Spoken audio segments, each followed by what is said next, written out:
The story that follows is a true account of an 11-year experience that I'll never forget. When I was 6 years old, my family moved into an old Victorian home in Pontiac, Michigan.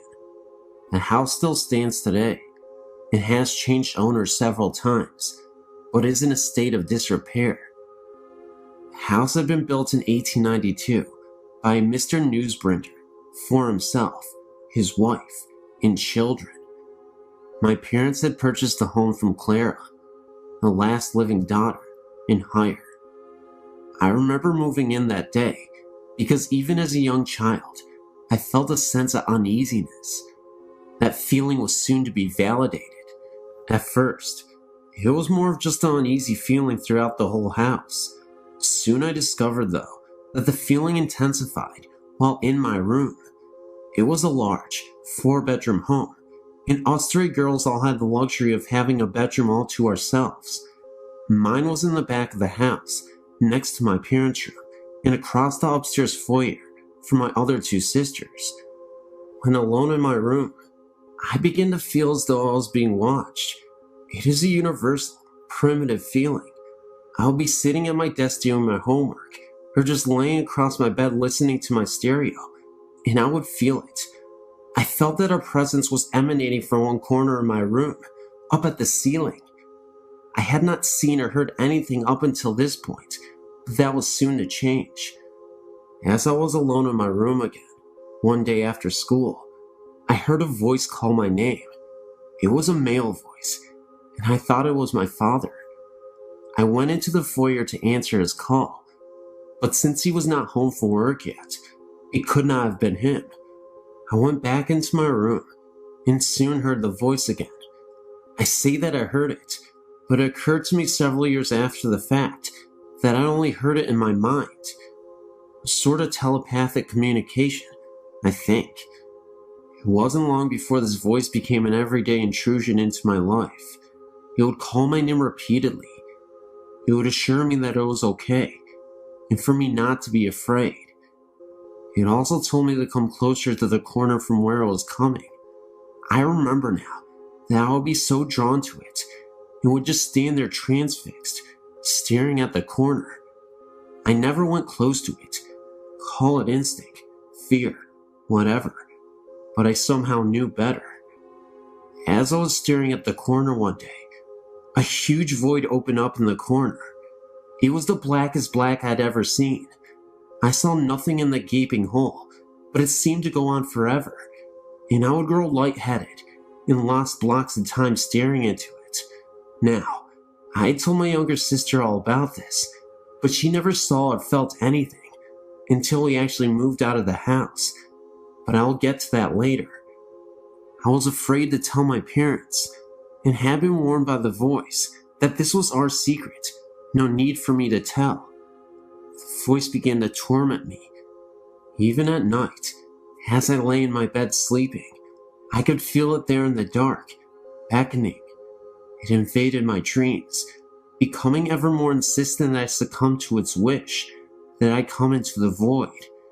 It was angry at me, growling insults and obscenities, but I never would give in. Towards the end of the stay in our house, I began arguing back, telling it that I was stronger than it and would not be overpowered. Strangely enough, over all those years, I'd come to accept its presence as a normal part of life for me. No one ever saw or felt it but me. I'd even confided in my best friend Shirley, who would frequently come for sleepovers. I think she slept with one eye in the corner. The day we moved out, I experienced the most intense terror I will ever feel for the rest of my life. I was then 17. I was in my room, packing up the last few items. I felt the familiar goosebumps and tingling of my skin as the hair on my back of my neck and arms stood up. The voice was at a fervid pitch now, threatening and cursing me. I turned around to face my enemy, stared into the blackness, and was mesmerized to see the most evil eyes I had ever seen come out of the darkness. I could see the whites of his eyes and the center was like black coal. The hole began to turn, and I heard a deafening roaring sound, not unlike that of a huge waterfall, in close proximity. I dropped what I was doing, ran down the steps, and got into the family car. I left the rest of my things in that room and never looked back. I never heard or saw anything like that again. After we had moved out, my younger sister began having nightmares about something dark and heavy chasing her in our old house. No coincidence, I think. I still get the chills when I think about this. I assure you, this was real.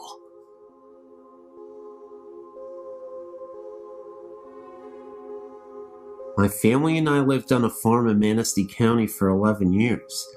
It is a log home built sometime in the 1860s. We had numerous experiences, such as the older man talking to my toddler in her bedroom, while knocks on the front door in the middle of a snowy night with no one there and no footprints in the snow. Heavy footsteps could be heard downstairs when we were lying in our bed on the upstairs landing. A back door was totally jammed shut, and the only thing my husband thought he could do was cut it open. But on a windless night, it just flew open, and there was a strange odor. We had a neighbor across the street tell us that he heard the piano playing when we were gone. I heard my name called often. We had people house sit because we only heated with wood. They heard noises, saw curtains move, and wouldn't stay there again. We saw a figure in my daughter's bedroom window when we pulled away from the driveway.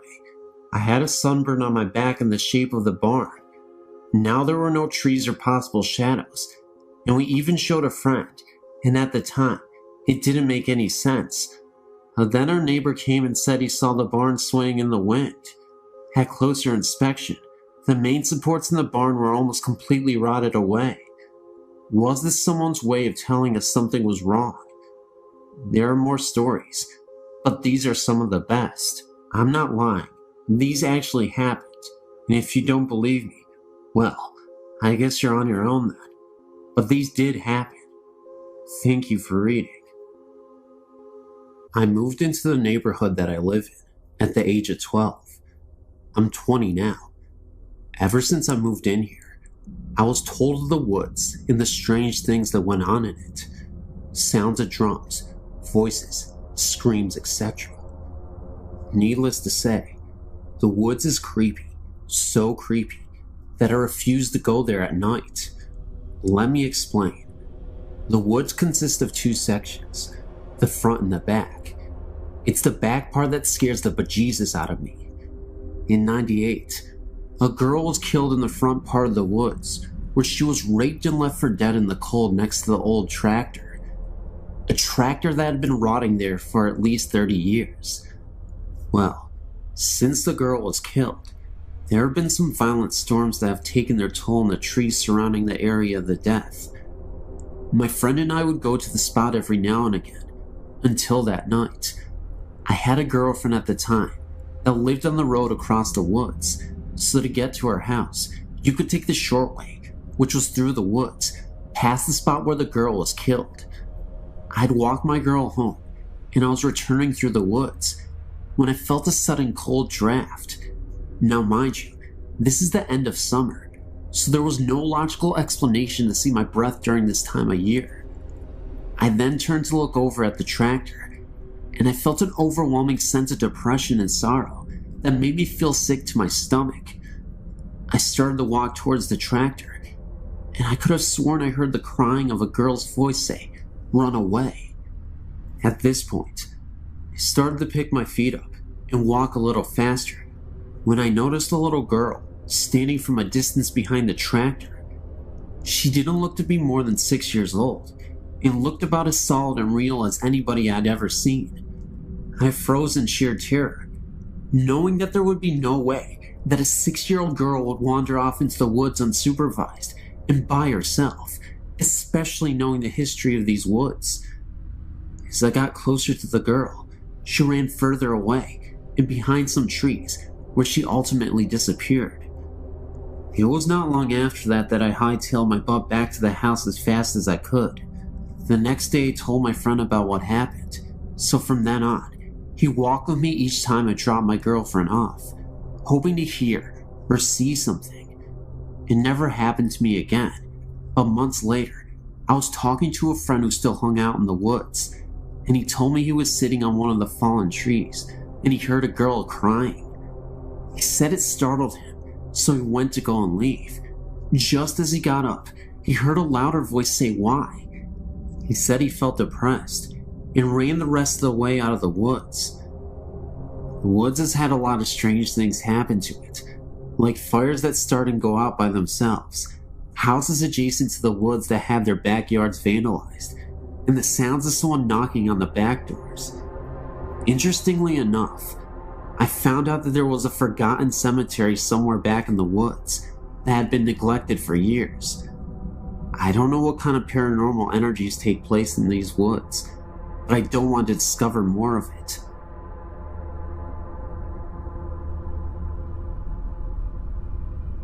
My parents still live in the same house I grew up in with my older sister. My experiences with ghosts began at about age 8. One night, I'd just gotten into bed and was waiting for my dad to come tuck me in. The lights were still on, and the whole family were upstairs. I wasn't alone or anything. I was wearing a nightgown. Suddenly, I felt two hands run quickly underneath my nightgown, up my legs, and over my body. I screamed bloody murder, and my parents came running in. I don't remember if they believed me, but I never slept in that room again. I traded rooms with my sister.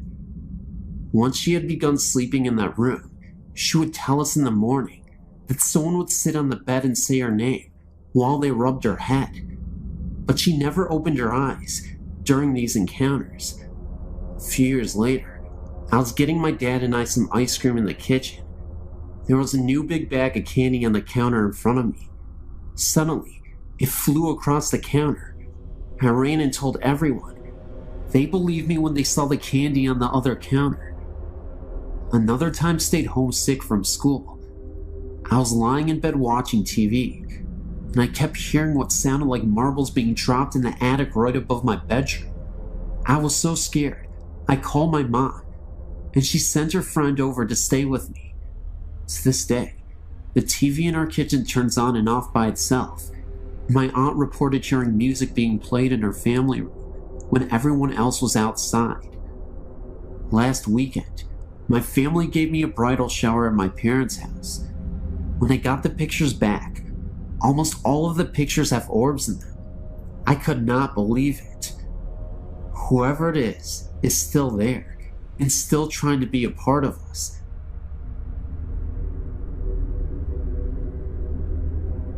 It was my first time going to the Gettysburg war site.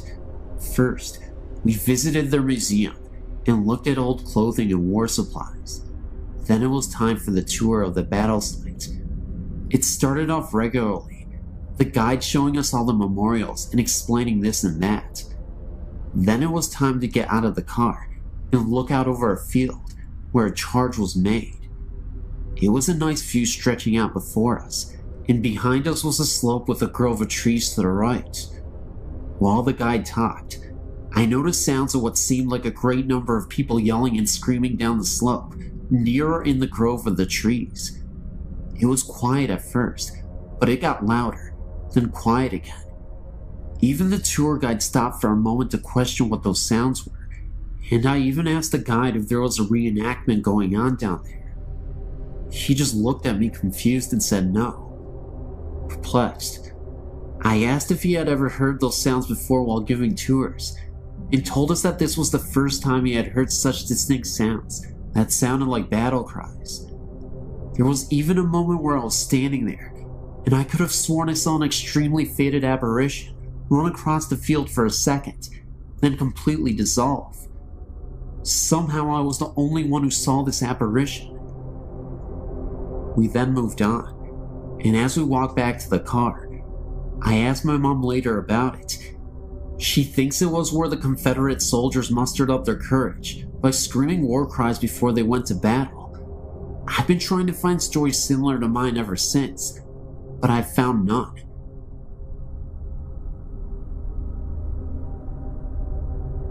My name is John, and I've been a Civil War reenactor for about 4 years now, attending living history events and reenactments throughout the mid-Atlantic states. I'd like to tell you about an experience that my reenacting group had at Antietam National Battlefield, Maryland. My company, Company G, 96 Pennsylvania Volunteers, annually has a living history event at this famed Civil War battlefield.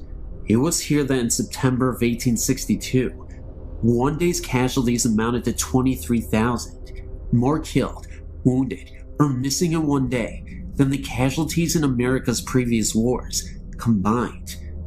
At one point during the battle, one American was injured with every second ticked by.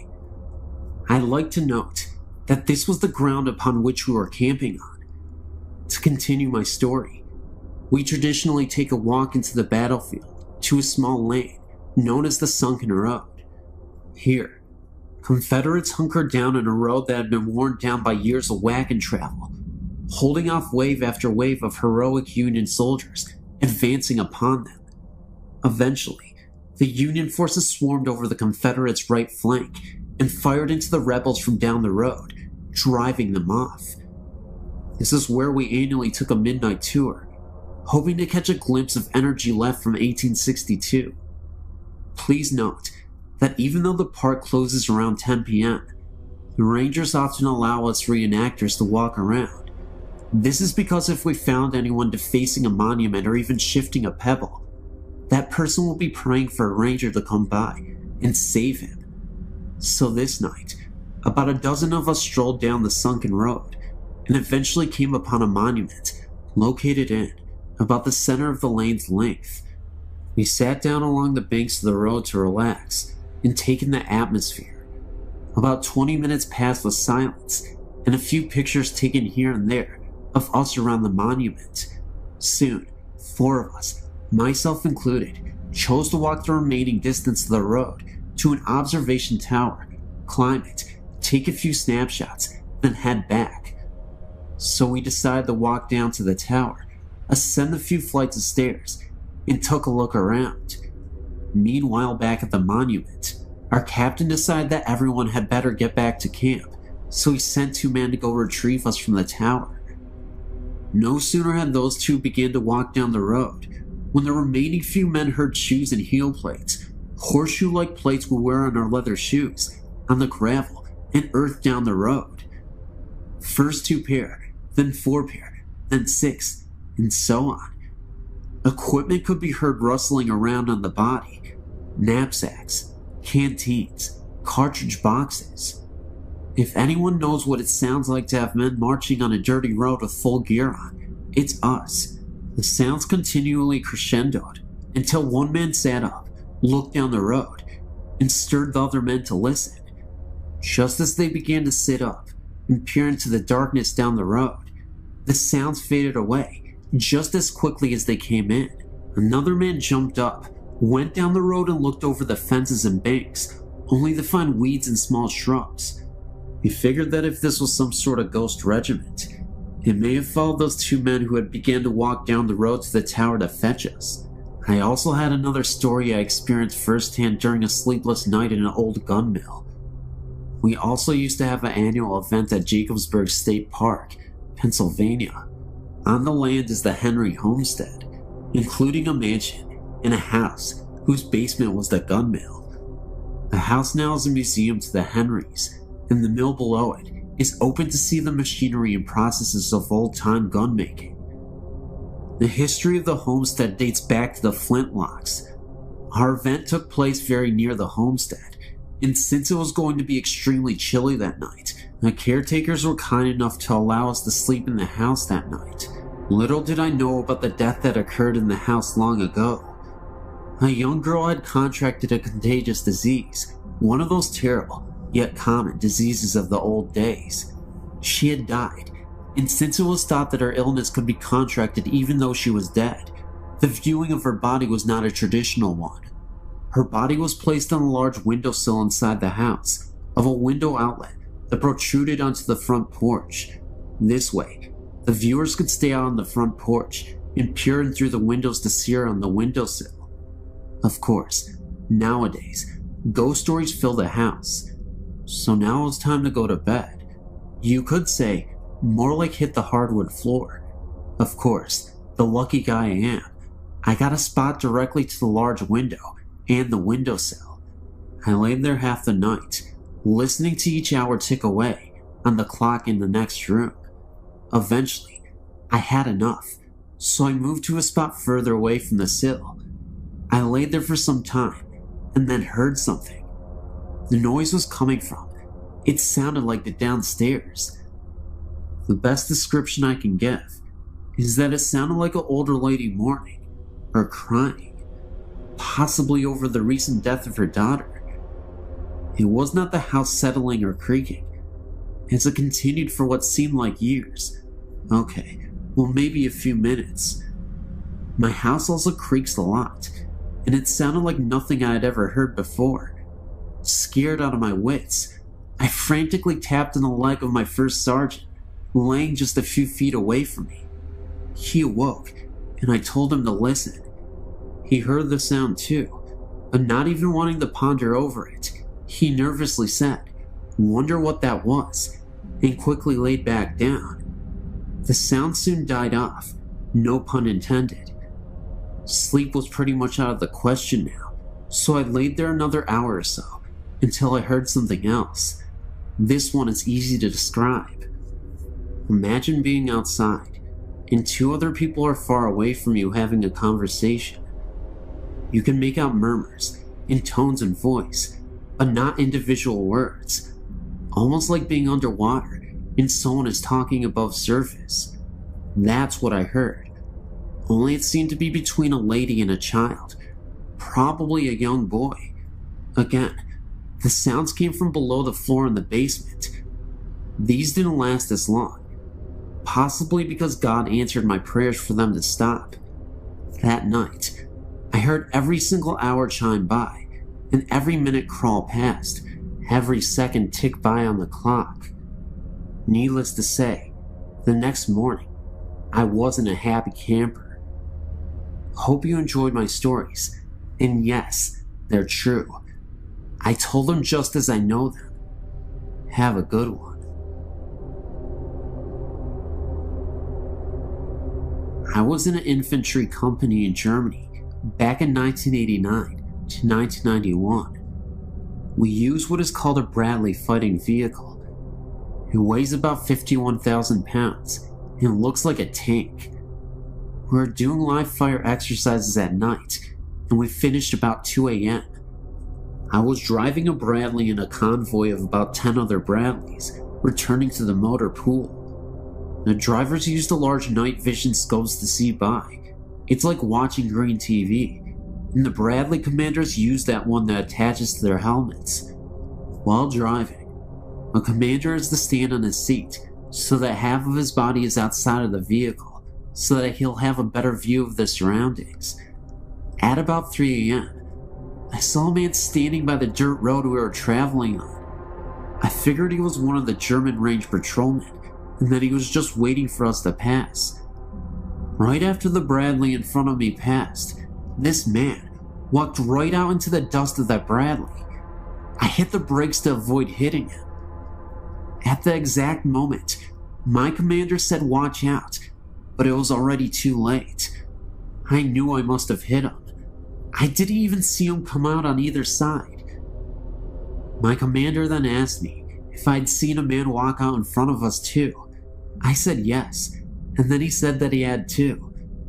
But when he turned around to check for a body, there wasn't one anywhere on the road. This dirt road was about 50 feet across, and when we returned to the motor pool, we took a flashlight and checked the whole front end and found nothing. No blood, no piece of clothing. There was nothing.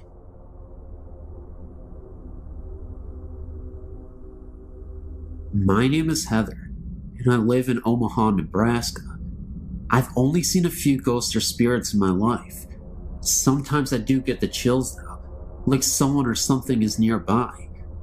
The first period I saw was when I was younger, about 13 years. My mother told me to go into our basement to get some candles, which wasn't unusual. We spent a lot of time in the basement, playing slot cars and electric trains, and my dad has a workshop down there for models. As I fetched the candles, I felt watched. I scampered back upstairs, startled and panicked, and told myself not to be so silly. I give Mom the candles. I don't remember why she needed them, and felt the nagging, watching feeling again. I opened the basement door, and a round, green-white light was bobbing slowly up the steps, I think about 3 to 4 feet off of the ground. I grabbed my jacket and ran outside to my grandma's house down the hill. I never saw it again, whatever it was, and everyone laughed at me for it, but I remember it clearly. It was green and glowing with a soft white light. Mom laughed and said it must have been a glow-in-the-dark Halloween candy bucket from the size and color, but she couldn't explain how it was floating.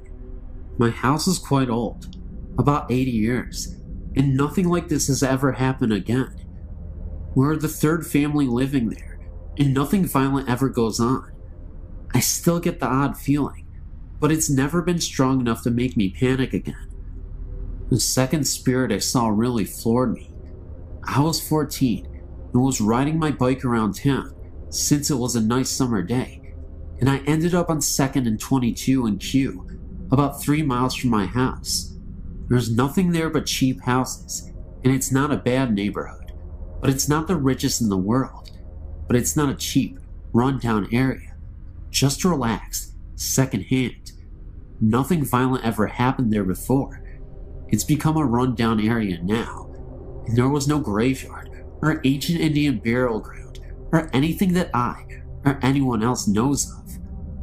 I wanted to go to Dairy Queen on 24th and Q, and I was behind it. As I came to 22nd, I saw a flat field where I knew there should be houses. It was filled with what I can now describe as short, rectangular tombstones. I saw a woman standing there, dressed all in browns and earth tones. I couldn't even see her face or hands. She had a headscarf on, and her hands were held in front of her, covered by her sleeves. I think she had on brown shoes, but I don't really remember her having feet or not. I'm inclined to think not. I asked her what this was, but she didn't answer.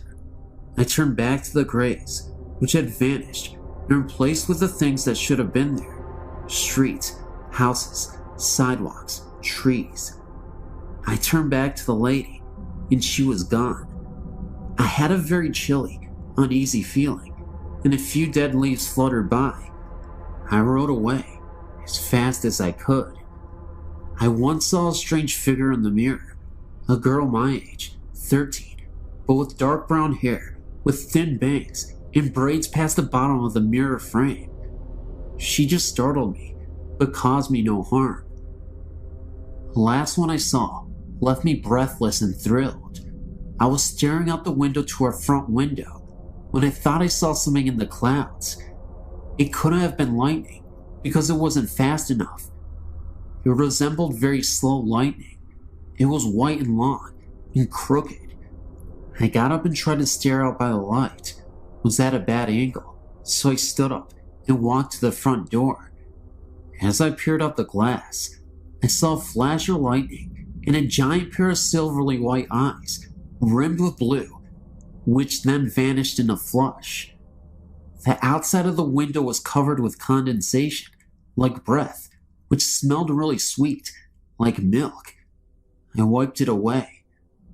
I've come to the conclusion that the first 3 were just random encounters, but the last one was a kind spirit, one that was looking in on me. I haven't seen anything so clearly after age 15, but sometimes I see holes in my vision, weird things. After rubbing my eyes and refocusing, they're gone. And sometimes I can hear odd noises and voices no one else can. I don't think I'm psychic or anything, but I do think I'm a little more sensitive than the people around me. I know, you may not believe this, but it happened. It's true.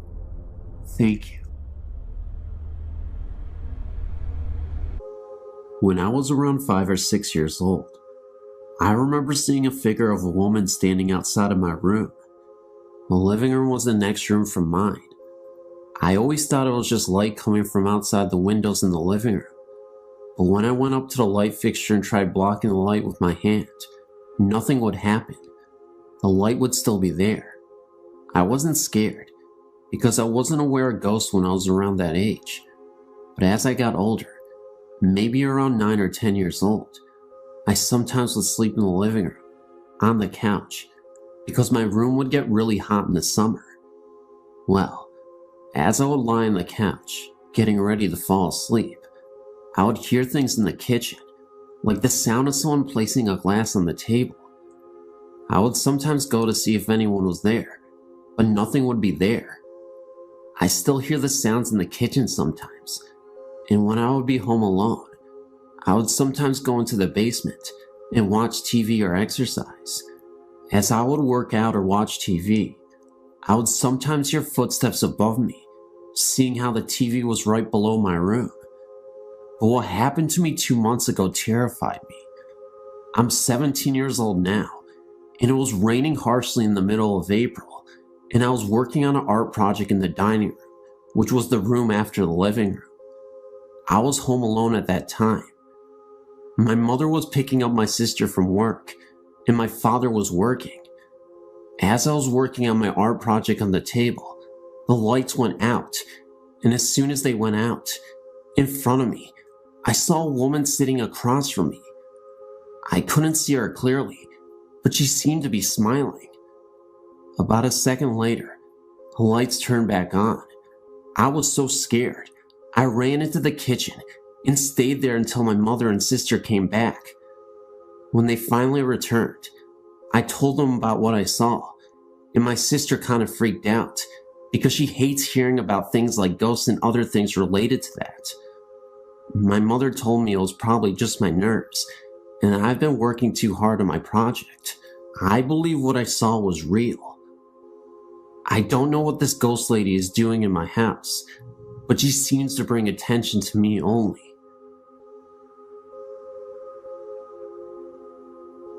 This is just one account from over 40 experiences I've recorded in my ghost journal. It was a very unusual day in Chicago, only 4 days to the new year, and in the middle of winter. It was 63 degrees, yet the skies were dark, but there were tons of fluffy clouds. My friend Christine and I decided to enjoy this rare day and go walking around the park. We watched as the clouds seemed to spread across the sky and realized the storm was near. Somehow, the conversation switched to cemeteries. She told me of an old German cemetery that was near the park that she had gone to. They have a section of infant graves from the late 1800s to early 1900s. She knows the babies died in groups around the same times. After hearing this, I wanted to go see for myself. She told me where to go, and as I drove into the cemetery, I pointed to a corner and asked her if that was where they were. She said yes. I'd never been there before. I don't know how I knew. We parked on the road, got out, and looked around. Some of the graves were old and worn, the names and dates hardly visible. The baby section was so sad to see, and we figured there must have been a plague of some sort in the area. It was beginning to get dark, even though it was about 4 p.m. in the afternoon. The cemetery closed at 5, so we wanted to hurry and see everything before they closed and before the storm came.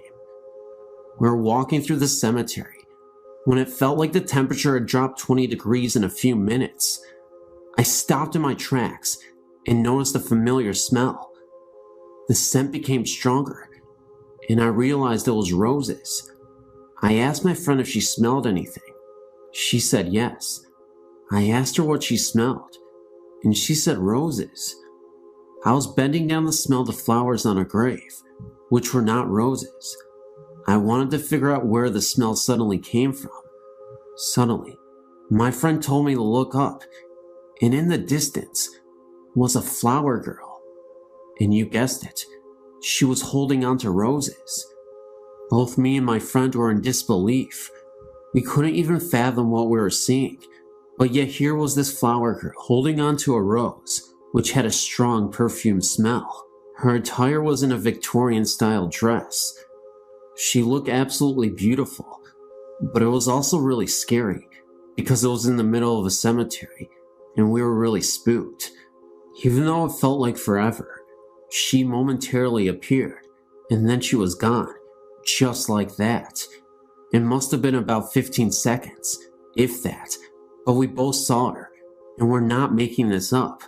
We're totally sane individuals who actually go out and try to see these things on purpose. I know that sounds crazy to some of you, but we get such thrills about ghost hunting. Anyway, we're not even done with the story yet, because right after, we heard the most blood-curdling scream I've ever heard in my entire life. It was a scream right after she disappeared, and I'll never forget it for the rest of my life. It sounded like a human trying to imitate a wolf, as in, a human howling, but in a wolf style. I know that sounds ridiculous, and maybe it could have been a real human being trying to play with us. However, we did not stick around long enough to find out, and we bolted all the way home. I guess the moral of the story is, yeah, you can be interested in ghosts and whatnot, but even if you are interested, be very wary, and just remember, ghosts can't hurt you. If that was real, I have no idea what to say, but if it was a human being, I guess you gotta stay clear of the cemeteries. I'll tell you what though, the roses, the girl, and the scream, they were all very real to us. We did not hesitate to leave, because we did not know what to expect if we stayed longer there. Just remember to be very careful. Ghosts are crazy, but humans can be just as crazy.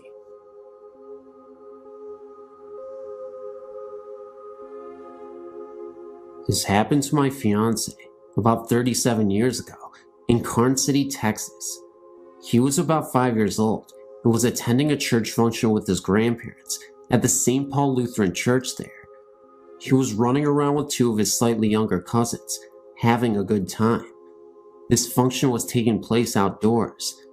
Now, there were actually two church buildings there.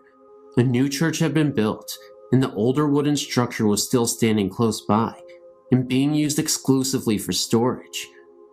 The church had been collecting clothing and had put it in the older building. Anyway, my fiance and his cousins had been told to stay out of the churches, but being little kids and the adults having their attention taken up with visiting, the boys decided to explore the old church. They went into the older building and looked into the large room where the clothing was piled on 3 tables. My fiance said the first thing he noticed was the clothing on one of the tables agitating violently, and he could see a lady who just happened to be transparent, sorting through the clothes that were shaking.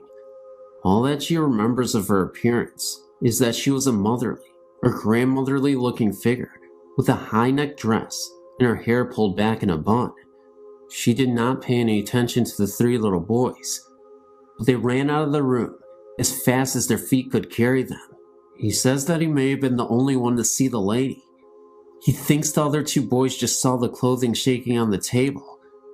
My fiancé says that he believes that the only reason the clothes were shaking was because of the ghost. The windows were all closed, there were no fans, and of course, no central cooling system in this old building.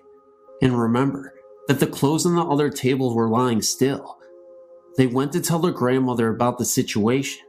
Naturally, they got chewed out for being where they weren't supposed to be, and were told that no one was in that building, but they remember it well.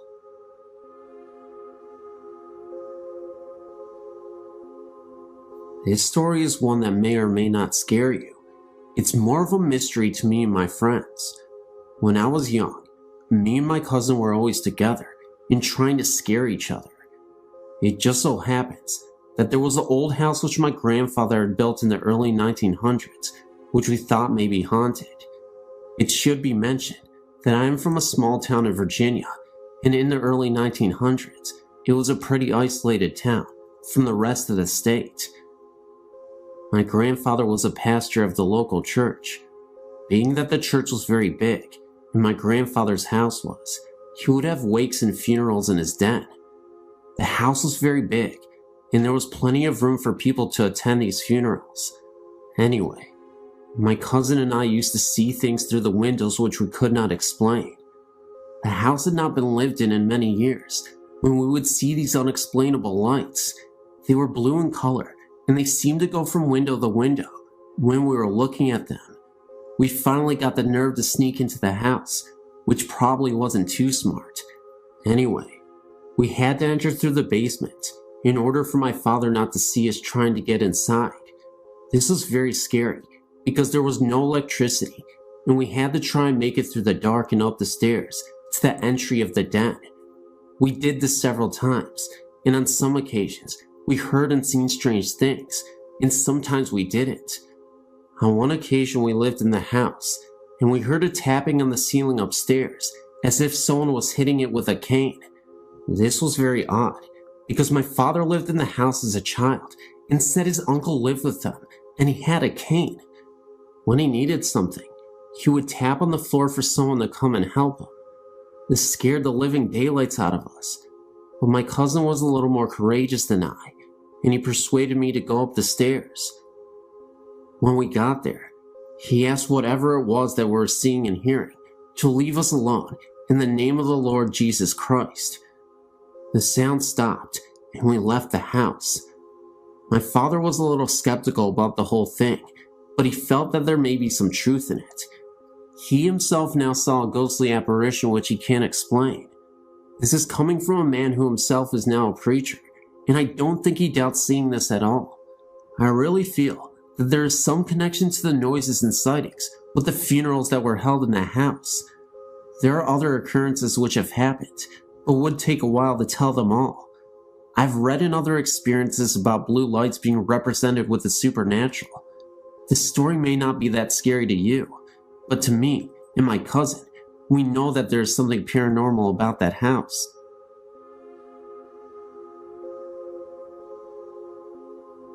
Myself and a friend recently moved into a house in Belmont, Massachusetts, right outside of Boston. The place is about 100 years old and retains much of the original woodwork, ceramic doorknobs, etc. I even found an old ceramic liquor and med bottle in there. It's a third-floor apartment with an old aluminum speaking tube to the second floor, which leads us to believe this may have been servants' quarters at one time. We never get anything but good vibes from the place, but a few things have happened which make me wonder, and I write asking your opinion. Firstly, the former tenant was an elderly alcoholic who, according to the landlord, used to heat only one room in the house, the dining room, with a space heater. She kept the whole place closed up, according to Miss Richardson, who also tells us the former tenants didn't die, but moved to a nursing home. We aren't sure if we believe her. Well, that room seems to have a door problem. Often when I return from work, all three doors to the room will be slammed shut, even the one which is tied open with a string. These are doors which don't close easily, being old and paint covered and wrapped a bit. While we hang out, sometimes doors slam. It happens in fits and starts. One week it happened every day, but it hasn't happened for a while. Granted, there is a breeze in that room, but the manner in which it happens strikes one as odd sometimes. Also, we have both seen a white figure in a long dress, and perhaps a veil, always in the hallway into our place, or in the doorway of the dining room. It is a peripheral vision thing, which leaves one looked at directly. I've seen it standing in the door several times, and I saw it seemingly walk down the hall once. It kind of bounced up and down like a person would were they walking. Mike tells me he usually sees it moving past the door, either coming into or exiting the apartment, and he has used the words wedding dress to describe its clothing. I didn't get that detailed a look, but I've definitely seen the shape. Visitors have seen a similar shape, but hesitate to call it a ghost. Lastly, and this is not so much an experience as a creepy coincidence, when first repainting the place, we decided to do the kitchen in blue and white. I proposed that we paint only the panels on the kitchen doors blue. We haven't done this yet, which both of us thought was a good idea. Later, when exploring the basement for the first time. I found an ancient door of the same style as our other doors, removed from the hinges, and brought downstairs years before. It seems to be the one door from our apartment, which has been taken off the hinges, the kitchen door, and the panels painted years ago in cracked blue paint.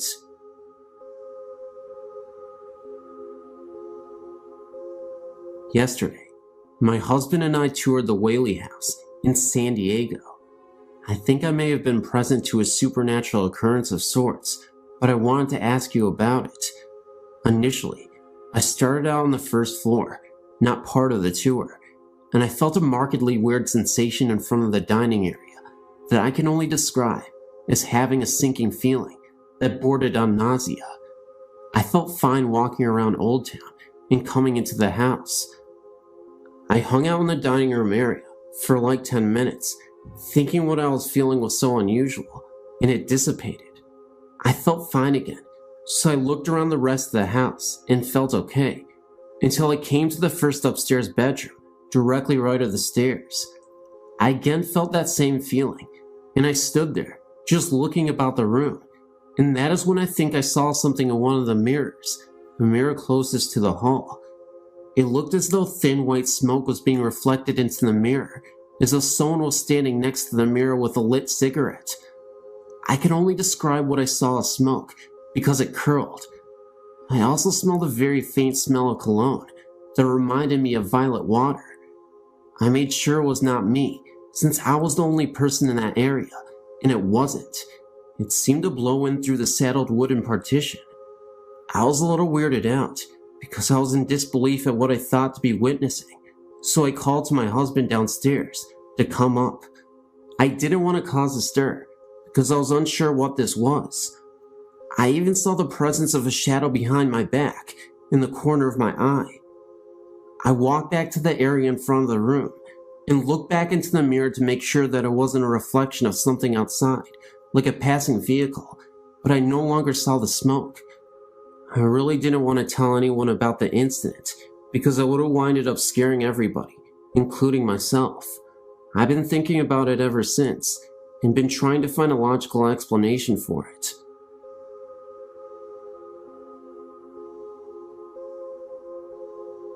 I've always been very interested in the subjects of ghosts and the paranormal, but never thought I would have a direct experience with them. Although I'm currently part of a theater group that is renovating an old theater, and we definitely have some spectral energy in the place, but that's another story. This story is about the first time I had something strange happen to me. I'm originally from a small island off the coast of Italy. The community dates back to 700 BC, so you can imagine they have their fair share of ghost stories. I was 15 and staying at my aunt's house with my sister. Our grandmother had died 3 years before, and as part of our week-long stay, we went to visit her grave. The experience was unsettling to say the least, and I think I was most affected emotionally by the visit. Trying to remember a woman who I love very much now, reduced to nothing but a picture in writing on marble mausoleum. Although it was a very hot and humid summer day, the cemetery seemed to have an unsettling chill about it, and I couldn't wait to get out of there.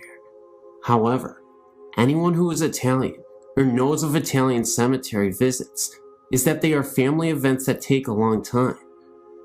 Feeling very sentimental and depressed and somewhat bored, I couldn't help but look around and read more grave sites.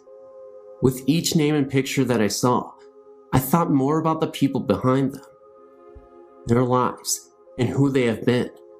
The atmosphere seemed more oppressive, and I started seeing flashes out of the corner of my eyes. Nothing definite, but it was almost as if something had passed in front of me very quickly, and the experience left me somewhat disturbed. We left not long after, much to my relief, but still with this heavy, depressed feeling. Later on that night, I had fallen into a deep sleep, but was awakened at 3 in the morning by a male and female voice arguing. I was very groggy, but I immediately thought the voices were strange, because they didn't sound like they were coming from anywhere, in particular at least. They sounded as if they were right in my ears. The room I shared with my sister was directly over a busy main street, and being a summer resort, there is always some activity going on. However, the street this night was totally quiet, with no one in sight. The voices continued to argue in Italian, and though I spoke it, I couldn't make out what they were saying. Also, the intensity of the voices didn't change as I moved around the room. They always seemed to be in my ears, and were continuing to grow in intensity. At this point, I thought it was my cousin and her husband who were arguing from their bedroom. They shared the room with their 2 small children, and I thought what could be so important to be arguing at this hour of night, and why weren't their children reacting? I decided to investigate. As I slowly opened the door, the voices suddenly stopped. Not a cutoff in conversation or a conclusion, but as if someone had switched off a radio. I walked to the room and found the whole family sound asleep. I returned to the room dumbfounded, but found the room was very cold. The day had been extremely hot, and the night had not let up, and I was just in the room a minute before. But I knew the temperature had gone down at least 10 degrees. It was then I felt the same heaviness that I experienced at the cemetery, and a large chill moved right through me. Almost immediately, the room returned to its original temperature. During this whole experience, my sister was asleep next to me, and when I asked her about hearing anything during the night, she thought I was crazy. To this day, I'm not sure what I heard and felt that night. However, I spent many nights in that room over the years and never had a similar experience. Did I touch something or someone? And did they follow me back from the cemetery? I don't know. I never shared this story before, but this seems like the right place to do it. When I was born, my parents rented a portion of a 3-family house. The house was huge and previously owned by an old German woman. Apparently, the house belonged to the same family since the early 1700s when it was built. After the old German lady died there was no one left in the family to take on ownership of the house. Someone new took the house over and rented it out to 3 other families. As soon as we moved in, my parents had odd things happening on a daily basis. The TV and all of the lights in the house would constantly turn on in the middle of the night. One night, my dad had some friends over to watch a football game, and all of the power in the house kept going on and off. His friends were so freaked out that they left. What bothered my mom the most was that all of the rooms in the house stayed warm, except for mine. My room was always like ice, and being a newborn, my mother was concerned. She would turn the heat way up, and still my room stayed cold. One night, she heard a woman's voice coming from my room. As she neared, she could hear an old lady singing a lullaby. When she opened the door, the rocking chair was swaying back and forth, and my room was warm. After this occurrence, my room remained warm. This became an ongoing thing in the house. The rocking chair would constantly rock, no matter where in the house my mom moved it to, and oftentimes she would hear a soft voice coming from my room. The lights continued to go on frequently in the middle of the night. As I got a little older, into the toddler years, I can still remember certain things happening. My parents found it odd that I am able to remember things so clearly. I can describe my bedroom in distinct detail, as well as the other rooms in the house. I only lived there from newborn to 2.5 years. One night, I woke up and felt absolutely terrified. I remember climbing out of my crib onto the little table and chair set, and stepped onto the floor and dodged for my parents' room. As soon as I climbed into bed with my mom and dad, I heard my aunt, who was asleep on the couch, screaming. My mom woke up and ran into the living room to see what all the fuss was about. My aunt kept crying, I saw her, over there by the lamp." Apparently, my aunt says that she saw the old lady standing at the foot of the couch by the lamp. When my mom reached over to turn the lamp on, she disappeared. All of my parents' old friends remember the house and everyone has a story of something that they experienced there. We know that the old lady died in the house, probably in the section where we lived.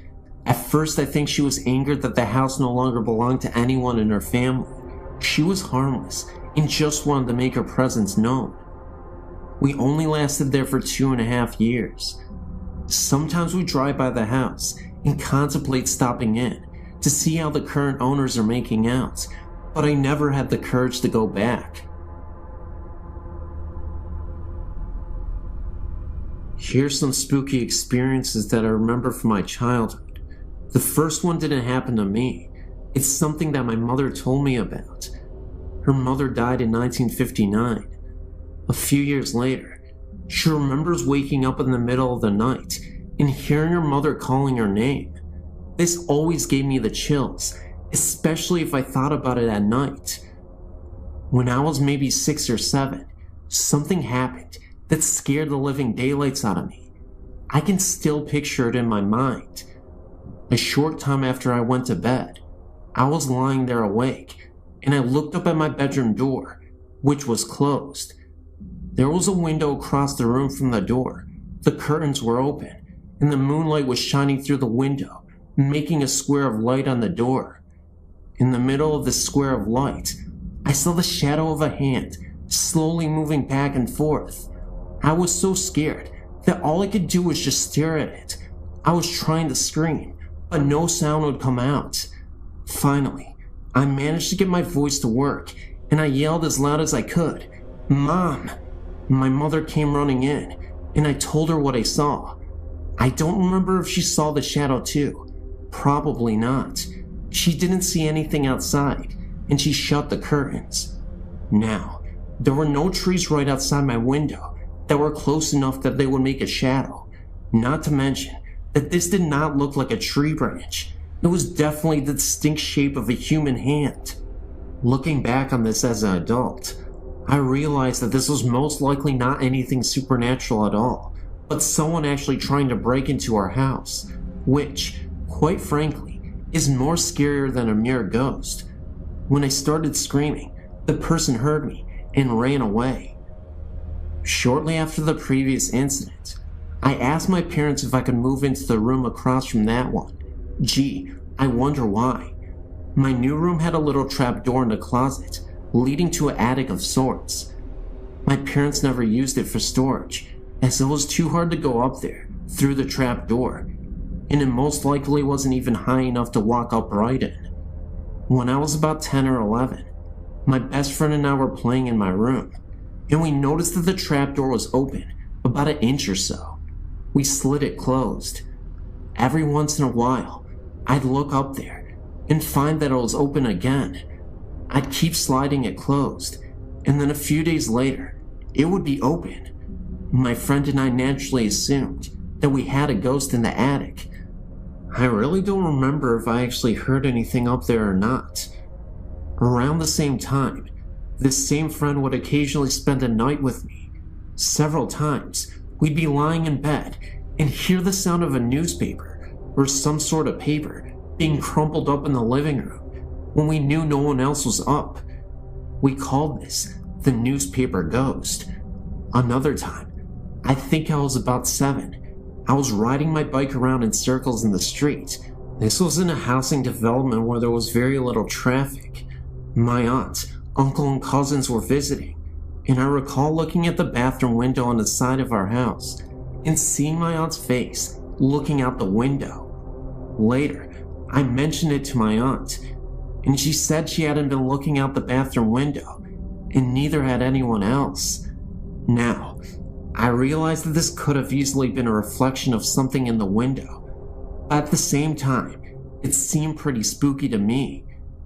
In the summer of '69, I was about 13. We had some relatives staying at our house for about a week. One evening, after everyone had gone to bed, I was still awake. As a child, it always took me a long time to get to sleep.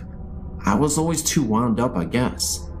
Anyway, all of a sudden, there was this loud crash that came from my closet, like something metal or aluminum falling on the untiled floor. The thing that came to mind was a metal vacuum cleaner hose. There was no vacuum cleaner or any other large metal object in my closet that could have fallen and made such a noise, and even if there was, what would have made it fall off the shelf? I was too scared to get up and look in my closet or go and ask anyone if they'd heard it. Now, this was a small 3-bedroom house in Levittown, Pennsylvania. If anyone is familiar with the houses, if a loud noise occurs in any part of the house, it would be impossible not to hear it all over the house. The next morning, I asked my parents, aunt and uncle and cousins if they heard a loud crash in the night, and no one else had heard it. And by the way, I looked in my closet in the morning, and nothing was out of place. This has always puzzled me. Here are a few things that have happened in the last few years in the house I live in now. Nothing blatantly scary, just weird. I thought I'd share them just for the fun of it. One night, I was asleep, and all of a sudden, I screamed and woke myself up. My husband came running in, and I couldn't for the life of me remember what I had dreamed that had scared me. But I had a vague memory of looking beside the bed and seeing something in the form of a human being, made up of little points of light. There have been a few occasions where I've woken up in the middle of the night and heard a kind of electrical humming that sounds like it's coming from our bedroom closet. My husband said he could hear it too. I could never figure out what's causing it. It sounds like it could be the refrigerator running, except that the kitchen is not right next to the bedroom. And if it was the fridge, wouldn't I hear the noise every night, since obviously the fridge runs all the time? I haven't heard it in over a year. Just as well, it gives me the willies.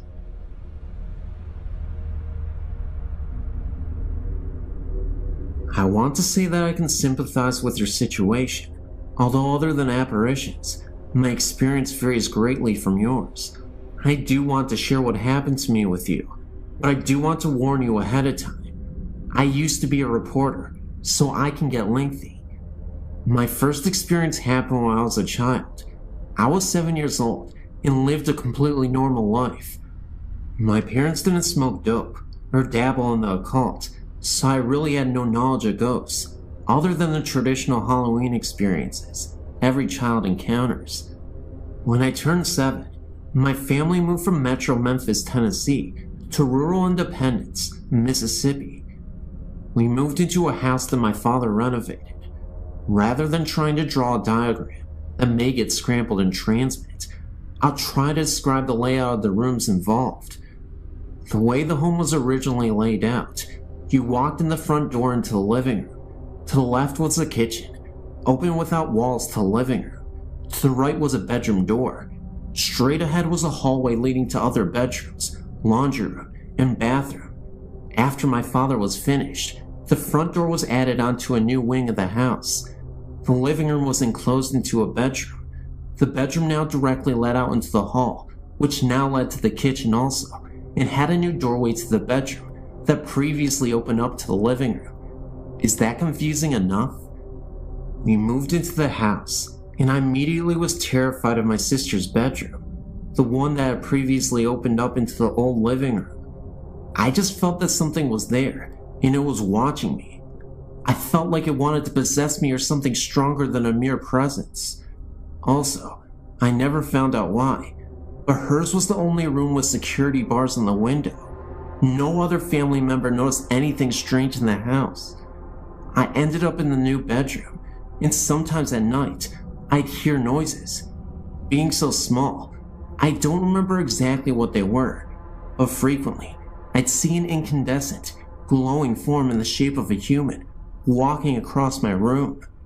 What made me know that it had to be a previous occupant of the home was that it would walk from the bedroom I was so scared of, through my room, into the kitchen, the way the house used to be laid out.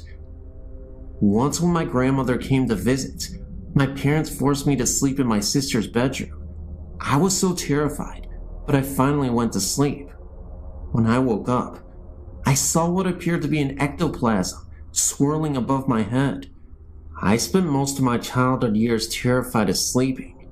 Being a middle child of an older sister and a younger brother, I'd hide my prized possessions, jewelry, money, Whatever I thought I didn't want them to get a hold of, almost every time I hide something, it would disappear and reappear later in a different location. Thinking my siblings had discovered my hiding place, I'd find a new one, each time to have them disappear and reappear once again. The really strange part came later. We sold the house when I was 13 to another girl's family I went to school with. After she'd move in, I'd asked her one day if she noticed anything weird in the house, and she said no, but her sister refused to go into the bedroom that scared me. Sister's explanation was that someone was watching her, and she was a middle child also. I guess there must have been some connection to middle children. I said something years later about the house being haunted in front of my aunt. She said she'd always had a feeling that something was wrong with the house. I'd appreciate your input as to what you think my experience meant. I had a person tell me one time I was a demon that wanted me, but I'm not even sure. While I lived there, although I was the only family member that had strange experiences inside the house, I wasn't the only one who had strange experiences in the area. In the fall, between the hours of 10 p.m. and 12 a.m., my mother would see balls of light floating in the field and wooded areas across the road from my house. She would always ask me to come look, but I had enough terror inside the house, and as far as I was concerned, the woods were my only safe haven while at home. So I never looked and never witnessed the lights myself, but both my sister and my mom did. When I was 19, I started dating this guy who was friends with a neighbor from that house I'd lived in. Basically, they lived catty-corner from me, with their house backing up to the woods mine faced. My new boyfriend asked me if I ever saw anything strange in the woods. I said no. He told me that his neighbor's kid, who was a friend of his, told him that he'd seen balls of lights in the woods. I then told my boyfriend about my mother and sister's experiences. So apparently, it wasn't just restricted to my family. Another experience I had was when I was in my early 20s, when my grandfather passed away. We'd always loved each other very much, but didn't have a close relationship because of my grandmother, whom I didn't get along with. I was present when he passed away and was devastated. 3 months passed, enough time to allow me to grieve and get on with my life. I was asleep one night and awoke to find my grandfather sitting on the side of my bed. He told me not to be scared, that he had a message for me. He told me I needed to get my life straight, or I was headed for trouble. I remember he held my hand and told me that he was going to tell me what heaven is like, but I'm not allowed to remember what he told me. I remember him being present for a while longer, but can't remember a word he said. Now that I'm an adult and have some time and distance between me and these experiences I had as a child, I'd like to try to discover what these experiences meant, or why I was chosen to have this one. Do you have any suggestions? Also, even now, I can drive by a place or house and tell that it's haunted. Does that mean that I'm psychic or paranormally gifted? Usually I just get kinda jumpy and frightened, but one night, I was out repossessing vehicles, something I did part-time for a while, and my partner pulled up to this house. I was so terrified of the house that I told him he better turn around immediately, or I was getting out of the vehicle and running. Please help me to understand what is going on with me. I'm finally getting to a point I accept it and want to understand it, rather than how I've been so terrified in the past that I didn't even want to talk about it.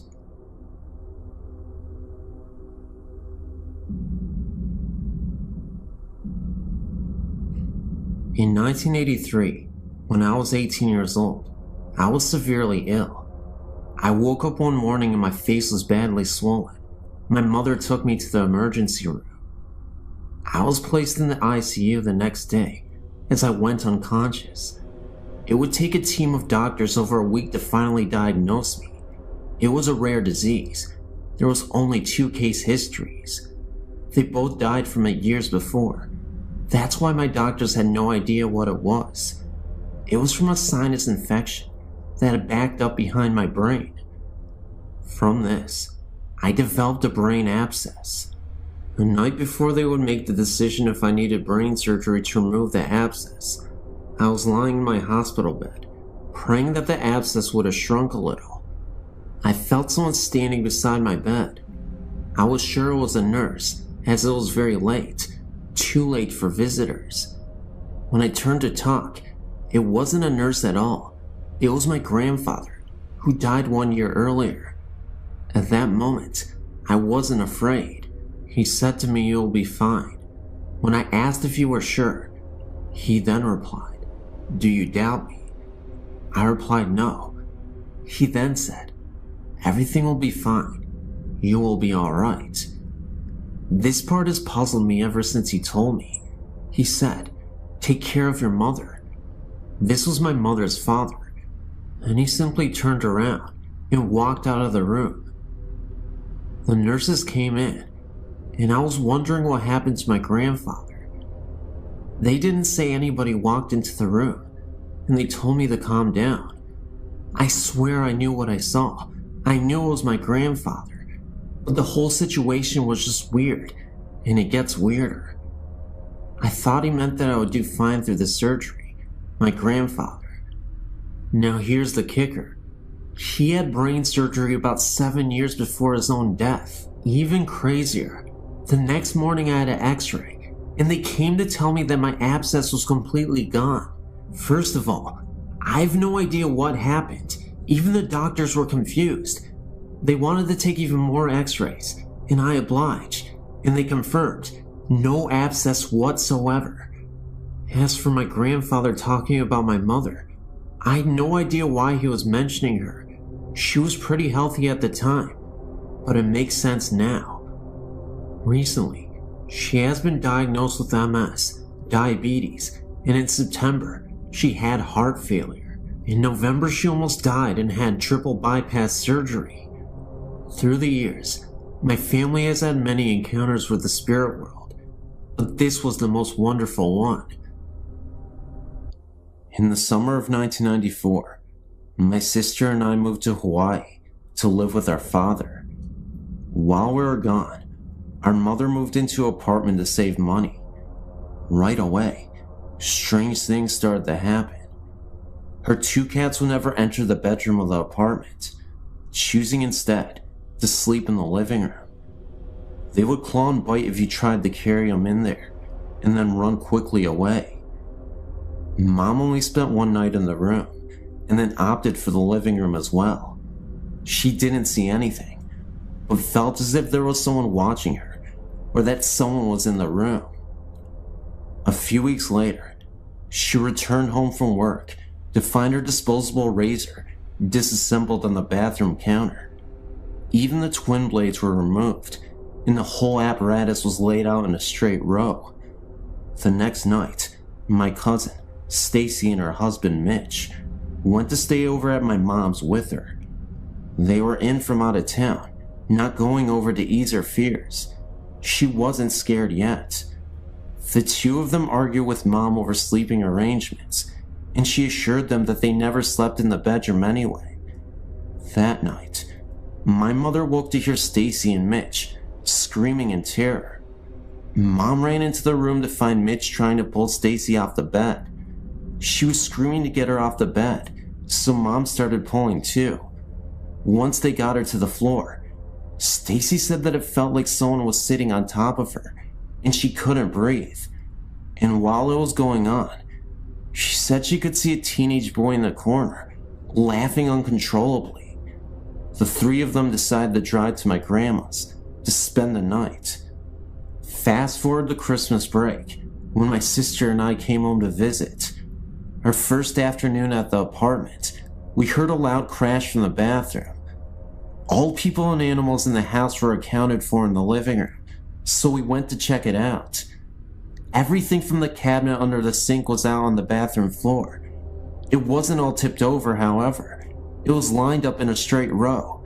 After that, Mom told my sister and I about all the strange things that had occurred. My sister and I were thrilled, thought it was really cool. Mom said that we were more than welcome to sleep in the bedroom if we wanted to, so we did. Early the next morning, I woke up and thought I saw someone standing in the walk-in closet. The sun was just starting to come up, and I thought for sure it was my sister playing a trick on me. When I looked over in bed, she wasn't there. Instead, there was a guy, maybe teens or early 20s, with shaggy black hair and no face, in bed with me. He reached out for me, and I literally wet my pants, running into the living room. I woke my mom and sister, who had moved during the night, said she had the creeps, and attempted to tell them what happened. Mom told us to get our stuff, and we left. Later that afternoon, I recited the story to Stacy, and she said the guy I described was the one she saw laughing at her. Mom went to the leasing office a week later and asked to be moved to another apartment. All the leasing agent had to say was that no one had lived in that apartment longer than 4 months.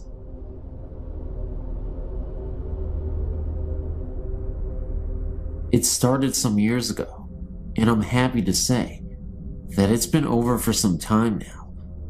I'm confident that I'm no longer being followed by Mage, but I would like to share my experiences with you, and if you can provide any insight or better understanding of what happened to me, I would be most happy. Some years ago, I was sleeping over at a friend's apartment. I went to bed and laid there alone with my thoughts until I think I fell asleep. I was awoken by 3 sharp knocks, similar to someone knocking on a solid wooden door, and turned my head to the bedroom door, which was 3 yards away to my right. The door was closed, yet within the door frame was a figure. To my eyes, the figure was shimmering and vivid with colors, without any real human form, yet to my senses, I was certain that it was a woman, that she was extremely tall, and that she was wearing jewelry. I perceived her with the absolute clarity that my eyes were unable to support. I opened my mouth to yell, but could not. It lasted only a few seconds when the door opened and my friend entered the room. The vision was gone. I said to my friend with a detached calmness that I'd just seen a ghost, but this of course was met with indifference. I did not press the matter, as I was already beginning with self-doubt. By the end of a mostly sleepless night, I'd managed to convince myself that it was a dream, or at least a product of that period between sleep and wakefulness. Within days, the whole episode was forgotten. Some 6 months later, I was at home with my parents and decided upon an early night. I had a lot on my mind that night and needed some space and some quiet for contemplation. I was lying on my single bed in my small bedroom, lost in thought, when I heard the 3 knocks again. My heart leapt.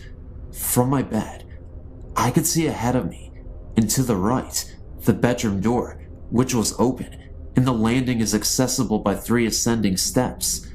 Through the door, I can see about 3 yards of the landing until the angle of the door frame cuts off the view. There, just at that farthest point, was the same vision, the same shimmering colors. She was much clearer this time, and there was no doubt that my eyes were seeing a woman. She was so tall that she had to bend her head to her left until it was almost resting on her shoulder, like a body hanging without the noose. But she was looking at me. Her eyes, although I couldn't actually see them, were fixed upon me, and there was a malice in them, I had no doubt. Then, in an instant, she came along the landing, down the 3 steps, and right up to my face. So quickly and so aggressively, she brought her face to within an inch of mine. I could make out her eyes and nose, but to this day, I cannot be sure if I saw them or experienced them. I could not separate her emotions from her visage, which seemed to be one and the same in my mind. It is difficult to describe, but I saw her face and features, along with her hatred and despite. I opened my mouth to scream, but nothing came. Eventually, she disappeared. I've never been so terrified in all my life. Never has fear removed any capacity to utter or to move a single muscle, and yet this was the case. I lay rigid for some time, at least until the room was light from daybreak. I was absolutely sure that I had not fallen asleep, but yet over time, I managed to convince myself that this was indeed the case. This is how I came to terms with it. Over the next year, I saw no more of her, and she was reduced to an entertaining story for friends. Then I married and moved to set up house with my wife. The third, the last, and the unequivocal sighting was during the early days in my new home. It was a bright, warm Sunday afternoon, and I was sitting on a chair to watch a television program, an old episode of Bonanza, as it happens, when I became aware of another presence in the room. I turned to the door behind me, fully expecting my wife to be there, but she was not. As I turned my head back to the TV, to my right was a settee, and, sat in the middle, was the woman again. This time she was sat on the edge of the settee, with her hand forward, cupping her chin in her hands, and her knees were also together under her chin. She was leaning forward in this position, contemplating me amusingly, or mockingly. I cannot decide. There was so much clarity about her features, and the room was bright, which she seemed to reflect. There, in front of me was a woman, about 25 years old, very sharp features, very tall, and very thin. Her bright colors, her hair and her jewelry, reminded me of a punk rocker, although this was not so. I'm sure she was from a long time ago before that era. I was not afraid, and emboldened by the daylight, I simply and calmly asked her what she wanted. There was no response, no answer. She simply faded away, and I have not seen her to this day. Compressing my research into a short paragraph, I went back to the place of the first sighting and asked my friend some questions. It transpired that she was haunted by a spirit many years previously who would disturb household objects. An expert was brought in, who ascertained that they were being haunted by a malevolent spirit who was called Mage. It was not possible to get rid of her, but to hope that she leaves of her own accord. This happened in my friend's hometown, some 300 miles from where I live. My theory is that Mage came with my friend to my hometown and took a liking to me, thereby following me to both my parents' home and onward to my married home. I don't know who has provided the vehicle for her to leave my house, but I hope that she has been gone for good.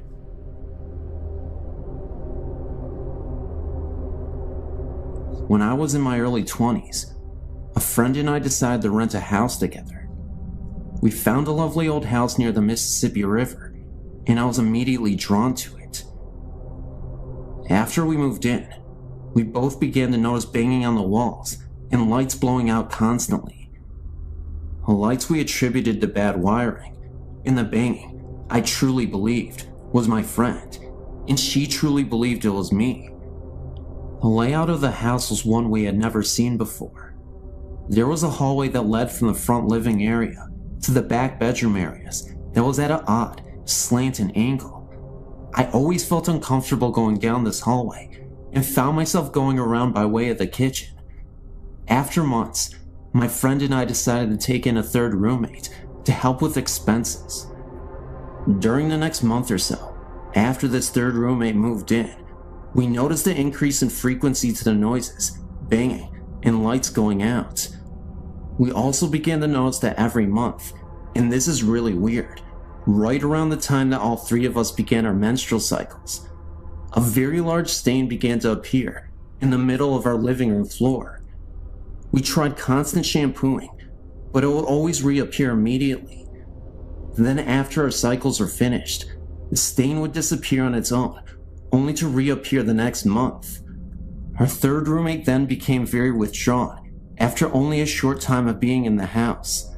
She began to go directly to her bedroom and never came out except to go to work. Her personality has also changed drastically. She went from being very funny and outgoing to a complete loner. She would also say very inappropriate, weird things to us.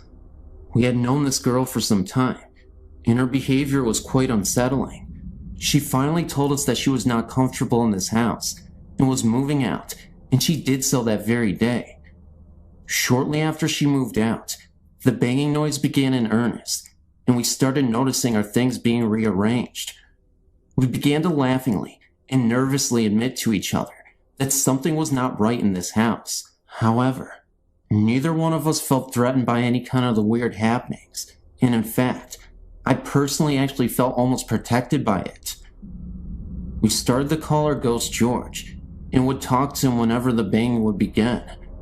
We were trying to watch something on TV, and George would start banging or knocking. We would say, "Please, George, not right now. We're trying to see this." And he would actually stop, at least until the show was over. Unfortunately, no matter how much we begged him to stop putting the stain on the floor every month, that never ended.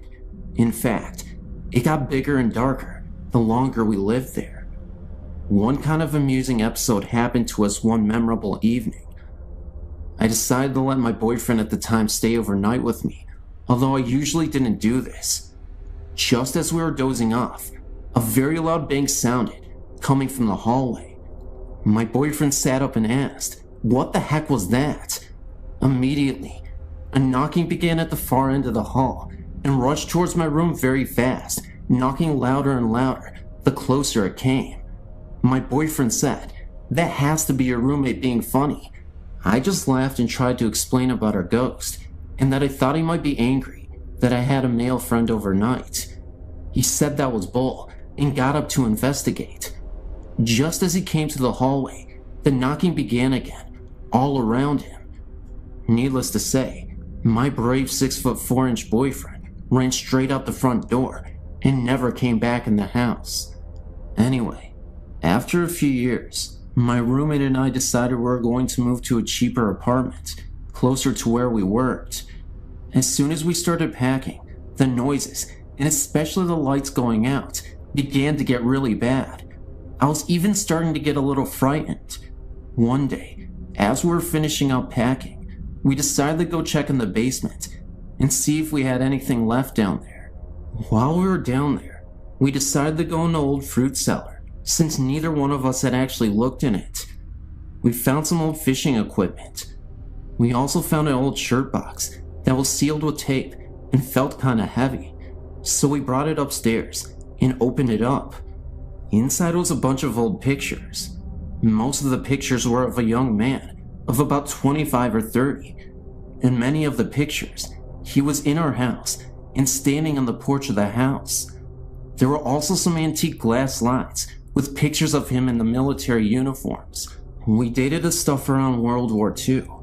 We decided to call our landlady, an elderly woman, around 80 years old, to tell her we had found the box.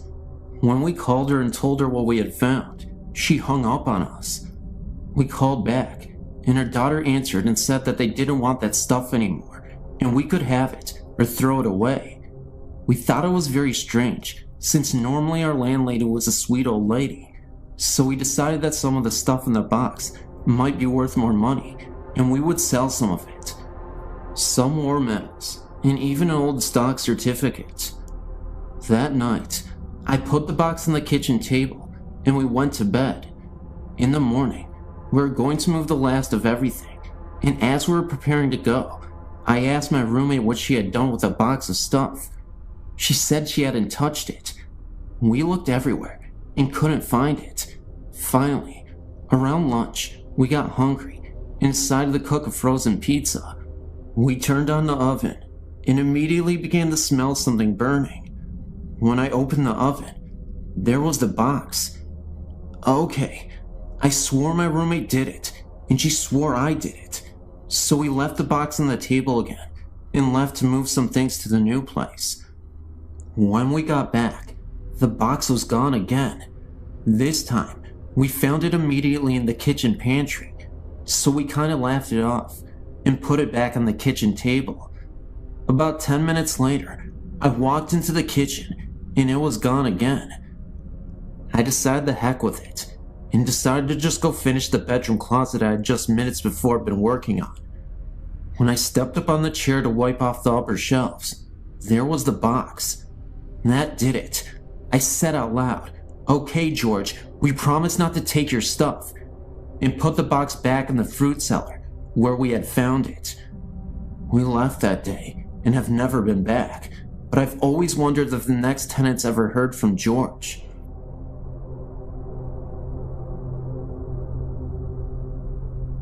I've worked for a domestic violence shelter for approximately 7 years. While I personally have never seen anything, there are always odd sounds and unusual occurrences. Let me start at the beginning. The house is 2-story with an attic and a basement and over 100 years old. I really don't know much else about its history. The local domestic violence center purchased the building, which had been uninhabited for a number of years, did some renovations, and began operating an anonymous shelter for battered women and their children. Over the years, there have been numerous sightings of a young couple. A woman in a long flowing dress can be seen periodically walking up the long staircase. A man in dark, old-fashioned clothing has been seen in the living room and at the top of the stairs outside the attic door. It is usual for all who went into the attic or the basement to feel uneasy and not alone. Recently, the sightings seem to have increased. A church group came over to the holidays to sing Christmas carols to the residents, and a young boy pointed to the ceiling and said, "Look, there's an angel." The only thing seen by the others in the room was a hazy, grayish fog that wasn't in any particular shape. A few months later, one of the employees' daughter was in the living room, alone, working on a school project, and looked up to see a gray, transparent figure looming in the doorway. She screamed, and her mother raced in to see the figure moving slowly upstairs. It was as if the ghost was checking in and didn't mean to frighten the young girl. Perhaps the most interesting aspect of this haunting is that the couple together, fitting the same descriptions of the man and the woman seen in places of the house, have been seen in one bedroom upstairs. To my knowledge, at least 3 residents in the last year have been awakened at night to see the woman sitting on the edge of the bed with a man standing behind her. The couple has been described as comforting and reassuring to those who have seen them in this manner. And these apparitions have seemed to know when these residents were about to face a particular trying experience. One woman was going to court the next day for an order of protection. One lady was facing a decision about the custody of her new little baby. And one woman was about to embark on the dangerous underground trying to change her identity in order to hide from the husband who tried to kill her. All 3 of these women felt as though the ghosts were trying to tell them that everything was going to be alright, and, as it turns out, the dire situations facing each of these women worked out in their favor. I personally find their presence reassuring as well. Women and children who came through the shelter are very often depressed, sometimes hopeless, scared, insecure, and anxious. I think that the fact that they are comforted by these spirits is a sign that these are good spirits who seem to approve of the work being done in their house. They've never tried to scare anyone. Sure, lights turn on and off by themselves, and the dishwasher is forever turning on by itself. Maybe they are just trying to figure out what these gadgets are. I do not know anything about the history of the house, but I assume these spirits were once residents of this house. Based on their actions, they seem to be good and well-wishing. I hope they continue to watch over the shelter and help the current residents. Hi, my name is Tariq, and this is my supernatural experience. It happened to me when I was about 5 or 6 years old. I seem to remember it was quite a sunny afternoon. Nothing particularly unusual about that day. My mother asked me to go upstairs and wake my father, who often took afternoon naps. I remember feeling quite lazy, and I could not really be bothered going all the way upstairs to attempt to wake my dad sleeping. However, my mom insisted, so I did. I was about to walk up the stairs when I suddenly was overcome with fear, as what I had saw made no sense to me. There, at the top of the stairs, was the biggest dog I had ever seen in my life. It appeared to fill the whole space of the landing and was near the height of the ceiling. The dog appeared to be aggressive and was barking and growling so loud that it could have woken the dead. I was so shaken and scared that I just froze in the spot. I shouted for my mom. I said, "Mom, I can't go upstairs," and she told me not to be lazy. I told her no, there was this big dog at the top of the stairs, and it would not let me pass. My mom came out to me, and she said, "Tariq, we do not even have a dog." Of course, this is what I already knew.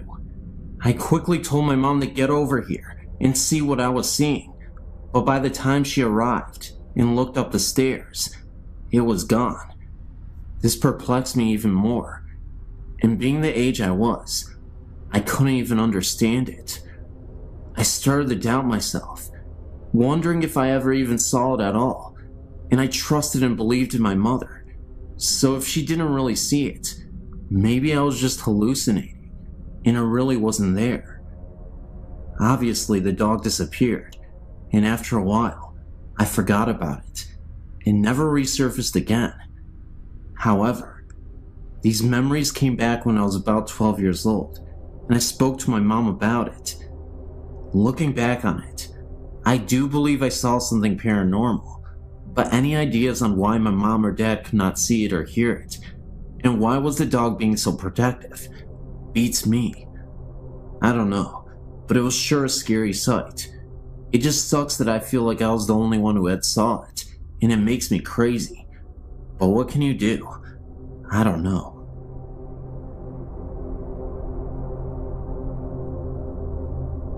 I recently had an experience that I can't explain, and decided to tell my story here. In June, my boyfriend Ian, our then 15-month-old twins, of course me as well, we all went to his family reunion. While we were there, we had a wonderful time meeting his family and getting to know everyone really well.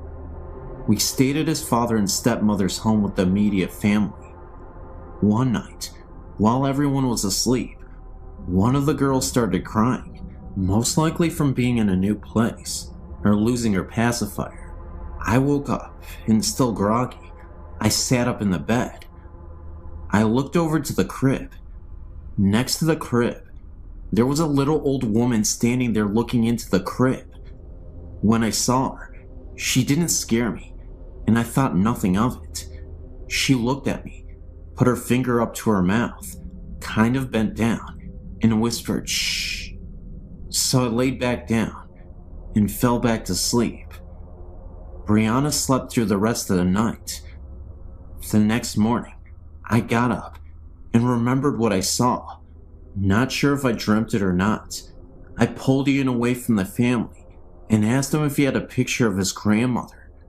The family had spoken a lot of her the previous day at the reunion, but I had never met her. Ian was very close to her and was very upset at the time of her death.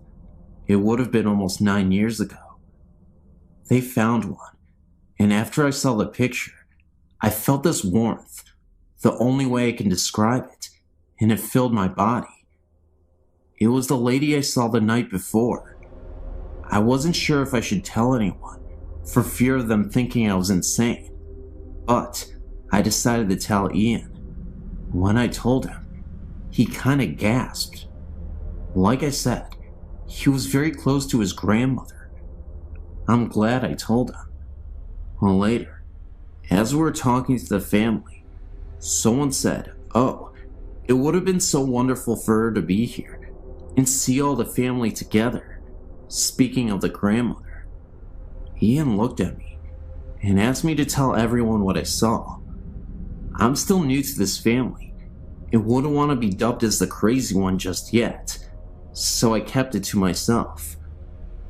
Thanks for giving me a place to share this.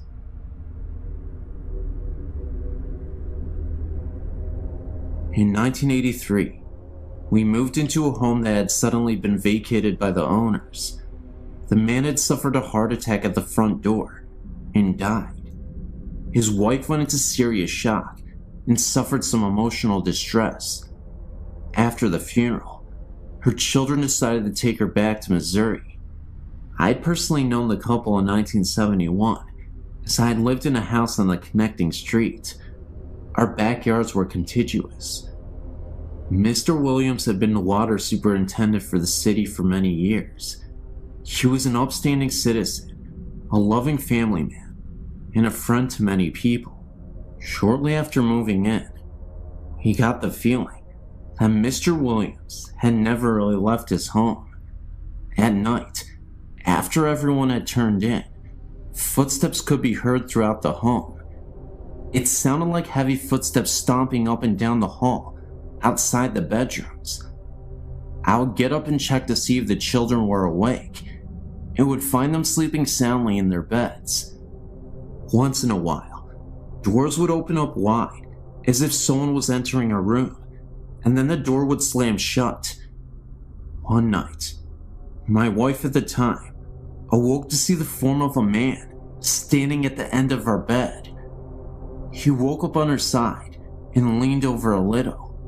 She laid there terrified, knowing that I was very hard to wake up, and that if this were a burglar, I would not suddenly spring into action against the intruder. She maintained her position and just peered through her eyelids. Suddenly, the figure just faded away. These occurrences persisted for about a month. One morning, at around 2:30 a.m., we were suddenly awakened by the bedroom door slamming open with a violent force. We were very tired of Mr. Williams' nightly tirades, and I was running on my last nerve. I got up and decided to try to talk with this confused soul. I addressed him as Mr. Williams and told him that he had suffered a heart attack and had died. I told him that his wife had gone to Missouri to live with his children. I told him that we were paying rent to his children to live in this house, and we worked hard for our money. I started to get angry with him and told him that if he wanted to rant and rave and stomp about the house, he needed to do it when we weren't there, as he was disturbing our sleep. If he continued, we would be forced to move, and his children would have to find other renters. I suggested he go to Missouri, because that is where he would find his wife. After that, we never heard from Mr. Williams again.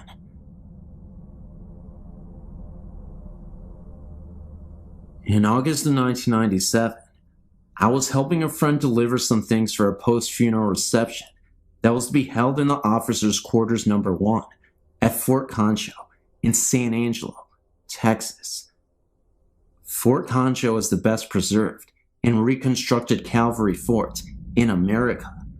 This is where the Buffalo Soldiers were stationed. It was very early in the morning, and we had to get the key to the building from the curator. We drove to the other side of the parade ground and parked the van.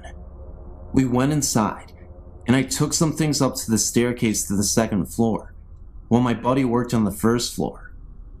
I walked into the west bedroom upstairs, and immediately felt like I had just walked between two people that were standing shoulder to shoulder. I was walking into a tremendous field of static electricity. I had a cold sensation, and the hairs on my neck and arms stood straight out. I put the vase down that I was carrying, and found myself compelled to say, "Excuse me." Then I proceeded to the east bedroom. When I entered the room, I saw a little girl out of the corner of my eye, playing on the floor to my left. I placed the vase, and when I turned around, she faded away. A couple of days later, I was again with my friend. We stopped by the house of the lady who was responsible for financing the restoration of officers' quarter number 1. My friend mentioned that I had felt a presence and saw a little girl. I told her that I had seen her in the east bedroom, and she told me that a little girl had died in that very room. Maybe it was her parents that I felt in the west bedroom, or just someone else watching over her. A few months later, I had the opportunity to stop by the officers' quarters number 1 when it was open to the public. I was walking around, and a staff member volunteer came up and asked me what I thought of the building. I told her I thought it was haunted, and repeated the story of the little girl. The lady took me into the dining room and pointed to a portrait on the wall. It was the same little girl I'd seen upstairs.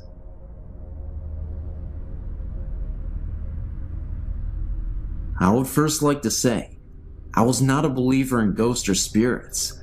I was in the Navy at the time, and had been just transferred to Japan. My family and I arrived there in August of '91. I felt very lucky because the Navy had just opened Harrio, a new housing complex about 9 miles from the naval base. This meant that my family and I would not have to live off base. My wife and I were taken out to the Harrio to pick out a house. Being newly opened, we basically had the pick of the litter. My wife and I chose a nice 3-bedroom room townhouse in the center of the housing complex. We moved in within 3 days and began to settle down. Nothing much happened for the first month or two. Then one night, my daughter, who was 3 at the time, started waking up at night crying.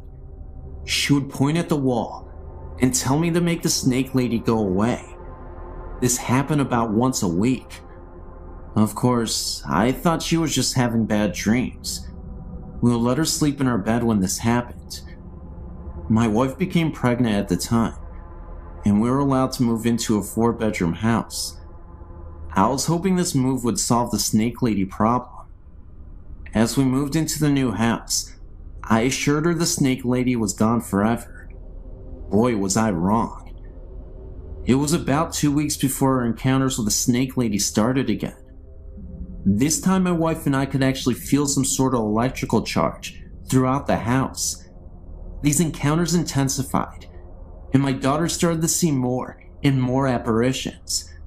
She would tell me that the snake lady wanted to take her away. I, being a skeptic, thought the electrical charge was sort of funny, but never gave much thought about my daughter's nightmare being real. Then one night, my wife and I were awakened by my daughter screaming at the top of her lungs. We rushed into her room to find her pressed against the far wall, her feet approximately 1 foot off the ground. My wife and I both grabbed her arms, and with one of my feet pressed against the wall, I pulled with all my might. She wouldn't budge. I'm not a small man, 5'10", 191 pounds, and I worked out all the time. I could not get her off the wall. All the while she was screaming that the snake lady wanted to take her away. Scared to death, I started praying in my head. My daughter started to slide down the wall, and she fell into our arms. I don't know what it was, but I believe there is something out there that we don't know about. The next day I blessed every room in the house with olive oil. This seemed to do the trick, because my daughter never had another experience. My wife is Japanese, and she did some investigating of the area's history. Harrio was once an internment camp for the sick and dying Japanese soldiers of World War II. There is a shrine just outside the back gate for the soldiers that died there. And that's what we found out. Thanks for reading. It's funny, really, because I've been reading your site for quite some time and have marveled over the experiences people have had, but never, ever thought I would be emailing you my story. This experience is mainly my 2 friends, but I experienced it firsthand last night. They live in RAF, Royal Air Force Quarters, in Middlesex in England, and have never really mentioned anything before. A couple of weeks ago, Susie and I were chatting about various things when the subjects of ghosts came up. Funny enough, the handprints have come back since Elena was born, said Susie. Handprints? What handprints? I replied. It seems that since they moved in over 3 years ago, they've had various things happen. So she took me upstairs, and there, clear as day, was a set of huge handprints on the wall just above their bed. Apparently, she has tried everything to get rid of them, and they disappeared when she was pregnant. As soon as the baby was born, they came back, and when I saw Susie and Jay last night, they casually informed me that the handprints had moved. By now, I was getting quite spooked out. We went outside for a cigarette, with one of the music channels on the TV playing. When we came back in, the channel had changed to some gruesome true murder documentary. The hairs on the back of my neck were standing on edge at this stage, and it took Susie a good 5 minutes to change the channel back. Also, they've both watched a candle that stood on top of the telly very casually move from the middle and drop off at the end. Things have been moved around, never hidden, and the TV also turns on and off. Susie and Jay were very relaxed about this, and the ghost obviously means them no harm. Last night, it was Susie, Jay, and me, and they told me what happened last Sunday. Apparently, Susie had gone up to change Elena and had set out her pajamas and nappy out on the changing mat in the bedroom. She was bathing Elena and thought that perhaps she could use one of the smaller nappies instead of the big one that she had pulled out. When she went back into the bedroom, the pajamas and the big nappy had been thrown onto the chair, and in a perfect arc were 3 of the smaller nappies on the changing mat. Poor Jay got it right in the neck for that, until he explained that he hadn't been upstairs at all. Again, the hairs on my neck were standing on end, and when I had to go upstairs to use their toilet, Susie had to come with me. We then went out for a cigarette, and as we were sitting there, I saw the shadow of someone walking to the kitchen. Didn't think anything of it until I realized that we were all sitting outside. I told them, and Susie said that she sees shadows out of the corner of her eye all the time. We then went back in, and I was sitting on the sofa next to Susie, talking to Jay, when I noticed that she was staring at something right behind her. I asked what she was looking at, but she said nothing at first, knowing how freaked out I was getting. She then began to tell me that she noticed a transparent man with an axe lodged into his forehead casually move from the room we were in and into the kitchen, then disappear. She had told me that when she was alone in the living room another time, that she also saw a man sitting down at the kitchen table, as if he was writing on a piece of paper, then disappear shortly after. Apparently, they are not the only ones to experience things. It seems that quite a few people in the row of houses had strange things happen, and the couple on end have seen a shadowy figure. She asked me to babysit Elena next week. Must admit, not too keen on having the extra company though. When I was about 10 years old, my family lived with my great-grandmother and me, and my brother had to sleep in the basement. Half was for storage, half was an extra room. So one night, at like 3, I had to walk to the top floor to take a pee. On my way down, I hear the voice of a little girl say goodbye. Then I noticed that same voice, and it said die. I immediately freaked out and ran back into my room, absolutely terrified. There was another incident with my brother.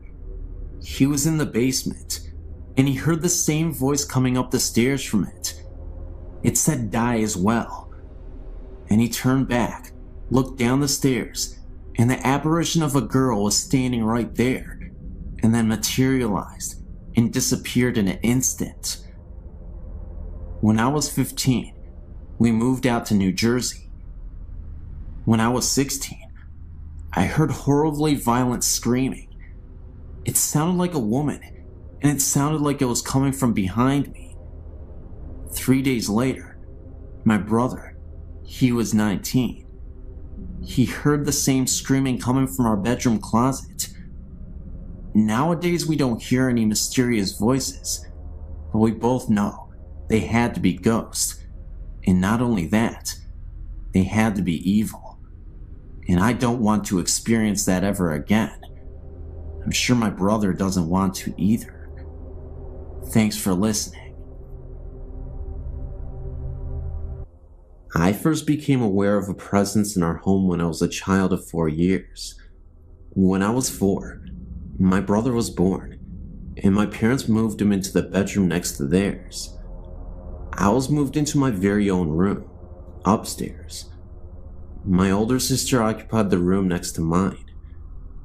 It did not take me long to realize that there was something odd about this new room I was in. I would wake up in the night, chilled, with the overwhelming feeling that someone was watching me. Sometimes, I caught fleeting glimpses of what looked like a shadow on one particular wall. When I mentioned the shadow to Mom, she attributed it to light play from the moon and other rational explanations. I tried very hard to believe her explanations and to make the shadow sightings go away, but I simply couldn't take the vision of a man in an overcoat, wearing a fedora. I could never actually see this man, just an outline, a shadow, but I knew he was there. I can't even say I felt threatened by this figure. I just felt watched and not alone. I suppose I should describe our family home. It is a large, Cape Cod-style home, built in the 1940s, just after the war. The family that built the home were obviously influenced by World War II, as was the world, I would think, and they built a secret room, which I would imagine was designed to hide the family if war ever broke out on home soil. This room was only accessible via a trapdoor in the kitchen floor, and it led to the secret room in the basement. My dad sealed this room off before I was born, although I know exactly where the trapdoor is. There is also a secret passageway that leads between the closets of the 2 upstairs rooms. This passageway has been sealed before my parents bought the home. This house was the second built on the foundation. The first was a farmhouse, dating back to the late 1800s, which burnt when my mother was a child in the 1930s. The family that originally built the Cape Cod didn't live there long, and it became a rest home for the affluent elderly in the community for many years. My parents bought the home in 1954, and I was born 11 years later. There were other strange occurrences in the house in my younger years, such as doors opening and closing by themselves, and doors locking when there were no locks, and the piano playing by itself. But I'll fast forward to 1974, when my older sister got married. I took the opportunity to move into her larger room, and that is when the strangeness went into overdrive.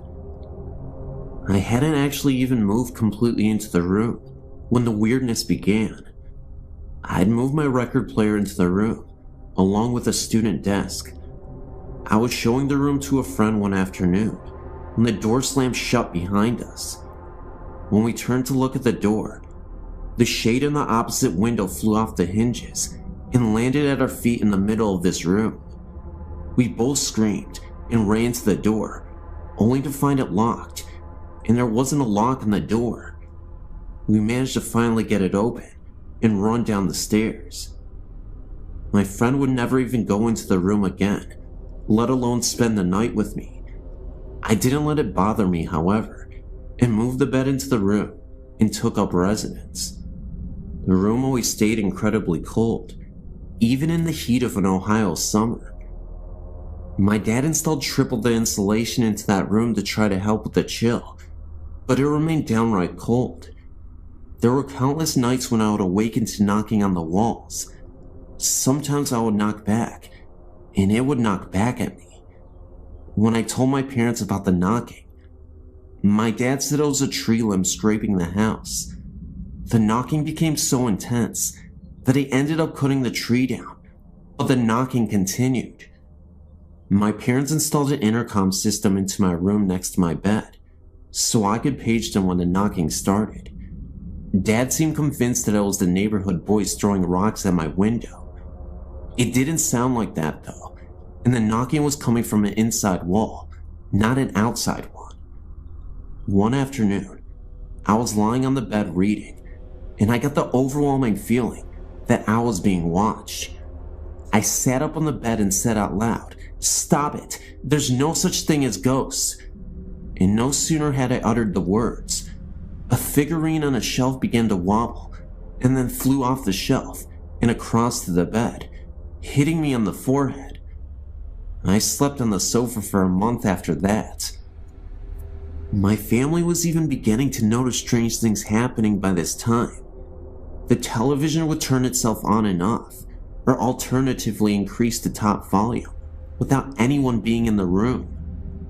Dad said we had a bum set and bought a new one, but it did the same.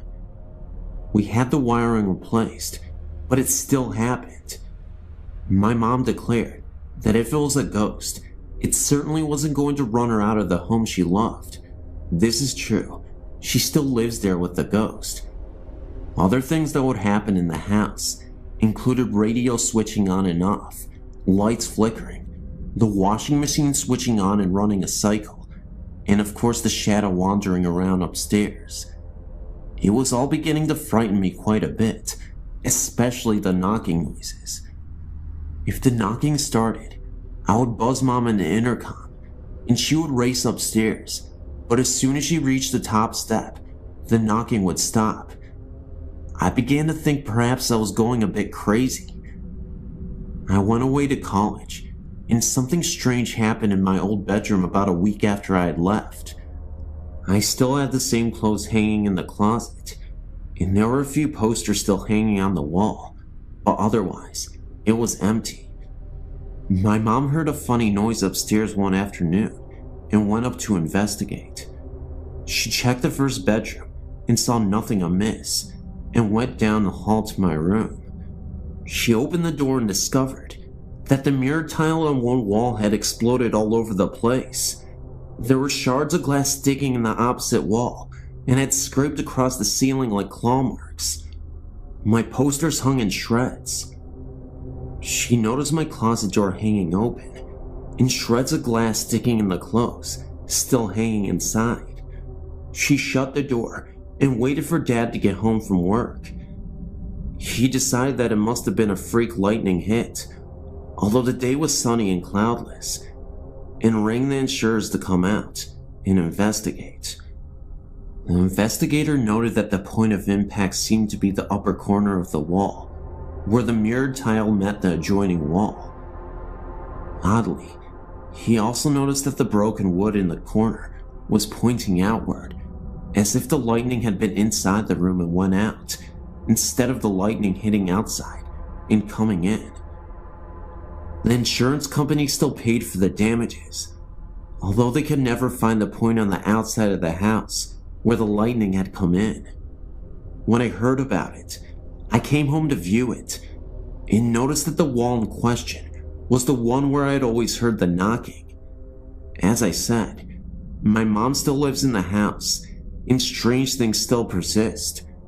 She keeps the washing machine unplugged, but unless the water is cut off, it still fills up. This is the third faulty washer we've had. The TV still plays tricks too. My dad passed away in the house 2 years ago, and on a night after he died, I was staying with Mom, although I wasn't about to go upstairs ever again. And in the middle of the night, we both heard faint music playing upstairs, bluegrass music, to be precise, which was Dad's favorite, and we reckoned that there must have been a party going on to welcome Dad to the other side. Mom has since sealed off the upstairs and only lives in the downstairs part of the house. My brother has had plenty of strange things happen to him in the house as well, as did my sister, and as a result, none of us want Mom to bequeath the house to us. She can't understand why.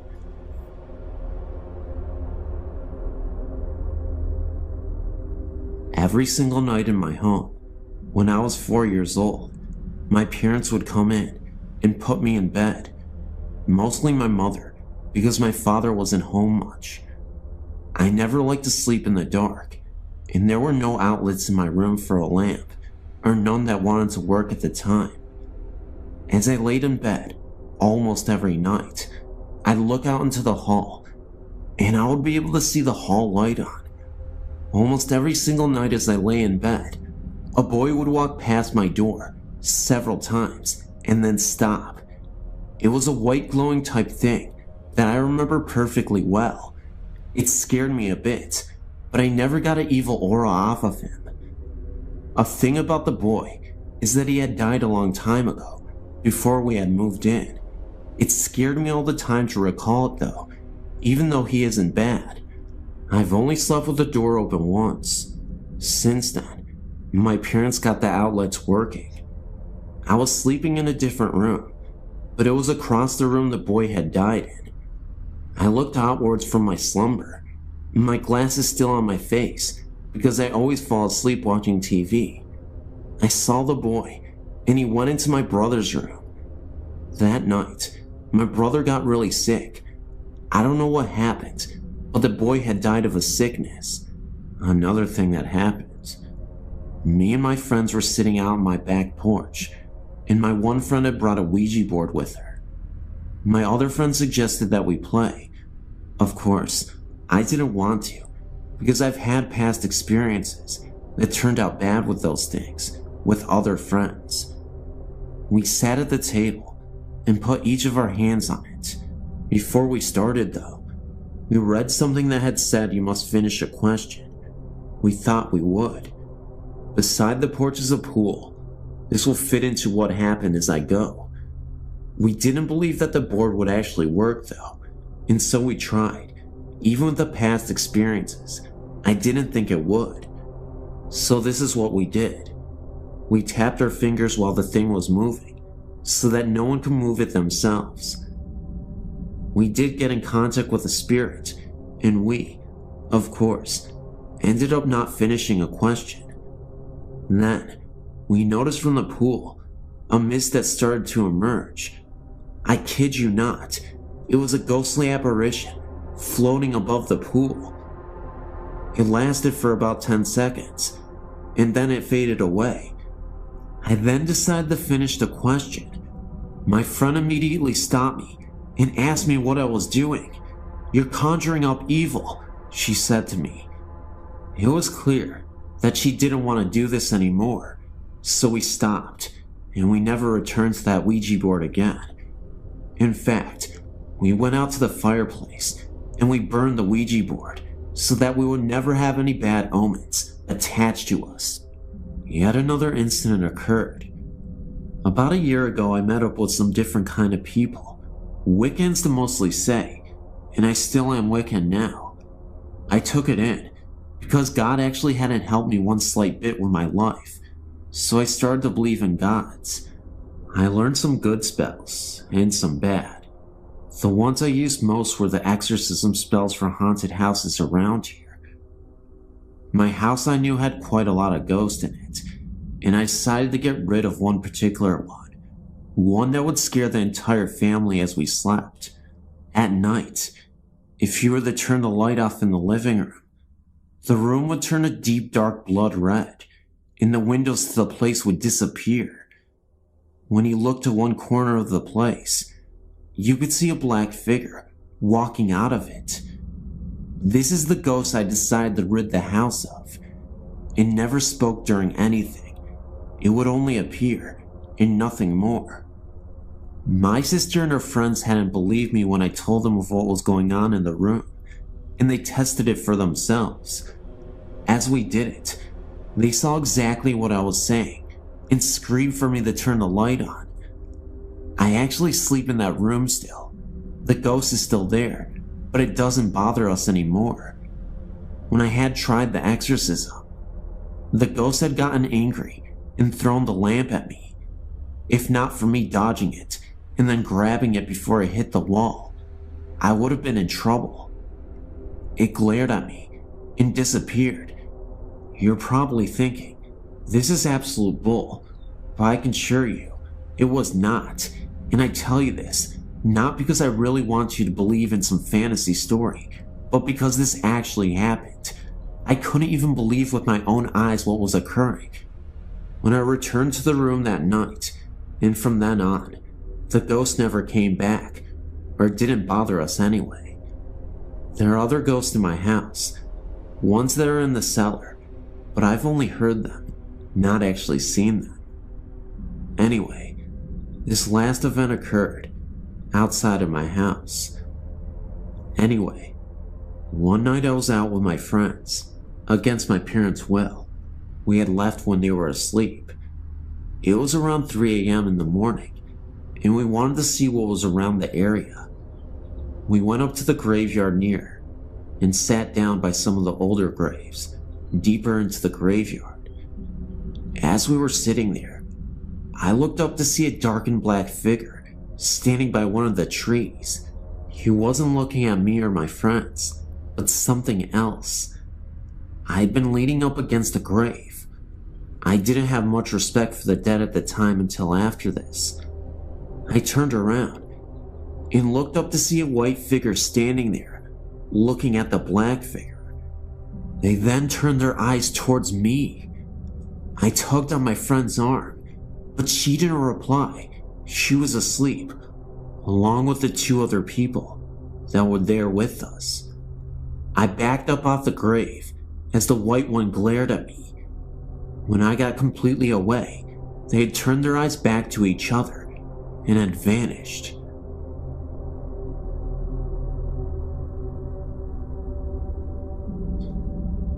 Before our marriage, my husband purchased a home built sometime previous to 1870 in the center of a small town in Michigan. It is a lovely house, we still have it, with high ceilings and wide archways between some of the rooms. When we moved in, we had very modern furniture, which really didn't look right in the house, so our friends would bring us antiques whenever they could find them, very cheaply or for free. One friend bought us a very large round antique mirror that he had found in a house his company was hired to tear down. It was the kind with a gilded wood and molded frame with a medallion at the top. The glass, while it had some dark spots and shadings, was in exceptionally good condition. This was back in the mid to late 70s, and we had parties almost every weekend. In the summer when the doors were left open, no one bothered knocking. They just opened the screen and came in.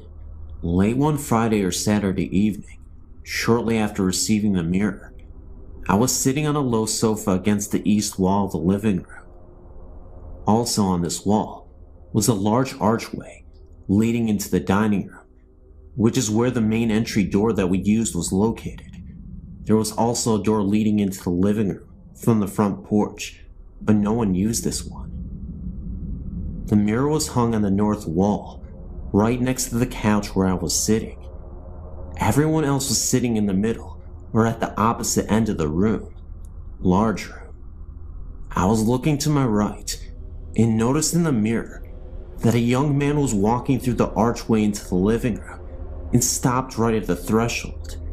At first glance, I did not recognize him, so I turned on the couch to look at him directly, and there was no one there. I looked over at the mirror again, and there he was. He was not a big guy, about 5'8" or 5'9", thin build, dark hair, short for the times, and wearing what looked like one of those blue-gray work shirts. I looked towards the archway again. No one was there. I shot off the couch and into the dining room to see if anyone was playing a trick on me. There was no one in any part of the house other than the living room. It made me very uneasy, and I could never sit in that area again. In fact, I moved that couch a week later, and even though the mirror still hangs there all these years later, I tried to avoid looking at it. A couple of years after this happened, I joined the local historical society. I met a wonderful tiny old lady in her 90s. She told me that she had been in my home many times during her youth, and I found out from her that during Prohibition, the people who owned a house would have parties with bootleg liquor. There was an argument late one evening, and a young man was killed by a blast from the barrels of a shotgun at close range in the area of the front entrance to the dining room. I'm not sure if it was him or not, but for 3 or 4 years after that, every night at 3:10 a.m., I would hear slow but steady footsteps on the creaky wood floors walk from the archway through the living room, and up to the bedroom door. They always stopped right there, thank God, and I tried to make sure they would come no further by hanging a crucifix on a hook inside of the bedroom door. After a few years, it either stopped or we grew so accustomed to it that we didn't notice it anymore. So, do you think my spirit came with a mirror, or that the mirror just enabled me to see him? I don't know. I guess we'll find out sooner or later. Early March last year, my husband and I had the most terrifying night of our lives. Avid campers, we had never been scared sleeping out in the middle of nowhere in our tent. We went to a campground called Weldon Springs in Illinois, about 45 miles from our home. We stayed at the backpacking area, which at that time of year is isolated except for a few deer and birds. I felt fear the minute we walked into our spot. We had camped in that spot several times before, with no weird occurrences. I felt like we were being watched. I tried to pass it off as dead trees and grass, and a lack of other people around. By evening, sitting around the fire, I was scared. Our friend came along to stay with us, had a sleeping bag with him, ready to camp. Oddly, he decided not to stay. When we got settled in our tent, hell broke loose. We laid there a minute, and I heard an odd stomping noise in the trail leading to our site. It got louder, like it was getting closer. I asked my husband after we discussed it ourselves, and he said he felt an evil presence there.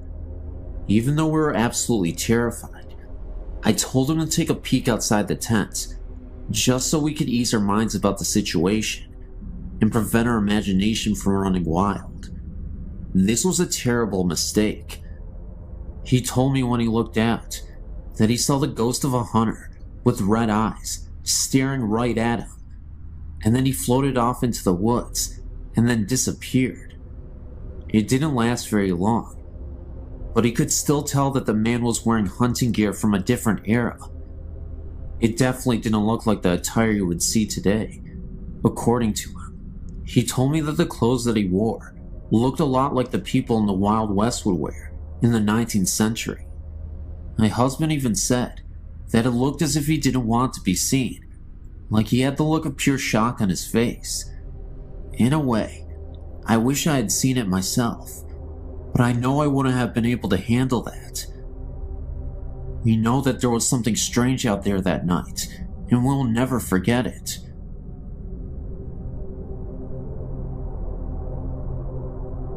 There is this camp that I know of.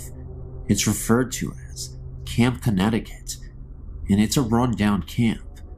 It's called the Run Camp because of its deadly history, where a group of men were once gathered, said to be a cult, and eventually the town had exiled them and were forced to stay at this camp outside of town.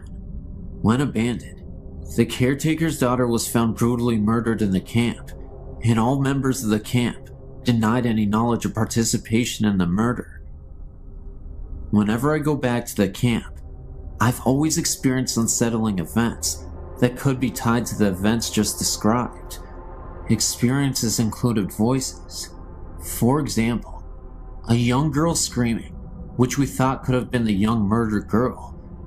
We have seen figures pass among the trees while walking through the narrow paths along the woods.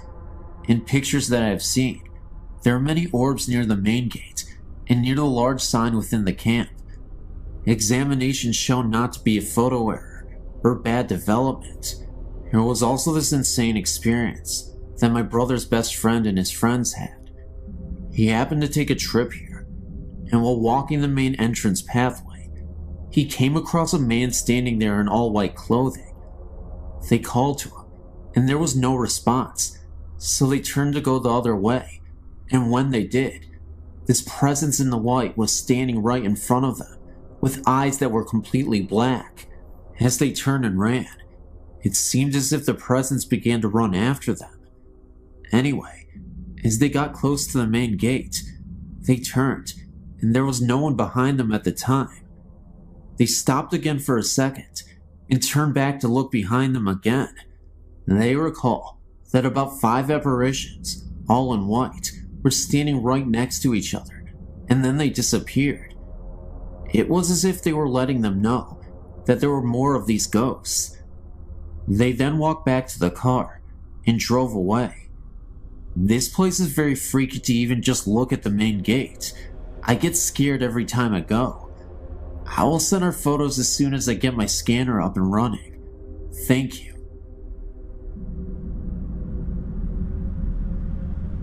I've been tempted to write about what happened to my family many times, but it seems far too unreal. We were not allowed to talk about this outside the house when I was a child, and my mother only told guests about her visitors when they experienced something in our house. Our childhood home was built in 1898. My parents bought the home in 1974, when I was only 6 months old. The house was very large and had been converted into a double. My grandmother moved into the upper level. Strange things began to happen shortly after my family moved in. My mother had her first experience one night after she had sent my older sisters to bed. From her bedroom door, she could look out and see into the kitchen hallway and into the bathroom. My family had only lived in the house less than a month when my mom saw a little blonde-haired girl walk into the bathroom. All of my sisters have very dark brown hair, and this was clearly a blonde-haired child. My mother panicked and yelled to the little girl, but the door shut. My mom jumped out of bed. In her mind, she was thinking that this little girl was a neighbor's child, that my sister must have snuck in the house. When she opened the door, there was nobody inside the room. My mother nicknamed the little girl Jessie, and I have no idea why. My mother had many experiences in the house, and with the younger children, myself, my younger sister and younger brother, when we were very small, it was as if we were playing with someone else. I don't remember this, but my mom did. But I do remember that in my oldest sister's bedroom in her closet, there was a paneled off section that led under our hallway steps to the second floor. I remember talking to someone that we called the lady under the stairs. I always thought that it was my mom or grandmother, but I later learned that this was not the case. When we told my mom about this, she would not let us play this game anymore. I do not remember being scared at all. My younger sister and I would also go into our hallway and play with the lady on the stairs. I have very little recollection of this at the time. I would have been about 4 years old, and my sister would have been about 3. When we described the woman to my mother, she forbade us from being in the hallway alone. I never took the ghost stories to heart and was very carefree as a child. I always felt safe. However, I did finally have a bizarre experience that I could not explain or rationalize away. My grandmother had a stroke when I was 15. And my mother gave my older sister's bedroom to my grandmother since it was on the first level and was safer for her. She had no control over what she was saying and was rapidly deteriorating. My parents didn't lay any ground rules down for us kids that summer, as things were in havoc, and my brother and I had stayed up all night, watching Nick at Night in the living room. I could see into my grandmother's room, and we also kept an eye out for her, should she use the bathroom or want something to drink. I was just starting to doze off when I thought I saw someone in my grandmother's room. It was a blonde-haired girl who might have been 10 to 12. I have no idea the age. I thought I was seeing things, or that I was just really wiped out, and my mom's stories were starting to get to me. I walked out into our kitchen, and my oldest sister was eating a sandwich, and I told her what I saw. She laughed at me and told me I must have been dreaming. I thought maybe she was right, because I just never believed what my mom had been saying about the girl she had claimed to have seen on several occasions. Now here's where I realized I wasn't a complete nutcase. I said before that the house was very big. Well, my grandmother started screaming, and my sister and I ran into the room. My grandmother was up, and headed for the front door. She was screaming about fire and the little girl. We could barely make out what she was talking about, but she kept repeating, "The little girl said I was going to hurt the baby, and I have to go before I cause a fire." That was the most intelligible sentence that my grandma had said in over a month. My sister kept saying, "What little girl?" And my grandmother said, clear as day, "The little blonde-haired girl." My grandmother was 72 years old and short of hearing. She was also 3 rooms away when I literally whispered this to my sister. We woke my mom up because we did not know what to do. My grandma ran out of the house and refused to come back in. She stood on her porch. My parents took her to the hospital, and she was placed in a nursing home because even the mention of our house sent her into hysterics. The baby she was talking about is my younger brother, who is the baby in the family. My mom decided to turn the house into a one-family home again and had us kids, there were 6 of us, do the work. We did not mind, as we wanted the help, and it was a good way for us not to think about my grandmother all the time. My younger sister and I would be the only 2 sharing a room, but that was fine, as we are very close, and we were excited. Again, I was up and could not sleep, so I went up to the room that would be ours. It had been my grandmother's, and I was scraping wallpaper off the walls with a putty knife. We had started this project the night before, and I was bored, so I went up to get some more done. I was scraping the walls, and had been doing so for about an hour, when I heard a funny noise that sounded like the scraping noise I was making with the knife, but different. It's hard to explain. I thought someone was playing a trick on me, so I began to scrape the wall, and very quickly, I stopped. However, the sound that I heard continued, and it was the sound of scraping, but it was coming from across the room. I do not know if whatever was in the room was mocking me or playing a game, but the scraping kept going on. Whoever or whatever did not care that I heard them. I screamed. I thought it was one of my older sisters. I ran down the front steps and opened the door, and the house was completely quiet. Everyone was sound asleep, snoring. I woke up everyone in the house. I was terrified, and I never slept in that room. I would continue to hear things in that house until I was 18 and moved out. As for our house restorations, my mother began working on the kitchen and back hallway that led to our attic. While doing so, she found where the house had burn marks and was scorched. My mother mentioned this to one of our neighbors, a woman who had lived on our street from the day she was born in the early 1920s. Our house had been burnt very badly and had been rebuilt. At that time, it had been converted to a double. A little girl and her parents lost their lives in the fire. My other sisters had things happen to them too. One of my older sisters was looking out the living room windows. Something grabbed her shoulder and called her name.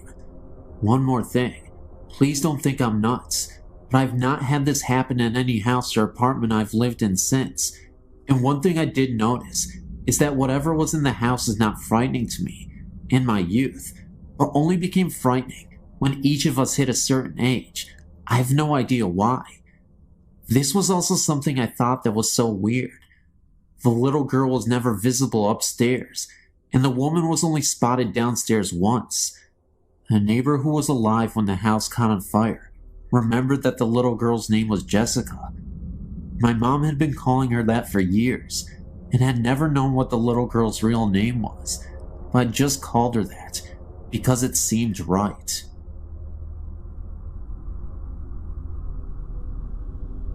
Hi, I just thought I'd write to you guys to tell you what happened to me when I was about 12 to 13. I'm from northwest England, in a county called Cheshire. I was staying with my father in a small village called Wrenbury. He used to live in a large country house that has been around for many years. I think, but I'm not certain, that the house is in Victorian. I was staying for the weekend. The house does look spooky, but I never felt any kind of presence there until Sunday afternoon when my father popped out to the local store. He was only gone for about 15 minutes. It was about 9:30 p.m. and I decided that I needed the toilet. There was a downstairs toilet, but that was full of boxes and tools, so I had to go upstairs. I walked upstairs and went to the toilet. After flushing the loo, as the noise from the loo had gone and I was washing my hands, I heard the sound of a baby crying and screaming. Sound was coming from a nearby bedroom. This scared me a lot because I knew there was nobody in the house, and it was not coming from the outside because the house is stuck in the middle of nowhere, just miles of farm fields around. I walked out of the toilet and headed towards the direction of the crying. As I opened the bedroom door, the sound flew past me, but no one was there. It was almost like the sound traveled through me. I was rooted to the spot with complete terror. I then turned to face the sound, which was now sounding like it was coming from one of the other bedrooms across the hall. I don't know why, but I headed to the other room. The crying baby was really loud, and I was sure that someone was hurting a baby. Looking back, maybe that's why I went to see. As I opened the door, I saw something I will never forget. There was a baby lying on the floor, but it didn't look right. Half of its body was stuck in the floor. I could see one of its legs pointing out, and a half of a face. It was wearing old-looking clothes. The sound of the baby was almost deafening, and it looked like someone was hurting it, but no one was there. This was all too much for me, and I ran downstairs and outside into the dark, and just waited for my father to return. I never told my dad anything. This is the first time I've ever told anyone. I thought I was going crazy, because I've never believed in ghosts before. My father no longer lives there now, but I did go back once when he was visiting an old friend that now lives there, but I never went up their stairs on my own again. Well, I just thought that maybe you would find that interesting. Nail me back if you wish. Hope you don't think I'm lying, because it was all very real to me. I'm 20 years old now, and I have access to the internet. I spend my time looking for other people who've had similar things happen to them. Thank you for reading.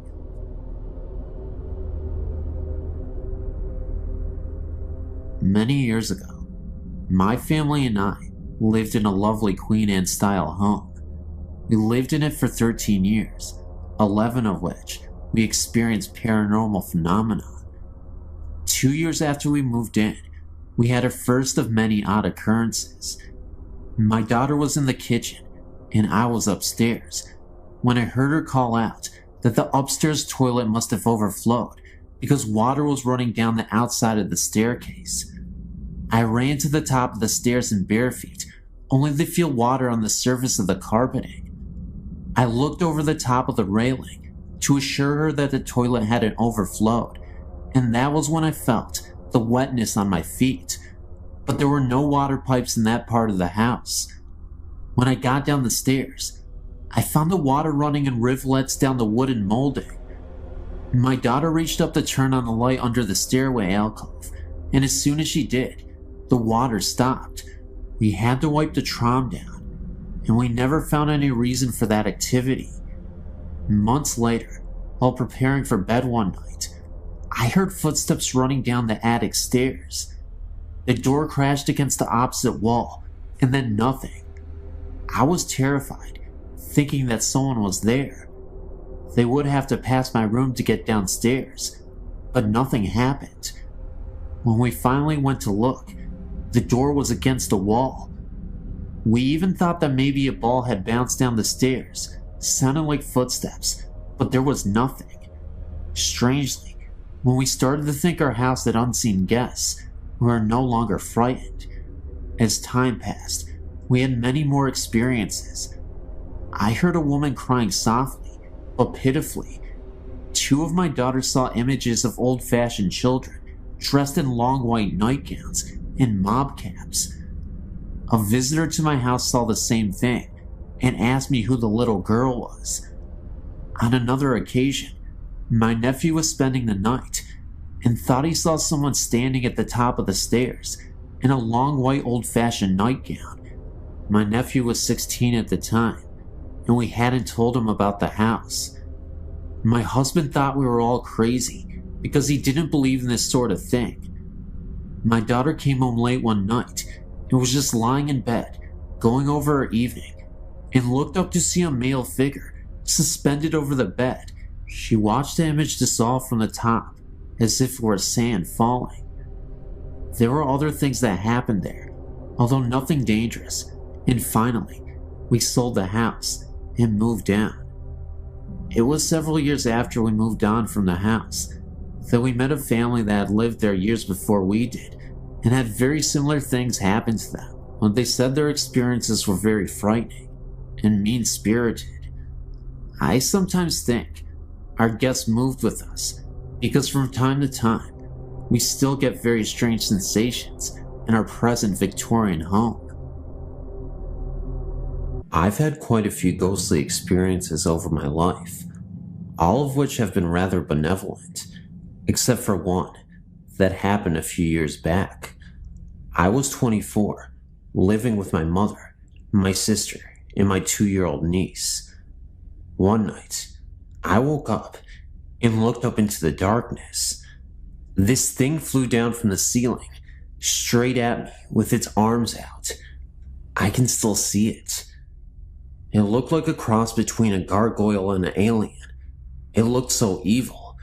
It sounds silly, but I was so terrified that I ran out of my room screaming into the living room to be with my mother. I was shaking uncontrollably, and I sat with her for quite a while before I could convince myself that it was just a dream, and I went back to bed with no further problems. Well, a few months down the road, my sister was at home with her friend, Kelly, who seems to have some sort of connection with the paranormal, like her mother, and she sent her down the hall to get a towel for my niece. The linen closet is down the hall in my mother's room. Kelly came back a couple minutes later, white as a sheet. Now, my sister and Kelly are always talking about stuff like this, but this is what really freaked me out. She said that there was something in my mother's room, and it was a threatening presence. She then went on to describe it. About 3 foot tall, gray, kind of a cross between a gargoyle and something. I'd never mentioned anything to my sister, and the only thing I had told my mother is that something scared me. I'd never described what I saw to anyone. In another related incident, prior to my sighting, my mother was trying to sleep one night in her room, and as she is about to fall asleep, something breathed near her, kind of like a sharp exhale, right into her ear. She woke up the next morning with scratches in the middle of her back, and the freaky thing is, she slept alone, and there were only 3, long, about 6 inches thin, scratches on her back. Needless to say, I'm very happy to be out of the house.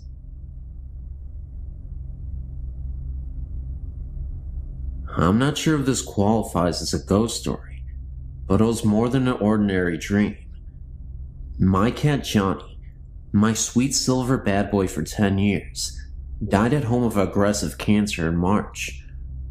During the month between his diagnosis and his death, I showered him with even more attention than usual. So by the time he passed away, we were closer than ever. On several occasions, including at his grave just before burying him, I invited him to come back and let me know he was okay. A few nights after his death, I was aroused by a dream by the sound of Johnny's meow, coming from the direction of his special spot at the foot of my bed.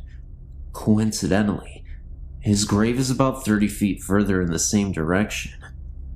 I waited with a mixture of hope and anxiety to feel him walking up my body to my face, but it didn't happen.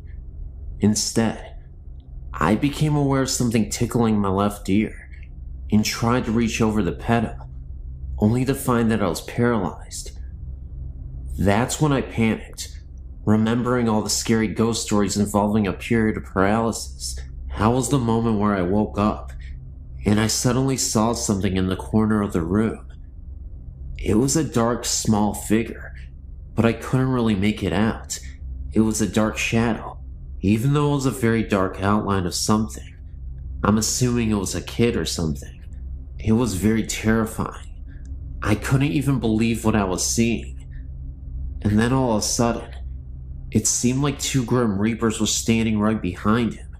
So this humanoid ghost, this figure, this creature, this child, was hunched over and was absolutely mortified himself. And these Grim Reaper type ghosts came to take him away. And just like that, within seconds, they were all gone. I guess you can say that my cat didn't return. In fact, I think a demon actually returned. But I guess that's up for debate. Thanks for listening.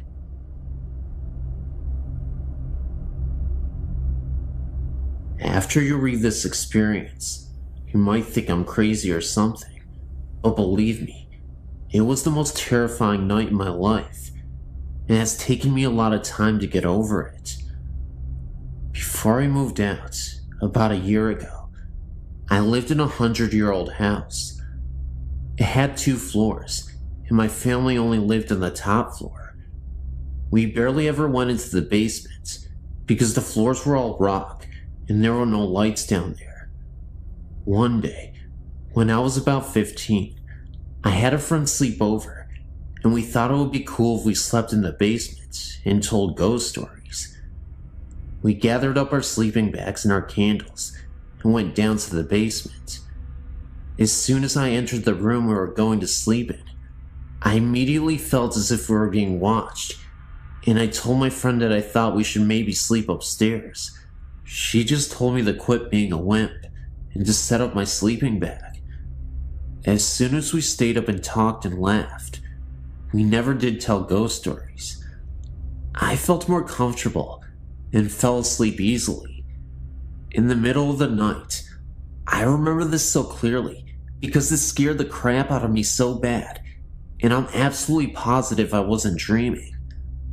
I woke up to knocking coming from one side of the house, and slowly getting louder and closer, and right when it was so near that it was shaking the ground, there was a big crash, and it went away. I sat up straight in my sleeping bag, and my whole body was trembling. After I calmed down a bit, a figure appeared at the foot of my sleeping bag, and I froze. I couldn't move, I couldn't scream, I couldn't do anything. The figure was of a man dressed in rags that were covered in coal. He stared at me as if he recognized me from somewhere, and then his eyes widened, and he exclaimed with a gasp, "Mary Beth, Mary Beth, help me." He then disappeared with a flash of light. Apparently, my friend had woken up right when he disappeared and saw the flash of light. The next day I told my parents, and they said that they had felt a presence down in the basement earlier. I read up on the history of our house, and found out that the mistress of the house was named Mary Beth, and her picture resembled myself. One of her servants had been trapped in the basement, and tried to climb out of the coal chute without succeeding, and after being trapped for about 3 days, he died in an unexplained fire accident while in the basement. Thank you for taking your time to read this.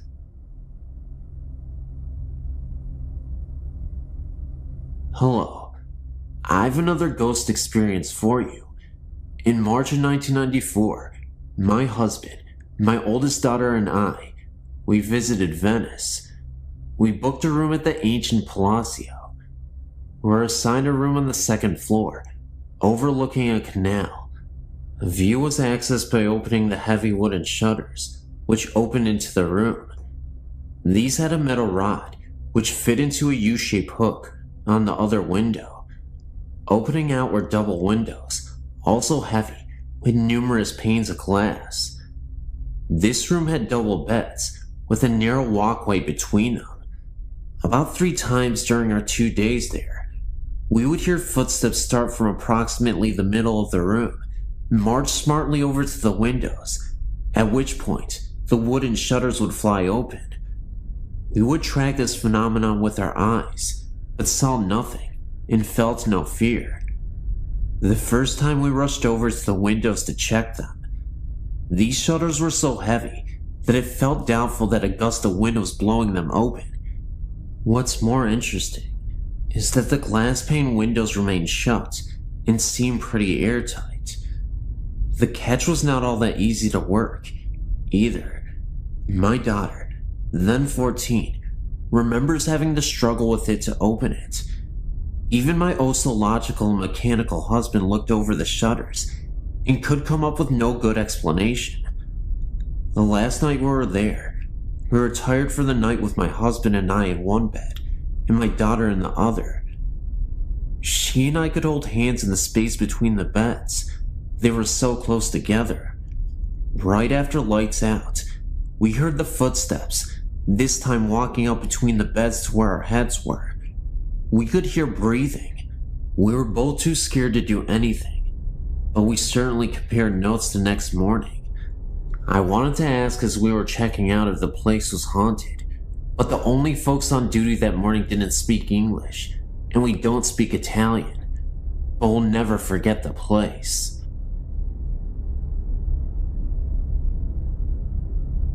About 10 years ago, when I still lived in Pennsylvania, a group of friends and I took a joyride out to the Quaker Cemetery, just for a good night scare.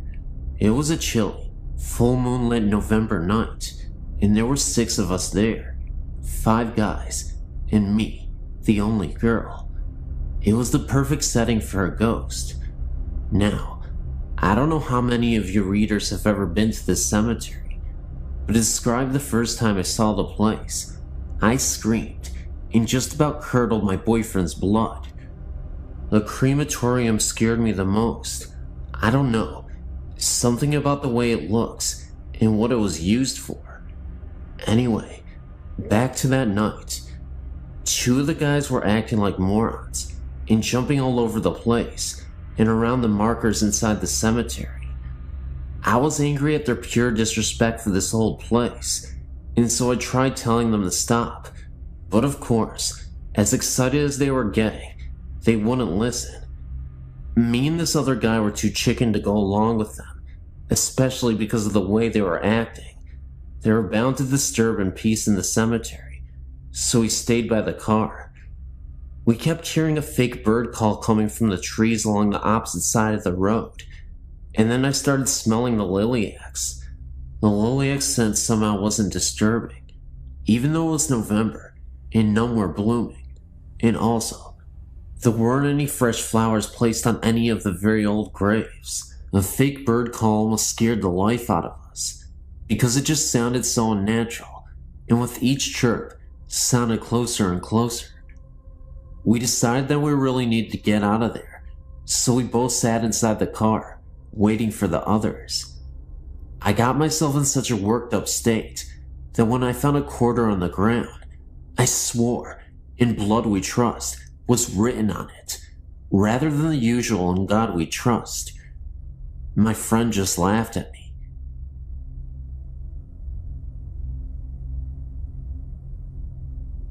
The story that I'm about to relate to you took place when I was about 11 years old. I'm 17 now, and most people whom I've conversed with about this matter shrug it off as the hallucinations of a child. It was the fall of about 92 or 93, maybe before, maybe after.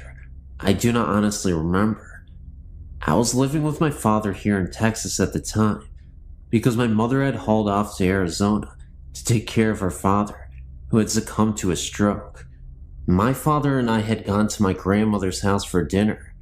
My grandfather was out of town visiting relatives in another part of the state. My father, my grandmother, and myself were in the kitchen conversing about things that I can no longer recall, because my memories of this occasion are starting to fade and jostle in my mind.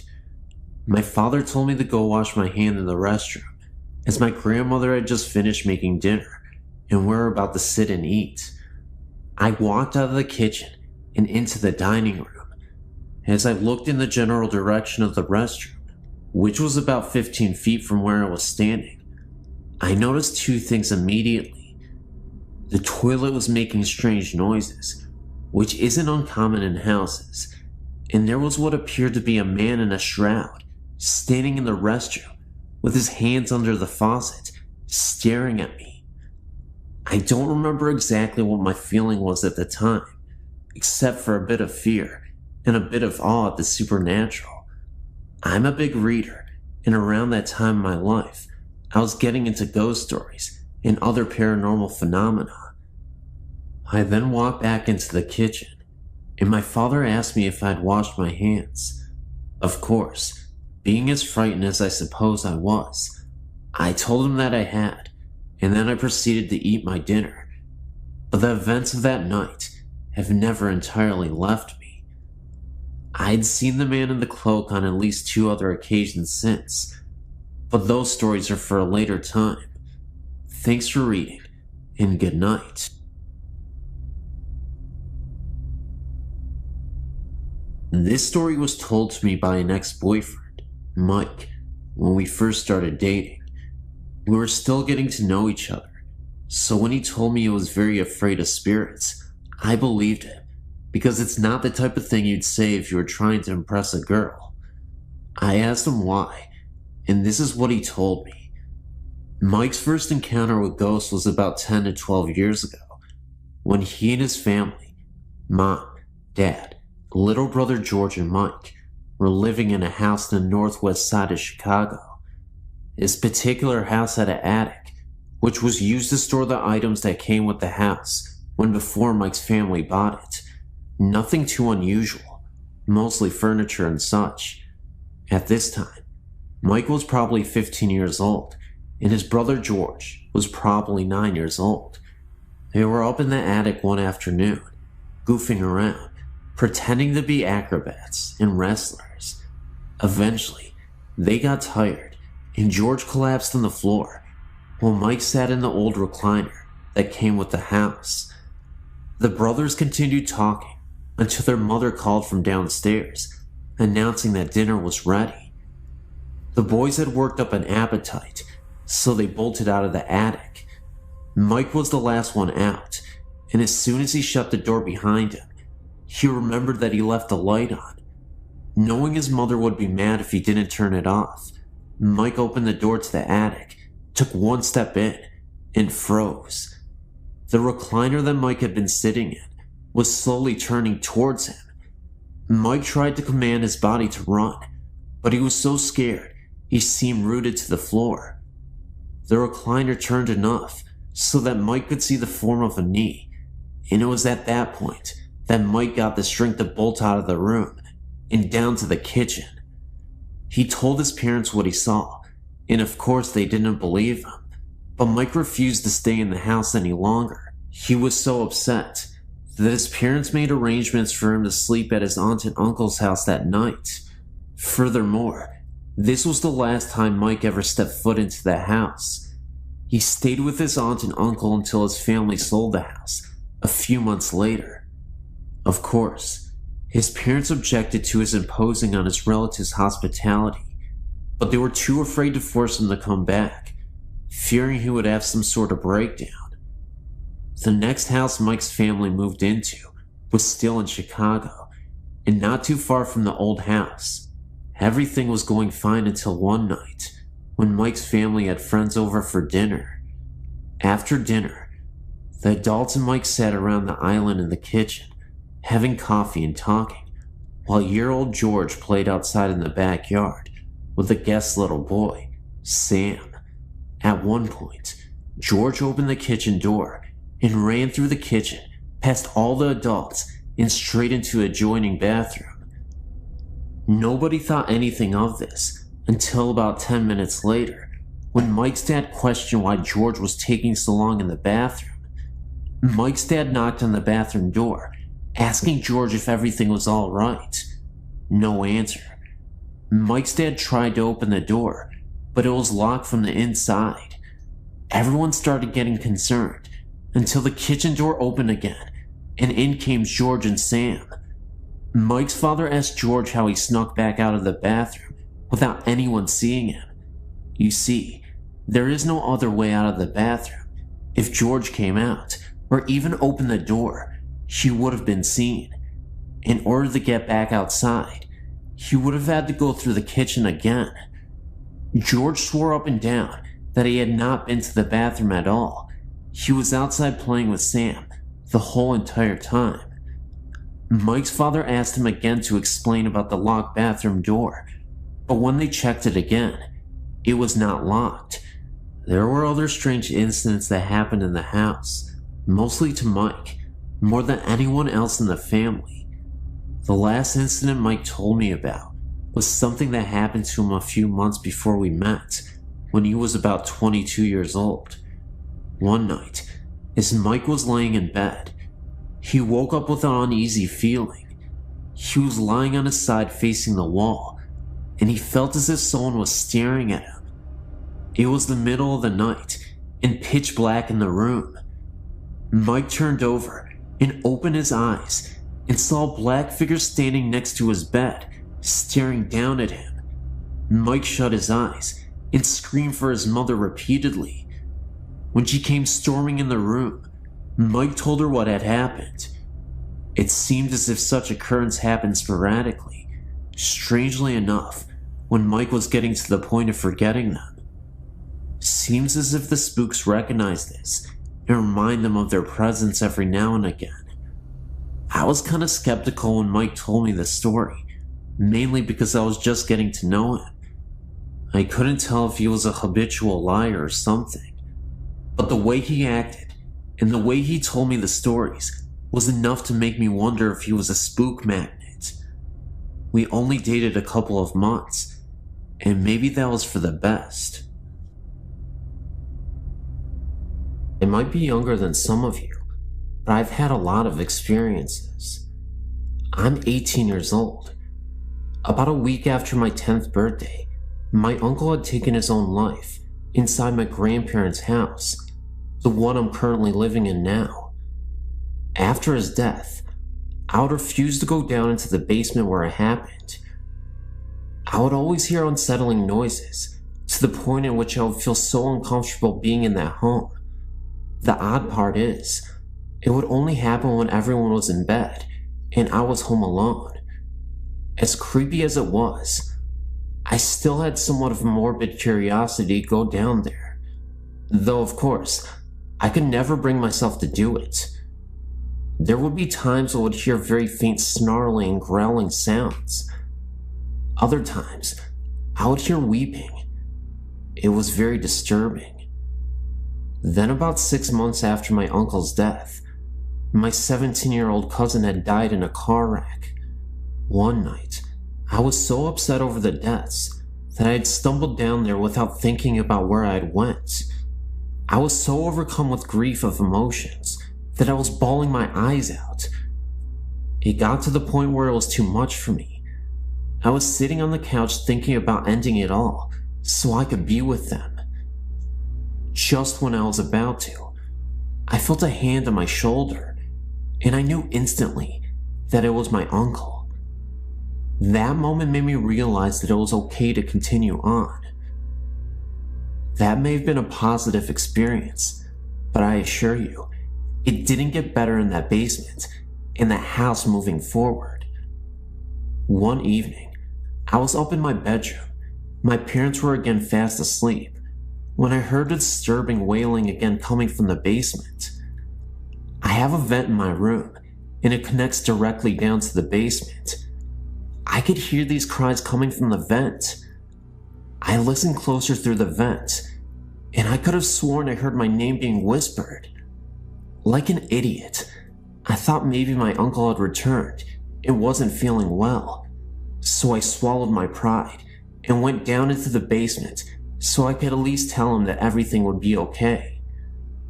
As I opened the basement door and looked down the steps, at the end of these steps, I saw a figure for a moment's time. It wasn't my uncle. In fact, it was a black misty shadow, and it slowly evaporated. It seemed to be there for a few seconds. Then it was gone, within a blink of an eye. I then turned around, heard a distinct growl, then ran back up the rest of the steps and back into my room. Sometimes when I walk around the house, I can feel something watching and even following me. It's not always my uncle, but it definitely feels like something evil.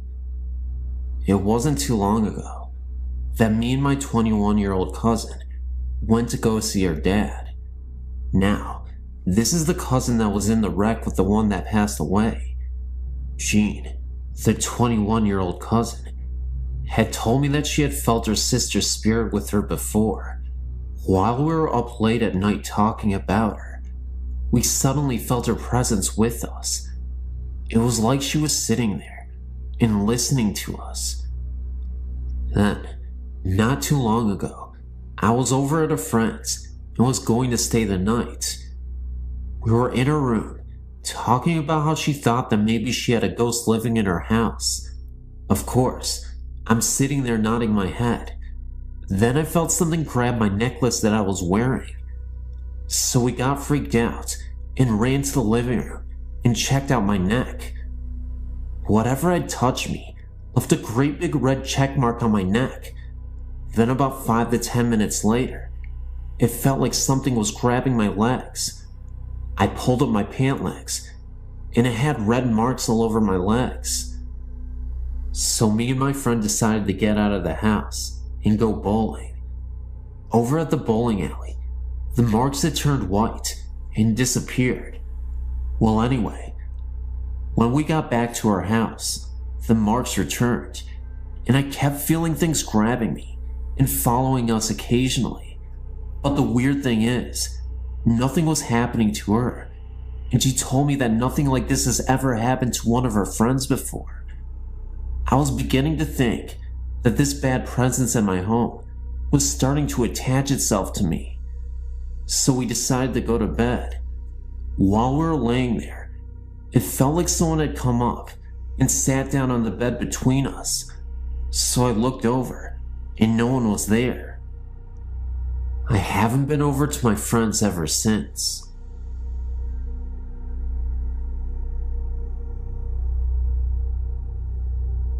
A friend sent me this and suggested that I tell my stories, so here's one of them that I hope you enjoy. I have more if you'd like to hear. I live in Clinton, Illinois, which is a small town. We have a lake, and that's pretty much about it. One night, I was out joyriding in the cemetery with a friend, as I like to do from time to time, and I had to go to the restroom.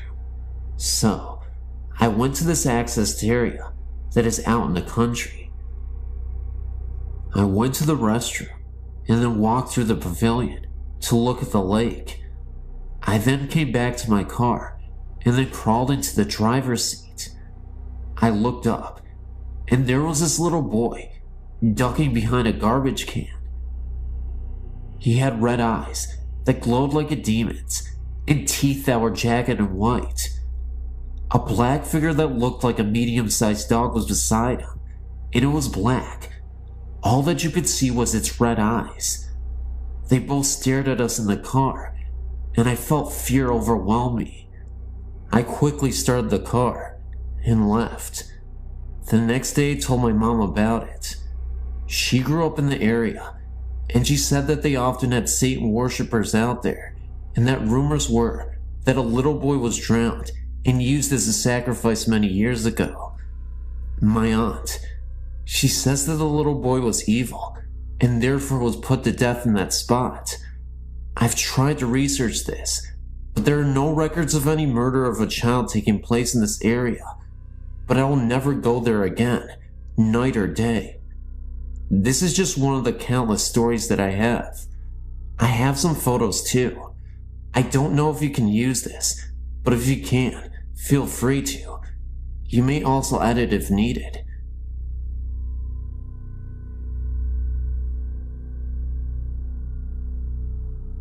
Have you ever stayed at the Holiday Inn? You should, because this story is outrageous. In early of July 1999, I spent a work week there for a regional curriculum camp. I had originally been slated to share a room with other teachers on the first floor. However, the room was a smoking room, and the odor was causing my asthma to flare up, so I was transferred to a room on the 4th floor. Buggered if I can remember the room number. When I retired on Monday night, I had not heard yet of the ghost or any legends. I was awoken 3 times during the night by the phone ringing. I was really ticked because no one was ever there. I vowed to speak with someone at the front desk about it. In the morning I learned about Tanya, the ghost. We all laughed at the story, thinking it was something to amuse tourists. Being WNY natives, we weren't going to be suckered by any such nonsense. I forgot to talk to anyone about the phone and decided not to bother.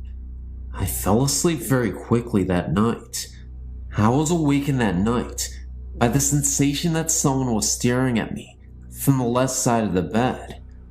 I have small children. My son often wakes me using the stare method. Now, I might have thought the ghost story was crap, but I wasn't going to test the theory by looking to see what was next to me. I said, "Go away. I'm not going to look at you. I need my sleep." The sensation immediately left me, and I slept the rest of the night quite peacefully. I awoke and went to my morning sessions without anything remarkable happening. However, I had to return to my room mid-morning to fetch some papers I needed for the next session. The curtains were open on the doors leading out to my balcony, which was not unusual. Housekeeping always opened the doors after cleaning.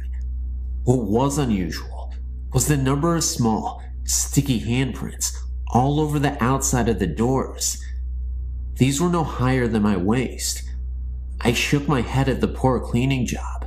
I was sure that the previous guests must have children with them, and that the maid had failed to clean the prints off the glass. I wonder how hard it was to open the doors and give the glass a good cleaning, and then I hustled off to make my session. As the day progressed, I heard more tales of Tanya, like how she throws the poolside chairs into the pool during the night, etc. We giggled amongst ourselves, like good campers should when hearing ghost stories. None of us was going to admit we believed any of it, especially when our principals were listening. So, I was half joking while I was in my room, getting ready for bed, and said out loud, "Listen, Tanya, I don't know how old you are, but I think you'll enjoy the books in the Falls room. If you can read, you'll really like them. Even if you can't, lots of them are full of beautiful pictures that I bet you'll like to look at. Go there instead of bugging me." I slept like a log, without any interruptions that night. When I went to breakfast the next morning, I told a colleague about my chat with Tanya. I mentioned that it must have worked because I had slept so well. I stopped talking when I saw my colleague's jaw drop and her face go white. I asked her what the matter was, and she took me over to the professor who was leading the sessions in the Falls room. My colleague said to the professor, "Tell us what you found in the room this morning." I listened in stunned silence as the professor described what a mess the room was. Books were thrown all over the place. The display table was in shambles, and her boxes of supplies had been unpacked and poorly repacked. In her own words, she said it looks like a kid went through everything and tried to put things back together, but couldn't manage. The professor had questioned the hotel staff about who had access to the room, and all swore that no one had been in the room after we had left, and that the door had been locked until the staff let the professor in the morning. I apologized when she finished and explained that it had probably caused the mess by inviting Tanya to go there. We all laughed uneasily at that. Some other teachers on the 4th floor admitted to strange things, like the ringing phone, no caller, and the sensation of being watched. Suddenly, we weren't so sure if the story was something just to amuse the tourists, or the phone calls, stirring sensations, sticky fingerprints, and trash conference room related. There could be logical explanations, like incorrectly routed calls, poor cleaning, and staff mischief. Maybe Tanya was drawn to all of us warm, female, motherly-like type teachers. No male teachers that I know of on that floor, and yes, all of us are moms too. One thing is for sure, I'm far less skeptical of the paranormal than I was before, and I will admit, even to my principal, that something odd happened in that hotel. If you really want to check out the paranormal, then you have to go to the Grand Island Holiday Inn. You can pretend you came here to see Niagara Falls.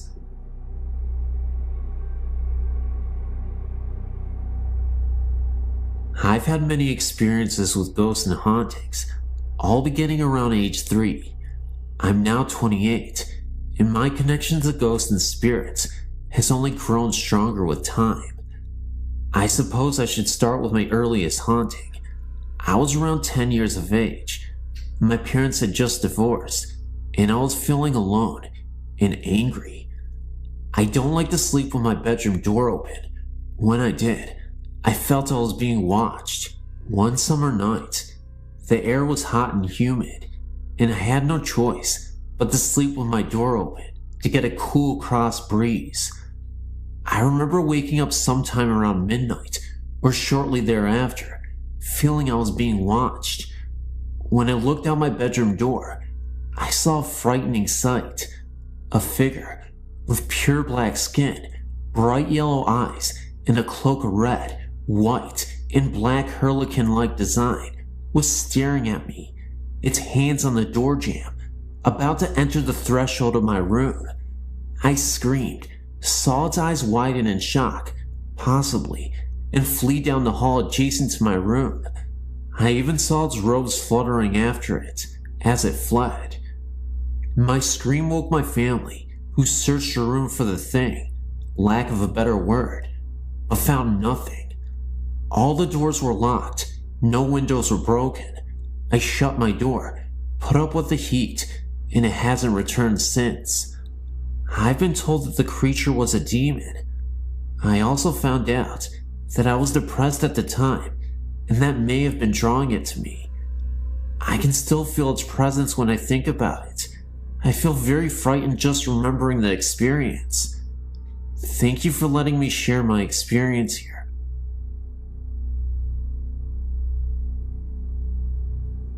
I wanted to share my own personal experience with you regarding my beloved Nana. She passed away in 1984. I took her death very hard and would go to visit her grave often. After my now ex-husband and I married in 1998, I became pregnant within the year.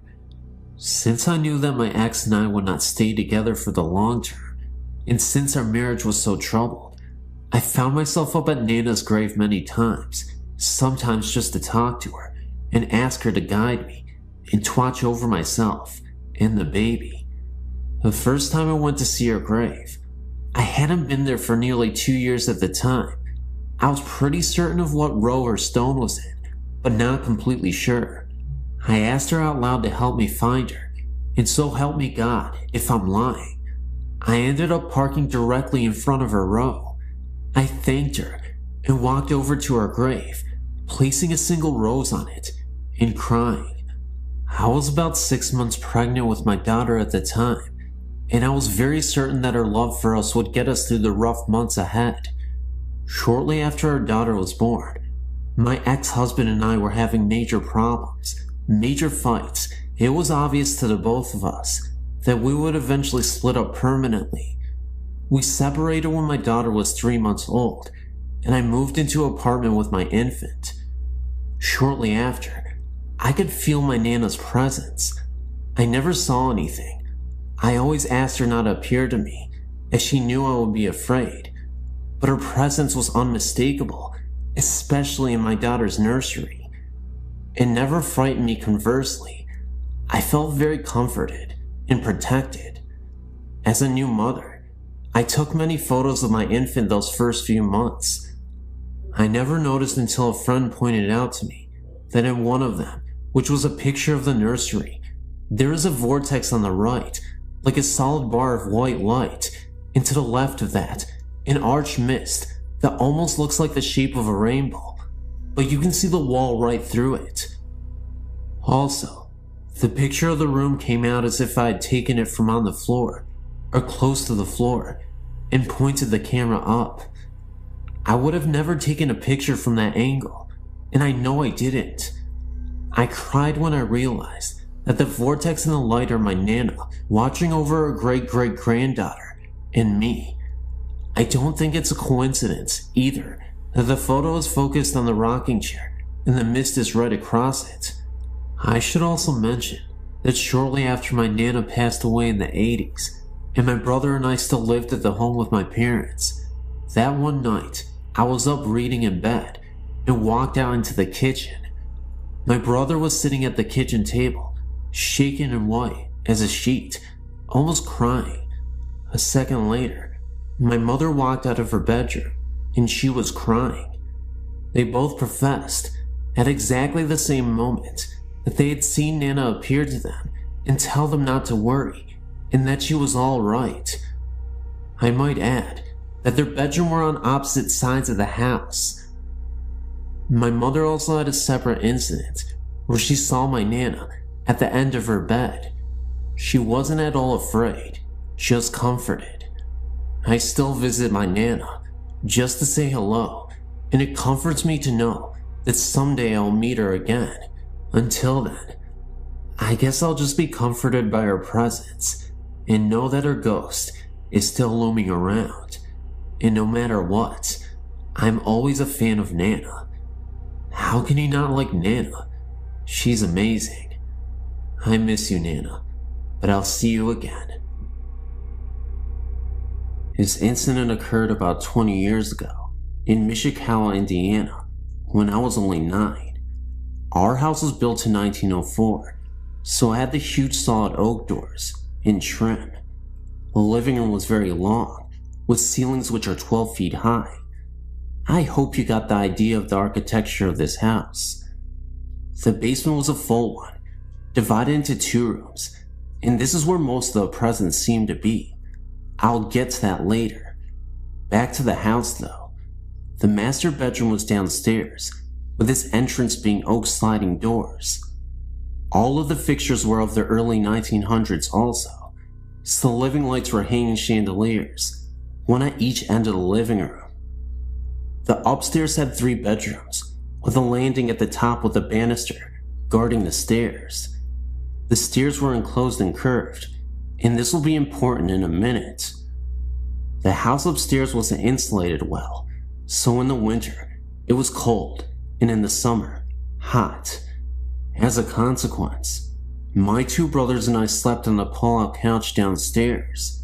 One night, my younger brother and I went upstairs to get ready for bed, and as we were going down the stairs, I looked back up due to the feeling something was there, and I saw an apparition coming towards us. I screamed and told my brother to look up. He did, and saw the same, so we flew down the rest of the stairs and yelled at our parents to go look for the man. They did, and of course, nothing was there. Now, let me describe the ghost. He was not opaque, he was complete in his form, and he was dressed in Catholic priest clothes. I noticed this because we're not Catholic, but my friend next door was, and I visited her church just down the road. I thought this was very peculiar, but what I thought was even more peculiar was the fact he was holding a gun, and he pointed it directly at us, or so what I thought was a gun. Of course, my parents told us we were young and had very vivid imaginations, and it was nothing. Years later, however, my mother confessed that she knew the house was haunted, and also because when she was the only one home, she would hear something walking up the stairs and on the stairs.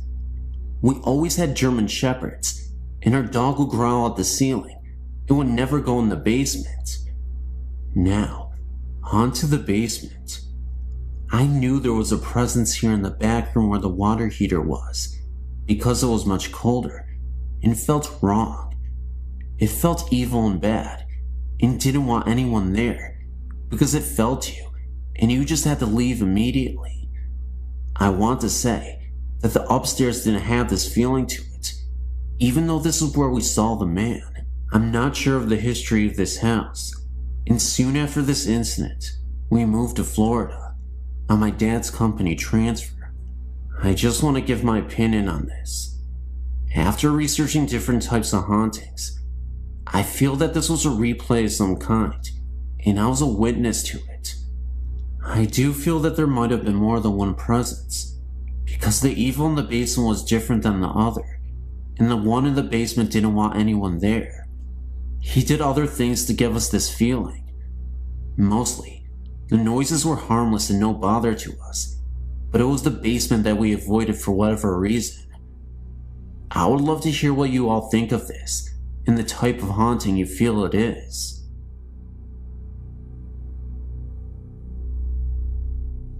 I used to spend a lot of nights driving around in my youth.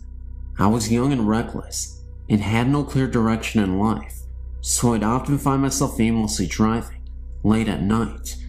I'd spent a majority of my adolescent years dependent on drugs, and unfortunately, almost succumbed to an overdose.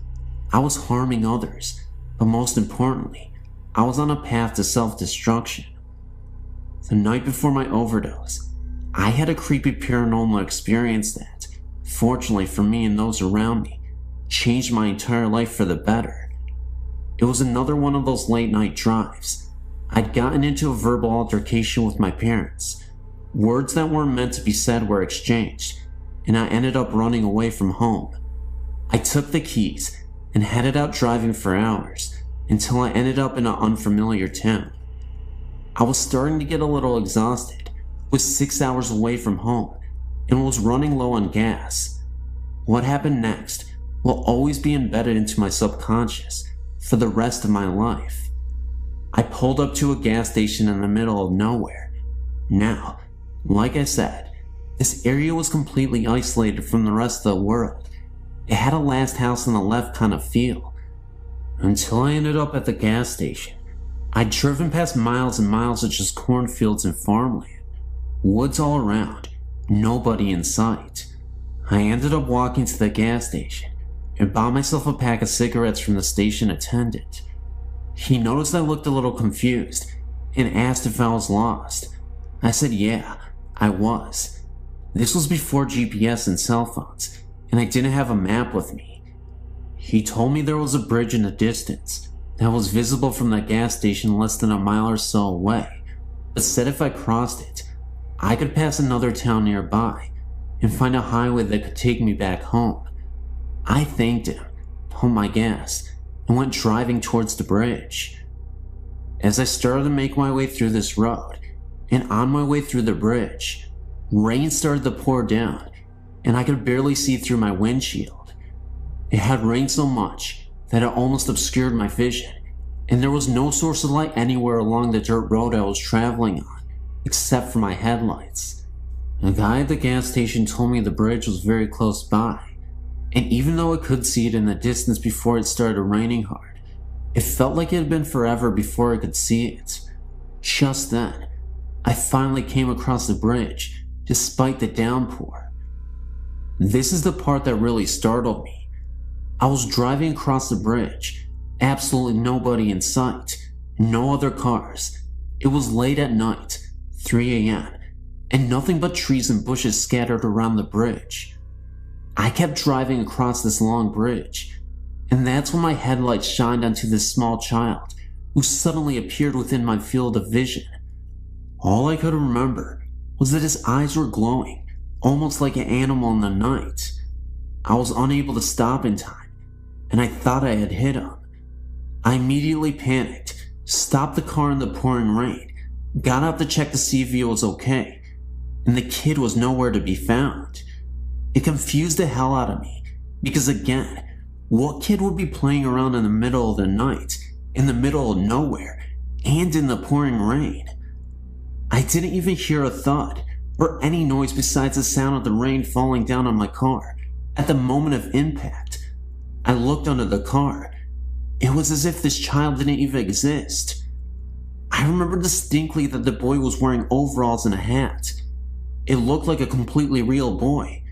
There was no mistaking that this was a human. Now, I mentioned my recklessness and drug abuse because this incident caused me to turn my life completely around. I was so worried that I accidentally hit a child and it may have ran off into the woods that it made me swear to always be alert and never fight with my parents again. This happened when my brother was around 5 years old. It was around 2 a.m. and he went into my parents' room to get in bed with my mom. My mom's bed was right by one of the bathroom doors. The door on the other end of the bathroom led to where the back door was, and the stairs to the basement. He got in bed and was facing the bathroom.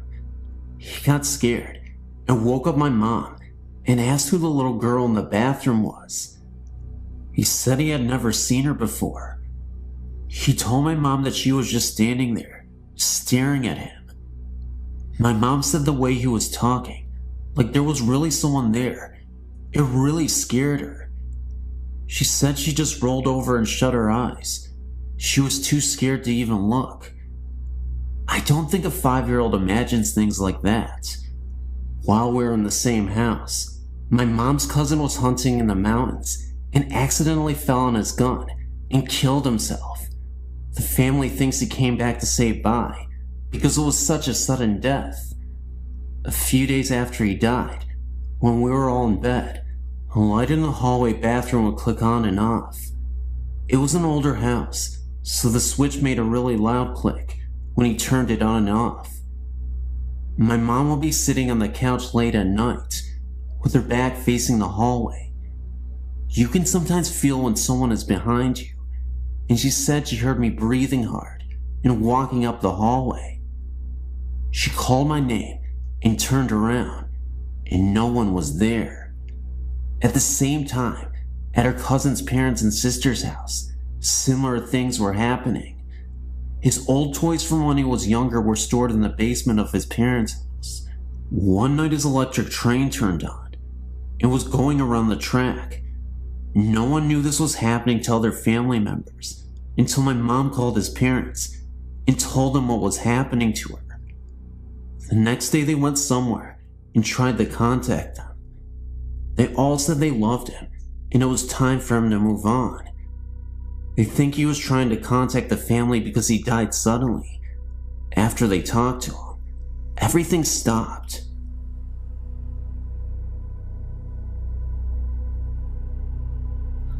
The following happened back in July 1995. Me and a friend traveled around the UK by train. It was about 4 p.m. Then we checked in at a bed and breakfast in Manchester. All double room was occupied, so we got the 2 single rooms, which was located next to each other. We were quite tired after a long day trip by train, so we rest for a moment. Later we went out to eat something, had a beer in the hotel bar, and then headed up to the rooms for sleeping. The time was about 11 p.m. I closed the Vatican blind, turned off the light, and almost immediately fell asleep. The room was pitch dark. Then, after about 2 hours, I woke up and found the room bathed in light. The light almost blinded me. I had a strong emotion to walk towards the window, just like I was enforced to do so, and then I went up. I heard voices and music, like old folklore or something. The voices was only like a murmur, so I actually couldn't hear what it says. It was like being in a full-up restaurant or a pub or something. I was not actually scared, but it was an uneasy and confusing experience. Then, I reached the window and opened the Venetian blind. Everything turned to normal again, quiet and pitch dark. I went back to bed again, and to my surprise, I fall asleep after only about 10 minutes. The morning after, we met up and headed down the stairs for breakfast. Afraid of being regarded as a fool or jackass, I told him it was only a dream. Then, I almost dropped my coffee pot when he told me that the exact same thing happened to him. He has always been quite skeptical to the paranormal things, but I think this experience has changed his mind a bit. I would be very glad if you could give me your opinion. I have apprehension about what really happened that night. I know I was fully awakened, and it can't be my imagination, because the same thing happened to him. As I said in a previous mail, I'm not so good with English, so I hope you understand me. You may publish my story if you want, but you better circumscribe it before.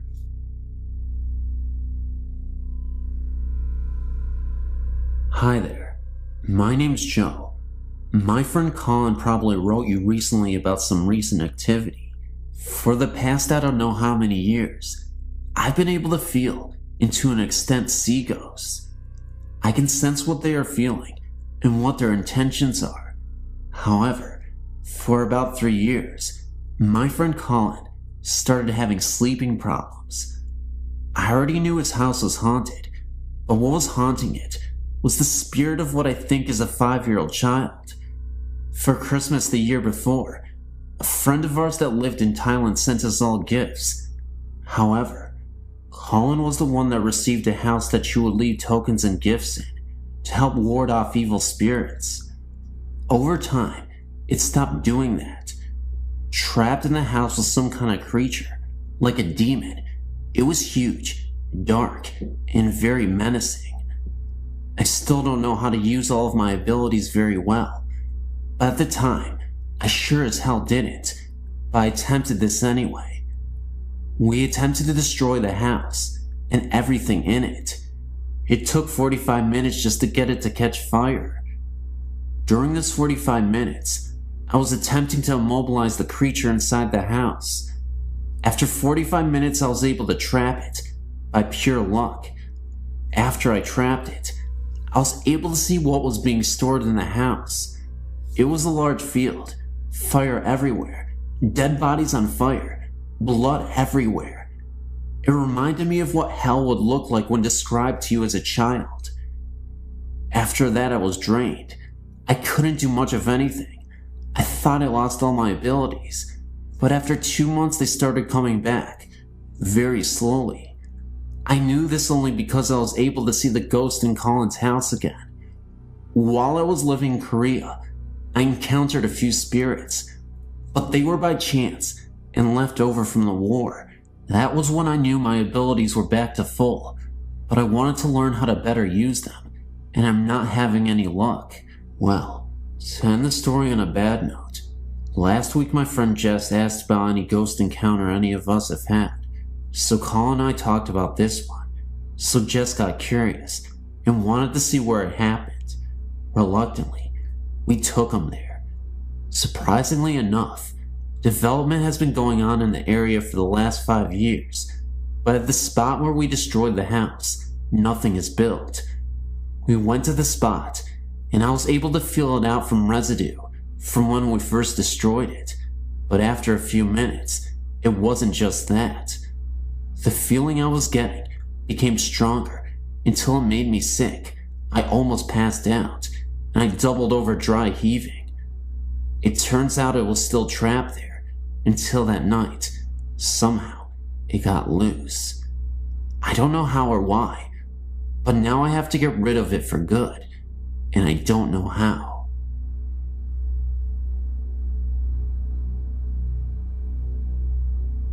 In 1989, I moved into a government apartment in a small town containing 7 units.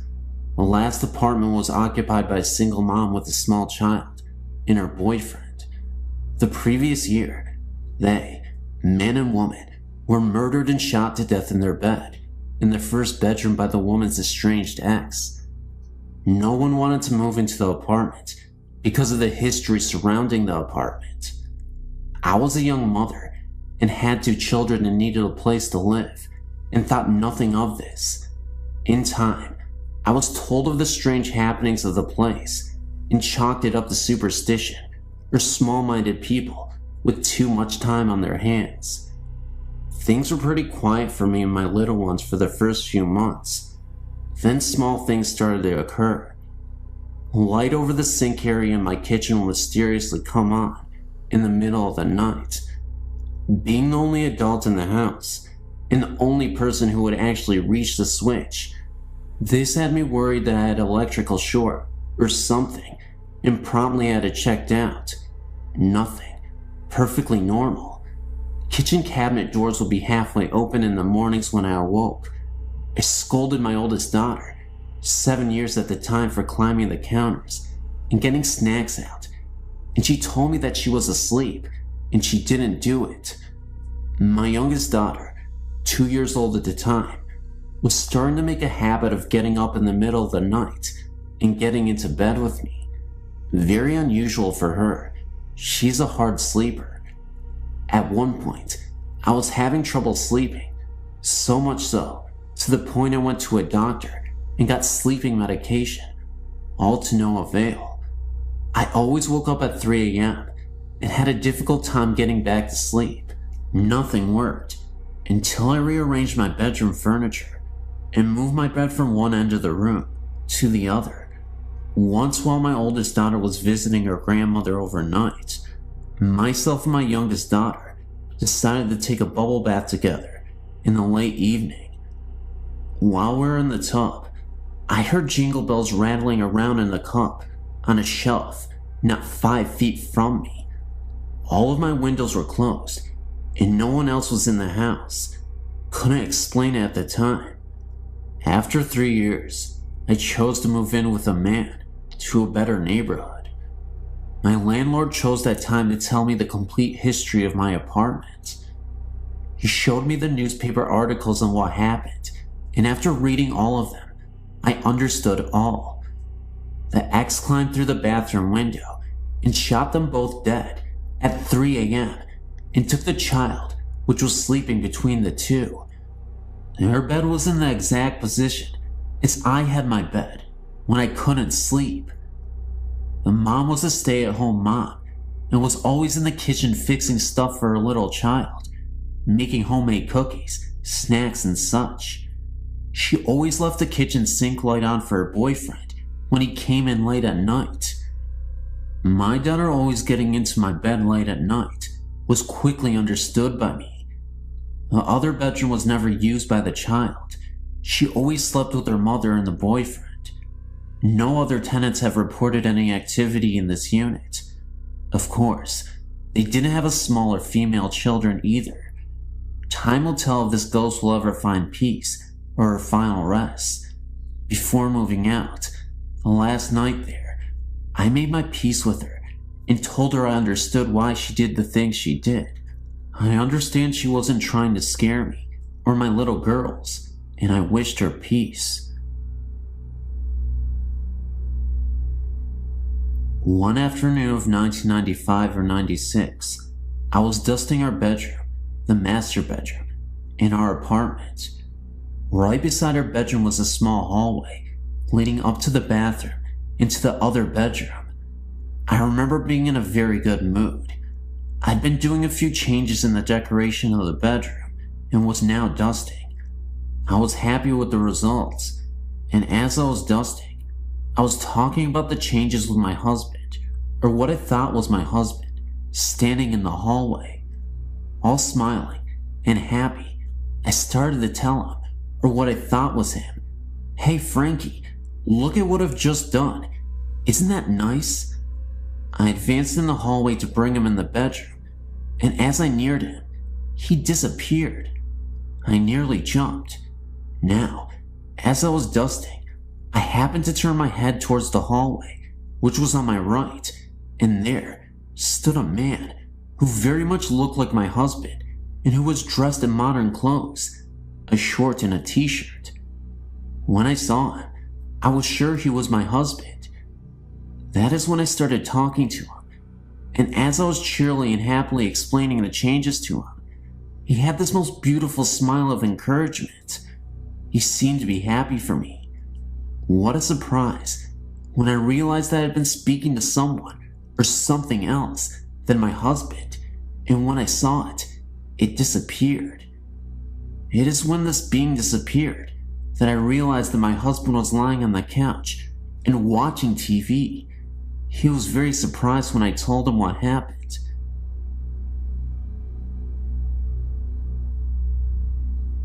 I live in Australia, and I've been seeing spirits ever since I was about 2 years old. My first experience was just after my grandmother's death. I was visiting her grave for the first time, and then all of a sudden, I started hearing voices. They were telling me to leave, that it was too dangerous for them and me if I stayed, that I had to run and never turn around. It is weird that I remember it, although my memory is not as clear as my mother's, but I remember most of the details. I know that this is pretty hard to believe, but I give you my word it is true. Although I think about it now and realize that I wasn't scared, at the time I knew that I had to leave, so I told my mom and dad, and we left. My dad didn't believe me, but my mom did. Since then, I've had many experiences with spirits, all of which have been good, except for one. This happened when I was 15. I'd been roped into a swimming carnival, and I can't swim too good, so I was practicing in my pool. The pool is down the very back, and you can't see the house from the pool, as it is behind a shed. I've often seen spirits down the back, but it has never worried me. It was getting late, and I've been swimming for a while, so stopped for a break. Whilst I was standing in the middle of the pool, I seen a baby sitting on the fence that surrounds the pool. I tried to look away, but I was in a trance. I finally stopped looking at it, but it was good, as I was suddenly dragged under the water. I struggled for about 2 minutes before it would let go. When it finally did, I ran inside. I told my mom, and she never believed me, but I've never been down there on my own ever since. My name is Evan, and my friend's name is Scott. We're making a trip to North Carolina for a concert in August of 1996. After the concert, we drove for a long while, finally making it to South Carolina, and were in need of a place to camp, as it was getting pretty late. We found the Kings Mountain State Park entrance, but being almost 2 a.m., the gates was locked. We both got out of the VW camper to see if we could get the gate open. The road was completely deserted, and being at the entrance, we were not even close to any campsites. With the headlights of the camper as our only source of light, a woman appeared out of nowhere. She had dark hair, thin white dress, and was barefoot. She asked us if we were with the wedding party, and we replied that we were not. As quickly as she appeared, she was gone. Scott and I thought it was kinda weird. No evidence of another car on the road, and the fact that she was barefoot in the middle of nowhere at 2 a.m. in the morning. Entertaining the thought that we may have had an encounter with a ghost, we forgot about it. Recently, I was reminded of the incident and thought I'd surf the web to see if there was documentation of some similar experience when I found your site. I was blown away when I found an entry for Kings Mountain State Park and the woman in the white dress. The entry said that she was murdered by the Klan for marrying a black man. I wonder if they were married right before the murder, and that's why she asked us if we were the wedding party. When I was 9 years old, we moved to a house in Brooklyn Park, Minnesota. My mom had just gotten remarried, so I now had a stepfather, whom I absolutely despised. About a year or so later, my dad started renovations on the house. We added almost half a house on. There was a 3-season porch, a mudroom, a bathroom, and 2 basement bedrooms. My sister moved out of her bedroom to the new one in the basement. A few days later, I was in my bed, My bed faced the wall by the door, but I couldn't look out down the hall. I had only been in bed for a few minutes. I looked up because it felt as someone was in the room with me. That's when I thought there was my stepfather standing at the foot of my bed. He was wearing what appeared to be a hooded trench coat and appeared as a dark silhouette. Looking back, it didn't really initially terrify me because I just thought it was my stepfather playing tricks on me, as I said. Boy, was I terrified. I yelled, "Ken, get out of here." Suddenly, my mom, who was in her bed at the end of the hall, yelled back at me that he was asleep in the bed next to her. Suddenly, the figure disappeared. I ran as fast as possible into our bedroom. There was my stepdad, sound asleep and snoring right next to her. I told her what I saw, and she just told me to go back to bed. The next morning, at the breakfast table, I started telling everyone. My oldest brother described the man in the hood. He also said he'd seen the man in his bedroom at the foot of his bed. His bedroom was in the basement, located right under my parents' room. He also thought it was our stepdad, until it vanished. He just thought he was hallucinating or something, and didn't tell anyone. Honestly, now, I really wish it was my dad. Hi, I'm a 21-year-old student in Chicago, Illinois. I'd like to tell you my story, and if possible, ask for your professional opinion about a few things. I've experienced spiritual and ghostly activity for about 11 years now. I used to be frightened by these experiences, but now I'm quite intrigued. However, one incident stands out in my mind and still bothers me to this day. This is the story that I would like to tell you about. About 5 years ago, I lived in an apartment on the second floor. It was an unusually warm summer's night, so I decided to sleep on the couch, with the sliding door open to let in the breeze. I woke at about 2:30 a.m. to a horrid stench and a strange coolness. Confused, I looked around the living room. I looked then, and directly in front of myself, and I was lying on my right side, with my right arm tucked under my head as a pillow, and I saw a figure. I was frozen with fright as my eyes began to adjust to the darkness, and I saw the figure's face. At this point, I was thinking that someone broke into the apartment. However, this was no person. This ghost had a human-shaped face, but it was a grayish-white color. Its eyes were darkened, and what I remember the most was the huge prominent cheekbones. Furthermore, this thing only had a torso and a head, nothing else. Suddenly, with great quickness, its head descended, positioned its face directly in front of mine, stared at me for a moment, and as quickly as it descended, it pulled its head back to the original position. I began crying at this moment, and that's when I felt a sort of punch on my chest. It then seemed to kind of run off into the kitchen, and then I heard the door slam. I jumped from off the couch, turned the lights on, and checked the door out. The door was locked from the inside, so there was no possible way that someone had broken into the apartment and left through the kitchen door. To say the least, I was badly shaken. I took a moment to collect myself. When I realized my chest hurt, I went to the bathroom and pulled down my pajama top slightly, which revealed a large red mark, as if someone had punched me. This mark eventually developed into slight bruising as the morning came. Needless to say, I didn't sleep that night. Since this event, several other experiences have occurred, none as frightening as this. Thank goodness. However, a cluster of events did occur directly after this experience. For what reason, I'm not sure. I did go to the library and search for possible causes for such an occurrence. The closest I got to a logical answer was something called a night terror, which I'm sure you are familiar with.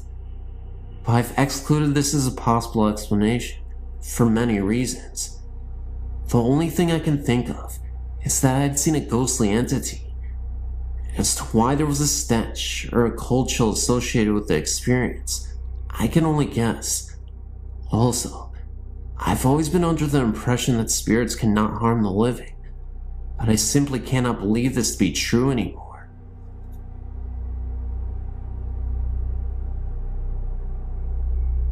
And this is an experience that I had when I was younger.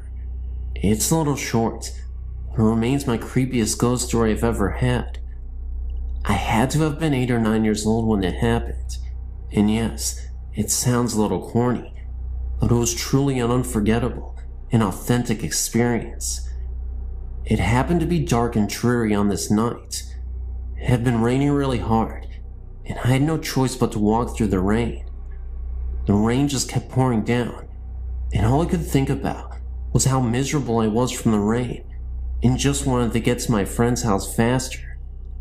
I think it was around 10 p.m., and I was walking through the neighborhood park to my friend's house on the other side, when all of a sudden, I saw my dead grandmother appear from out of nowhere.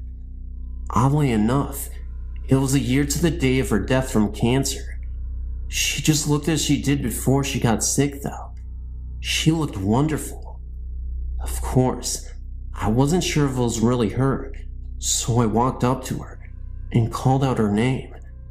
The wind became harsher and the rain fell harder, and as she reached out to me, I could see she was in pain.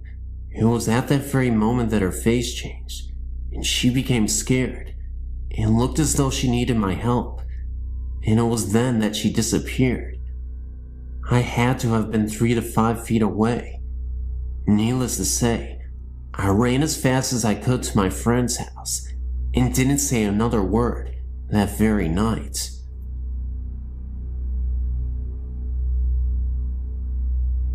I was sent to live with my grandparents when I was 3 years old.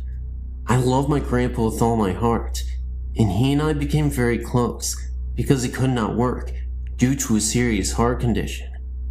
We took wonderful care of each other. Even at the age of 5, I've always been very responsible due to my grandfather's ill health. One day, when I was 9, my grandma kept me home from school to look after Grandpa because he was not feeling well. About 9:30 that morning, he went to lay down because he said he did not feel well. I went in about 10:30 to take his temperature and discover his fever to be 103.4. I rushed and called my grandma and mother immediately. In turn, my mother said she was going to call an ambulance, so I was to get Grandpa ready and wait for them. As I did this, my grandpa called me into his room and told me, "Pumpkin, I love you very much and you know this. Even though you are young and in time will forget different things about me, just always remember my love and the way you feel. I promise you this. I'll always be there with you, and you'll always be in my heart." I will always remember him saying this, because that was the last conversation he ever had. I never got to say goodbye, because he fell into a deep coma, and they wouldn't allow me into ICU to say goodbye. He then died on May 26, 1983, at 5:36 a.m. I know this for a fact, because he had given me his watch to hold on to while he was in the hospital, and it stopped at that very second that they pronounced his death. Now, while that is odd enough, the best part is yet to come. 3 weeks after my grandpa had passed away, my grandmother became very ill and was put into the hospital, so my sister, brother-in-law, and myself stayed out at my grandma's house. My sister had a cat that whenever someone came down the stairs, it would run to the basement door and cling to the screen to be let out. Well, one night, at about 11:30 p.m., the cat was sleeping with me on the couch in the basement when it jumped down and ran to the door to cling onto the screen, when all of a sudden, we heard footsteps. Now, the house is locked, my grandmother is in the hospital, and we are all in bed, downstairs. My brother-in-law grabs his baseball bat and tells us to call 911. At first I was very scared and was crying. And then they went upstairs. The footsteps stopped, and all of a sudden, my grandpa was standing in front of me, holding the note I had put in his pocket the day of the funeral. He had a tear in his eye and told me not audibly, but I could see his lips move, that he loved me and would always be there with me.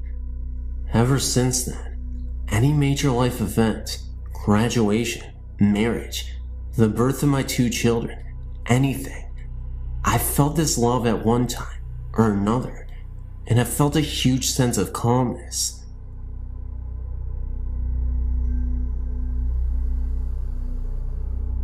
I guess this would be a second account of a previously encountered ghost story.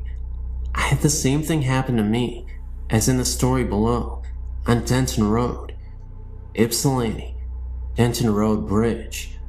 The story goes that a group of kids were playing chicken near Denton Road Bridge, and one of them proved to be Chicken. His car swerved off the road when they reached the bridge, and they crashed into the river below. Many people claim to see a light come out of the river and chase their vehicle to the end of the road if they stop at the center of the bridge at night. I'm a racer and have a very fast, very built up 1969 Dodge. One stopped on this bridge simply because we were lost, and a pair of headlights came up the embankment and behind me and started coming up on me very fast. I thought some drunken redneck was out four-wheeling and was going to rear-end me. The car was in gear and running, so I simply stepped on the gas, and the headlights behind me pulled up within a few feet of my rear bumper. I floored it, and the light stayed right on my bumper. Couldn't see a thing behind me because the brights were on the car following me, and they were far brighter than any car I'd ever seen. I had the speedometer buried past 120 miles per hour, and they were 2 feet off of my bumper. I remember the red glare of the brake lights lighting up the road behind me some, and the moon was very bright that night, so I could see the way to the bridge practically, and there was not a car on the road. I was a little stunned, and almost lost the car at the turn. We went back to make sure that no one behind us had got into the ditch. Well, there was nothing. And then I got freaked.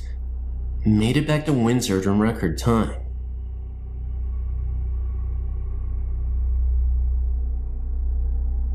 I don't know how to start this, other than saying several years ago, when my children were small, we moved out into the country on the Washington side and lived in a home that I feel has some strange paranormal or ghostly things going on in it.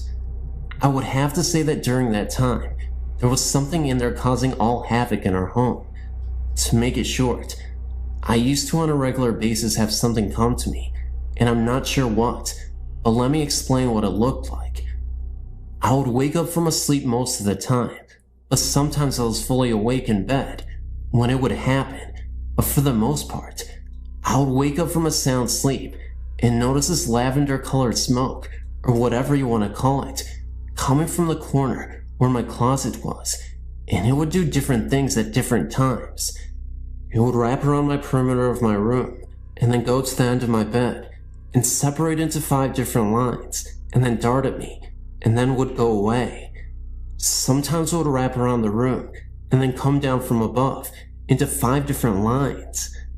The first few times that this happened to me, I was very frightened, and would wake my husband up, and of course by the time I could wake him up, there was nothing there. He slept very hard. This went on for a whole 7 years that we lived in this home. During that time, my husband also became very mean and violent. Also, in the room adjoining where my closet and my son's closet connect, my son was having these horrific nightmares that we could not wake him up from.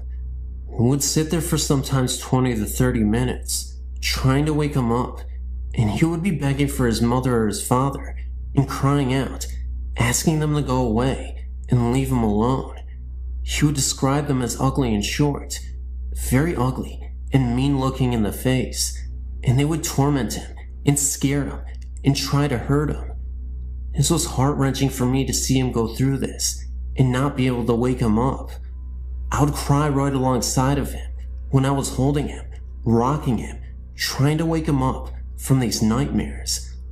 All of my children used to tell me that in that house, they would see a ball of light sometimes that would move quickly through the home. I saw that occasionally as well. Our television was something quite interesting as well. It would turn off by itself while we're watching it, and then it would turn back on with the remote, and then it would turn back off again. We could play this game for a few minutes, and then it would stop. This only happened a couple of times through the TV. I do feel that there was something evil in that home, because many things went on in that home. What the lavender-colored smoke was, or the ball of light, or even my son's terrifying dreams were, I have no clue. I don't have a great deal about that kind of stuff. I do feel that I have many experiences though, and had some in other homes as well. Who knows, maybe they follow me, but the home in Washington was not a good ghost, if that is what it was. Our family went through some of our hardest times in that home. Can you tell me what the lavender smoke was, or what the ball of light was? I would be very interested in knowing. You could respond to me. Thanks so much.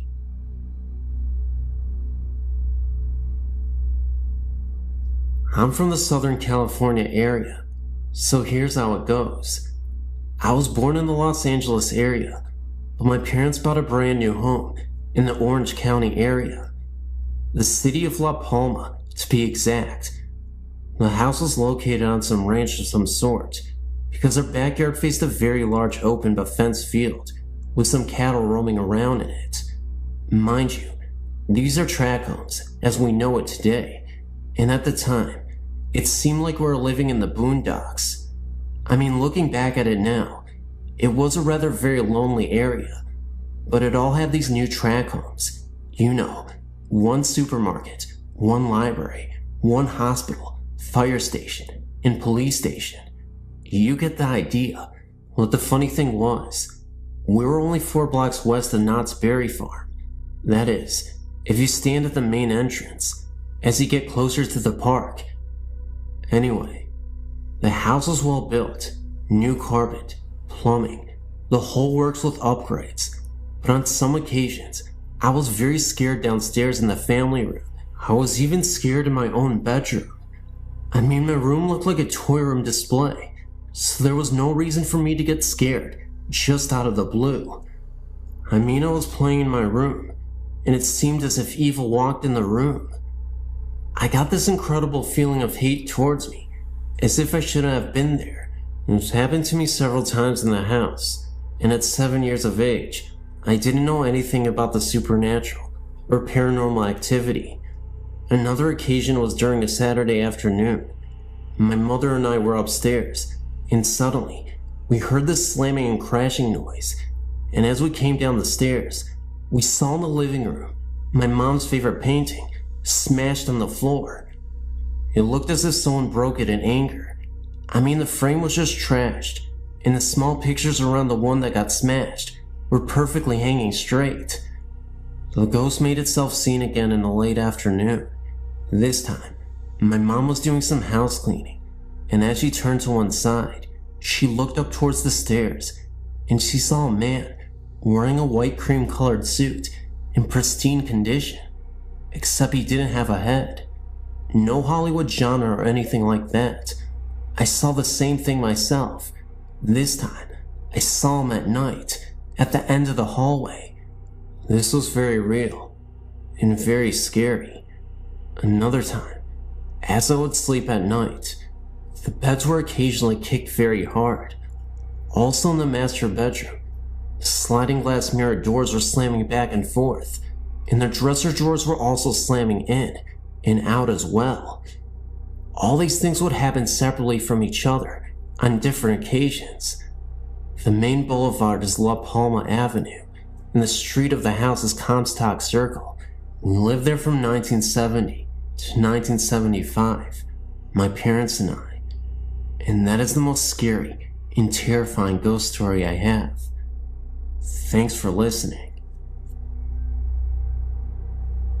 I had recently sent a story about my grandfather visiting me about a week after his death. Well, that was one of the more comforting things that has happened to me. The next story I'm about to submit actually happened as a dream, but to this day, I feel a very strong connection with it. It all happened about 6 years ago. A 10-year-old girl mysteriously vanished from a sleepover at her friend's house. I never met this girl, and although we only shared the same first name, I had several odd dreams about her after her disappearance. One day, about 1 week after the child turned up missing, I woke up early one morning to go to work. It wasn't like any day though. I woke up feeling very sad and upset. I didn't have any idea why I was feeling like this, but something just wasn't right. So, I continued to get ready for work. When I got there, I still had this bizarre feeling that something big was about to unfold. About an hour into my long workday, I forgot about the feeling and went on with my day. A woman I work with came into work about an hour later and then asked me, "Did you hear they found the missing girl?" All of a sudden this feeling came back. I said yes. They found her in a dumpster wearing her blue nightgown. She replied, "Then did you hear?" I then started to cry uncontrollably and said no. She, the young girl, came to me in my dreams and showed me where she was and told me that I no longer had to play with her because it was time to move on and now she could rest in peace. The woman just looked at me in disbelief and really didn't know what to say, and neither did I. I then realized this poor young soul felt compelled to have someone to be with her. Why she chose me, I will never know. Again, we did share the same first name, but other than that, I cannot explain what happened. Most people I tell this story to have a tendency of just looking at me with an odd expression on their face, but I too believe that it was all just more than a dream. I've never seen any ghosts or had any sort of experiences with the supernatural, but my friend, Amber, has. She was friends with this guy named Seth, whose mother was my high school coach. She was telling me about this house Seth's parents bought in Monticello, Florida, about 45 minutes away from where we live. It was a real old house with lots of land around it. This house was a weekend house for Seth's family. One day, Amber was invited to spend the weekend with them. She told me that on the way up there, they tried to warn her not to get scared because there were ghosts there. She thought they were pulling her leg and was laughing and playing along. When they got there, Amber was impressed with the 2-story wooden house. It was built in some old style from the 1800s, apparently. She walked upstairs to her room for the weekend and was given a tour of the house. Upon entering one room, she smelled something sour and bitter. It was right beneath the attic. She couldn't describe it to me, but let me know it wasn't pleasant. Then, she was led to the attic, supposedly the most haunted room. There were old rusted chains and shackles attached to the walls. A long time ago, a slave owner owned this home. The slaves would be punished by whipping and being shackled in the attic, with no food and water for several days. Amber said she had no eerie feeling, and didn't see anything out of ordinary. Later on that night, Seth and Amber were staying up late and playing games. They dared each other to go up to the attic, knowing the stories behind the deaths of slaves in the attics. When they went up the stairs and turned on the lights, they smelled that sour and metallic smell and saw dark stains on the floor that wasn't there previously. Amber said she had never been so scared in her entire life. She thought her heart was going to stop beating because it was beating so fast and hard. She and Seth went downstairs, wasting no time at all. Amber couldn't sleep at night because she was certain she could hear the groans and cracking. The next day, Amber came straight home and refused to come back to the house again. I talked later on with Seth's mother, my high school coach, and she said it was true. She gave more stories about how she'd find things moving or missing, how she smelled cigar smoke when no one smoked. She told me how she would come home at night and all the lights would be on in the house. She told me she had not seen any ghosts or even felt threatened. She actually thought of them as her friends because they would turn on the lights for her at night when she came home. I wouldn't be able to stand it. Weird, huh? It makes me leery of my own house, even though my parents originally built it. I have a few experiences.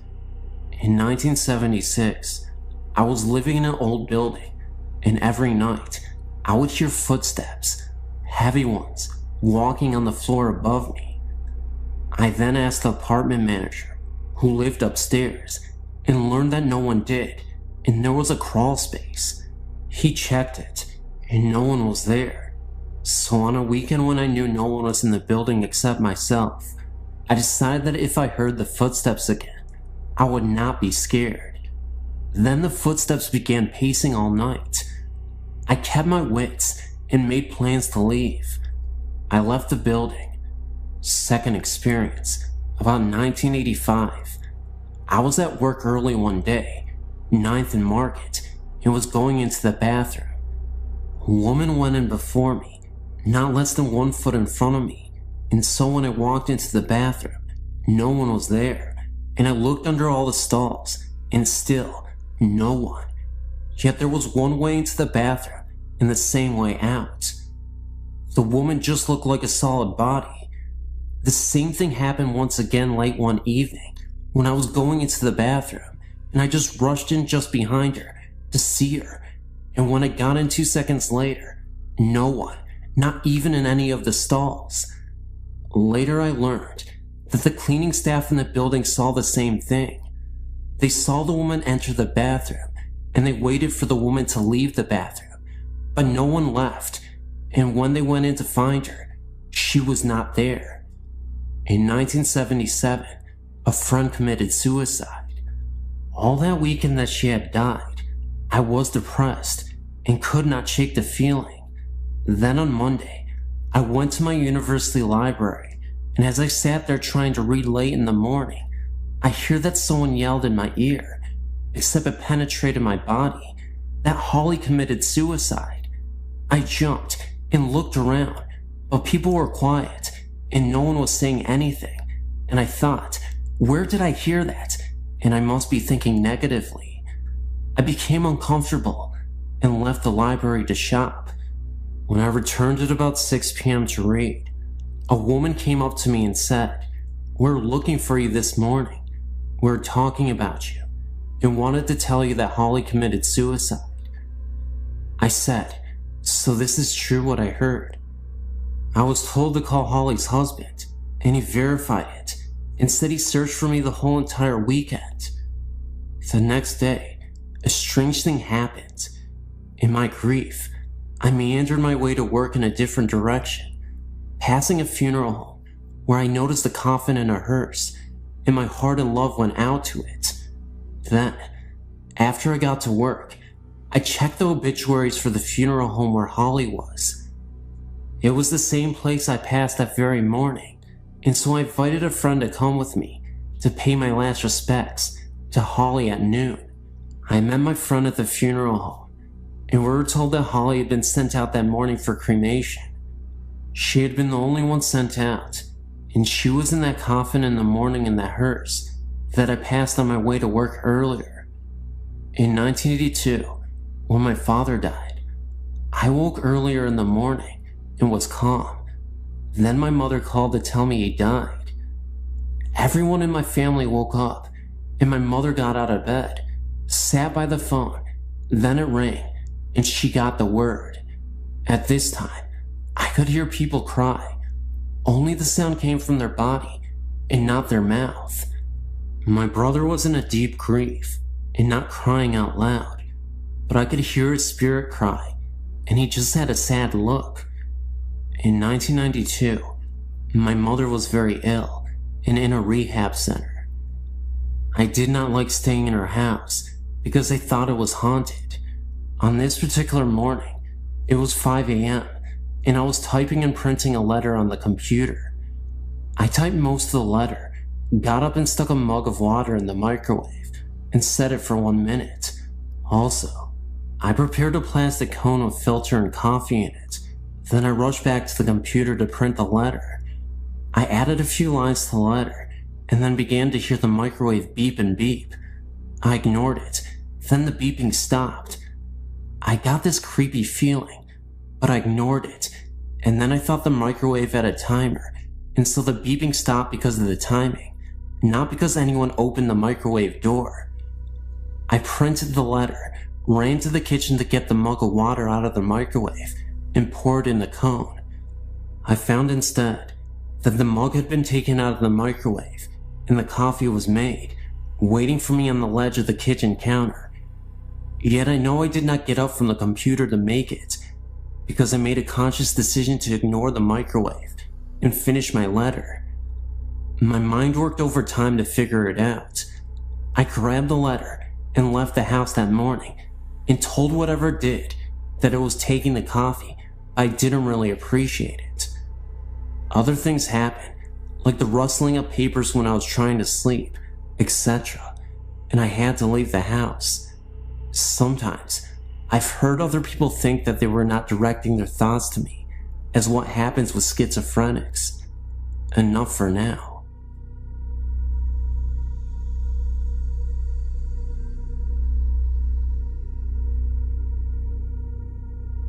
This isn't my story, or even the story of the person who told me, but I thought I'd share it anyway. This was told to me by the music teacher at my high school. The college he attended, which I won't mention the name, is up north. I'm not sure when it was built, but the main building of the college was a Catholic monastery. There have always been stories around the college that a monk went crazy and killed himself in the monastery. People in the college have reported strange happenings and sightings of what appeared to be a monk. The story that I know comes from a janitor who works at the college. On the weekends, one of the custodian's jobs is to break down the classrooms. This means that they have to stack up all the desks and chairs up against one wall. The janitor had just finished doing this and walked out the door and locked it from the outside. There is only one door into the classroom, and it is the one he had just locked. The windows in the room can only be opened from the inside, and the janitor was the only one in the room. As he turned to walk away from the door, he hears loud crashing and banging coming from inside the room. He immediately unlocks the door and steps inside. What he finds is that all the desks and chairs have been thrown all around the room. Drawers from the teacher's desk were ripped out and papers strewn across the room. There is no way any possible human could have been in that room and done that damage in a matter of seconds, then run out without the janitor noticing.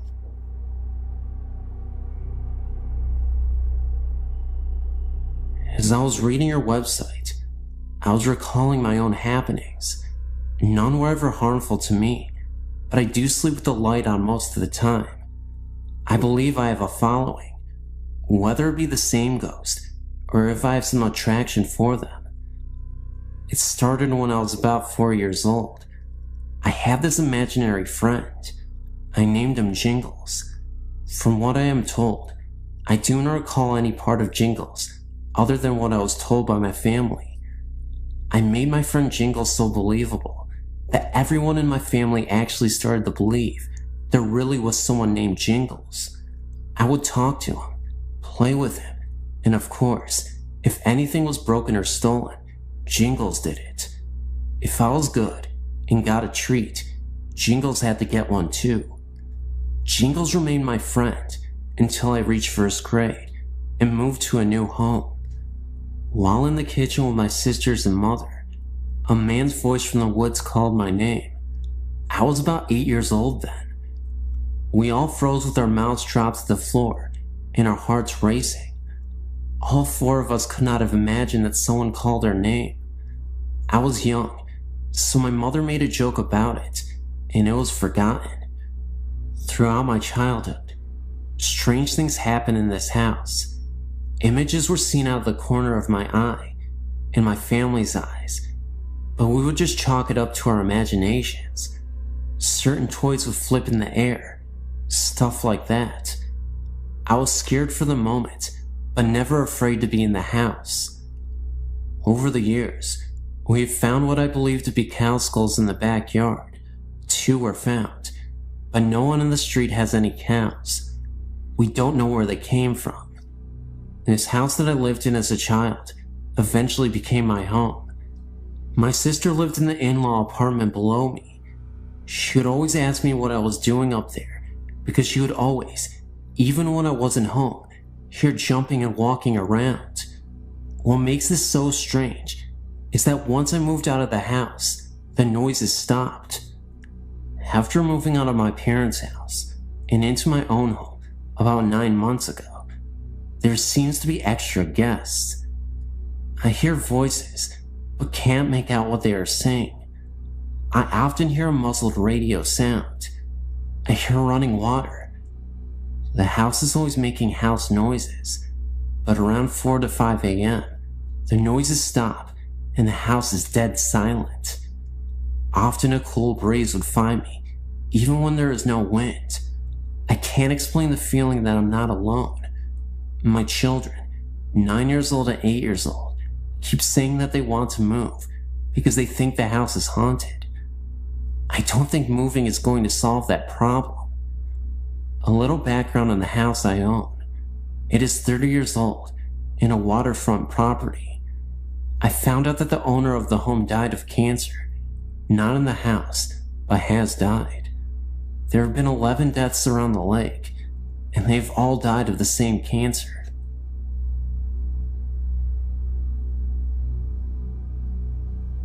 When I was 9, my grandfather died in the dining room of his house. It was not unexpected. He had been very ill and was bedridden. Shortly after his death, we moved in with my grandmother due to the fact that she was also ill.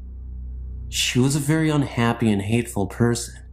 She blamed all life's injustices on my late grandfather and hated him for dying. After we had moved in with her, we realized how serious her illness was and took her to the doctor. She had Alzheimer's. As her illness progressed, my parents could no longer take care of her, so they placed her in a nursing home. Big mistake. She transferred all of her anger from my late grandfather onto my father. During the last stages of her illness, she would repeatedly tell us that she did not want to be buried near my grandfather, that she had spent all of her living years with him, and she did not want to spend eternity next to him. Well, as fate would have it, my grandmother passed away. Funds were tight, and we not only had to bury with my grandfather, but her casket was placed on top of his. We had no other choice, because all of the extra money we had for her funeral was used to care for her in the home. Anyway, on with the story. After my grandmother's death, strange things began to happen. During dinner, the back door would just fly open, or at night, the sheet would be tucked around my body while I slept. We always made jokes that say that grandfather was home, or he was looking in on us. Then, things took a turn for the worse. One night, my father awoke to the sensation of his legs being pressed into the waterbed mattress. Once he was fully awake, he realized he could not move, and whatever was pressing him into the mattress was continuing up his body. He glanced over to get my mother's attention, but could not speak.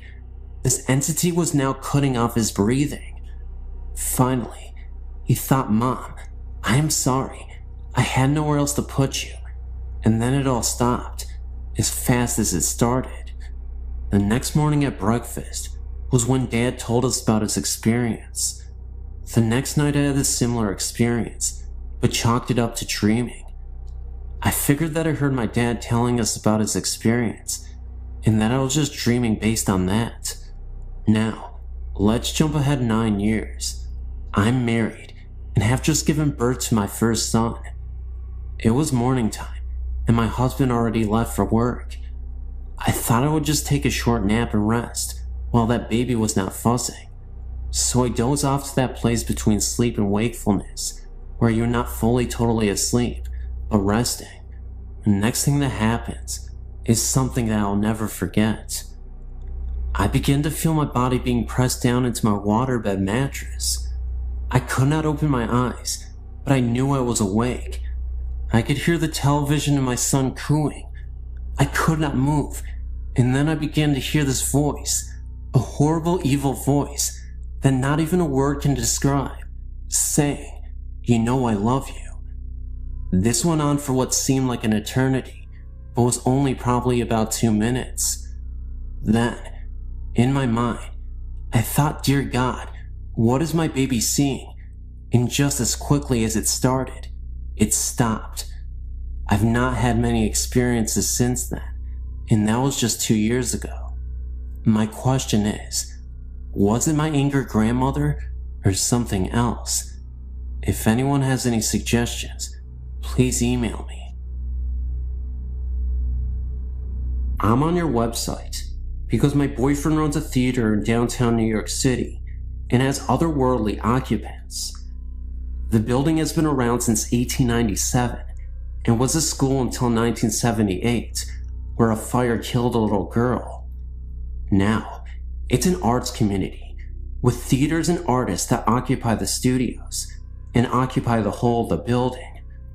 My boyfriend and a couple other people who run the theater have seen and heard things. I myself have felt the cold associated with presence in a particular room. All my hair stood up on end, and in my gut, I felt we needed to leave the room. These are 2 particular events which solidify my suspicions. I got a call from my boyfriend one night to tell me he was coming home early. In the background, I heard male laughter, like someone was playing a joke on him and really enjoying it. I thought nothing of it. He works with a couple guys down at the theater. When he came home, he told me he had been dumping the evening's garbage. The dumpster is at the bottom of the stairs on the north side of the school. As he was going down the stairs, he saw a figure cut across the room at the bottom of the stairs. He called out, thinking it was the building's handyman. No answer. He reached the bottom of the stairs and deposited the garbage bag and headed back up the stairs to get the other bag of garbage. At that moment is when he heard what sounded like someone dragging the bag he had just deposited. He stopped, turned and called out. The noise stopped. He dismissed it and brought the other bag down. He headed back up, and the same thing happened. This time he did not go back down, but instead called to tell me he was on his way uptown. Later that night, in bed, he told me what had happened. I asked him who was with him when he called me, and he said he was alone. All my hair stood on end. Who was that laughing then? I asked. He said he was alone when he called. I think he thought it was my imagination or a bad connection, but now I know what I heard. Now last night, I was at the theater, some fashion show going on there. My boyfriend tells me what happened the night before. He'd spent the night at the theater in a pull-out mattress the guys kept there for late night work. It was around midnight, and he was not asleep. He was staring up at the ceiling, rethinking his day. He heard his name called out. Then the door to the office slowly closed, as if someone was closing it from behind. He responded and peeked out to his desk see if somehow a cat had found its way into the building, which is ludicrous. One doesn't see cats around there. And of course, he found nothing. All the windows were closed, so no breeze blew in. He said he then heard what sounded like whispering outside the office door. Lots of whispering, stage whisper, of gibberish with some strong hissing sounds, almost like a snake. He called out again and banged on the door. He went back into the adjoining office and went towards the door. He then felt a cold coming in from under the door. He placed his hand in the crack at the bottom of the door and felt no breeze. Then, a scratching sound, fast repetitions, like a dog scratching to get in, started. This was too much for him.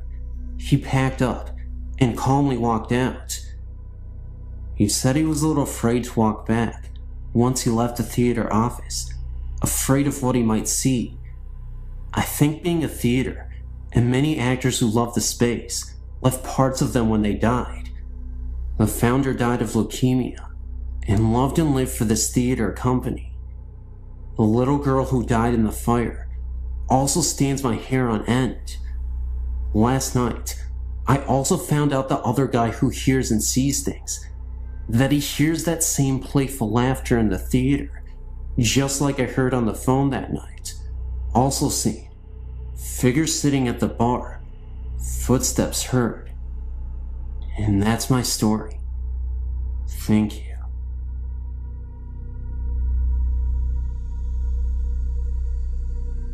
Hello. I'm writing about a few experiences I had at my home. The home is called Edgefield Manor. First, I want you to know that this may sound like the classic haunting in a big old mansion. Well, believe me, what lives in this house is no Casper. I moved in the fall of '86. The estate is huge, gardens and rooms upon rooms. It was originally going to be condemned. Well, anyway, here's a couple of my experiences. One day, I was in one of the parlors. I got up to turn the light on, and as soon as I did that and turned around, I saw a whitish figure glide across the other hallway. Another thing there is poltergeist activity. Explain this to me. The home has a ballroom. I went inside like usual. The grand piano was in the same place as it has been when I moved in. I walked out for 5 minutes and then came back inside. The grand piano was moved across the floor, pushed to the other side of the room. No indication of any noise. It was just moved. There are many others, and I have pictures. If you want more stories or pictures, just email me. I know this is kind of short, but it's always terrifying. I would like to share my story of what happened to me during my encounter with the paranormal. I always knock on wood when I say, please show me a sign that everything is going to be okay. And that's where my story begins. My husband, my son age 3 and daughter age 1 and myself lived 1.5 miles in the woods. This was many years ago. My son is 16 now and my daughter is 12. I became sick and had a few financial issues I was concerned about. One day, I just said out loud, please show me a sign that everything will be okay. 2 days go by and my husband and myself are watching TV around 11 o'clock. That is when I believe it all began.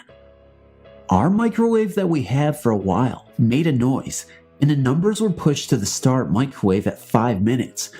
We turn our heads to see the numbers going down, 459, 458, 457, and it keeps going. We stop it. I said, maybe that was my sign that everything was going to be alright. I highly believed in the paranormal, and angels and spirits, so I brushed it off and we finished watching our show. The very next night, around the same time at night, we heard a faint knock at the front door. Mind you, our closest neighbor was 1.5 miles away. Who was knocking at our door at 11 o'clock at night? My husband gets up and opens the door, and no one was there. He walked outside, all around the house, and no one was outside. Our kids was sleeping during these two events. It began happening more and more. Weird noises, lights turning on and off, and then I seen it for the very first time. I was taking a shower in a stand-up shower. The glass was shaded a bit white, but you could still see out of the glass. I turned around to rinse my hair out and seen a man holding his hands next to his eyes, looking into the shower on the glass, as he would look, as if he were looking into a window. I screamed so loud, I was shaking. My husband had no clue what was wrong. He came running in, and I told him what happened, and I stood there with the shower door open and asked him to stand there and let me get the soap out of my hair. I was so afraid. That night went by, and I wouldn't leave my husband's side. Days were going by, and everything was still for a few days. We had a stereo that was hooked up to surround sound in our living room, and the volume button was a huge circle you turn up or down to control the volume. We were watching TV again one night and watched the circle on the stereo move, and the volume went way up. My husband yelled, "Okay, that's enough," and we watched it move back down. It would turn up while I was on the phone, or if we were outside, we could hear it inside.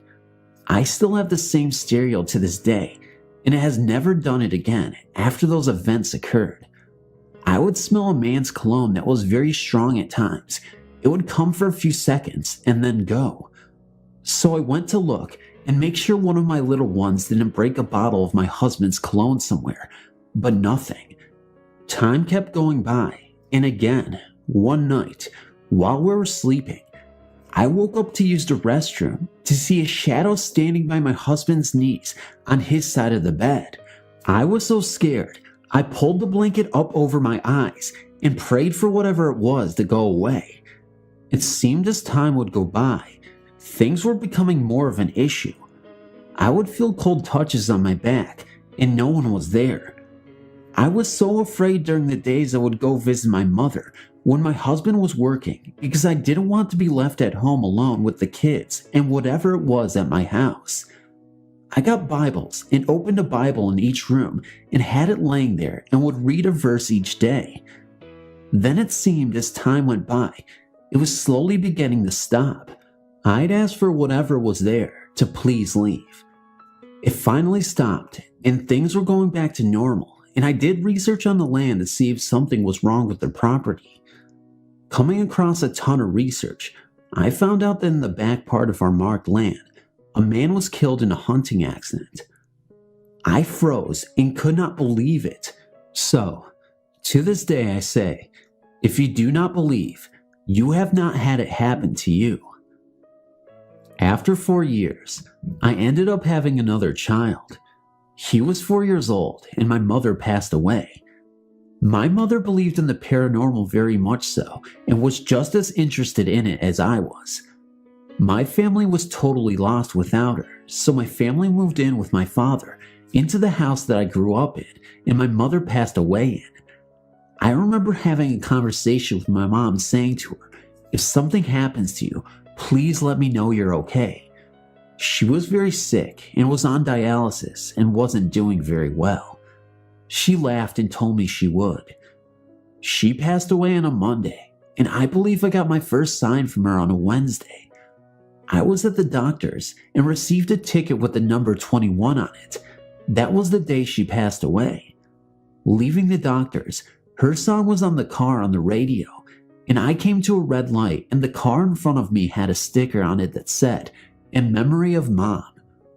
Right then and there, I cried and knew she was okay. What were the chances of me being behind that car at that moment? Very odd. We are living in my parents' house to this day. My father moved into a smaller house, and odd things started happening here.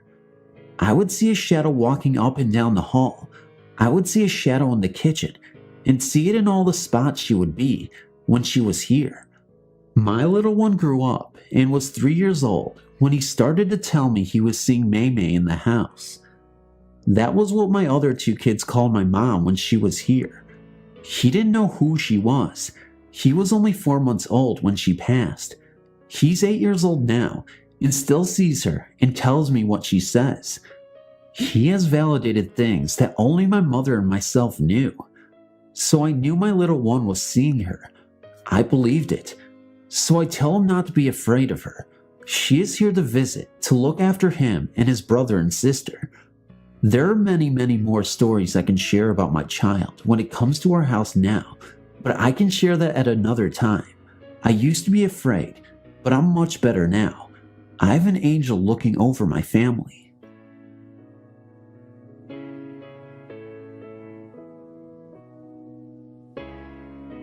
This story takes place back when I was around 17 to 18. I am now 33 years of age. It all began with my brother Shane and his obsession with a Ouija board we owned at the time. We bought the board more for me since I was the big Ouija freak, but somehow I ended up using a lot less than everyone else. My mom wouldn't even touch it, fearing something evil would happen, but my kids couldn't help keep their hands off of it. You know how teenagers are, defiant and ignorant. My brother Shane, sister Misty, our cousin Christy and I would sit down and play with the board. Lots of times we were acting silly, laughing as we played. I guess we figured they were fake and not much to them. I wish I had been right, but as it turns out, I was more wrong than I had ever imagined. As these little get-togethers on weekends went by, most of us became less interested in playing with the Ouija and more interested in other things. However, Shane had an obsessive thought that he wanted to investigate. He wanted to see if the board would work with only him touching the planchet.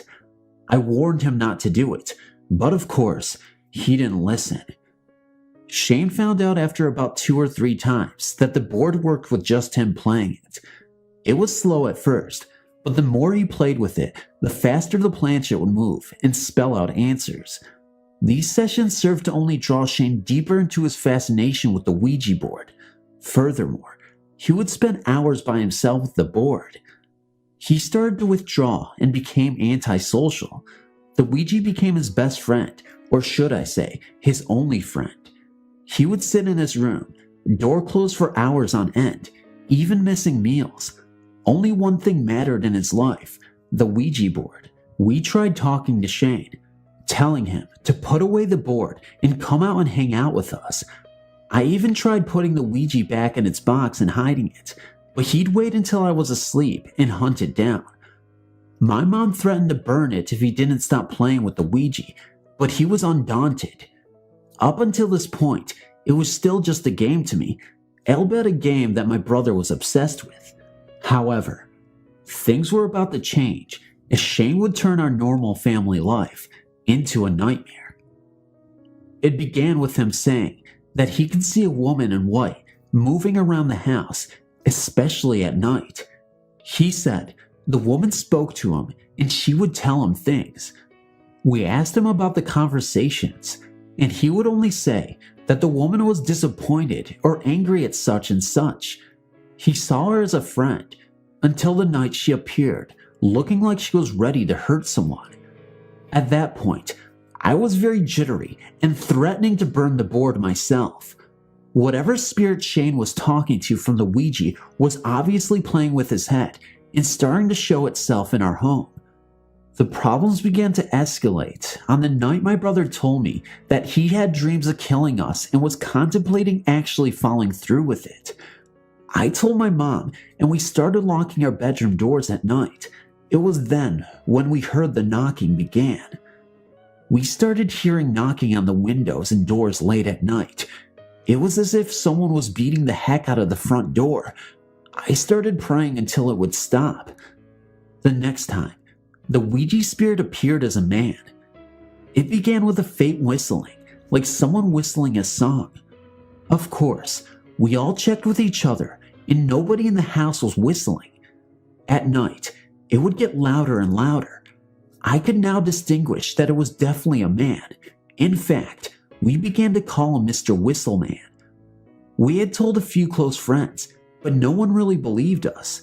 That is, until the night my friend Jill was over and experienced what we had been dealing with. Jill was so freaked out that she made me sit up all night with her until her dad could pick her up the next morning. We couldn't get away from Mr. Whistleman, as he even followed us on vacation. As I discussed the problems with Shane and what I thought was a safe haven, it was Mr. Whistleman who heard us talking about him, and suddenly we'd hear all the whistling. Our nerves were constantly on edge at home, and the tension was so thick that even a sword couldn't have cut it. The constant knocking, as well as the whistling and Shane's weird moods, were wearing on the rest of my family.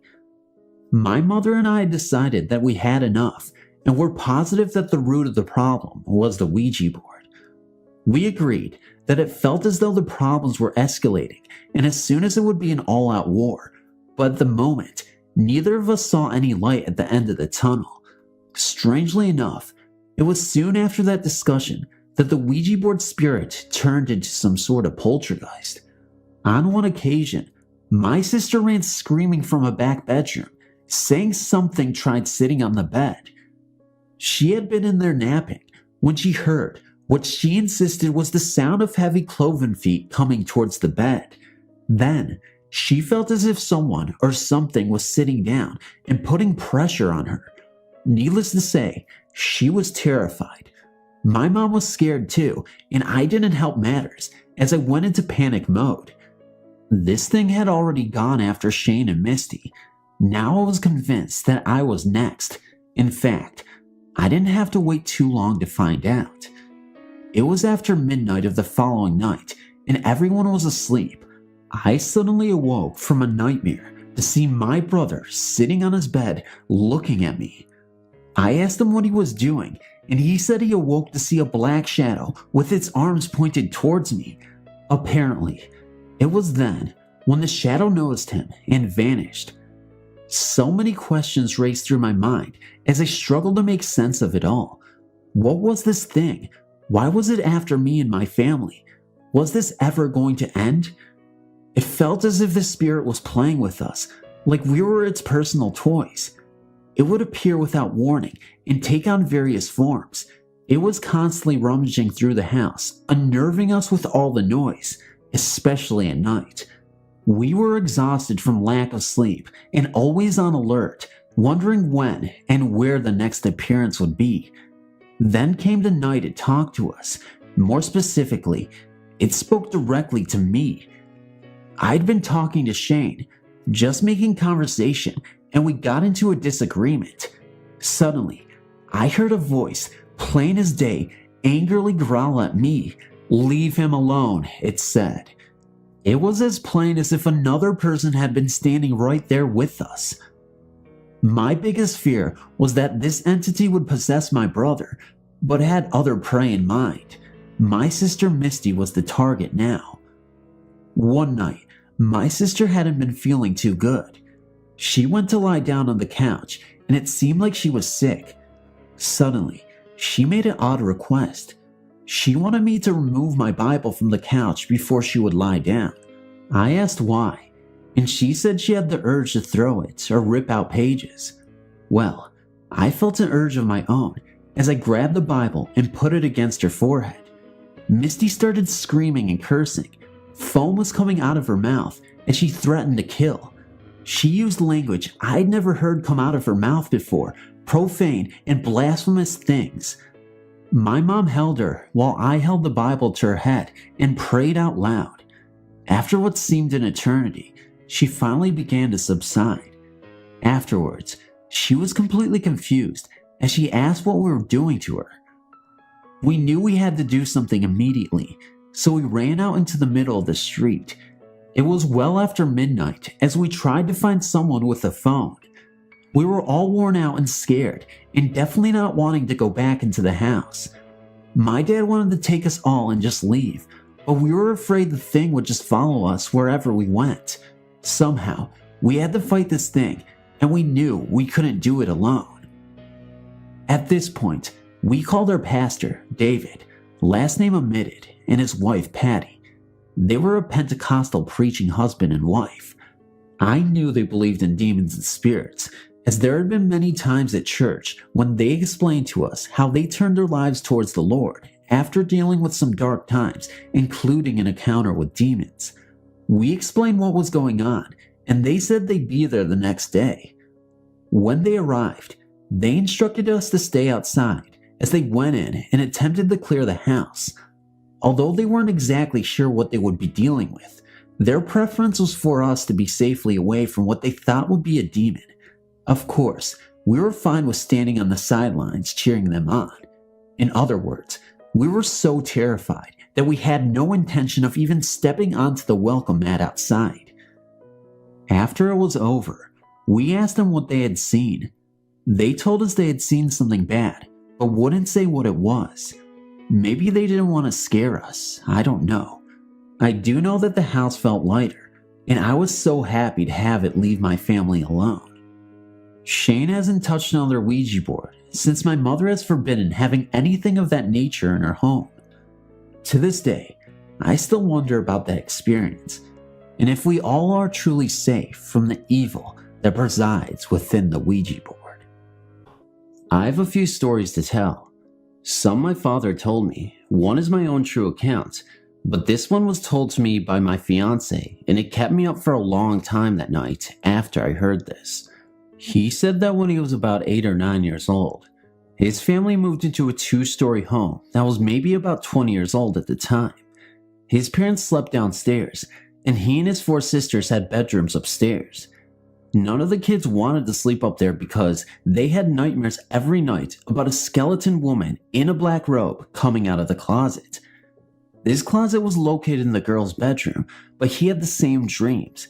He said one night, the girls woke up screaming about the thing in the closet, and their mother raced up the stairs with a broom, beating something in the closet. She said she doesn't remember doing it, even though all the kids watched her do it. One night, not long after, Charles awoke from a deep sleep because he knew something was in the room with him. He tried to yell for his mom and dad, but he couldn't make a sound. He had his knees up to his chin with the covers pulled around him, trying not to breathe. Then something pulled his toe, and then bit it. The covers were shuffling like someone was trying to get in bed with him. He screamed and bolted from the bed. He ran downstairs and spent the rest of the night in his parents' bedroom. Even though his toe hurt for days, there was no bite mark or redness at all. The girls were also having a hard time staying in their rooms. They were so frightened that they spent the whole summer at their grandmother's house. Charles refused to stay one more night in his room, so he started sleeping on the couch. The couch was located off to the side of the staircase. He thought he would be safer if he was downstairs until one night. He was about ready to doze off when he heard something chewing the carpet on the stairs. Then the chewing speeded up so fast that he could feel the vibration from the staircase.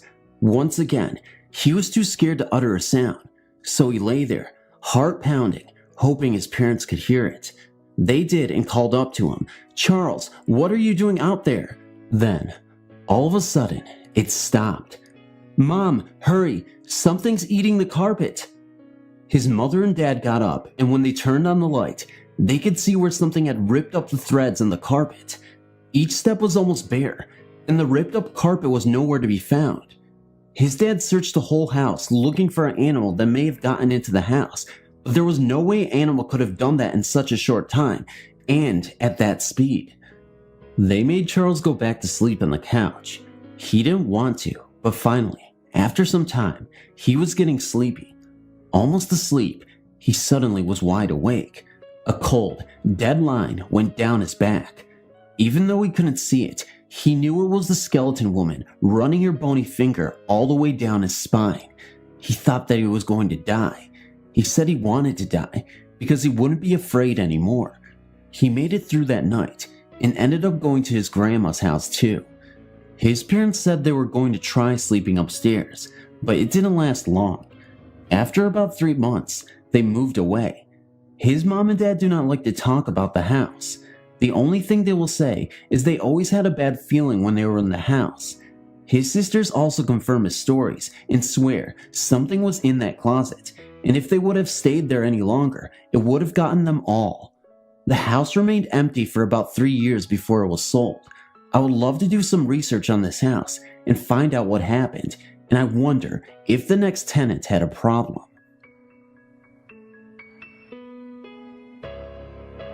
Okay, here's a theater story for you. Many theaters have ghosts. There's so many ghosts that most actors don't even bother to ask if another actor's theater has a ghost, but rather, who is their ghost and how did they get it? My college has the ghost of a former student who used to spend a great deal of time in the theater, even sleeping in the green room from time to time. One day the student, Bill, died in an accident, but he returned to the theater. He's a very nice ghost who will only show up when a show is going well and the cast gets along. One day, when the stage was completely clear of a set, I was on stage with 2 of my friends. One was singing a song from the Brady Bunch when suddenly a nail, one that was in perfect shape and has never been hammered, fell from above us and landed right next to our foot. It has always been common around the theater to have Bill's name always up on the call board with his peg in the in spot. One day, a new member erased his name. My friend and I noticed when we came in the next day, so we rewrote it and moved the peg back in before proceeding to the dressing rooms. We were the only people there that day. We commented on some makeup we had forgotten to buy as we settled into our usual spaces in the dressing room and checked to make sure the drawers were empty and clean, which they were. The next day, when we came in, my friend was going to put a box with her jewelry in her drawer and noticed a plain brown bag in it. During the run of that show, there was a long period of time where I had to stand with my back leaning on the railing of a staircase. Even though every member was out on stage in front of me, there were 2 or 3 nights when I would feel the staircase shake as if someone were running up and down it behind me. And one night, while this was happening, the sounds of someone walking on it were heard by several of the cast members, but none of the audience members. The green room is often freezing, but is warmed up whenever someone asked Bill if he would mind leaving us alone so we would catch a nap before our next show or class. Many people, and myself included, have been warm 1 minute and then suddenly freezing cold while the next person next to them remains warm. When this happens, you can walk around as much as you want and you would still be freezing. A few times, people who have been standing next to each other have both been freezing on only half their bodies. Bill has also been seen several times by different people. The director, who was his teacher when Bill was a student, has seen him several times, as well as an ex-technical director and several students. One time, when the TD and a student were working late on a set, a man in a plaid shirt and overalls appeared in the room, even though all the outside doors were locked at the time. They called out to him, but he didn't turn around, so they walked over to him, and he vanished before they could get to him. During one of the rehearsals for a play, another friend and I were sitting in an aisle and talking when a movement in the light booth caught my attention. Since no one was supposed to be up there, I glanced up at the booth and saw a man in a plaid shirt leaning over the ledge of the open window, watching the rehearsal. I motioned to my friend who also saw the man. When we looked back again, the booth was vacant and the window closed. Thinking the door was unlocked and maybe someone had gotten up in there, we told one of the boys, well actually men, they're in their 20s, to check to see, but they returned a short time later because the door to the booth was locked and the TD had gone home long ago, and the TD was the only person other than the director running rehearsal who had a key. Another time, during an outside show, the boy running lights from the light booth in the theater heard a sound level with the booth, several feet above the floor of the theater, and when he opened the window to the theater, he saw a flashing light in the air and no one in the building. There are many more stories, ranging from objects being hidden and reappearing to the lights going out during performances for unknown reasons. Thank you for reading.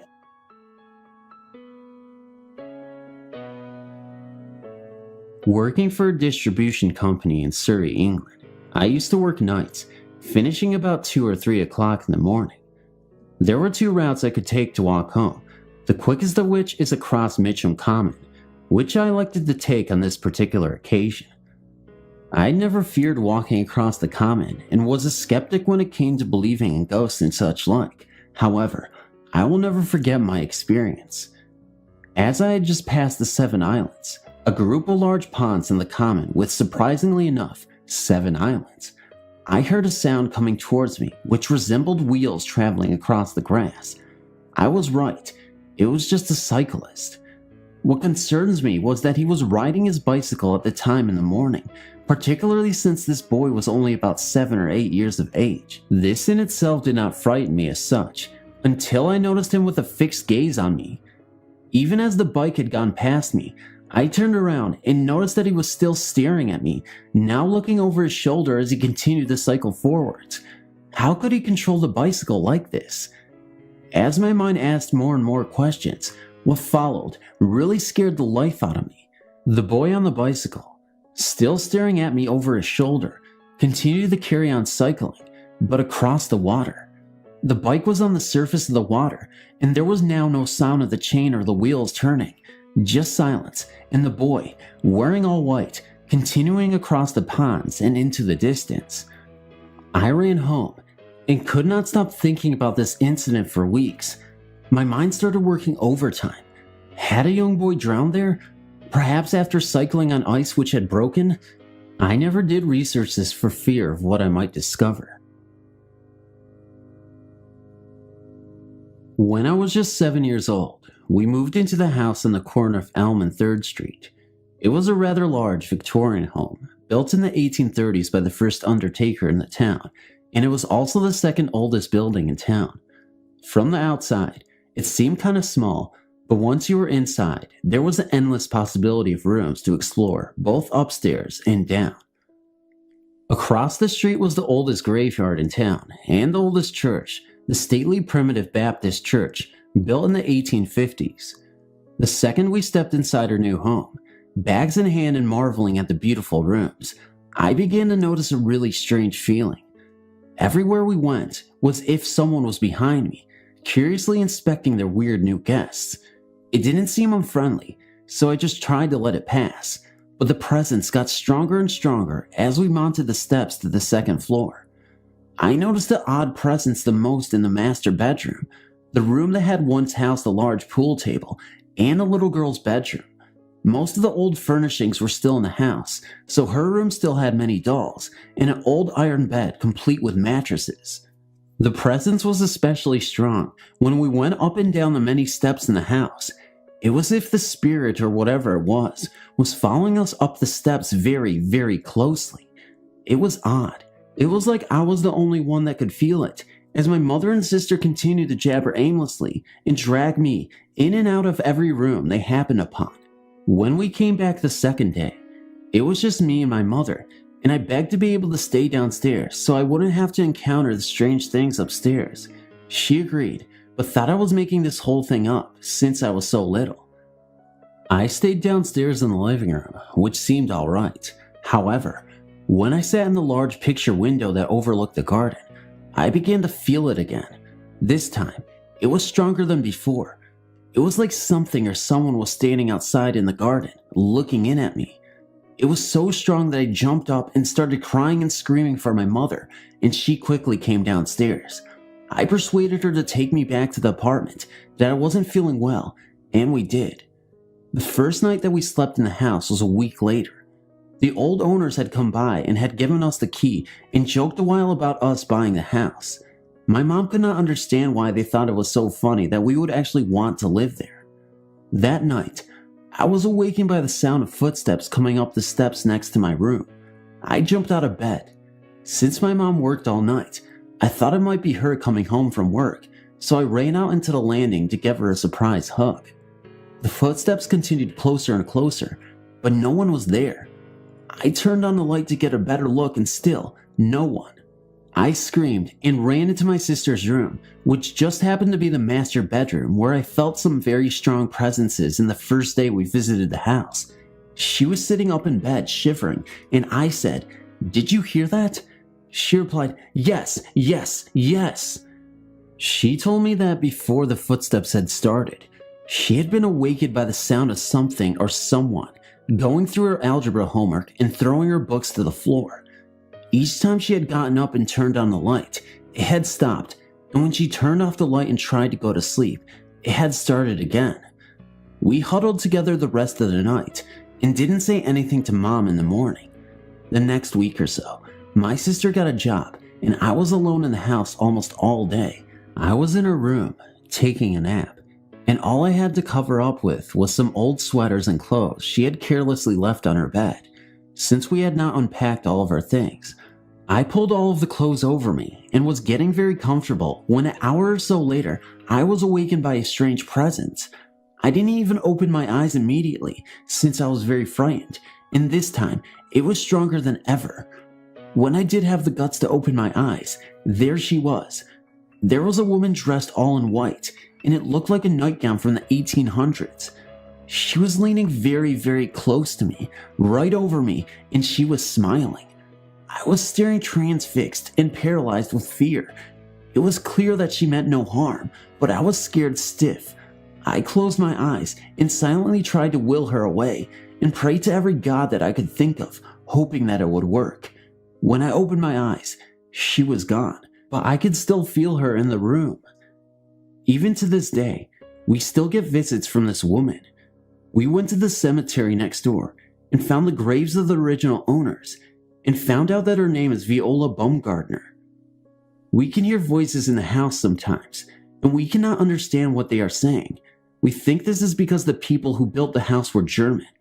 While remodeling, we found empty beer bottles in the walls and a pair of suspenders. They were very old and rotten. We took them to my stepdad, who had lived in Germany for a few years, and he said that they indeed looked German in origin. There's more than one ghost in the house. There are two male spirits. One is an old man in a gray shirt, and the other is a young man with black hair and a black beard. They are very active and visible. They often follow me around the house, down the steps, and into the kitchen. At night they slam doors and walk up and down the steps. They are not malevolent or mean in any way. They seem genuinely curious about us and show no signs of trying to hurt anyone. We have no problems with them. After all, this is their house. They built it, so why not let them stay? This is all true, mind you, and this still happens to this day. When my parents moved to the apartment my mother still lives in today, I noticed that it had some quirks. You see, the apartment has a few mischievous occupants I call gremlins. They tend to take items for a while and then relocate them later on. I will explain. One day, my mom left $20 in the front pocket of her jeans. She realized sometime later that she needed to run to the store, so she went back to her room to get the money. After a few minutes, she called out to me, saying that she needed help. She couldn't find the money, so she asked me to look in the pocket. I didn't find it either. I searched quite a few times before I turned to her and asked if she was mistaken. Had she taken out the money before? Was she wearing a different pair of jeans? Was she sure she placed the money in her jeans and not in a jacket? And she replied no to each question. All right, Mom, you know how this house is. We'll wait for about 20 minutes and look again. Mom did, as I suggested, opting to read a book in the kitchen for a while. After about an hour, she went back to check. Where was the money? Where did she find it? In the same pocket I had checked at least 6 times 30 minutes before. She is not the only victim to these little practical jokers. One night, my best friends, Coralie, Mia, and Ralph, came over to chit-chat. Sometime later, I felt the need to smoke a cigarette, Newports at the time. Unfortunately, being a college student, neatness was not my forte. My coffee table is cluttered with everything from magazines to jewelry. So, knowing I put a pack on this mountain of stuff, I continued to talk while I searched. Frustrated after a few moments, I pleaded with my friends to help me take everything off of the table so I could find the Newports. We shook out magazines, cleared off the table, even threw out some stuff, but the pack just simply was not there. The closest thing that matched the coloring of the pack was an empty Noxum carton. Well, I figured I'd just grab a cigarette from my mom, so we straightened up the table and continued to talk. After some time, while puffing and chit-chatting away, I managed to look at the table, which of course was right in front of me, and saw my pack of cigarettes nestled between the pages of a magazine. I said, "Oh guys, you are not going to believe this," and I picked up the pack. The look of shock on each of their faces was undeniable.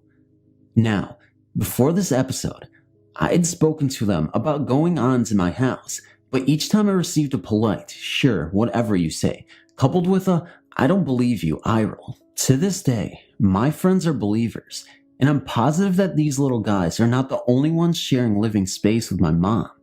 One night, Corley was over for dinner. Doing our usual thing, we sat in my living room talking of nothing and everything.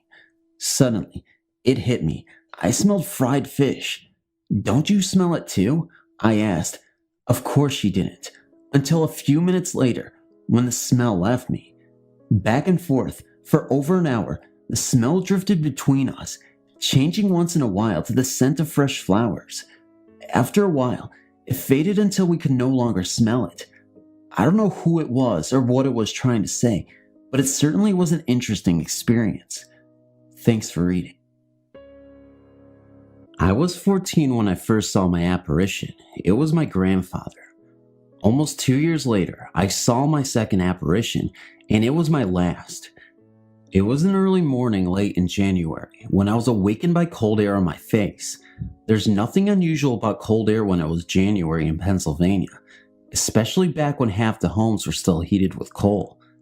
As I struggled to open my eyes, I remember thinking, this isn't a draft. Someone is breathing on me.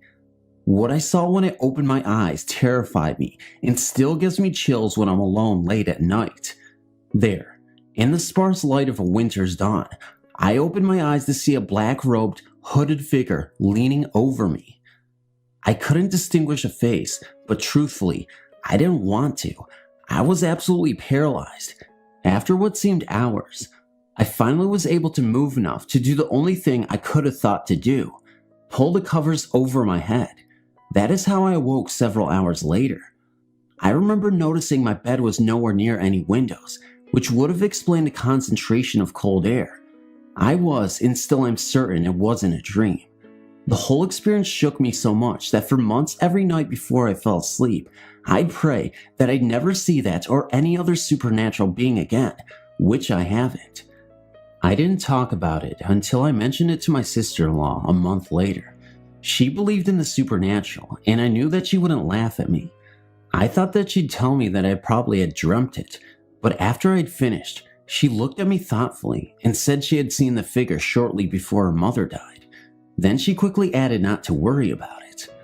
2 months later, my father died of cardiac arrest. At that time, the illustration of the Grim Reaper wasn't as popular as it is today. As a matter of fact, it was several years later when I saw a depiction on TV that I realized that was the figure I saw. Almost 20 years later, my teenage daughter and her friends were on their way upstairs, not the house of my early morning visitor, when suddenly, my daughter called me. Judging from the urgency in her voice, I knew something was wrong. Her friend stood at the top of our open staircase, staring down in horror. The story was, as she followed my daughter to her room, she felt compelled to look behind her. She claimed that halfway down the stairs was a black-robed, hooded figure with no visible face, leaning on the outside banister, its head on its arms as though grieving. Hiding my panic, I tried to calm her. After she went home, I questioned my daughter whether she had told her friend about my experience. She swore up and down she hadn't, and I know I had never told the girl. Less than a week later, her grandmother died. Whatever it is, I don't care to see it again. As I said, that was the last thing I've seen, but, and this will get a big laugh, I've heard voices and unexplainable noises. But that's another story. Thanks for reading. This is a true story that my mother told me a long time ago, and is one she would like to forget. My mom and a couple of my aunts decided to take a well-deserved, or so they say, holiday, and arranged to stay in a supposedly beautiful cottage. But when they arrived, they knew something was wrong. It was as if the house was the very definition of gloom. The old building towered in front of them, giving off a sense of darkness despite the warm, sunny summer day. No one spoke, all stunned. My mom led the way inside, the beginning of a day of terror. Later that day, one of my aunts came in after a shopping trip to the local village when she looked a little bewildered. She said that the local people had ignored her when they heard where they were staying, except for one woman who had begged them to leave the house. There was one bedroom in the house that led the way to the bathroom, so like it or not, everyone had to pass through it to get to the toilet. When my mom went into the room, the hairs on the back of her neck stood on end, and right from the second the door was open, she could feel the coldness of the room, more like an uneasiness lingering in the air, but showing itself by chilling the bedroom. Everyone was scared and decided to leave the next morning. That night, as silence once again filled the cottage and the lights were turned off, one of my aunts began to scream as her bed began to shake violently and would lift up and slam down. It stopped suddenly. Everyone had decided not to sleep in the room that led to the bathroom, so it seemed that it wasn't the only bedroom that was haunted. They all got ready as quick as they could and left in the early hours of the morning.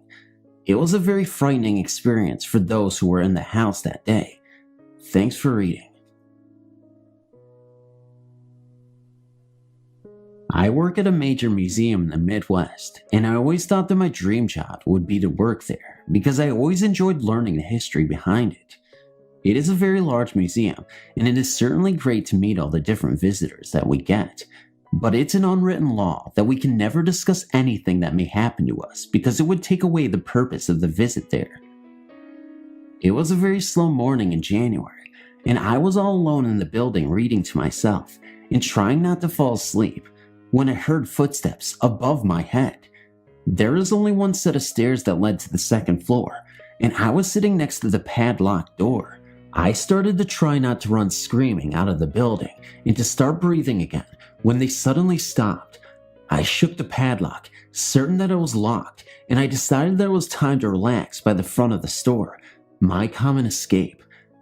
As I stood on the steps, I started to relax a little, and by then, more people were entering the village, so I forgot the incident and told scads of people about the building who worked in it, etc.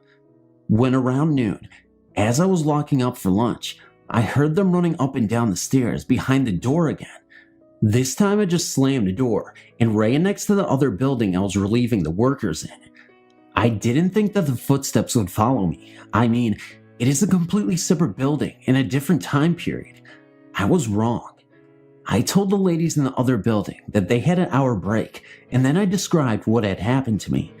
They spent the next 20 minutes trying to coax anything that may have haunted the building to appear so they could see it themselves. Well, nothing happened. I was extremely freaked out, and then they went to lunch. As expected, nothing happened for another few minutes, and just as the adrenaline in my body was settled down to normal, I heard them again. All I could think was, they're here. So now, I was sitting across from another set of stairs that again led to the second floor of the house, but these stairs had a velvet rope across them because of fire codes, so no one could go upstairs. So, I'm staring at these inaccessible stairs, watching the window curtains sway. There's no heat in any of these buildings, so it couldn't have been a register or a door. They were all closed. I felt as if I were going to have a heart attack and die. I started to feel faint from fear when a family came in and asked me to show them the house. I did, and they quickly left, but I did have enough presence of mind to notice that when they were in the house, the curtain stopped swaying and the footsteps stopped. I also had asked if anyone in the groups had had a child escape and run upstairs. Every group said no, but I just couldn't believe what was going on.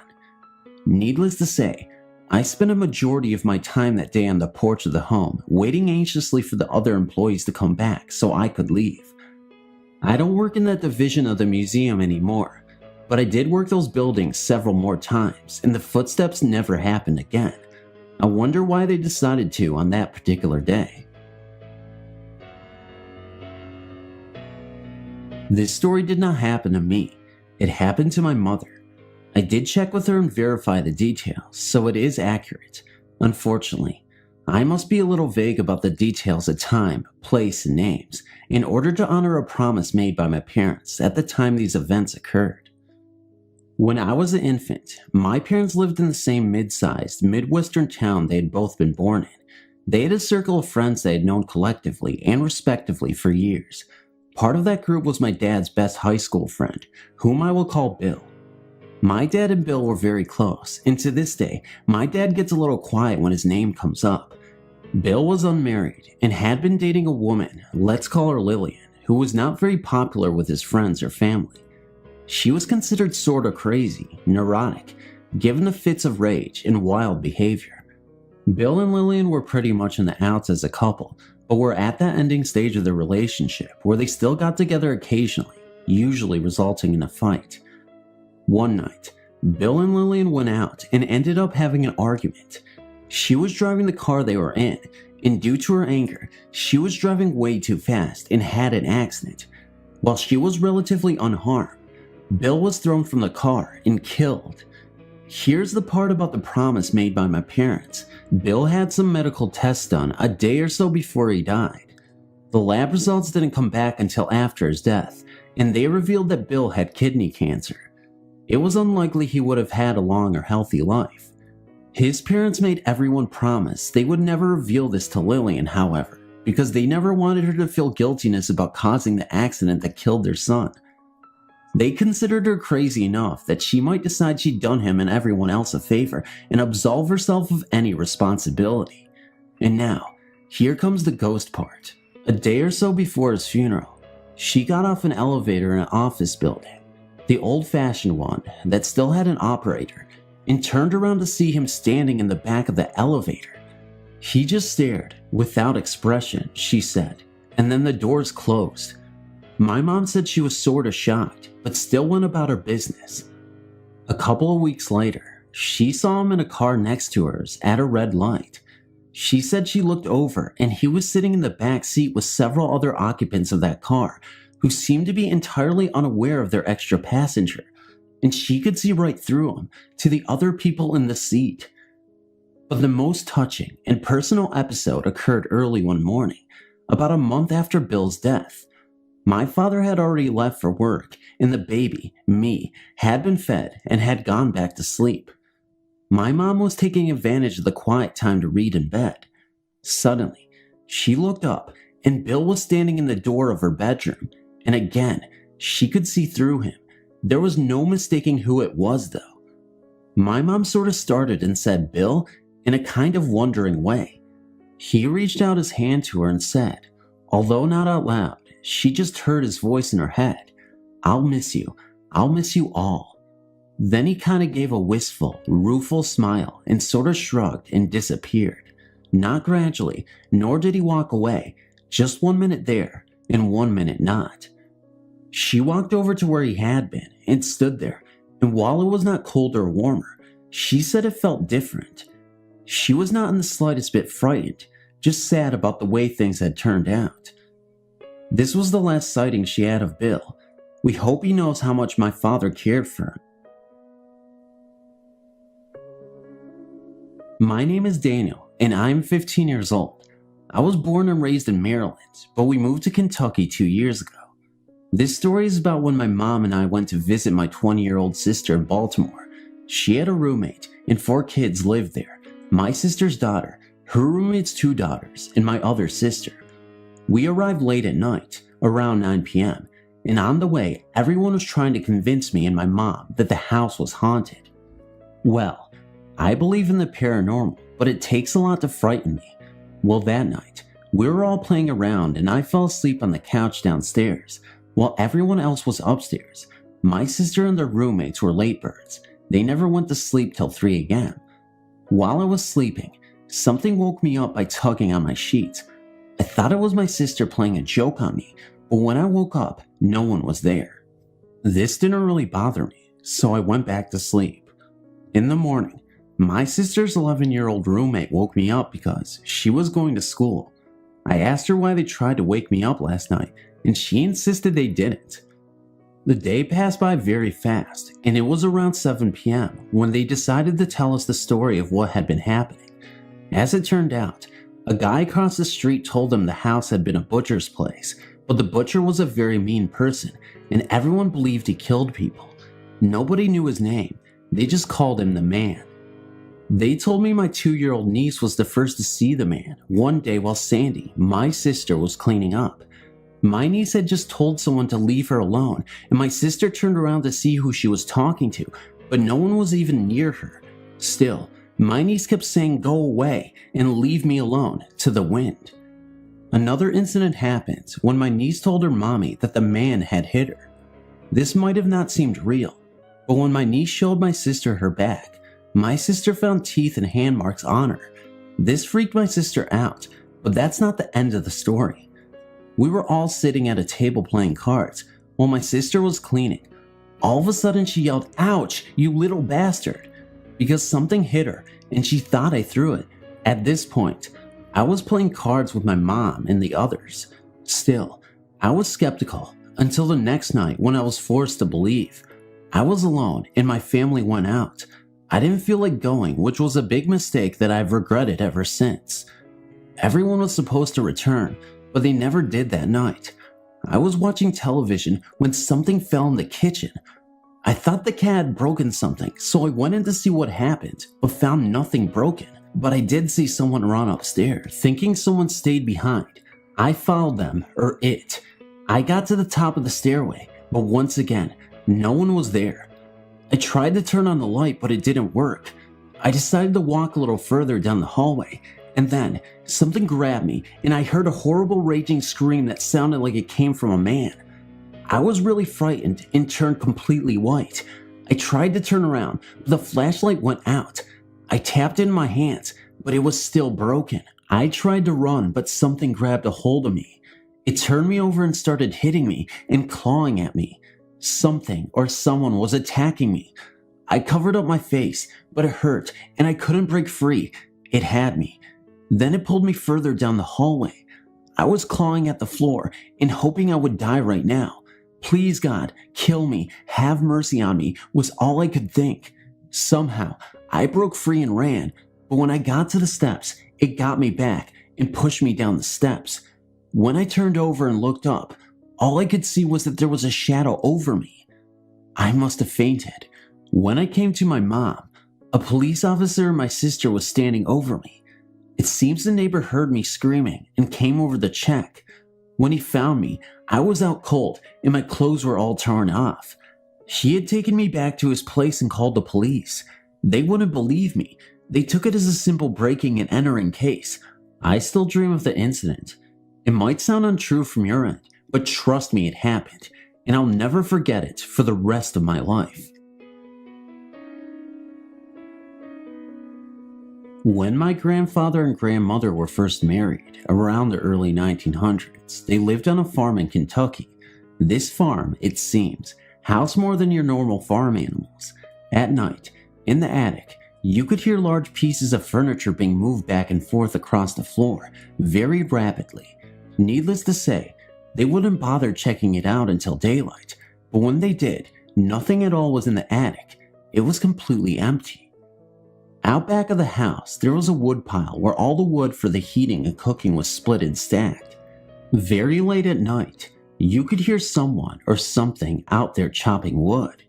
The morning's investigation turned up my grandfather's axe in the same exact spot he had left it the day before, and not a single stack of wood out of place. One night, my grandfather felt especially brave. This courage brought on by some homemade moonshine, so when he heard the commotion at the woodpile, he started on the porch and yelled out, "Chop, you SOB, chop!" Well, apparently, the thing heard him, and it began to chop faster and faster to the point where it was chopping at an inhuman rate of speed. My grandfather hightailed it into the house, grabbed his shotgun, and sat up scared out of his wit for the rest of the night. It goes without saying, my grandfather never teased it again while they lived there, which wasn't very long. Only my grandfather and grandmother lived on this farm, and at that time, they had no children nor hired hands working on the farm to account for these very strange happenings. This story still bothers me every day, so I'm going to get to the scary part first. It was 2 a.m. on a Thursday morning, and I was walking past Tony's house. Tony is very introverted, but a good friend of mine nonetheless. Tony and his family were out of town for the 4th of July weekend, and it was his sister's birthday, so I knew for a fact that nobody was home. Nobody. In fact, I had the keys to his house. His family trusts us, so I was walking back from the night shift at work when I passed by his house. I glanced over at his house, and what I saw made my heart almost stop. I saw a glowing blue figure of a woman, and she was moaning Tony. And I remember distinctly it was a Spanish accent. I jetted home and told my mother about the experience, and of course she thought I was nuts, but even so, she did call their house and got no answer. The following Monday, Tony got back from his trip. I approached him and casually asked, "Who was that old lady in the window Thursday night?" To which he said, "What, are you burnt?" I told him I really saw someone, but when I didn't get any straight answers, I approached his mother and asked her who that old lady in the window Thursday was. But before she answered, my blood ran cold. I glanced over at a picture of an elderly lady, and then I asked his mother, "Who is that lady?" To which his mother replied, "That's my mother. She died years ago, and she had a Spanish accent." I told her that the lady I'd seen last Thursday was her. She was shocked, and she told me that her mother died of a stroke just after she found out her son lost his eye. Thanks for reading. This is a true story that has been witnessed by probably hundreds of people over the years. It happened at Stewart Indian School in Carson City, Nevada. A school founded in the early 1900s, as best that I remember, and closed down my freshman year of high school. The student body was made up of American Indian kids from various areas on the West Coast. The land where the campus was situated is really large, and on this huge area of land is the main school building, also large in 2 stories, a gym, a post office, medical and dental clinic, and many little outlying structures which were the various men's and women's dorms. There were some freestanding homes as well. There was also an auto shop, paint shop, etc. It would have taken a good 10 to 20 minutes to walk the length of this campus from one end to the other. Since the school is so old, the campus is full of large trees and many lonely, deserted walkways. There is more than one spooky story, but this is one I will never forget. Since the guys and gals that attended Stewart Indian School had to move away from home and live in the dorms, there were, of course, great love affairs, and well, sometimes we all know how those can turn out. This story involves a young couple who were in a really intense relationship. They had been dating and depended on each other for just about everything. I'm not sure when this all occurred since this is a haunting that has gone on for years. Eventually, the girl got pregnant and told her boyfriend. They were both really scared and were afraid to let anyone know, since they would both be sent home, back to their own reservations, and they would be split up, so they just kept quiet about it. After a while, it got to be too much for the boy involved, and he started seeing another girl on campus. Since his girlfriend had thought he would marry her and they would raise the baby together, this new development devastated her. She went into a deep depression, and since she was pregnant, she didn't have much time until all was found out. The girl had a lot to worry about.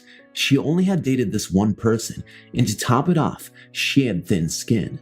Unfortunately, she couldn't face it and hung herself from a rafter in the gym. She was found there by some of the students and faculty who cut her down. A few weeks later, the first sightings of the Peanut Lady started to occur. The reason they call her the Peanut Lady is because her skin was scarred from her acne and had the appearance of a peanut shell. The Peanut Lady is usually seen walking along the cement pathways around campus, but you will only see her if you are alone. She has been seen both during the day and night.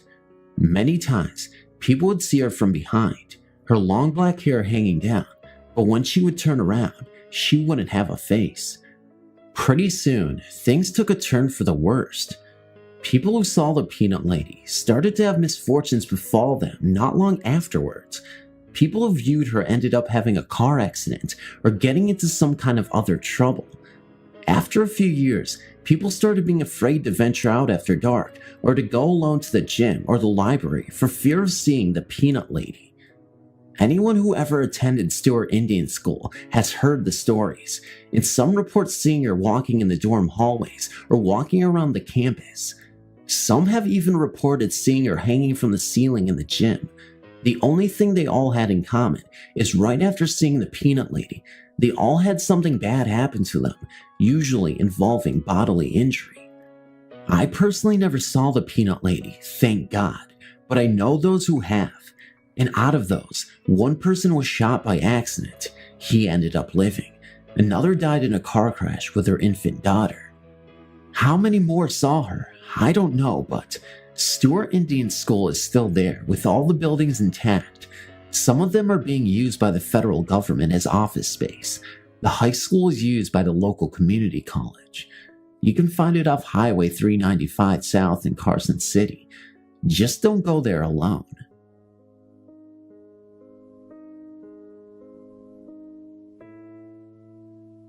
There is a door that separates this world from the next. Some people pass through this door on a regular basis, while others do not even acknowledge its existence. Behind this door are the spooky shadows, bad dreams, ghosts of love lost, and all the things that are slightly out of sync with reality. I've been through this door many times in my life, especially when I was a child. I would like to share with you, the readers of ghost stories, a trilogy of my experience on the other side of this door.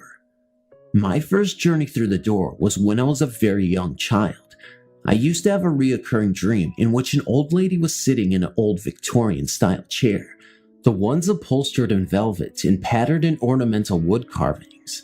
The old lady, in the dream, was eating a bowl of chicken soup. She would stare at me with the most benevolent look between bites. For some reason, the aroma of the chicken soup was very offensive to me, and I would always wake up crying.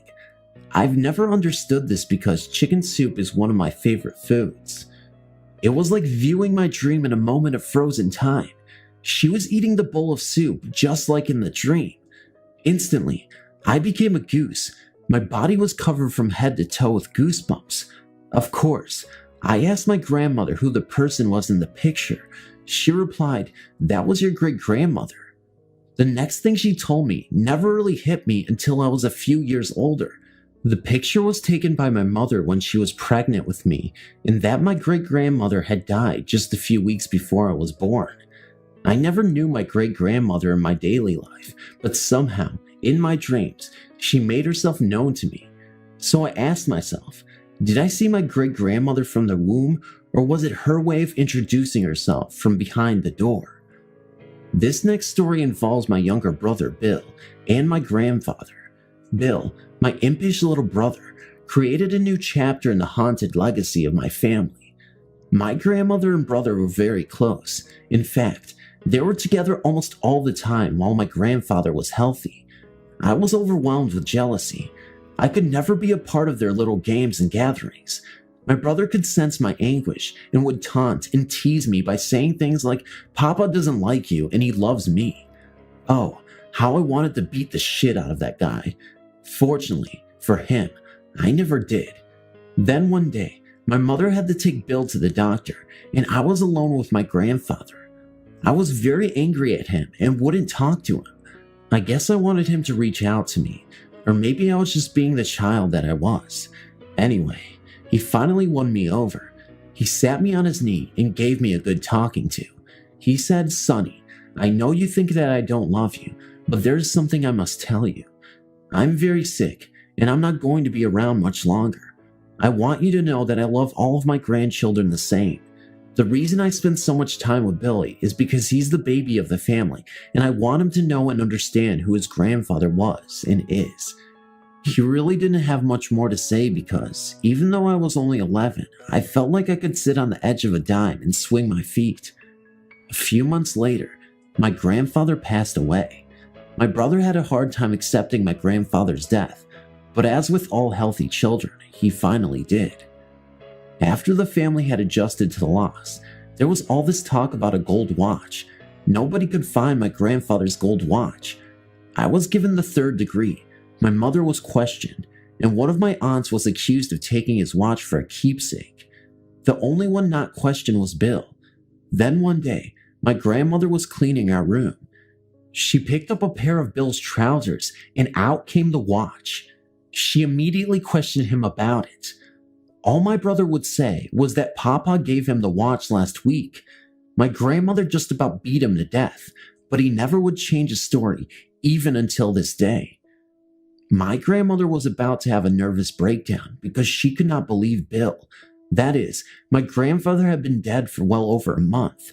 So, how did he get it? It was locked up in their little metal box they had kept important papers and stuff in. Did my grandfather briefly walk through that door to give his little favorite grandson his most prized possession? Not sure. This last story involves my brother and grandfather.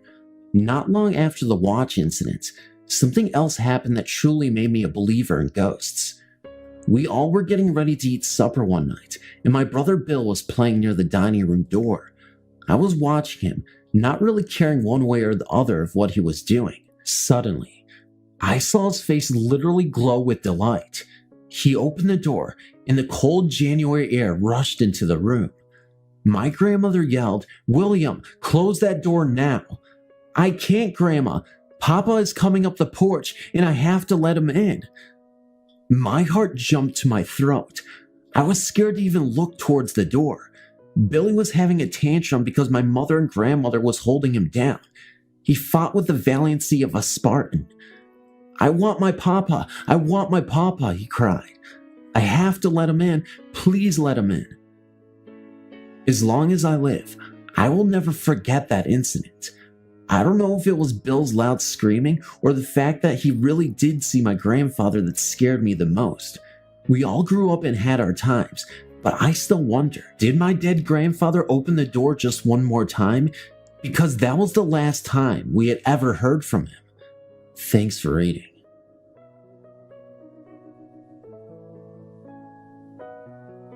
As I've mentioned in previous posts, this area of the country is remote, has a troubled past and present, and is in general a hotspot for spirit activity. The history of Pine Ridge is loaded with superstition and hauntings. Let's start on the road to Pine Ridge, and I will begin a story that you will never forget.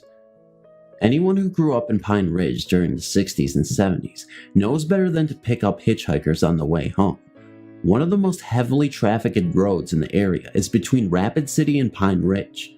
The trip usually takes about an hour one way, and much of the trip is over large, desolate areas. Oftentimes, as people were on the way back to Pine Ridge, they would spot a solitary hitchhiker trying to catch a ride back to the rest. Now, everybody knew that there was a devil who used to try and catch rides. Many people spoke of seeing hitchhikers, but they wouldn't pick them up.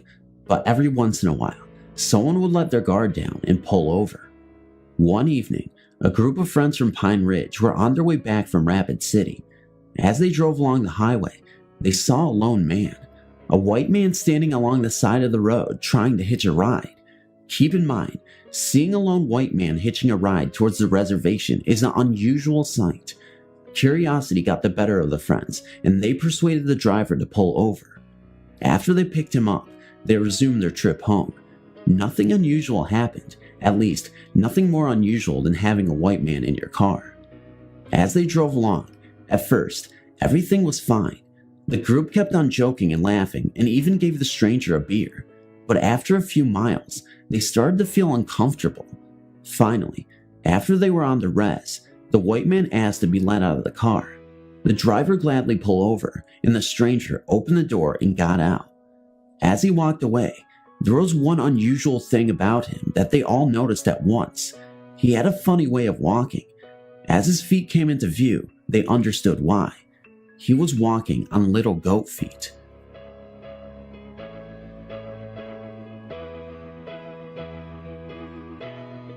This story occurs in a movie theater in Savannah, Georgia, where myself and Patricia worked. This theater was built on the land of an old plantation, so it seems fitting that it should be haunted, and so it is. I was working as a ticket seller and Trisha was working as a projectionist. Each night, when the last movies were started, my shift was basically finished, and so I would usually clock out and go up to the projection booth to keep Trisha company, seeing as how she had to stay until the movies were done. The booth is very long to accommodate 10 projections, Also, it tended to be very dark. We'd mostly sit up there and talk, roleplay, and basically goof around. During these talks, we traded stories of things that happened to us with the resident ghost. For instance, while the movies are showing, there isn't much for a ticket seller to do, and you can't leave your little cubicle filled with lots of money, so I'd read a book or draw. Mind you, nowhere near the buttons that pump out the tickets. Well, my machine would regularly pump out tickets when I was not paying enough attention. Mostly this irritated me because I'd have to get my manager to either void the tickets or gain permission to sell it for the next showings. One of my duties consisted of checking the ladies' room to make sure it was clean and well stocked. The nozzles for the water controls were such that they were timed. You'd push them down and they'd stay on for only so long. Many times, I walked in there while shows were running to find all the sinks running with no one having been in there. One of my scariest experiences was with Theater 9. It was the last theater on the right, directly next to the door leading out to the side parking lot where the employees would park. I was on my way out from work after a long shift with another cashier when we noticed the exit lights were blinking in that theater alone. This meant a fire alarm had gone off, but there would have been a very loud buzzer as well as all the exit signs in every theater blinking and buzzing. The movies were all out and no patrons were left, so myself and the other cashier decided to check this one out. We were kinda spooked, so we poked out our heads in the theater cautiously. The temperature in that theater only had dropped to the point we could see our breath, and the lights to the exit signs were silently blinking away at us. We panicked and ran out, saying to each other that the place could burn if it wanted to. Our manager had to check the security systems the next day, and there was no reason the signs could have done what they did. After that, I never cleaned Theater 9 alone, even though that was the theater that yielded the most lost money for some reason. Trisha told me her own story from the projection booth. At the far end of the booth is a door leading to a fire escape. It cannot be opened from the outside, and there is only one access to the booth. One of our favorite games when we're bored was to sneak upstairs while the projectionist was threading games and scare the bejesus out of her. Trish caught onto this game after many a time of leaping out of her skin, so would pay extra close attention while doing her job. One day while threading movies, she heard the door to the fire escape close, and assuming it was our assistant manager, quickly ran to the door to catch him in the act, as he had 3 flights of metal stairs to run down. When she opened the door with a triumphant grin, no one was anywhere to be seen. Needless to say, she called down to the office, which is in the center of the building, nowhere near the fire escape, and he was in there counting my money drawer for the day where we had been for the past 15 minutes. After that, Trisha took a short break. So those are my movie theater stories. I have some stories from when I worked at a professional dinner theater that I may submit to you at a later date.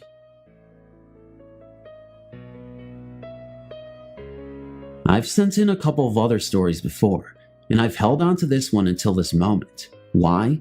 Because until we recently moved, and the fact that we still lived in the house where this happened, but now I can share it. The house we used to live in here in Pilot Mountain, Mount Pilot to Andy Griffith fans, was a split level. We remodeled it and enclosed the garage to make it a family room.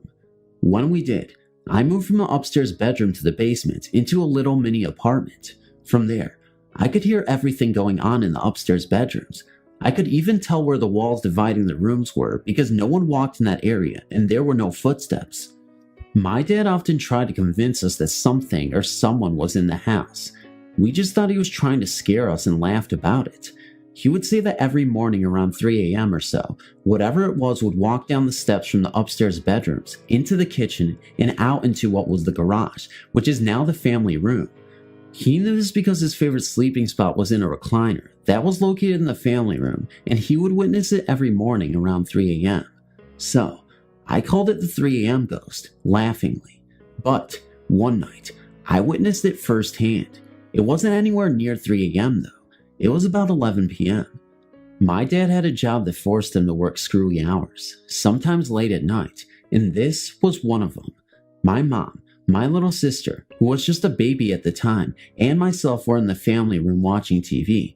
My eyes got so heavy, so I decided to call it a night. I said goodnight to everybody and went to bed. I had no more than crawled under the covers when I heard footsteps pacing upstairs. I assumed it to be Mom putting my sister to bed, but the pacing footsteps continued. Then, I noticed something. The footsteps were coming from right where the wall was. Whatever it was passing from one bedroom to the next by going through the wall. It had to, because the only doors in the two rooms were the closet doors, and the closets were not connected, and the entrance doors, which were on different walls at 90-degree angles from one another. I jumped from bed, threw on some clothes, and ran up to the family room where Mom sat engrossed in an episode of ER. My sister was on the couch beside her, asleep. I asked Mom if she had been upstairs. She said no. She hadn't moved in 30 minutes or more. So, with my heart pounding like a snare drum, I crept up the steps, still hearing the footsteps, now accompanied by a slow, heavy breathing sound. When I reached the top of the stairs, it stopped, and I never heard it again. My grandfather had died some time before. He was a good Christian man, adored by everyone. His loss hurt us all deeply, but none deeper than my mother. She loved her father more than anything that there ever was on this planet. He had a tendency to breathe slow and heavy. Thus, my mom thoroughly believes that the 3 a.m. ghost was her father, who looked after Mom in life like he did none of his other children, and now he is looking out for her in death. I hope to have some more tales in the coming weeks, and believe me, they're as scary as can be. Please stay tuned, and thank you for my read. When I was about 17, my mom would sometimes drag me along on her religious activities, and it just so happened that on this particular day, she took me to a house blessing where a little girl was having dreams about some doll chasing her. Anyways, we all get there and pray as the priest is blessing the house, going from room to room. Finally, when he's done, we all go outside to the garage, and it's here where the owner of the house brings out some stuff he found in the garage that was left by the previous owners. He pulls out this black leather-bound book and a small bottle made into a doll, and it's when he shows everyone the doll that the little girl screams that it was the same doll that was chasing her in her dreams. At this point, I'm getting a little freaked out, but think that maybe she's a little brat and just wanted to scare everyone. So then, the priest examines the doll in the book, and the book turns out to be the book of satanic rituals of something of the like. Well, they place the book on the sidewalk at the top of the cul-de-sac and try to burn it, and this is where I got scared. Finally, everyone made a circle around the book and started praying while 4 people went and lit one corner of the book, and finally, the fire caught and the book started to burn, but very slowly.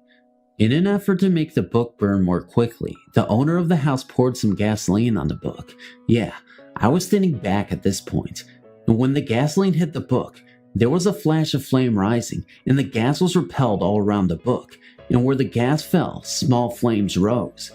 This made all the hair on my back of my neck stand on end. The book finally burned after much prayer. My grandparents died when I was 4, and we moved into their house. They were the only people who ever lived in it. I ended up getting their room. When I was in 5th grade, I started experiencing things in my room. My TV would go on and off whenever I would think that I need to turn it on or off. I had to sleep with the hall light on. One night, I thought I saw my mom in my room standing by my closet. When I turned my light on, she wasn't there. Then I thought I saw my dad standing in the same spot, but that time I kept looking at him as I went into the hallway to see if he was still sleeping on the couch, and he was. I was looking at him in the living room, in my room, and when I turned my light on, he wasn't there, but still on the couch. It always felt like someone was watching me. Then, my last experience of seeing something was in the same spot, but just ahead looking at me. He looked like he was from the 1700s. When I tried to tell my mom, she wouldn't believe me. I'd wake up at night not being able to breathe, and my sister would run in. Then my mom started to believe me when she'd hear heavy breathing in her room when it was just her in there. I'd be walking, and it would feel like someone was trying to trip me. So I told my mom's mom, and she gave me a cross to hang in my room. When I put it up, I didn't see anything after that, but it always felt like I wasn't alone in my room. Now, years later, I found out that the guy staring at me from the 1700s looked just like a picture in our living room. He was an old relative. When I still go by the house, it still feels like something evil there, but at our new house, it feels like a household. Now that I'm 21, I think that it was my parents' dad still in the room that I had. That's the only reason.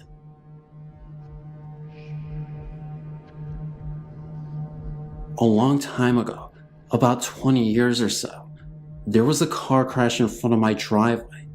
At the time, I did not live there. At that matter, nobody did. In the car, there were 6 young boys, ranging from 6 to 20. They crashed because there were a couple of drunk drivers who hit them head on. All the young men died in the car. About 10 years later, me and my family moved in a double wide on the lot in front of where the men died. About 1 year later, there was an awful car crash at the exact same spot of where the young men died. The woman was not killed, but she was seriously injured. After a couple of years, I went down to get the mail when I heard a strange noise, like a young boy crying. I was the only one at home at the time. I looked around and seen nobody. The crying became fainter and fainter until I could hear no more. The next day, I went back down to check the mail, and I heard talking. 2 men, about 18 years of age. I looked around and saw nobody once again. I listened to the conversation, and I couldn't make out anything they were saying, but I could hear the voices as clear as day. Soon after, the voices began to fade away. I talked to my grandmother, who lives just up the road. She told me that the accident happened about 20 years ago, and everyone in the car were killed. I asked her what time it was that they wrecked. She said it was about 5 to 10 p.m. Around 7 p.m. is when the young woman wrecked her car. A few years after the woman wrecked her car, another woman broke down on the bridge, several feet away from where the young man crashed. Another time, a couple were driving with a full tank of gas when all of a sudden, their gas tank just went empty, right where everything was happening. There were several more breakdowns and accidents that happened over the years where the young man crashed, and more of my family members have heard strange talking and crying below our driveway. After time, we have moved, and still, there have been breakdowns and accidents at the same location. We think that the bridge and the area around it is haunted by the ghost of the 6 young men.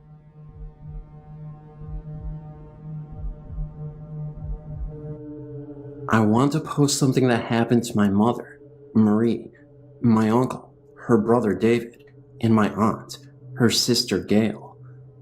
A little background first, please. Marie was living in Arkansas, David was living in Florida, and Gail was living in South Carolina. Many miles apart, these 3 siblings shared the same dream on the same night and called their mother within 24 hours of the dream to tell her of it. This dream occurred in 1989. The dream starts with the 3 siblings visiting an old farmhouse they lived in as children 30 years ago with their other siblings and parents. The house was empty.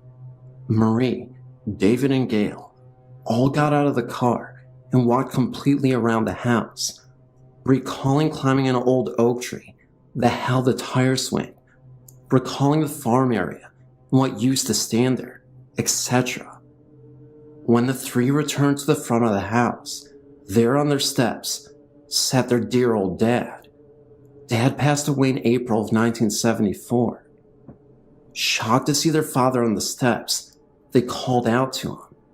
Dad stood at the 3 with a malevolent grin.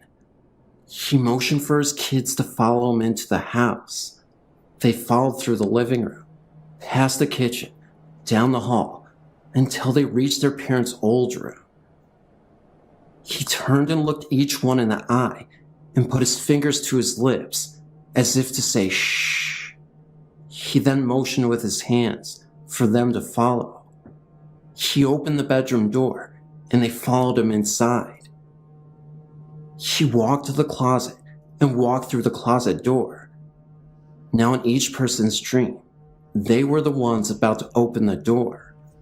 As each reached for the doorknob and slowly started turning the knob, their mother appeared from nowhere, screaming at them to not open that door. They instantly woke up from the dream. I was a teenager at the time this occurred, and I did not see the big deal about following their dad into the closet until we visited my grandmother. My grandmother was telling my mother of how David and Gail both called her after Marie did, saying they had the same exact dream as she had. My mother looked scared, and my grandmother told her they all needed to get into church because Satan himself was using their father's image to lure them into something evil. I asked dear old Granny how she got that from a dream and Grandpa going into a closet. She told me because her husband, their father, my granddad, was scared of closets. I thought she meant he was claustrophobic. She assured me he was terrified of closets.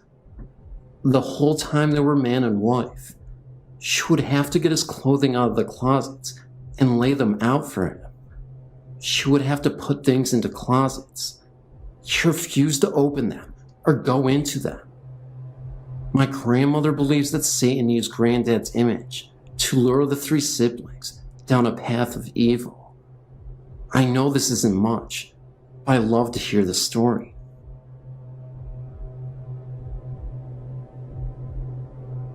Within my years, I've had many ghostly experiences, but the most recent experience seemed to scare me the most.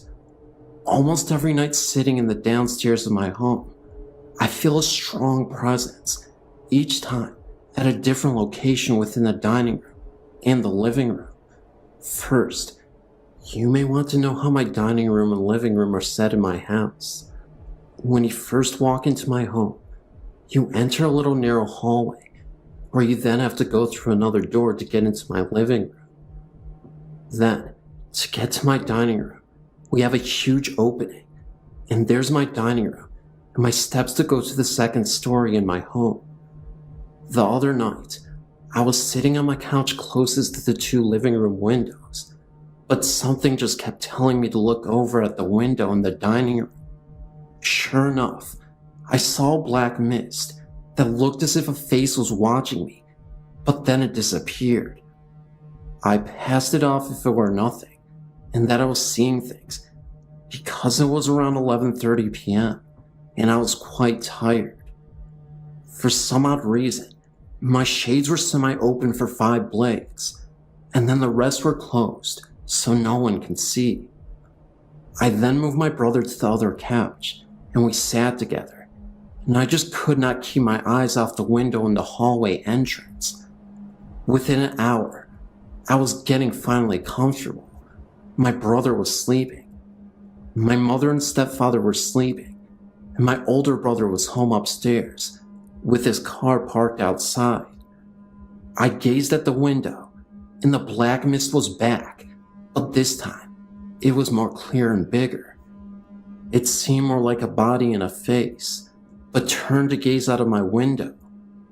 Then it sounded like someone was trying to open my front door. It's a big steel door, and when it's locked and somebody tries to open it, it sounds as if someone is pushing against it. It happened at least 6 times before it stopped. I held my little brother close to me. Within the next 15 minutes, it sounded like someone was walking in the hallway and jiggling keys. Well, that was enough for me. I woke my brother up and sent him into my room because I had my air conditioner on in my room. But the jingling sound seemed to follow us to right outside my bedroom door, then stop for the night. My mother recently saw the mist and told it to go back to wherever it came from. It then seemed to glide to my basement door and disappear. My home is about 150 years old, and back then, people couldn't afford to have a proper funeral, so they buried people in the walls in the basement or in the floor. We recently had a dirt basement floor and a cobblestone wall, but we had the floor cemented over. My grandfather, whom I can safely say is a ghost expert, senses something in the walls in my basement. Around my house, but mainly in my room, I know for a fact there is a ghost in my room, but she's a sweet woman, and she just seems to watch me until I fall asleep. There are several ghosts in my home, but recently, I feel as if more are residing here. Just the other night I was drifting to sleep in my room, and I heard the sound as if someone was breathing. I held my breath, and the sound was still there, so I turned the TV on. It seemed to just go away. I was scared, and looked towards the mirror, and saw a flash, and then nothing happened. But I saw the woman, and felt comfort. I feel as if she scared the other spirit away. In my grandmother's house, there is an attic, but it's hidden in the ceiling, and you have to pull the straps down. During the war at her home, soldiers were hid in the attic, and rumor has it, one night, the other people found them and killed everyone in the room. But the one young nurse was beaten and then murdered. I had a dream once about a place where there's a dangling light, and you have to walk on beams and then open a door, and there's a little room with bloodstains. I told my grandmother, and she said I described her attic exactly, even though I'd never been in the attic. The woman who was murdered was a beautiful woman, and she is often spotted around my grandmother's house, scrubbing floors and walking.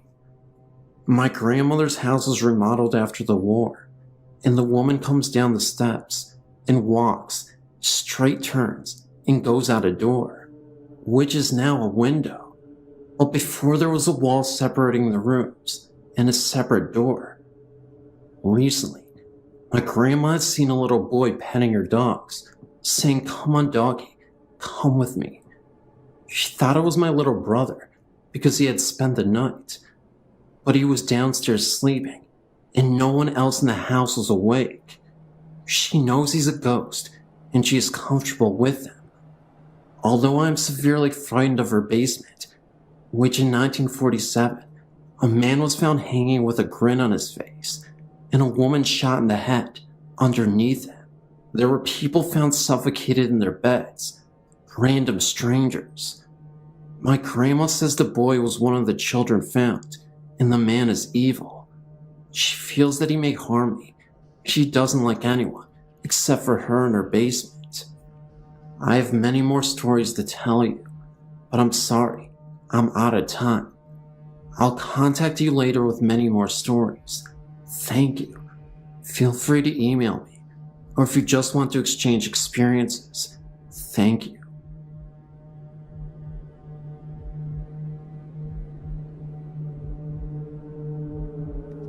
Although this is a true tale, it's not one of your spine-tinglers, just something odd that cannot be explained. It was told to me several years ago by a colleague and happened to her mum Jean and some friends. Although Jean lived in Romford, Essex, she regularly went to a Keep Fit class in a small school hall in Upminster. The class had finished and her friends had piled into her car and drove around the corner, parking near the chip shop, and they all ordered fish and chips. Like you do when you've just had a good workout. They were all sitting in the car quietly eating, when one person noticed something odd and nudged the person next to them. Eventually, they were all mesmerized, mouths agape, chips forgotten as their attention was focused on the activities in the churchyard over the road. Quite clearly, they could see a silent nighttime funeral procession of a coffin being carried on the shoulders by 6 pallbearers, all decked out in long black-tailed coats. They silently watched the procession walk from one side of the church and disappear around the other side. St. Mary's Lane, for anyone who lives nearby. Of course, they all asked the other, "Did you see what I saw?" Knowing full well they did. The next day, Jean decided to visit the church as she just had to know what happened. Maybe someone was buried late last night. However, she got to the church and found the vicar. She worded the question carefully so as not to look like a complete idiot, and was obviously stunned when the vicar told her that no funeral took place last night. She said that from the look on his face it was fairly obvious that he knew why she was asking. But being a vicar, he simply smiled and walked away. Spooky. I've been past the churchyard as my grandparents used to live just down the road, and it is quite a creepy-looking place. All the stones are really old and crumbly and covered in moss. None of the names or dates are readable. It's one of those graveyards where you can look at it for a little while, and then you kind of shudder and have to look away. I used to think it was my childish imagination, but even these days the place still gives me the creeps, even in the middle of summer.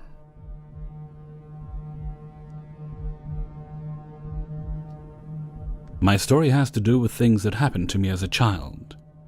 When I was 6 years old, my parents bought a very old house, probably around 100 years old, and that was back in 1976.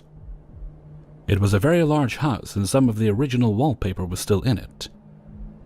I have always been kind of in tune with the supernatural, and I also have a psychic sense. I'm not saying I am psychic, but I just know things and I can't explain it. Well, anyway, I know that my sister was very afraid of this house. She is 3 years younger than me. She would either sleep with my parents or with me, and she would never cross the long hall that ran through the center of the house by herself.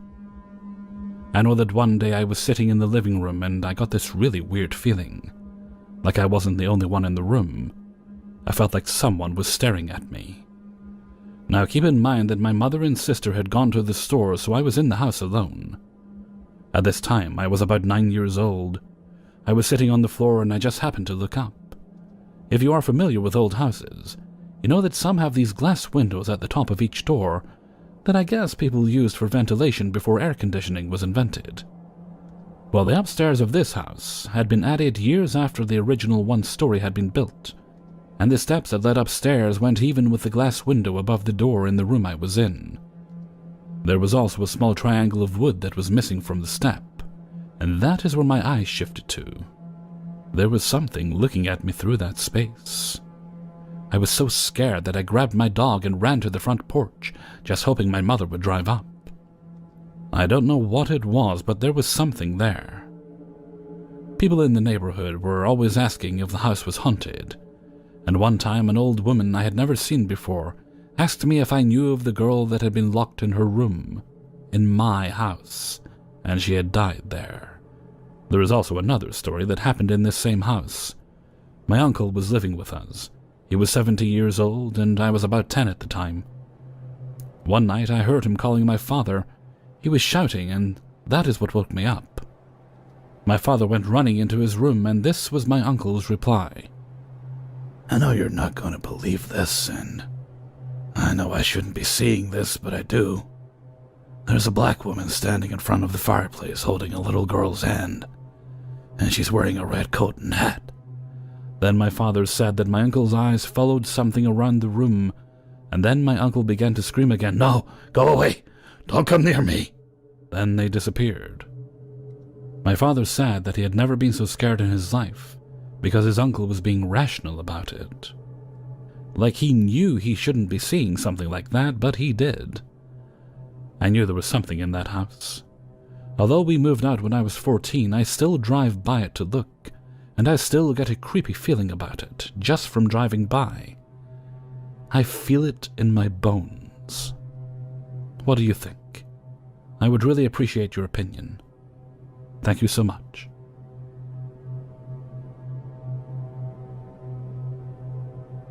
In the summer of 1999, I bought a house in a small town in Washington state. I'm a California native, so as you can imagine, I had a difficult time adjusting to the calmer settings. It was almost too quiet for my liking. About 3 weeks after I moved into my new home, an old colonial-styled house, I decided and began looking for a roommate. Soon after I placed the ad, I got a phone call from a very willing young lady who said it sounded like the perfect location for her. I took her name down, and she said she would call me the next day to set up a time and place to meet. I waited all day for her phone call, but it never came. I figured she must have found some other place to stay, but I kept the spot vacant in case she called back. A few weeks later, she did call again, and as before, she told me she would call back the next day to set up a time and place to meet. I faithfully awaited her return call, but same as the first time, it never came. I began to get suspicious as to whether it was a prank caller or a real person of interest. I thought it was odd how she'd given me a name without a number. My attempts to find her in the phone book failed, so without any other place to turn, I gave up on the search. About 3 months later, I was up in the attic storing some Christmas decorations I wouldn't be needing for some time when my eyes fell upon an old stack of newspapers in the corner. I was somehow intrigued by a particular paper lying on the top of the stack.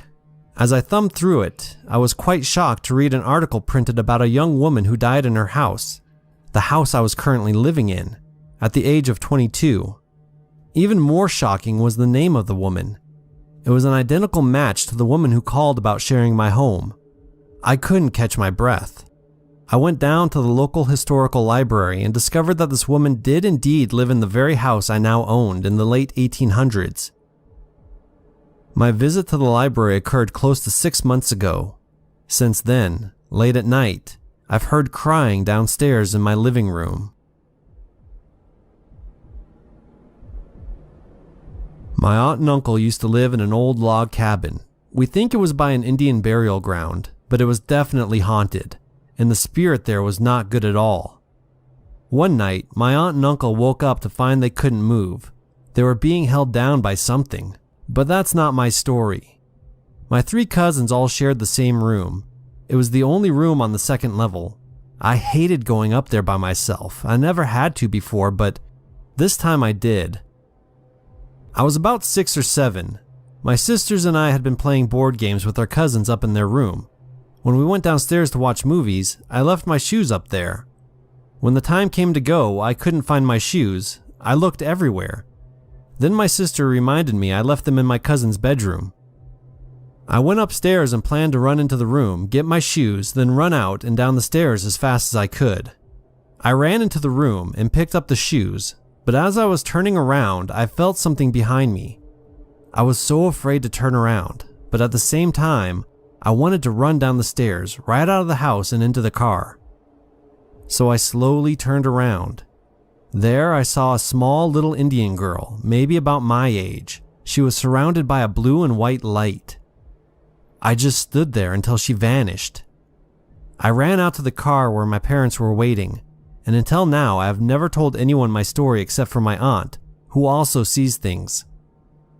Later I found out that my aunt and uncle would pray to the Indians to watch over them, to protect them from whatever was in that house.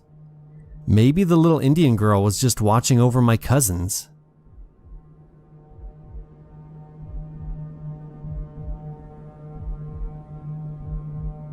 My wife and I had moved to the naval station at Mare Island of Vallejo, California. I was attached to the personnel support office. About 4 months after reporting, I was sent to the Combat Systems Tech School's command to process new students. I hadn't heard about the school's past until my encounter. One day in the fall of 1993, I was typing up a report about 0730 before the other 3 civilians and 1 other sailor got there. The typewriter was next to the door to my office, so I didn't miss anyone coming or going. There also was just that one main entryway into the office cluster. No other exits except for a fire door with the alarm connected. Anyway, someone walked by my door and I thought it was my shipmate, so I asked how he was doing. I got no reply, so I thought he hadn't heard me and I decided to go bug him after I finished my report. I went to his office and found it locked. Then I noticed the light on down the hall. The light was moving ever so slowly and getting closer to me. It was then that I realized that it was actually a translucent figure of a sailor. It terrified me so much that I ended up passing out from a panic attack. One of the civilian computer programmers walked into the hallway at work, noticed I passed out and shook me awake. I told her I saw something in this hallway and she said that I probably was just overworking myself from stress. I also told her that I thought Brian had walked by. She looked at me and said that nobody had moved from their computers since she got there at about 15 minutes to 0700. She did tell me something fascinating though. She said that at times she could have sworn she heard a whistling and a crying sound coming from the hallway. It sounded a lot like a little girl. It was then that I learned that the school was a fleet hospital for the San Francisco Bay Area, built back approximately 100 years ago. The night watch detail would find locked doors open and hear footsteps at night. There were stories told about people hearing sounds of a little ghost girl playing ball near the main staircase. I never had the chance to witness her, and the base is now closed, but it was very interesting. As for the sailor, I have absolutely no clue as to what the story behind this guy was. To spare myself the anxiety, I just revert to thinking it was only my imagination, although it felt as real as anything I could ever see. One other experience was shared by my wife, myself, and my mother-in-law at Hickam Air Force Base in Hawaii in 1995. My wife had been flown to Tripler Army Hospital due to complications with her first child. My mother-in-law arrived a day before I got there from my ship. Anyway, we were put up in the guest house at Hickam for a couple of nights before being moved temporarily to an officer's quarter in the corner of the base. It was a well-furnished room and had a pleasant air about it. That was until the night arrived. My wife was awoken that first night where she heard multiple whispers. She then went to get herself a cup of milk in the kitchen of the house when she saw the presence of two figures crouched down as if they were praying. They both wore brown robes like they were monks. This whole ordeal must have lasted 30 seconds and they faded away quickly. In the morning, we both got up and discussed what we had felt that night. That's when she told me about what she witnessed. The crazy thing was, while she was experiencing that, I told her that I could have sworn I saw the face of an elderly man just staring back at me in the mirror when I used the bathroom. He had scars on his face and was balding. I'll never forget the sight of it. It was an extremely uncomfortable feeling. This is a story that will always live with me for the rest of my life. My mother and father used to always take lengthy trips over the weekends to visit my grandparents in Ohio when we had lived in Michigan. We would drive about 4 hours, and we usually would get there by the evenings. My grandparents lived in a huge Victorian estate on top of a hill, surrounded by woods all around. The house had 6 bedrooms and was extremely spacious, so whenever we slept over, I got a room to myself on the 2nd floor. At the time, my dad suffered from terrible sleepwalking episodes, and they only seemed to trigger at this house. I can remember one night, I was sleeping in the room and had my window open. That was when I was awoken by soft sounds coming from outside of the window. It sounded like hymns and chanting, as if it was a lullaby. At first, I checked to see if the television from downstairs was accidentally left on, but it wasn't. I was starting to get really freaked out when I went back in my room, because I noticed my dad was walking towards the trail path into the woods. The house lights were shining bright enough so that I could see the woods well enough from the window. In a panic, I ran downstairs and outside as fast as I could and grabbed a flashlight, then chased after my dad into the woods. He had managed to walk so far into the path of the woods that we got to be a mile away, and the further I went into the woods, the darker it got. We just kept getting further and further away from the house, and it was really starting to get cold and scary. I started to call out for my dad, shining the flashlight straight ahead in the now pitch black woods, when I had lost him. For a split moment, I felt someone whisper my name in my ear, and the rustling sounds of leaves behind me, as if someone was walking right behind me. For some reason, I thought maybe my dad was behind me instead, so I turned and pointed my flashlight, and there was nothing there. I kept going, and continued to look for my dad. That was when I once again heard a voice, but this time in a low and guttural voice. I could have sworn I heard the voice say, "Let's play." At this point, I actually thought my dad was playing a practical joke, so then I yelled out to my dad and told him this isn't funny and to show himself. Even though the voice sounded nothing like him, I just kind of assumed, maybe to ease my mind in my panic state. Literally a split second later, I see a cloudy mist and what looked like an orb hovering from the distance of the woods and slowing going in my direction from afar. It then disappeared. I heard my dad's far off distant scream, and I started running faster into the woods to try to locate him. When I finally found him, he had fallen into this well that none of the family had any idea had existed. I quickly helped my dad out of the well, and he had asked me what happened.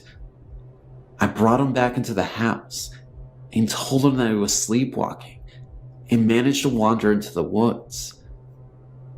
The creepiest part of this whole experience was this. He said that while he was sleepwalking, he had dreamt that a woman in pioneer clothing urged him to find her missing son in the woods. She told him to run to the well and he will find him. When my dad told me this, I told him about hearing some soft singing before I rushed into the woods to get him, and that I heard voices and whispering into the woods. A couple days later, fascinated by the well that existed in the woods, we went to go see it in daylight. To my utter shock, we had made a gruesome discovery.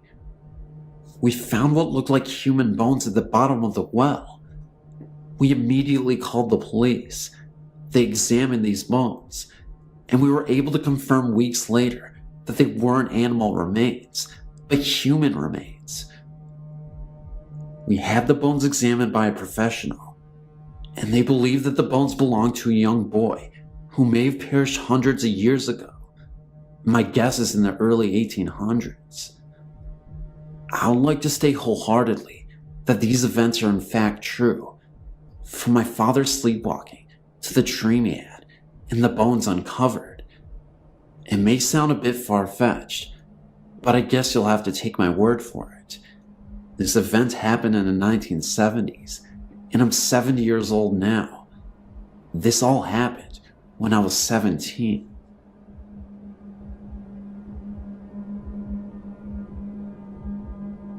I have a rather bizarre ghost story, or maybe it just appears that way to me, since I've never experienced ghosts before. It was many years ago, when I was 14 years old, and spending a few weeks at our lake home. One night my friend and I decided to spend the night in the den, rather than our bedroom. The den has a lonely view of the lake, and has a wall of windows. It is a very large room. As we were in our sleeping bags, I noticed what looked like a man sitting in the armchair. The apparition was black. You could not distinguish any features, but you could see a bowler hat, or a similar hat, on his head. He just sat there and didn't move, his arms resting on the chair. I was paralyzed with fear. I eventually mentioned this to my friend, or maybe she mentioned it to me first. I just remember that after a long time, we started talking about our late night visitor. We compared notes on what we were seeing, and it became apparent that we were both seeing the same thing. A shadow? I think not, and if you read on, you will know why I'm so sure. My friend and I became so scared that we buried ourselves in our sleeping bags and held on to each other for dear life. We knew we had to get out of there, but we were too scared to move. Eventually we got up our nerve and made a mad dash to the bathroom. Keep in mind, our lake house is quite large and the bathroom was not nearby. We huddled in the bathroom for some time and got up our nerve to make it to our bedroom. This time, for some reason, we didn't run. As we were making our way to the bedroom, we saw another apparition on the living room sofa. This was definitely no shadow. There were no windows in this room, therefore no light except the bathroom light. This apparition was easier to see. It was a woman from the turn of the century. She was dressed in a white dress, possibly a Victorian wedding gown, and lying in the pose of a deceased person. As you could imagine, we hightailed it to our bedroom. When in the bedroom, we sat up with the light on. I'm not sure how much time passed, but eventually, we heard what appeared to be a marching band playing. We looked at the clock and saw that it was after 3 a.m., and therefore highly unlikely that a marching band would be performing in this rather sleepy-like community. Had it not been for this, we would have considered it as teenage imaginations going wild. You can see things, but hearing them is an entirely different story. In the morning, we checked out the house to see if there was any way music could be played by itself in the house. We found an old radio down in the basement, but it wasn't plugged in. We then plugged in the radio, and it did not even work. We asked my grandparents if they had heard anything, and they said they hadn't. When we told them our stories, they just laughed, and almost everybody else we had told this to laughs also. If they don't laugh, they listen and nod their heads, but we can tell they are just being considerate and patronizing us. We are now both 30 years old, born a day apart, and live over 1,000 miles apart. When we are together, we still talk about this and stand by our story and memory. We still agree about what we saw and heard. I have no explanation about this, but I will not sleep alone in this house. I don't even visit often, but when I do, I'm still scared to death.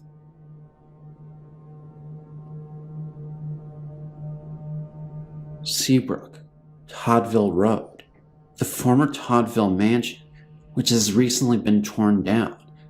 The property turned into apartments or condos. Reports of a strange creature roaming the grounds, noises, feelings of being watched, shadowy figures. Actually, this mansion was the List Mansion. The story of this place was well known to the people of Seabrook, who lived there at the time. I lived near the List Mansion for many years. Several acres of land were bought by a Houston business owner in the late 70s to early 80s, right on Galveston Bay, near the intersection of Toddsville Road and East Meyer Road. Bill List was his name, and for the most part at first, no one knew who he was, only that there was a major construction project going up near the bay. Bill List owned a trailer manufacturing business, and with the success of his business came great wealth. The mansion was a massive undertaking. Built up on several feet of soil, the 3-story brick structure dwarfed the modest home surrounding the property. The brick foundry, where Bill was buying the bricks for his mansion, was unable to keep up production of bricks for the mansion and bricks for other products, so Bill just bought the brick foundry so all the bricks made could go into his construction for project. Month by month, the mansion began to take shape. The stark brick structure was 3 stories tall, 4 if you count the massive garage on the ground level. All the windows on every floor featured wrought iron bars. It was divided into 2 separate sections, with a large glassed-in garden and pool. Catwalks on the second floor crossed from the front of the house to the back part. The rooms were arranged into 2 separate apartments, with kitchens, bathrooms, and living areas. The entire property was surrounded by a brick wall from Toddville Road. The List Mansion, as it was called, resembled a prison, which was not far from true. When construction was completed, me and some friends were in the Kroger parking lot in Seabrook when 2 guys a little older than us invited us to a big party to celebrate the opening of the List Mansion. We talked to them for a few minutes, and then they left. We did not go to the party. For years after that, you rarely saw anyone coming or going from the mansion, even though several families could live there at the same time and never see each other. The guys we saw at Kroger that day never showed up anywhere in town. Then one day, Bill List was dead, murdered, and the whole story came out in the Daily Citizen, the Bay Area newspaper. The List Mansion was built like a prison, not to keep people out, but to keep people in. As it turns out, Bill List had a preference for younger men and would cruise the alleyways in parts of Houston where runaways would frequent. He would offer them a place to stay and drugs in return for his indulgence for the young men. Bill would keep them drugged and locked in the mansion, providing everything for them but freedom. Some would stay, and others would eventually be let go, but it was the final group of guys who figured it all out. They decided that Bill List must die, so one day, they got a hold of a shotgun and waited for Bill to come home from work. Bill never made it up the stairs from the garage before he was shot and killed. The guys who killed him ransacked the mansion, stole Bill's credit cards, and left. Some were picked up on their way to Canada. Others were caught in the Houston area. For years after the death of Bill List, the mansion was up for sale, and yet no one would buy it. Caretakers were brought in to maintain the property, and eventually, a bunch of people at a rock and roll band rented it for a while. I moved from Seabrook in the early 90s. Eventually, the List mansion was bought by a real estate land developer, and he tore down the List mansion.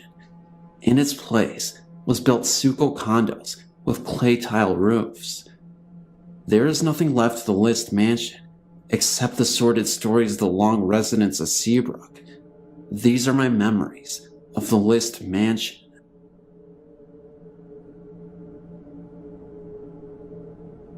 I grew up in a small town, and for about a year, we lived in a haunted house when I was just 2 years old. In other words, I don't remember specific things, just feelings. It all started when my mother and father moved from South Carolina to Kentucky. They rented an old house with a huge basement. This was told to me by my mother. I don't remember much about the house, so this is all secondhand information. They had lived there only about a month when my mother and older sister started to notice things. They told me that I was the focus of the spirit, as it would do things to me or around me. Here's a few of the things that happened to me when I was little. One time, my mother and sister was sitting in the living room watching TV. I had a little wooden rocking chair that I loved to sit in. My father was at work working a night shift in the coal mines. Mom said, all of a sudden, things got very cold and my little rocking chair started rocking very fast, and the rocking tossed me out onto the floor. Then, the chair fell backwards against the wall, with no one in it by the way, and my mother and sister both heard a very dull laughing. My mother said that the thing in the house would push me, and a few times when she was watching me play on the front porch, would pick me up and drop me down hard on the ground. My mother says that she was terrified to leave me alone. Then another time, my big sister and her best friend were playing with me in the front yard, and my mother said she heard them screaming for her. When she went out in the yard, my sister and her friend was holding on to me and crying. I was trying to go down the little hill into a little field below our house, begging to go play with it. My sister to this day swears that she and her friend saw a big black figure hiding behind a tree and motioning for me to come to it. And what was scary was that I was going. My sister's friend refused to come visit her at her house after that episode. My mother told me that I told her its name. I won't repeat it here, for it makes me have anxiety attacks, and that I lived in a deep dark hole in the ground, down in the field below our house. My mother went looking for a hole in the ground, and she found an old well that had been boarded up, and the weeds grown over it pretty bad, so it was very difficult to see.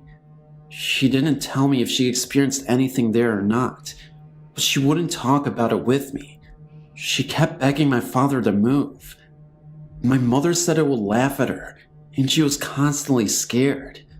Finally, one night when my dad was home, something happened that made my dad rethink and take my mother seriously. My parents were in bed, and it was pretty late. My father looked up, and noticed the shadow of someone staring at him in the darkness. My dad at first thought it was my sister, so he raised up and asked her what was wrong. The thing laughed, and my mother screamed that it wasn't my sister because the shadow was too big to be my sister. When she screamed, my dad jumped up to turn on the lights, and it laughed again and disappeared. From then on, my dad took what my mother said seriously. After a while, my dad was able to buy a piece of land, and we moved, and according to my mother, not a minute too soon. To this day, my mother refuses to talk about it. I didn't find out about this until years later, when I was watching TV about 15 years old or so. I saw a commercial for cat food with the same name of the thing that had haunted us for years before. I had no idea about this because my mother didn't tell me about it until afterwards. As soon as I heard the commercial and some of the cat food, I had an anxiety attack. When I told my mother what happened, she turned very pale and told me some of the story. Some history of the house after we moved out. There was a man and his daughter who moved into the house. He was a single father, so he had his mother move into the house with him to help him take care of his daughter while he worked. Within 2 years of them living there, the man went crazy and one night killed himself with a gun. The daughter and her grandmother moved out at the night of his suicide and moved away to another state. No one ever lived in the house again. It stood empty for years, and the house started falling apart. The owner had since died a long time ago, and everyone just sort of ignored the old house. My mother never told anyone of our experiences. Finally, about 6 or 7 years ago, they tore down the house in the basement and they built a community fire department on the property. That building isn't exactly where the house was. It stands about 30 or so feet from where the original house stood. Anyway, that is my story. I've had other experiences as an adult, but I will save those for another day. Thanks for listening. I live in a 2-story townhome. It was the middle of July, and it was very hot in Kansas City. I was sleeping on the couch downstairs, as the upstairs is hot in the summer months. I was sleeping, and I remember a low, heavy, dark voice saying I must help Laura, my cousin, understand. I woke up startled by the deepness of the voice. You could even say a little bit scared. My dog, which hardly ever barks, was looking into the kitchen and growling, and then slowly he started to bark. He was watching something, and when I looked in the direction he was looking, of course I couldn't see anything. The light from the outside street lamp was beaming through the window, so it was somewhat light. He started to back away and follow the presence into the den, and then to the wall that was straight across from me. He was watching something, but of course, I still couldn't see anything. But from the way I woke up, in a startled state, I was somewhat scared to move. Like an idiot, I just stayed still and watched my dog follow this presence that only he could sense. He then started to go to the door, located on the wall across from me, and which opens to my garage, growling at the door.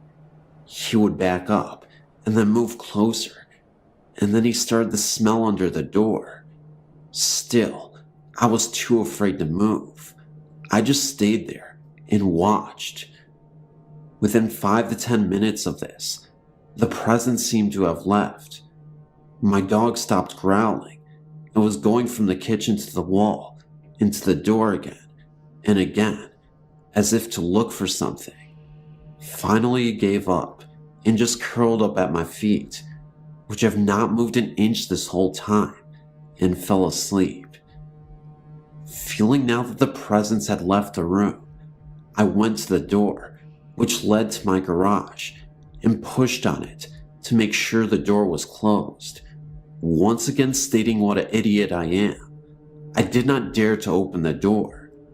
However, I didn't really have a choice, because that was when the door cracked open just enough that I could see the face and a body of a bloodied lady in a black robe. It appeared for 40 seconds, and I saw her long enough to make out that she had to be a nun. I just remember her face looking so badly bruised and beaten, as if she was hit with a bat or something damaging enough to give her a black eye. I turned away in fright, then opened the door completely to see that nobody was there anymore. It was like it appeared in a flash of lightning, then was gone. Just to give you some background on my house, the door that goes to my garage does not have a lock in it. Yes, this is dangerous, for if my garage door is open, anybody could just walk in, right into my house. Maybe this nun I saw was really a homeless person. Maybe it was someone who was trying to rob the house, but since they saw me, they fled. Nothing was stolen. Everything was in one piece. Feeling somewhat safe that the presence had left, I joined my dog and soon fell asleep. In the morning I awoke, went upstairs to take a shower, and dressed for work. When I came downstairs, I gathered up all my things and opened the door which leads to my garage and stood there in total amazement. My garage door was wide open. I left the door open all night and morning. I truly feel my spirit guide was trying to warn me, and I was too stupid and too afraid to listen to him. As I drove to work, I thanked him for trying to warn me, and I promised to try and listen more carefully next time. The reality sank in that I could have been robbed or beaten. Yes, today I'm buying a chain lock for that door and installing it right away. In hindsight, I wish I would have been more accepting of the events that were happening to me. If this has taught me anything, it's to stop, slow down, and listen to the ones who are trying to help me.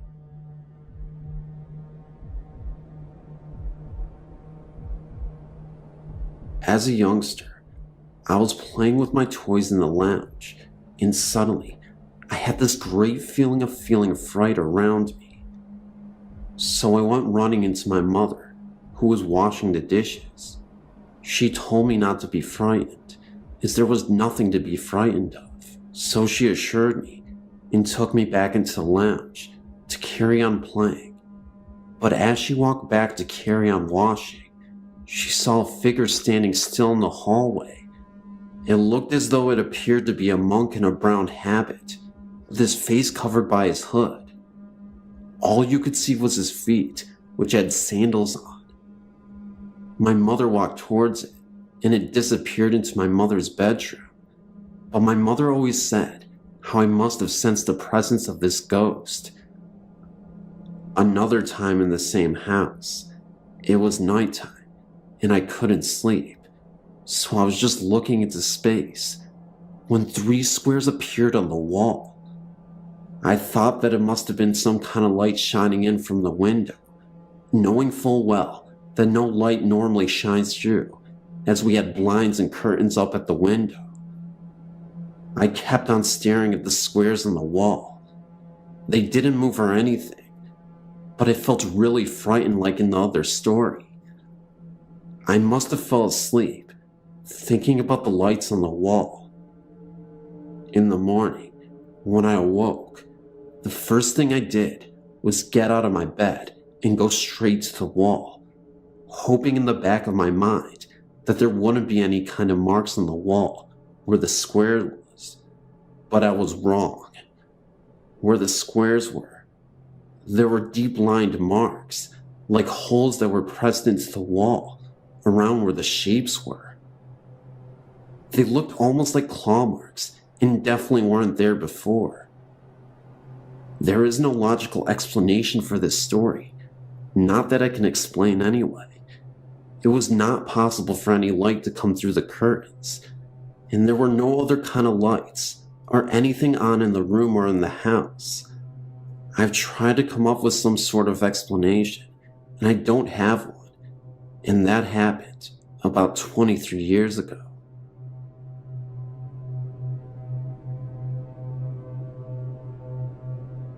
I've had some strange and incredible experiences over the years. Just posted one in the last batch. Some of them I haven't sorted out how to share yet, but the following experiences are pretty strange. My roommate and I were living in a Seattle neighborhood called Capitol Hill. Our apartment building, the Ben Lamont, was built in 1910, and my apartment overlooked a little park area with a long retaining wall in the back. One night, I must have fallen into a deep sleep as soon as I went to bed. When I woke up the next day, I immediately told my roommate about a disturbing dream that a menacing, sinister black figure had climbed out of a hole in the ground, right against the retaining wall. He seemed full of rage and anger, and was coming closer and closer to our window and meant real harm. It was a very real, fearful thing. After hearing my dream, my roommate said she tried to wake me up soon after I went to sleep, but I was out cold. She said she heard something like a gunshot outside in the park and walked through a darkened apartment to the living room's bay window to see if she could see anything. She said she saw a man who was built like a tank, but fitting the physical description of the man in my room to a T. He appeared to be staring up at her. For whatever reason, I don't understand why she did this, considering she thought she heard a gunshot, but she shined a flashlight on him. When she did, she could no longer see him. Although she saw everything else, the trees, the ground, bushes, everything where she was standing was illuminated, but he had vanished. When she covered the light, there he was again. I guess she did this a few times until he really vanished. Very, very strange.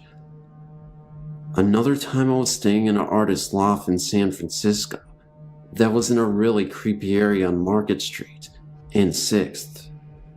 I was in bed, just starting to get the semi-lucid feeling, when I woke with a frightened gasp. The only way to describe it is a flash vision. I thought for sure my throat had been slashed with a deep long knife from left to right, and all this blood was pouring. I remember sitting up gasping, knowing it was fatal.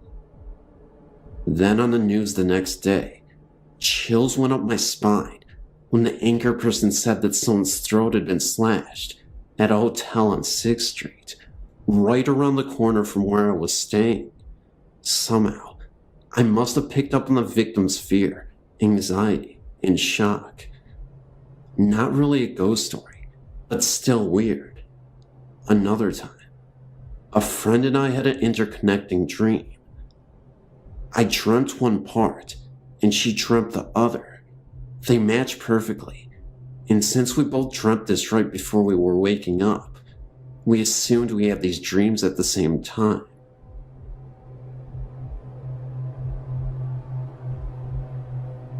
I think I was about 7 when I first started seeing things in my house and around my neighborhood. The first time I saw something was when my sister and I were sharing a room. I knew that I always felt something in the room, but I never saw anything, so I really paid no mind. Then one day, while I was sitting in my room, I looked up and saw an image by my door. I don't know exactly what it was, but I know that I was scared. Over the next couple of days, I would hear things in my room, like people walking, the doorknob would jiggle, and things would just tip over. When I talked to my mom about these things, she told me not to be scared of them, just tell them to go away. The next night, I was sitting on my bed, and I heard somebody walking around. I did what my mom told me, and told it to go away. It didn't work. The sound became closer, and an image began to appear. At first I was kind of scared, but when I saw what the image was, I wasn't so scared anymore. It was a little girl, about 5 years old, who was lost. She was just staring at me for a while, and then she just sat down on the bed next to me. She was sitting next to me for about 2 minutes, and then she was just gone. For a few years, I wouldn't see anything, just hear things. When my older sister moved out, my sister and I finally had our own rooms. I stayed in her original room, and my sister moved to my other sister's old room.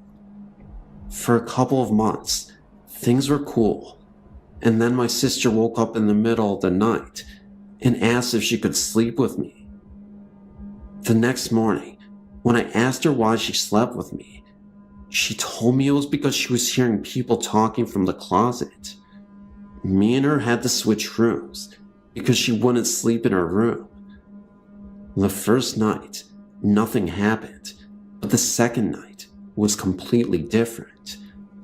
I was hearing whispering and footsteps. At first, I thought I was scaring myself, but when I heard someone ask why my sister and I switched rooms, I knew I wasn't imagining it. At first, everyone thought I was making it up, but when I told my grandma about it, she looked at me as if she were surprised. She told me that I wasn't the only one in the family to be able to hear and see things. It was something that actually ran in my family. After that, things started happening more. People would talk to me. I would feel them touch my arm, face, or even feet when I was sleeping. And sometimes, I could feel someone sitting at the end of my bed. I think when I really got scared was when I decided to sleep with my light on so nothing would bother me. But when someone said turn the light off, that was it. I ran to my mom's room and fell asleep on the edge of her bed. That was the last time anything happened to me for about a year. I thought it was just something I went through, but when I turned 14, it got bad. Not only was I seeing things at home, but I was seeing them outside occasionally. I learned not to say anything, because when I would, people would just laugh at me.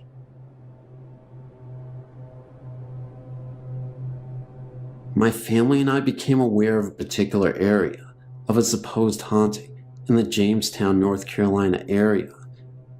We were intrigued by the article and wanted to investigate, even though we are people of faith. The article, which made us aware of the haunting, was in a local magazine and caught my 2 sons' attention after my wife read the article in a restaurant. The article described the following. In the 1920s, there was an accident in Jamestown near a certain bridge underpass involving 2 high school students returning from the local prom. From time to time, locals have reported driving by the area where the accident occurred and spotting a young woman dressed nicely standing by the roadside, needing a lift. The stories tell of a young woman named Linda entering the car and describing where she needed to be dropped. Upon nearing the destination, she vanishes. Of course, my wife and I are skeptical, to say the least, so, unaware of any peril, or should I say for a lack of knowledge or fear, we thought we would investigate with our 2 young sons, of 5 and 8 years. We arrived at the location, which is off the main road into the woods, about 100 yards. There is an old stone-blocked railroad underpass, located next to the now regularly used underpass. Both of the underpasses have been covered with graffiti, in tribute to the stories of Lydia. The old underpass, however, has been overgrown with ivy and weeds, and is relatively secluded to say the least. Nevertheless, we were determined to investigate, despite the spooky nature of the claims. As we entered the underpass, the air became distinctly colder, which we all noticed. We all felt frightened and left, After only a few moments, we got in our car and drove home. We thought nothing of the event until that evening. Strange things began to occur at about 2 a.m. Of all things, an old woody doll with a pull string began to speak in a toy box and would not stop. The electric van door opened and closed several times without any provocation. My boys thought someone was in their room. We thought we were frightened from our prior experiences and let our logical minds control.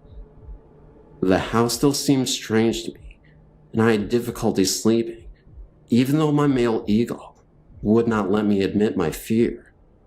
Time went by, and although the supposed haunting events were less traumatic, they nevertheless continued for about a month. It came time for the van to have a regular tune-up, and we took it to the dealership. When my wife returned with the van, the trouble ceased. I don't know what we experienced exactly over that period in 2001, but it seemed real. My wife and I still question the validity of our haunting, but our youngest son still maintains that Megan, as he refers to her, often talked to him and was very nice. Anyway, it's a nice little story we often tell family members who don't think we're lost on cozy evenings. Hope you will enjoy.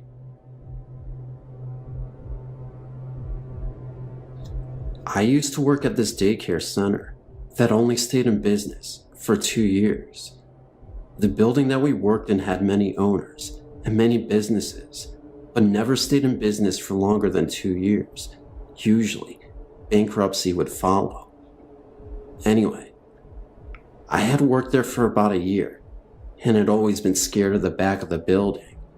There was a long dark corridor that always gave me the chills, and I always felt like I was being watched. I had the early morning shift, so I had to be there at 6:30 and get ready for the kids to arrive. One morning, I had an infant who was only 4 months old and was asleep at the time of the incident. We were in our room, and I was writing out papers for the rest of the day when I saw a toy out of the corner of my eye being thrown across the room. I didn't think anything of it and played it off as my imagination until a week later when another coworker told me what happened to her. She was in the sleep room changing a child's diaper when she looked right and saw a little girl standing there staring at her. She looked back at the child she was changing and back, and the little girl had vanished. There were no children besides the one she was changing in the room with her.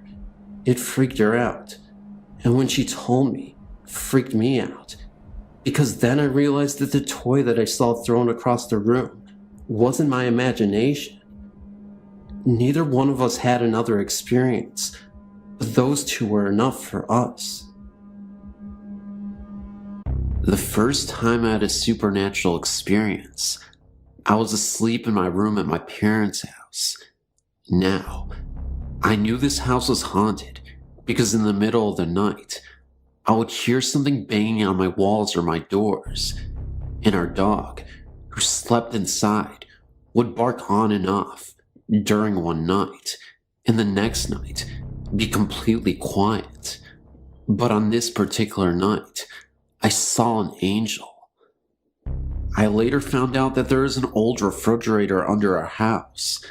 Ask me why, and I couldn't tell you.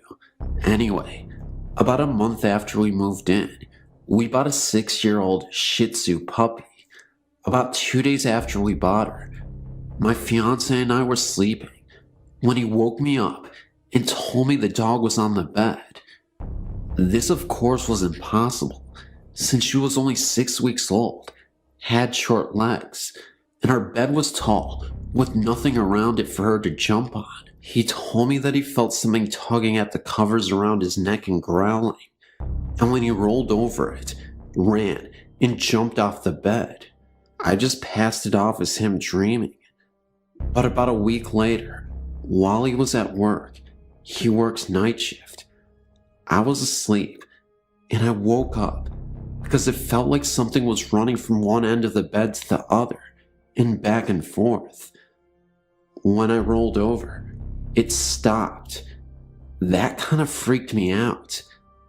Then about 3 months later, I woke up and saw a hand coming out of our closet door with what seemed to be a letter or a piece of paper in its fingers. The hand was small and white. When I gasped, it disappeared. Then, about a week after that, the bed would periodically shake while I was asleep. I later asked my fiance if he ever felt the bed shake, and he told me he did. And when he described how it felt, I knew we were both feeling the same thing. It's a subtle shaking as if we're an earthquake, except we live in Virginia, where we don't have earthquakes, at least not the kind you can feel. It was almost as if there was a big dog on the bed, scratching furiously at a flea, and he also described it the way I would have, which is when you wake up, your first thought is, man, my heart beating that hard? And then you realize that it isn't your heart at all. And just last week, I saw a young woman with brown curly hair and brown eyes peering at me from a crack in the closet door. And last night, the downstairs bathroom door slammed by itself, and the bed shook with both of us on it. Usually, it only shakes with one of us on it. Anywho, that's my story. If you have any insight, please give it to me, and you can put the stories on your site.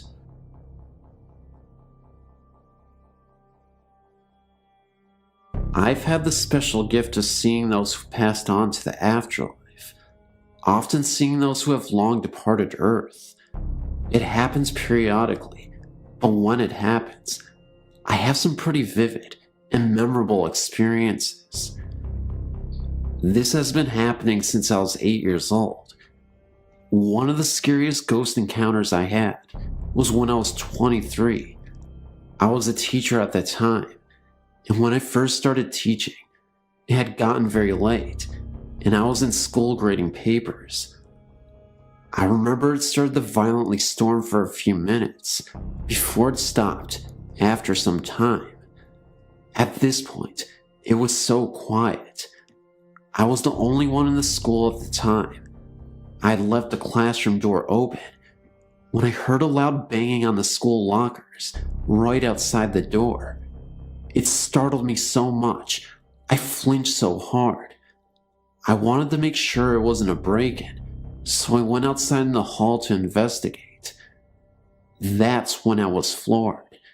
Standing all the way down the hall near the lockers was a man in blue overalls with a long beard. He was holding an umbrella in his hands and looked so deranged. He honestly looked like a homeless squatter to me.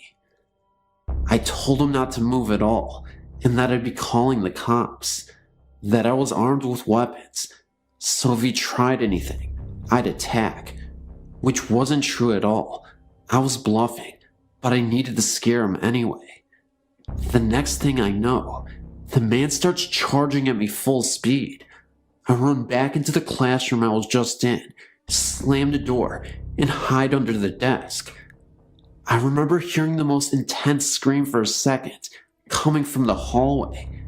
The lights go out, and it's pitch black for a moment's time. I started to hear a couple footsteps. Then, silence. It wasn't until about 2 minutes later, the lights went back on. I screamed out loud, "I'm armed. You need to leave. You are trespassing. You don't belong here," etc. I waited a minute or so under the desk and eventually got out. Still quiet enough to hear mice. I opened the door and head out into the hallway. There was no sign of life.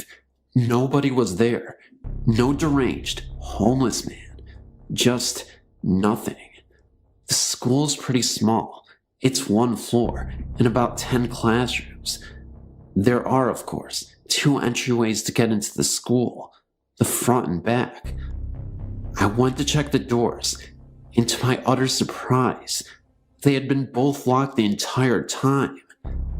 I thought to myself, how could anyone break in? The doors are locked, no windows are open, and all of them are locked as well. Was I hallucinating? No, not at all, because the man looked as real as any person I could see. So, I made sure to check all the classrooms, even open the lockers, to make sure this man wasn't hiding in there. But there was no sight of this guy. I did end up calling the police. They checked out the school as well, and saw absolutely nothing. By morning, everyone was aware of what happened.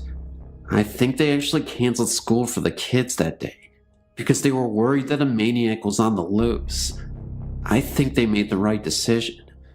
To this day, I have no idea what it was exactly.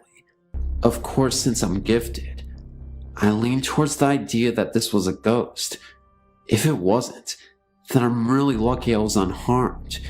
It could have been a lot worse, and I'm honestly thankful that it was just me that evening. I should mention that the school does have a history of oddities and ghostly phenomena. Supposedly there was a rumor that years ago, in the indoor pool at the school, a teacher went mad and drowned a student right in front of everybody. Legend has it that you could hear the moans and cries of a young person in the pool from time to time. One of the school janitors once swore that they saw a blue figure hovering right above the pool. Unfortunately, nobody took him seriously. He actually lost his job and was put into a mental asylum because he had a mental breakdown after seeing that. Anywho, that's my story and the surrounding rumors of this haunted school. I hope this was thoroughly entertaining. I don't work there anymore. I moved to a different state and work as a teacher currently. After what happened to me, I honestly couldn't stay. Thanks for reading.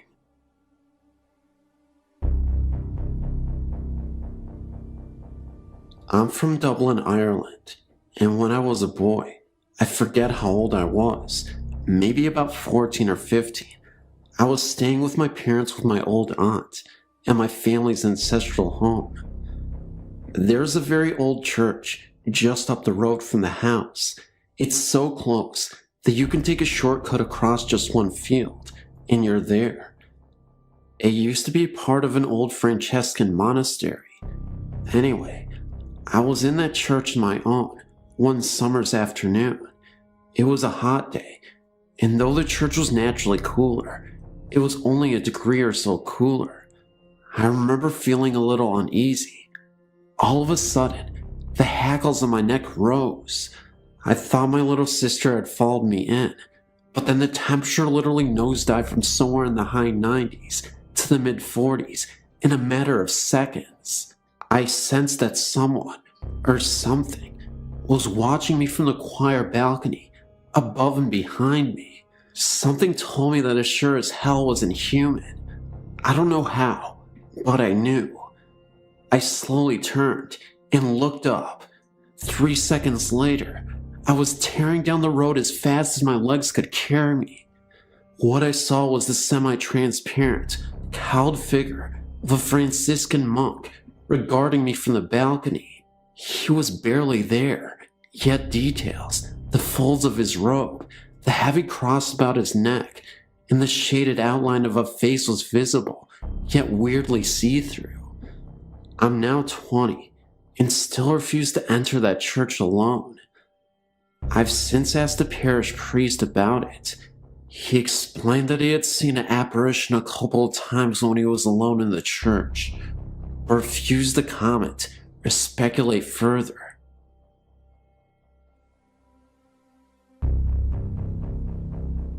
I still feel funny talking about this because the only people that seem to believe me are the children around here. You described some of the things that have happened in your number 2 list of types of ghosts, so maybe I'm not crazy. We moved to this 120-year-old farmhouse about 4 years ago. When we first moved here, My youngest son was 3. He would ride his tricycle back and forth from the living room to the kitchen, which at the end was the basement door. He would ride his tricycle back and forth from the living room to the kitchen, which at the end was the basement door.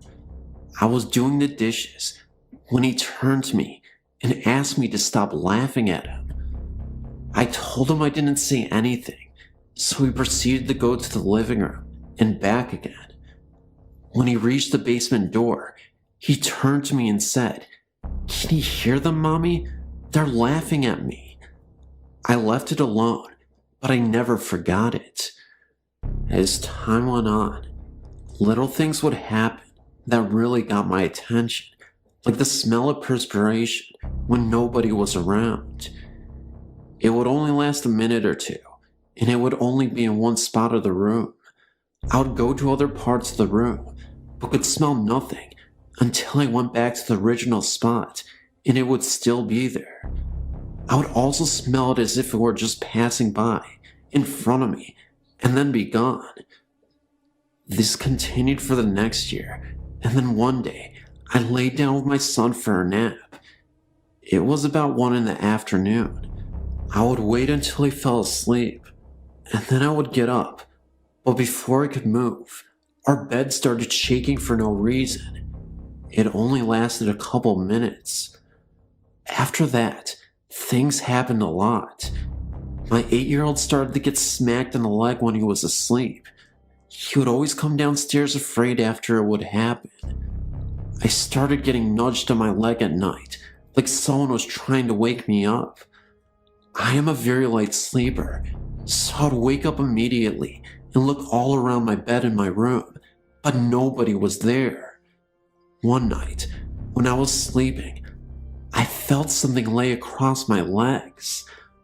I tried to move, but it was so heavy, so I started to kick real hard and crazy, and it went away. Again, nothing was there. My son was 5 when he asked me if I could see the man's work boots standing in my dining room.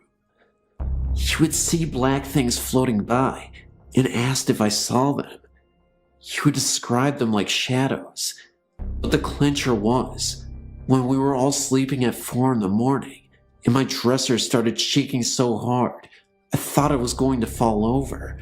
I spoke to my pastor's wife about it, and she said they say a prayer every night that asks the Lord to protect them from any harm or evil. My children and I started including that in our prayers, but we added spirits also.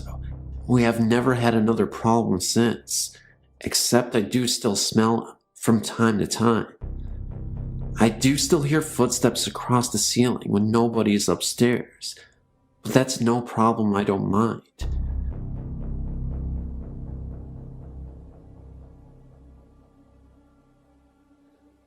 My mother, brother, sister, and I moved into an old house in Cambridge, New York in 1995.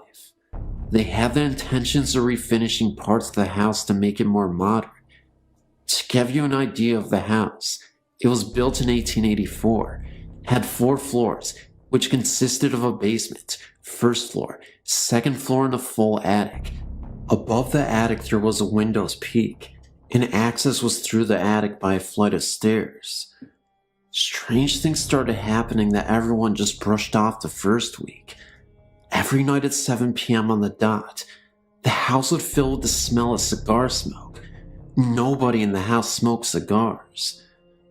We'd hear voices of adults upstairs and people running around. When we went up, no one was there. We heard knocking on the walls all hours of the day. People were heard whispering. It would get so intensely cold in the kitchen, and appliances would randomly turn on and off. My sister was coming down the stairs when she looked to be pushed from behind, and luckily my mother was at the bottom and saw the whole thing. My mother was never bothered at all. It seemed to target only the children, which were my sister, 11, my brother, 13, and me, who was 15. She did hear things, and she also felt things, but never scared out of her mind. One day, My mother came to me and said she had to show me something. She took me to the basement door and said, "Watch." She opened the door and turned a light switch off.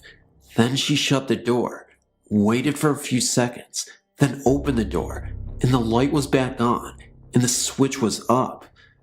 We then proceeded to do this over and over again, and the same thing occurred, so we duct taped the switch off. We left that night to visit family friends, and when we returned, every light in the house was on, even the basement, where it looked like someone tore the duct tape from the wall. We left the light on. From then on, everyone in the house had seen shadows and felt presences, but my brother was the one who saw and felt the most. One day, he was home alone and said he saw 3 men in the backyard digging by the garden. He watched them for a few moments when one of them looked up at him and all 3 of them disappeared. He said the men looked as real as he did.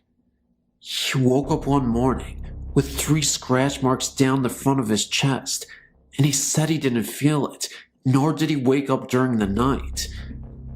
My closet doors in my bedroom one night rattled uncontrollably while I was trying to sleep. This creeped me out so bad, I refused to sleep or even go into the room. The room became a used office, and me and my sisters opted to share a room. My sister said she felt something watch her whenever she was in the bathroom, and on one occasion, she said the shower curtain whipped open. I do believe her, because she ran out of the shower screaming and straight onto the front porch. We found out that the house was part of the Underground Railroad. When research was done on the house, it was found that it was also an underground bar during Prohibition. Many people lived in that house and also passed away in the house. A woman by the name of Ann Douglas hung herself in what was my bedroom. And we also know that there was also a shooting outside of the house, around where my brother saw the 3 men. There were so many incidences, but too long to tell all of them. We lived in the house for 5 months before selling it and moving out. We have heard that people have lived there or stayed a short time before moving out. The house is currently vacant. I wonder why.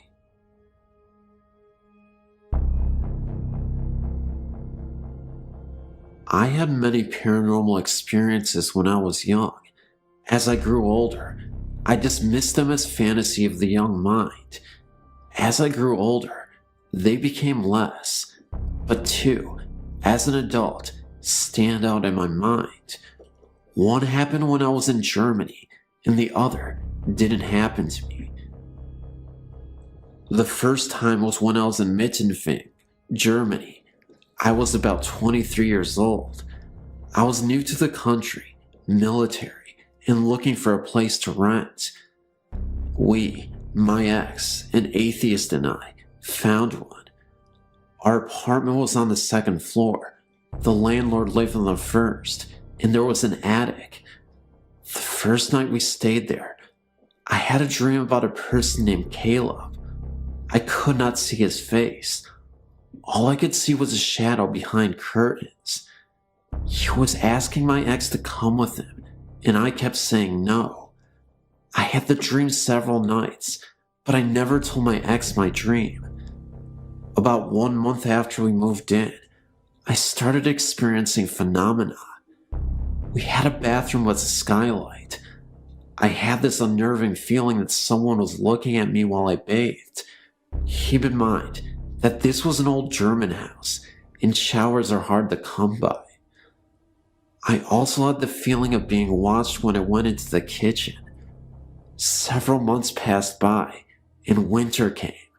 We had a lot of snow, and it was piling up. One day, I was in the living room when I heard this sound in the attic, like someone was dragging something across the attic. I dismissed it as snow piling up on the roof and falling. The only problem was, the snow really was falling north to south, roof pitch, and the sound I was hearing was from east to west. I ignored it for about 2 weeks, and the sound got so loud that I had to leave. My ex found me sitting on the landing one day and asked me what the problem was. I told him what I was hearing, and he laughed and told me it was the snow falling off the roof. I told myself, giggling, "You're losing it." Several days went by, and I kept hearing the sound. I did ignore it, but one day, I tried to lay down on the couch when I heard this sign next to me. I left the apartment again, but one night, we had a party, and my ex told people that I was hearing things. They laughed, and I was embarrassed, but I told them open the attic door, which was between the bathroom and kitchen, and see what was up there. They did, and everyone stopped laughing. I didn't really want to see what was up there, but then again, I did. My ex told me there was nothing up there but old rags. He tried to persuade me from looking, but I wanted to see for myself, so I climbed up the stairs and looked in the attic. What I saw took my breath away. There was an old black German baby buggy sitting up there. It was full of cobwebs, and someone pushed it, and I knew what that dragging sound was.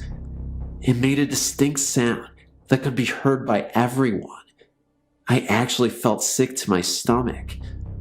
We stayed there for about another month, and nothing happened. Then one night, we laid down to go to sleep when I heard this knocking on the wall above us. 3 knocks. I asked my ex if we had heard that, and this is what he said. I'm going to tell you I didn't, but I did. Well, it was about 2 weeks after that when my ex told me we were moving. I didn't know it, but he was looking for another place. No explanations. We were just moving. As we were moving, I asked him why, and all he said was, "Let's leave this place." I asked him why, and he got really mad and told me we were just moving. Well, we moved, and about 6 months later I asked him why we moved, and he told me that he looked up to the kitchen window, and there was a man looking down at us. I know there was nobody left in there, because I was the last person to leave. He also told me he was experiencing the same things I was, but wouldn't tell me, because he was afraid to scare me. Keep in mind, my ex was an atheist. I felt chills go down my body. The next one didn't happen to me. It happened to my husband. Keep in mind that he is a Gulf War vet with over 20 years active duty military. Brooke Army Medical Hospital in San Antonio, Texas. Where it stands now is not where it used to be. You actually have to go on post to see the real hospital. It was abandoned many years ago. It is barricaded off, but I would like to hear more about this building. My husband went for training last year. He's a reservist now. He stayed in a hotel across from the abandoned building. After a few days he was there, he called me and told me he couldn't sleep in this haunted hotel. He stated he woke up several times to find his stuff from his closet strewn across the floor. He also said his closet was extremely cold. He also told me that there were roaches as big as tanks. I laughed most of it off until I went there. He told me that several soldiers complained about things happening to them, but no one believes them. Well, I didn't believe him until he drove me by the old hospital, and it looked like an abandoned building, barbed wire, and chains with locks. After a few passes by the hospital, he told me I needed to see the hotel. He got me into the hotel pretending I was a soldier. I felt more like a prostitute, the way the CQ looked at me. I will tell you, this place looks as if you stepped into the 30s. I swear they haven't changed the wallpaper since then. He kept telling me that when he looked out his window, the hospital would have lights on and the windows would be open. Keep in mind, This is an abandoned building. He took me to the room he stayed in, and yes, the whole room was cold. I could see the hospital from the window, and no lights. When we left, I looked up at the hospital, and I saw a room with lights on and a window open. I got the creeps. As we were leaving, he drove closer to it, and there was no way anyone could have gotten in there. Firstly, I guess I'm what you call a sensitive. I regularly see things, hear things, and feel things that others don't. I'm usually the first one to point out when something doesn't feel right, and I've been like this all my life.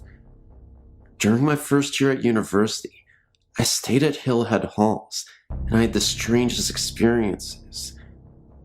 For about the first month of being there, it was fine. One day, I was walking by the kitchen, and I felt a huge blast of cold and loud whispering, which really frightened me. Seeing strange things doesn't usually bother me, because it happens quite regularly, but this really bothered me, because it felt so bad. I asked my flatmate if she had heard anything, but she said that she hadn't. Just after the Christmas holiday, I came back to the worst time of my life. Firstly, there was a man walking around my flat. He was very tall, wearing all black, including a black hat or hood, and you could not see his face. I saw him outdoors and inside the flat. He frequently had a black dog with him, which often walked by my bedroom door. My flatmate got really scared of being alone in her room, as she felt there was someone watching her from her door. It was about a week after seeing this man that electrical appliances in my room started to go wrong. My electrical alarm clock, for example, would just start to beep much louder than anything it had ever done before, and did not stop when I pulled the plug out. It has no battery backup. My printer would just print out random rubbish, even if it was not switched on, and light bulbs would blow if you looked at them for a long time. The electrical stuff would only happen in my room. Objects would disappear from my room, reappearing elsewhere in the flat. An example of this is that we lost a bread knife out in the kitchen.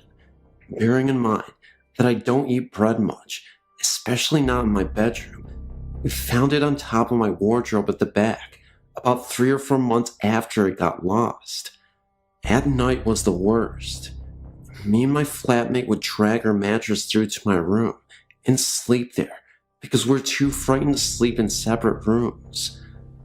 I would have the most horrendous nightmares, which I never got before and have never got since. At night there would be constant bangings, tappings, and scrapings, which sounded like they were coming from the space between the walls. I think about the worst thing that I experienced while living there was getting up one morning and walking to the window at the end of the landing and looking out at the trees that are above the river dawn. On the larger branches, there were hanged people, as in dead, with a rope around their neck, swinging in the wind.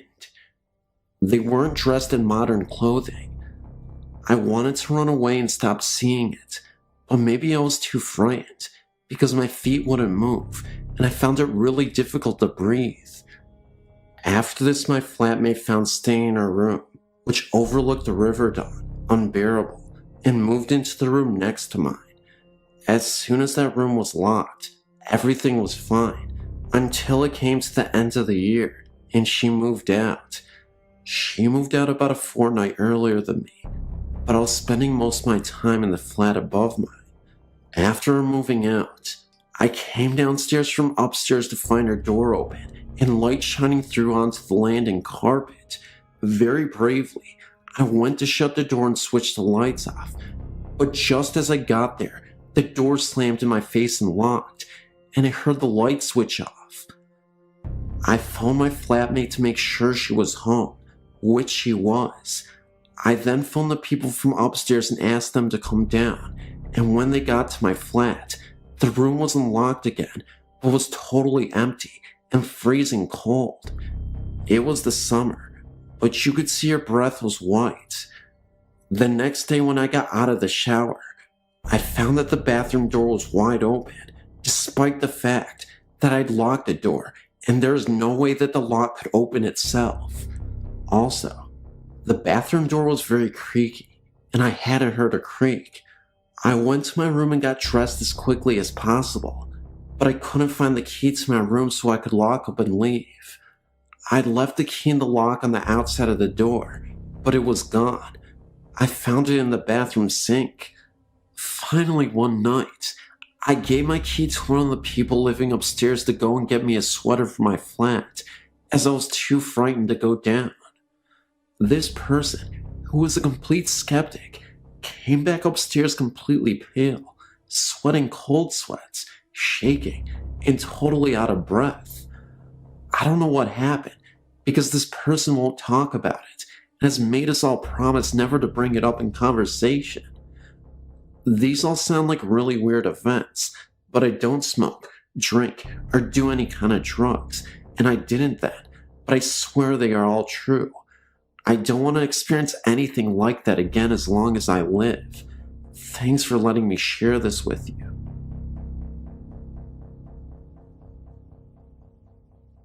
My friend and I went to Alabama during our senior year in high school to visit my grandparents.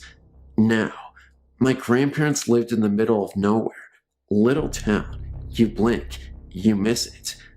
Anyway, there wasn't much to do, so one day we went exploring. Down about a half mile from my grandparents' house, at the end of the road, was a huge pasture. It hadn't been inhabited or cared for years. There was a large gate with a no trespassing sign. This made us curious to see what was hiding back there, in the middle of nowhere. We crawled under the gate and started walking. There was a gravel path and nothing else but trees, grass, and insects. We kept going for about a mile until we were in a fully wooded area. This is where the strangeness happened. First off, we stumbled across an old graveyard with only about 3 graves in it. Looked like a family. The tombstones were dated back to the early 1800s. I took photos that I can send at a later date if you'd like.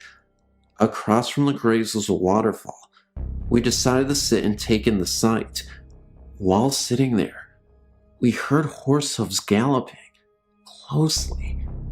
We turned and saw nothing.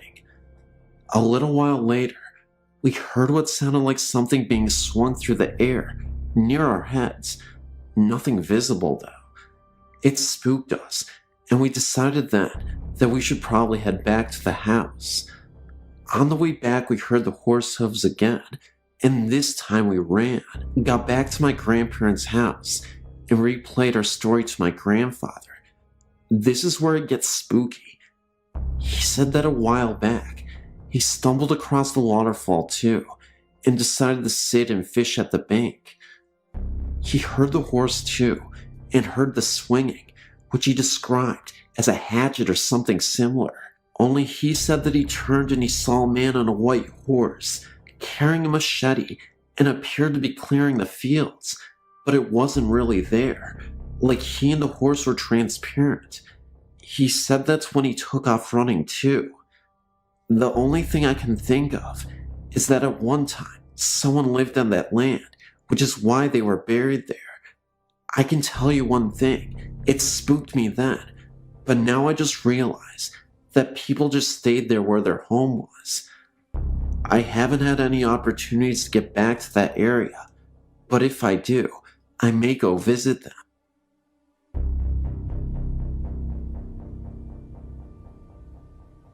I moved to Indiana in 1986. I befriended a woman who sold real estate and said she knew of this huge house that was for rent in a small town called Lamb, Indiana. It sits directly across the river from Carrollton, Kentucky, and is halfway between Vevey and Madison, Indiana. The house was absolutely fabulous, made of stone and built circa 1800. It is told that the Native Americans taught a white man how to build the house. It became part of the Underground Railroad during the Civil War. There was a tunnel built from the Ohio River up to the basement wall where they had knocked a hole in the wall for slaves to enter. My story starts in the fall of 1987 when my mother, my dog, and I were on the first floor in the living room watching television. My little dog ran upstairs and was running around in circles. I could hear little toenails on the wooden planks. I felt a cold chill, like a burst of cold air, and became puzzled by it. There were no doors or windows open in the house. It was cold out, and we had built a fire in the wood stove. I went up to check on my little dog to see what she was doing, and there it was. My room had a door that led out to nothing. I assumed there was a balcony at one time, but at this time, there was no evidence of one, so the door stayed shut and locked. When I had gone upstairs, I noticed the air was more frigid, and it seemed windy. I went to my room and the door was standing open, and it looked as though a small child had breathed on the window of the door and wrote Amy's room on the window. I think the most interesting experience in this house also happened to be the most terrifying. One night, I'd been sleeping in bed with the door open when I was awakened by what I thought was my dad. I remember the door squeaked open slowly, and I heard a whisper. I couldn't hear it too clearly.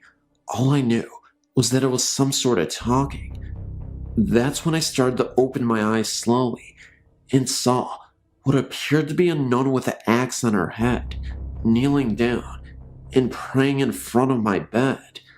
I screamed. My parents rushed into the room, and I told them I saw something. My dad did his best to reassure me that everything was okay, and after I explained what had happened to me, I feel like he was just as creeped out as I was, even though he tried not to show it.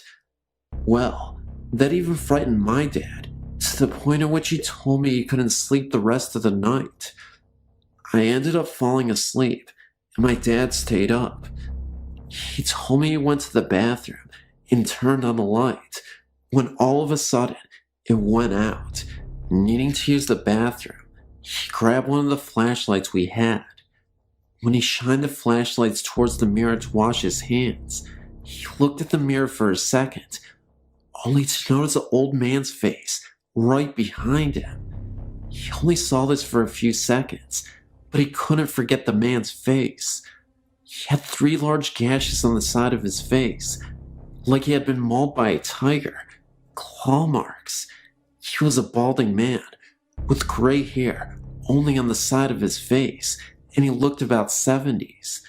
Of course, when the bathroom light came on, there was nothing there anymore. The basement had some creepy occurrences as well. You would hear a very young voice, often singing softly, not super loud. In fact, very faint, but a voice was there. When he'd get downstairs and into the basement, you wouldn't hear it anymore, but it was always something you heard whenever you were in other parts of the house. About a year or so later, we had some family staying with us for the weekend, and my cousin set up a large tape recorder in the basement to see if there were any noises. My little nieces and 3 friends bedded down in the living room by the wood stove to stay warm, and we all went to bed. The next morning, one of the little girls thanked my dad for stocking the fire that night because it was getting kind of chilly. My dad hadn't been downstairs all night. My cousin went down to the basement to get the tape recorder, reel to reel by the way, brought it back upstairs, and played it back to us. You could vividly hear a little girl say "Mommy." My family lived in that house for almost 15 years.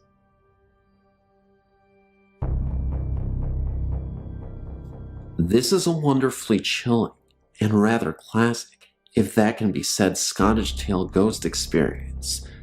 My mother, who was attending university in St. Andrews, Scotland, was walking home from a party.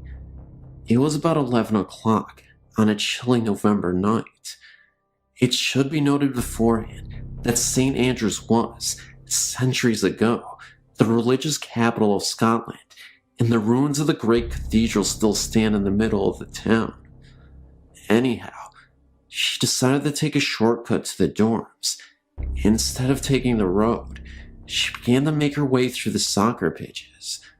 These were surrounded by spinneys of trees. As she crossed the fields, she noticed what appeared to be 3 policemen at the road at the end of the pitch, where she was heading. Though not that close, she could see that they wore heavy clothes, like the Scottish policemen's coats traditionally worn in the winter. She didn't want to be found by them at that late hour, and went to the nearby trees to hide. To her chagrin, they began to move towards the center of the field, though not directly at her. She stayed put. As they came closer, she realized that they were walking on the air, about 3 feet above the ground. Furthermore, they were not policemen, but monks in clerical robes. 2 of them were supporting a third in the middle, who seemed to be wounded. They passed only a few yards away from her, so that she saw them very clearly. Oddly, their feet moved very slowly, but they were moving through the air very quickly. When they came about parallel to her, my mother, mad with fear, ran as fast as she could back to the dorms, clearing a fence that was as high as her, with one leap on the way. A violent wind kicked up against her as she ran, as if trying to blow her back. The next day, she went back to where it happened. At the very spot where the 3 monks had passed near to her, she found 3 black cats eating the carcass of a rabbit that they had just killed. In another note, the mystery as to why the apparitions were floating is easily solved. The ground was leveled in order to make a proper playing field. The monks were simply walking on their own terrain, as it would have been in medieval times, 3 feet higher than the leveled field.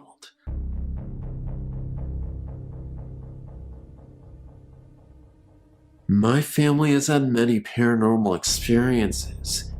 When my mother was a child, they purchased a house near Martins Ferry, Ohio, that had some strange occurrences there.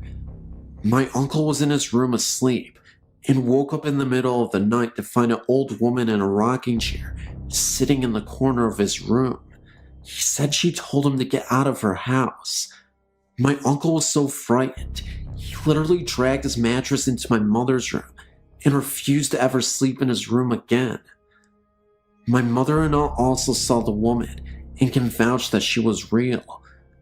My great-grandmother would also see a small black devil-like creature with glowing red eyes outside her window at night. None of my family's pets lived very long in that house either. Their fish were found dead in their tank one morning. All of them. Here's the thing though. The water was somehow boiling hot. My mother's hamster was found dead in its cage too, and I've been told it looked like something had maybe scared it to death from the expression on its face. Also, every night, my grandmother would dream that the house was on fire and they couldn't get out. After living in the house for 6 months, they moved out. The day after they had moved out, the house caught fire and was almost burned to the ground. To this day, my aunt still has ghost experiences. At one of their old houses, they would turn out all the lights, lock the doors, and would come home to find that every light in the house was on. I never felt comfortable being alone in the house upstairs.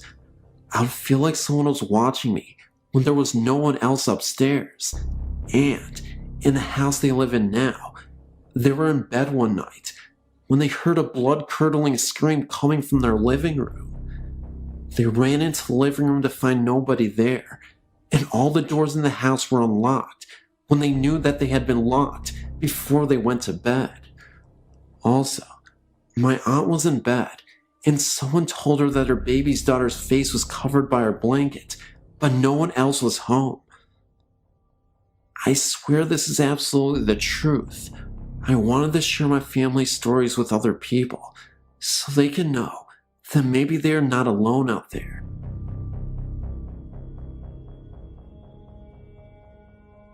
Hello, my name is Naomi, and I've had several paranormal stories to share.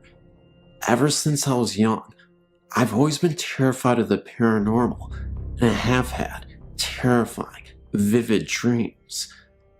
As a child, I would frequently awake to see a dark, shadowy figure standing by the doorframe of my bedroom. I would feel a presence behind me when I would walk upstairs at night. At a slightly older age, I dismissed the possibility of ghosts because I figured it was impossible, but later I had a change of heart when I went to this haunted yard. I'd heard many stories about a small yard where strange things had occurred. One night, I thought it might be interesting to go take a look at it and see what all the fuss was about. The yard is almost impossible to find, totally surrounded by trees. If you are able to find it, go there in winter. The snow is always perfect, not a single flaw. If it's a windy night, there will be no wind within the yard. The freaky part about it is that there is an old building which used to be an insane asylum, now abandoned. It's boarded up, but one night we opened it up, and we heard a faint barking of dogs from within, but there were no dogs anywhere nearby. Next to it, there is a small trailer. No one lives in the trailer, but a light and the TV are always on. There is an old swing on the yard. If you watch it for long enough, it will begin to swing slightly. The strangest part is that there are 2 old Native American tombstones. Every time you go back, they've been redug and moved to another location on the yard.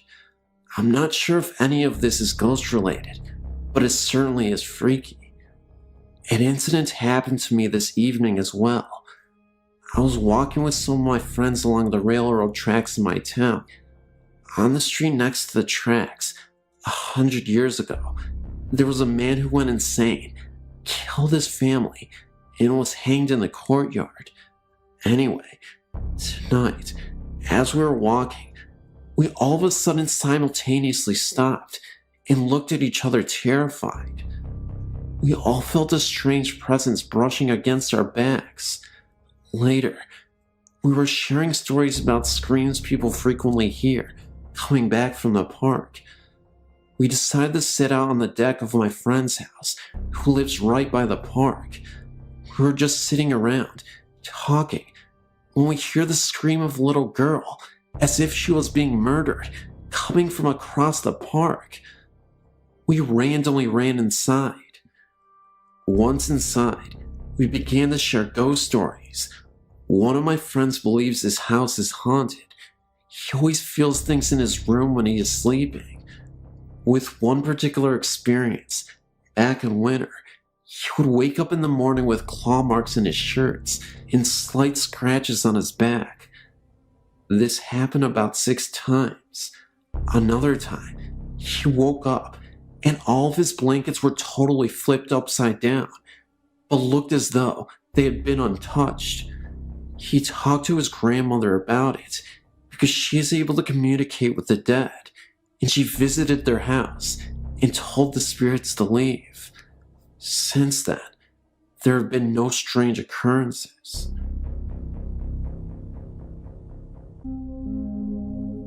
I work in a nursing home and didn't believe in ghosts till I was offered a night shift position. One of the girls said that the home was pretty bad with spirits, but I thought because of my age, 19, she was just trying to scare me. I was walking alone after answering a buzzer past the dining room when someone touched my shoulder. I turned around and no one was there. I was convinced it was the other 2 girls, but they were in the lounge and couldn't have got there without me seeing them. Later, we were sitting talking when the door, which is a fire door and doesn't move, was slamming and opening for about a minute and abruptly stopped. We all got out of our seats. Don't know why. and then a black figure appeared at the door and just stared at us for about a minute and walked off. The eldest girl went after it, so we followed, and no one was there.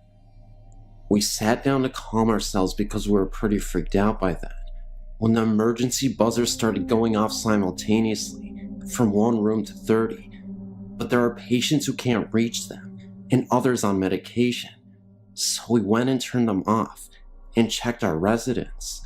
We went to one lady who was dying of cancer, and I turned off the buzzer when my coworker said she was gone. We can only think this was her having a laugh, because she was a great lady, or she was trying to let us know she was gone. That also wasn't the first time someone passed away before we were aware of it. I had a coworker once who could have sworn she was talking to an old woman at the clinic that had been at the nursing home for nearly a decade. This coworker had gone on vacation, and this was her first day back. There was a figure laying in bed, in a room alone. She was facing away from my coworker, and she had the door cracked open for a second to see if the woman wanted anything to eat. There was no response, so she figured the lady was just cranky and didn't want to be bothered. A few hours later, she went back to the room, and nobody was there. My coworker asked another why the patient was missing. The other coworker looked puzzled. Did nobody tell you that Miss Noble passed away in her sleep while you were on vacation? My other coworker said, well, then why was there somebody in the room a few hours ago? She found out that nobody moved into the new room since Miss Noble passed away. They tried moving a patient in there for a couple of days, but we would hear him scream bloody murder for no explicable reason. But again, they took him out right away, and way before my coworker returned to work. My coworker insisted that she saw a figure in that room, and that she wasn't tired or feeling unwell.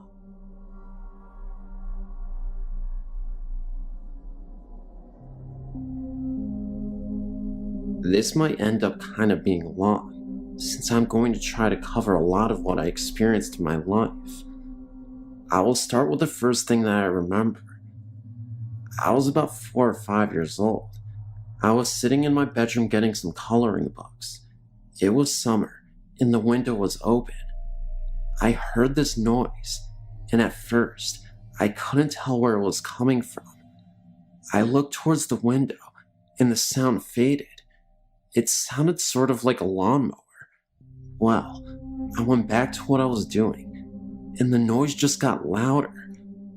I realized the noise wasn't coming from my window, but from the other side of my room, where the closet was. I looked over and saw this black orb hovering over the molding of the closet. It was moving in this swaying motion, and the noise I was hearing came from the black orb. I screamed and curled up into a ball. I continued to scream until my mom reached my bedroom. She looked terrified and kept asking me what was wrong. Well, my little brain could only assume it was a black bee, which she didn't find amusing. She said she thought someone was trying to kill me because of how I was screaming. From that point on, I read everything I could get my hands on about ghosts. Nothing happened for many years after the first incident. My father was in the military, and we moved from Atlanta to Minot, North Dakota, my sophomore year of high school. I'm not going to get into everything that happened down there, since it was a daily occurrence down there, no matter where in town I was. In brief, let's just say the blacker than black negative things. Everywhere. Luckily, the people that I normally hang out with saw them too, so I didn't feel like I was going crazy. They ranged in height from being 1 foot to over 7 feet. There was one we nicknamed Split Toes. Keep in mind, there were more than one of them. I lived in Minot for just under 1 year, and I'll never step foot there again. On top of the shadows, there were many other things that happened, ranging from smells to noises to the absolute feel of being chased, the fear. My sister even saw them. Though it traumatized her so badly, she shut down and now says she didn't. Now I know this sounds crazy, but I know there are other people out there that have experienced these things. I know that what happened down there was not an overactive imagination. We all from time to time will wake up with cuts we couldn't explain, or have them appear out of nowhere, sometimes singular, sometimes looking like a tiny clawed hand had hit us, and rarely bite marks. We were told by a friend's mother to wear sage and little leather bags for protection. I still wear one, even though I'm back in Alaska. After Minot, things slowed down a lot. I had a few more experiences with the shadows. After a while, I had enough, though. I yelled at them and told them if they agreed to leave me alone, I would pretend they didn't exist, and it has been pretty much quiet ever since. The last time I had an experience like that was out in Cooper Landing, Alaska, just a few years ago. I left Minot almost 8 years ago. My friend invited me and a few other people to her parents' cabin for the night. We drove out there from Anchorage at around 8 p.m. in the winter. I don't know if you're familiar with Alaska seasons and such, but in the winter, it's hardly ever light out. Maybe a couple hours a day during the time period we went out there. So anyways, we drive out to Cooper Landing in the dark on really icy roads. We finally get out there. And at first sight, this place made me nervous. I was determined to have a good time, so I forgot my initial feeling on the cabin. The night went well. The cabin was set up in a very open layout. There was a wall that went halfway across in the middle of the cabin, with the living room on one side and 3 sets of bunk beds on the other. Come to find out, it used to be her grandmother's cabin before she died. Well, we all decided to go to sleep. My friend and her boyfriend pulled out the futon in the living room and went to sleep. Me and my boyfriend were lying on the bunk bed, where we could look into the side of the cabin where the living room was. We were just talking, and then all of a sudden, we started to hear this noise. It started by the living room, but outside, and worked its way around the cabin. But the noise would continue to come from everywhere it had already been. It was sort of like wailing. It reminded me of what a banshee might sound like. I was really freaking out and asking my boyfriend what the hell that was. He said it was a ghost crying. I looked out to where the living room was, and this thing started to appear, starting at the top and kind of whirlwinding down. My boyfriend saw it and leapt to the bunk bed directly across and was freaking out. I started demanding he go and turn the light on. It wouldn't stop until he did. Finally he did, and the thing disappeared. My friend woke up and told us things like that always happen out there, and we just needed to get used to it. I was really upset she didn't tell me. Neither me or my boyfriend could sleep till it got light outside. Nothing else happened that night, but I have no desire to try my luck again. Since then, I haven't had any encounters with anything that appeared as a shadow. I've seen ghosts that appear like people look, in color, and they don't scare me at all. I'm not sure what the black things are, and I'm not sure I want to know. I do know that as long as I don't think about them, I don't have any problems with them. Oh, I almost forgot. Oklunta is a really creepy place up there. Not the cemetery, but the village, or what's left of it. I only got to spend about 15 minutes out there, but that was more than enough to feel it out. Very bad vibes out there. And as we were leaving, I saw something back in the trees. As soon as I looked at it, it darted behind a tree It was dark out, so I didn't know what it was, but it didn't look like a person. And when we were driving back to Anchorage, on the outbound side of the highway there was an accident, and this huge bull moose was on the side of the road dead, but none of the vehicles looked like they had hit it. A moose hitting your car would crumple it like a soda can. Well, that's all I have for this morning. Maybe sometime I'll go more in depth about my experience in Minot, but not yet. I don't like talking about it when it's dark outside.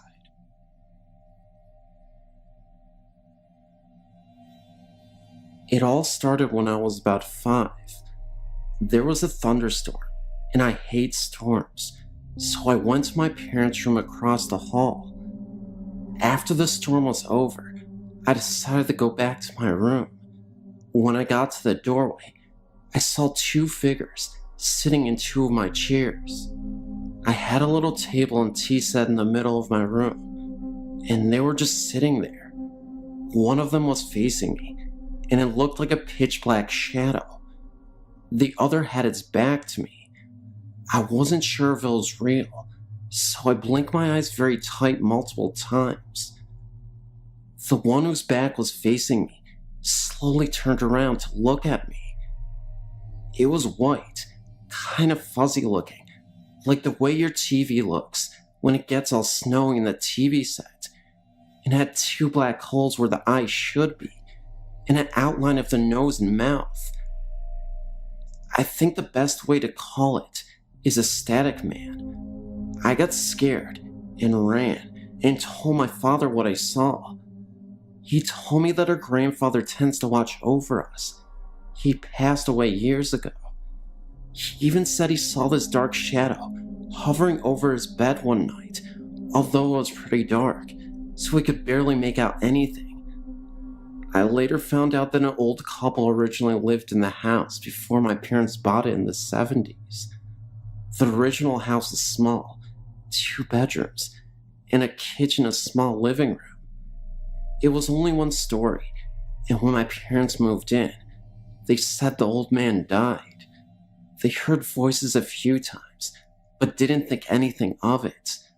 Then, when me and my brothers were born, they built a basement and 2nd story where the bedrooms are. My bedroom and my parents' bedroom are right above the original part of the house. My room used to be the attic until we built the upstairs. I think the ghosts were my grandfather and the old man, but I keep seeing the same ghosts when I go places. I'm never scared though. Also, we've had things fly across the room. Things shatter out of nowhere, hear noises, and I've had experiences where I felt a presence in the room, and then I saw a crease in the couch right next to where I was sitting. I'm not scared though, because I just have a feeling they don't intend on hurting me. It actually makes me feel safer at times.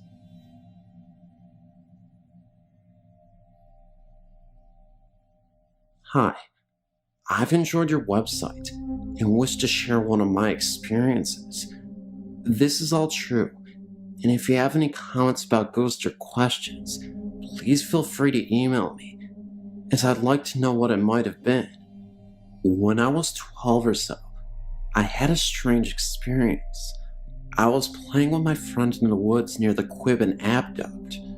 This is in Wayland, Massachusetts. We had to take our neighbor's police dog on our adventure, looking for the Indian artifacts. On a hill that was gravelly, I found what I believed to be an arrowhead. After showing it to my friend, I stuffed it into my pants pocket and moved to a new spot with the dog. He began to wind towards some bushes about 20 feet away. I looked in the direction the dog was looking and saw nothing. Figuring it was a rabbit or squirrel, I let the dog off his leash. He began barking and ran into the bushes. My friend joined me, and we called the dog back. He came right away, being well trained. He sat looking from us to the woods and panting. We put his leash back on, and both my friend and I had the feeling of being watched. I reached into my pants to see the arrowhead, but it was gone. I checked the other pockets. Nothing. Then we decided to go home. Both of us creeped out. On our way back, the dog stopped at a tree and looked up, and at least 30 feet up, we saw a piece of bloody fur stuck to the tree. We ran back to the neighbors and returned the dog, not wanting to get laughed at. We didn't tell him about the fur. My friend got her bike and went halfway to me to my house. When I got in the door, the phone rang. It was my friend. She asked if I was okay. I was fine. I told her. Then she'd explained she'd seen someone lurking in the bushes of the only empty house in my neighborhood, and they seemed to be following me. I dismissed it and ate dinner. That night, a storm came. The thunder and lightning woke me up. During a flash of light, I saw a tall, thin figure at the foot of my bed. I think it was a man. He wore all black, a long, odd jacket, and had very long arms. They reached his knees. On his head was a stovepipe hat that was too high and had a wide brim, so his face was shadowed. As I looked at him, too terrified to scream, he raised his arms and pointed at me with the long finger. Another flash of light, and he was gone. In the morning at school before homeroom, I asked my friend to describe the person she had seen the day before in the bushes. She said he was thin and had a weird hat like Lincoln wore. Of course, I was freaked out. I don't know how much later, maybe a month or more, I was doing homework on my bed and heard scuffling in my closet. Thinking it was the cat, I opened the door to scoot him out. The cat was not there, but the clothes were swaying side by side. I closed the door and left my room. The next and last time I saw the ghost was at summer camp. I had been put into a room alone, having had a panic attack over an incident in which I had a dream come true. I dreamt a kid got run over by a van, and a storm came and a cabin was hit by lightning, and kids burnt up. That day, we were teamed up and competing for ribbons. One event was the van pull. A team of kids were pulling a van. A kid fell under, and the van went over him. He was unhurt, but the license plate made a dirty mark on his back. I got scared, and then it began raining very hard. Everyone headed to their cabins. It began to lightning, and I lost my mind. I'd confided my dream to my friend that morning, and as she tried to tell the counselor, I was crying and trying to warn the people about the fire I believed to be about to happen. The counselor locked me in her room, alone. A blast of thunder and lightning hit and blew the outside door open. Rain poured in, and in the storm stood my ghost looking in at me. I screamed and slammed the door shut. Luckily, fire never happened. I never saw the ghost again. I often wonder about it, and as scary as it was, it never hurt me. Please note, I know the story sounds far-fetched, but it isn't. This really happened.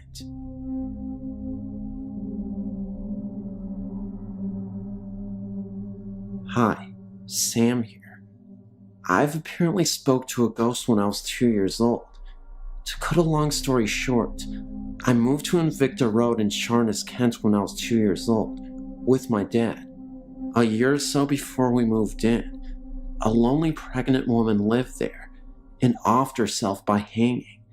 Because of the pregnancy in the back room, no one lived there till my dad and I slept in the back bedroom. My dad told me that he would often hear me talking to someone at nights in my room. My dad asked me who I was talking to. I said it was the gray lady who sits at the end of my bed. My dad then met my stepmom, and she moved in with us. At nights, sometimes my stepmom and I would sit alone, and she'd hear walking around upstairs and things being moved about. It was so bad, one night, that she went over to her parents' house to get them. They brought their dog over. The dog started growling and barking for no reason. My dad moved me out of the back bedroom to another bedroom when I started to get upset, and not sleepiness. Dreams and anxiety are my main feelings I get. I can't walk through a graveyard without getting anxiety, and I also smell a really musty smell that no one else seems to notice. It's so intoxicating that it makes me feel like I'm suffocating, and it makes me feel sick. Sometimes it makes me wonder whether I still have this woman following me. I was recently staying at a youth hostel in Cornwall, England. The manager warned me jovially when I arrived that there were 3 ghosts in the hostel, all linked to different areas in the building. He added with a mischievous grin that one of them had a particular dislike for the new computer that had been installed and seemed to keep switching it off.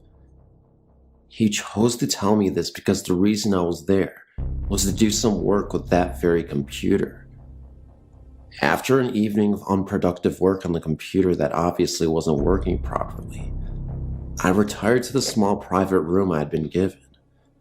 I dropped off to sleep fairly quickly, but woke up after about an hour feeling cold, the reason for which became clear very quickly. The duvet from my bed was lying in a heap on the floor around my feet. I picked it up and covered myself, but then had trouble getting back to sleep as the couple in the next room were being very noisy. Eventually, they quieted down and I started to relax, but before I managed to fall asleep again, the duvet began to slowly slide down the bed as if pulled from the bottom. I let it move about 6 inches to see what was happening, then got hold and pulled back. Whatever was pulling gave up with relative ease, and I was soon covered again.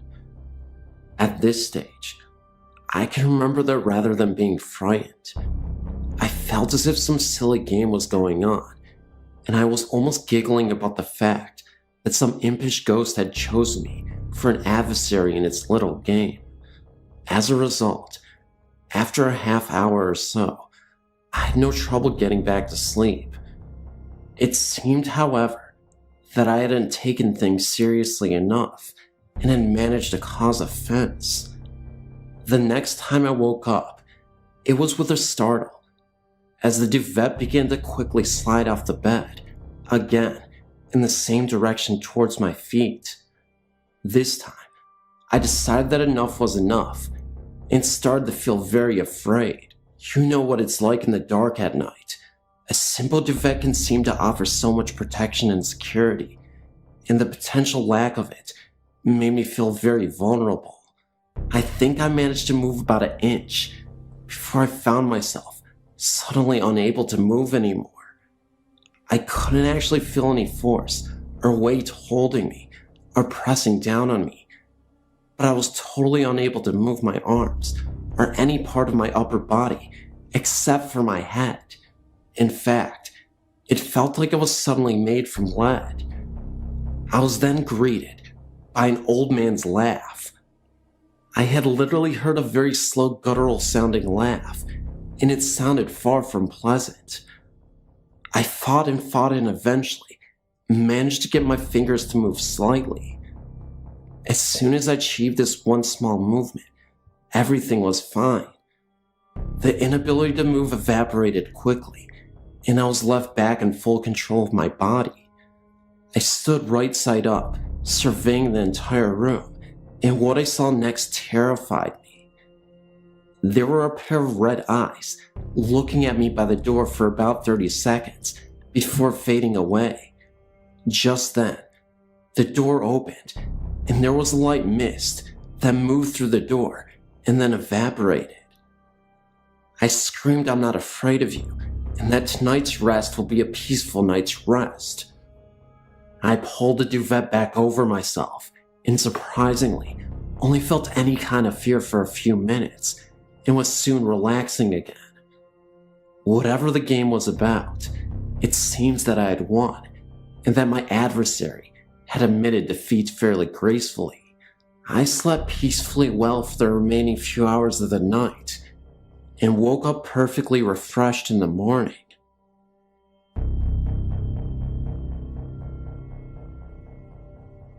Since I was a little girl, my sisters and I have had frightening experiences with spirits.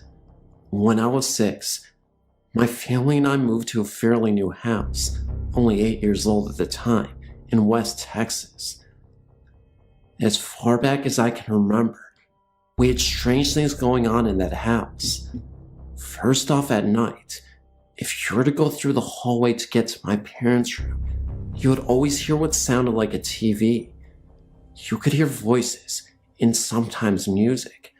Most of the time, my parents' TV was off. If you left the room and stood in the hallway again, the sounds would be gone. Secondly, when I would try to go to sleep at night, I would always have that classic someone's watching me feeling. I always blamed it on me being a young child.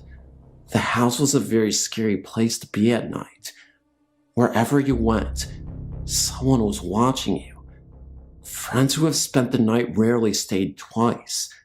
The areas of the house that scared everyone the worst were the hallway to my parents' room and my older sister's closet. The closet always had a feeling of hate radiating from it. I tried to spend a night in there with my scared sister, and it didn't last. I was sleeping on the floor with my head next to the closet, and that just wasn't a good feeling. I went back to my room after she fell asleep. A couple years after we moved in, my younger sister had a frightening experience. Her and I shared a bedroom with our beds parallel to each other, with a nightstand in between us. We were about 3 feet apart.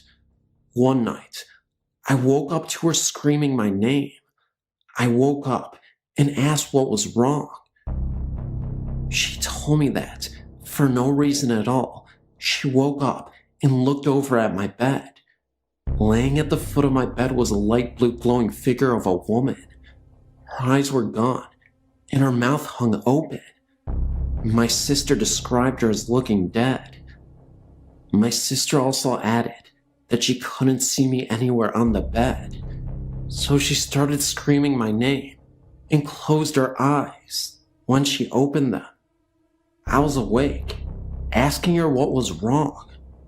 She told me, and I looked down at the foot of my bed, and my huge stuffed animal that I had there every night was sparking like it had really bad static electricity. I took it off my bed and threw it in my bathroom sink and ran water over it. Being young, I thought it would help. Years later, my family and I moved to southern Louisiana and moved into a gated subdivision. One night, my 2 sisters were mad at me and left the house to go on a walk. I followed them without them knowing.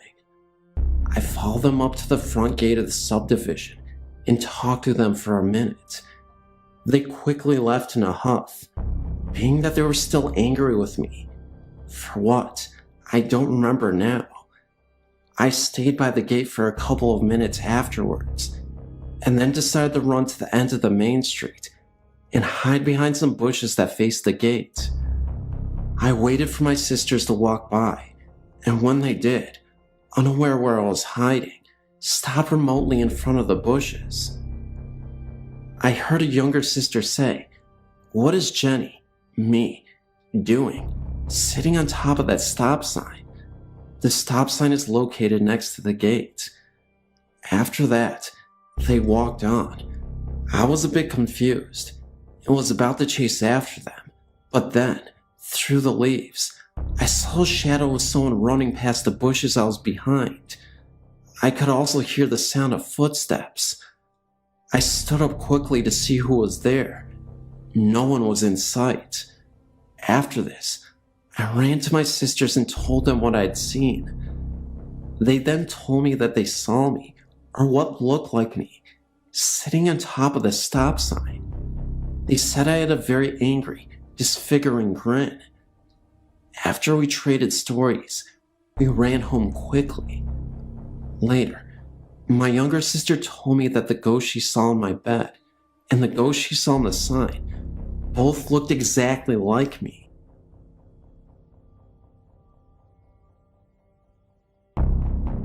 It all began around the 1st of June this very year. The incident took place in my grandmother and grandfather's home. My grandfather had been diagnosed with cancer. In the summer of 1998, I didn't know that those last few months would be the last time I would ever see him alive. During that period of time, I had spent a whole lot of time with my grandparents, and it felt like I had actually gotten a little closer to them both, but particularly my grandfather. At the end of the summer, I left and went back home. Subsequently, about 5 months later, our family received a disturbing phone call. It was from my grandmother, informing us about the passing of our grandfather. He had passed away in the hospital, which was the very last place that our grandfather lived in before his passing. A month and a half after we had been staying there, I noticed that something just didn't feel right. The whole atmosphere had changed. I decided to take the guest room. For some reason, I always got the feeling that I was being watched in the guest room. Then, other little occurrences started to evolve. The very first was, I always felt like somebody was standing over my shoulder.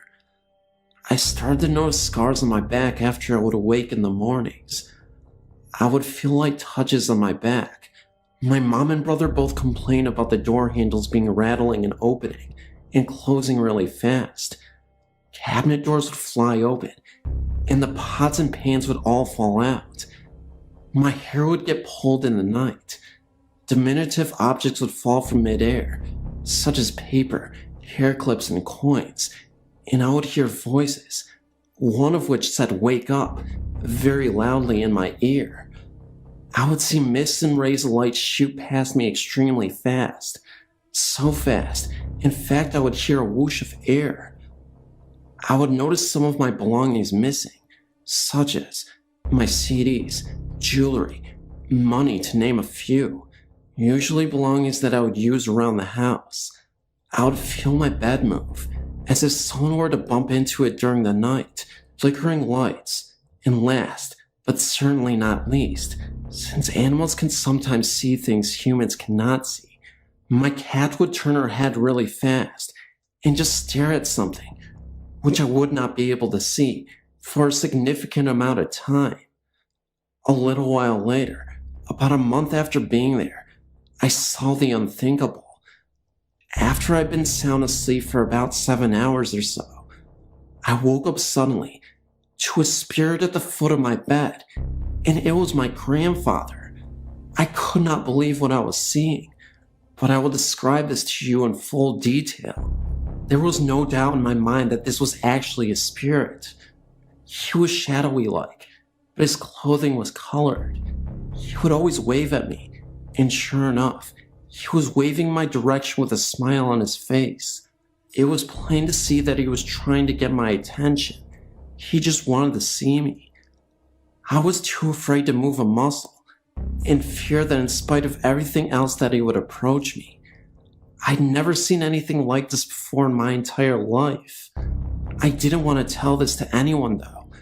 I thought that maybe nobody would believe me or listen.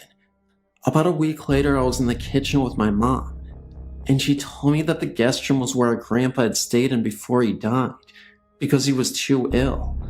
That explains the reason why that very room felt like the most eerie room in the house. I almost fainted when I discovered that, but I knew that a spirit can travel anywhere in the home, even outside or in back of the house. But it wasn't until a month later that I decided to come out with the news. I first confided in my mom and my brother, and my mother believed me, because she said that before I brought up anything that I'd said. Our grandmother had experienced the exact same thing, that he was at the foot of the bed watching over her and smiling. I had a phone conversation with her, and I let her do all the talking first, and everything that she told me measured up with my experience, and it only happened to my grandmother and I, whom he was the closest with before he passed away. Everyone was wondering why I didn't scream or attempt to run out of the guest room as soon as I saw him, but I was too afraid. Whenever you're that close to something like that, it just takes your breath away completely. I was in my own little calm. It felt very uncomfortable. It wasn't until I started sleeping on the living room sofa that I felt appeased, albeit this has not been my first experience.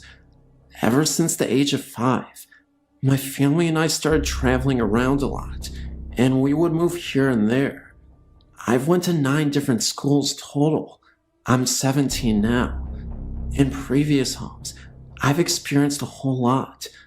I lived in a haunted house for a total of 3 years. Not only by all of the experiences that I've endured, I've been doing many researches involving the paranormal. I'm really good at picking up on things too, which I've found out. There was this one house that we went into that we were thinking about purchasing, but I felt like something was wrong. There were several rooms in the home that I could just not stop venturing off into. The main ones were the master bedroom and the study. After I left the house, I told my parents that someone from the house must have passed away.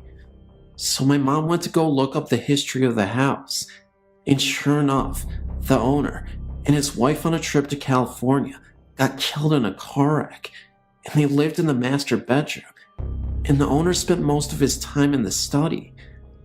After I was enlightened with that information, I was in disbelief. I still am to this day too. My mom told me that it goes back to her being Jewish and Indian. She said that she can pick up on and see things too. She claims that it's an Indian thing, but I don't know. Maybe it is. Anyways, God bless everyone, and thank you for your time. Great website, by the way. I'm a current visitor. When I was in high school, my family lived in a rented farmhouse in the country. I was 17 and dating a very nice gentleman who had come to visit me for the evening. My mother worked nights and usually got home around 11 p.m. or so. My boyfriend and I were sitting on the floor in the living room, leaned up against the couch watching TV, when the kitchen door opened and the light came on.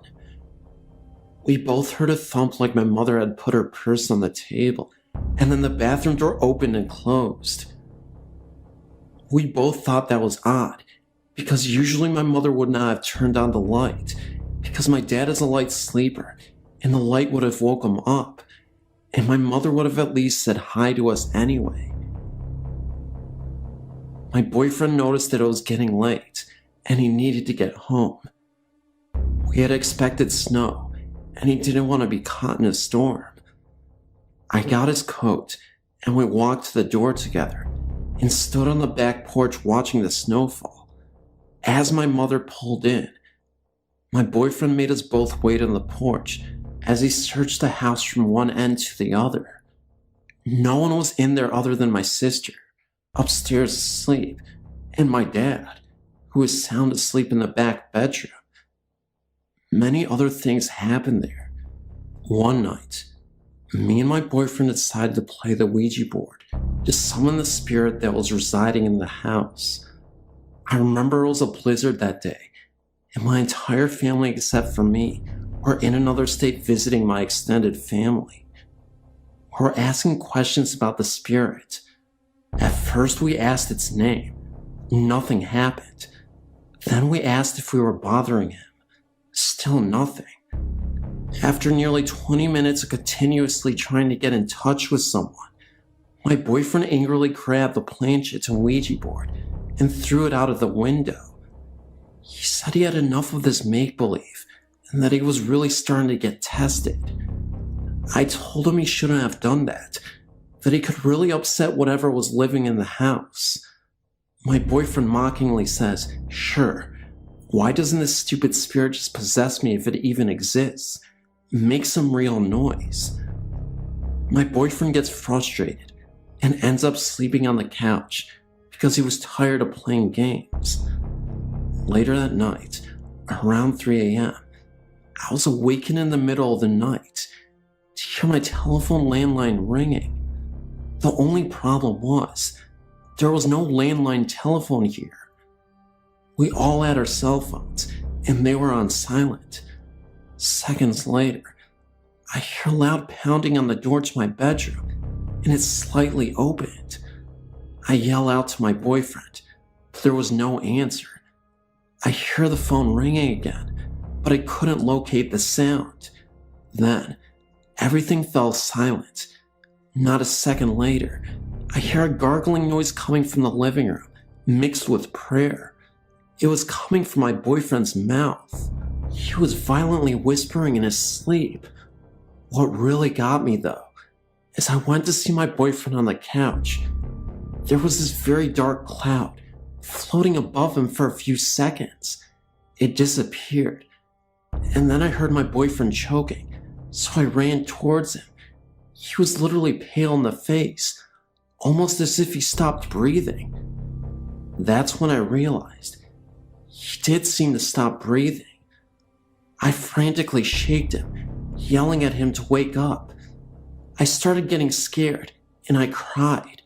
This time, my phone went off, and someone was on the other line. All I heard was what sounded like a low voice saying call, and the phone call disconnected. This was on my cell phone. I then called the paramedics. They arrive. Paramedics were in my house, checking my boyfriend's pulse. That's when he wakes up, delirious, but confused. He asked me what's going on. After talking with the paramedics and my boyfriend, they were convinced that he had a panic attack in his sleep, and they ended up leaving. But he told me something very scary. He said that while he was asleep, he had this odd dream that someone was trying to get him to go to the afterlife with them. There was this hooded figure who said nothing to him. He was just motioning towards the sky, and then all of a sudden, he was in a cemetery and saw himself in a coffin dead. I told him, this all makes sense because you threaten the spirits. This is 100% true, and all I have is my word. But believe me, these events happened. I can't explain the mysterious phone call. I'm sure that my boyfriend challenged the spirit to make some noise, because it certainly made some noise. This is an incident that happened to me in the Pacific Northwest, Seattle, Washington state area, long ago, in the 1960s. As a young teenager, I was very impressionable. My parents were never active in my life, and I always wanted to feel like I belonged to a group. It didn't matter who gave me the attention, just as long as I got it from somebody. Feeling neglected, I ended up running away from home at the age of 19 so I could join a satanic cult. The cult was pretty serious. We would often meet up at this secluded building in the middle of the woods that was abandoned at night to gather around in circles, drawing pentagrams and praying to evil. We did a lot of drugs and even sacrificed animals as part of our ritual. We would decapitate squirrels and place them inside the pentagram, and other times we would cut ourselves and write our names on the walls with our blood. It was definitely not a good environment for me, to say the least, but at the time, I was thinking of how much of a bond we all had together, the 5 of us. The building itself actually felt very haunted, but because I was so stoned out of my mind, I wasn't sure if it was hallucinations or legitimate spirit haunting this old building. I remember one night, we were injecting each other with needles, and we ended up passing out for a few hours. As I started to regain consciousness, everyone else was completely out, and I swear I saw the presence of an old man in a brown cloak, hood on, and with white eyes that glowed in the darkness of this building. He was there for about 30 seconds, then vanished. He was watching me from the stairs inside the building. We were all in the living room at the time, and there from the living room, you can see the stairs in front of you. The people I was with would sometimes hear voices, evil whispers and laughter so subtle, but quiet enough to hear. I vividly remember another night where we held our bloodied hands together after sacrificing a deer. I could have sworn after 3 minutes of chanting the devil as our leader, we heard the door from the upstairs of the building open and slam twice. We kept going, and I remember one of us blurted out, "If the devil is here, please show yourself." Nothing happened, and we ended up doing drugs again and passed out. The next time, all 4 of us were awakened to one of the cult members convulsing and choking. I was very alarmed by this, panicked, and told the rest of them that we needed help. All of them angrily told me no, leave him be. I yelled at them to help him, that he needed medical help and he would die. And 2 of the cult members proceeded to tackle me and pin me down to the ground to prevent me from doing so. They told me that this is what our Lord wanted to happen, that this was natural, and if he loses his life, the devil will want a new companion. What happened next is something that will always haunt me. I watched this guy die in front of my face, and not one single person gave a crap, except me. They kept trying to tell me that it was natural, that this was supposed to happen. The next thing I knew, the 3 of them were tying me up to keep me from escaping. They told me that I wasn't a worthy member of this cult, and because of my reaction, they couldn't trust me. I told them that I was definitely worthy, that I wouldn't tell a soul, but it was like my words were being ignored. One of the members turns to the other and tells them, "We'll keep him here for the entire night and figure out what to do with him in the morning." So, they ended up tying me up and leaving me alone for the rest of the night at this old abandoned building that looked like an asylum. They had left for the night. They ended up drugging me and I passed out until I ended up awakening. As I awoke, I was still reeling from the shock of everything that happened. I actually gagged a couple of times. They didn't even move the body. I was tied up in the hallway, and I was forced to look across at the body that was still there. The man's eyes were bulging open, wide, and lifeless. Now here's where the paranormal part kicks in. After a few minutes of being awake, I look across to where the body was, and I could see a group of hooded figures in a circle around the body, cloaked apparitions. I blinked a few times, and they were gone. Was I hallucinating from the drugs? I'm not sure, but it gave me yet another thing to be afraid of. Anyway, not long after that, and I don't even know how this happened, but as I was trying to free myself from the rope that had my hands tied up against the banister of the stairs, I managed to somehow free myself. But that's when I heard voices getting closer to the building. It was the rest of the cult, and they were coming back.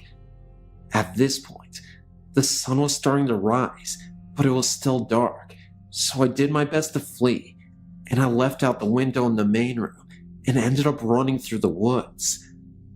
I just bolted and ran as fast as I could. I'd never ran so fast before in my life. It must have been from the adrenaline. Eventually, I was able to pass through the woods until I ended up on the main road. When I saw an auto dealership, I ran into the dealership, told the workers to call the cops, that I was abducted, and that there was a group of terrible people who let a man die at the abandoned building a few miles into the woods.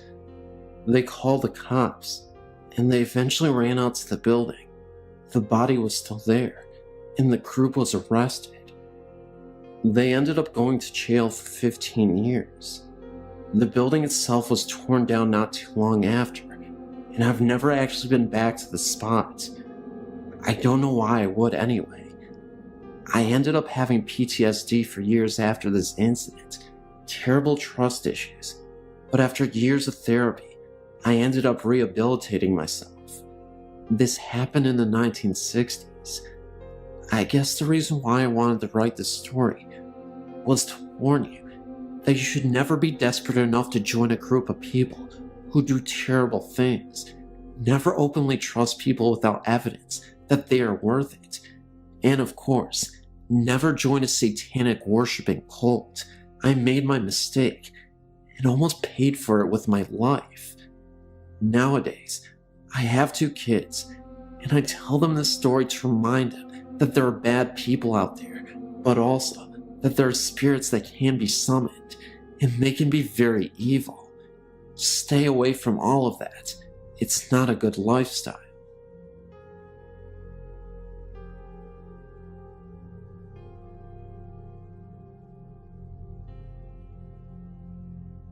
What I'm about to tell you happened during the summer of 2015. The incident was at a Mayan jungle, 2 hours away from Cancun, Mexico. My friend John was moving for work and decided to drive 1,000 miles from his home in Mexico City to Cancun. To an adventurous girl like me, it rang in my ears as a fascinating road trip. I offered to go with him, as he'd be going through some of Mexico's most dynamic and breathtaking sights. In Cancun, with its beautiful coastline, covered in powdery white sand and deep turquoise blue waters, was not only worth the 1,000-mile drive, but would be the perfect destination to complete my vacation before flying back home to California. Cancun is situated in the Yucatan Peninsula in Mexico's southeast. The peninsula is a region covered in deep rainforest and jungles, where the Mayans once erected their great empire. The first leg of the trip was as expected. Great sights, great food, great places, great music, great people.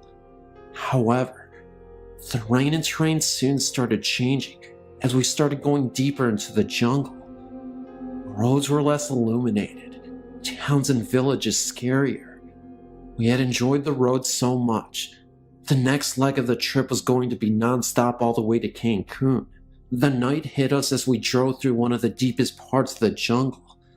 The road started narrowing until it became a 2-lane road, with the only light coming from the full moon ahead of us, and the dim headlights from the mid-90s hatchback John was driving. He estimated we would be in Cancun in about 2 hours. It was 2 a.m., and the moonlight could let you appreciate the thick vegetation on each side of the road. John was telling me some more folklore about the region and legends about the Mayans that once lived in the region, when suddenly, the car started slowing down. John would press on the gas, but the car would struggle to go. Shortly, the oil indicator lit up. Something was wrong, but to our relief, we saw lights up ahead and what seemed to be toll booths. We decided we would park by the booths and call roadside assistance. Our relief was short-lived when we realized the toll booths were under construction and they weren't functioning. There was nobody on duty, so we decided to keep going, but about 25 yards past the booths, the car completely stalled. Luckily, the road was well illuminated from the booths on, and the car stalled right next to a light pole. John gets out of the car to see what was going on. It was leaking a lot of oil. He calls roadside assistance to no avail due to bad signal. He decides to try to fix the car. He goes to the trunk, gets some tools and a bottle of oil, and gets to work. After many attempts, the car wouldn't start, so John decides to call roadside assistance and finally gets through. Unfortunately, they tell him it would take 3 hours to reach us. I told John we are less than 2 hours from Cancun. Isn't there anything they can do? He put his tools away and gets back in the car and tells me there's nothing we can do but wait, to get some sleep and wait for roadside assistance. He then reclines his seat and goes to sleep. I get out of the car instead and start looking at the road, the vegetation, admire nature. A few minutes went by. Something caught the corner of my eye. I look back at the booths, and I can see the silhouette of a man peeking from one of them. I call John, but he doesn't respond. I look at him, and he is fast asleep. I look back at the booths, and the man leaped from one booth to the other. I yell at John that there is a man at the booths. He wakes up and tells me not to talk nonsense. At this point, the man leaped from the last booth and stood in the middle of the road, dressed in a khaki long-sleeve shirt and khaki pants. Pretty normal, but there was something weird about him. His stance was abnormal, arms wide open, lowered with hands open, and that, when I felt a cold shiver down my spine, when I noticed his arms and fingers were too long for his body. I insist on John, and he decides to get out of the car and sees the man standing back there. He looks at me, then at the man again, and yells at him, "Hey." The man shook his shoulders, put his arms forward like a sleepwalker would, and started walking towards us slowly. John and I looked at each other in disbelief and asked me what's up with this dude. We turned back to the man, and he was now about 10 yards away. I could really see him now. He was of heavy build, about 6 feet tall, short black hair, light brown skin, but I couldn't see his face. It was like an empty space. As he drew closer, we saw in horror that he had no face, just flat plain skin with no nose, no eyes, no forehead, nothing. At about 5 yards, he stopped with his arms still forward like a zombie. He had long arms and bony hands with long fingers.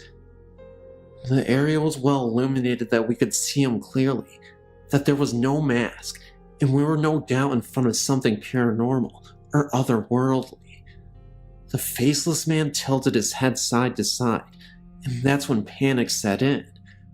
I rushed into the car and told John to get in and let's go. He was in shock and took all my screaming to get him back.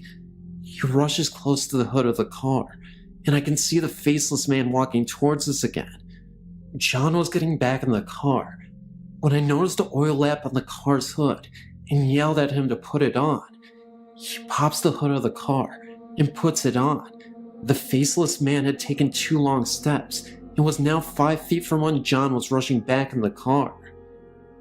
He turned the engine to no avail. I could see the torso of the faceless man through the driver's side rear window. I was totally panicking. Then the car finally started, and we took off as fast as the car could. We look ahead at the road, and we hear what sounded like a hit on the rear bumper. I screamed at John that he is probably hanging off the bumper. John, short of breath, tells me he doesn't think so, as he would feel the weight in the car, and that I might have to get back to the back seat to check.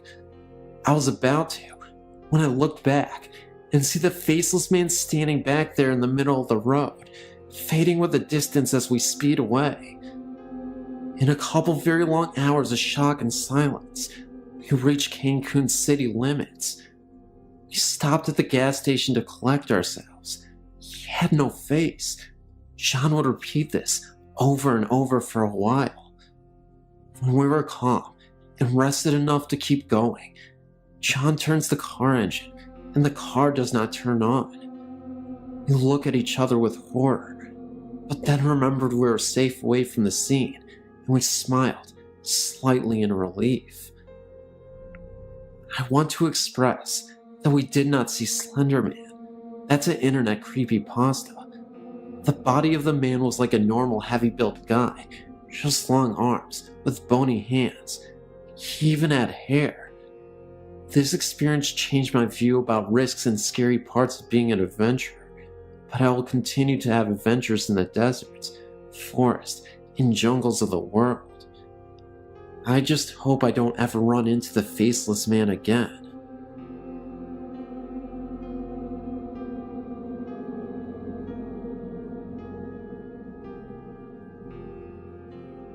I was reading through several stories today on your website, and one in particular sparked a memory of an experience I had when I was 8 months pregnant with my daughter.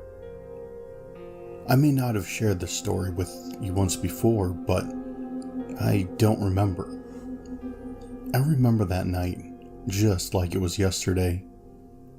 An evening in early 1994, my husband and I were watching TV on the couch when I decided to go to bed.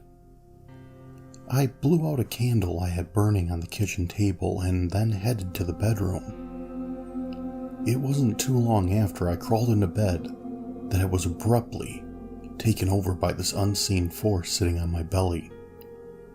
My daughter began to move very violently and I felt like I couldn't breathe. I looked out my bedroom door and could see this flickering light coming from the living room. I figured my husband fell asleep on the couch and forgot to turn off the halogen floor lamp we had sitting behind it. I began to scream as loud as I could for him, but nothing came out of my mouth. The harder I tried to scream for help, the harder the unseen force seemed to push down on me. I began to pray. I prayed like crazy, asking Jesus to protect me and my unborn child. I kept looking out the bedroom door, seeing that flickering light, and hoping to see my husband come running in, but he never came. The whole incident lasted for what seemed like forever. But when it was over just like that. There was no more pain. I could breathe, and my daughter was at peace. That's not the end of the story, though. I got up from the bed and headed to the living room to tell my husband what had happened. No sooner than I left the bedroom, of course, I found him sleeping soundly on the couch. But the halogen light behind it wasn't on. The flickering light I kept seeing throughout the ordeal was the candle on the kitchen table. As I explained in the beginning, I blew this candle out before I went to bed. And I know I did, because I have always been very cautious about burning candles. The candle had somehow rekindled itself and burned all the way down to the wick. Apparently, the glass votive had gotten so hot that it broke and sent flames from the wick onto the table and placemats. The entire top of the table was on fire, placemats and all. I started screaming at my husband to wake up. He jumped off the couch to find me trying to smother the flames out with a kitchen towel. The apartment started to quickly fill up with black smoke. He grabbed the fire extinguisher and put the fire out. After it was all said and done, we talked about what had just happened, trying to make some sense of it all. I was certain the unseen force was trying to kill me and my baby. I thought it was holding me down so that when the fire spread through the apartment, I would die from smoke inhalation, or worse, burn to death.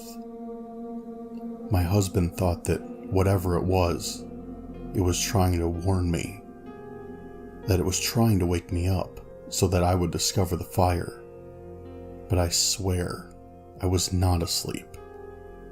At some point, I thought maybe it was all just a bad dream. But then it dawned on me. If it was just a dream, how was I able to see the flickering lights coming from the living room, which turned to be flames? What I do know is, had I not gotten up when I did, it wouldn't have been long before the whole apartment would have been filled with smoke and fire, and we all would have perished. Guardian angel or evil spirit? I guess I will never know.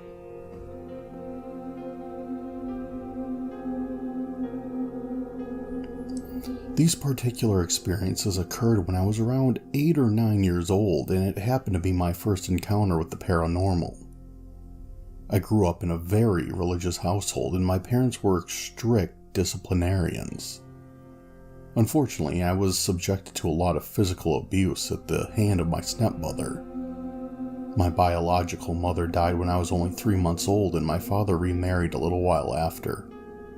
She was an absolute witch to me, and to this day, I don't know why my dad even found her to be remotely compatible. She would call me a filthy animal because I wasn't praying enough at times.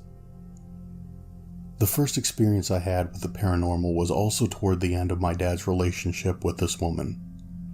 I can remember a moment I was crying because my dad had been working construction all night and didn't come home until late night. I'll never forget how she spat in my face, told me that real ladies don't cry about daddy working late nights. I told her specifically that I really wanted daddy, and she told me if I didn't calm down, she was going to throw me into the pantry closet and lock the door, which was this huge empty space that could fit 2 adult-sized humans in. Naturally, as an 8-year-old kid, I revolted. She kept her word and threw me in there for an hour. This is where something creepily paranormal happened. After about 20 minutes in, I could hear a faint whispering of a female lady in my ear. I couldn't make it out, but I'll never forget what it sounded like. It was very soothing, and I felt very comforted. I then felt a breath on the back of my neck, and 2 cold hands touched my shoulder.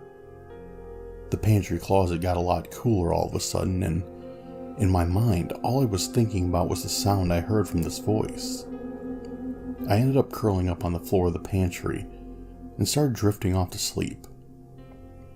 As my eyes began to feel heavy, I squinted with limited visibility.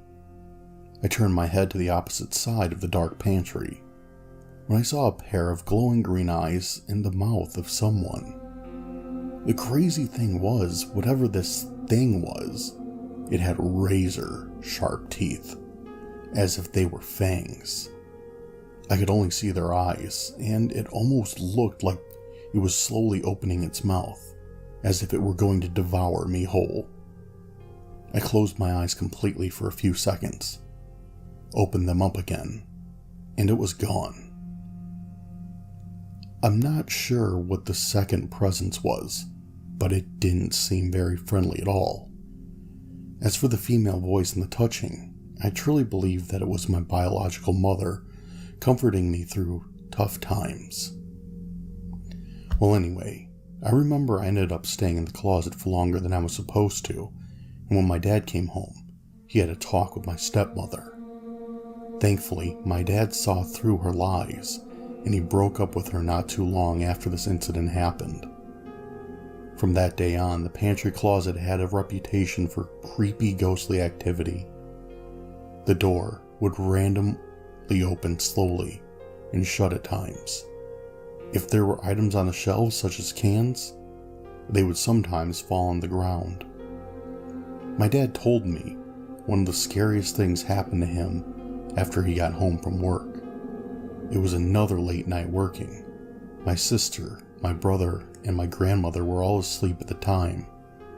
My grandma had moved in shortly after my dad broke up with my stepmother to help take care of us. Right across from the pantry closet was the kitchen. My dad comes home and he ends up going into the kitchen to decompress for a moment after a hard day's work. Right then, the pantry closet opened slowly, and that's when he saw something. He swears to this day that thing he saw looked 100% real, and he was not hallucinating. Standing in the pantry was a faceless man in a red tuxedo with horns on his head. My dad froze with fear, blinked his eyes twice, and the figure was gone. Later that night, he actually fell asleep and had a dream that he went to hell and saw his ex, former stepmother. The creepy thing is, the faceless man that he saw in the pantry was holding hands with my stepmom. My stepmom had cuts all over her face. I remember he woke up screaming and never saw the figure ever again in the pantry or had a dream about my stepmother either. Another experience. My stepmother, sister, brother, grandma, and I all slept in one room, different beds of course. It was a normal night and I just fell asleep as usual, hours later. I woke up for no reason and saw a person sitting in my grandmother's bed. I thought it was just my grandma praying since she would always pray, but then I started to realize that my grandma was sleeping and this person looked a bit younger. I just stared at whatever that thing was and noticed it was looking right back at me. This wasn't my mom because it looked like an entirely different woman. I've seen pictures of my mom and she was a ginger and had beautiful thick long hair. This figure I saw was bald-headed and looked very distraught. After she looked at me, she looked back at her hands and covered them with her face. I know for a fact that it was a woman because she had feminine features in her face. You could see it clearly in the body of a woman. Not only was she bald-headed, but her face was burned and disfigured. All I did was stare at her. Then, after all that, she suddenly got up, turned away from me and disappeared. Eventually I fell asleep again. I woke up the next morning and asked everybody if they were in the room last night. Then I asked my grandma if she had been praying that night. Everybody, including my grandma, said no.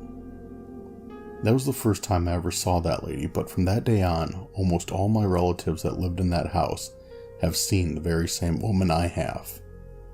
Only difference, they have been scared. Me, on the other hand, though I was slightly afraid, I had a curiosity about this whole experience. I attended Harding University in Searcy, Arkansas not too long ago. During my senior year, I stayed a few months in a private dorm in the Patty Cobb Girl dormitories. Many people say that various parts of Harding campus are haunted by the ghost of Gertie, a girl who died by falling from a bell tower on campus back in the early 1900s. She has been known to haunt the old music building, the brick pathway that cuts across campus, and the bell tower, which has since been detached and placed on campus as a landmark. One other thing she is said to haunt happens to be the Patty Cobb dormitories. There is debate as to whether or not it's Gertie or a different ghost entirely, but either way, one thing is for certain: Patty Cobb is haunted. I'd heard about this prior to moving into the Patty Cobb dorms, but I was told a different story about how she only haunts the first floor dorms. I was given a dorm on the third floor. It was a private dorm that had no connecting suites to it. I had my own private bathroom, and the room was not shared with a roommate. At first I was thrilled with not having to share a bathroom with anyone. Then I started having strange feelings at night. I would find that I would hear noises in the hallway at times. Of course, being at dorm, I passed it off as silly girls wandering the hallways at night. No biggie. But then I started having strange feelings in my room. There were times I would feel as though someone was sitting at the edge of my bed. Sometimes I felt as though someone was standing there staring at me. The doorknob would also jiggle at various points during the night. I normally tried to ignore it, thinking maybe it was an RA doing nightly dorm checks. The university has a strict curfew. But there would be times that it would happen at 3 in the morning, when any sane person would already be out of the hallways and in bed. The few times I opened the door upon hearing it jiggling, there would be nobody in the hallway. The most memorable experience I've ever had was in the middle of the night. I was soundly sleeping when all of a sudden I was awoken by a knock on my door. It scared me so much because it was a very authoritative and loud knock, as if someone was trying to break into my room. I looked inside the keyhole and I see this old man standing in a security outfit outside of the door. The man looked oddly out of place. The outfit looked Victorian. I wasn't dressed, so I told him just a minute. After about 3 minutes, I opened the door, and the security person was gone. I looked down the hallway at the other end, and see a dark shadow floating down the hallway. I never saw that man again. Eventually, I moved out of that room and moved in with a girl a few doors down. While I still could hear the occasional freaky noises in the hallway at morning hours, the feeling of something being in the room and the doorknob jiggling seized in my new room. I found out later from an older friend of mine, however, that she had lived in the exact same dorm room that I had scary issues in. A few years earlier, she and a friend of hers were sitting around talking. She was sitting at her front desk and felt someone strangle her. She felt a pressure on her neck and even started choking. She turned around to see her friend staring at her with wide eyes. "What happened?" she asked. "I just saw a pair of see-through hands behind you," her friend replied. To this day, she swears up and down that Gertie choked her in her dorm room, the exact dorm room that I had so many freaky encounters in. And people wonder why I get so paranoid being alone in the house at night. Earlier this night, I was rehashing past visits to a cemetery in my hometown in Naugatuck, Connecticut, called Guntown, when I remembered a visit to Iowa when I was 17. So, back in 2000, I went to visit a friend and spent only a few days there. My friend, having been to 13 Stairs, I just recently found out its real name, Pleasant Ridge, many times told me about it, and we decided to make a trip of it. There were 4 of us in total, 3 teens and an adult. My friend told me the stories about bodies being buried in the steps, about the graves being mostly young children, about possible Satanist activities, and the like, before we arrived, so I was prepared. We left a little after 11:30 p.m., arrived there shortly after midnight without any problems finding it. I think there was a gate, but it was open. We parked a few feet from the steps with the car facing them. The moon was out, but it was still fairly dark, so we brought flashlights. We went to check it out only to look around some and take some photographs. It was around winter, so it was cold and windy. We were the only ones there. No other cars in sight, at least. We made our way up the stairs and into the cemetery. It was eerie. I kept getting those deep chills up and down my spine that kind of make your body jerk, and a definite feeling of being watched. I know my friends complained of the same and wanted to leave minutes after arriving. One claimed to have heard their name being called and being touched, like someone was tugging on their clothing, and seeing shadows move around the tombstones. I didn't experience any of that myself, but I was weirded out all the same. We walked around a bit, not too far from the stairs themselves, and took some photos of the graves. After about 30 minutes, and it being well after midnight, the others were ready to leave. This is where the freaky thing happened. To our knowledge, we were the only ones there. There weren't any other cars visible, nor people. After having a somewhat disappointing time, in my opinion, we made our way down the steps and towards the car. We had the flashlight on by then and lighting our way, when my friend saw something black on the ground. He rushed back to the car and turned the headlights on, and right at the bottom of the steps in the parking lot was a huge pentacle traced out in what looked like black paint. Look, I'm not crazy, and I know it wasn't there before we climbed the steps. The car was parked so the headlights would light up the bottom of the steps so we could see them. There was nothing on the ground beforehand. By then, My friends were screaming and crying and pulling me into the car. I snapped a photo or two, and then we sped off. I do recall the car stalling once before we left. I waited until I got back home to develop the film, only to find that there was nothing at all on the roll. It was a roll of 24, all of which were of the cemetery, and the roll was completely blank. That irked me. The pentacle thing was crazy. We weren't drunk or high or anything stupid like that, and I know the four of us couldn't have imagined it, and it definitely was not there when we first arrived. I'm not saying ghosts did it either. For all I know, there could have been some kids there already and decided to mess with us. I heard it gets vandalized a lot. It's just what we experienced that night, and my friends who are from that area were horrified for a few days about what happened and mentioned some rubbish about going to hell. It's a little hard to believe, and I wouldn't have either if I wasn't there, but I thought it was interesting and felt like sharing. I'd love to go back one day. I'm not sure if this is a haunting or anything. More of a strange happening at a haunted place. Anyway, thanks for listening. I wonder if anyone else ever experienced that. I thought it was strange.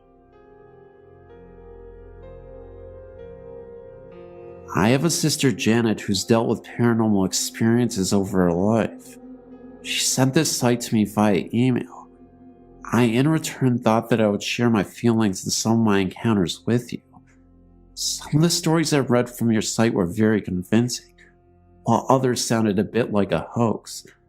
Although my experiences would sound like the latter to many people, I swear that I believe that all I've seen to be true, although inexplainable. As many of your stories, my experiences also started in childhood. Mine, I believe, may be a result of troubled years, reflecting child abuse and fears of daily trials. Perhaps my apparitions were given a portal because of the fears. I remember as far back as my early adolescence, living in a house that sent a chill in me and fear to go to the upstairs alone. Now, my very human predator used to always stalk me in the long narrow hallway around the wall from the stairway, which accounts for some of the fear. However, this person was not always present in my home. The feeling was always there. I remember at night I slept in an antique frame bed handed down through the family. I would lay very still, and that bed would shake like it had a vibrator attached. I heard sounds and footsteps. Once when I was a teenager, I was alone in the house. I wanted to wear a jacket that was stored in the third floor attic closet. I went up to the enclosed stairway to the top, thinking of nothing but retrieving my jacket.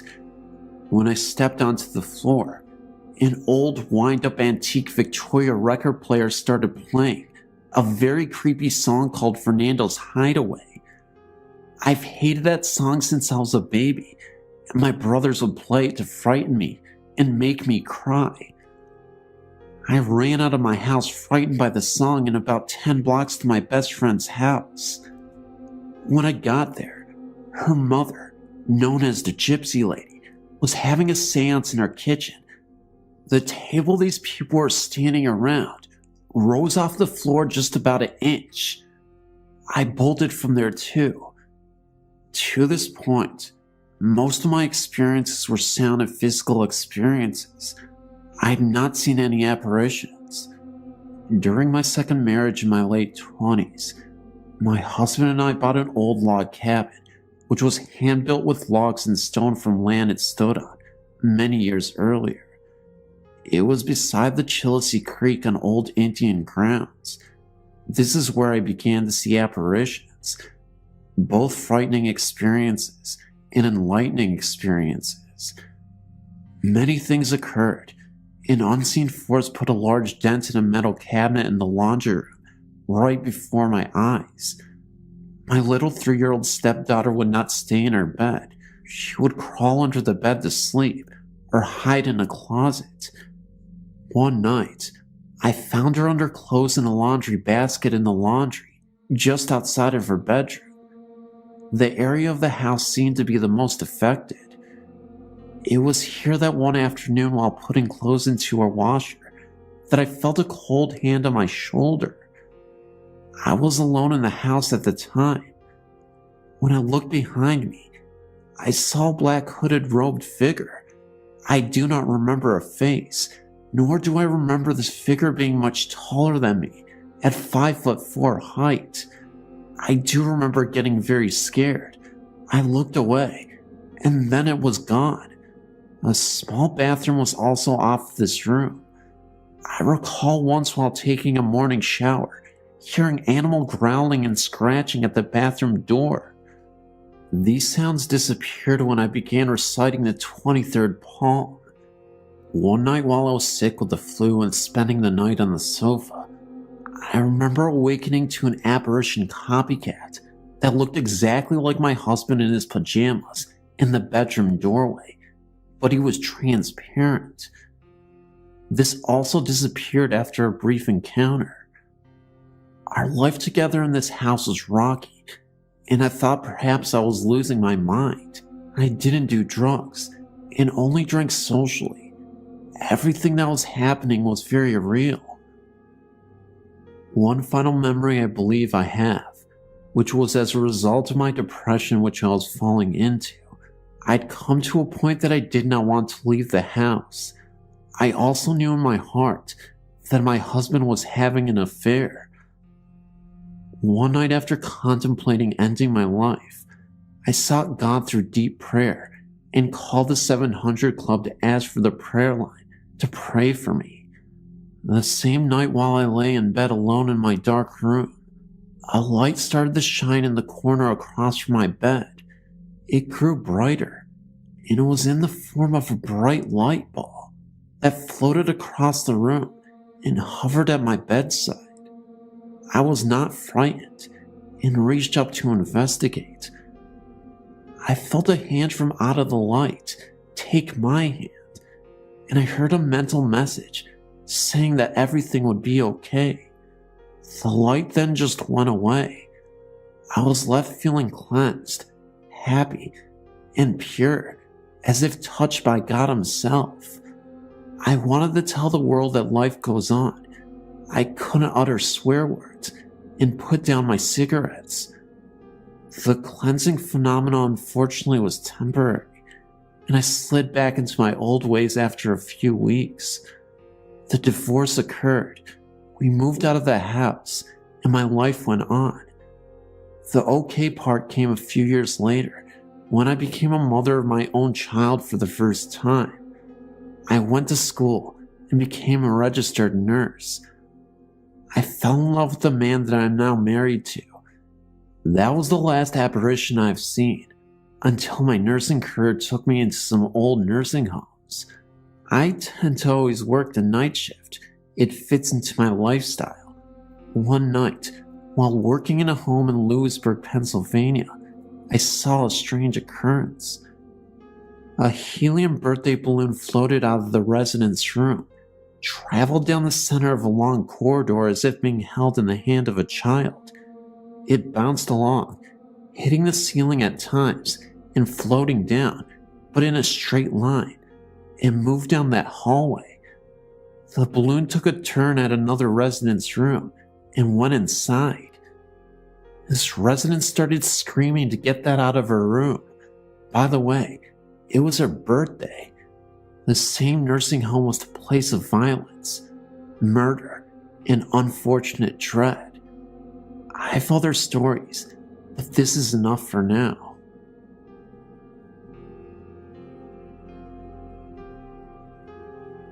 The Willard P. Hall Mansion on Hall Street in St. Joseph, Missouri, is haunted. Willard P. Hall was the lieutenant governor of Missouri during the last part of the Civil War. When the governor died, Willard assumed the office of governor. With the Civil War raging, he moved the state house from Jefferson City to St. Joseph. I don't know why he did that, because St. Joseph was pretty well known to favor the South. After the mansion was used as a residence, it became a rectory for priests who served the St. Peter's and Paul Catholic Church parish next door. As parishes were closed in the Diocese of Kansas City, St. Joseph, one priest took over the St. Peter and Paul Church and the Immaculate Conception Church, a church immediately west, about 3/4 mile away. The pastor leased out the first floor of the house, at that time, to United Cerebral Palsy and allowed me to live upstairs to oversee the property so it would not be vandalized. Most of the walls throughout the house were solid brick and stone construction, yet sounds of large rats could be heard scrambling within those walls. The light switches in the old servants' quarters upstairs, where I lived, were not up and down switches, but to be rotated in a circular manner. Those switches were observed rotating, on their own, turning the lights on and off.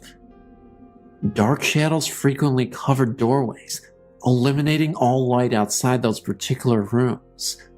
Once, when that happened, a loud scream, like that of a wild cat, lion, or tiger, could be heard, and it was ear-shattering. The room on the southwest corner upstairs that was my bedroom became so cold that ice actually formed thick in the corners of the room, and the walls were frosty. Sounds of music, like a very soft harp, was heard on occasion by a number of people. One parish council meeting stopped suddenly when one of the councilwomen, who was wearing a shoulderless summer dress, felt an icy hand placed upon her shoulder, and no one was behind her. And finally, many times, when it was very late at night or very early morning, one could hear footsteps throughout the house, followed by a conversation that always turned into an argument, and then was followed by the soft crying of a woman. The basement of the mansion appears to have been used by either slaves or prisoners, and there's a rumor that there's a cave entrance hidden somewhere in the basement that leads down to the Missouri River, a distance of about 1.5 miles. I never found it. When I called the pastor once in the middle of the night and asked him to come over and experience some of the things going on, the icy room, a darkened doorway, and the sound of a screaming large cat, he told me no way. Do you think I'm nuts? I'll come over first thing in the morning. He never showed up, and I moved. The place is still standing, but I haven't been back.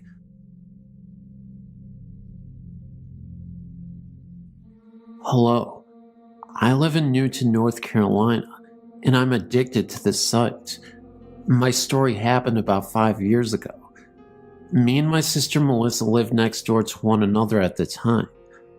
The house that she lived in had been vacant for about 16 years. The previous owner was, according to the neighbors, a very mean old lady who had been sent to live in a nursing home and refused to allow her home to be sold. It stayed that way until her death. As soon as she died, her children put the house up for sale, and my sister bought it. At first, it was just little things that happened. Melissa and my nephew, he was 3 at the time, were sitting in the living room with no TV on, and he asked her who was there because he heard people talking on the stairs. They were alone in the house at the time. The stairs were a hot spot in the house. When she was pregnant with my niece, she fell or was pushed down 3 times. Her family had went on vacation for the week, so I was left to take care of the animals. Well, 3 days into their vacation, I went over to feed and water, and I heard a horrible commotion upstairs. It sounded like the house was falling apart, so I freaked out and left and didn't return. When they got home from vacation, I told them what happened, and my brother-in-law went to check, and in their bedroom, which was once the previous owner's, and my sister's entire closet, was dumped out in the middle of the bedroom floor. Everything. My sister even remembers a very vivid encounter she once had when she was all alone. She walked upstairs and then walked back downstairs. There was an old rocking chair that she previously purchased and put into the living room after it was discovered that it was an antique. For whatever reason, she couldn't take her eyes off of it, ended up buying it, and it's a really old rocking chair. As she made her way towards the living room, from the distance, she could see a figure that was sitting in the rocking chair. The rocking chair was slowly moving back and forth, continuously without stop. The outline was light enough to make out, and it looked like a shadow, a gray mist, but it was definitely a figure that she could spot. She turned on the light, and it was like it was gone in an instant. Her eyes were not playing tricks on her. She literally saw something, and the rocking chair was still slowly moving back and forth. It eventually stopped, and that's when she heard a loud crash coming from upstairs. It completely startled her. She begrudgingly went upstairs to investigate, and as she went into the bathroom, she noticed that the mirror completely broke by itself. No logical explanation, just the mirror broken. Even though she was terrified, she ended up going to sleep anyway after she cleaned up the mess in the bathroom. But she couldn't even get to sleep. Mainly because her cat Smokey kept staring at the bathroom in the dark. Nothing but moans and groans. It was something completely uncharacteristic for him to do, as he never actually acted out in any way, shape, or form. But this night was particularly creepy for her, and the cat as well. Once, my sister was sleeping in one of the bedrooms, and woke up to an old woman walking across her bedroom floor to the window. She described her, and my mother went to the library to pull old obituaries, and showed the picture to my sister. She immediately broke down in tears because she was looking at the woman she had seen in her room. She immediately started packing and sold the home. The new owners now have similar things going on. Their daughter was pushed down the stairs, and their son has seen a man in one of the bedrooms on numerous occasions. And then he came home one day to find their cat dead at the foot of the stairs.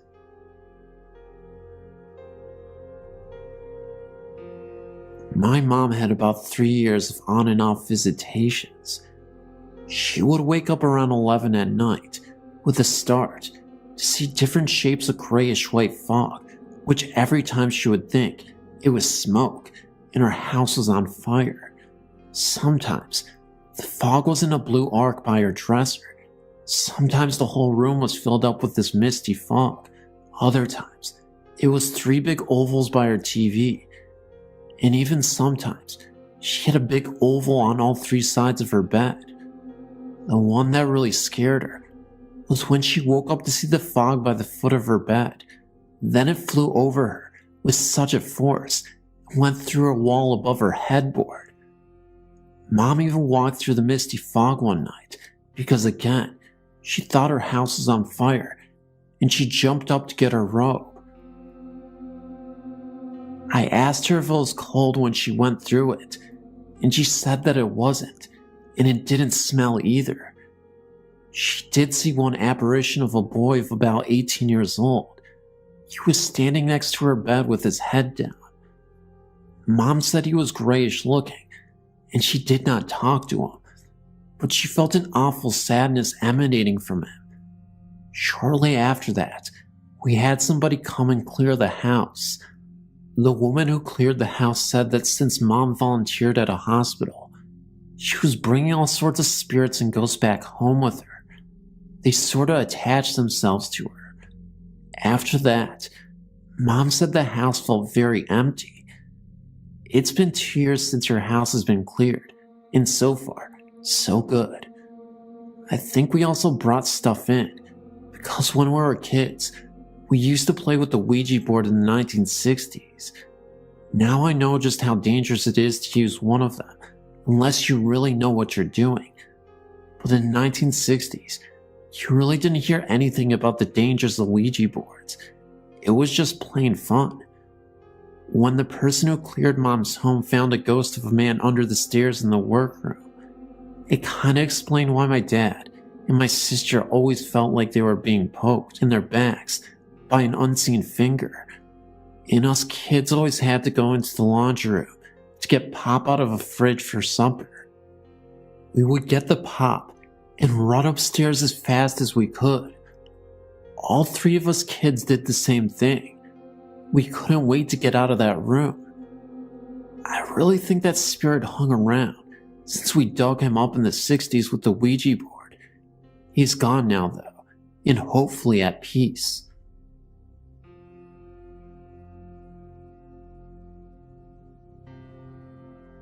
A few years back, I was in a car outside Worcestershire State Hospital in Worcestershire, Massachusetts. The building was all boarded up, and I had a vision. This was the first time this happened to me, and it scared the wits out of me. In reading your website terminology, I think it was a residual haunting. I heard blood-curdling screams and saw a man in a striped nightshirt, like the nightgown type shirts worn in the 1800s, and wearing a derby hat. He had dark hair and a mustache. He was levitating near the ceiling of a hallway. It seemed to happen quickly, but the screaming was heart-wrenching. After we left, I was quite shaken. Sometime after, I discovered a website called opacity.us. A photographer posts photos of haunted abandoned mental health hospitals and other old abandoned buildings.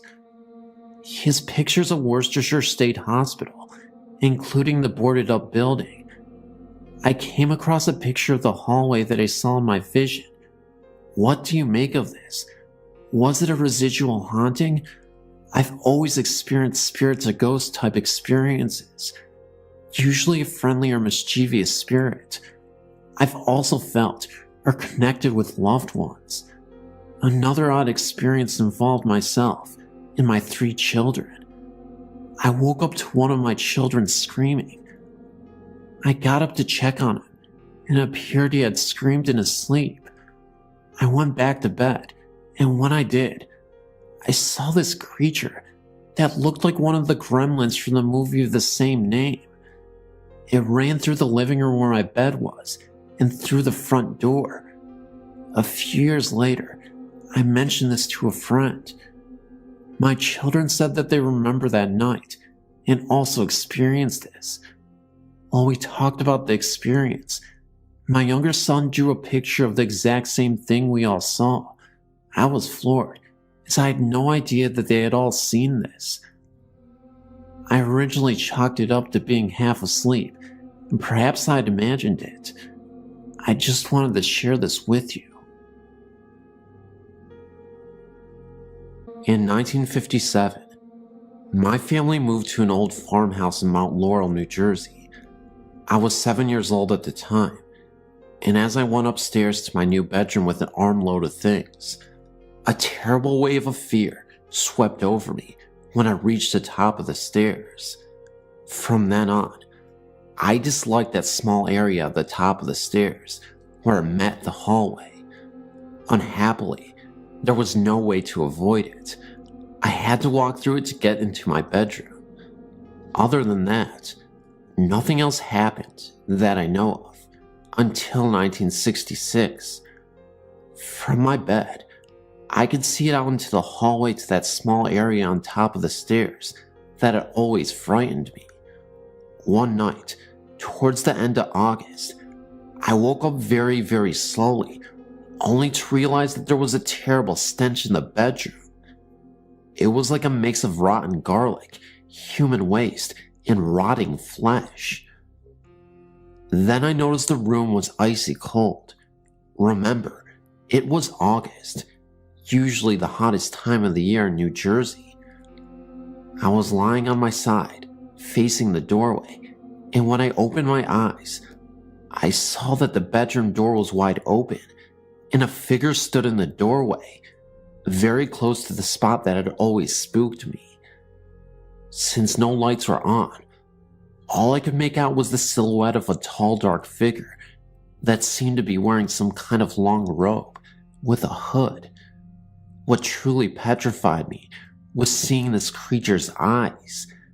They glowed red and stared straight at me. But before I could scream, somehow the knowledge came to me from somewhere, my guardian angel, that if I acknowledged this creature's existence, I would be haunted for the rest of my life. So I pretended to be asleep, which was not easy. And after a while, I felt the cold room become warm again, the dreadful smell disappear, and the figure fade away. We moved out in 1967, and the house was torn down in 1972. I, for one, was not the least bit sorry to see it go.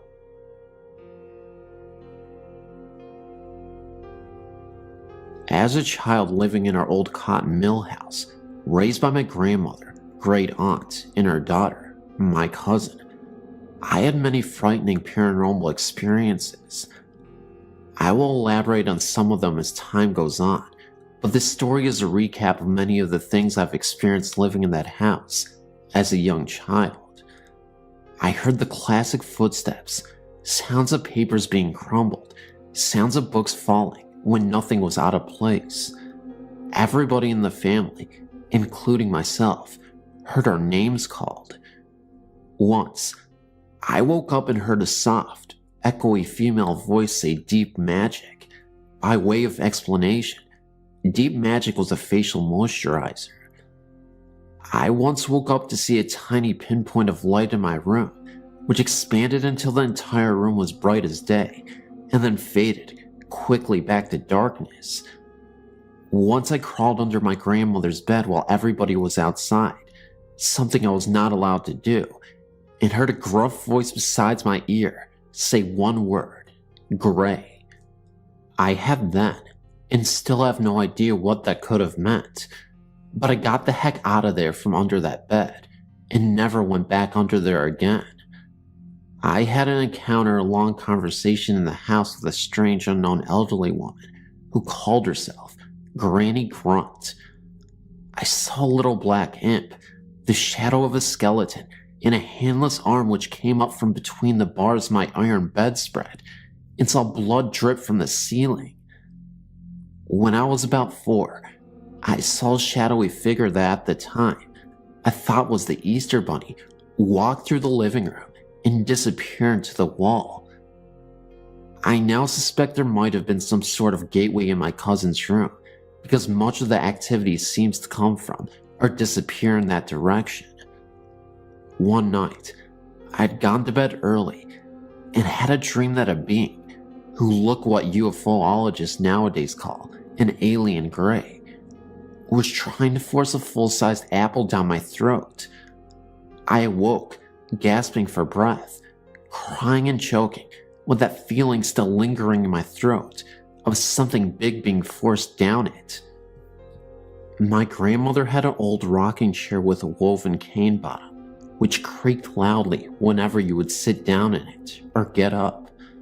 When my great aunt broke her hip and later died of cancer, for 2 nights in a row, I heard something sit down in that chair, squirm around a little bit, and then get up. I once heard the sound of the chair rocking in the night. Additionally, while my great aunt was in the hospital dying of cancer, I was awakened 3 nights in a row by something banging on the front door. Of course, nobody was there, but my great aunt died 3 days later. Later on, when I was in my 20s, still living in that house, I awoke to see a short woman with her hair in a bun and a white apron over an old-fashioned dress standing by my bed, who quickly vanished. I had many experiences of being in that half-awake and unable to move state, while hearing voices talking and people moving around in the house. Once, while I was in that state, I felt and heard something leap quickly into the bed beside me and lie there, growling menacingly. It vanished, of course, when I was able to fully wake up. I finally got married when I was 28 and moved away. After my cousin passed away, I inherited the house, and my husband and I moved back into it. Strangely enough, I never heard or saw anything in those days we lived there together. The house was totally quiet and peaceful.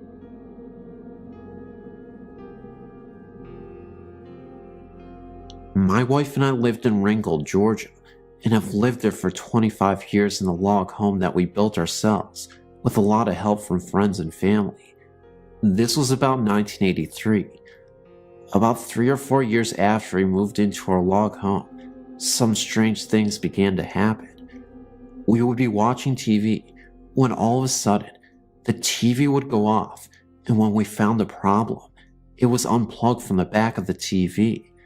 You have to turn the plug on the power cord to unplug the TV, and it was lying on the floor behind the TV.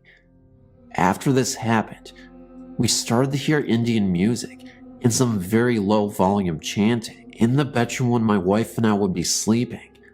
I would see the outline of a body on the wall, like a shadow moving, and it looked as if it was a stereotypical Native American. There was a moment where I went into the bathroom.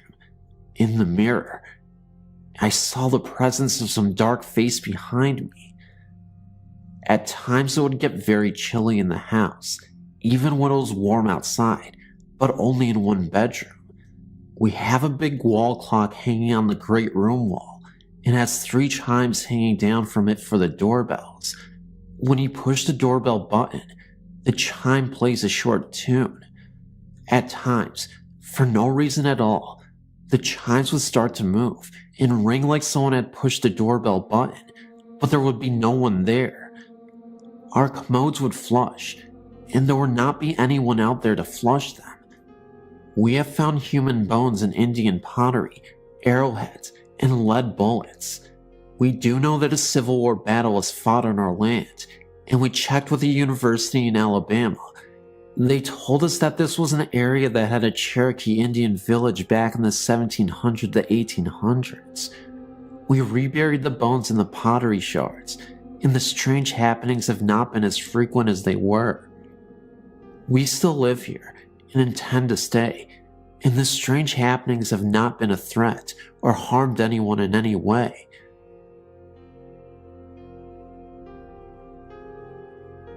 This is an account of events experienced by a close friend of mine. I've changed the names to protect the identities of the people involved. These events took place in Manchester, England. I met Charlotte some 2.5 years ago when we both signed up for a course of ice skating lessons. We got on well from the start and stayed in touch afterwards. Charlotte's father had started to suffer from dementia, and her mother was taking care of him at home.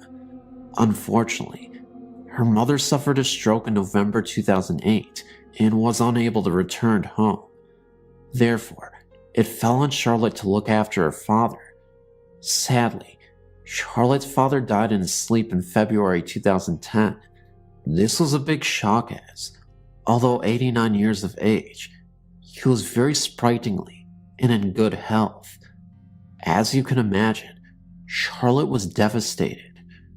One of Charlotte's sisters came up from down south to stay with her in the days afterwards, and while they were arranging the funeral, they both slept in their father's bed. A couple of days after he died, Charlotte had a very vivid dream. In it, she saw her father as a young man in rolled up shirt sleeves and a tank top. He was running down a hill, and hot on his heels was a dog, like they were having a race. She said her father looked very happy and full of life. She has never experienced anything like this before and felt it was her father's way of showing her where he was now. I asked her if she recognized the dog. She said her father used to talk about a dog he had when he was young, but she had never seen a picture of it. It was obviously a very profound experience because it eased her grief, in that she'd felt he had gone to a better place. It is now March 2010.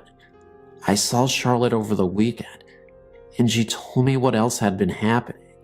Charlotte, her sister, and her brother-in-law had been in their father's house clearing it out and decorating. Charlotte was in one of the bedrooms and came across an organ her father bought her when she was 16. She plays the piano. Anyway, she sat down and started playing it.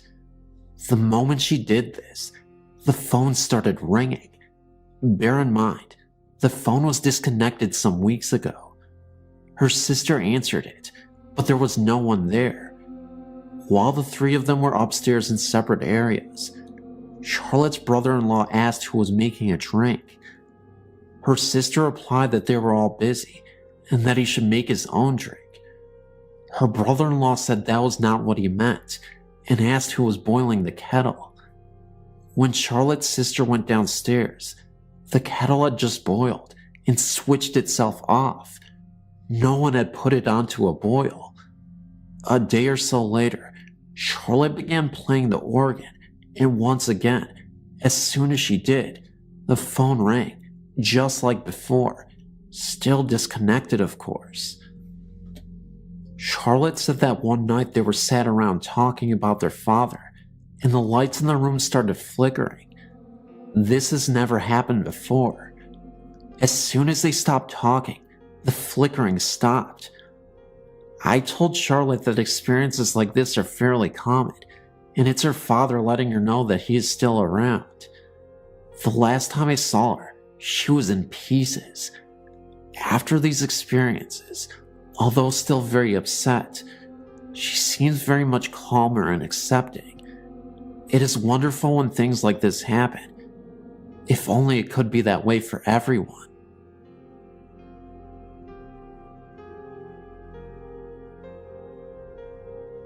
Hello. I wrote to you a while ago about the house I grew up in, but I had something happen to me back in 2005 that I could never explain. My husband and I were going through the immigration process back in 2005, and while our case was being reviewed by the INS, my husband had to stay in Mexico. This was a very stressful time, and we were facing a lot of uncertainties. So we packed up and moved to his family's house down in Samoa, Mishashoan. At the time, my oldest son was only 2 years old, and my mom had driven down with us to help with the INS appointments and to help us get settled into our new home. Well, so when we finally arrived to my husband's family home, we got unpacked and settled in to await our verdict.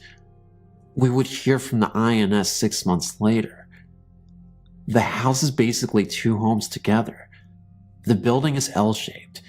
It has the original house, and then you have to go outside into the courtyard to access the second house. This area had a bathroom and a store, and a supply room for the store, and above this was our apartment. This area had not anyone stay in it for maybe 10 years. This area was like a duplex attached by a door through the living rooms. So we took the left side and closed up the right side. Now, the side we took had an unusual feature. It had a huge bedroom that was divided by a wall and had an open doorway, so it was 2 bedrooms in one. We slept in one bedroom, and my mom slept on the other side. Now, this is a huge home, especially by Mexico standards, but we only shared it with 2 other people. My brother and sister-in-law, because the other family members moved about 10 years before. Nothing about this home seemed scary or creepy, but I did learn that between the 2 houses, 2 of my husband's toddler sisters were buried. I didn't know this until months later, so a few days after we arrived, we were cleaning and unpacking. My husband was down in the store covering for his brother, and my mom and I were upstairs cleaning the bedroom. She got tired and decided to go out on the balcony and sit. She took my son with her so I could continue cleaning. Well, I decided to sit down on the bed, and I was faced towards the window looking out. Well, I could see the door leading to the living room out of the corner of my eye. It was halfway open. While I was sitting there, the door opened up, and someone walked into the little bedroom. I heard the door move across the carpet, and I saw out of the corner of my eye Someone in a white shirt. I figured it was my mom and thought nothing of it, but then wondered where my son was, and I started to worry why she had left him on the balcony alone. So I called out, and no one answered. I got up and walked across the room and into the little bedroom. I was certain someone would be there, because I had seen someone go in there. Well, I was completely surprised when I walked in there, and no one was in the room. This really startled me. So I walked out into the balcony, and there was my mom and son. I asked if she had went into the room, and Mom just looked at me and said no. And no one but us and my husband were there that day.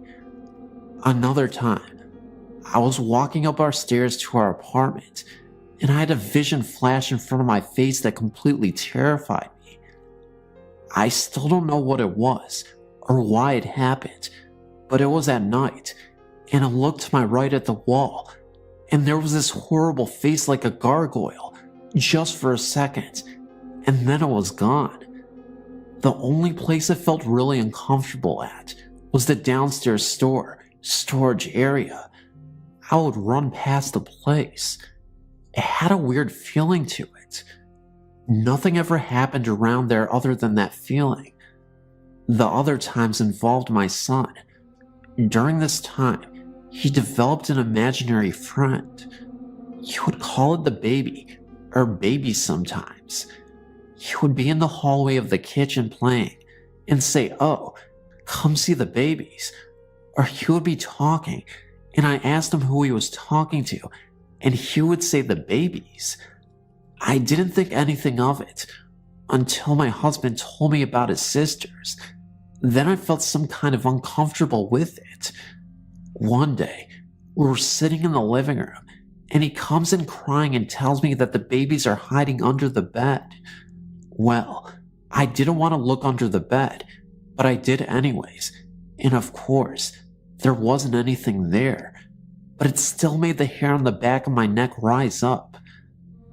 The only other thing was one day, my husband and I were sitting on the couch and my son was playing on the rug, and we were just talking, and my son looks over into the corner and says, "Look at that man with the cowboy hat on."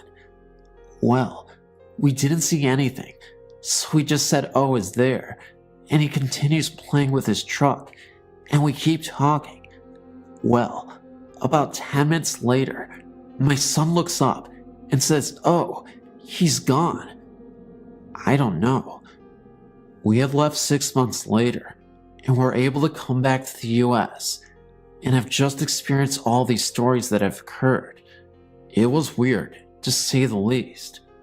Later, I was talking to my sister-in-law, a different one, who had grown up there, and I told her about her experiences, and she got really defensive and didn't want to talk about it anymore.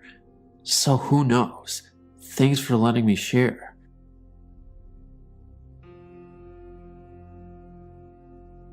I had recently moved from our old apartment. We were visited there by an unknown presence. A couple of years ago, I'd won some haunted dolls I had bidded on. One was a doll owned by a murdered teenager. The obituary article about her murder was included with the doll. This is the one that I think may have brought on much of the phenomena. My sister heard knocking on my bedroom door from the inside. We live in the same apartment. I didn't tell her that I had the haunted dolls until she told me that. Gave more credibility to it that way. I tried to debunk it by saying that I may have knocked on the door while I slept, but she said no. She heard me up, getting ready for work, getting my clothes on out of the drawers. I didn't hear it from the inside though. It happened one more time the next morning, but she asked the spirit to leave, and then it stopped. But other things started to happen. Our music box mysteriously came to life with a full wind. Even though it was wound all the way down, it wasn't played for over a year. Then again, 2 hours later, again at full music without being wound. Kept playing for several minutes. Also, Our kitchen faucet moved from the right to the left overnight. It is hard to move it by hand. If that weren't enough, we had to unplug out of the power strip, and neither her or I unplugged it. It isn't easy to unplug. It was kept plugged in for the pump for the inflatable bed, which had a leak in it and had to be pumped up every couple of hours, so we never unplugged it. Our visitor made sure to make itself known. I remember one night I had so much trouble sleeping. I'm an insomniac, so I often wake up many times during the night.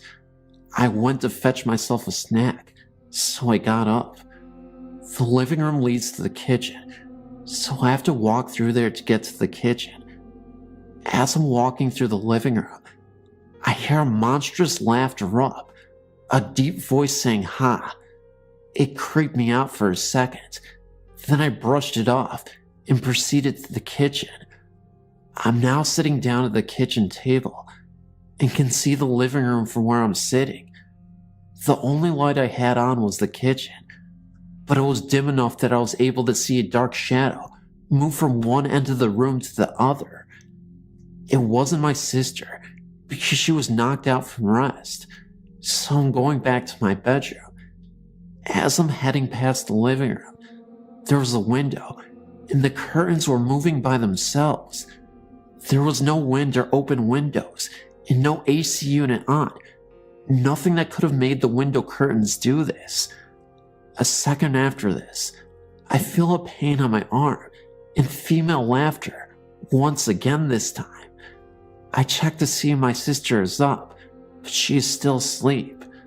I dismiss it, and say it's just me and my imagination, so I finally get tired enough to sleep when I'm laying down and staring at the ceiling. That's when I see it. A face that looks like a witch, much like the witch from The Wizard of Oz. It appears only for a few seconds, but it really made me paranoid. For some reason, I was able to sleep. How I did so, I can't even say, but I did.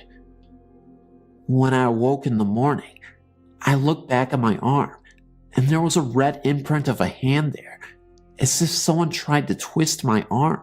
I know it sounds crazy, but I wasn't too afraid, even after all that. I investigate places now and then for people, and I'm very much used to activity. My meter readings some nights were very high in some areas that are usually in the green area on the meter. Many times, I would ask for a sign that it was there, and then it would spike into the red zone.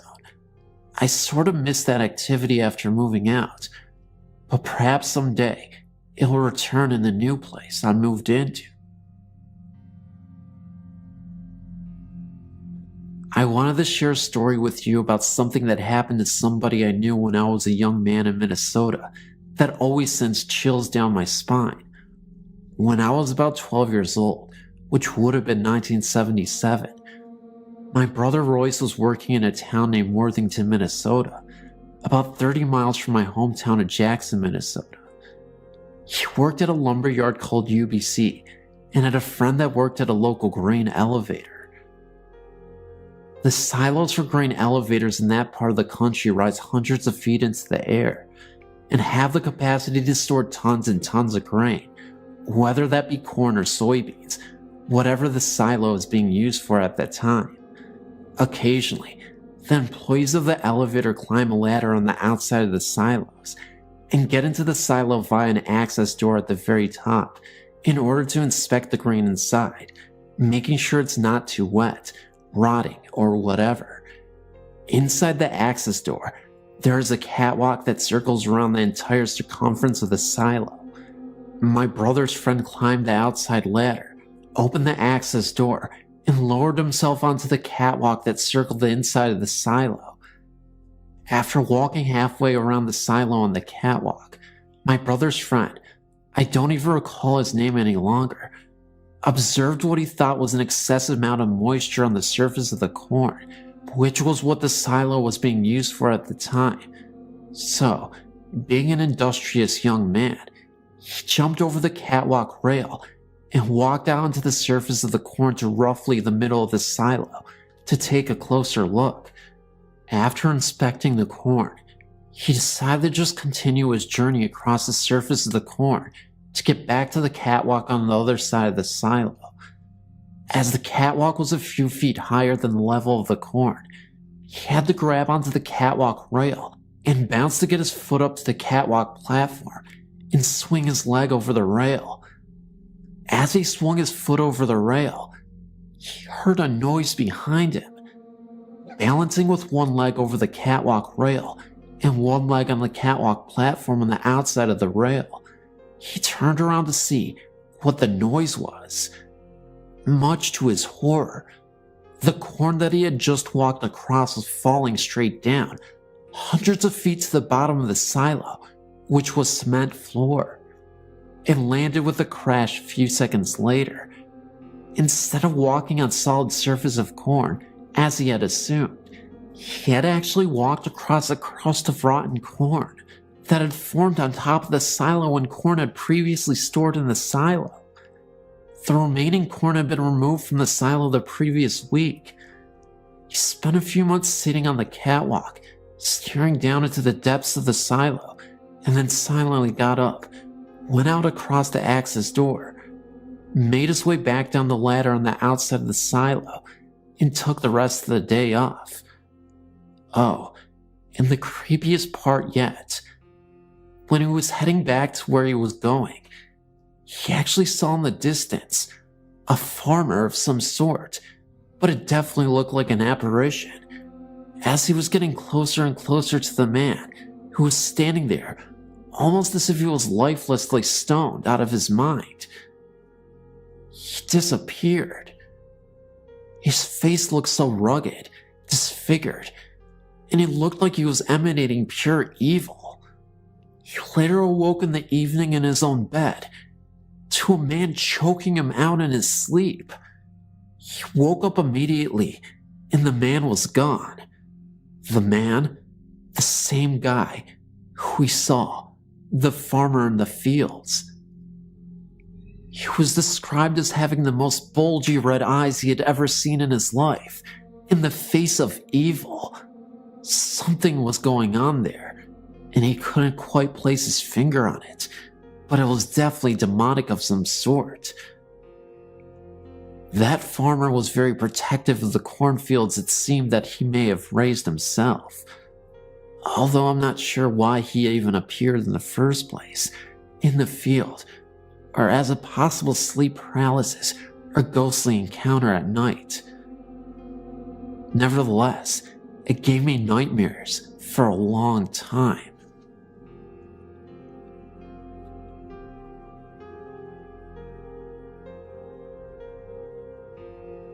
I've known about this Ghost Stories website for a long time, probably since the late 90s.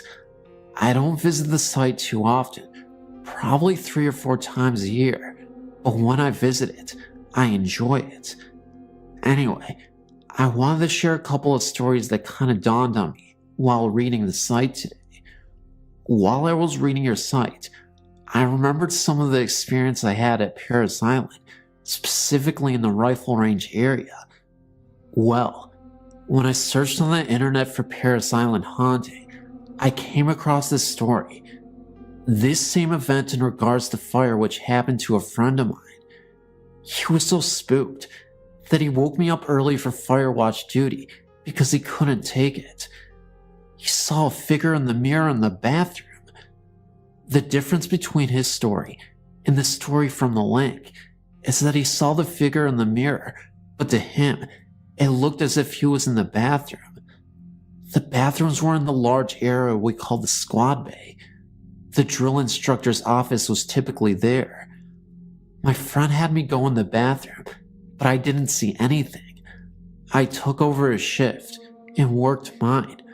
I recall hearing sounds like someone was moving in the bathroom. I checked a few times, but I didn't see anything. If I'm being honest, I was hoping that I would, which is why I didn't mind taking a double shift. My second story is an interesting one, because it was an experience we all witnessed. Again, this was in the same barracks where we stayed for the rifle range. We had all entered the barracks after lunch, and we were all standing in front of our foot lockers as our drill instructor, Sergeant Minix, was yelling at us over something. He was standing right at the door that we always used to enter and exit the barracks. We're on the second floor of the 3-floor unit. Well, while he was yelling, there were 3 distinct knocks on the door. It was the 3 knocks that all recruits had to do in order to approach the drill instructor at his office, or when a recruit has to enter another squad bay. By knocks, they were not traditional knocks on the door, but more like hand slaps against the door. As soon as the 3rd knock was heard, he flung the door open. Now, if someone was standing there, they would have had a door to the face.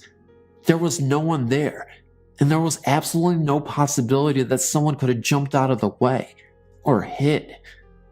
They would have had to run up or down the stairs, or jump over the railing and taken a very high and nasty fall, and would have been obvious just hearing footsteps. Looked up and down the stairs and said, "Must have been a ghost." It was the time of day where all platoons would have returned to their barracks, so it wasn't some recruit falling behind or a drill instructor late. That just doesn't happen.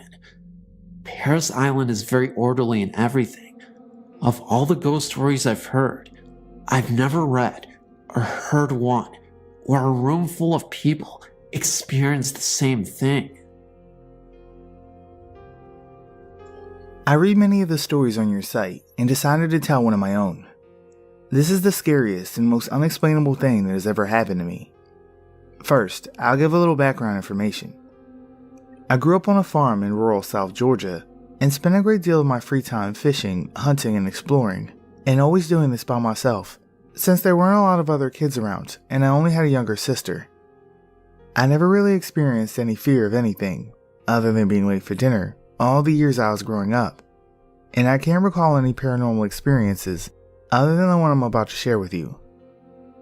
I had a best friend from school that I started hanging out with after we became old enough to drive and got our trucks, which are required for country boys.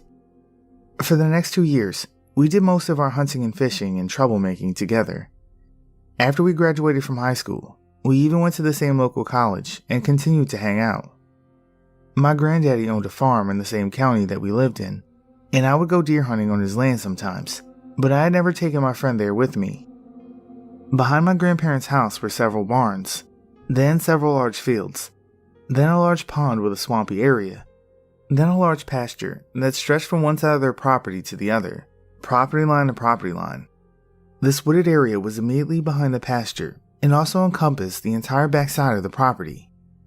The woods were also enclosed on the back and on each side with a 4-foot tall fence, since cows were allowed into the pasture and wooded area at times. You will soon see why all this detail is important. On the 3 sides of the wooded area were large open fields belonging to the neighbors, with each field belonging to a different neighbor.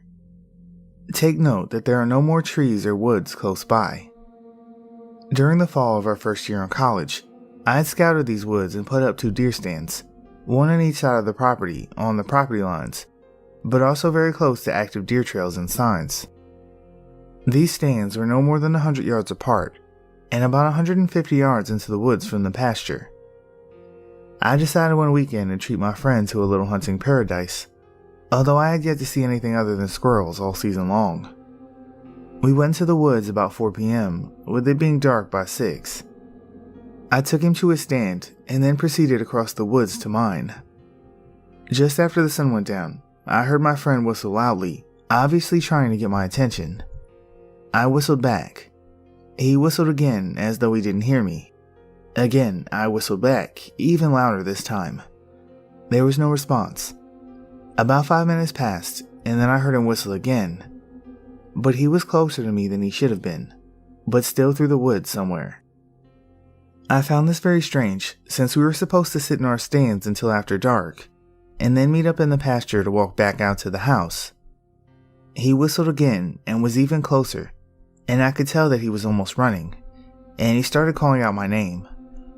He sounded panicked and was coming straight toward me, although there is no way he could know where the deer stand was, since he had never been there before, and I didn't respond to him until he called my name. I climbed down from the tree stand as he approached, and when I got on the ground, he ran up and said, "We gotta get out of here. Something big is after me." Instead of joining him in the rush, I stood there looking and listening. Sure enough, in a few seconds, it sounded like a bulldozer was coming through the woods, but without the engine. I could hear trees breaking and large bushes being shaken and trampled, and it was coming right at me, with the sound becoming deafening, as though it were right on top of us. I started running down the fence headed for the pasture, and realized that my friend had run ahead of me and stopped. When he saw me running, he took off running again. We ran as fast as we could through the woods, with the sound of massive destruction right on our heels. As we broke out into the pasture and got about 50 feet from the edge of the woods, the sound stopped. We continued to run until we were halfway across the pasture and turned to look at each other as we ran, both realizing that either we were no longer being chased or there was just nothing to be torn and crushed in the pasture.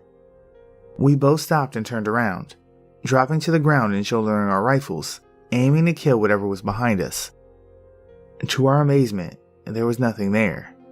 The daylight was almost gone, causing the woods to appear as nothing more than a black blob. I told my friend to get up and run for the pond while I guarded the rear. Then he would stop and guard the rear while I ran to him. After meeting up again at the pond, we both walked in silence back to my grandparents' house. We got into our separate trucks and drove to our parents' houses, not mentioning the event until many years later. We still remain close friends then and even today, but we still don't know what happened in the woods that night. I did return to those woods a week later by myself, but in the middle of the day, I walked over the entire wooded area and never even saw one broken branch or bush. I walked in the fields around the wooded area and saw no large or unusual footprints. My friend never returned to those woods with me, even though I returned many times day and night, and never again experienced any strange occurrences or sounds. I know there was nothing physical in the woods that night, but whatever it was, I obviously didn't want my friend there, and he got the point loud and clear. My family and I took a trip to Tennessee in the summer of '08. We went all over the place, such as Jackson and Nashville. On our second to last day before we left to go home, my family decided to go to Franklin because we had picked up a brochure of haunted places in Tennessee, and so we went to humor me because I was interested in hauntings at the time. This city, not known to most people, is actually the site of the bloodiest battle of the Civil War, even worse than Gettysburg. There are two houses that were the main sites. One of them was the Carnton Plantation, which is the setting to my story. The plantation was creepy enough when we drove up to it, without even knowing the history. When I got out of the car, I looked up at the house and noted how beautiful it was. Then my attention was averted to the balcony on the second floor. There, standing on it, was a man. He was clearly dressed in a Civil War uniform, though I quite can't remember which color, and I could clearly see that he had a beard covering his jawline. He stood there with his arms behind him, as if he was gazing out, overlooking troops. Of course, at the time, not knowing any of the history, I thought it was just a tour guide taking a break out on the balcony. I even hoped he was going to be my family's guide. Later, once we were on the tour, I noticed that none of the employees were dressed like 19th century citizens. Of course, then we got the history of the place, and I understood why this place was considered haunted. When the battle itself was both going on, and when it was over, injured soldiers were treated inside of the house. So many, in fact, that there are stains of blood inside of the house that will not come out of the floor. Many soldiers obviously died inside of the house. When we continued our tour upstairs, we entered a room with a door to the balcony. This is where I learned that no one was allowed out on the balcony. This confused me since I'd seen that man out there. When the guide took the group into the room across the hall and began talking, I couldn't pay attention. The closet in the other room kept grabbing my attention because it had a piece of black cloth in it. Finally, I tried to keep myself focused, and it was going well until a gentleman in the group got bored and decided to go out into the hall. I watched him leave, thinking that it was very rude and should come back. For some reason, when he left, I noted that the sun was in a position that didn't cast a shadow of the man's head on the hallway wall. Once again, I turned my attention back to the guide, but the man in the hallway began to wander in the hall, and that distracted me. When I turned to watch the man, there was suddenly a very clear and defined silhouette of a man's head and shoulders with a bearded face that traveled across the wall, then just disappeared. It startled me at first. Then I got excited because I thought I must have seen a ghost. Then I thought, no, I have to be practical about this because that man is out in the hallway. Once the tour guide was done talking, I went outside into the hallway way. The first thing I noticed was that any shadow from the tourists on the wall wasn't that dark or defined. Then I noticed that the way the sun was facing caused the shadows to be cast on a completely different wall. The silhouette I saw couldn't have been from anyone on the tour. Then I noticed that there was an upstairs where I thought maybe an employee could be working.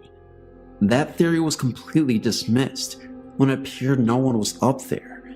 There wasn't any logical explanations for the silhouette. It wasn't until my family returned home a few days later that I decided to research what I had seen. After discovering that there was a frequent spirit there that was called the General, I made the connection. The details from past eyewitness accounts were identical to mine.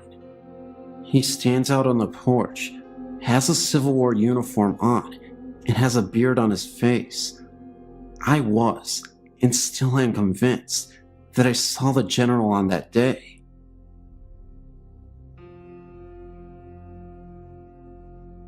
This took place shortly after I turned 16. My dad was working up in Oregon and Washington, but was based out of Rainier. I went up to live with him, I guess just to do something different. I was used to being around the city type of atmosphere, and it wasn't too long before I grew bored. Not that the Oregon country girls in that area didn't stir my blood. It's just that they mainly wanted to waste their time getting high or drunk, tipping cows, or shooting the passing ships going down the Columbia River, which I don't mind. I just miss the city lights or something.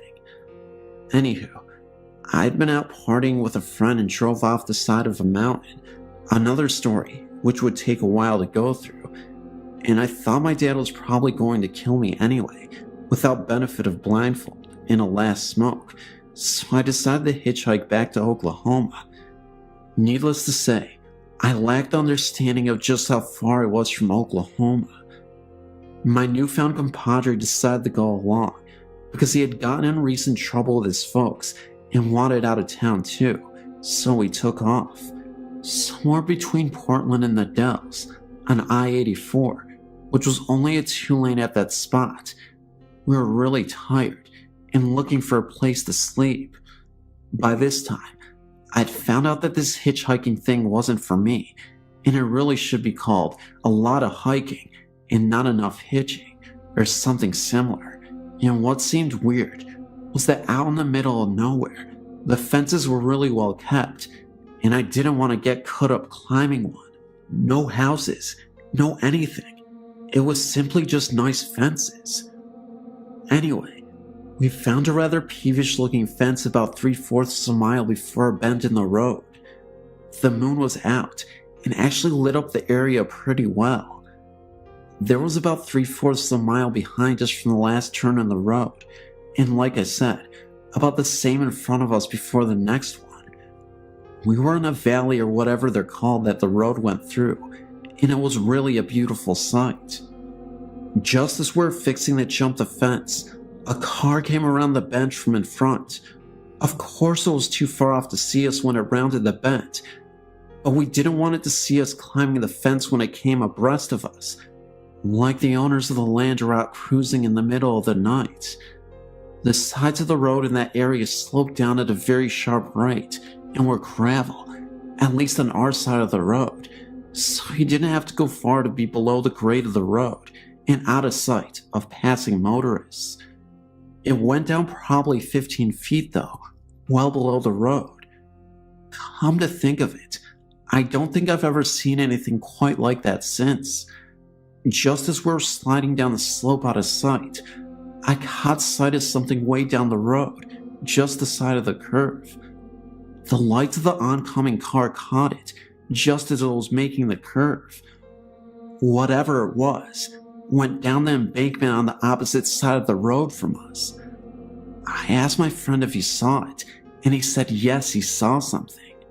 After the car passed, we peeked over the top of the road, and right when we started to climb back onto the roadway, because we decided we didn't want to sleep in that area anyway, we saw what appeared to be two guys pushing a motorbike climb up where we saw it go off before. This was still about 3/4 of a mile at least off, down the hill near the curve. We slid back down the slope, out of sight. I really don't know why. Then we kinda just looked at each other. A motorbike?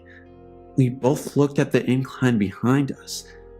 If you pushed a motorbike off the side of the road down this embankment, you'd have a heck of a time stopping it before it went all the way down, and the river was on their side, and even a harder time getting back up. I couldn't imagine trying to get it back up to the road, assuming it didn't go into the river.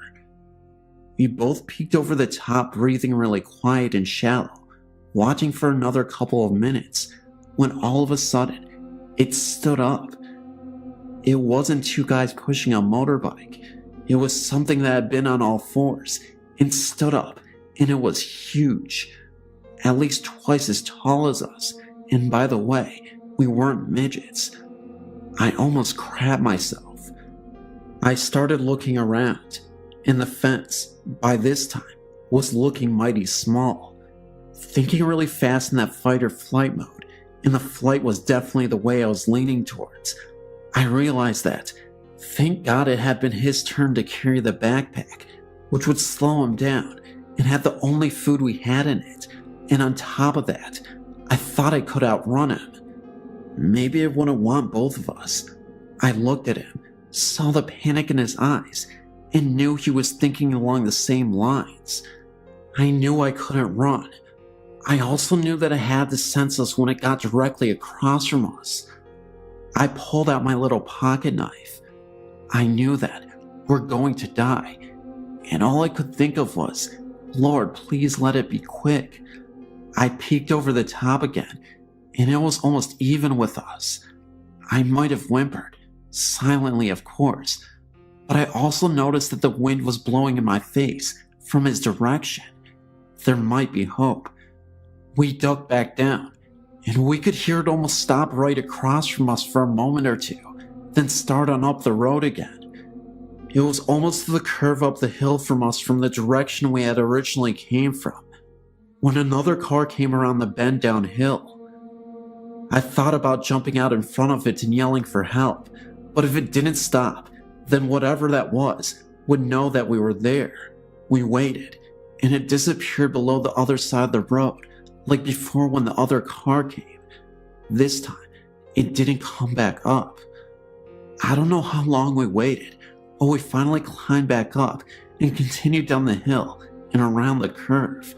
We didn't say a word or breath, anything about a whisper, till we cleared that bend in the road and was a mile or two away. When we called the Dallas, we called our parents to come and get us. We'd had enough of the open road in Oregon. I don't know what that was, but I still think about it sometimes. I've had a few other things happen to me in my life, but that really scared me.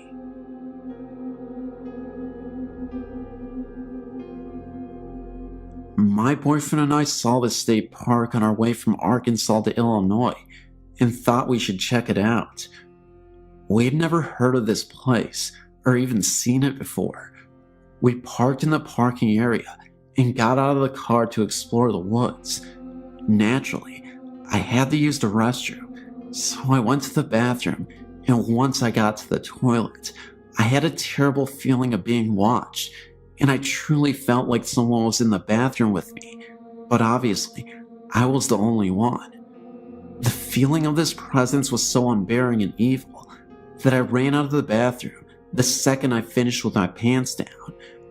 Once I got out of the bathroom, my boyfriend and I started down the path. Within 30 seconds of walking, and still within 30 feet of the bathroom, my boyfriend and I heard a loud footstep crunching the leaves. In fact, it was multiple footsteps. My boyfriend thought it was a bear or something because of the heftiness of the steps, so he was searching and searching for a bear or anything, but he couldn't find a thing. I didn't mention the bathroom to him, but after not too long, I insisted we continue. I know there is something terribly evil in that bathroom. For a while, nothing else odd occurred, and we continued on the path which goes down to level ground with a large lake on one side. But soon after we got to this level ground area, the sun started settling, and that's when things got uneasy again. We both started to hear something large walking in the leaves again. Sean, my boyfriend, really wanted to see what it was, and at this point, I felt like we were really in danger, and that something else, unnatural, was there. So we barely started to move farther into the woods when Sean told me he saw a shadow or something farther in. Then, I was done. I told him we had to go, and I cannot be here any longer. So, I ran like hell back to the car, and Sean was close behind me. Once we got to the car, I was at the passenger door, ready for him to unlock it. And of course, he tells me that he hears that thing we've been hearing in the sparsely wooded area, directly in front of the parking lot, which is to the very right near the parking lot, and that he has to see what it is.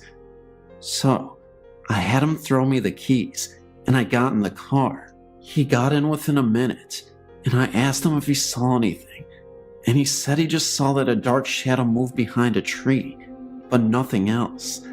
Needless to say, we booked it off that mountain, and it really seemed like a car was trying to chase us down the mountain. But we may have just been super spooked from the woods experience we just had.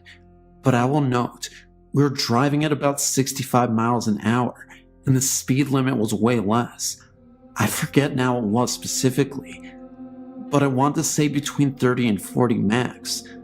Plus, it was a mountain road, and very windy, and frankly, difficult to traverse at 65. Also, during the time I was taking pictures, the whole time we were in the woods, nature shots, that was actually the entire reason we were there in the first place, and the pictures were neat. The day ones didn't have orbs, but the night ones all did, and I thought maybe it was from the lake reflection or something. But I took a picture out of the car window, at the moon, right after we got in the car, and in that photo, there's the moon in like 30 orbs. It's amazing to me. I mean, I've never taken any orb photo ever before, and I took another photo of the moon out my window about 30 minutes after we left the mountain, and only the moon. I did some research to find anything on the area. It seems it was established on an old Indian burial ground, but few findings on much else, and I never found anything on cars chasing you out of this place. Be careful. During the day, the bathroom is really the worst part, and seemingly off the trail, but I just wouldn't go at night. And also, Sean didn't seem to have the feelings as intensely as I did, so if you're the right person, the feeling might not be too overwhelming.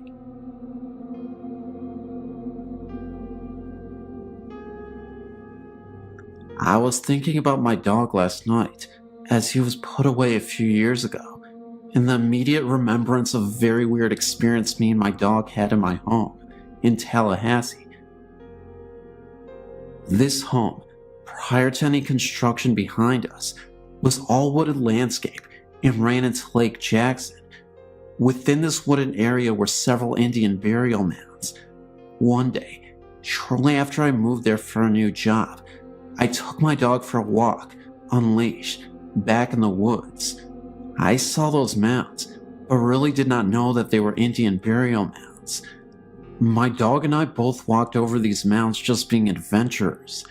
When I returned from our walk, my neighbor asked me jokingly if I let my dog run loose back there, and my response was yes. He then stated that I would see a black bird perched somewhere soon in a tree close by, and that this bird would be watching me. I laughingly asked why, and he said that if we walked over those mounds, we would have possibly wakened the spirits, and that the bird was their watchful eye on me. Well, of course I thought this man was crazy, but he was actually a very nice and intelligent man, as I learned later.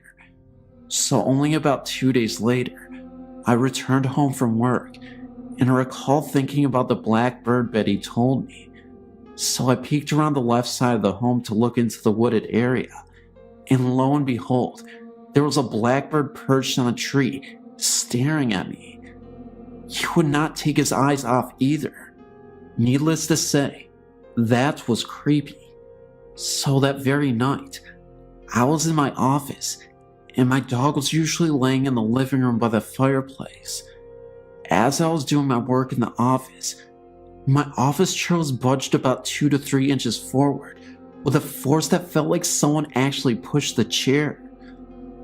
I instinctively reached by, looking over my right side, expecting to see my dog. No dog, nothing. So I quickly went into the living room, only to see my dog laying down facing the hallway entrance, which is where my office resided, as well as 2 other bedrooms. And he had his head between his paws, staring and growling at something in the hallway. Talk about getting freaked out. So I grabbed my dog by his collar and tried to lead him down into the hallway, and he resisted every attempt. He was scared, obviously, and he definitely saw or sensed something. I did not see anything at all. As I walked into each room through that hallway, I did not see or sense anything. Then I walked into the bathroom in the master bedroom to find that my candle, which was lit, went out. So that night, I kept all lights on. The following day I came home and looked again for that weird bird. He was not there. So I took my dog outside to do his thing, but then noticed he was limping. Then he fell to his side with pain in the backyard. As I made the observation, I noticed that in his groin area, he had a large tumor-like bulge coming from this area. I immediately took him to the veterinarian, and I recall she had no explanation for it, but prescribed medication to reduce the swelling. Within 2 weeks or so, the swelling went away. Looking back at that, I really feel that the spirit, or whatever it was, made that happen, as my dog was still young and very healthy. After that week of weird occurrences, I never had anything further happen. I never told my neighbor what had happened, as I did not want to look silly or have rumors flying around. But for sure, I can tell you that I know in my own gut that what that neighbor told me came to life. Dogs can definitely sense or see these spirits, as we cannot apparently. Between the bird, the bump on my chair, my dog growling and acting scared, and the bulge in his groin area, all made sense that something was in that house. Never walked in those woods again. I no longer reside there either.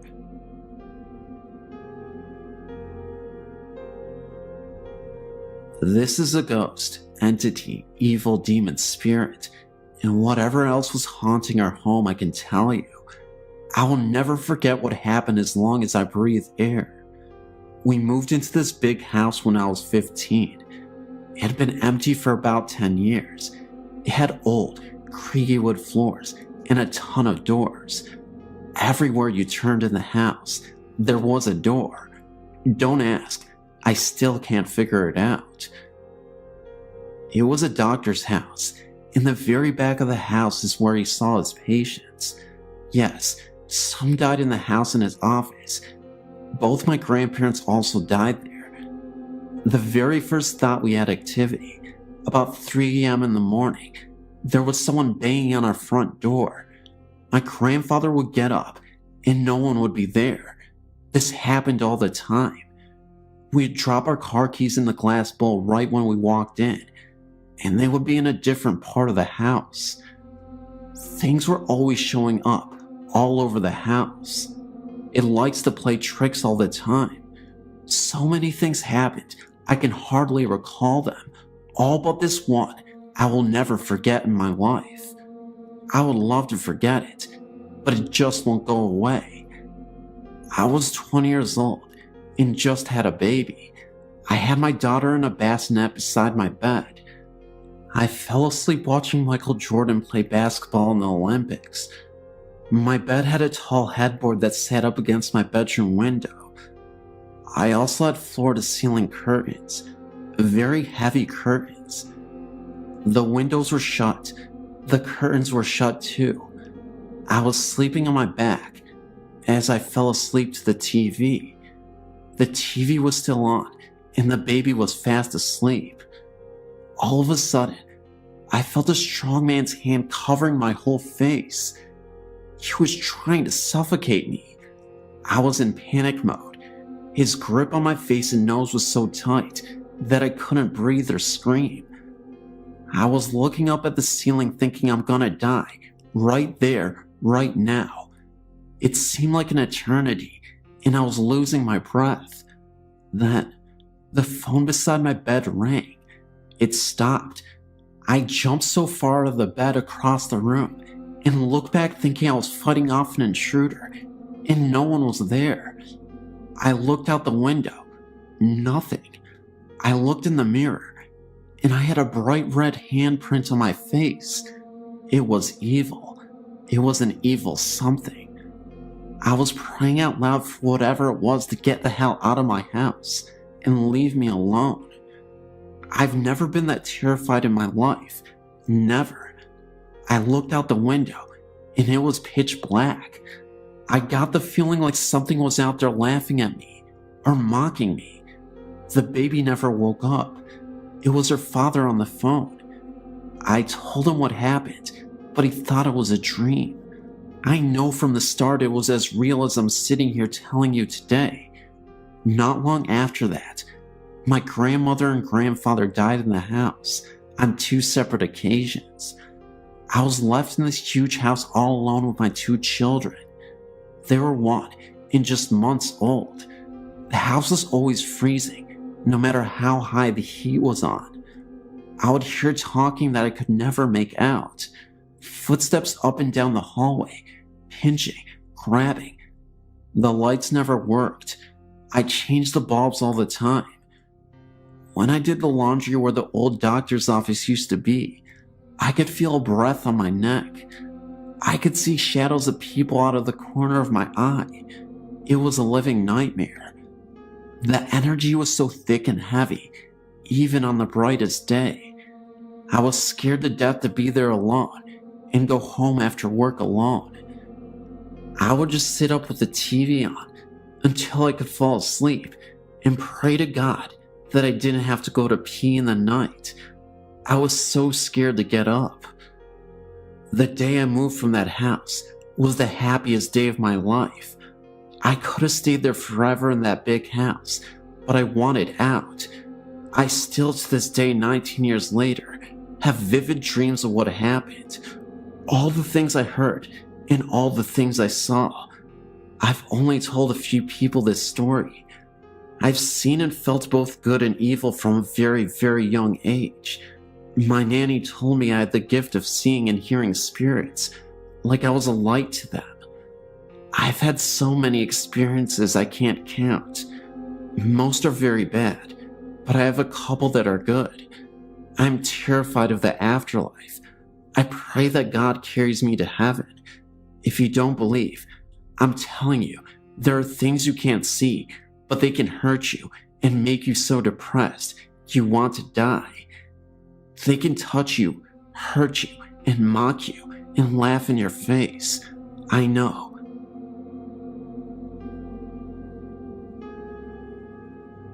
Here's my story. It will be interesting to see what everyone else thinks of all this. I was at a friend's house listening to music tonight, Saturday, April 12th.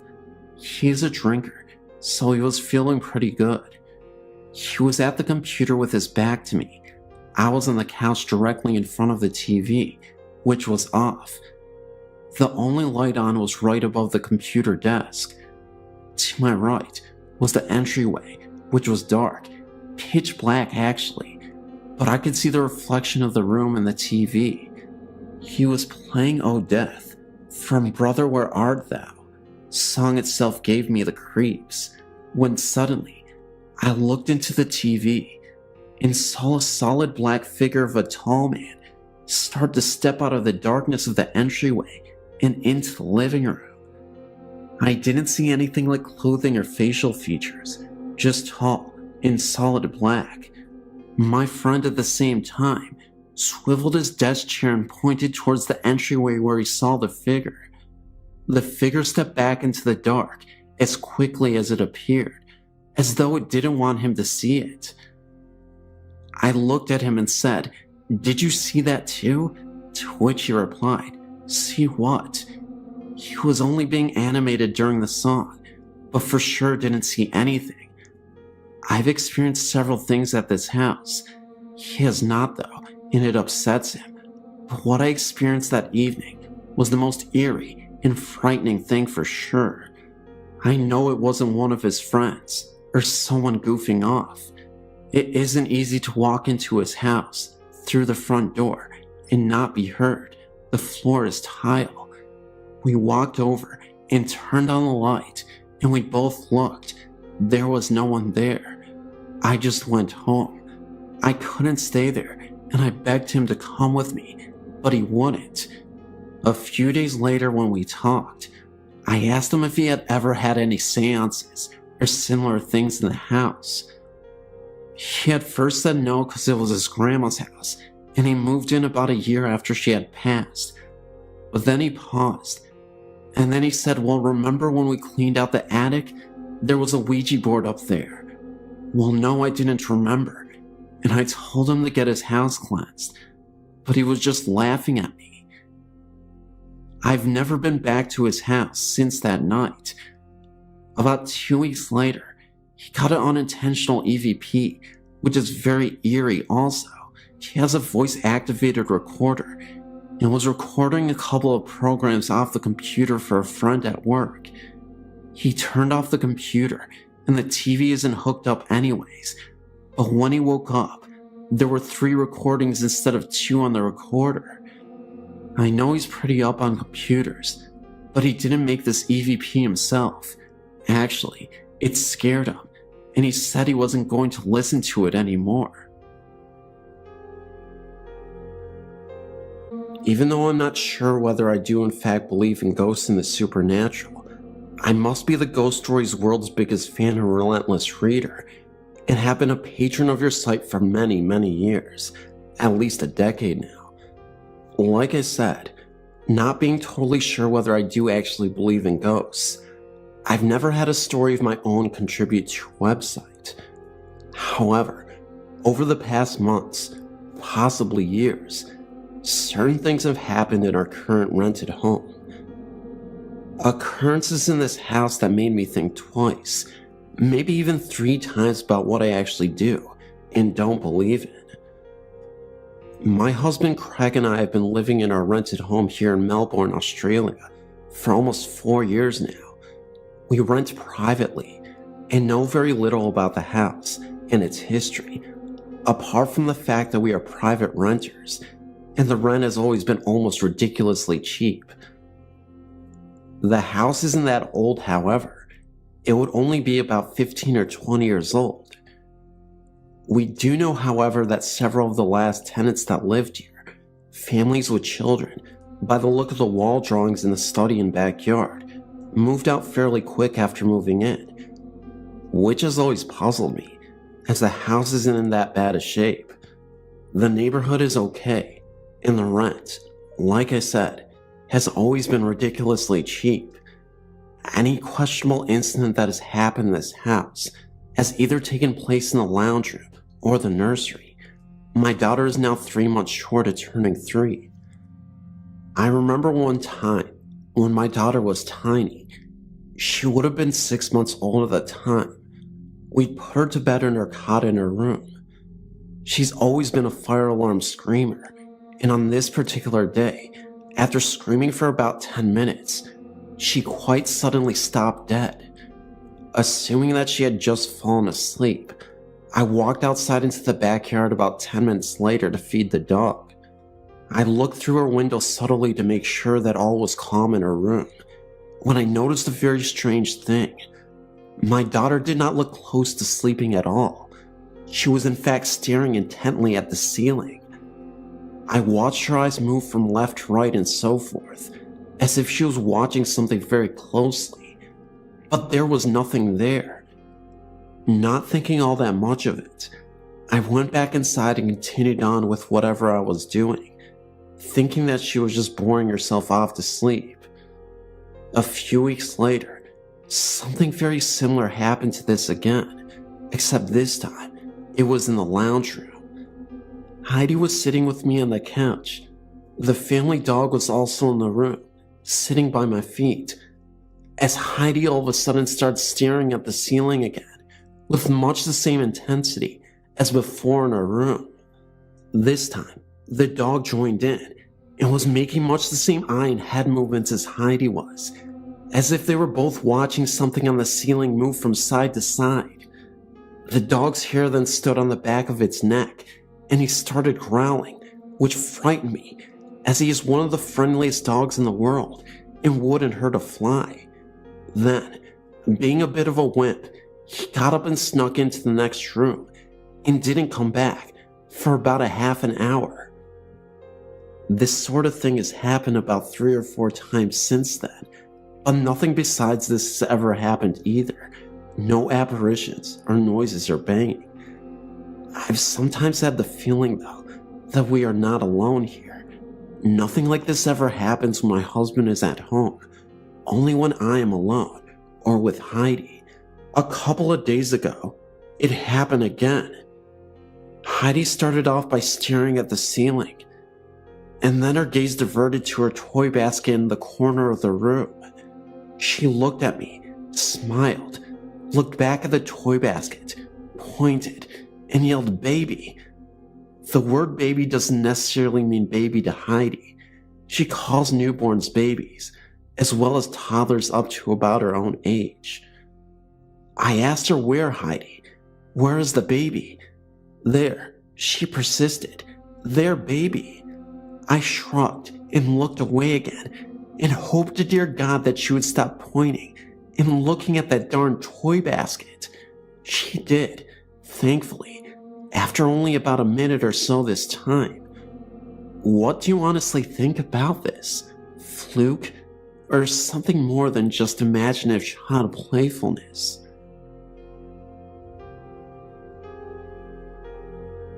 This website has mentioned dark, powerful energies such as imps, and I noticed the creator of this website has seen what could be called imps. Imps are described as devil spirits, who are demons, and small in stature. I've had many experiences throughout my life like the one the web creator had growing up. I don't like talking about them so much, and do my best to keep it dormant, but I did read their story, and I've had an experience with a small black figure that sounds like one of the imps described in that story. Me, my daughter, and my wife all used to sleep in the same bed till our little girl was 1.5 years old. Around the time my daughter was that age, I remember staying up till close to 1 or 2 a.m. watching a long movie. When I was finished, I went to the room and turned on the bathroom light to brush my teeth. Our room was well lit from the bathroom. Since around the age of 3, I've had dealings with spirits as well. So, when I was about halfway through my brushing, I pretty much knew from that feeling I had that something was happening. I looked in the room where my daughter and wife were sleeping, and cuddled from behind my daughter in a fetal position was a small black figure. It looked human, but it moved, behaved, and felt like it was something else. It looked towards me, got on all fours, and scurried across the bed lightning fast. I kinda jumped back, but it disappeared when it hit the floor. The strange thing was, after I got into bed, my daughter, eyes closed, still asleep, did the exact same thing the figure did before I went to bed. Only my daughter stopped with her still sleeping face right in mine, then laid back down and was normal again. Some other things started happening after that, but I don't know if they're related. I hope my story helps you figure out what these things are.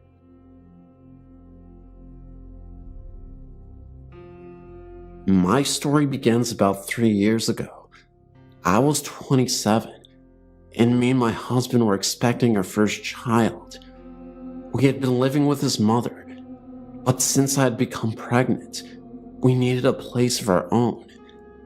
My parents owned 2 houses, one in which they lived in, and the other right behind theirs. My oldest brother and wife and children used to live there, but he bought the house right next door to my parents. Always wanted to stay close to our family. We're very close. Now that the house behind my parents was unoccupied, my mother asked me to move in.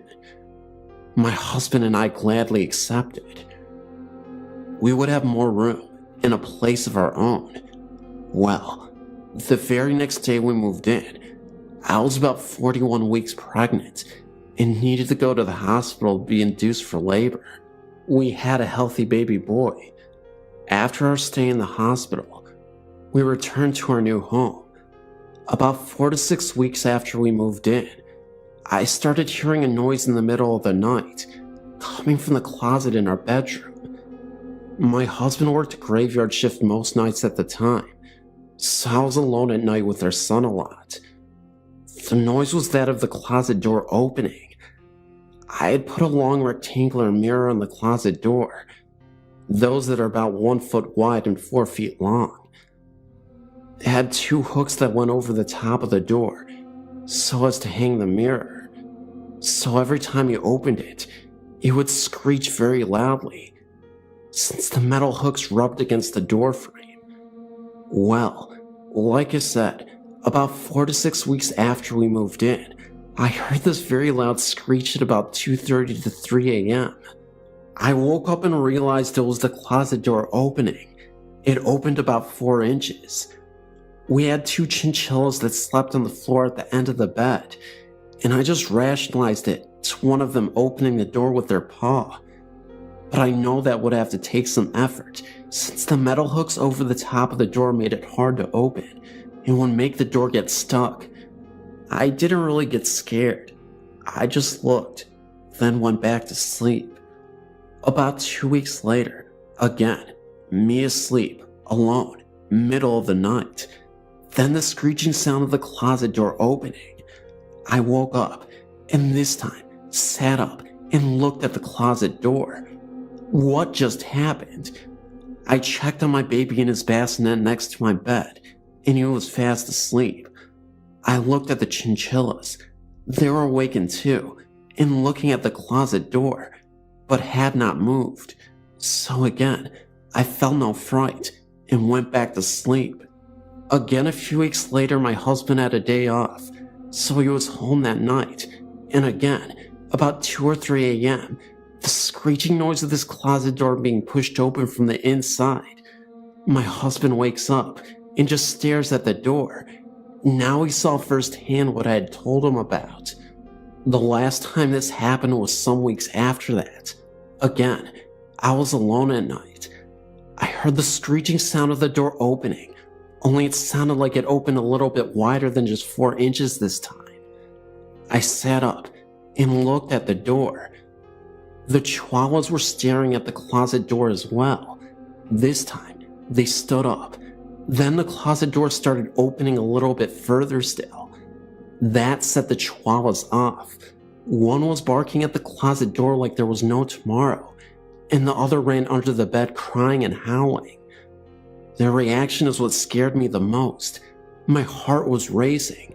I put my head under the covers.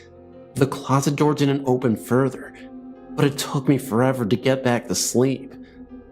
After that night, I was scared of the closet. I told my husband, and he put a lock on the door.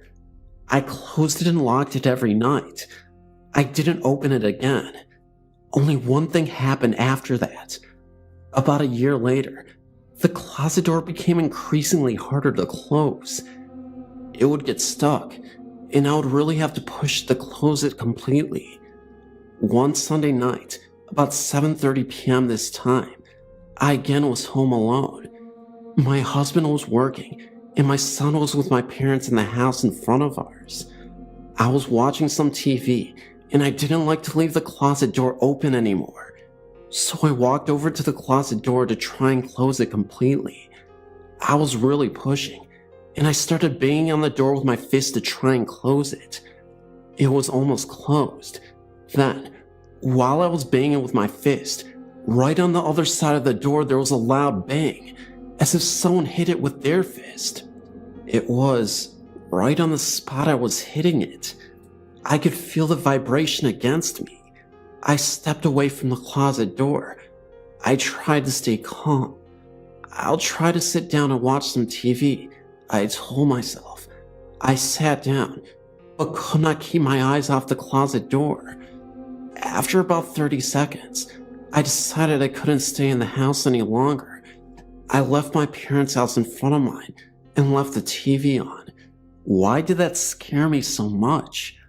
I was fine when the closet door would open in the middle of the night. Was it because I was so sleep deprived from having an infant son that it was so easy for me to go back to sleep? The fact that I heard the banging on either side of the closet unnerved me so much. Thinking back, I remembered when I was 14 and my brother first moved in the very same house with my then 4-month pregnant sister-in-law and her 4-month-old daughter from a previous marriage. I remember shortly after they moved in, her telling me she thought the house was haunted. I asked why, and she told me that at night, she would see the closet doorknob rattle and turn. Oh, it's just her imagination, I told her. Even at 14, I would rationalize everything. I guess it wasn't her imagination after all. I later asked my niece, now 21, if she ever saw anything. She told me she did, which I later write about.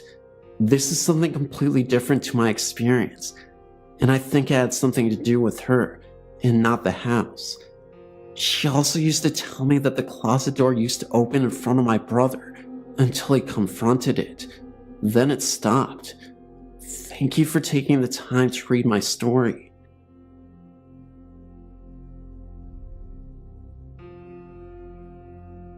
I live about 20 minutes from an old covered bridge in Mableton, Georgia. This is one of the places I've been to in the surrounding area and where I had the most happen. In 2004, we went on a last-minute hunt to the bridge. I know you're supposed to be better prepared, but I kept most of my things in the car at all times, just in case. We of course had heard the local legends and wanted to see for ourselves. So we headed down after about midnight. Even then, the traffic on the road was just heavy enough that we were unable to try the chocolate thing with the car. So we parked up the road a ways away, at the Comet Trail parking lot. We walked down and took our flashlights with us. On either side of the bridge are orange streetlights, so the bridge is lit up all the way through. One in the group brought her cousin, and I didn't realize at first that he had been drinking, or he would have stayed behind. He got up in one of the bridge's windows and peed into the creek below. After yelling at him to stop, I realized I could no longer see the lights on either side of the bridge. Our flashlights also stopped working, all of them. After the temperature dropped and it became dark the way it did, I told others it was time to leave. We then saw the streetlights turn on for a second, and then in the distance, at the other end of the bridge, 2 kids dressed in formal attire, standing and hand-holding. Had to be about 30 seconds, but we saw it. We froze, then started back to the car. As we walked out of the bridge, we heard what sounded like little kids laughing, and they actually touched and poked at our backs as we hurried as fast as we could back up the hill. One of our group reported hearing a voice in his ear telling him to run. I have to say it was unsettling, and though I haven't been back to the bridge yet, it hasn't stopped me from going to other places. I've heard voices and gotten pics, and even had things happen at other sites. This one was one of the best ones, because I don't get physically touched by them often. I also believe nothing would have happened if he had not upset the spirits the way he did. I'm very much more careful about who I bring with now.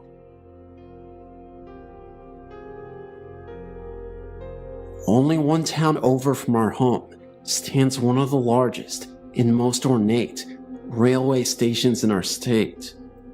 The owners worked over 20 years bringing it back from neglect in a time gone by, as their second love is antiques. They have decorated it with period pieces throughout, now opened it as an outstanding restaurant. My husband and I often bring friends there to enjoy not only the wonderful food, but for the pleasure of watching them jump as the Amtrak fly by, only feet from the window. There is a very small organ that has been placed on a wall, not far from where we often sit. Several meals ago, our waitress entertained us by telling some people have commented there is a ghost attached to this instrument. One said she saw a very small, frail old lady standing by it, saying this isn't right, indicating dismay as to how our organ came to be sitting in an eatery. The waitress went on to say they never like to work alone when closing up, as there's so many unexplained noises. We enjoyed a meal there today, and as always, our conversation turned into the many thousands people now gone that pass through these massive arched doors. Out of nowhere, I smelled a very strong odor of ivory soap. Mind you, we are eating fish, no one is passing by, and the other tables haven't changed their patrons. I say nothing, but a moment later, my husband smells it and says how weird it is. Such an uncommon smell today. It lasted for about 3 minutes. There was no explaining the smell. As we finish, we wander through the hall looking at various rail-related antiques and move on to the outside. There's an Amtrak train on the track, but it is going slow.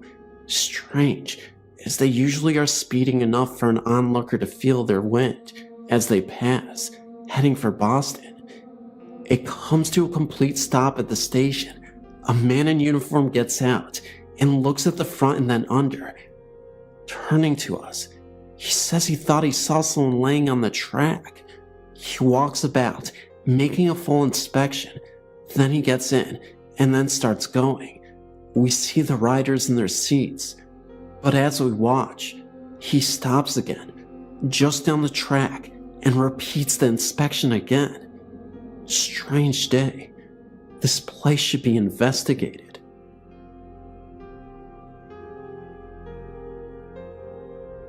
This is my second entry and story.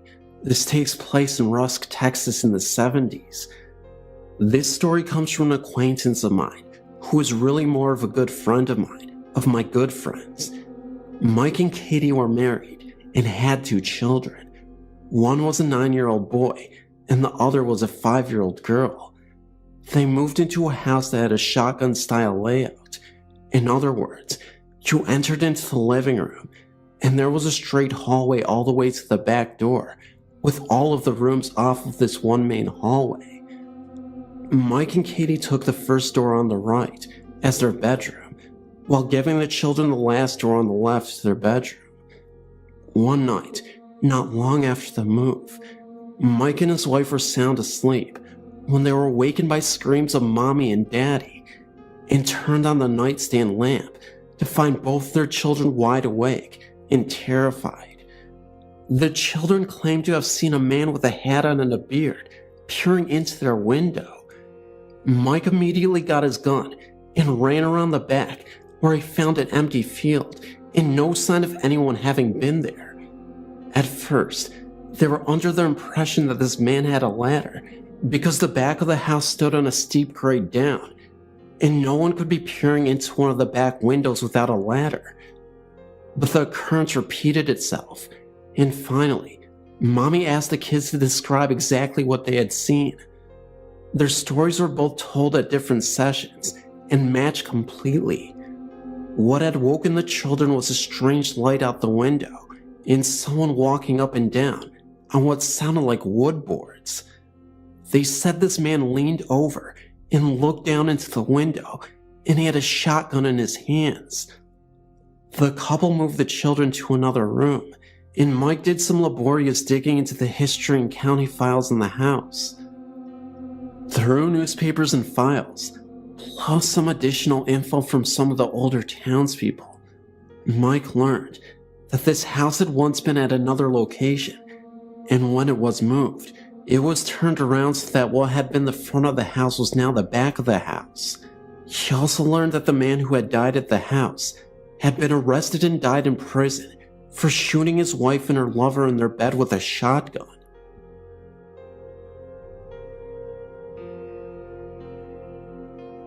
I've sent in one other story about my mother's house in Illinois, but I have two more stories to share. I was raised by my grandparents. Their house has its share of odd occurrences. Knocking sounds from within the walls, an apparition of my great-grandmother, and eerie feelings down the long hallway to the bedrooms.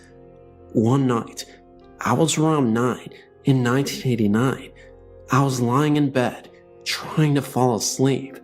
My bed was facing the doorway, and I could see into my grandparents' bedroom across the hall. The hall is only about 4 feet wide. The only light visible came from a small night light in the outlet at the center of the hall. As I was tossing and turning, trying to fall asleep, I looked out into the hallway and saw a young woman with curly hair, her body glowing faintly. She carried a candle in her cupped hands. She walked slowly and paused for a second and turned to look into my grandparents' room. Being the nervous child I was, I quickly pulled the covers over my head and ignored it, eventually falling asleep. Years passed, and I never saw another apparition. When I was 16, 1996, I was still living there. I grew up in that house, 13 years total, and had moved across the hall, having switched rooms with my grandparents. I decided I would try an experiment. I found a dress similar to the one I saw the apparition wearing, so I decided I would put it on and sort of relive that experience. I have very curly hair, and it was the same length as the apparitions. I put on the dress, grabbed a short white candle, turned off the hall light, lit the candle, and took the path that I had witnessed the apparition take. I took the same route, made the slow walk, paused at my old bedroom door, looked in, and walked into what was now my bedroom. Was what I saw a ghost, or merely a glimpse into my future? Was I seeing myself on some other intersecting point of time? I'm still trying to figure that one out. Next story. This occurred in 1997, while I was at a Native American ceremony in the woods in Nebraska. We had been out in the woods for about a week, living in our tents and teepees, ceremonies going on throughout that time. I'd heard the stories of spirits who lived in the trees, and being as curious as I am about the supernatural, I was nervous and excited to see what might be out there. For the first few days, things were normal, and I went about my business working in the cook shack, making large quantities of food for the huge number of people there. One evening, after dinner, I was sitting at a table with the aider, talking about the name he had just given me, Star Woman for my love of looking at the stars for hours on end, when my right hand suddenly went ice cold. My mother was sitting to my left, and I said, "Wow," my hand just went freezing cold. There was no wind, and it was July in Nebraska, pretty hot, even after the sun went down. She said, "Oh, don't worry, that's just the spirit touching you." I can't recall the name for them, so I'll just say spirit. I think it was Wayne Guy, but I'm not sure. Okay, no big deal. Our tent was set up along the perimeter of the tree line, with an outhouse about 50 feet to the right. On several occasions, while walking to the outhouse, I noticed black human forms in the trees. When I'd shine my flashlight on them, they were gone. I attributed this to my imagination.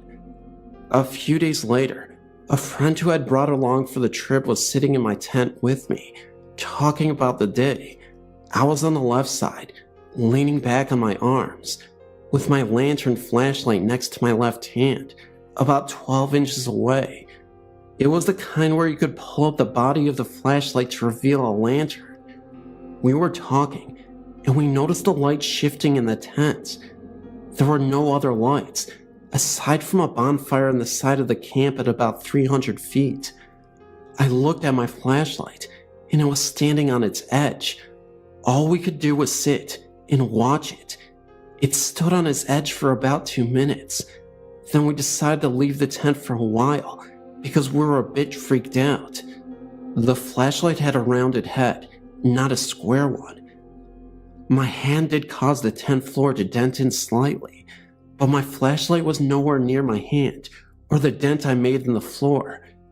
The light was literally standing on one rounded edge. When I mentioned it to my mom the next day, she quipped, "They were playing with you. They must like you." I wasn't really scared, just a bit nervous, considering we were out in the wilderness with no lights. I was intrigued more than anything, considering the nature of the ceremony we were attending. I'm certain the spirits were focused by our activity. I hope to return to that spot in the future.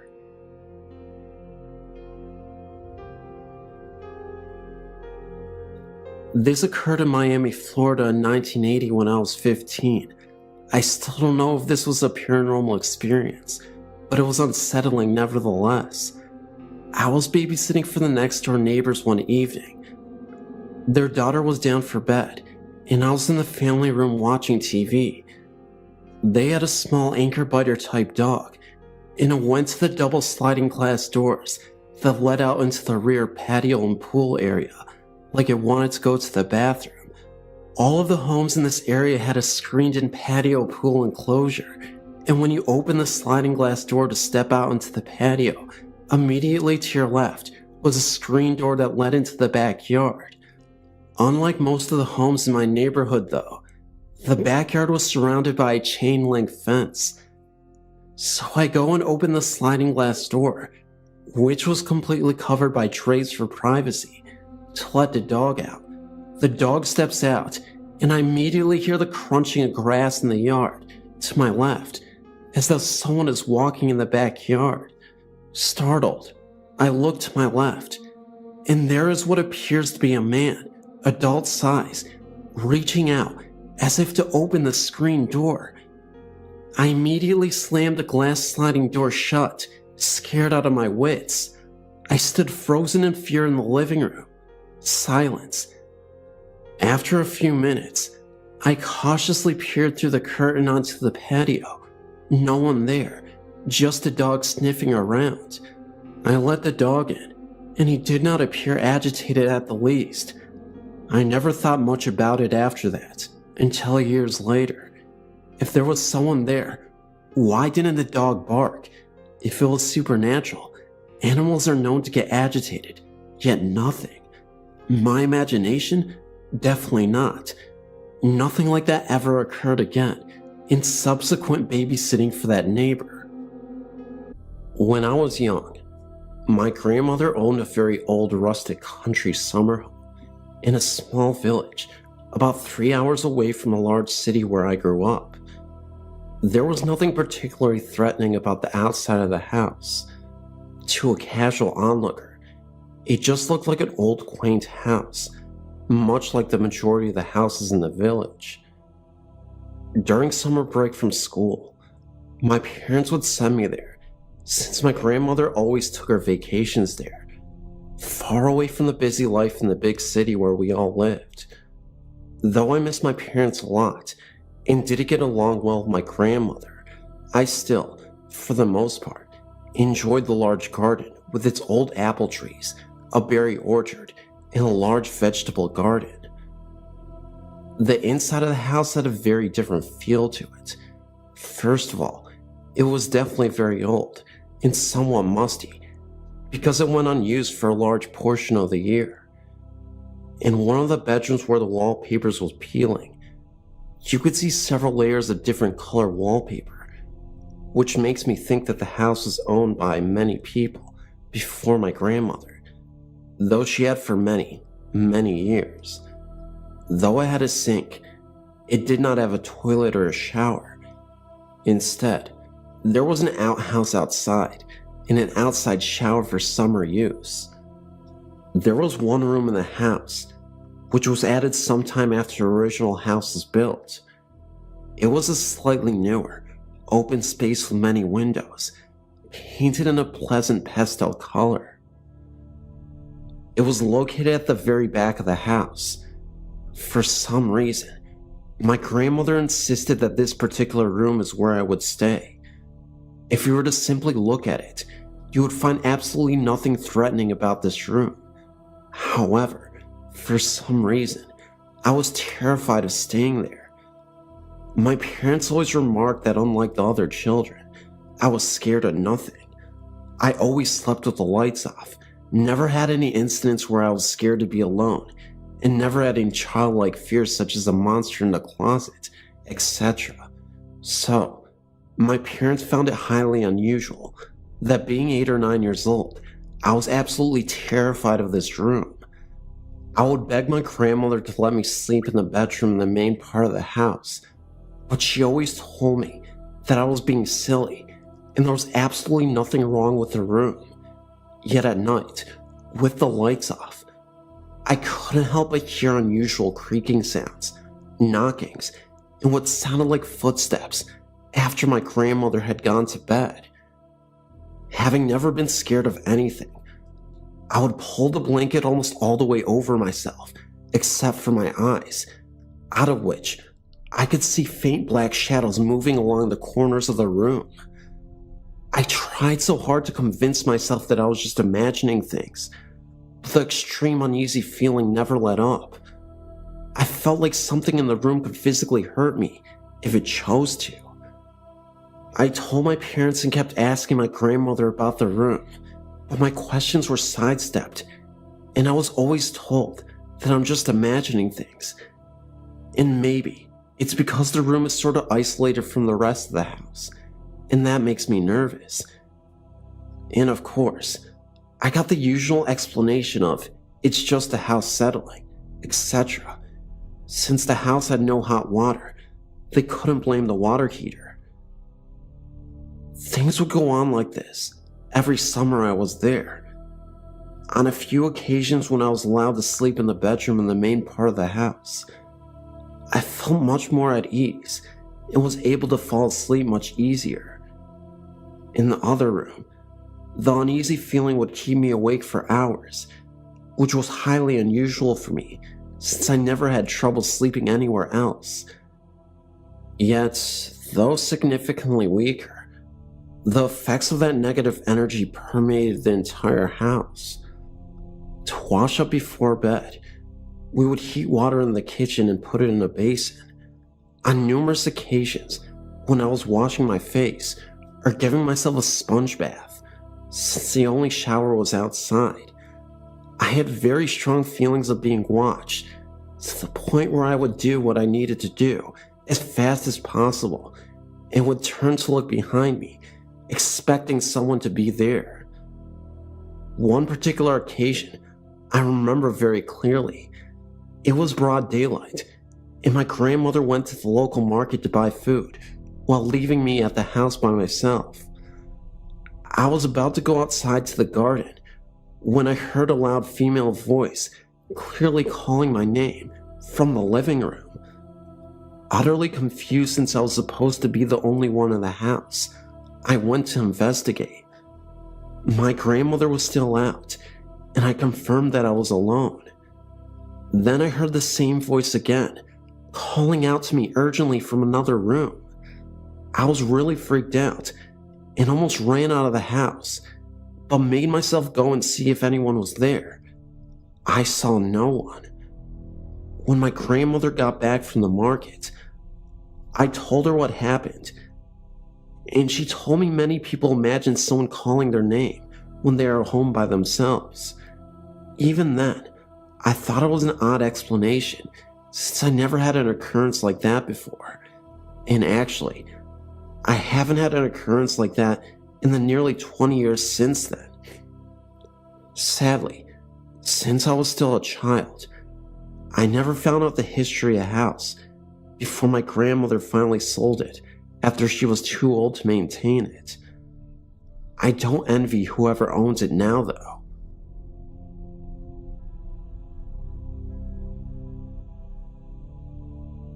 Okay, one of my first experiences with ghosts was when I was about 5 or 6 years old. I was in Texas at my grandmother's house with my brother and cousin. We were sleeping in the living room, and I heard kids playing in the background. Then I heard a man call my name. I thought everyone else was up, and my grandma was waking me up. I stood up and opened my eyes, and there was no one there. It was also silent. I thought it was a dream, but then I heard kids again, and a man's voice started to call my name again. I now knew that this wasn't a dream. I ran to my grandparents' room and told them there was a man calling my name and that there were kids playing. My grandma said I was having a nightmare and to go back to sleep. I got into bed with them and went to sleep. About an hour later, my cousin came into the room, saying that a man wouldn't stop calling his name. My grandma thought it was maybe a coincidence and told us to go to sleep. Nothing ever happened to my brother. A few weeks later, we got a call from them, telling us that they were moving. My grandpa had gotten up about 1 a.m. to let the dog outside. And when he turned around, all of the dog's squeaky toys started squeaking, and there was a woman standing right in front of him, and it wasn't my grandma. They found a house and started moving as quickly as possible. We came down to help them. We lived in Oklahoma at the time, and my grandma told us that there was a family that lived in the house, and the dad and kids all died in the house fire. We never found out who the woman was, though. Thank you for letting me submit my story to you. This is one of the scariest, but I have lots of them.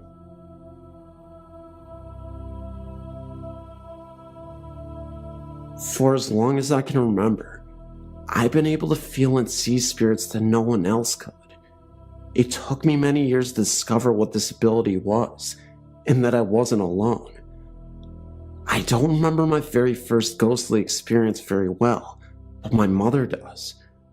She told me the story many times. I was 3 years old, and we were visiting my grandmother at her home in East Boston. I walked into the back bedroom, my grandmother's room, and then back into the dining room and asked my grandmother about the man in our room. She asked me to describe him, so I did. She turned to my mother and quietly said, "She has a gift." She handed me a photo of her and my deceased grandfather and asked me if that was the man. I said yes, but he was skinnier now. My grandfather died of a brain aneurysm, a complication from a bout of meningitis in 1952, 34 years before my birth year. 1 year later, I was 4. We moved into a new home. Directly behind the house was the cemetery. We lived in the house for the next 14 years. There was a very heavy, eerie feeling that surrounded the stairs. Something watched you from the base of the stairs while you were in the living room, or at the top of the stairs. Every so often, there was footsteps and the sounds of someone falling down them. When he went to investigate, nothing was there. The basement was the worst place. It felt like something like a voice grip was squeezing your chest. I could never go down there. I was apparently the only one that felt it. My sister told me after she moved into her room down there that she never quite felt alone, and she'd get this odd headache, then smell something really awful. My dad made sure everything was perfectly safe before she moved everything down. There was no explainable reason for her experiences. I've had experiences outside the house as well, in cemeteries, in other people's homes. Recently, I began to investigate haunted places in New England with my friends. Since moving into my current residence in 2005, though, I haven't had any experiences at my home.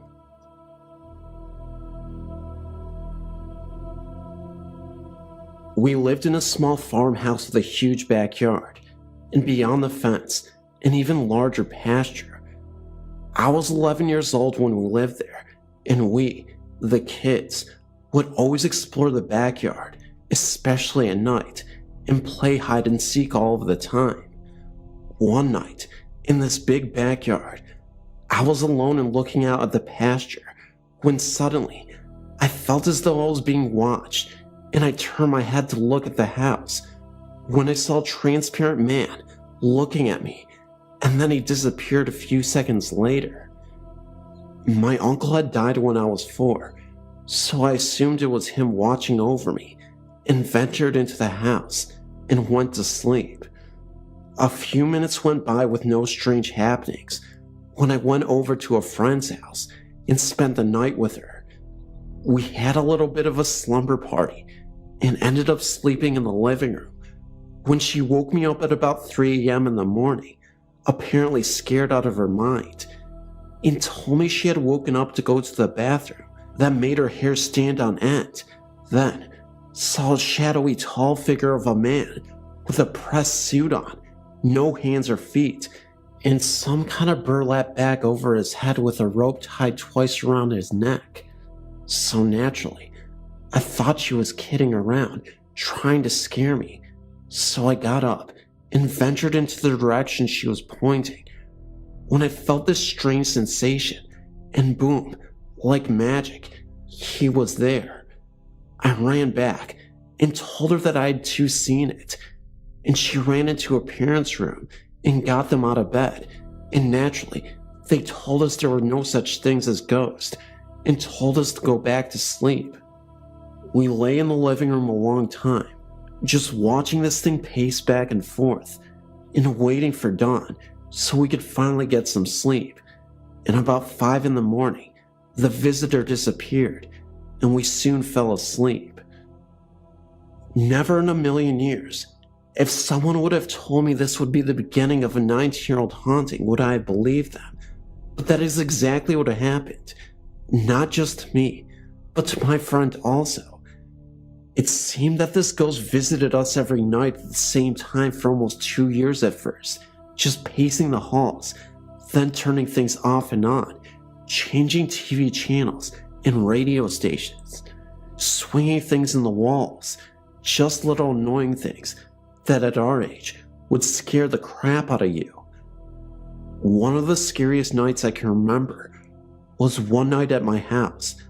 We were sitting on the bed eating ice cream when we both got that spooky feeling and fell silent, and we smelled something burning for a second, and then we heard the most guttural scary movie growl I've ever heard in my life. We threw our bowls and ran into the living room, where I felt the need to spoil the beans to my parents.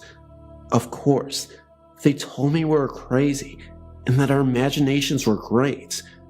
A few months later, I was still insisting to them that something evil was in the home, and they kept telling me the same thing, and began asking me if I needed help like counseling or something, but I kept fighting with them about it. By this point, even my brothers thought I was insane.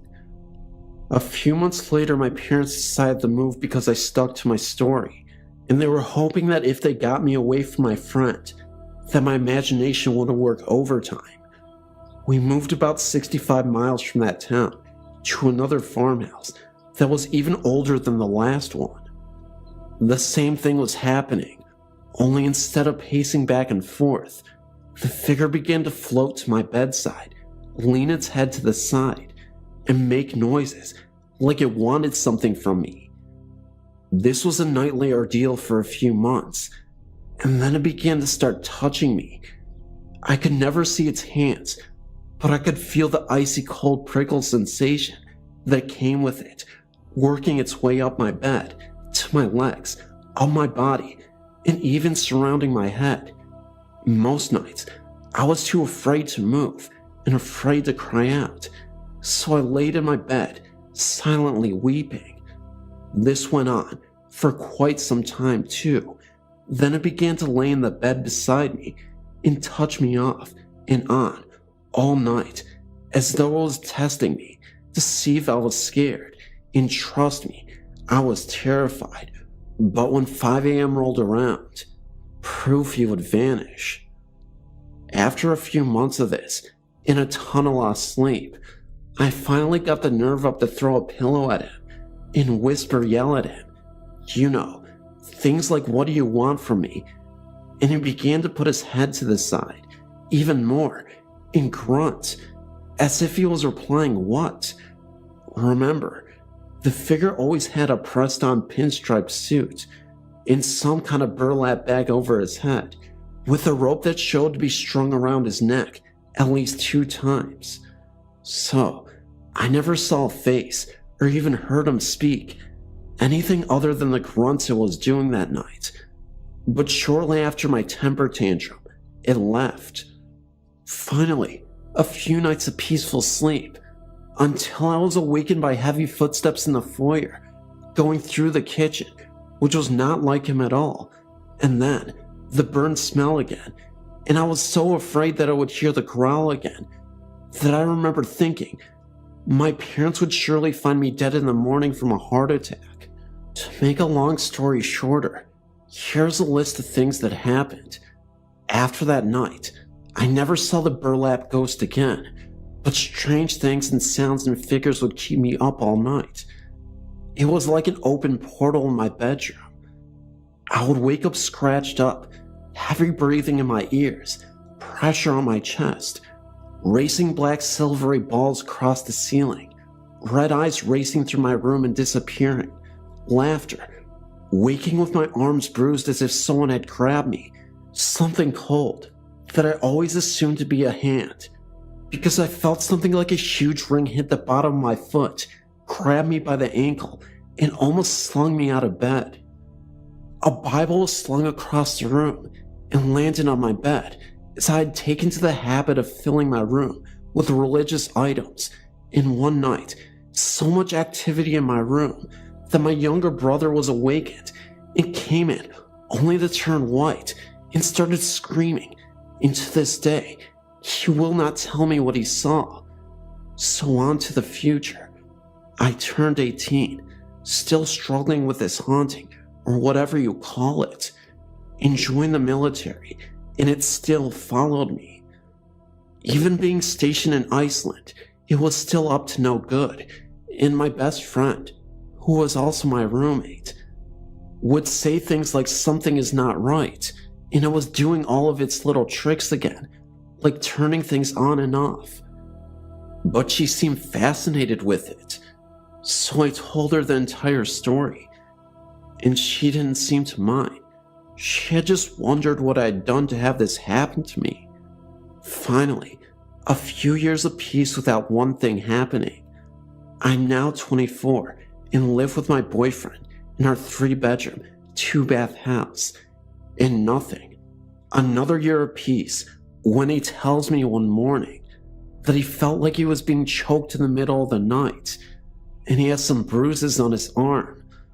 I say nothing because I don't want him to think I am crazy, but it keeps happening, and then I wake up, look at the clock, and it's 3 a.m. again, and something is breathing heavy in my ear. I got up and went into our guest bedroom, and nothing, so I fall asleep for what seems like a few hours. But when I wake up, it is only 40 past 3, so I attempt to get up, and I can't move. Something is strangling me and hitting me all over. I struggle to get up, but I can't move. I can't even scream. This went on for about 15 to 20 minutes, and proof the struggle is over. This time, the attack is so severe that I consider calling a team of specialists out to see what it is, but I never did. Shortly after that, my boyfriend and I split up, and I moved to Oklahoma to be with my family, and nothing has happened since. Once in a while, I get a strange sensation, but I don't think about it twice and just keep doing what I'm doing. It has now been about 2 years since anything out of the ordinary happened. There are many more things that happened during this trying period of my life, but for me to write it on here would take a year at least. For those of you who read this and think I'm crazy, I can only say that maybe someday my little brother will tell me what he saw.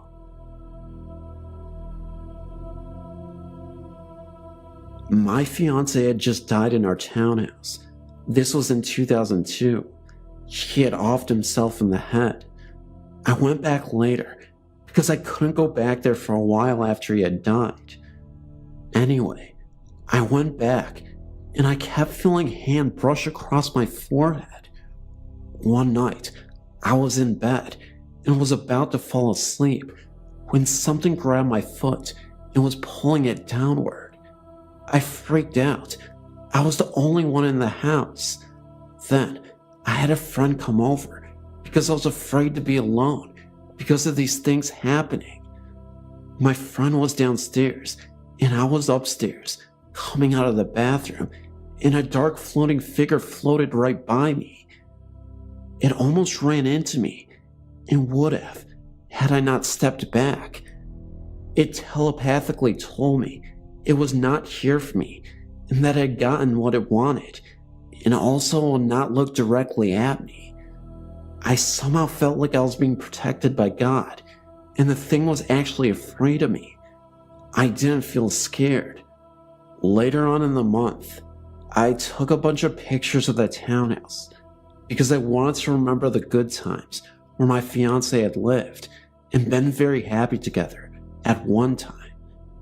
I was planning on moving because the memory of his death was just too much for me, and I always had this creepy feeling there since he had died.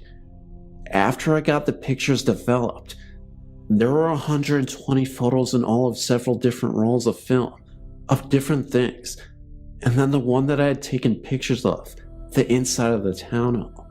Out of all these photos, I had taken 3 of the exact place where he had died, and only those 3 photos were what appeared to be flames right in the place where he had passed.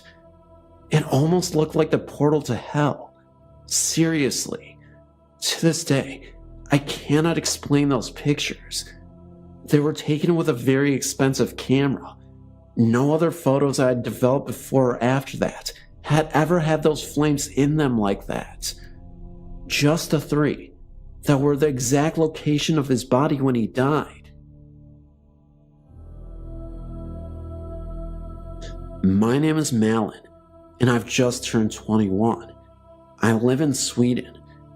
In my parents' house, I've experienced some strange things that I really can't explain.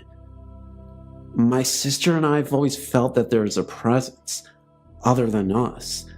My parents don't believe in that kind of thing and have always told us that it's just our imagination. One of the first things I remember is that my father had gotten this stuffed animal that looked like E.T. He got it from his students as a present. I must have been about 4 years old and had recently seen the movie with my sister, and for some reason, I thought that E.T. was the most scary thing I've ever seen, so I didn't like this doll at all. In our basement, there are a lot of different rooms. In one of them, we had a huge box filled with stuffed animals. Every time I went down there, I took the ET doll and put it in the bottom of the box, under all the other stuffed animals. But the next time I went down there, the ET doll was lying on top of the others again. This happened repeatedly every time I went down there. It didn't matter if I waited 2 days or 2 minutes. I of course asked my sister and my parents about it, but they swore that they had nothing to do with it. Of course it could be so that they lied to me every time I asked them, but I find that hard to believe. Anyway, I solved the problem a couple years later by giving the ET doll to one of the guys in my class. I constantly heard, and still hear, cracks and other sounds in their house, footsteps, and sometimes voices. They've always been there, and I guess I got used to it, but it took a few years before the next big thing happened. I was 15, maybe 16, and had moved down to the bedroom downstairs. I didn't like sleeping downstairs, but it was either that or a tiny room upstairs. One day, I was sitting in my bed, writing in my diary, when I heard a knock on my door. I was surprised because I was alone in the house and hadn't heard either the car nor the door open.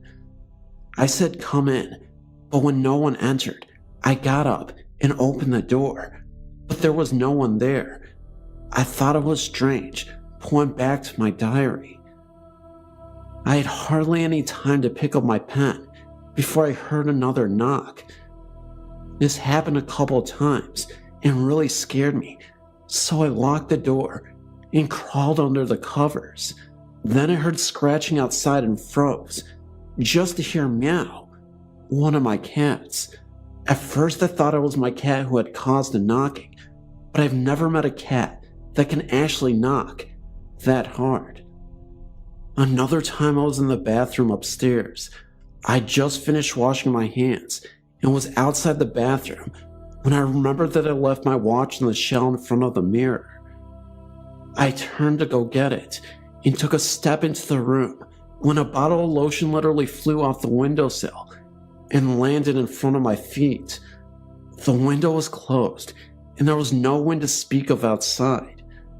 If the bottle had fallen off the windowsill because it was placed unstable, it would have fallen right down in the cat's litter box, but instead, it flew almost 13 feet. I calmly went out of there, closed the door, and got into my room and locked the door. I've also seen a boy in the basement, a teenager. He's not transparent at all. He looks as real as you and me. I've only gotten short glimpses of him, but I know he has brown hair and a green shirt. For some reason, I most often see him around Christmas and other holidays. I wonder why. Even though some of these things scare me, I've never felt threatened, so I guess whomever or whatever is present in my parents' house doesn't want to harm us.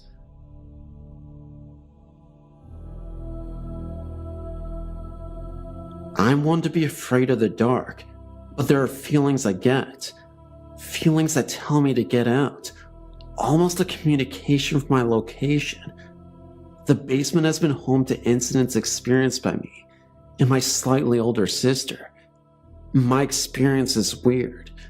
I went downstairs to retrieve something for my mom, when I was near the stairs, an opaque dark shade of gray temporarily blinded me. Whilst running up the stairs and wiping my eyes, I swore I heard something. My sister heard something too. She was on the downstairs computer once. It had basic features. She swore she heard something whisper something close to her name. My sister sprinted upstairs as well. Finally, my parents' room. I come in on rare occasions, like when the light and TV is on, or when my mom or dad are watching a good movie. My room is on the other end of the hall. I need to pass my parents' room. When I pass their room, I see strange things at the end of the bed. I see dark, almost impish figures. Once, I could have sworn I've seen red eyes. Now, for the sound, it is very creepy, yet inconclusive. I have no idea what the sound actually is. Once, when the family and I were in the living room, I heard a broom sweep in the back of the house. Weird part, there was no broom in the back of the house. Plus, just today, on 3/20/2008, I heard something in my room exhale. I know it wasn't me. That had freaked me out. The feeling. I think I may actually have been touched too. Once, when I was 8 or 9, I was watching a show on urban legends. I felt something run something gently down my back. It was around 10 or 11, but I got up anyway, and I went to the living room where I found my mom. I told her what happened, but she just said it was just a curtain.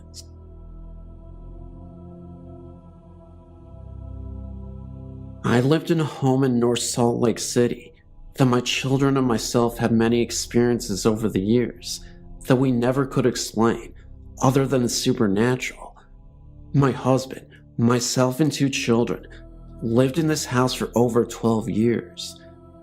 There's a family that now lives in the house, and I do not want them to cause any problems by giving them out the address of the house. I will say that the house is located on 5th North. My children attended Jackson Elementary School when they were young and graduated from West High School. My daughter was sleeping and thought she heard her name being called, and when she opened her eyes, there was a man with a beard sitting in a rocking chair, holding a hat in his lap. My daughter's bed was hung from the ceiling with chains, and her bed was 4 feet from the floor. My daughter said the man turned his head towards her and grinned at her. She also said that her rocking chair was even with her bed and was 4 feet off the floor. She told me she pulled the covers over her head, and when she peeked out over the covers, he was gone. My son told me of a man with a beard and a top hat sat on the end of the bed. My son heard his name called, and when he even looked in the direction of the speaker, the man sitting on his bed, the man grinned at him. My son pulled the covers over his head, and when he looked out, the man was gone. I was alone in the house for a few days, and on 2 different nights, I was awoken to the sound of music, violin, and tinky sounding piano. The lights were on in the kitchen and the front room. As I entered the kitchen from my bedroom, the music stopped and the lights dimmed, and as I entered the front room, the lights dimmed, and I found myself standing in the middle of the front room in the dark. I heard footsteps in the stairwell, and when I got to the bottom of the stairs, the lights were on upstairs. I started walking up the stairs, and with each step, the light got dimmer, and about at the 5th step, it was now dark upstairs. I could write about many other things that happened at this house. We never felt anything evil with our experiences, and it was always our own fear that scared us.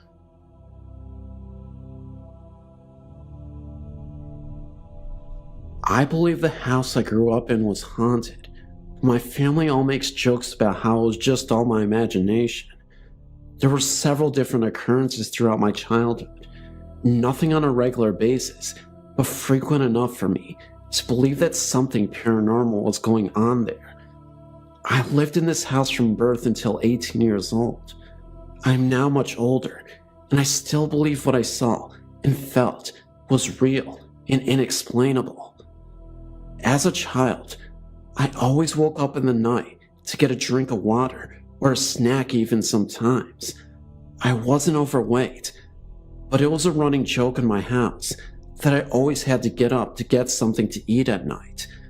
On several of these occasions, I would walk out of my bedroom down the short hall and into the living room where we had one of those old TVs that when you turned them off, the colors would dance for a short while and then go out.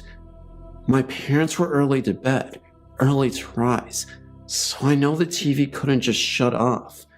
But I would go out, and there would be a human face made from those colors that actually would just swim around when it was shut off. I watched the TV during the day, and it shut off, and always watched to see what the colors did, but they never made the face during the day, only at night, after the TV had been off for hours. The second occurrence that freaked me out completely was on one night. I was standing at the refrigerator, which was on the same wall as the doorway that led down to a small landing, which is where the back door was, and the stairs to the basement were. I always felt watched downstairs, and couldn't stand going down there at night, even with all the lights on. I could do it fine during the day, but at night, it freaked me out. Anyway, the night I'm speaking of, I turned my head to the doorway. The only illumination was the light from the refrigerator, and there was a fully formed person peering around the corner from the side that would have been coming up the stairs. The horrible thing about it was that at first, I thought it was my stepdad, but then I got a look at his face a little closer, and it was his face, but almost evil looking. I swear it had red eyes, but that could have been a misinterpretation of what I saw. I ran back down to see where all the bedrooms were, and I peeked in my parents' room, and he was still in bed. I've never found an explanation of why it could have been his likeness, but I know it was definitely scary. About 2 years ago, my boyfriend Luke and I were at our friend's house. He lived about a half an hour away from us in a small beachside suburb called Two Rocks. To get there from our house, you have to travel down a road called Winero Road. It's a very long winding road and has no streetlights. Lining the side of the road are white gum trees. These stretch on for a few kilometers. A lot of people have crashed their cars on this road. Most end up as fatal crashes. There are quite a few crosses, especially in the white gum area. Anyway, it was about 1 in the morning when we decided to head back home, as we were both really tired after a long day. We turned, as usual, onto Winero Road, and were chatting to each other about what to do the next day, when we reached a high-end death toll area. Luke always slowed down near here, because there's so many windy sharp turns that you have to be careful. As we were driving, I looked out of the window, and to my absolute astonishment, there was an old man walking down the road with a bag in his hand. I pointed this out to Luke, but he just thought it was some weirdo who had one too many to drink. About a minute later, Luke slammed on his brakes and we skidded around, doing a 180-degree turn. We had both just seen the same man, carrying the bag, run out into the road waving his arms. We sat dead silent watching where he had come from, but nothing was there, just the trees and the buteman.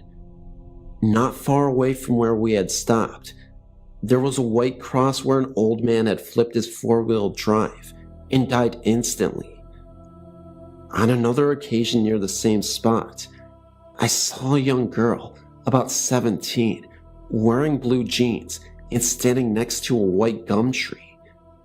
Luke didn't see her, but I can remember that she looked sad, almost lost. There have been a lot of claims from a lot of different people about the white gums on Winero Road, mainly about figures darting out trying to make their vehicles come off the road, or of an old man walking along carrying a bag. We don't travel down that road anymore. They've built up a new road that's more convenient for us, A few other things have happened to me in the past 18 months. I just bought a new kitten not too long ago, and she is always very alert when she's in my bedroom. Usually, she will cuddle up and purr, or go to sleep, but in my bedroom, she can't settle down. A few weeks after we got her, Luke was working a night shift, and I was home alone in bed, because I'm not fond of being on my own in a dark house. I decided that my kitten would stay with me in my room until Luke got home. At about 11 p.m., I just finished watching a movie on the TV and grabbed the kitten and headed to bed to read a book. I was a few pages in when Lottie, my kitten, started trying to hide underneath my arm. At first I thought she was just getting comfortable, but that's when I noticed she was hiding. She then started to walk up onto me, looking up at the ceiling. Her pupils were huge, and her ears were back, and her tail was wagging angrily. I tried to settle her, but she started to follow something along the roof with her eyes. I looked up, but couldn't see anything, so went back to reading, although I was very uneasy. Lottie kept following this invisible thing for about a half an hour. Then she eventually went to sleep under my blanket. From then on, when I'm alone in my room, I always feel uneasy, like I'm being watched.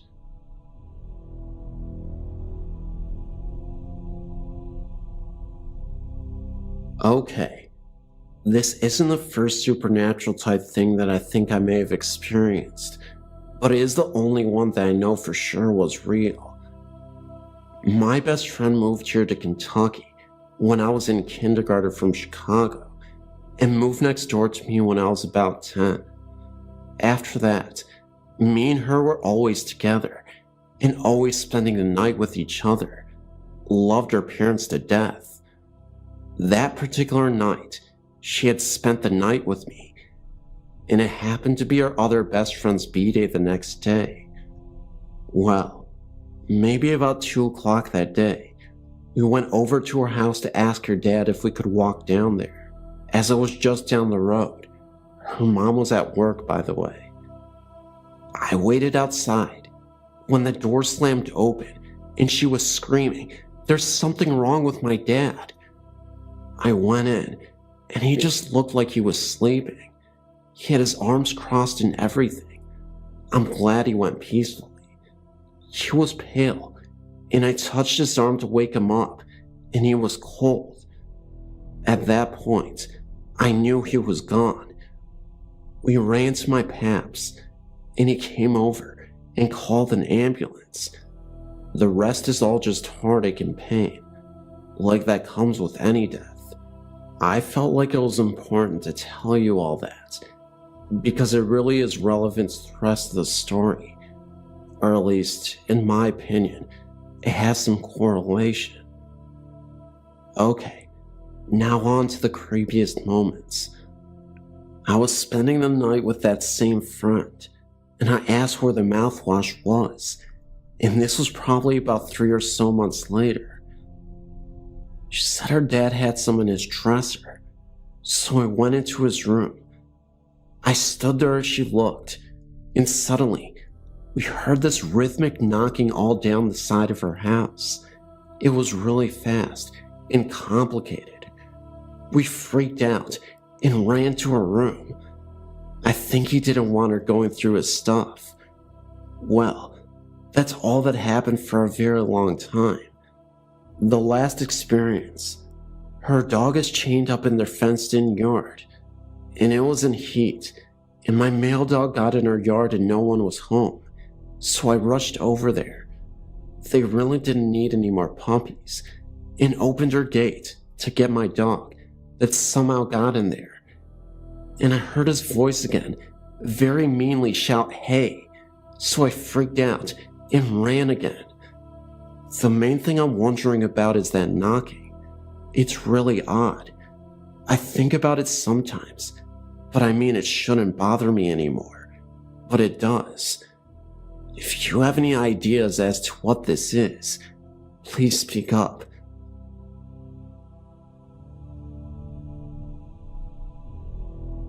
I live in a small residential neighborhood in western Kentucky. My family has resided in our home for 37 years. We're the first home to ever be built on this property, as the same with several other homes in the area. Since day one upon moving into the house, we have been plagued with numerous experiences that, quite frankly, can't be explained. They are loud banging noises that echo from between the halls, strange odors, ranging from the distinct smell of death to a light scent of lilies and roses. Strange shapes of a blackish-gray smoke clinging to the baseboards. Voices that echo through the entire house, ranging from the intensity of a deafening shriek to the softest of whispers. Shadow people walk the house day and night. Strange bluish-green bars of light extend from room to room. Balls of light that chase each other around the ceiling. Full-body apparitions, plain as you and I. Things disappearing, sometimes returning in different parts of the home, sometimes never reappearing. Cold breaths in your ear, an unmistakable touch that chills you to the bone. Several homes in our neighborhood have also stated similar events. Several of the people that have admitted strange occurrences in their homes have been very religious, God-fearing people, with no reason to lie about their situations. Something is happening here. Upon researching our area, it was discovered that back in the early 1700s, this area was an old Indian burial ground.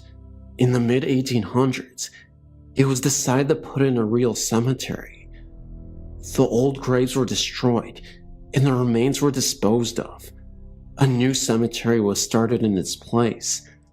However, in the 1960s, it was decided to move the cemetery once again due to flooding issues, and a new subdivision was to be put in its place. Being a contractor for our city, my father was offered a reasonable deal on one of the first homes to be put on the land, an offer too good to turn down. Our house was finished on June 14th, 1972. We moved in on June 21st, 1972. It wasn't until recently that my father told us children that he worked for the crew who removed the graveyard. Some of the graves are so damaged by water erosion that they could not be moved, so they were left, and the homes were built on top of them. Even as recently as 10 years ago, less than 5 miles from my home, a family was putting in a swimming pool. While excavating the backyard, several Indian bones were unearthed. The family sold the home and moved. Mysteriously, when several homeowners started asking for copies of our area's records, the records suddenly vanished without a trace.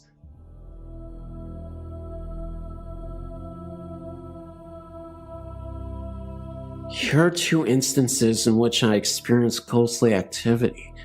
They're not very long stories, but I think they're very interesting. So here goes. I really don't know if you keep up with your website, but if you do, back in 2004, a couple of buddies and I went to Thompson Creek Trail. We started down the trail. My friend and I were at the front of the group.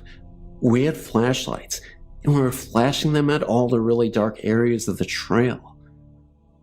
We had passed an old-looking house to our right at the beginning of the trail.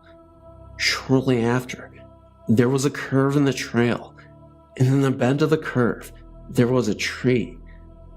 It was really dark at the trunk of the tree, so I was kind of scared, and I shined my light on it.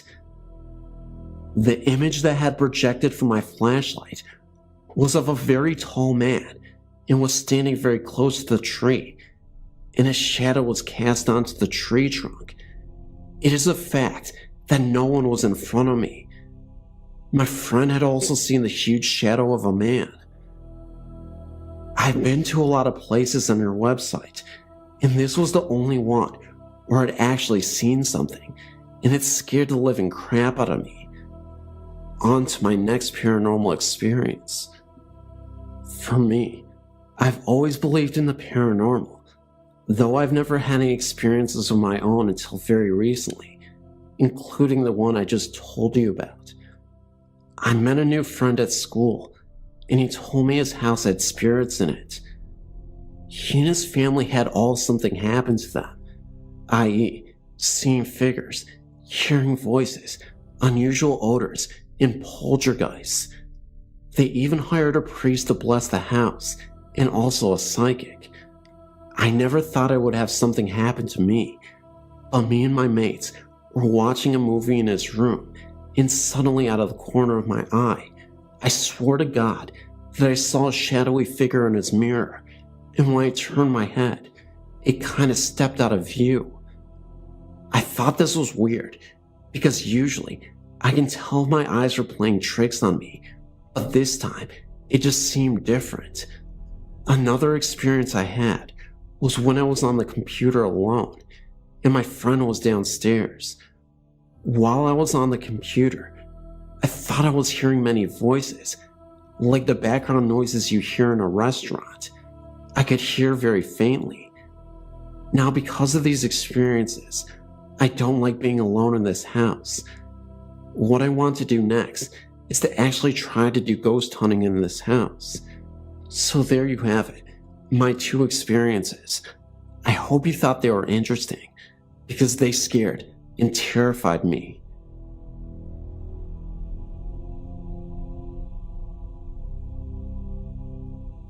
I just moved back from Long Beach, California, from Vancouver, Washington.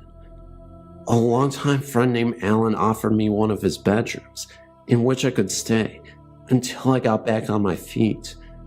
That night, I felt something sitting on my chest. I remember being too afraid to open my eyes. Whatever it was, it did not move. Then, I opened them and witnessed a flow of whitish-looking vapor protruding out of my chest. It went up above the bed towards the ceiling in shape of stretched-out rings. It looked similar to smoke from a cigarette. It just hovered over the bed in circles and then began to stretch and exit towards the kitchen, which was next door. I did not dare tell Alan about this experience because he is such a skeptic. I can predict his very words. "Ernie, I don't have any idea what you're talking about. You must have dreamed it. He says there's no such thing as spirits or even a god." The very next morning I told Jim, one of the tenants, what I experienced. I just had to get it out of my system. Will someone please hear me out? He had told me that a man named Ron had been staying in that very room, and that, when he discovered that he had some type of incurable hepatitis, he hung himself from the refrigerator door in the kitchen. That really didn't make any sense to me, but he explained that Ron had somehow did this by tying his belt around his neck and then somehow sliding on the floor. According to Jim, Ron received a letter from UCLA about a month later, stating that he was to come to UCLA immediately because they now had a treatment for his type of hepatitis. If he'd only waited 1 more month, Jim told me that he believed Ron had tried to inherit my body when I was sleeping, as in, tried to possess me. This incident, however, never happened again. I do recall one time waking up at 1 a.m. in that house and hearing a repetitious sound coming from the garage.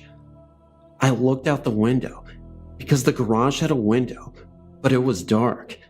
The next day Al was in the garage and I asked him what he was doing in the garage at 1 a.m. He said, "I wasn't in here. Why do you ask?" I told him what I had heard, a repetitious sound from the night before. Then, something made me focus on a small machine that sat on a shelf. I asked Al what it was. He told me that his previous tenant named Ron used to do laboratory work, and that the machine was for polishing rocks. There was still rocks in it. It had a handle that turned. When I turned it, I heard the same sound that I had heard in the morning. I told Al, but he said he must have been mistaken. No one was in the garage last night. It was locked at night, and only I have a key. I said no more.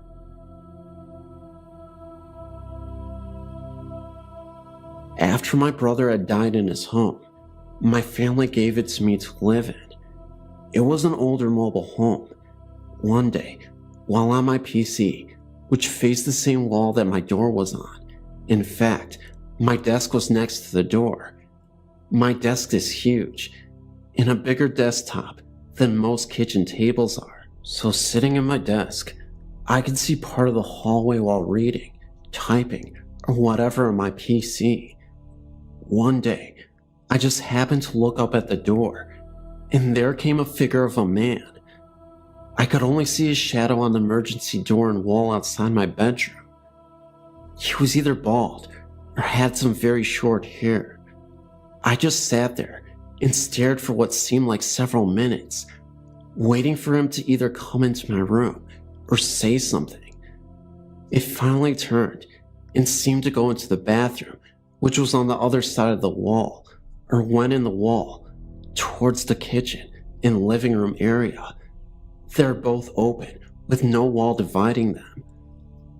I was there alone, except for my dog Chewy, who is very large, over 160 pounds. I got up to check it out, because from what I saw as a shadow, it didn't look like anyone I knew.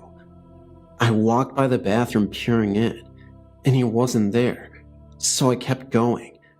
When I got into the kitchen, I saw Chewy on the couch, looking out the window at the kids who had just gotten off of the school bus and were walking home.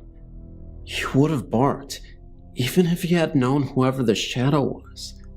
He never made a sound. There was no one there, not even in my son's bedroom. I checked everywhere. If he had gone outside, I would have heard the door open and close. The only time my brother ever had short hair was when he was in the Marines. The only other person who had no hair or short hair was my father before he had died. The chemo and radiation treatments for cancer had done that, and both were dead for about 4 years, both dying about 4 months apart. So far, this has been my only encounter with a shadow person or ghost. I never really knew they could or would show up like this. This past year, my daughter who works in a nursing home was telling me they have seen shadow people there too. They seem to be only showing up in this one hall section. I believe she said it was where the patients who weren't doing so well stayed. One patient even complained about being there in that hall. He said they kept bothering him and wouldn't leave him alone. When they moved him to another hall, he quit complaining. He did eventually die several months later. I did see this happen on Ghost Hunters too, where they saw a man's shadow like a figure on a locker. They've mentioned shadow people a few times on there too. Now, I suppose you're wondering if I were scared. For some odd reason, I wasn't at all. I just wish I knew who it was. I know dogs have a sixth sense too, and I still wonder why my dog didn't seem to know he was there. Chewy had never met my brother or my father. Even if he knew them, he would have barked at being excited someone came to visit. Hello. I want to submit 2 amazing experiences that I witnessed that involved children. Many people believe paranormal experiences by children are hard to explain away because they do not know about the supernatural and have no reason to lie or embellish their stories. The first one involved a friend's son who was about 4 at the time. My hubby had surgery at a very old Catholic hospital, which dated back more than 100 years, and he had been placed in a private room with a private bathroom to recover. We were in the part of the hospital that dated back to the 1940s. My friend and her son dropped by to check up on my hubby. He was sleeping off the amnesia, and me, my friend and her son, were sitting in chairs next to the bed. I was chatting with my friend, and her son was looking across the room into the bathroom, and he started smiling, and he waved. We thought he was waving at my hubby, and his mom told him that Mr. Rob was sleeping and could not see him wave. What he said next stunned us. He said, "Mommy, I'm not waving at him. I'm waving at the lady in the bathroom." The bathroom was empty. She told him no one was in the bathroom, and then he said, "Yes, there is," and again looked over in the direction of the bathroom and smiled and waved again and said, "Her name is Karen." We were both creeped out because he really looked like he was seeing someone, and considering that we were in an old hospital, there's no telling how many people died there. The second one involved my son. When he was about 3.5 years old, he started seeing the babies, as he called them. It started one night when I tucked him into bed. As I started to walk out, he began to giggle and wave at the ceiling. I asked him what he was doing, and he said there were babies, and he pointed to the ceiling. I asked what they were doing, and he said they waved and smiled at him and made funny faces or played peekaboo with him at night. He didn't seem at all scared. In fact, he enjoyed it. I chalked it up to imaginary friends. However, over the course of time, it became more real for him and for me. Many nights, he woke me up because he was laughing so loudly and even talking to the babies. He told me once that he never got scared at night because when he felt scared, the babies came to help him go to sleep. In fact, he never cried at night and never came to my room at night asking to sleep with me. Those of you with children this age know this is amazing. He would sometimes insist that I lie down and watch the babies, and he would make me wave and say hello to them. I would indulge him and do it, but again, I really thought they were imaginary. These visits continued for about a year, and finally one night, I wanted to push for more information, so I laid down with him and brought up the subject of the babies, and I asked him how many were there. His answer made me both very happy and sad. He said, "There are 4, and they said they know you, Mommy." The reason this was so shocking was that what my son did not know, of course, was that I'd suffered 4 miscarriages before we adopted him. I was happy that the babies had come to let us know they were okay and happy, and that they liked their adopted little brother so much, and took care of him by comforting him when he was scared at night. Sad, too, because I could not see what they looked like, but I believe one day I will meet them. My son continued to see the babies for about another 6 months, and then one day, he told me as he was getting into bed that the babies were finished. I asked what he meant, and he explained they were finished because he was a big boy, and he could go to sleep by himself now. He has never even spoken of them again.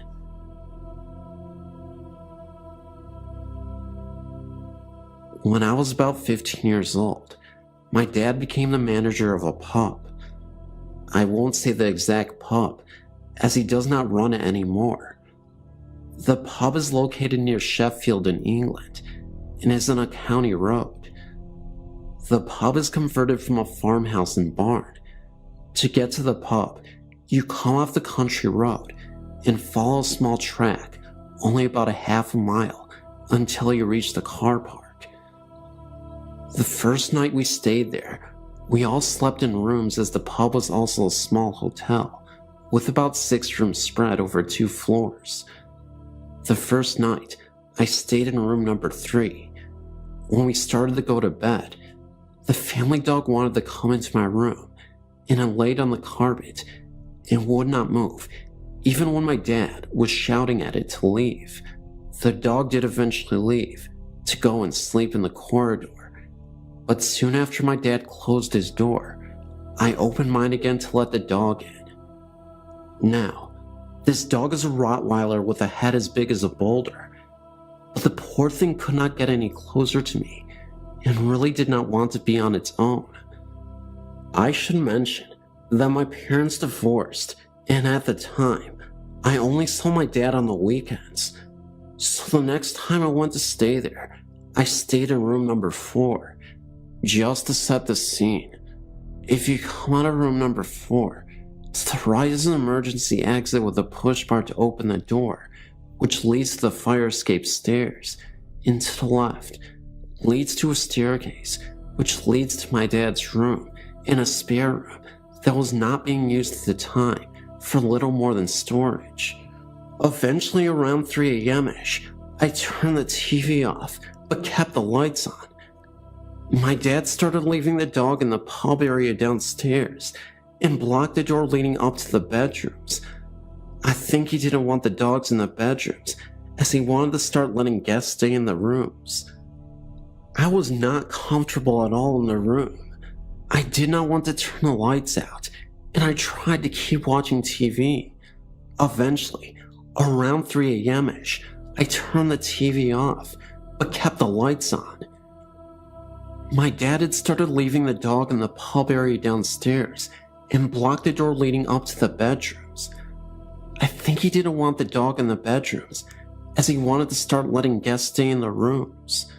Anyway, the dog was going crazy, barking non-stop. I was far too scared to go down and see what was up. I then started hearing the emergency exit bar in the door outside my room rattle, as if someone was trying to open it, but they were not pushing hard enough to open it.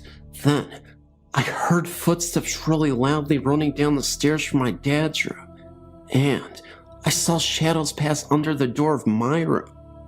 I felt relieved. I thought my dad had come down to go and see what the dog was barking at. The next day, I asked my dad what the dog was barking at last night when he went down, and what he said sent shivers down my spine. He said he had no idea. He had never heard the dog and never went downstairs at all during the night. After some research, I found out that a woman many years ago had slipped down those stairs and fell down them, breaking her neck, and she died instantly. There was one instance when my dad's partner, her son, and I came home, and the pub was in darkness. This actually frequently happened as well. The lights would go out all by themselves, and my dad, who previously was an electrical engineer and more than capable of rewiring a house on his own, could not figure out why.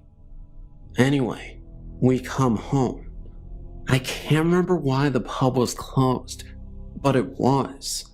We just had a quick scan around to check no one had broken in. Don't forget, the pub is in complete darkness. There's no lights. And right at the back of the small restaurant area, we could see a man sat at one of the tables, just staring at us. He was just solid black. Other things started to get lighter. The flowers on the table, for example, and the chairs, but this figure remained solid. We panicked and ran upstairs and stayed in one of the rooms till the lights came back on. It was not a burglar. The next morning, we checked everything, and everything was still in its place, and all the doors locked. The kitchen area of the pub was a big room, which was the old barn, and that was the worst room of the house. You could constantly feel like someone was watching you and walking past you. Whoever was watching felt angry, as if they were annoyed because you were there. No one wanted to be in this room alone. My dad had a few waitresses and bar staff leave because they felt very uncomfortable working in there. Again, after a bit of research, we found out that the farmer who lived in the farm hung himself in the barn, which is now the kitchen, and to be honest, I don't think he left.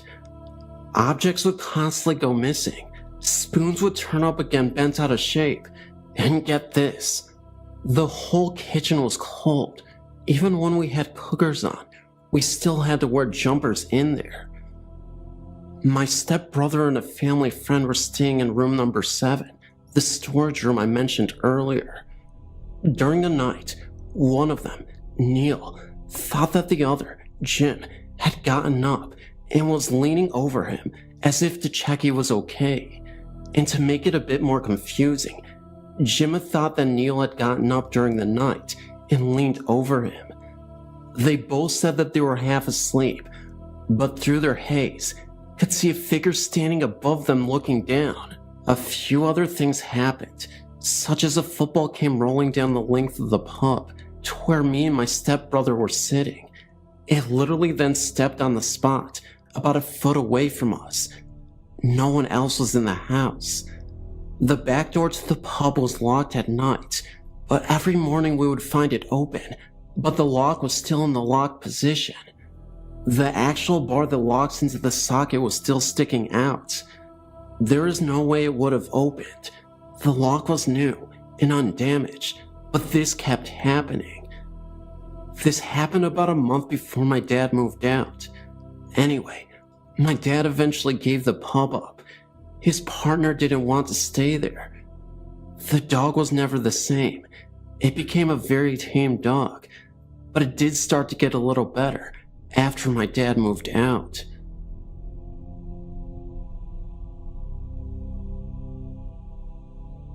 Okay, so I've always fancied myself as to be a little in tune with the paranormal. I had an experience this weekend which sort of confirmed this, as my daughter was with me and experienced the same thing at the same time, so I know I was not imagining this. A little history first. My grandfather's sister passed away at the age of 93.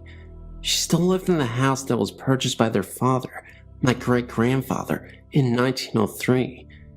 It is on the historical registry in our town, a very old beautiful home which has been in the family since then. She was born and raised in this house, married and lived in this house until the time of her death about a week ago. Her father was killed in a train accident, and her mother also lived in the home until she died. After the memorial service, my daughter and I went over to the house to get the food ready for family, which was coming over after the funeral. We were alone when we walked into the house, and I immediately got a feeling of a presence with us. My hair stood up on my arms, and I really felt like somebody was in the room with us. My daughter looked at me and asked if I felt that. I said that I did, and confirmed it when we both stopped talking and closed our eyes. You could really feel it.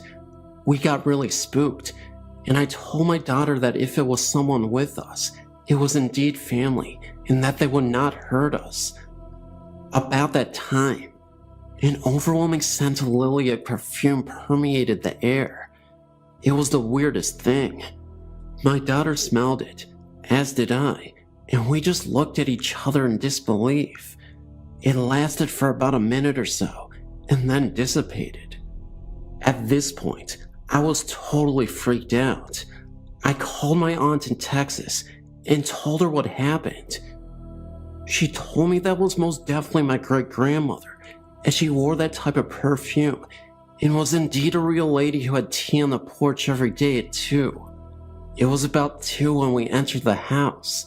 She also said it would make sense to her that she contacted me, as I was the oldest female heir to the family name. I know now that there are things that cannot be explained, but this has really gotten me shaken up. It just makes me wonder what she was wanting to tell me. A side note is that her son has recently mortgaged the family to pay his mother's hospital bills, and they could possibly lose the house. Do you think maybe she was trying to contact me for this reason? Guess I will never know. This happened to me while I was living north of Great Barrington, Massachusetts, somewhere between 1966 and 1969. We had moved there from the Midwest when my dad changed jobs. We're living in a very old house close to an ancient cemetery. The house was 3 floors, not including the basement, enormous, and once had a vandrel all the way around it. The attic was huge, dark and mysterious, all floored with rough floorboard. It had a tiny window near the chimney and a trapdoor in the ceiling leading out to the roof. My parents forbade me and my siblings from going up there and never told us why. My bedroom faced south, the front of the house. It was the only occupied room in that upstairs wing. At that age, I was between 12 or 14 years old. The old house gave me a galloping case of the creeps. Even on the brightest days, parts of the house could be dim and drafty. Winters are very cold and dark there. At that time, the house was heated with forced hot water that came up from the basement furnace. As the steaming hot water traveled its way all over the house, through copper pipes and baseboard radiators, the noise was phenomenal. There were only 4 thermostats for the entire house, so at the far end of any hallway, there would be a sharp cracking, banging noise as the cold pipes and surrounding woodwork expanded with the inflow of heat. In the middle of a cold, dark, windy night in January, the sound could wake you out of a sound sleep, heart pounding and hair on end, as it echoed all over the dark house and up the staircase. Their church down the street had an ancient clock tower that struck every hour, adding to the strangeness. Sometimes, I would awaken with the start in the middle of the night, feeling as though someone was watching me as I slept. It would be a long time before I could go back to sleep. It was on one of these nights that I had a dream about a little girl, standing at the foot of my bed, watching me as I slept. I say dream, because to this day, I'm not sure if I was awake or asleep, having fallen asleep before this happened. She looked to be only about 8 years old and had long, shoulder-length dark hair that was braided, plaited, and tied with ribbons in a hairstyle I had never seen before. She was wearing what looked to be a pale pink dress, so formal that it looked like some sort of party dress. It was pulled up at each side with large satin bows at her hips and all kinds of fancy laces, buttons, ribbons, and what looked like little puffy sleeves at the shoulders that went down to her wrists. The skirt stood far out, full on either side of her, and went past her knees. It looked as though she was wearing lacy pantaloons, white stockings, and old-fashioned little shoes, like slippers. She held her hands folded, cupped over the other, on her waist. The overall effect would have been very beautiful for a little girl, but what struck me were her eyes. They were large, dark, and looked like she had circles under them. She was so thin, and her face didn't look at all healthy. I could see her cheekbones. She was not smiling. She was very serious and sad. She just stood there, watching me. I was too afraid to say anything. Then she slowly bowed and made a slow, graceful curtsy. It was a beautiful gesture, like something a ballerina would do. She slowly stood erect again, slowly walked to the closed door, turned its knob, and went silently out into the hallway outside my bedroom, closing the door behind her. That's all I can remember. Long after this, I was outside the house, almost directly below my bedroom window, where that massive veranda had once been. There were low-growing conferrias bushes of some kind. I was exploring around when I tripped and turned my ankle. I sat on the ground where I fell, rubbing my ankle and trying to find the rock I'd tripped over so I could dig it out and get rid of it. The rock was large. As I dug away at it with a stick and kept digging deeper, the rock kept going down and stopped about 8 inches under the earth.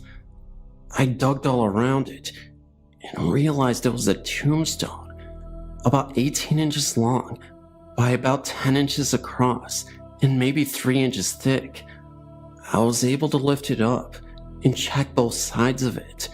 The surfaces were blank and laying face down under about 4 inches of soil. I left it alone. My parents said they didn't know anything about the tombstone, so I decided I wouldn't tell them about the little girl in my dream either. It was about this time I decided to try and figure out why they didn't want us up in the attic. I went up there when no one was around to try and see what I could find. There was absolutely nothing up there from what I could see by the dimness of the one bare light bulb that switched on with the pull chain just within my reach. I'd also brought a flashlight so I can see into all the corners. Nothing was there. I was about to leave when I noticed something sticking up out of the insulation material that had been put there decades ago for the ceiling of the floor below. I dusted the layers of debris off of it, and stifling a coughing fit, looked closely at what was in my dirty hand. It had once been a hat box covered in rich yellow silk. The remains of a crushed hat in what I now realized was a Victorian style was still inside. It had been richly covered in the same shade of yellow, almost golden silk flowers. It was designed to fit a little girl. I went farther into the corner and found nothing else, but my foot scraped the heavy dust and uncovered something lying flat on the wooden floorboard. It was a round metal circle, with more round metal rings inside of it increasingly smaller diameter to the very center, which was open. It was an open space, about 10 inches across. There must have been more than a dozen of these graduated metal rings, each separately covered in what had once been white cloth and sewn with 4 long pieces of heavy cloth tape from the outer ring to the smallest ring in a large X. I had no idea what it was. I put both things, the crushed hat and the hat box, and the strange ring thing, back where I found them. Sometime after that discovery, my parents were at an antique store in Great Barrington to look at furniture. While they were occupied, I went to a lady who worked there and described to her what I had found in the attic beside the hat. She said the strange ring thing was a set of hoops for a little girl's hoop skirt, and they were common in the mid-1800s. They would have been the era in which the house I was living in was built, I thought. So, something happened to a poor, sick, lonely little girl living in the house back then. No one would tell me about it, and I never learned anything more than what I mentioned here. But she had visited me late one night, in my dream, and evidently didn't want to be forgotten. We moved back to the Midwest in the summer of 1969, and never came back to Massachusetts. It's been 17 years, but it still happens to this day. It happened on a summer night on the back road connecting Mount Clair to West Milford, known to the locals as Alfie Hill. The area had very few houses at the time, and one house stood out, a brand new gorgeous home right at the crest of the dirt road. The man who lived there built it for his wife, and they had a daughter who was, I believe, around 8 years old at the time. I remember traveling the road, more of a cowpath really, and watching the home being constructed. Once it was finished, it always looked so pristine and happy. But one night, I was coming through this patch, black stretch of land, and saw the mother and daughter in the middle of the road, both in what looked like nightgowns in a mud puddle. I could see them standing there as I approached, and the moon seemed to shine on them alone. When I got to them, they disappeared in front of me. I wasn't alone in the car, So I asked, did anyone else just see that? And everyone just sat there, too scared to answer. By the light of day, early, I was crossing back across the hill and saw 6, maybe 7 police cruisers and an ambulance. Crime scene tape everywhere, and one covered figure in the grass by the house, and several officers crouched by the road, beside where the mud puddle was the night before. Apparently, the man had long suffered from depression and killed his wife and daughter before running to the house and killing himself. The officers said that they speculated he had committed the act the night prior to them being discovered. Still, on summer nights, you can see the girl and her mom looking down into the middle of the puddle in their nightgowns.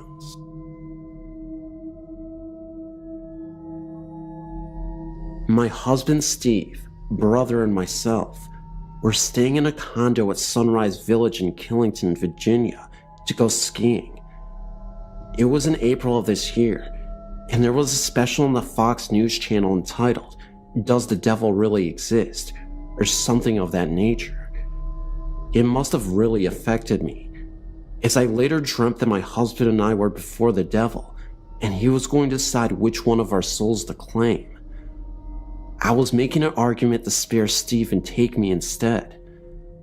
I remember waking up as someone was grabbing my left calf and tugging on it. I looked around and saw my husband was just coming into the bedroom from the bathroom, and he saw my distress as I was waking up and shouting for him to turn on the light as I was waving my hand around me to see if I could detect any cold spots. I enthusiastically read all I can on the paranormal.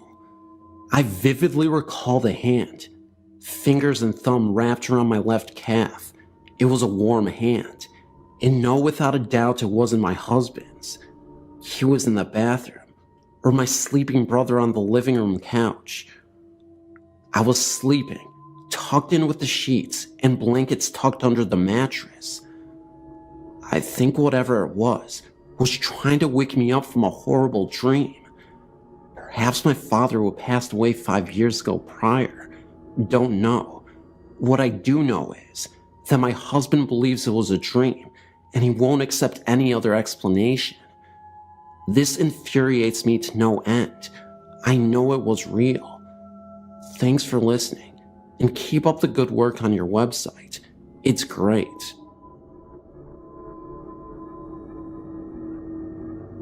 I've got another experience I thought you might find interesting. In October of 2006, I got orders to move from Arlington Air Force Base, Alaska, to Peterson Air Force Base, Colorado. My ex-wife and I decided to drive because we didn't want to get to the next station and not have a car. We spent the weekend with her relatives in Wasilla, then made the drive to Haines Junction and stayed the night. We really didn't sleep well that night. The room was rather uncomfortable. So we left at like 500 and began the trip to Canada. We took the Alcan, Alaska-Canada highway and pushed into the Yukon Territory, stopped and had a rather awful lunch, but my daughter, who was a year old, needed to get out of the car for a while. We pulled into White House around 1800 and decided to stop for the night. We chose the Best Western Hotel, mostly due to the military giving us a list of which hotels were best for us to stay in, and that was one. As we were checking in, I noticed a rather cold spot by a cartoony statue of a Canadian Mountie.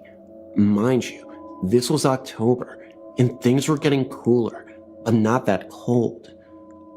I believe we had a room on the 6th floor and let my ex-wife and my daughter get settled while I brought in the things we needed for the night. While I was making the trips to the car and back to the room, I learned that this Best Western was once a saloon and brothel. I'd mentioned the cold spot to my ex-wife, and she had stated that when she had made the trip to Alaska in 2002, this was 2 years before our marriage, and I did not know her before 2003, that she had stayed on the 4th floor and experienced similar cold spots and orbs. Well, we decided to have dinner, then turn in. We had been in the car for over 12 hours, and we sorely needed a seat after the awful night before. My ex-wife said she had forgotten something in the car, and for me to get it, as she was going to give our daughter a bath and put her to bed. I went out from the restaurant and the hotel, and as I was walking in the entrance to the hotel, I kept feeling cold spots in various places.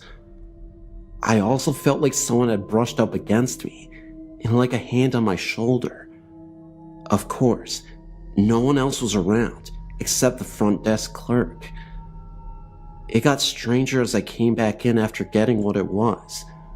I have since forgotten, and got on the elevator again. I got this feeling like I was being watched, or something was there with me. Now, I was the only one in the elevator, but for some reason, it stopped on the 4th floor, and when the doors opened, an odor of tobacco filled the area. This is a non-smoking hotel, and what can be best described as a wet dog smell filtered through the hallway. When I finally got back to the 6th floor, these cold spots seemed more spread out than before, and I swear I saw some floating orbs in the window overlooking Whitehorse. By this time, it was around 1930 to 2000 at night. Of course, when I looked again, nothing was there. I also heard something that sounded like someone banging pots and pans. Obviously, there was no one there, and you weren't allowed to bring such things into the hotel. I got back to her room and told my ex-wife about it, and she said she had a similar experience in '02, without the pots and pans banging noise. We slept the rest of the night without any further disturbances, and decided to head out at 6:30. While I was loading the car, it was still kind of dark outside. I swear, I saw what looked like a prospector from the latter part of the 1890s. Of course, when I looked up, he was gone. When I went back into the lobby near that cartoony Canadian Mountie statue, the cold spot really intensified, and when I got to the area where the elevator was, I saw someone out the window, and I thought nothing of it. But once I got closer to the elevator, I noticed that the person was wearing Victorian-era clothing. He passed by the window and disappeared. Again, I told my ex-wife, and she by now was picking up on animal spirits, as she called them, and she was telling me it was time to get moving. But she noticed the intense cold spot by the statue as well. And like our trip to Rika's Roadhouse in Alaska back in '04, she was quick to get out of the hotel with our daughter and get to the car, while I checked out and brought the bags out. Again, I felt something brush against me, and something touched my shoulder. However, this time, the hand felt cold and clammy almost. Of course, I turn around, and no one is there. Just that cartoony Mountie statue. We get out of there okay, without any further strangeness, save for a feeling of sorrow. Then, of course, I found out it was a saloon and brothel from the Alaskan Canadian gold rush of 1898, which could explain several things, but it was the first time I actually feared spirits and ghosts, and that was because of my daughter, who was a year old at the time. Again, my ex-wife and I would talk about this till our divorce. It was probably the first time I've ever felt animal spirits.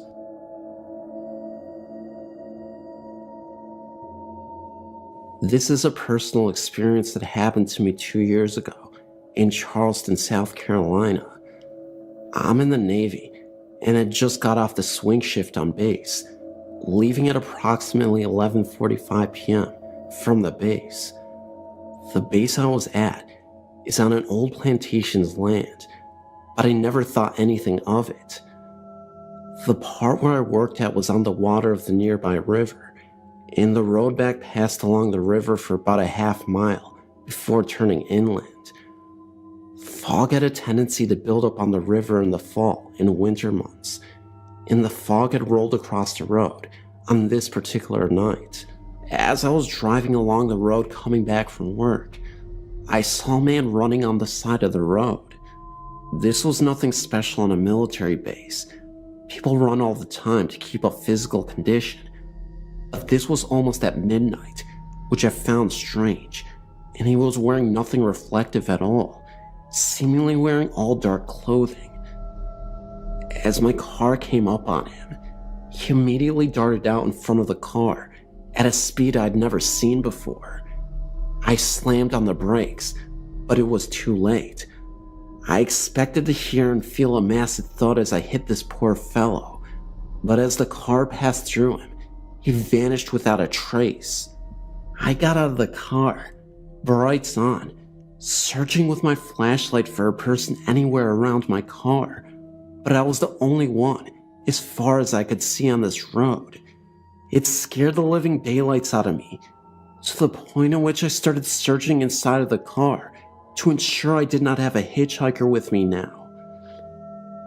After getting into the car, I drove as fast as I could, with interior lights on in the car, to the nearest well-lit area, locked the doors, left the lights on, and called my father to relate the incident. After some 20 minutes of consoling me, I finally got my wits about me to drive home. However, it did not end here. From this night on, something was different about my apartment. There was a presence in that place that I haven't felt the months before the incident. I began to review sitting in the living room alone altogether because of feeling like someone was watching me. Out of the corner of my eye, I would see the bathroom light on, clear as day, but when I looked over, it would be off again. It would feel like someone would sit down next to me on the couch, but I was the only one in the apartment. Finally, one weekend my father came out to visit.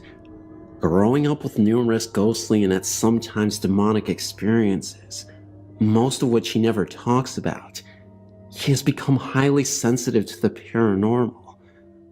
The first day he arrived, he used the key I left him to get in while I was at work. When I got home, having said nothing of my experiences in the apartment to him, the first thing he asked me was if I ever got the feeling someone was in the kitchen area, peeking over the half wall at the television. I froze in my tracks at this.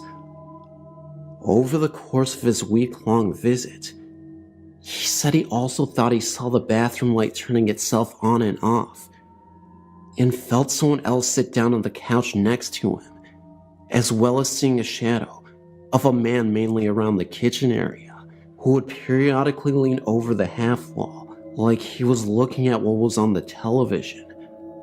But he said he never saw or felt anything or anyone in the bedrooms. I now had a reason for my seemingly unfounded paranoia of being in the living room alone. I continued living with this feeling from the night of the incident, driving home through the following few months until I received orders to leave Charleston, and have not felt the presence of the running man since then.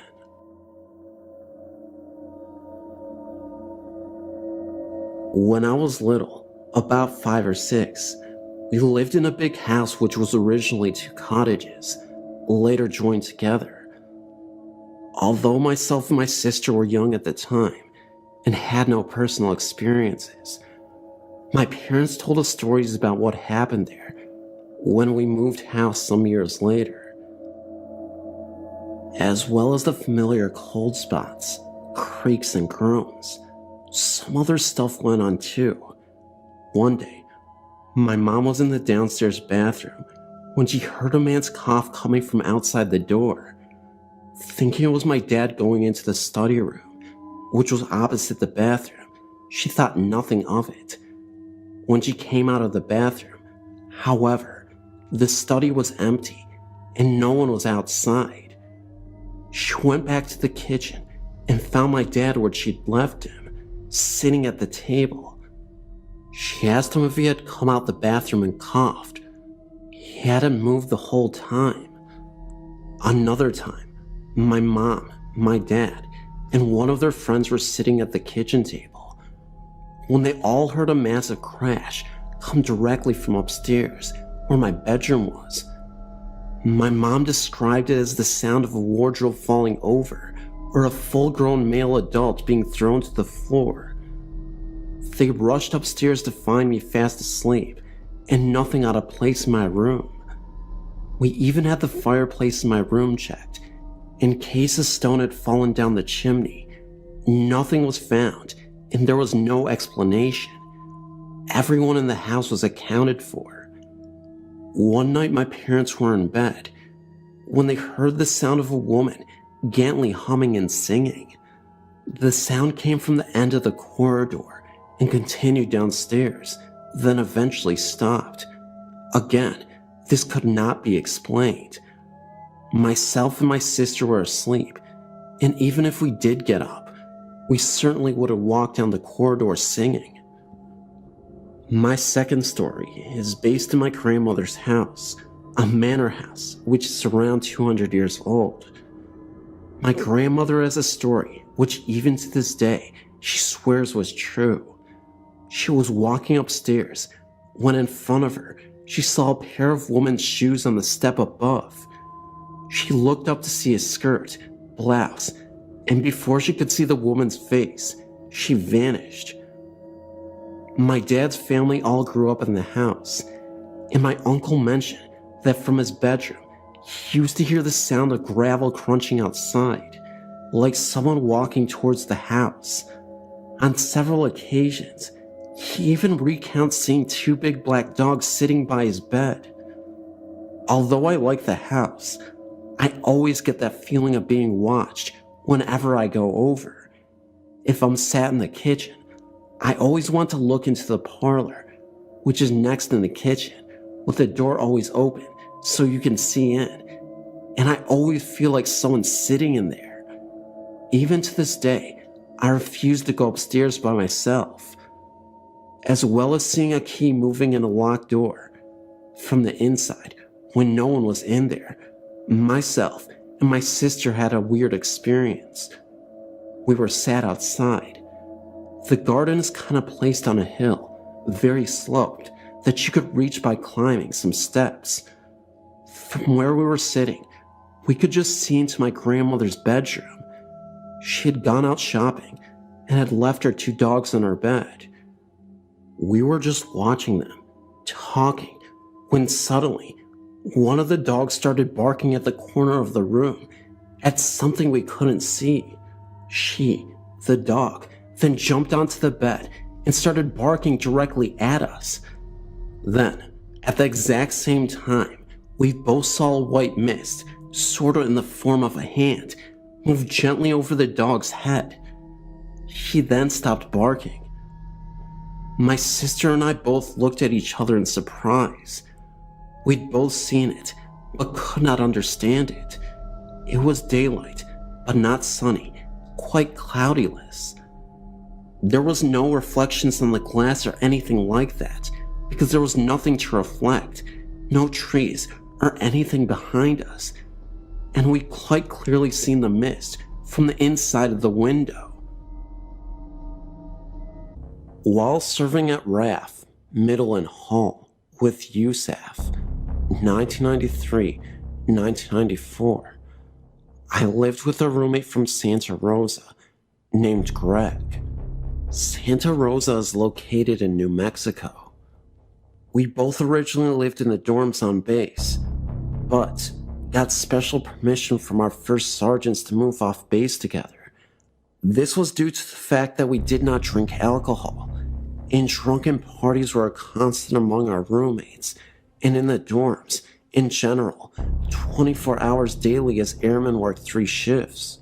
We were both practical-minded Air Force aircraft mechanics with serious responsibilities, and not given to flights of fancy, and had no previous interest or experience in the paranormal or occult.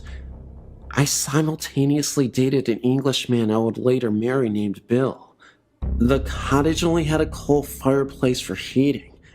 Greg did all he could to keep the coal stoked, but the house never warmed, and coal always died out quickly, despite large piles of coal Greg stoked well often. The phone rang at various hours day and night, with a loud, hissing static. There was a faint, but unmistakable sound of someone whispering loudly through the static, but the words were always unintelligible. Calls to the operator to discover where the calls came from were answered that we had not received any phone calls at all during these events as far as the phone company was concerned. The calls simply came from nowhere. Greg worked a night shift. I worked days. Every night, I heard heavy footsteps come up the stairs to the bedroom landing, 4 square feet, and back downstairs after varying lengths of pause. When I was home at night, these heavy footsteps occasionally went into Greg's room. When he was at home, he heard the steps enter my room a few times. 500-year-old stairs creaked very loudly beneath thin carpet when no known humans were using them. The human footsteps could be heard anywhere in the cottage. These phantom footsteps were much, much louder and projected a foreboding emotion to the roommate at home when they occurred. The rocking chair in the living room near the fireplace rocked off of its own accord on a regular basis. Once, Greg and I were simultaneously TDY, or assigned temporary duty, to separate bases for a few months. We locked the cottage down tight as a drum. A friend agreed to check the place from time to time, but as all doors and windows remained locked, he never went inside. I returned before Greg did. Every object in the kitchen that could be moved, such as cutlery, dishes, pots and pans, bread bins, knickknacks, whatever, were taken by someone and all dumped in the middle of the living room floor. Nothing was missing. It was simply transported to the middle of the living room and unceremoniously dumped there. At other times I was TDY, and Greg experienced occurrences more often and more intensely for him when I was gone. However, his worst experience happened unbeknownst to me while I was deep inside the cottage. One night, as Greg went out to his car to go on duty, he saw what are sometimes called a shadow figure, but in much more detail. Greg was not bothered by the unmistakable occurrences in the cottage until he met this thing. It was blacker than black, the outline of a large adult male, about 6.5 feet tall, be his estimation. No facial or other features, except glowing eyes that looked at Greg in such an evil way. Greg said he was scared to death. He claimed without hearing a sound that this thing was unmistakably evil and had ill intentions, to say the least. Greg got in his car, a true British yellow Mini, and sped away as soon as he could. There is a broken down shed directly behind the house in the backyard. Both Greg and I looked into it from time to time, but refused to enter until one day we agreed to go in together. We both experienced an unexplainable strong sense of being watched from up close, though no one else was on the property. The sensation, we both agreed at the time, was an evil one.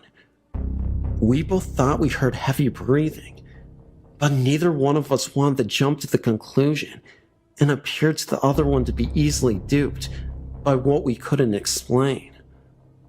There's a storage area on the side of the house that cannot be accessed from inside the house, only by the door outside the storage area, attached to the side of the cottage. Greg and I both hardly dared to look inside after our first time inspecting the property.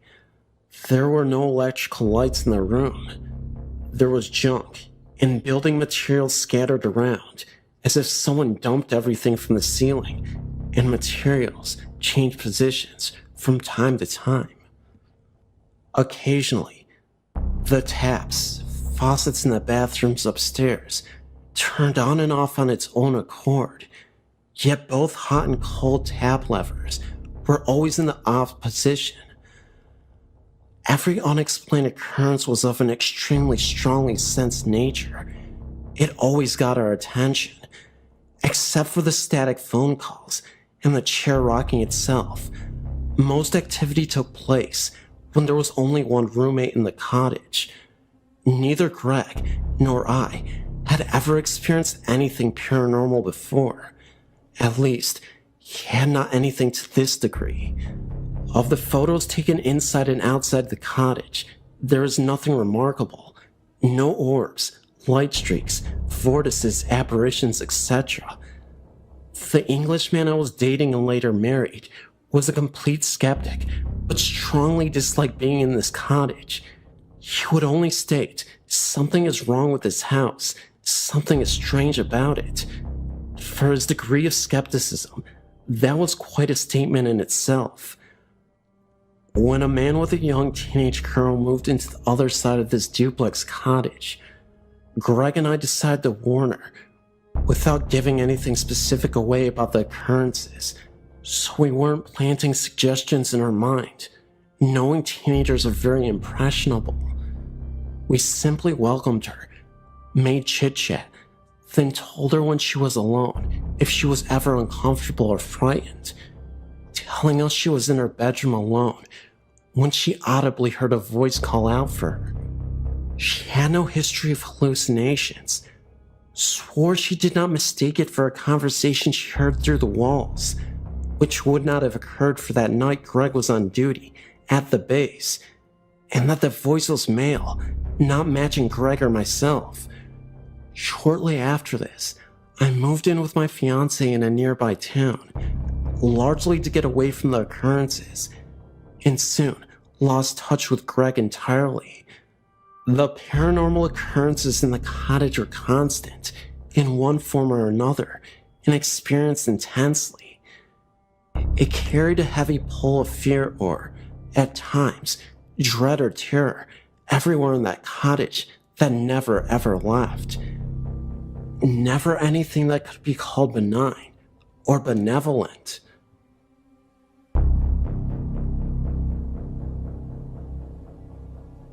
In the summer of 1996, I bought a large home in a nice, older neighborhood.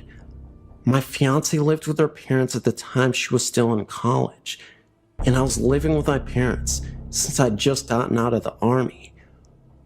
We were really looking forward to getting married and having our own private place.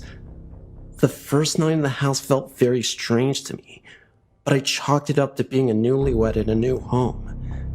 As time went by, the strange feelings did not abate as they thought it would.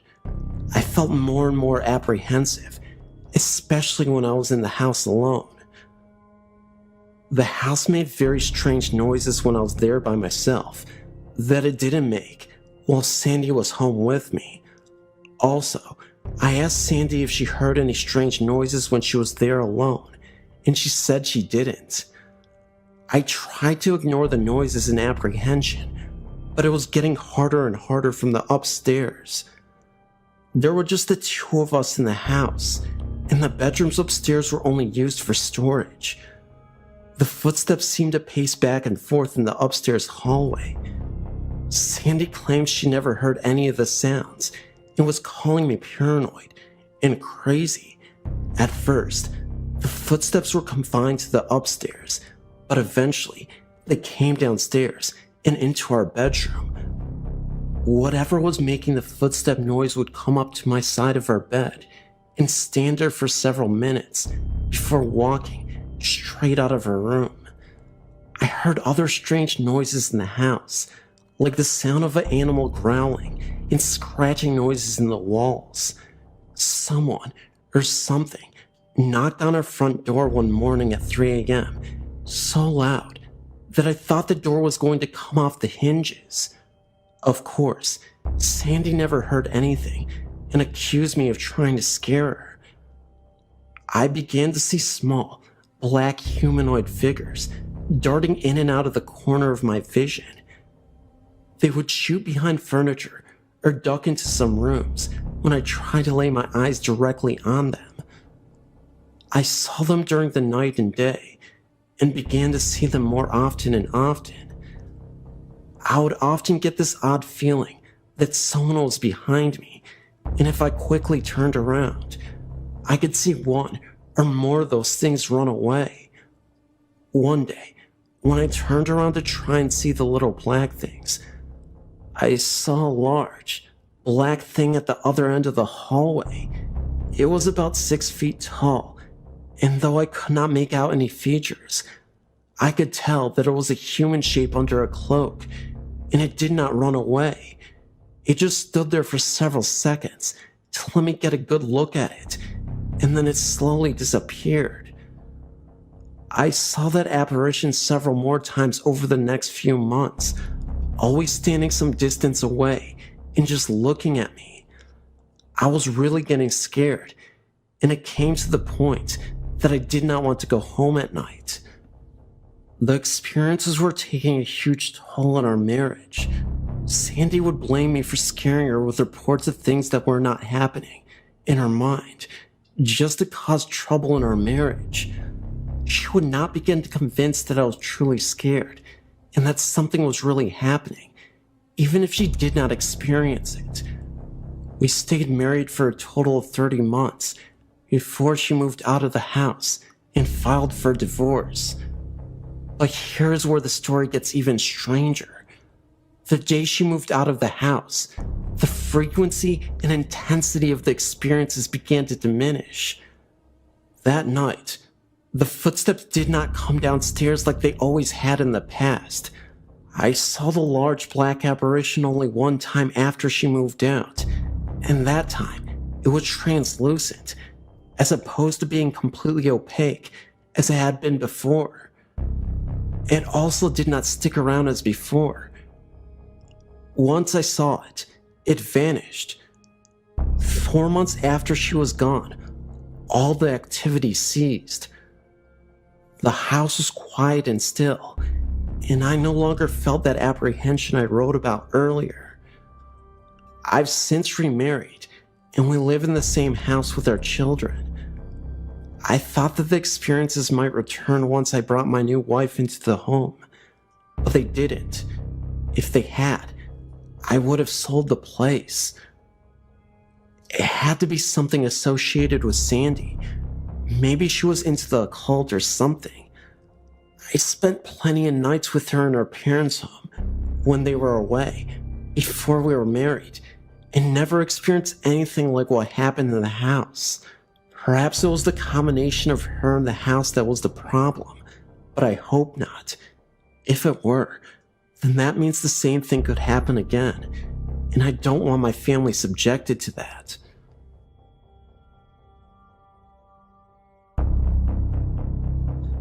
I'm writing to tell you my story. I was reading Dave's story, and it's so close to the experience that I had that it actually gave me chills. My first paranormal experience happened to me when I was 4 years old. All the experts say that things that happen to someone before the age of 5 is very hard to remember. The funny thing is that I can remember my experience like it was yesterday. My mother, sister, who was 3 years younger than me, and myself. I remember being asleep in my bed and waking up very suddenly. I looked at the doorway, and I saw this full-bodied figure. The only thing is that it was completely white. I'm not talking like white, like a white wall. I'm talking white like energy. This figure to me was a child. The reason I believe this is actually because of its height. I mean, it did not have a face or anything like that. It walked towards me and got on my bed. I remember pulling the blanket up over my head because I was so scared, but I actually felt it on the bed. At that point, I ran screaming and crying into my mom's room. Her boyfriend got up and walked me back to bed to show me there was nothing to be scared of. When we got there, it was gone. Now let's fast forward to the age of 17. By this time in my life, my mom had gotten married, not the same guy from when I was 4, and they had bought a house.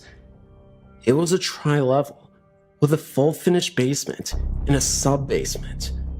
From day one, something felt very odd in the house, almost like a very heavy, unwelcome feeling. The sub-basement was probably the strangest. When you would walk in there, you could see spray paint all over the walls. I know that's not strange, but when you stood in the center of the room, you could see that the spray paint was actually covering up what looked like writing on the walls, and it was also on the floor, so that was kind of creepy. We had 2 dogs that both refused to go into my room and constantly would either stare at the wall and bark, or would stand at the stairs and bark up to the 2nd floor or down the stairs to the basement. The longer I lived in the house, the more I began to feel almost alone. It was like I was becoming isolated mentally from everything.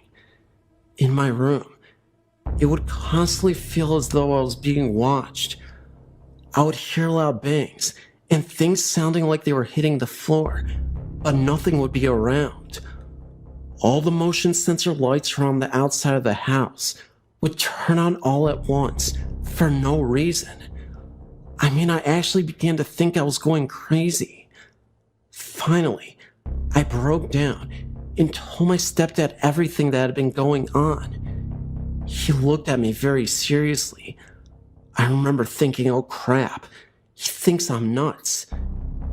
He began to tell me about how one night, after I'd gotten home from work, he worked 2nd shift and didn't get home till around 1 a.m. We were sitting on the computer playing a game. At the time, our computer was in the front room, and you could see right up to the stairs and onto the landing where the bedrooms were. He said he saw a man walk out of my room. The man he saw was a taller man in a pair of jeans and a flannel shirt. At first, he thought it was me because he only saw the man out of the corner of his eye. But then he asked how I was doing and looked up and realized the man wasn't me. The man turned and walked back into my room. My stepdad ran up the stairs and opened my door, and I was the only one in there, and I was asleep in a pair of boxers. After my stepdad told me this, I was convinced something was going on.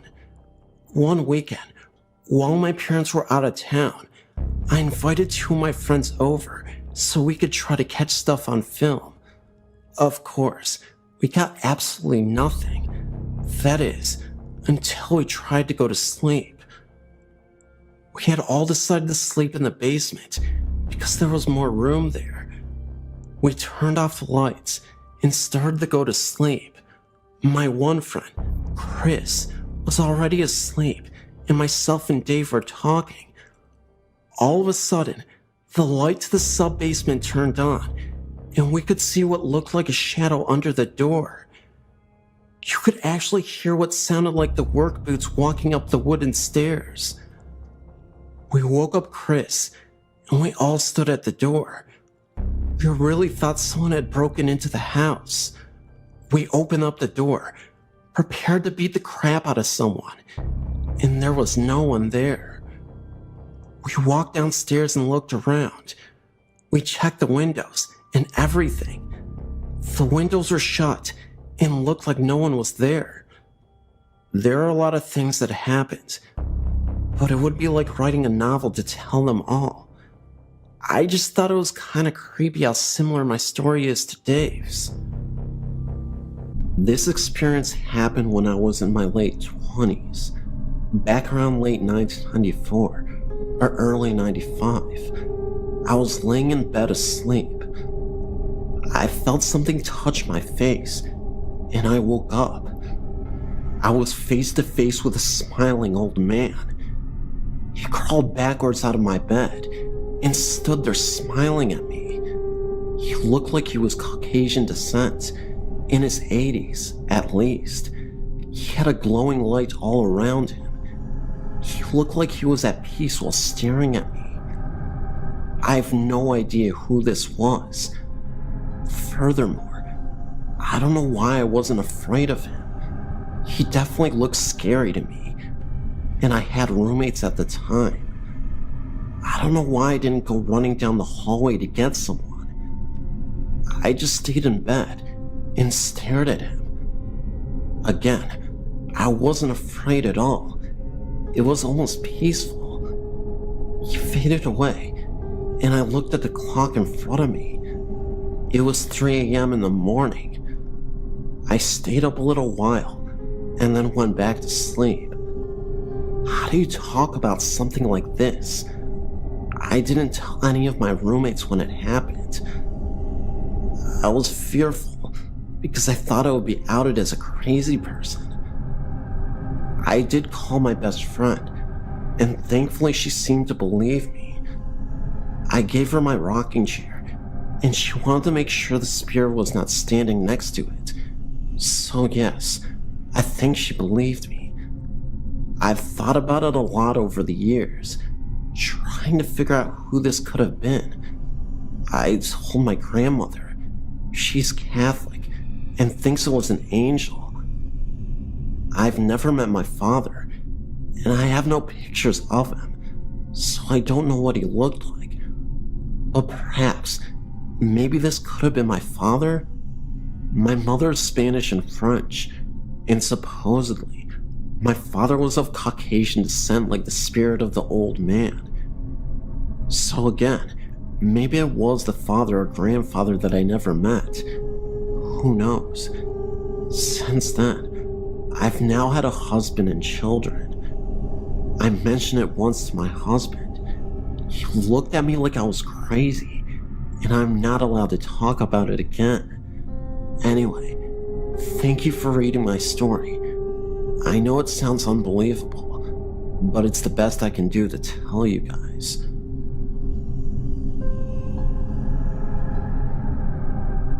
These are two experiences that happened to me about 5 years ago.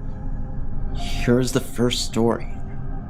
My house is 6 years old and has never been lived in by anyone else. This started about 2 months ago.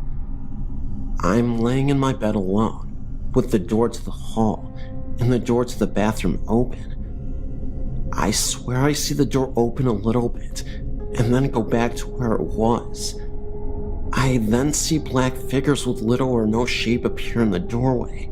Then whoosh, they are gone. I also saw what looked like people I knew, who will stick their heads in the door and then turn and leave. Last night I was asleep when I felt something nudge me 2 times. I woke up to see this black form standing beside me. It stood there for about 2 seconds, then vanished out the door. The most interesting aspect of this all is that these figures have no legs. They are just a black oval shape with no faces or arms. It's just a black form. Last night was the first time it really scared me. I felt like it was the Grim Reaper asking me to follow him. Now on to my next experience, which was even spookier, I might add. I was working in a gym at a hotel in Moodsburg near Glasgow. One night, I was getting ready to leave for the night. The route I had to take was down a dark corridor to the main door. This was a walk I had made many times before, and had never any problems. But this night, as I was going along, I felt like I was being watched. As I got to the end of the corridor, I turned to close the door when I saw what looked like a white shape running towards me. Needless to say, I closed and locked the door very quickly and sprinted to the bus stop outside the hotel. The next night, I was working again, and decided to see what could have caused it.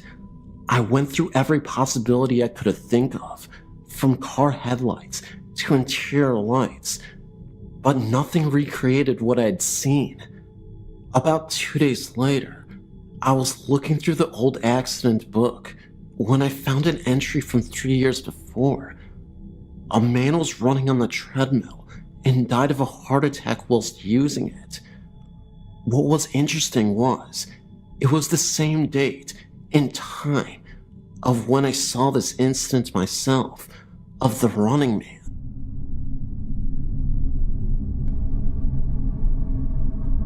This happened to a friend and I back in the mid-1960s, when we were 12 or 13 years of age each, and we were camping with our church group, and while we had some free time, Alan and me as in Mark, decided to do exploring on our own, so we set off towards the perimeter of the park, where we found a fence that we could easily squeeze through, surrounding the park property. And bordering some large open cow pasture land was a grove of trees right smack in the middle of it. We set off across the pasture land towards the grove of trees, and much to our delight, for it was a hot day, we found a meandering stream in the grove of trees that was about 6 feet deep and about 6 feet wide, and it wandered all throughout the grove. But to our dismay, Alan and I realized that we were wearing blue jean pants and a t-shirt, and had not brought along our swimsuits, since we were not planning on going swimming until later, when the springs in the park was less crowded, so we had nothing to wear to go swimming at that time. But Alan convinced me that there was nobody around to see us, and we could go swimming like they used to do in the old days, by going swimming in the nude, or skinny dipping, and nobody could tell we had nothing on. Once we were in the water, and not wanting to be labeled a coward or chicken by my friend, I quickly got undressed, and we dove into the cool water. We swam around in the water for about 15 minutes, when we were startled to see a young boy, about our age, dressed in some dusty old-fashioned looking overalls, and barefoot, staring at Alan and me from the bushes. And even though he probably saw we were both skinny dipping by our clothes hanging from the bushes, neither Alan or me felt embarrassed about it. After all of us were boys, and Alan got bold, but staying in the water, Alan said hi to him. The boy came out of the bushes, but didn't get near the banks, and he just stared at Alan and me for a solid 20 seconds. All we could think to do was ask him if he wanted to go swimming with us, but at this point, I don't think we realized it was a ghost at the moment. We just always thought it was a kid that always hung around this area, and just wanted to play because we were playing around. But then, it was like he had simply vanished again. Helen and I did not wear glasses, and our vision was perfect, and we were looking straight at the boy as we climbed out of the stream, and like I said, the boy just disappeared before our very eyes, just kinda blinked out of sight, and Alan and I quickly got into our jeans and looked around for him, but he was nowhere to be found in the bushes. And if he wanted to play with us, why did he disappear? And if he had left the grove of trees, which he didn't, we would have seen him in the open pasture land. And afterwards, we talked about our experience between us, but Alan and I didn't tell anyone of this, knowing that no one would ever believe us. Alan and I both wondered if the boy might have fallen into the stream from the crumbling banks and drowned in that stream many years ago. And as the kids our age wouldn't be caught dead wearing old-fashioned looking overalls, when all the kids we knew were wearing the latest looking fashions, was it even remotely possible that perhaps Alan and me saw a ghost that day? One who was lonely and just wanted to play.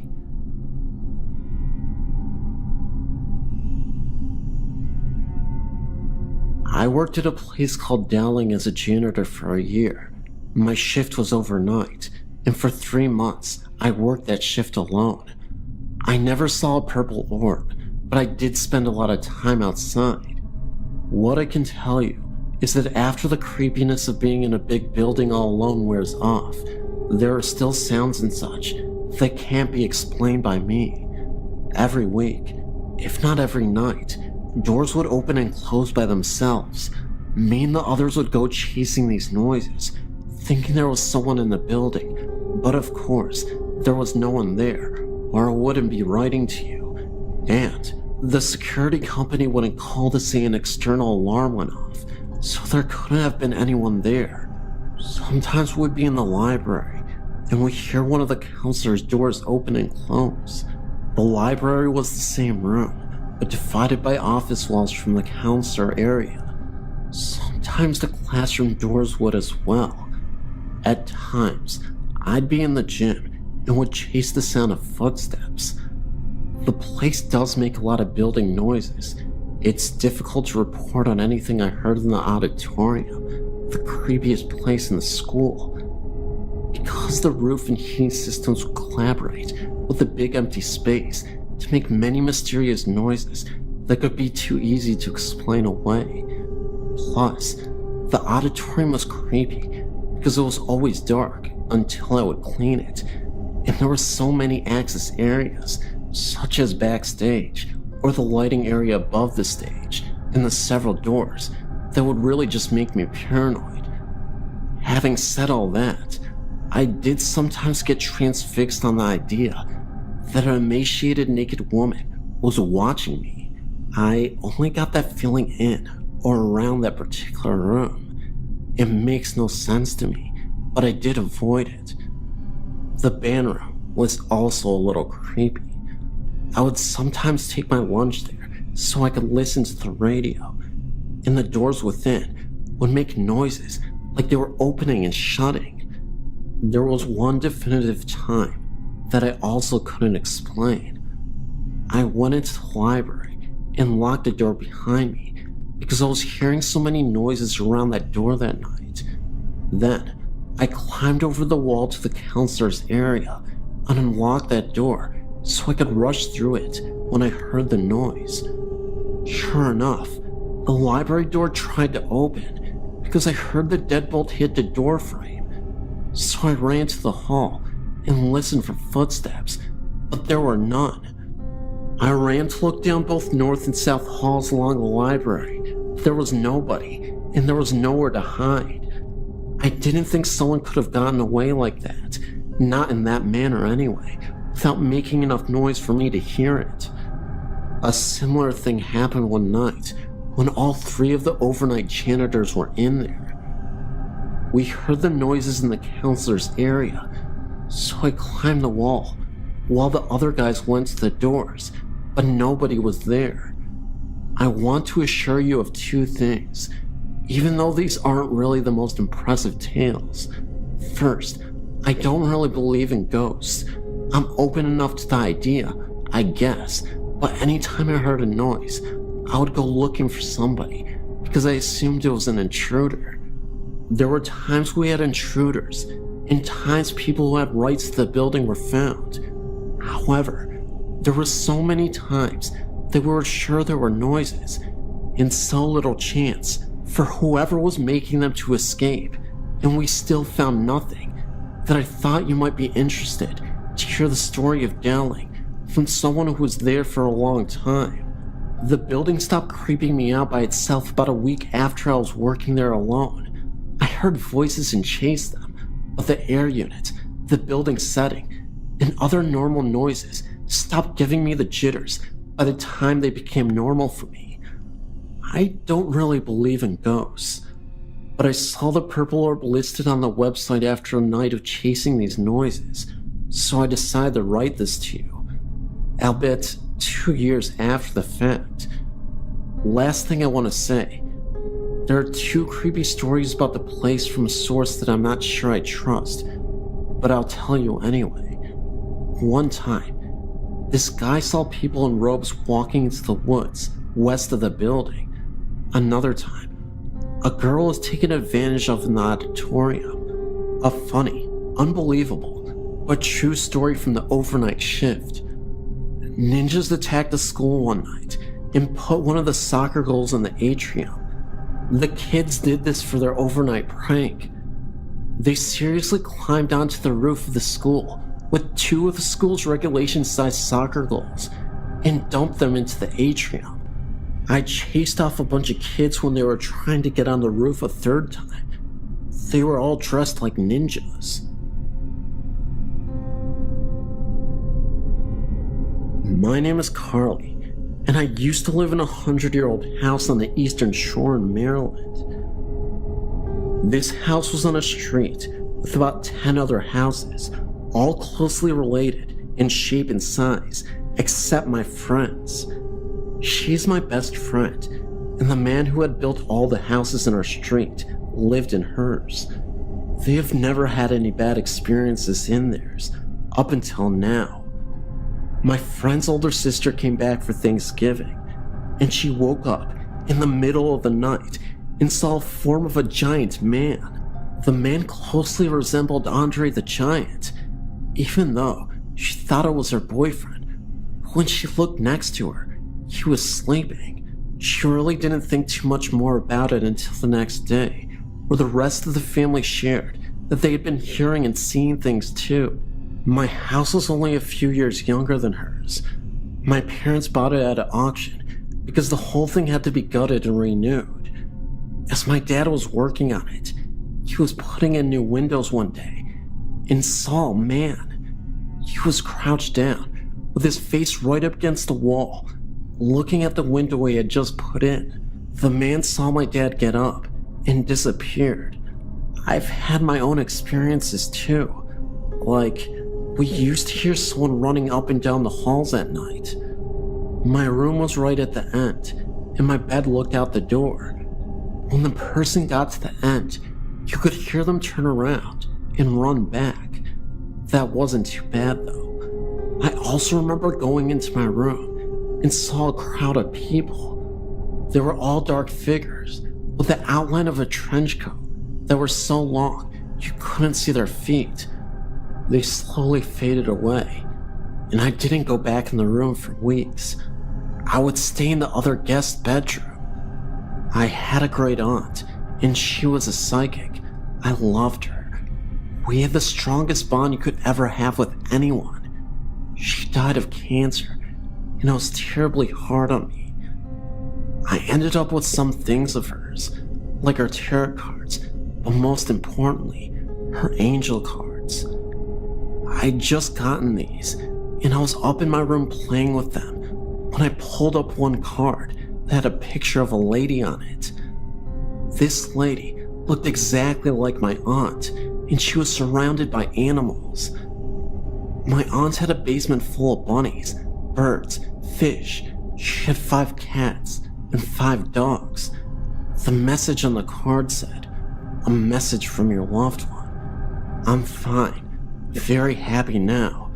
Don't worry about me, and don't forget about me, but don't let me overtake your life." Then it said goodbye, and I love you on it too. After I read that, I teared up and ran downstairs. I showed my mom, and she couldn't even believe it. I couldn't believe it either, so I got scared and told my mom to take the cards out of my room, just in case. My mom put it on her dresser. They were there for about a week or 2, and then they disappeared. My mom never moved them, and neither did anybody else. No one had touched them, and they had just vanished. I'm for sure that was her final message to me. Maybe not forever, but just so I wouldn't worry. It was her proper goodbye.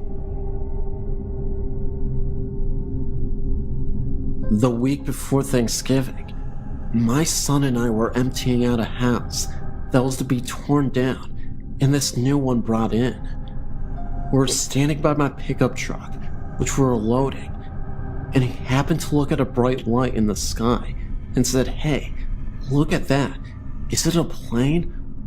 I looked up, and there were no flashing lights, just looked like a wide set of headlights, no other colored lights. I thought at first it was a plane, but no sound for as low as it seemed. It came over slow and headed east, and I thought it would disappear, like over the trees, like the planes that come over do. But instead, it went up and did so very quickly until it was a speck that disappeared. I still wonder what it was. Was it a paranormal entity, like an orb or some sort? Or maybe something different, like even a UFO? It's hard to say. But back in 1990, my husband and I were talking outside and happened to look at the edge of our 40 acres. There, just above the trees, was a long cigar-shaped object that covered the entire line of the 40-acre parcel. It had flashing lights and looked like windows were along the side of it. It was reported in the newspaper, as a lot of people saw it that same night. It made no sound at all. My son passed away in August of 2008, and I've had my grandson say that he sees him in my bathroom. I find that strange. Last week he came to me and his mother and said that there was a man in my bathroom and he needed to put his clothes on. When I found my son, he was naked. My grandson didn't see him that way, the way he passed away. He has told me many times that there are ghosts in my house. We have heard doors open and close, and sometimes the floor's creaking. Like last fall, I'd gone in my bathroom to turn off the lights the kids left on. I called out to him, thinking that maybe someone was still in the bathroom. Finally, I said loudly and impatiently, "Who is in here?" I heard a voice distinctly said, "I am," very quietly and clear. I didn't recognize the voice and thought one of the kids were playing a joke on me. No one was near the bathroom, which is just off my master bedroom. It didn't scare me. There are other strange things that happen in my house. We hear little kids outside talking. Most of the time, it is indirect, and you can't make out what they say, and other times, something comes in clear. We just think the land is haunted. For a while now, my sister has lived in a house a few blocks away from my parents' house. I live with my parents. I would go over there to babysit my nephew when my sister had plans. Some nights I would sleep over there. Her house always had a creepy feeling to it, a thick feeling to the air. My sister had just had knee surgery and wasn't able to take care of her son, so I was spending the weekend over there. The first couple of nights were fine. I didn't mind at all.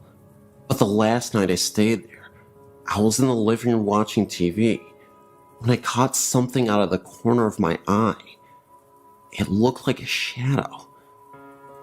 Before I say any more, I better tell you the layout of my sister's house. When you walk in, you go to the left and down a hallway. The open doorway to the left leads to the kitchen. The kitchen has another entry as well. The first door on the left is my sister's bedroom.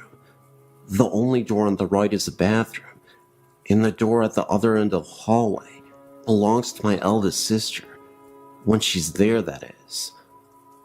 On the other side of the kitchen is a set of French glass doors and let out into a game room, an add-on to the house. The doors are always kept closed and locked at night. The only people in the house that night were myself, my sister, the one on the mend, and her son. So anyway, I saw a shadow. At first I thought maybe it was my sister getting up to ask me to get her something. But the shadow simply vanished before I could get a closer look at it. I shrugged it off as me being tired. I lay down to go to sleep. I woke up a couple minutes later. It was around 5 in the morning. I didn't know what had woken me. I was sweating badly, and I felt like someone was sitting on my chest. I was propped up enough to see the French doors, which were across the room from the sofa. What I saw that night is engraved into my brain. There was an old woman outside the doors. She had her hands pressed against two of the glass panels and her face against another. Her mouth was open in a scream. I was scared beyond belief because I couldn't move, I couldn't speak, I couldn't do nothing but lay there. And then the door began rattling. The woman was shaking it. A shadow came out of the kitchen and the woman vanished. The shadow vanished after that, and I could breathe again. I don't know what the shadow was, but it did make the woman go away. I like to think it was my guardian angel. Who knows? That's my story. Anyway, and yeah, it is true.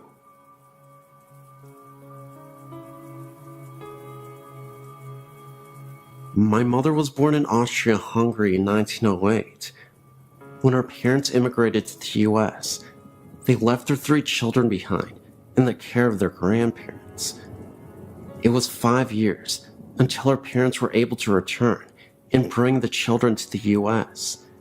In that 5 years, my mother became very close to her grandfather and went everywhere with him.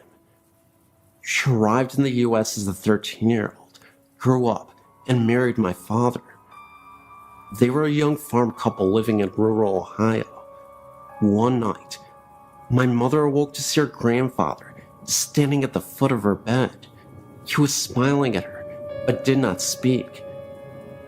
She relayed that she pulled the covers over her head and then looked again, and he was still there. She then tried to wake my father, but when he awoke, her grandfather disappeared. She had the overwhelming feeling that her grandfather had died. This happened in the mid-1920s, and at that time, international long distance was only a thing for wealthy folks. Her only contact with her grandparents was via mail, which would take a couple of weeks to arrive. Sure enough, 2 weeks later, she received a letter from her grandmother verifying that her grandfather had passed away on the same day and approximately the same time that he appeared in her bedroom. My father attested to the entire happening. This was always our family ghost story that no one ever had a reason to doubt.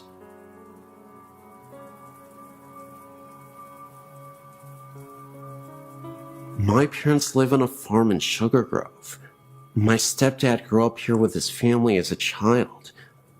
On Christmas Eve in 1964, his dad went into town to pick up the grandma for the holiday. With him, he took a younger daughter and his younger son. On the way home, there was a terrible accident, and everybody died except the daughter. Over the years, the farmhouse was used as rental property until my mom met her husband. They have lived here now for 6 years, and have had many experiences with the spirits of this home. I, too, have had some of the same. There are many, many voices that we hear. Marbles rolling down the hallway upstairs. Foot noises walking up and down the stairway. Clouds of light and dark smoke throughout the entire house. Doors open and close. Things come up missing, then are returned within days. If you are alone in the house and stand by the sink, you will soon hear a voice that asks you to go away. It will repeat until you walk away from the sink. Standing outside, if you look up into the window upstairs, sometimes you will see a vision of a woman standing in the window. This is believed to be Grandma.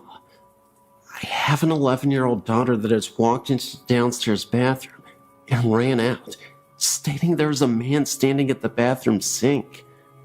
He will only turn his head and look at you, and then turn back to the mirror. He hasn't spoken yet. When my parents first came here, they slept upstairs.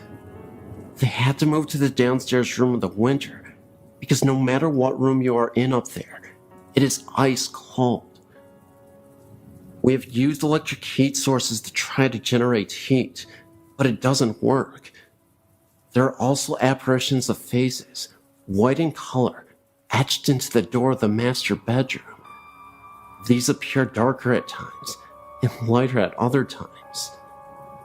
They appear to be stuck in the wood of the door. It's believed by everyone here that the spirits and happenings of this house are all those family members that were killed in the crash. After all, they all did reside here, and I think they still do.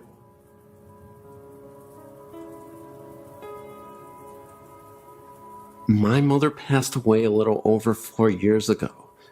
Since then, we have seen her, usually in dreams, and my father has actually seen her many times in her home. My mother had been sick with congestive heart failure that took a turn for the worst for about 2 years. My dad cared for her day and night. Finally, the last trip to the hospital was supposed to be a routine trip to remove excess fluid. On the way to the hospital, my mother made a prophetic statement to him that she would not be coming home again. When she was given the diagnosis that no further help was available to her and she would be sent home with hospice, she refused and decided to die in the hospital instead of at home, because my father had to continue to live there, and she did not want him to find it hard to stay at their home.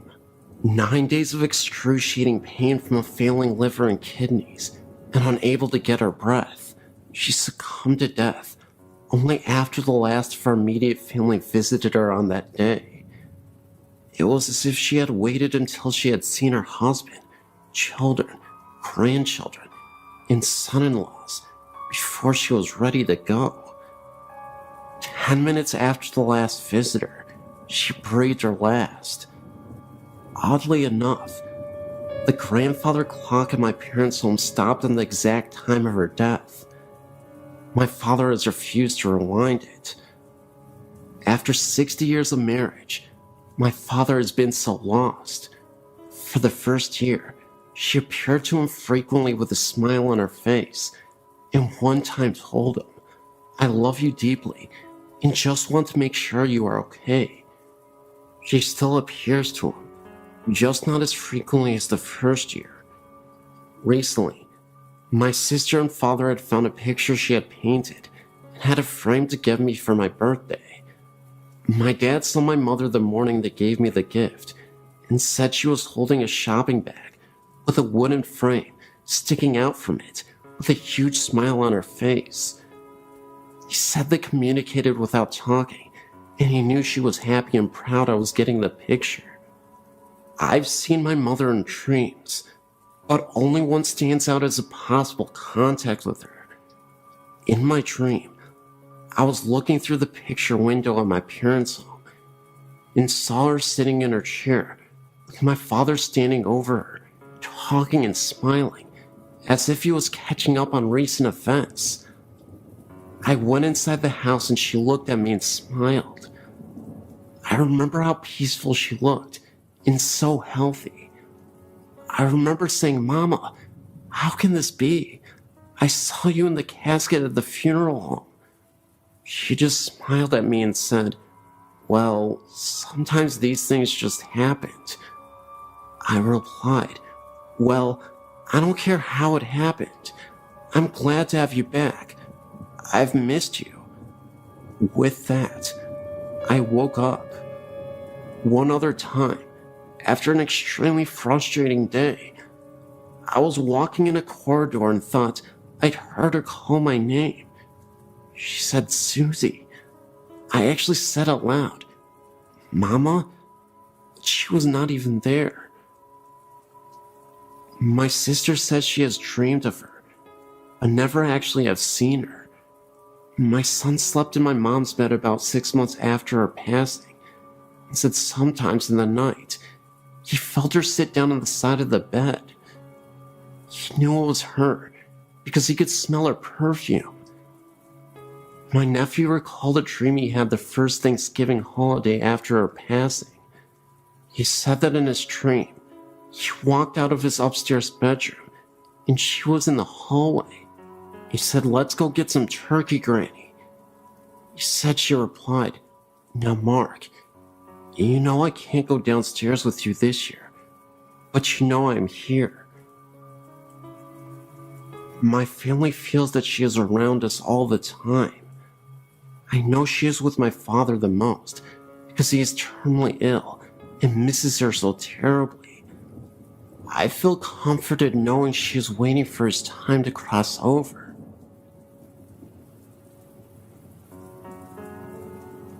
My mother is a current janitor working at Rockford College, and one of the buildings she is assigned to cleans happens to be the Burpee building. There, she and some of the other ladies that work with her have lunch in that specific building every work night. A while back, she told us that during her lunch break, she saw what was a female figure walk past the room they were in. She said she wore a blue dress and had blonde hair. The room has a mirror that faced the only door of the small area. She said, and I quote, "I glanced at the mirror, a habit of doing when you're in that room a lot, and saw this thin, transparent figure walk past the door. I thought it was one of the other girls that was walking by, but it wasn't until I realized that no one that night was wearing a blue dress or had dyed their hair blonde. I walked out to see if it was a trespasser, but saw no one in the hall. I called security and asked them if they allowed any blonde, blue-dressed girl on the property. They denied doing so, confirming my suspicions that it was possibly a ghost. This is just one of the stories that she has told us during the last 2 years of her encounters with the Burpee ghosts."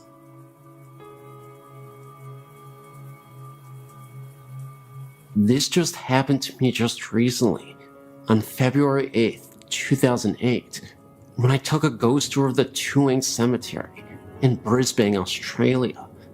First of all, I'd like to keep this to myself anonymous. Secondly, what I saw is true, for I did some research to see if anyone else experienced what I saw that night, and, as it turns out, a few people over the years saw it too. It was cold and partly windy that night when I turned up at the ghost of the Quaker Boneyard, Brisbane's oldest and biggest graveyard. There's a lot of strange stories connected to this boneyard, like a vampire. There's only 2 boneyards in the world that got fair dinkum vampires, Highgate in London and Quaker in Brisbane. The Bleeding Grave and Walking Statue. Yes, a wandering statue. Anyway, the tour barely began as our hostess was introducing herself when I saw something standing amongst the trees. It was solid and black. It was standing there watching us. I saw it, but I thought I was seeing things. Excitement that might have sparked off my imagination. But as I walked past this spot, there was nothing there to resemble that figure, but yet it was real, as you and I. Wasn't until a few feet ahead, I heard a weird clang sound right next to me, as if someone was banging on a pot or whatever. I thought it was the signpost rattling, but there was no signpost anywhere. Now that was frickin' weird, I thought, as I hurried on, looking behind me. Most of the night I felt we were being followed by something, as I was tailing Charlie. Best place to be on a ghost tour at the end of the line. Things started to get a bit stranger, like the cold wind I felt touching me, if there was no wind blowing. The same thing happened again 2 nights later, when I felt something touching my neck in my own home, or seeing things at the corner of my eyes.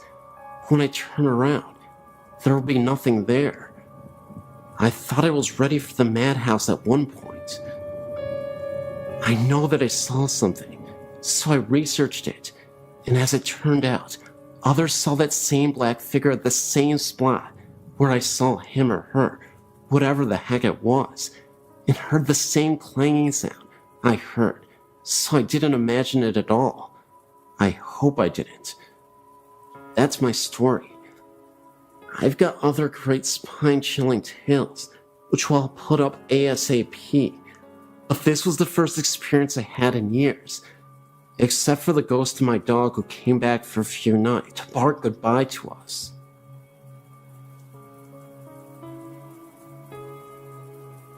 My name is Tina. I'm 33, and I have a story I would like to share with you and your readers. I've been experiencing strange things for many years now, but I've only been sharing them for just a few people who don't believe always have the need to find something wrong with the ones who do. My mom was one of those people. She would roll her eyes and say I was crazy or I had been drinking.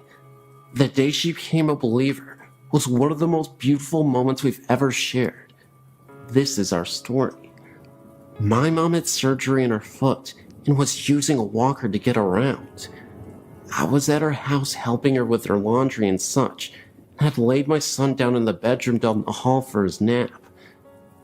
Mom was kicked back in the recliner and decided she would also take a nap. All my chores were done for the time. Everybody in the house was sleeping, so I went out to get into the pool. I turned on the baby monitor at the room where my son was sleeping and brought the other piece outside with me. My mom lives out in the country. No neighbors close enough for monitor to pick up any other signals from a phone or another baby monitor. It was so quiet in my mom's house, I could hear the tick-tock ticking of the clock in the room where the monitor was. All of a sudden, I heard a woman's voice so clear and loud. It sounded like she was speaking into the monitor. It sounded like peep, as in P-E-E peep. I'm not sure what that means. Maybe it was just gibberish. That's what I heard. At this point, I start to run to the door to see if my mom is still in the chair in the living room. I got to the door, snatched it open, and there was my mom, still reclined back in the chair with a really strange look on her face. I guess I had a strange look on my face too, because she said, "What? What's the matter? Who's here? Who are you talking to?" I just looked at her and couldn't say anything. She asked again who I was talking to, and I said nobody. Why? She said that she heard a woman talking. She thought she was dreaming. She opened her eyes, and the woman was still talking, so she knew she wasn't dreaming. Having to always have an explanation for things, she then assumed I was on the phone, but looked around and saw the phone and my cell phone were on the kitchen counter. That was when I came in the door, and she knew it wasn't me. I said, "Heard that too?" "Yes," she said, with a very strange look on her face. So I went down to the hall to the room where my son was still sleeping, and looked around. Nothing out of the ordinary, nothing out of place. I came back down the hall and told my mom he was fine, still sleeping, hadn't moved an inch. She was a little freaked out, but she started asking me questions about my great-grandmother, who often visits me, and the places that I go. I never met my great-grandmother in person, but I've had many run-ins with her spirit. My mom didn't want to believe that Grandma visits her too, but after that day, she started to believe, not only in ghosts and spirits, but in me too. Thanks, Grandma Daisy. This is a true murder story that happened around the early 1900s in the Woods and Moraine Circle, Mapleville, Rhode Island. This story is a more true and detailed story of the one before that my great-grandmother told me about. Catherine was a mill owner's daughter. She was a very pretty, tall blonde. She was engaged to a local farmer, Robert. Catherine, though, had one problem. A man, who some say had mental issues, was stalking Catherine. His name was David. David would send Catherine letters of how much he loved her, and how they could have babies together. These letters disturbed Catherine. He would watch her through the window and follow her wherever she went. One day, Catherine confronted him and told him never to talk to her again. David thought this was like a game, so he proceeded to send disturbing letters and watch her at all times. As a few days went by, he gave up. With this, he had a plan. If he couldn't love her, no one else could. So one day, while Catherine was going to the woods to get water for her family, David followed. First, he stopped at Catherine's fiance's farm. Robert was working on the farm as usual, and David came in from behind and stabbed him in the back with a pitchfork. Then he went off to find Catherine. Catherine was sitting next to a pond under a hemlock tree. David pulled out his knife and stabbed her through the neck. She screamed in pain as David ripped open her body. As she died, David messed with her dying body. Afterwards, he took her organs out, cut off her breasts, and nailed her heart to a tree, covered in blood. David went home and took a nap. He was supposedly awoken by the sound of dripping. He looked around his room, and it was covered in blood. In the middle of the room, Catherine stood there cursing at him. David had gone insane. He wrote his last letter to the police, telling them what he did, where her body was, and all that happened. He drowned himself the next day in a river, his body sprawled out on a rock, broken. Catherine and Robert were buried in a now abandoned cemetery, and David's body was thrown into a pit. During a biopsy, they found a heart in David's stomach. Some people think he swallowed her heart, while others think Catherine put it there. Still, rumors persist that late at night in the cemetery, you could see the couple holding hands as if nothing ever happened.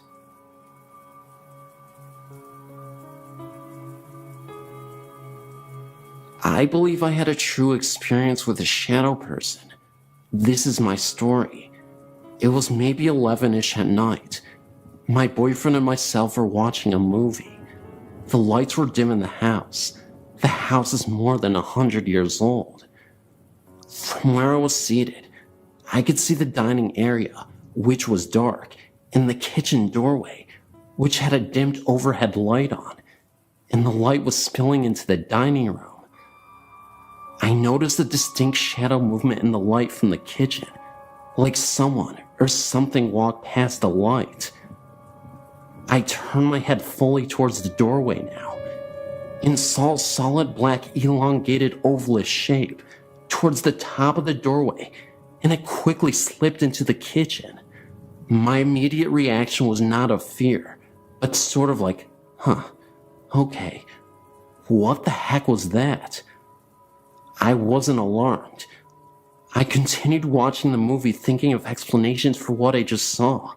Now let me tell you, there are 3 dogs in the home as well as the 2 of us. My boyfriend's 2 dogs were asleep on the floor by our feet, and my dog was by my side on the couch. He's small. He was acting a bit odd, nervous now. Perhaps he sensed it in me. 30 minutes later, he got down and headed towards the kitchen. He had just got his head in the door and promptly stopped. I couldn't see his head and shoulders, just his back end. I saw his neck raised like he was looking up, and then it happened. It took my breath and gave me chills. He started wagging his tail, slow at first, like he was unsure, and then the momentum slowly gained. He never got to a full-on happy to see you wag. Then he abruptly stopped and came back to my side. He would not enter the kitchen.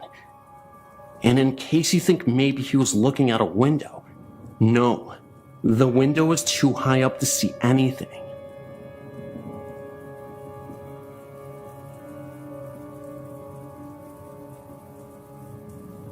My name is Guy, and I would like to share my experience at Lambertville High School. I've been there numerous times.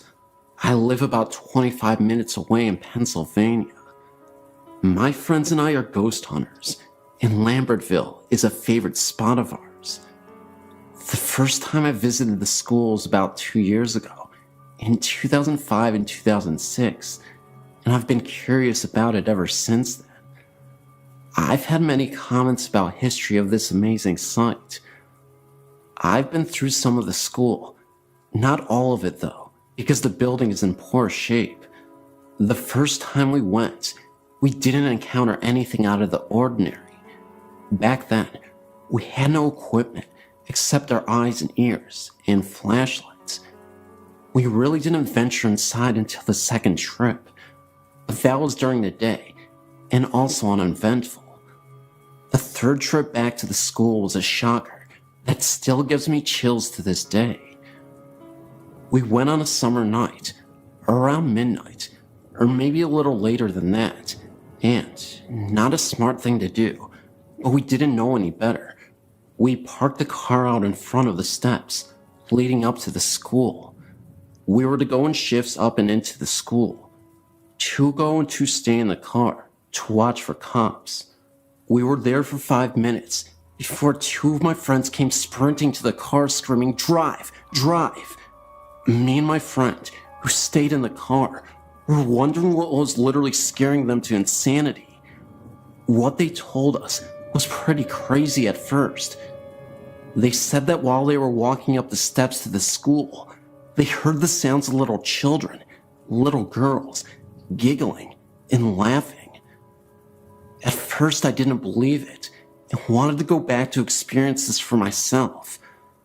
I'm the kind of person that has to see to believe, but it's the hope of that proof that draws me back to the school. Anyway, that incident was about 2 years ago, and between my friends, it has been just a story with no proof. No proof until now. Last week, May 2008, me and my friends met up again, thanks to school being finished, and decided to go back. We went that night around 10 to 10:30 and stayed there for a good hour and ventured inside. Though we heard no laughing, I'm still a believer. I believe my friend's story and everyone else's stories of little children laughing because I caught it on tape. I recently purchased some equipment to help capture paranormal activity, and the most valuable tool I had that night was my recorder. It's amazingly lucky that I caught anything at all, because I only recorded audio for about 7 minutes of our hour-long investigation. And all but about a minute of the audio has voices on it that were not ours. I also caught the voice of maybe a teacher or student saying, "Does he seem okay?" in a 2-minute long conversation with what I believe is a female and a male that answers a question that I ask. I've showed this tape to my family and friends, and they all hear talking as well, and the laughter seems to freak everyone out. I wanted to make sure that what I was hearing was, well, what I was hearing. When I heard the laughing on the tape, I thought, my God, they weren't joking or trying to scare us. They really did hear something that night, something that I would like to share with your website, if that is alright with you. I just want to know that there's something other than this life. And that is what draws me to the paranormal. Thank you for your time, and thank you for reading this. If you have any comments or questions, please feel free to ask. I'd love to share these clips with you guys and your viewers.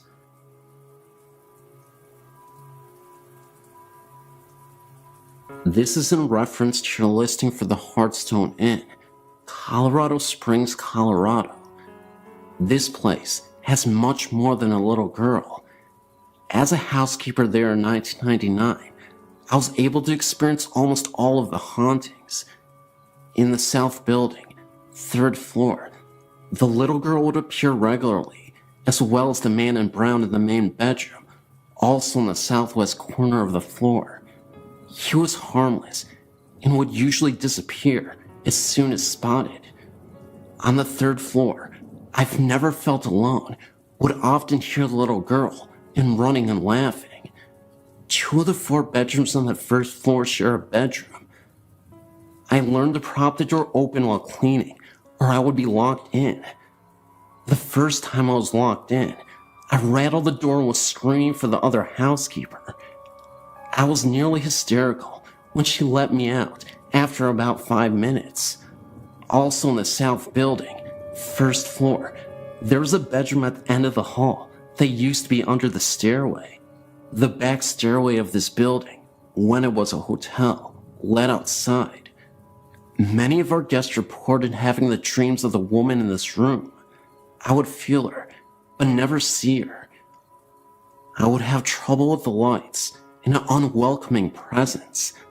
On one occasion, the owner, David Oxhandler, spent the night in the room on having a very vivid dream of this woman and dismissing it as a dream. He was too shaken to go back to sleep. When he stepped outside to have a cigarette, he turned around, feeling he was not alone, and actually saw her, dressed as just in the dream, floating where the stairs would have been. Rumors she was the victim of a lover's quarrel and was shot on the back stairs. The last one I knew of was in the north building, second floor. One room next to the stairs facing east was never pleasant to be in. The light was very temperamental, flickering and choosing when to be on or off. I would feel a presence on the floor, but really tried to ignore it until one day I was standing near the stairs with several heavy bundles of laundry to take downstairs when I felt a pressure on the right side small of my back. Just a little shove, and I nearly went headfirst down the stairs, and not of my own volition. Last I hear, the Oxlanders were doing haunted history tours of their hotel. Shortly after, it has been sold to another local organization. Very much worth adding some info to your site, and thanks for the space.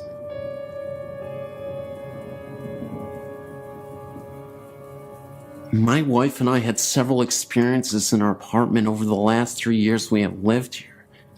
It began with hearing noises and creaks in the building early on, and slowly evolved to seeing shadows in the middle of the night in our bedroom.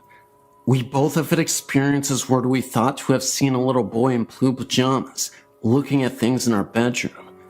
3 major events have occurred, which I'll describe in detail. Event 1. Summer of 2006. My brother was staying over because he is a minor, and our mother was going out of town.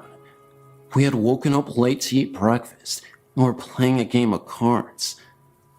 As we are brothers and there is a significant age gap, we sometimes argue.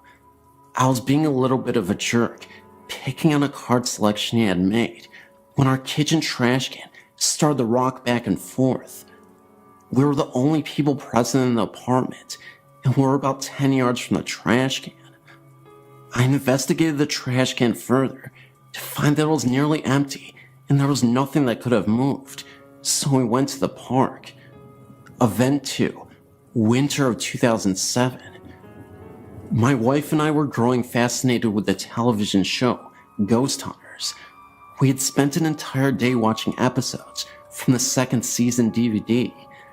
Being cocky and joking with my wife over her growing discomfort with the mood the show was setting, I began joking about talking on the ghost of the apartment, saying such things as, "If anyone is here, come here and get me," or "You can't touch me, you're just a ghost, I don't believe in you." Later that night, at 4 a.m., I woke up quite distressed and felt that the apartment was shaking from a significant earthquake. I was sure that it was the big one and rushed to jump out of bed and pull my wife to safety in a doorway. She was in a state of shock as I lifted her out of bed and was scared of an earthquake also.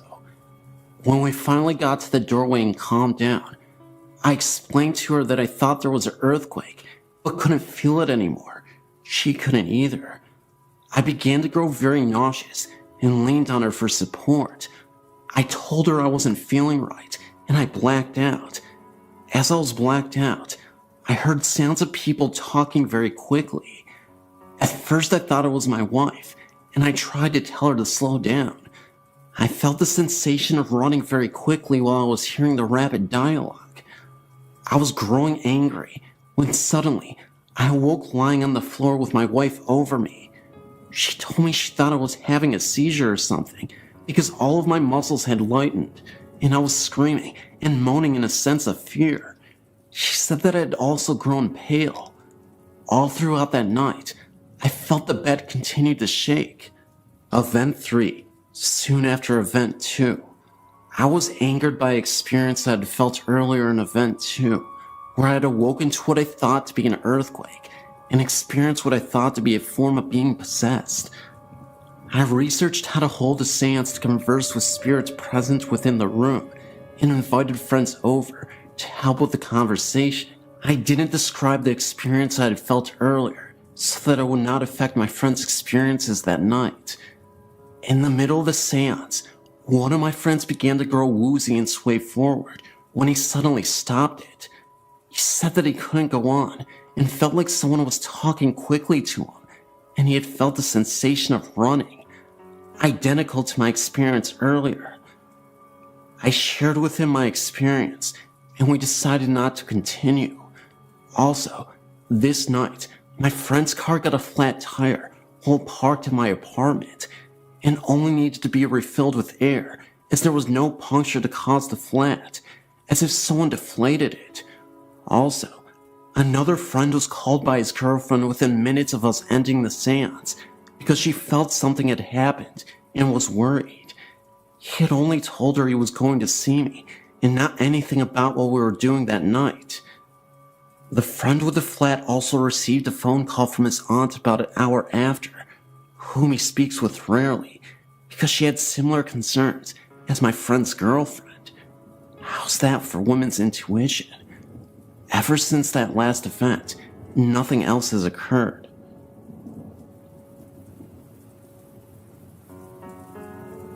This is a personal experience that to this day has left me shaken. There's something wrong with this apartment complex. My experience centered on the apartment we were in, but from other residents, I heard other tales that made me really not want to live there, and as soon as I could get out, my husband and I certainly did. Huntrill Apartments located in South Lyon. There is a huge tree right directly in front of it. Apparitions have been seen in the little hallway between bathroom and bedroom. The panel in the hallway leading up to the crawl space had moved on its own. Personal experience was actually in the bathtub and the only one home when it happened. I'm all of 5 foot and that ceiling is a good 8 feet. There was no way for me to get up there. We figured that the only way to move that panel was to be up in the crawl space. Each crawl space is self-contained.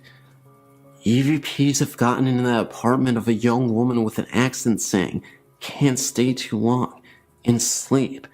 Both still have. If you leave the apartment door open while taking a shower, you get this feeling that you are being watched. Then look out. You see the retreating figure of what looks to be a young woman.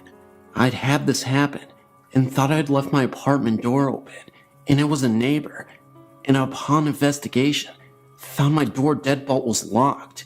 Numerous pictures of orbs and odd shadows have been captured in this apartment.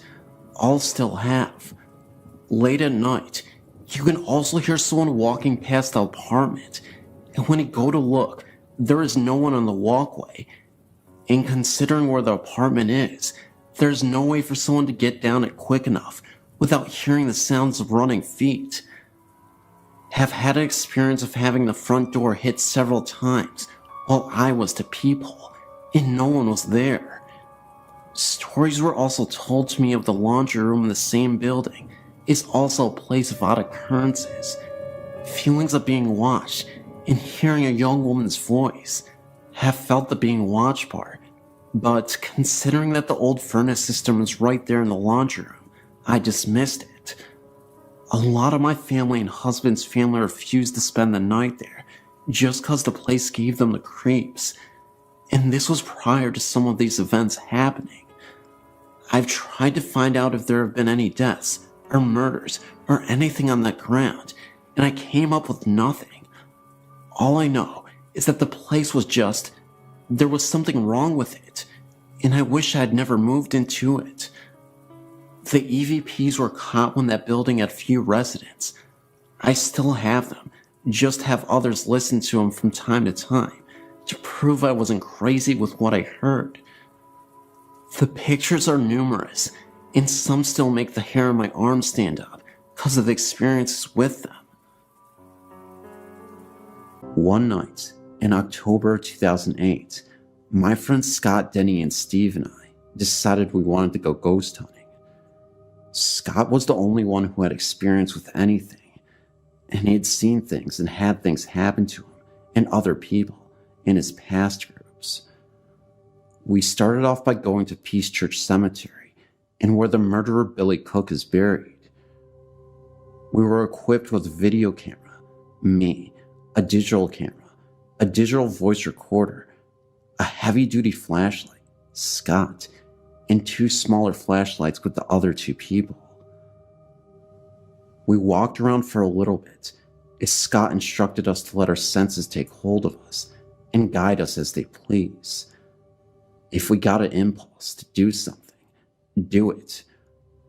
We all had weird feelings, but eventually realized we weren't going to find anything here. We left, deciding to go somewhere that Scott had experienced before, the Waco Cemetery.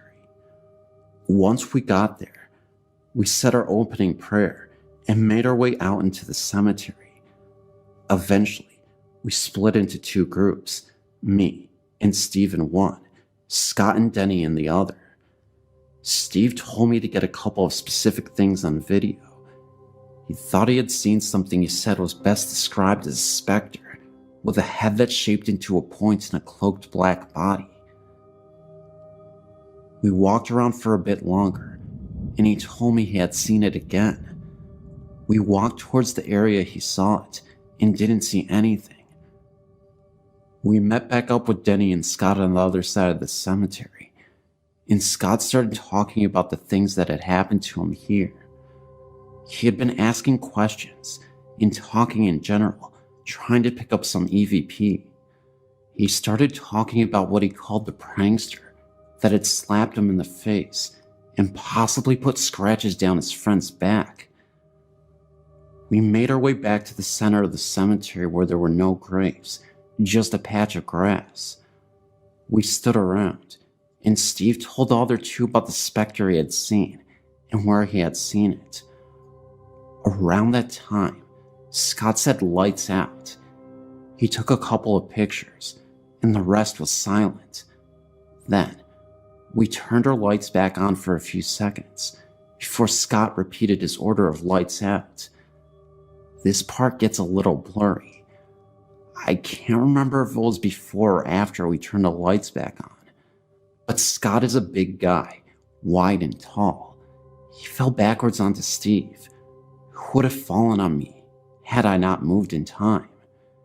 He had fallen hard. He laid there and just looked confused, and his face was red. His glasses had flown off of impact of the fall. He asked where his glasses were. Then he asked, "Did I fall?" We tried to explain what happened from each of our perspectives quickly, as we were pretty freaked out, since this was our first experience. He had asked a couple more times as the rest of us came to the conclusion that he fell too hard to have just fallen from a loss of balance. I, for one, think he was pushed by some force. Anyway, we got him up to his feet. He looked around and said, "We're leaving." Scott was shaken, and that was all we needed to hear. As we walked back to our cars to say a closing prayer, Scott started coughing, which progressed into dry heaving. We had 8 Hardys before we went to the first place, so we knew that he had something to throw up. We stopped to wait for him, and after he felt better, we proceeded to walk to a space between the cars to say the prayer. Scott began, "Our Father which art in heaven." It was interrupted by more dry heaving. Steve said, "Scott, are you okay?" He nodded and said, "Hallowed be thy..." and cut off to some dry heave some more. This time, it was so bad that he lost his glasses and was down on his knees coughing up something that wasn't there. He looked up, straight at me, and gave the most evil glare I've ever seen. I immediately recoiled in fear, with tears forming in my eyes. I asked Scott, "Scott, are you there?" He got over this fit eventually, as Steve said. "Howled by thy what? Finish the prayer, Scott. You have to finish it." Scott straightened up a little and hoarsely started to finish. "Hallowed be thy name." Again, the same occurrence had just happened, and he just kept coughing and dry heaving. At this point, Scott has regained his composure enough to finish and says, "For thine is the kingdom and the power and the glory forever and ever. Amen." As we each followed with a thankful amen, he said, "Now let's get the heck out of here." I was ahead of him in parking, so I started the car and drove out of the cemetery as fast as possible. We stopped into a church parking lot up the road.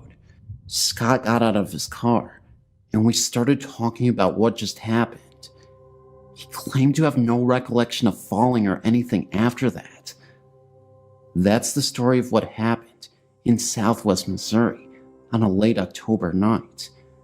May you form your own conclusions, and I hope you enjoyed.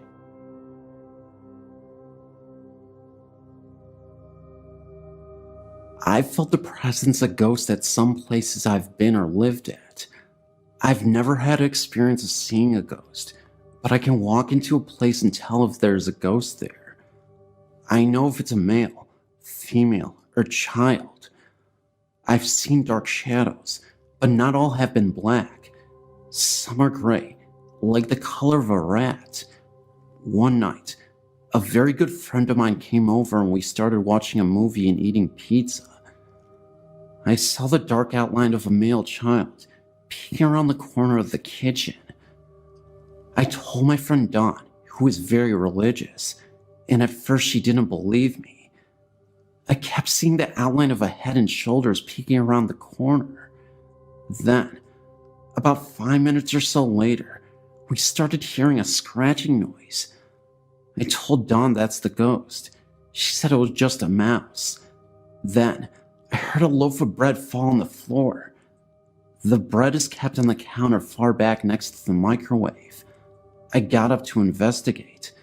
The bread was lying on the floor, but had no holes in it from a mouse. I put the bread back and went back into the living room. Dawn got up to get a glass of soda, and when she went into the kitchen, she yelled. She said the loaf of bread moved across the counter and dropped on the floor at her feet. She started praying. Every time she stopped praying, you could hear scratching noises. She kept praying, and the scratching continued. Then it got quiet. We finished the movie, and as we were talking, we noticed the lid on the pizza box, which was propped up, started to slip down. Instead of just falling down, it closed. This was very slowly. Dawn said she had enough and went home. She took the pizza and box home with her. She called me later that night and said that the ghost followed her home because her bread was constantly sliding off the counter, and she actually saw the pizza lid open when it was closed in the box. She said she threw the bread and pizza box off her balcony and prayed really hard. She didn't have any more problems, and our bread stayed on our counters after that.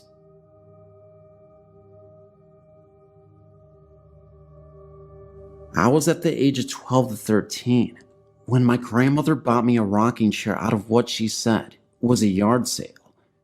She claimed that they were very glad to get rid of it, and she never thought to ask why. She brought it home and sat it in my room with my dolls on it.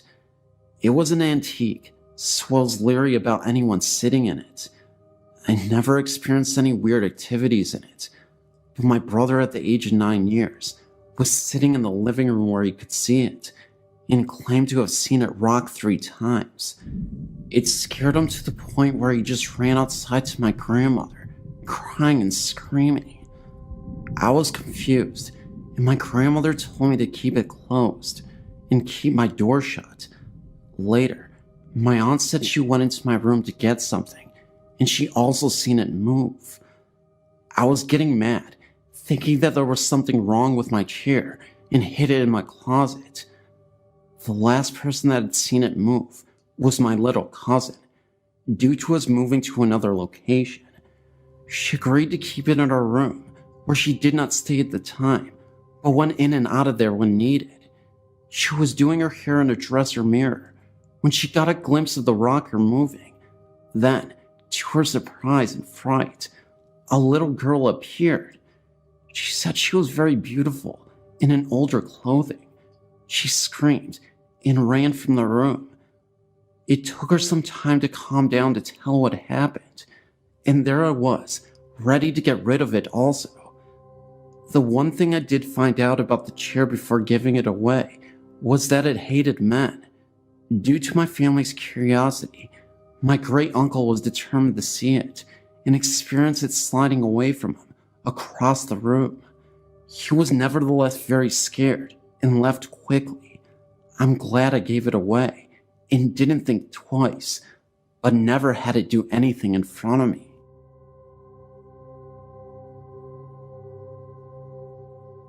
I didn't experience this myself. It happened to my mother a couple of months ago, and she told me about it after it happened. What happened was, a couple of months ago, my mom was prepping for a party in our kitchen at about 9:30 p.m. Me and my brother, who were about 11 at the time, were both at the house at the time. I was upstairs, and he was in the living room. My mom told me that she was washing dishes, and that she looked up at the window in front of her, and she saw someone walk by the hallway behind her. She immediately thought that it was me, because of how tall the person was. She called out my name, and told me to do something for her. After a couple of minutes, she came to look for my brother to ask where I had went. He looked at her like she was crazy, and told her that I hadn't come downstairs for about an hour. She calmed me down noticeably scared, because she thought someone was in the house, but we couldn't find anyone. This happened more than once to my mother, but more noticeable. She was washing clothes, and had to walk through the kitchen, and saw someone poke their head out from behind the counter. She of course thought that it was either me or my brother, but when she checked, she found no one. She called me immediately and told me what had happened, and now we believe that a ghost is in the house, but it doesn't show itself regularly. 2 other things that have happened since then. One happened a couple months after that. Me and my brother had a friend over, and he had gone to the bathroom on the 2nd story of the house. No one was up there at the time, but when he came down, he said that he had seen 2 red eyes down the hall near my parents' bedroom.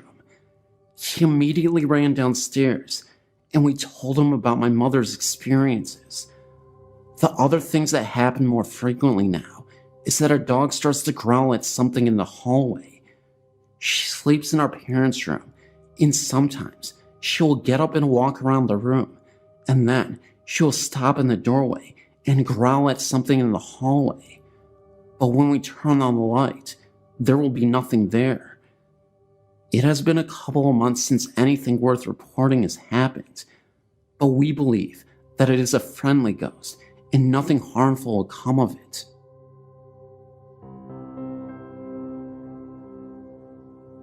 Even though I'm terrified of this kind of stuff, reading stories and watching things on TV about it is very interesting to me. I have a story to share. It's still very fresh to me, even though it has happened many years ago that it has taken place. My husband and kids laugh at me when I tell them my story, just because some of the things that went on. They find it more humorously amusing than seriously true. This story took place when I was about 5 or 6 years old, in a house we lived at, in Oregon, Ohio. I really don't even know where to begin. The house was a 2-story home that wasn't huge, but sure wasn't small. I had 2 brothers, and they shared a bedroom with me, having my own bedroom right next to theirs. In their closet was this blue plastic hanging shoe rack that was left when we moved in. It was completely empty, except for a few bouncy balls and a metal jack in some of the pockets. Every day we would check these pockets because whenever we would empty them, there was always more the next day. I never thought anything weird about that. It was cool finding things in there. My room had a door that led to the closet. I never heard anything scary in my room, but one night, my grandparents spent the night. They came from Florida and were visiting us before moving on to other relatives. In the middle of the night, everyone ran into the room because my grandpa woke up screaming. He said the cat had crawled under the mesh part of the box spring and scared him. Everyone went back to bed and nothing was thought of it. Months went by and summer was here. My brothers and I used to all lay in the hallway upstairs outside our rooms in front of a box fan my dad would put up because it was so hot. Sometime in the middle of the night, my younger brother Mike woke up, I guess to sleep in my room, and began screaming. He said my older brother's Jake's face was on the wall scaring him. Jake had been laying in the hallway the entire time with me and Mike. Still, everyone shrugged it off like the other things that happened and figured he was sleepwalking. I've heard things throughout the night on and off after the last incident, but the last and scariest part of the house that happened to me, and I'm not sure how much time in between this happened, is one night when I was sleeping with my cat. It was sometime in the middle of the night, and for some reason I woke up. My cat also woke up. My cat was tucked under my arm at my side, and all of a sudden, it opened its eyes wide and hissed with its hair standing up on its back. Then it darted out of my room. I didn't understand why the cat acted like this, and seconds later, at the end of my bed was this figure. It was definitely human, but was all white and misty. It had no features or limbs. The only feature I remember is seeing an O-like shaped mouth. It was just standing there, but then looked like it was moving slowly closer. I kicked my feet at it, and nothing happened. I just kicked right through it. I was scared to death and ran into my parents' room and slept there the rest of the night. I thought I heard sounds coming from the drawers in my dad's dresser the rest of the night, but never heard anything or seen anything since. My husband, like I said, finds this humorous, so last year, he bought some ball and jacks and placed them on my pillow and laughed. I would love to find out if anyone living in that house after or before me ever had any experiences like that. I always wondered why that thing would want to scare us like that.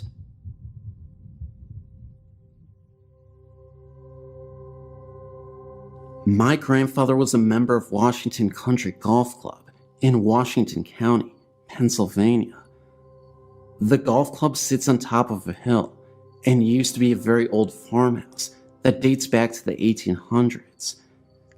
He told me stories of him along with a group of friends who spent the night at the clubhouse. Members were allowed to stay there if they wished. It was said the old farmer who lived in the house lost all of his money and the farm went under.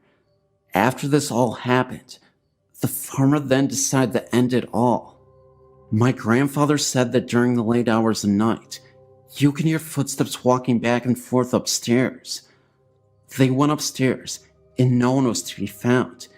Even in the ballroom, the lights would be seen turning off and on by themselves, as doors were being opened and closed as well.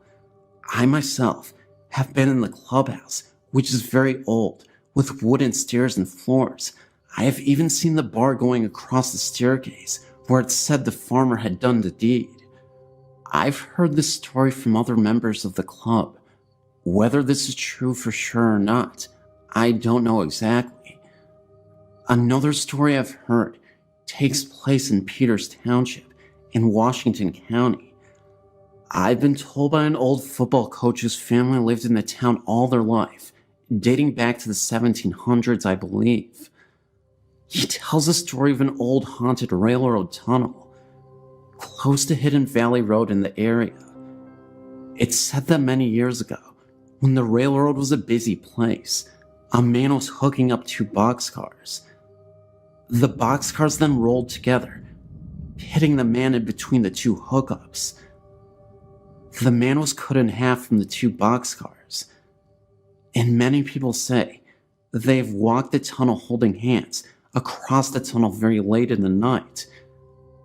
They said they have seen a man walking at the other end of the tunnel with an old oil lamp in his hand, swinging back and forth. They even say that a train can be heard off in the distance, but no train even came. The story has been known as Boxcar Willie. I've heard this story from many different people in the past. I've seen the tunnel myself one night with two of my friends. We held hands going across the front of the tunnel. We all then saw a very small light at the end of the tunnel. Never went to check it out, but something was there. We all saw this light. It may have been something off in the distance, but I believe it was Boxcar Willie. We all felt something very weird that night. That's why I get the feeling something was out there. This isn't really near Arcata, but it's on the way, and the story just came to me a minute ago. I grew up in a small town in Maine near Bowdoin College, and about 2 years ago, I was dating a guy from Bowdoin, the town, not the college, who graduated from the same high school as I did. He was a couple years older than I, and had spent a few years in the army, traveling to such exotic places as Korea. I've traveled a few places myself, and being open to new places and experiences, never thought of myself as shy or easily frightened by much of anything. One evening, the man I was seeing, Tim, and I decided we would head out into the woods to one of the numerous secluded areas in Bowdoin where we could spend some quality time doing such things as talking and other nonsense that lovers do. This particular night, we had driven up to an old quarry and it was overcast so that when the truck was parked and the lights were turned off, the world around us was inky black. I had trouble making out the trees that I knew were just beyond the window of the truck. Nights that dark always make one a little weary, and there is something almost natural and primal about being in the woods so deep you cannot see nor hear anything but silence. Like I said, I'm not shy, and on this night, I was feeling adventurous, and I wanted to get out of the truck. So, out of the truck I went, and into the bed of the truck. Tim followed suit. We laid there on a blanket for a long while, when we heard a loud thump on the hood of the truck. I thought a branch had fallen onto the hood, but it was enough to startle us both into getting a flashlight from the inside of the truck. We looked on the hood, nothing. We looked around the truck, nothing but normal leaves and trail. No branches large enough to make the sound we heard. The flashlight was one of those halogen beams that is about 10 times brighter than a normal flashlight, but the darkness was eating up all the light, with the exception of the beam from the bulb. Usually, there's a wide area those lights will cover. This time, however, the light seemed to be overwhelmed by the darkness around us. Feeling a bit on edge, I decided to get back into the truck, but didn't want to leave the woods. As we sat there talking, we got more and more comfortable, and then something slammed into the side of the truck, hard enough to make it rock on the shocks. To me, it sounded and felt like it hit my side, just behind the door. I felt suddenly uneasy. I thought at first that a tree had fallen on us. Tim turned on the truck lights and got out of the truck to look around. I stayed in the truck and watched as he walked around the truck, looking at the ground and at the side of the truck. He signaled for me to get out. I did so. Where I thought the tree had fallen, there was a mudgy smudge on the side of his truck, but not tree, nothing on the ground or around us that would have caused what we just experienced. He asked if I wanted to go, and at that time, I felt so strongly like we should leave, but my curiosity was getting the better of me, and I wanted to stay and see what would happen next. We got back in the truck and sat there, anticipating. Tim turned off all the lights and cracked some jokes about privacy in the deep woods. The longer we sat there, the more uneasy I got, till I felt like I was nearly terrified for no reason. I wanted to leave. Tim, obviously feeling the same way, started the truck, and we sped out of the woods at tire-blowing speeds till we saw the lights of the houses. We went into Brunswick and got out to look at the truck again, and where that smudge had been before, now the truck was untouched, like nothing had happened. We never saw what hit the truck or experienced anything like that again. Nothing else unusual happened when we were together, with the exception of one other time when we were at his mother's house, but that's another story. Thank you for reading. I took down my memories from an incident about 8 years ago. Definitely a true story. The other girls that I was with at the time may have not put as much stake in the paranormal, but parts of this experience were too odd to be all coincidental. I hope you enjoy. While this experience happened a number of years ago, and has not had any direct bearing on my life, I find it interesting nevertheless. I grew up mostly in Western Connecticut, and though my family moved around a lot in my teens, I attended summer camp every year in Cornwall, Connecticut. In total, I attended or worked at the camp for 8 summers, and in the last 3 years I worked there. During the 6th summer, I was 15 or 16 at the time. I had a strange experience with the other girls I was a CIT with. By the way, it means counselor in training. And while we were hiking outside at night, what made you think that was a good idea, you might ask? But rest assured, there was a good reason. One class held every week culminated in an overnight camping trip, and one of our friends was supervising the overnight. We decided that since she was going to be sitting out alone in the middle of the woods, making sure all the girls actually went to bed, she might benefit from some company, and about 5 or 6 of us headed out with flashlights to find the campsite. Just to clarify, this camp is by no means large. It sits on one side of a commercial ski mountain on a large lake. The campsite our friend was at was alongside a wooded path at the far side of the camp's boundaries, a lovely walk during the day. But a couple of my friends were really timid and nervous about walking around at night, even though we all had attended the camp for years, and years obviously grown used to being in the dark alone. It wasn't a frightening place, other than the darkness and raccoons. We started out on our walk between 9:30 and 10 p.m., followed the wooded path out to a wide gravel road that led to another boat launch site, and remembered that our friend had told us not to go towards the lake, off to the right. The site wasn't far off from that turnoff. None of us had actually ever been to the site itself, and were a little on edge as we started walking away from the water, up the wide, gravel-covered road, because there were lots of animal noises around us, and it was dark, like the deep woods gets at night in summertime. There really was no reason for any of us to actually feel afraid, because the wildlife was more or less accustomed to people, and stayed scarce when people were around. Also, we were on a road, not lost in the middle of the woods. We kept walking for what seemed like a relatively short time, but didn't see any sign of a campsite. When someone would suggest we turn back, another person would suggest that we walk just a little further, and I remember feeling inclined to keep walking, because the campsite might just be a little further up the road. We had started walking uphill significantly, and eventually, someone gave an ultimatum, saying we'd be out for more than an hour, walking, and she was scared to walk any further. I was skeptical, even though I too had begun to feel somewhat uneasy. We turned around.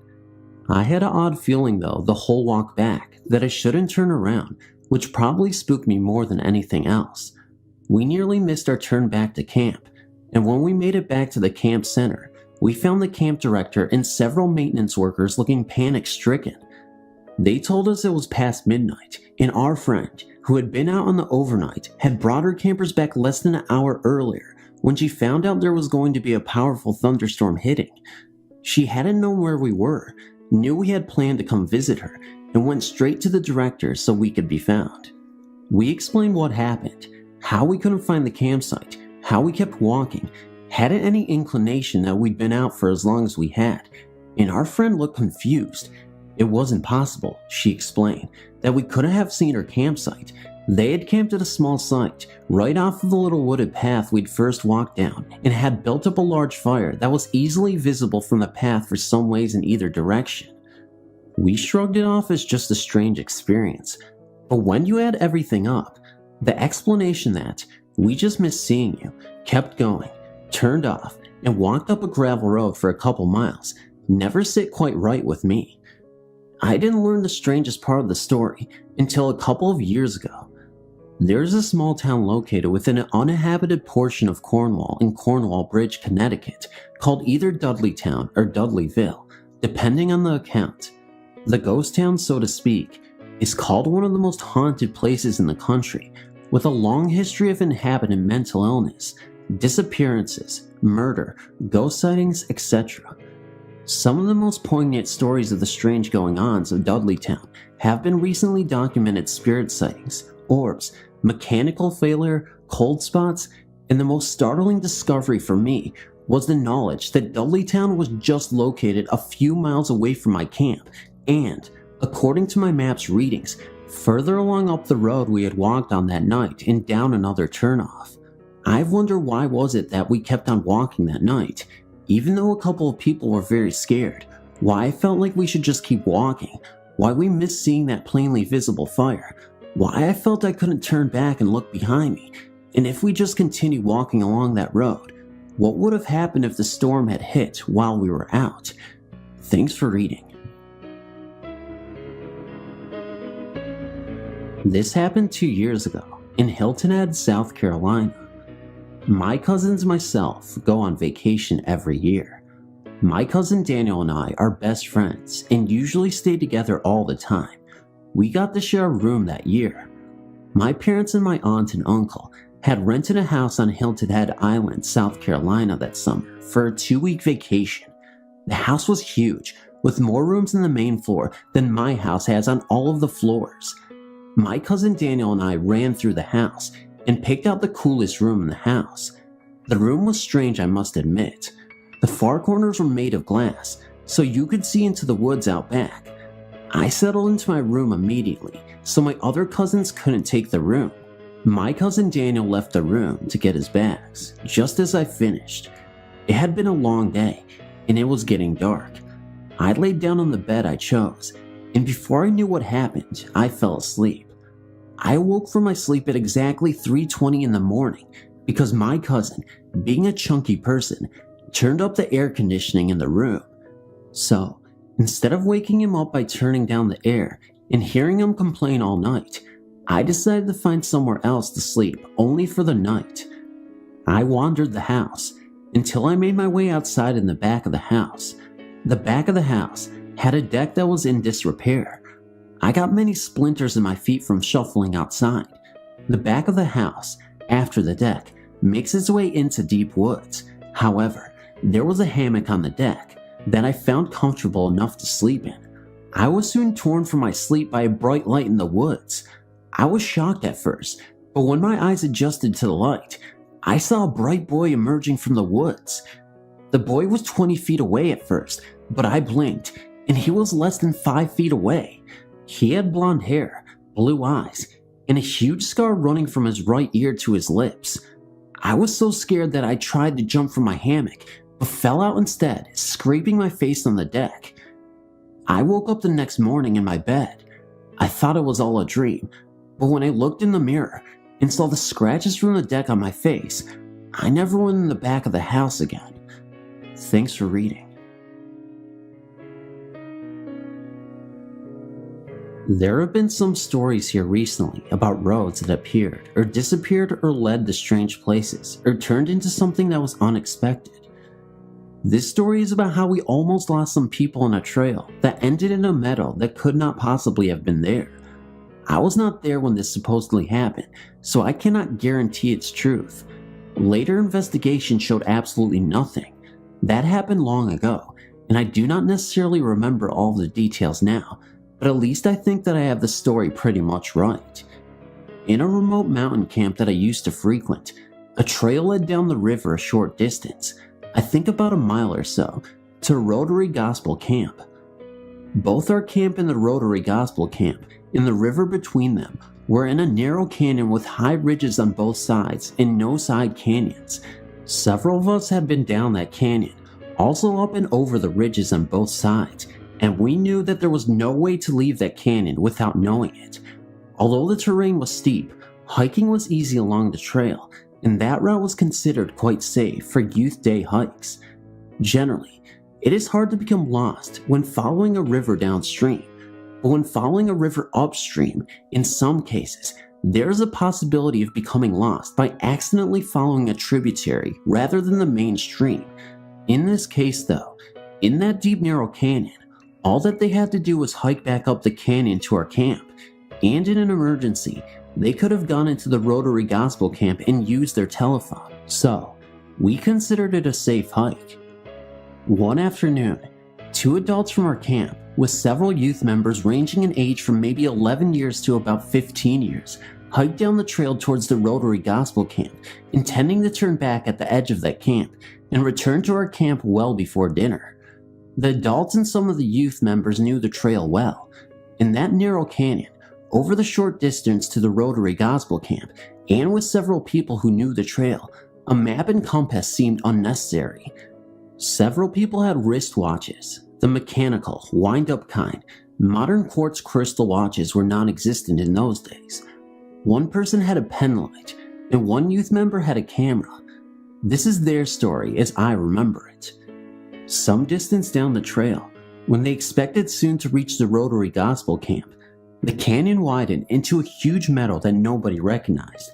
Nearby, at one edge of the meadow, beside the trees, there was a log cabin, but no people were visible. The meadow seemed much too wide to fit in that narrow canyon. There was no possibility that the group had passed the Rotary Gospel Camp, as it was in the bottom of the canyon, just like our own camp. Although they knew that something was wrong, they followed the river into the meadow, alert for any tributary streams that might confuse them when they retracted their route. After a while, they noticed that the river had decreased greatly in size and flow. That alarmed them, and they turned around and headed back up the river. Even as they followed the river upstream in the meadow, the river rapidly disappeared. There were no dams on that river, and no recent weather patterns to account for such a sudden decrease in the flow. They followed the sandy river channel back upstream through the meadow, but soon, even the channel disappeared, leaving the group in that big flat meadow with only the mountain ridges for landmarks, and even those ridges seemed to be too much far apart. From the group's position within the meadow, they could not even see the canyon where the river had entered the meadow. Since they did not have a compass, one of the adults used the sun as an indicator of azimuth to keep them headed back towards our camp. But as they took frequent note of the sun's position, they noticed that it was setting much too fast, even though their watches indicated that the time still was early afternoon. At that time of the year, the middle of June, at that location, the sun sets very late. Fortunately, they had not gone far too into the meadow before they turned back. They reached the edge of the meadow just about when the sun set, and there, they suddenly came upon the canyon that they had hiked down. It had been hidden from their view, or maybe it was not even there, while they were in the meadow. The river was flowing normally in the canyon, and it sank into the ground where it entered the meadow. When the group started up the river, they immediately recognized familiar landmarks, to their enormous relief. In that deep and heavily forested canyon, soon it was so dark that they could barely even see where they were going, even though it was still early afternoon according to their watches. With their one little pen light, they stumbled over the rocks, expecting to find the smooth trail that ran beside the river, but apparently, they missed a trail in the darkness. Rather than spend the night there, they decided to continue the short distance up the river to our camp. As they explained later, after having the canyon and the river disappear right out from under them, and becoming lost in the meadow, and having night come in the early afternoon, they were so shaken that they wanted to return to civilization right then. They no longer even were sure that our camp was still there, or even that morning would come, and they did not want to spend an eternity in a canyon that maybe went from one non-existent meadow to nowhere. So, they continued stumbling over the rocks, even after the little penlight's batteries were exhausted. Hiking on a smooth trail is easy in the daytime. Even hiking over rocks in the river is not too bad when you see where you are going. But it took them hours to go probably less than a mile up the river to our camp. Some of them were badly bruised from falling over the rocks, but fortunately, nobody was injured seriously. They were enormously relieved to reach our camp buildings and our camp's own little meadow. They headed straight for our group's campsite. I'd been out of the camp that afternoon. Otherwise, probably, I would have gone with them on that hike. When I returned to the camp that evening, the decision already had been made not to start searching for them until morning. The camp director already had telephoned to the Rotary Gospel Camp and had determined that our group had not been seen there. When they returned, I was almost as relieved as they were. We all stayed up late into the night with the camp director, going over their story. None of us found any significant discrepancies between their accounts. Their watches all indicated late afternoon. At first, they were not hungry. To them, it was not yet dinner time. Apparently, at least in that meadow, time had affected their environment at one rate and had affected both them and their watches much more slowly. Or maybe they still were too shaken to be hungry. Partway through the discussion, the camp director served them dinner, and we finished discussion as they ate. The next day, we had everybody who had been on the hike write their accounts on paper with no further prompting and with no discussion between them as they wrote.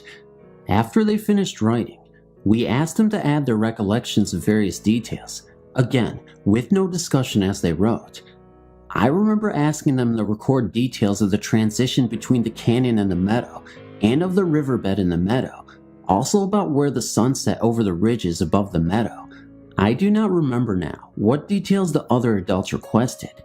That process went right through lunch, and they ate with one hand while writing with the other hand. No, we were not slave drivers. Those people seemed as anxious to record that incident as we were to have it recorded. Then, we turned the youth members loose, along with the two adults who had been on the hike, and the camp director and I stayed late into the evening comparing the written accounts.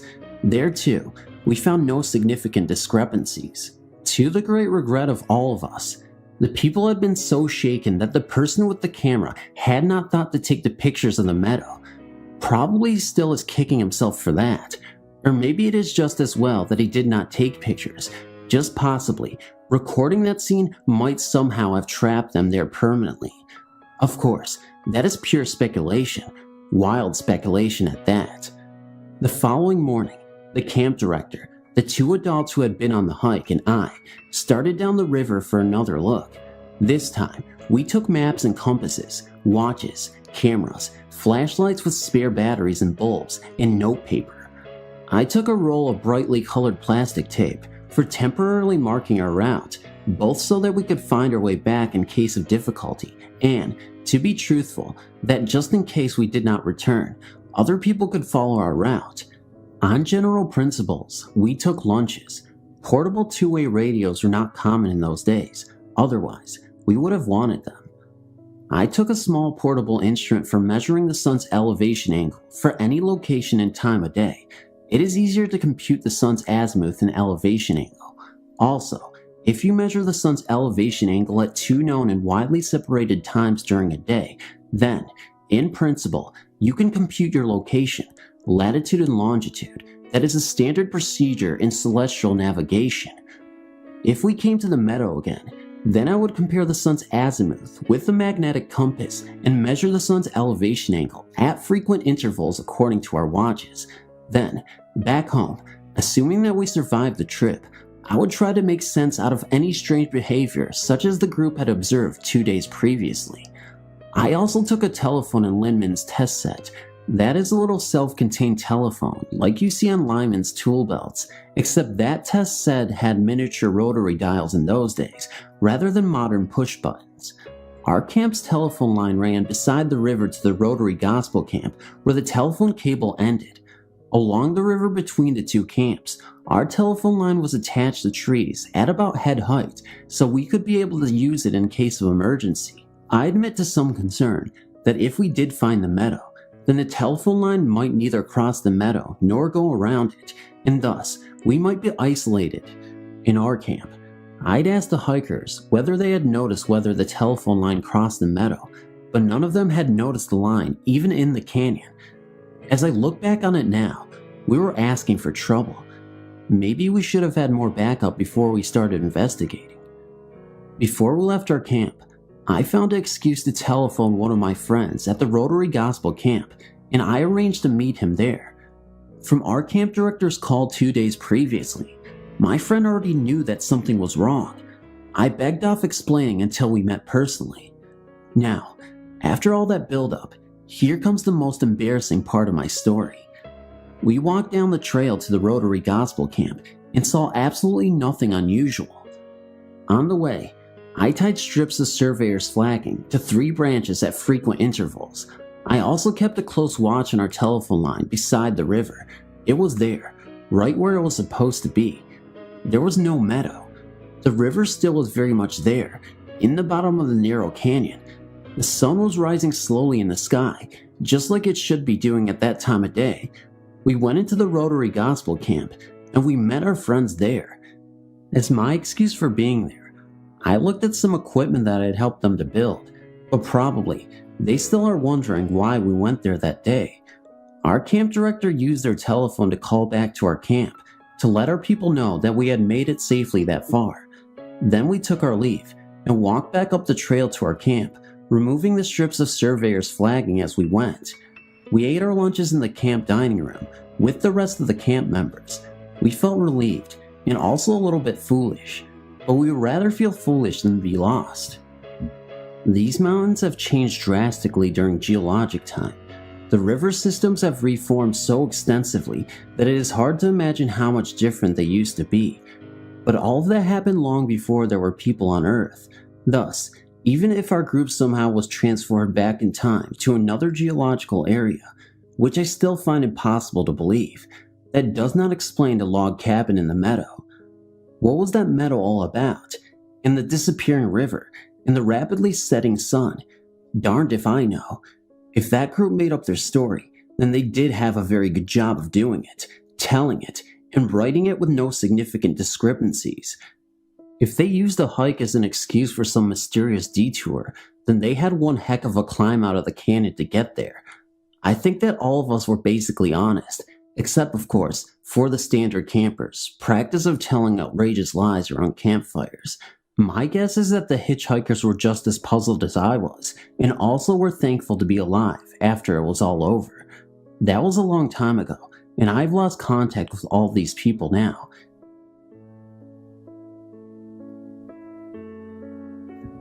In January 2000, we lost my dad because of a doctor's error during surgery.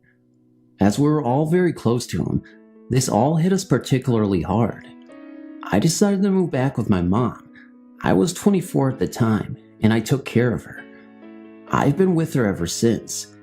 It has now been nearly 7 years since his death. Before my dad died, I didn't believe in anything paranormal.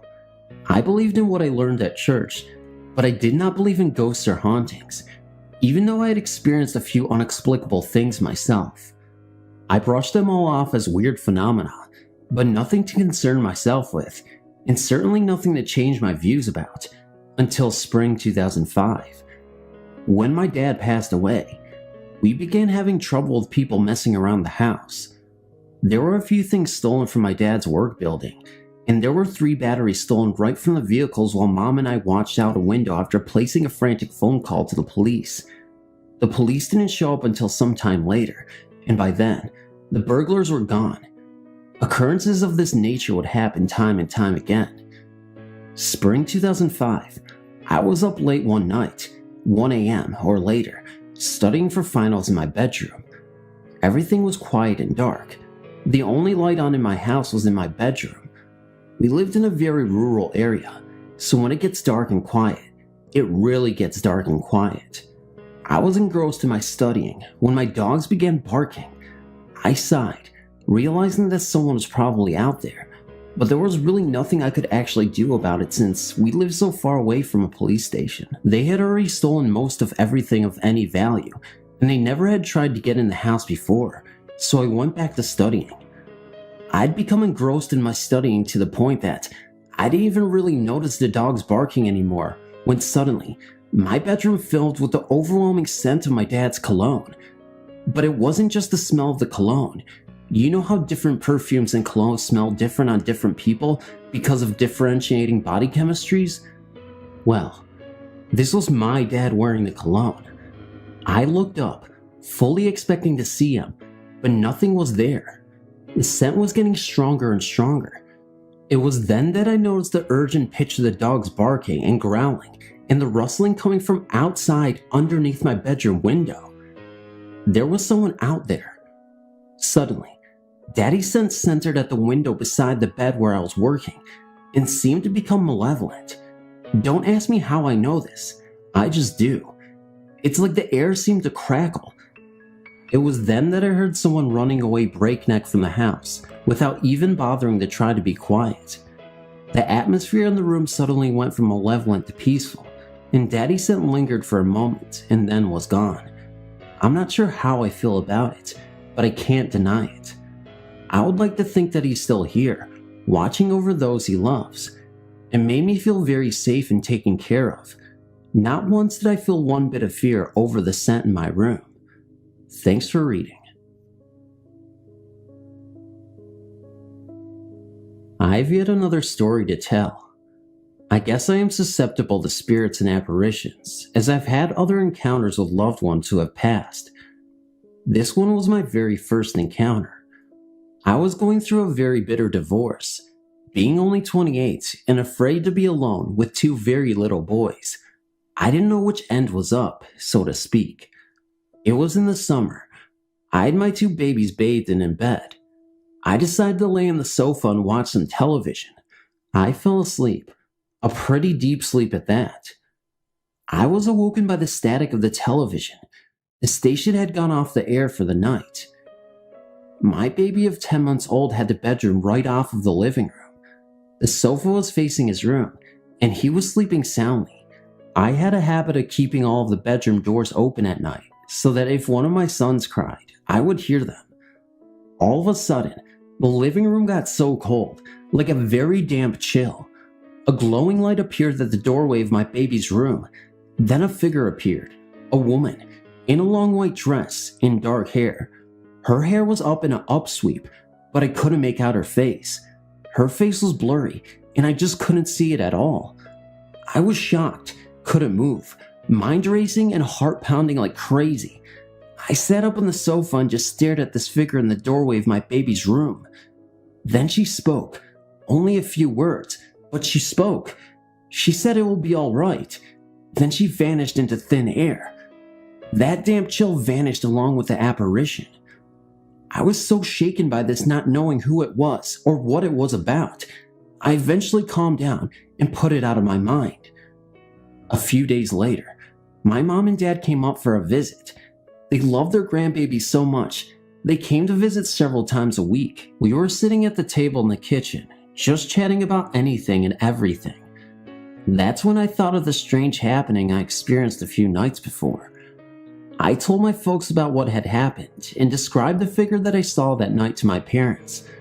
I mentioned too how cold and damp it got in that room that night and how the chill went away when the figure went away.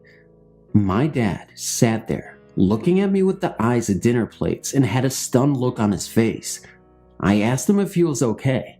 He said that he was, but he knew who that figure was. I asked him who that could have been, and he said it was his mother. He was only 7 when his mother died.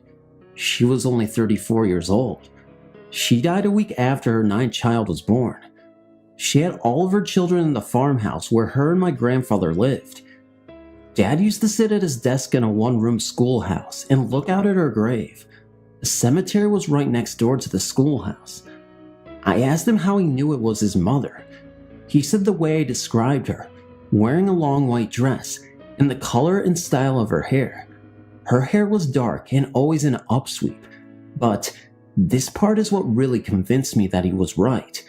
He told me that she would always use that expression, "It will be alright," to him and his brothers and sisters when things didn't go quite right.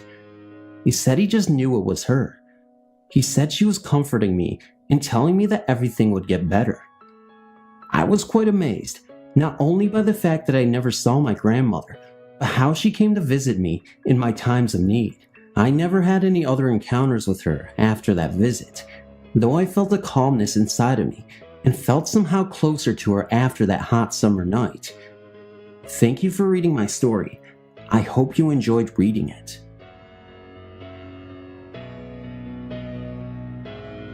I had visited my mother on Monday afternoon, after she and I had a disagreement on the Saturday before. She had called me on the Saturday afternoon and told me she needed to come to her house. I lived in the country at the time, and she lived about 10 miles from me. I'd just been in town with my youngest 2 sons for baseball practice. I also had just taken my only transportation to the shop to have new tires put on, so I had no vehicle to take me anywhere for the day. Our conversation escalated into an argument quickly, and I ended up hanging up the phone after she had not stopped her insistence that I come to her house immediately.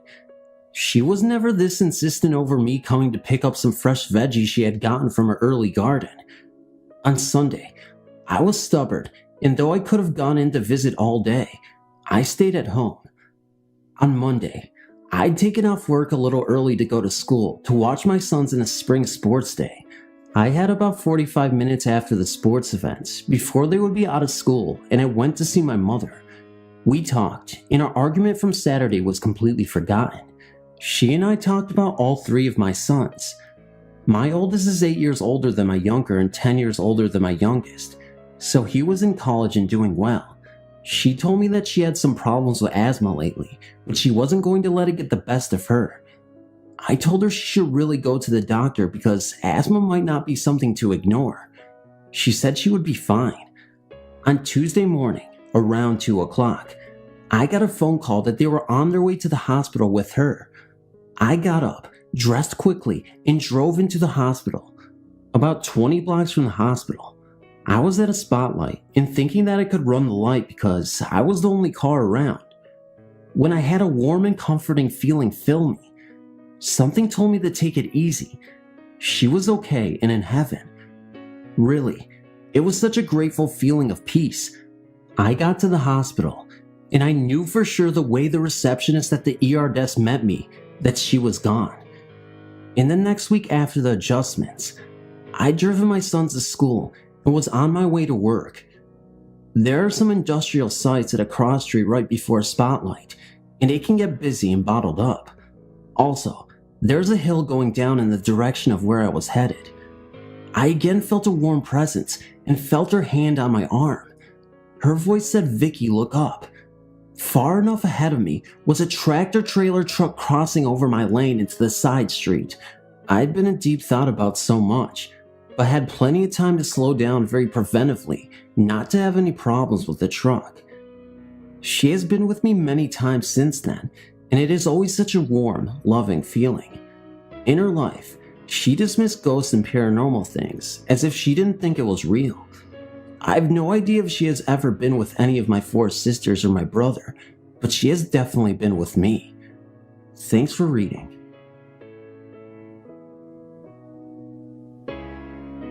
When I was about 4 years old, I answered the front door. We had one of those bells that was a knob you would turn on the outside. There, in bright daylight, stood a woman dressed in all pale yellow, in a long dress and matching, colored big brimmed hat. This occurred in the 1950s, around 1959. I let her in. She asked for my mother. I told her I didn't know where she was. She was illuminated. I thought by the sunlight coming through the glass of the front windows and doorway, I was only about 4 years old. Not frightened by her, but rather I was fascinated and mesmerized.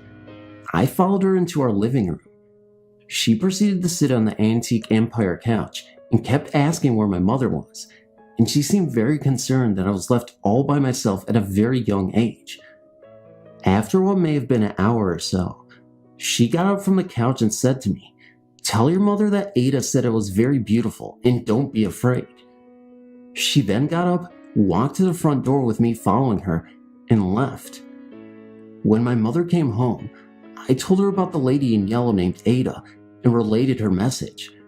My mom almost fainted and fell down on the same spot where Ada sat. She asked me in a very unnerving voice, "Are you sure she said she was Ada?" To which I said yes. Then she said, "My cousin Ada just died a few days ago." At my age then, thankfully, I feared nothing. Ghosts were not in my brain tank, so to speak. Until about 7 years later. I was up in our attic. It was a very old house, looking for stuff to wear for Halloween, and came across the same dress Ada had worn when she showed up as a ghost many years before. It was a dress that had actually belonged to her from when she was young in the early 1900s. Also had a run-in when I was 19 years old. Old same house, with a sea captain. I was lying in my bed, daylight, and I was not asleep, just relaxing. Suddenly, I felt someone was there, next to me, and no one but me and my mom were home. My mom was downstairs watching TV.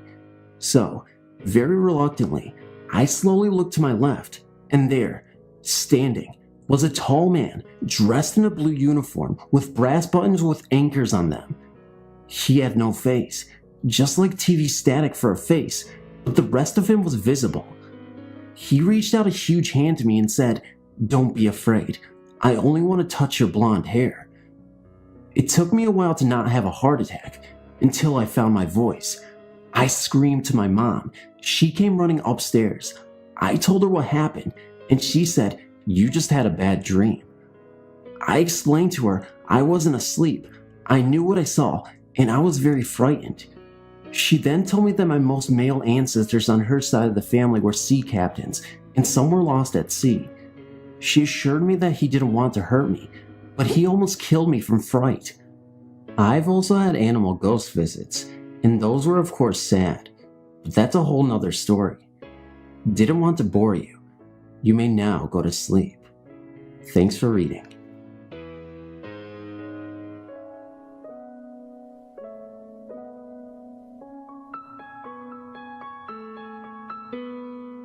I've decided after about a month or two of wandering around your site that I'll add my own story. I noticed your last update was in 2003 or so, therefore, I'm not expecting immediate posting of my tale. Keep in mind, this is the first time I've ever written the story out, so excuse me if I digress or repeat myself. In other stories that I've read, I've noticed people apologizing for extensive background information, so here's my apology/disclaimer. There's a serious pity me. I've had a hard life story involved that needs to be told before the actual ghost story can be understood. Feel free to skip over it, but don't expect to get the whole situation if you do. Oh, and may I add that I'm not completely looking for sympathy or anything. So that being said, here goes. When I was 14, I was living in a predominantly African American suburb in Illinois. My best friend and I seemed to be the only white teenagers around. Something started one night when someone called my friend's, let's call her Jen's, cell phone. The number showed up on Jen's caller ID as private number, and Jen answered, thinking it might be her parents calling from the restaurant they had gone to. But the other person on the other end started ranting about how Jen was a slutty person and a nasty whore. The caller proceeded to tell Jen that she should just kill herself and get it over with, adding that if Jen didn't commit suicide, the caller and her friends would hunt her down and slaughter her. Jen told the girl to grow up and hung up the phone. She was obviously and understandably shaken up, but she had the sense to star 69 to call. She wrote down the number and informed her parents of the incident when they returned. The next day, Jen's father, being the military man he is, called the number. No one picked up, so he and Jen headed to the police station. The police force in that town was also predominantly black, and when Jen stated that she thought the caller was black because of the way she spoke, the officer behind the desk gave her a dirty look and said he'd look into it and call her in the morning. She never heard from him. Then again, she never got another threatening phone call either. About a month later, Jen and I were walking back to our place from a convenience store about 9 o'clock at night when we heard something walking behind us. We turned around and there was this black girl following us. We didn't recognize her from anywhere and yet she started screaming the most obscene things I've ever heard, directed at Jen. To this day, and I'm 20 now, I've never heard such awful things come out of a human being's mouth before. This girl, who looked to be about our age, told Jen, "I told you to just kill yourself. I warned you that I'd get you if you didn't." She then stabbed my best friend in the stomach and chest. I was frozen with fear and shock, but I finally jumped on the girl and started punching her with such fury and animal rage that she backed off and ran, but in the scuffle, she slit my arm pretty badly and took off. I started to chase her, intending to tackle her to the ground, not knowing if I wanted to hold her down until someone came to help or if I wanted to just kill her for hurting my best friend. But I quickly decided that Jen needed me. So I went to Jen, ripped my t-shirt off, wrapped it tightly over her wounds, and told her to hang on. I ran back to the store we had just left, in my bra, which made the most horrifying moment of my life also the most embarrassing, and begged to use the phone. I called the police and explained what had happened and where we were. Then I darted back to Jen, ignoring the blood dripping onto my jeans and the pain in my forearm. I sat there, with Jen's head in my lap, pressing the shirt against her injuries, telling her I loved her and everything would be okay, and that the police said they'd be there with the ambulance as soon as possible. It wasn't soon enough. Jen died in the ambulance. The stab wound to her chest punctured her left lung. She suffocated before even reaching the hospital. I didn't find out until the next morning.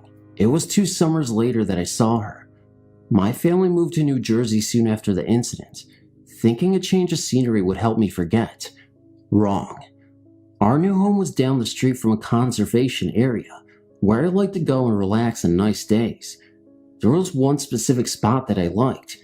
There was a neat little clearing where just enough sunlight came through the thick trees, and there was a fallen tree that I'd sit on to read or write or whatever. On the other side of the clearing, though, there was a spot I wasn't too fond of. There were 6 saplings, taller than I, forming a triangle. I never had a positive vibe from that area. It just felt wrong, not like the rest of the clearing, where I felt peaceful and relaxed. If I walked through those trees, I'd have this overwhelming urge to burst out in tears and hurt something. I never knew why until one day. I was sitting on my tree, smoking a cigarette, and reading Shakespeare when that angry, depressing feeling came over me. The feeling I only got from that triangle of young trees. I ignored it and kept reading, but it grew and grew until I felt like I'd choke on it. So I looked up at the triangle and waited. For what? I had no idea.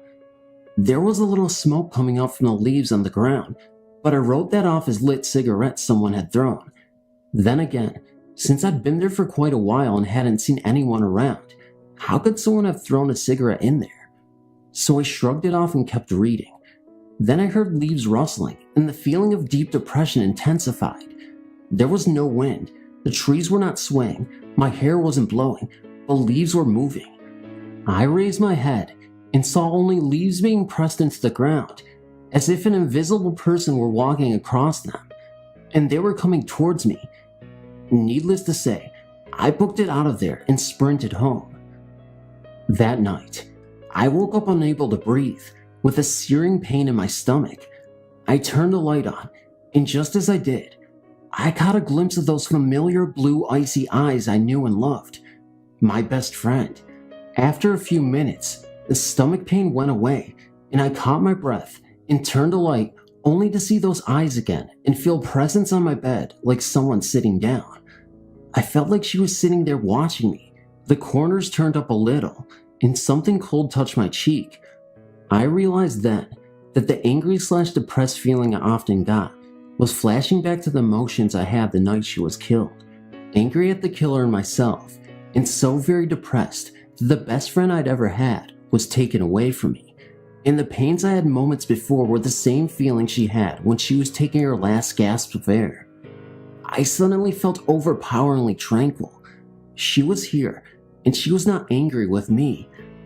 "I miss you," I said, and went back to sleep. Nothing has happened since, and it's been 3 years. I think she's watching over me every day now, except I know it's her, not by a feeling of extreme sadness, but by the overwhelming urge to smile and make the most of my day. Thank you for reading. I know this was heavy-hearted, but I appreciate you sticking through to the end. Thank you so much. This happened to a friend of mine. She went to visit her mother's grave at the cemetery, and as she was leaving, she noticed the burial service was in progress. She saw a little boy of about 12 sitting by himself on a stone bench a small distance away watching the service, and she decided to join him. She described him as a very normal, happy young boy, dressed in a navy blue suit. The boy then started pointing out the people at the service, saying things like, "That's my mom, and there's my Uncle Ned." My friend assumed he was just at a family member's funeral and was told to sit on the bench, as it might be too much for young children and nothing more. Then, the young boy stood up and said, "I have to go now. My mom needs me. Bye," and proceeded to the burial service. A little teary-eyed, she watched him walk down the small grassy hill when she lost sight of him. As she was leaving, she bumped into the funeral director who took care of her own mother's service. After chatting a while, the family that she had just seen were walking from the service. "How sad," she commented to him. "Very sad," he replied. "They lost a child to cancer." It was then my friend noticed that there were no children in the group, just adults. "Was he a little boy?" my friend asked. "Yes," said the funeral director. "He was only 12. She continued to watch as the members of the service walked by to see if she could find the boy she had just talked with, but again, saw no children. She is convinced the polite young happy man she spoke with was the ghost of the 12-year-old boy who was being laid to rest. But what stayed with her the most was the concerned look on his young face when he said, "I have to go now. My mom needs me." Thanks for reading. I know this is a creepy one, but I know you'd appreciate reading this. I recently attended the funeral interment of my uncle, but first, I need to tell you about his father, my grandfather. Granddad was known as Mr. Beast around the city of San Francisco from the 1940s on. Dozens of people not known to the family came to his funeral because he had rescued them from a swarm trying to move into their house or in their house. Granddad died driving his pickup with a load of beehives on board, and the responders had to call in another beekeeper before they could get his body out of the crashed truck. Fast forward to July of 2009. Mr. B's son's casket is being lowered into the ground. 15 feet away, the white-gloved pallbearers have lined up in front of a large cypress tree. 30 feet across the lawn is the headstone of my grandparents. As taps is being played, I look over, and there's a mini swarm of bees harassing the pallbearers. Afterwards, the trees check for a hive, but the gathering of bees is over. That's all. Thanks. P.S. On July 27, 2009, I sent you an account of how a swarm of bees attended the funeral of my uncle, son of a famous bee man. On April 7, 2010, my mother, the bees man's daughter, died. The next afternoon, when I got out of my car at her house for the first time since her death, I heard that big buzz. Looking around, I saw the swarm just passing over the house. They didn't stay. The swarm at my uncle's funeral also moved on. But those are the only two swarms I've seen in my life. Go figure. Hi there. I'm a regular to this site. I love the stories. I heard the story from my grandmother before she died. It is true, I tell you, and I will tell you the way I heard it. Here it is. My grandmother and grandfather bought a house in 1942. It was a beautiful 2-story home and was about 60 years old at the time they purchased it. They have been only married 4 months and were very happy to finally have a house of their own. Before they lived with my grandfather's parents.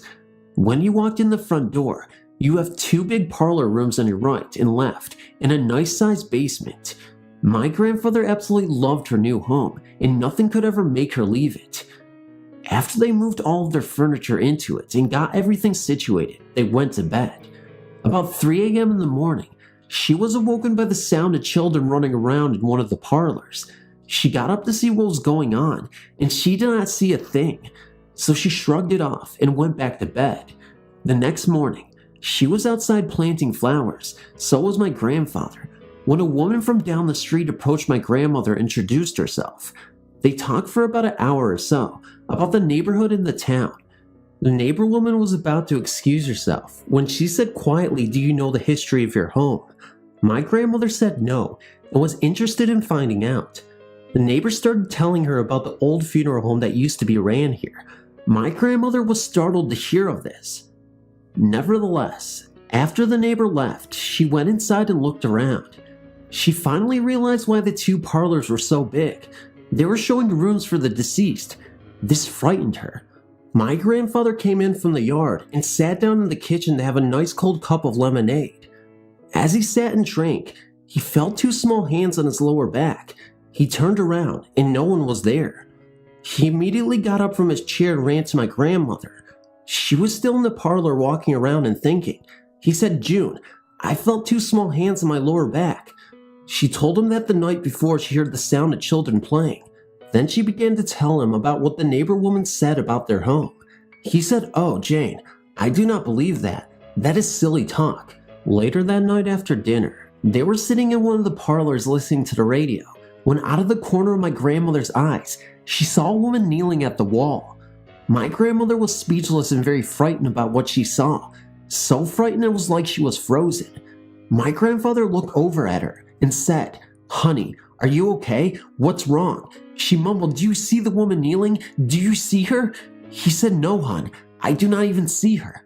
He started to get a little uneasy about his wife saying this. He said, "Jane, I think you need to lie down." So he took a hold of her hand and walked her upstairs to their room. She laid down and fell asleep almost instantly. My grandfather watched over her until he knew she was asleep. He walked down the stairs and into the parlor where the radio was on.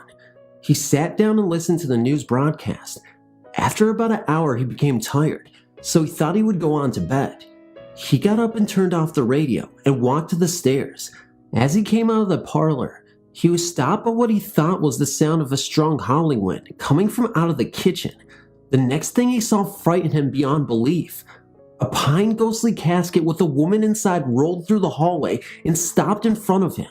He let out a scream of terror that awoke my grandmother, which went to go see him. She saw him standing there in absolute shock. She called out to him in a panic, "George, what is wrong?" All he could say was, "I want out of this house. I want out." So they packed their things and went to stay with family about 10 miles away in the next town. They arrived at the family's house and told them about what had occurred. They looked puzzled and agreed to let them stay the night. The next day, my grandmother and grandfather and their family went back to their ghostly home. They picked up their things and moved out that very day. Sorry about the length, and sorry about the layout of the story. I bid you this the way I heard it. Hello, my name is Tana. I have a story that may or may not be ghost related, but it's strange, and to me and my family, it's something we will always laugh about. In October of 2001, my great-grandma died at the age of 94, peacefully, of natural causes. We all miss her greatly.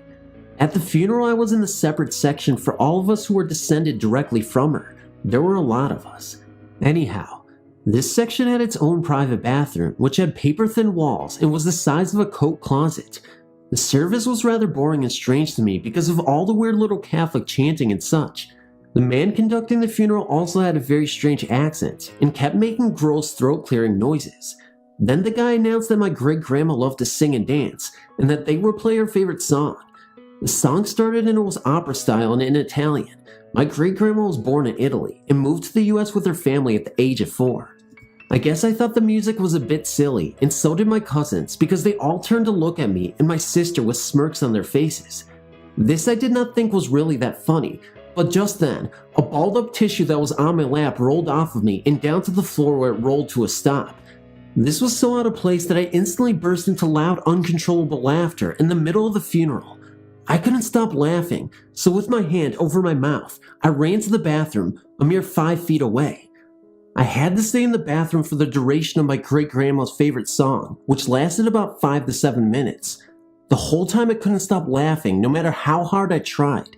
The only 2 seconds in place was my muffled laughter and a woman singing Italian opera. After the song ended, I was able to compose myself and leave the bathroom. I couldn't look at anyone because I was so embarrassed, and I was afraid that I would start laughing again if I looked into their questioning eyes. I just kept my head down and my eyes closed for the duration of the service. Now you probably think that I'm the kind of person who just laughs like an idiot all the time. I assure you I am not. That was the first time I've ever laughed out of nowhere, or especially at a funeral. I haven't done it since. It could have just been that I was stressed out and upset about her death, or maybe that is how I cope with death. I really don't know for sure.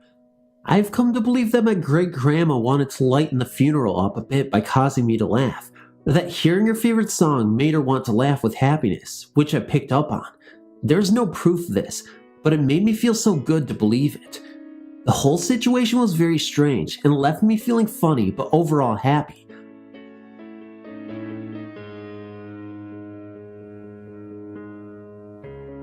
This is long, so please bear with me. My grandfather passed away on Mother's Day of this year. He was 89. He had lived with my folks for the last year of his life and was a very stubborn man. One way of his to show control or whatever was to go to the bathroom in inappropriate places. Anyway, after his funeral, my family was sitting around the table talking. My 7-year-old daughter wanted to hear a scary story, so my dad came up with one about something scratching at a window, a cat. I leaned over to my mom and said that if he really wanted to scare her, he would have said it was great-grandpa at the window instead of a cat. Bad taste. Very bad taste. So everyone goes to sleep, and I'm the first to wake up in the morning. My 5-year-old son is sleeping out in the living room on a sleeping bag. There's a huge wet spot on it, and I thought he did it, but his jammies weren't wet. Odd, I thought. So all day I air dried the sleeping bag, and that night it was dry with a stain.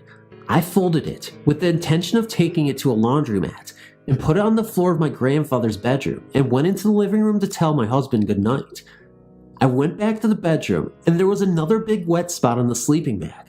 I made myself take a deep breath. I looked up on the ceiling to make sure there wasn't a leak. None. I fairly calmly called for my husband to come down to the bedroom. He was rattled also, and then my folks came in to see what we were up to. We all sniffed it. What a funny picture that is. And it smelled like urine. They have no pets. My mom thought it was strange, but my dad had a lot of encounters of this sort of thing. He thought it was funny and said I should have made fun of Grandpa the night before. My lesson? Don't speak ill of the dead. Now I'm eternally scared because I keep thinking about the scene in Salem's Lot when the boy is floating outside the window and I picture my grandfather instead. Oh, about a month before he died, both my parents said they saw him walking down the hall with another man. They both sat there for a moment, then went in to check in on him. He was taking a nap. I'll post some of the things about my dad's experiences if anyone is interested, though I posted a few of those a few years back. Take care. Thanks for reading. I have another weird story about my experiences that I'd like to share. I was going to add it last time, but there wasn't enough room. It also happened to my mom. Maybe she is some kind of ghost magnet? It's the sort of thing you might need to read in a book, and it's not exactly paranormal. It's still pretty strange though. Once again, I cannot think that my mom would make up a story like this. It's so unusual to be made up. Okay, I'll get on with the story.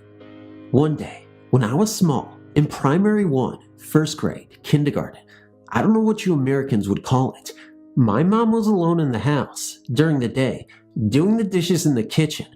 We have no front garden, and our kitchen window looks directly onto the street. She suddenly saw coming down the street the most bizarre sight she had ever seen. A funeral procession marching down our street.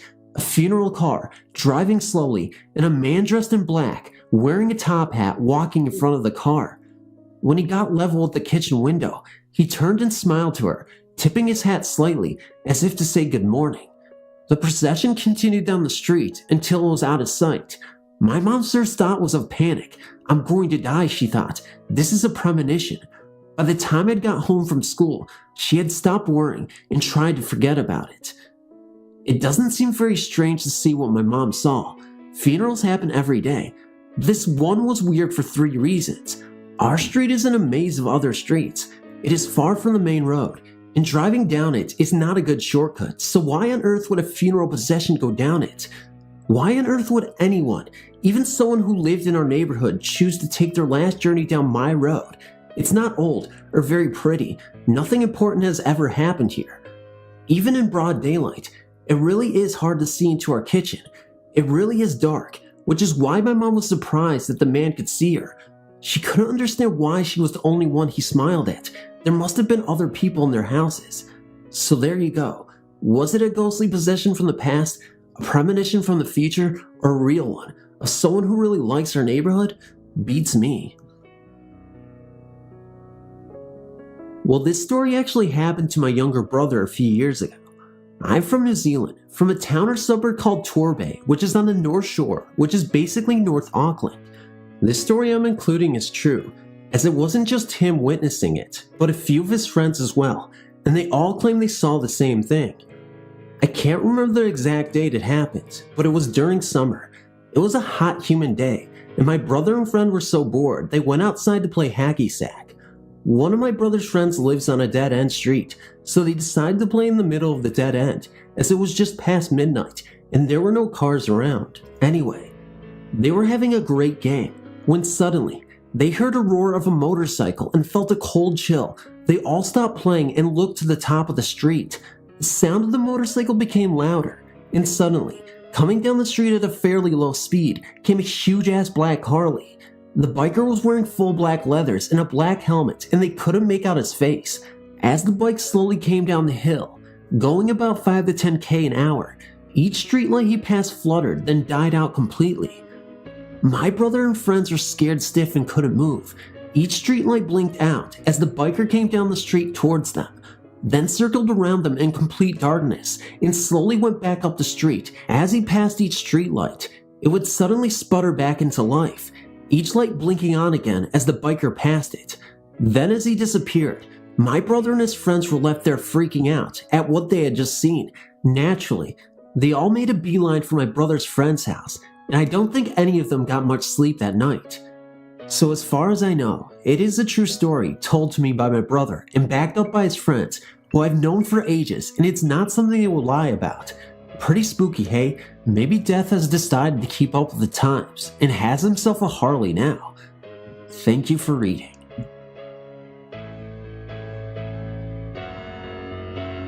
Hey, I'm sending a few stories hoping one will make it. Let's put it this way. My house, the property around it, and my family's houses are haunted. When my sister was in the 6th grade, she had a huge sleepover.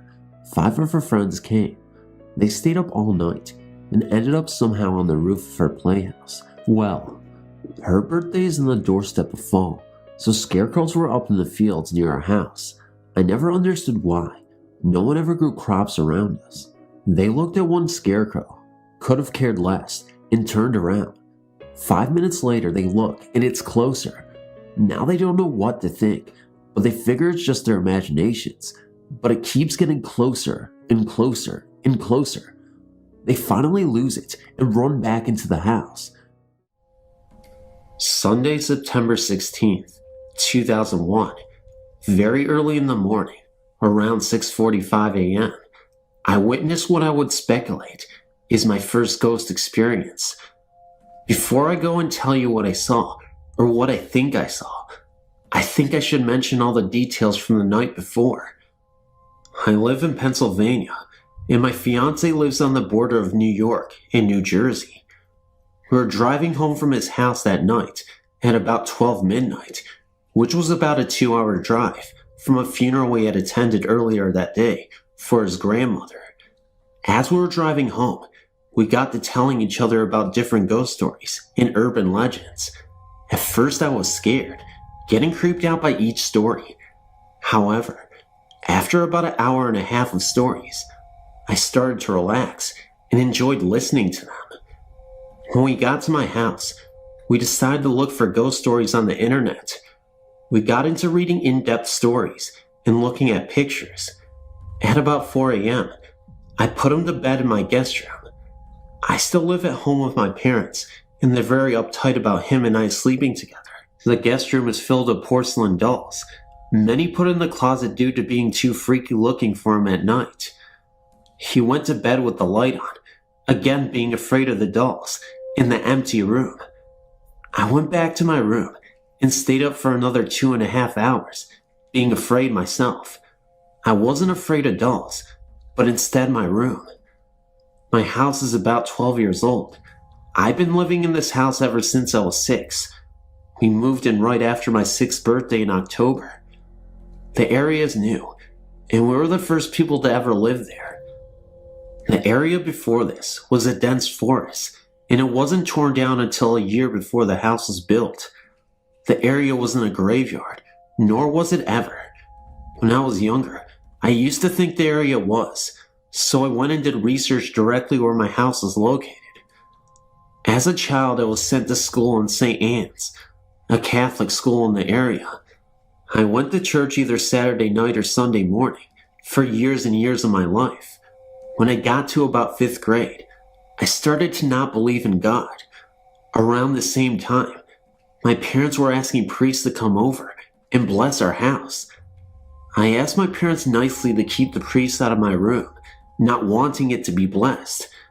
At first, my parents thought I was into the devil, but I explained that me not believing in God meant no devil either.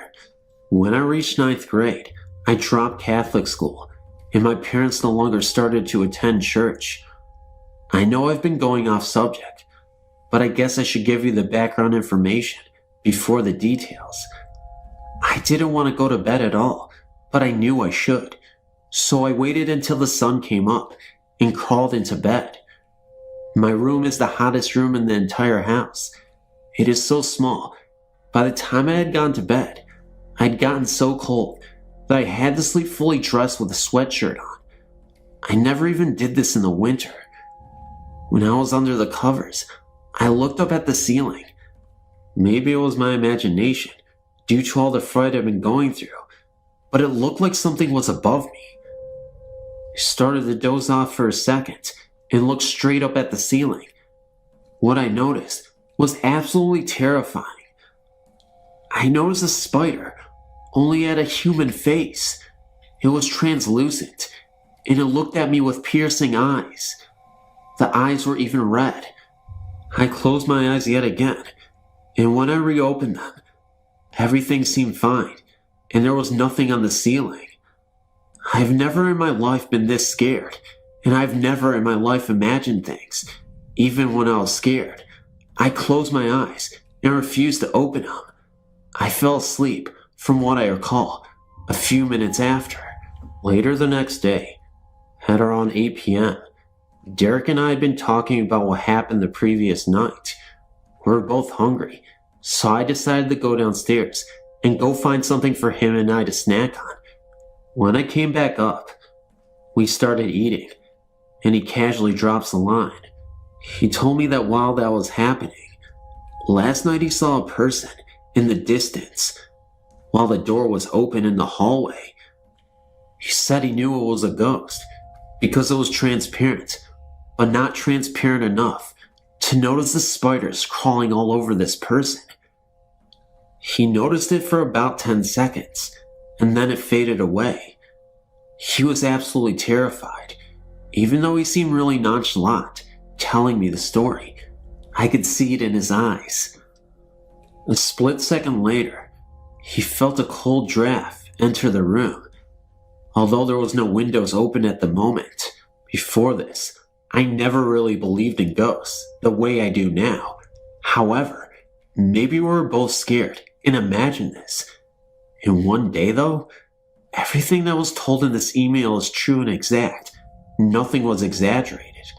I would really like some help and hope maybe someone could answer my questions. Please tell me if you think we're both seeing things, or if maybe our willingness to believe has brought out a spirit.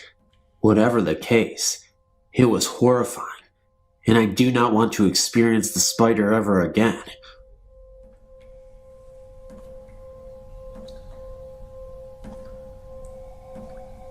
I'm an agnostic, or truth seeker. My wife is not, but both of us are open-minded people. We also believe that spirits exist, as well as ghosts, and my wife considers it creepy, while I simply remain fascinated with them. We moved into an apartment just after we were married, in 1999. I believe that there are ghosts and residual energies in various places in our apartment. The place is the standard apartment layout, and every once in a while, night or day, doesn't matter what time, she and I, or both, would hear the sounds of footsteps on carpet going down a short hallway. These were not boots in the hardwood footsteps, but more like bare feet on plush carpet. We felt that the ghost was female and very sweet. She would just walk down the hallway towards the bedrooms.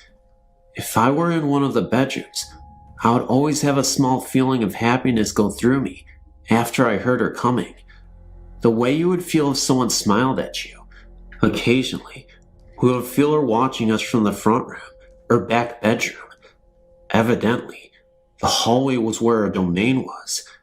There were never cold spots, but my wife would occasionally feel the lady next to her when she walked from the bedrooms to the front room. The lady made my wife feel rather creeped out. However, she startled me once when she came running into the bedroom, eyes wide, and told me that the lady moaned in her ear, as if trying to say something to her. So for the sake of my wife, we stood in the hallway and asked the lady nicely, but firmly, that she could remain, but to not make her presence known to us. We also informed her about the light and how she could enter into it. Since we had no more occurrences with her, in the small bedroom, there's either residual energy or a passive ghost. I feel watched when I'm in there, and it's usually 10 to 15 degrees cooler, even with the afternoon sun spilling in. I don't think my wife feels it, and no one else does either, but I felt it so strongly, so I placed a micro cassette recorder in there with a sensitive mic and recorded for the duration of the 30-minute tape. The only odd things I've heard on the tape are an occasional whistle that changes in octave. The second only lasts for a half a second, but it's an audible, breathy whistle that goes up an octave, like first part of a wolf whistle. That was interesting, and I'd dismiss it if it weren't for some of our possessions being misplaced that suddenly appear in odd places. Our truck keys suddenly disappeared this morning without a trace anywhere. The truck was searched over twice, and the apartment was searched. So I made duplicates at Home Depot and gave them to my wife, who used them to drive to the doctor's appointment. When the appointment was over, we walked back out to the truck and opened the door with a duplicate key. There on the driver's side seat was the original set of keys that were missing. She would have felt them under her bum if they'd been there before. She called me at work in hysteria, telling me all about it. I don't mind ghosts being around. I consider them friends, or at least I try to make friends with them. They are, in fact, just spirits without bodies. Some are angry, some are nice, and even some are jokers. When you come across one, you should respect him or her just like you would a complete stranger. Make friends with it, or ask it to leave if you wish. But don't disrespect ghosts because of childhood, Halloween stories. They are intelligent humans who are a bit confused about where they are. If you happen to have one around you, simply ask it to walk into the light where friends and loved ones await them.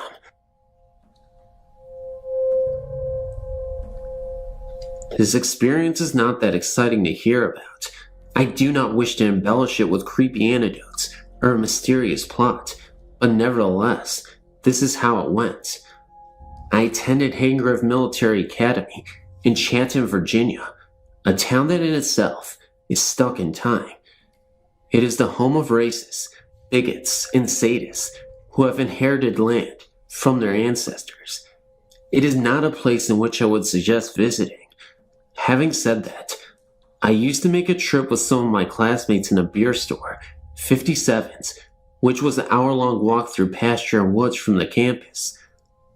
We never left with the intent to be caught by school officials, one of which, Captain Stout, a double Medal of Honor veteran, who is as sneaky and stealthy as anyone on the planet. The penalty of being caught was very high.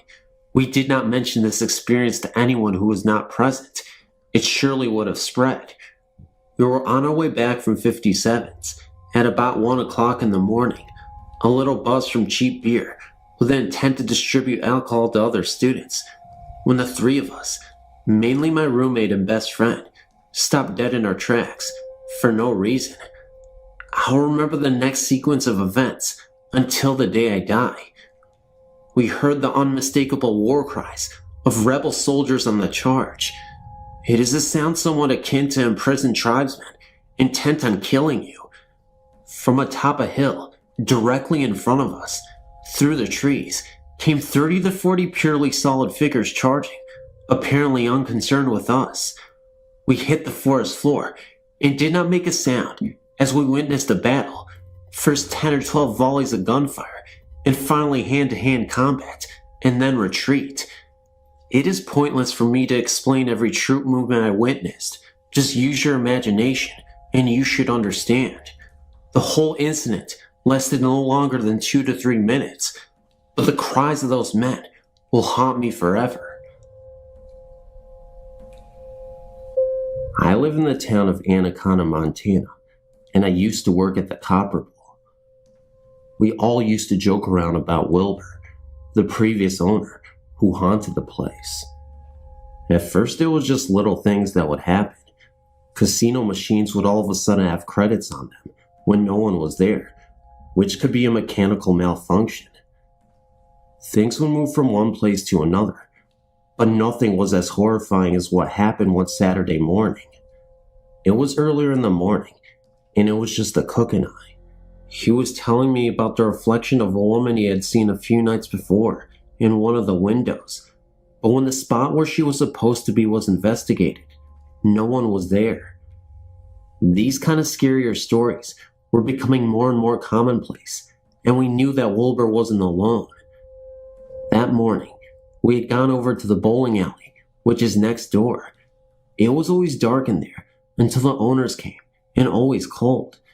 In the dark, you could hear someone walking across the boards, which makes a very distinct sound.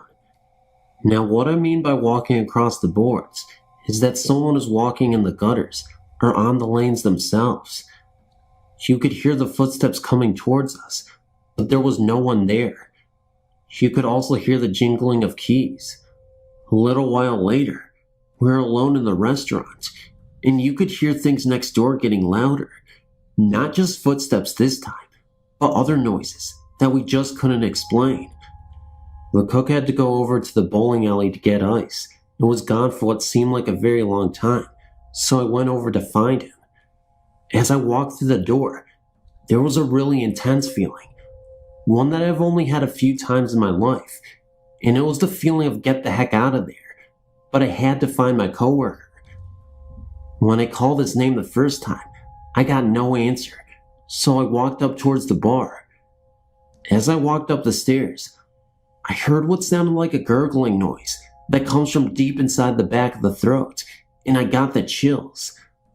I called his name again, and this time he answered me, but it sounded very faint. Again I called his name, and it seemed to be as loud as it should be, considering he was only 4 feet from me. A little while later, we went over there again to have our cigarettes, and I saw a black figure at the other end of the alley walk across. My coworker saw the panic in my face and turned around. He then turned to me and told me we had to get the hell out of there. I found out that Wilbur had died when he drowned on a fishing trip. Needless to say, I quit not long after that.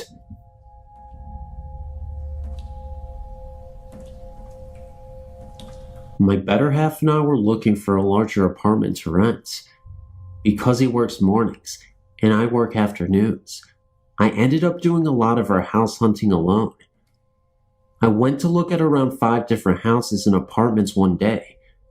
They were all far too generic, little boxes in apartment complexes, until the last one. This last house was an old mill house, made into a duplex. It was huge. The ceilings were 15 feet. The rooms were massive.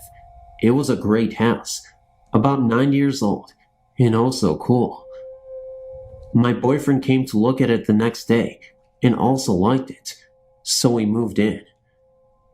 It was little things at first, an odd pounding on the wall that we attributed to our rambunctious neighbor, cold winds that we thought were just the usual drafts of an old house, but the cat, we couldn't explain the cat.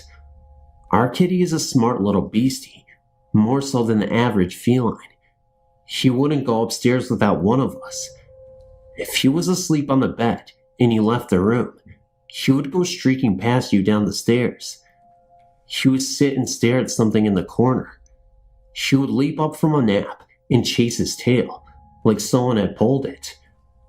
We didn't even really think about it. We figured the cat was weirded out by the move. Then more concrete, odd things began to happen. I would see little figures out of the corner of my eye, quick shadows that were gone before I could turn my head. Or I would hear laughter, but it would vanish just as quickly. Sometimes I would hear crying as I walked up the stairs, but these things were always short and soft enough that I would think it was a trick of my mind. My boyfriend and I were watching a movie one night when something happened that convinced me I wasn't insane or overly imaginative. My boyfriend, who does not believe at all and is incredibly pragmatic, suddenly stopped the movie. He asked me if I heard that. "What?" I replied. He looked at me and said, "Children screaming." I hadn't heard it, but I could see how upset he was. And more odd things have happened since then. My boyfriend and I love kids, especially me. It's a running joke that I'm a baby magnet. Kids love me. We have several friends who bring their young children over to visit, or for me to babysit, so I have toys all over the house.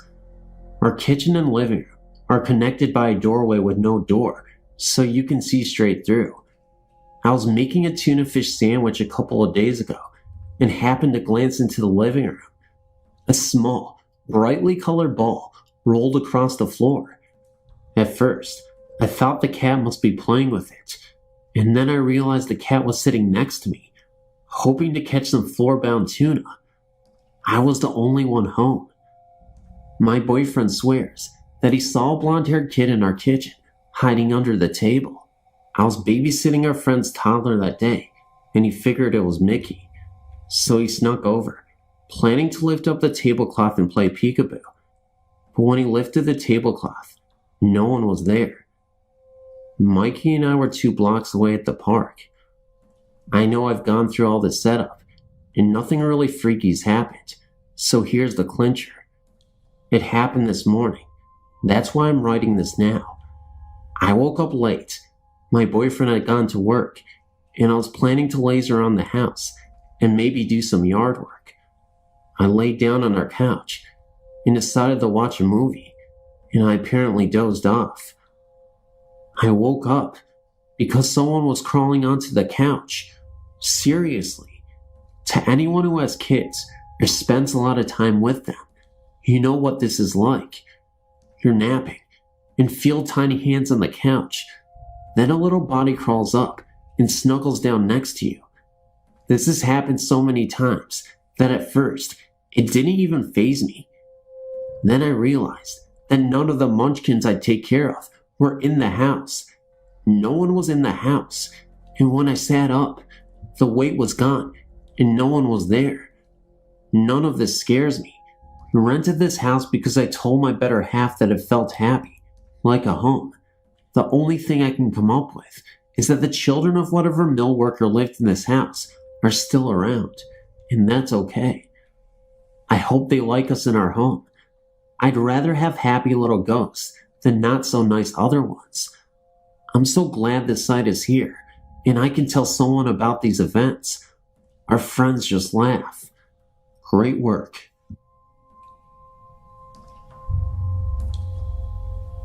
I've had a few ghostly occurrences happen to me, but 2 really stand out. I call it Lady with the Long Black Hair. When I was a little girl, growing up in Somerville, Massachusetts, I was around 3, I think.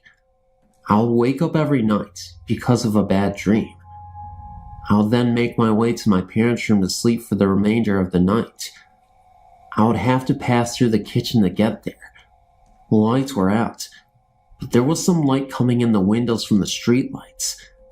I would see her sitting on the kitchen counter, up against the wall by one of the windows, a lady with the long black hair, which is how I always referred to her. She was dressed in a long black dress, pale-faced but shadowy, with illuminated green eyes. She would just be sitting there and looking right at me. It always took my breath away. I was so afraid of her. I would inch my way towards my mother's room with my back against the wall, never taking my eyes off her. Her eyes followed my progress across the room. I always thought, she's going to jump off the counter and get me, but that never happened. Years later, my mom told me she had strange things happen to her in that house too, but that's another story. In another story, my Nana came to visit me. Years later, living as an adult in Hampton, Virginia. One night, I was awakened by something. When I opened my eyes and looked around, I was startled to see my Nana sitting in bed with me. Nana had died 6 months earlier. It was kind of scary because she was gray and just slightly transparent. Also, she had a shocked look on her face, almost like she was the scared one.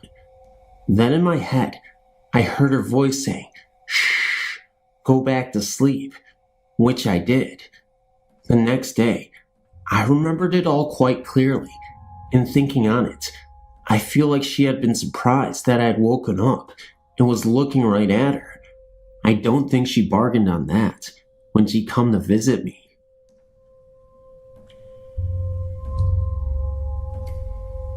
Hey, my name is Tyler, and this is the story of my sightings of the ghost in my uncle's house. I moved to Bend, Oregon to live and work with my uncle, and I slept upstairs where nothing happened at all for the first 3 months. Then my dad and 2 brothers moved in also, so I had to move downstairs. Well, downstairs had like its own living room, a bathroom in the bedroom with its door next to the stairs. Well, we used to hear 2 sets of footsteps upstairs walking around when there was no one up there. Sometimes we would think it was my brother and his friends, but when my little brother went up to check the door, it was locked and they were still out.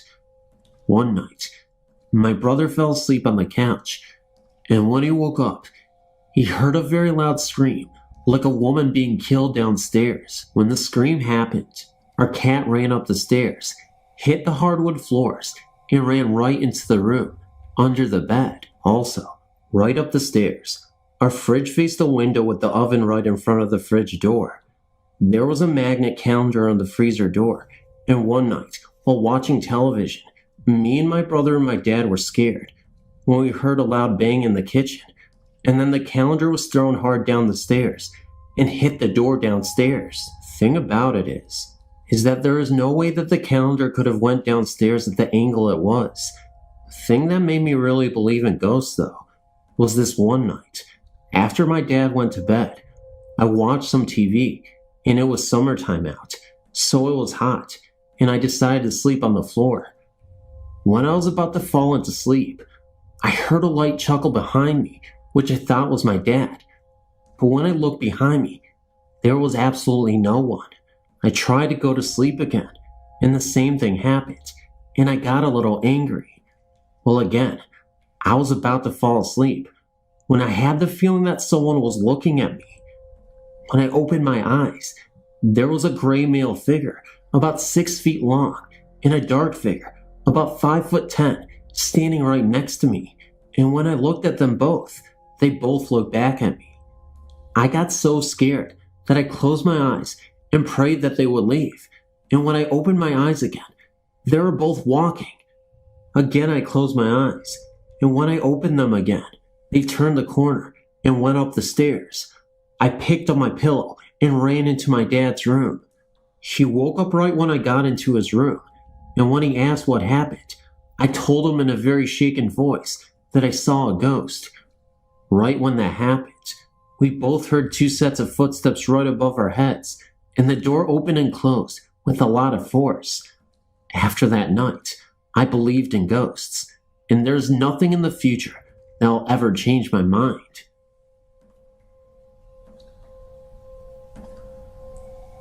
Hi, my story happened a long time ago.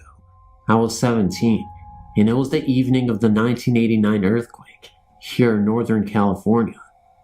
I was staying at a family friend's house for the night. I had known them for several years, and they'd always told ghost stories while we would camp. The husband's brother had just died when he was 5 years old. He got hit by a car. He said he thinks that his brother was still around. They still lived on the same property that he grew up on. Anyway, to get to the story, that evening, we all went to bed. They had a small house and had me sleep in the kids' room, and the kids slept in the living room. Everyone was turned in for the night. All of a sudden, the lights started flickering. The dad yelled for the kids to stop messing around. It wasn't them. We all ended up getting out of bed. The lights continued to flicker and then turn off completely. We turned the light switches on, and nothing. We looked outside, and other people's homes were still lit up, so it wasn't a power outage.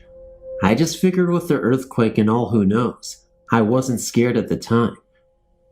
We all went back to bed and giggled a little and made a few jokes about the ghost. I laid back down, and before long, the lights started up again, and then the drawers in the bathroom started opening and closing, slamming hard. At this point, I was scared.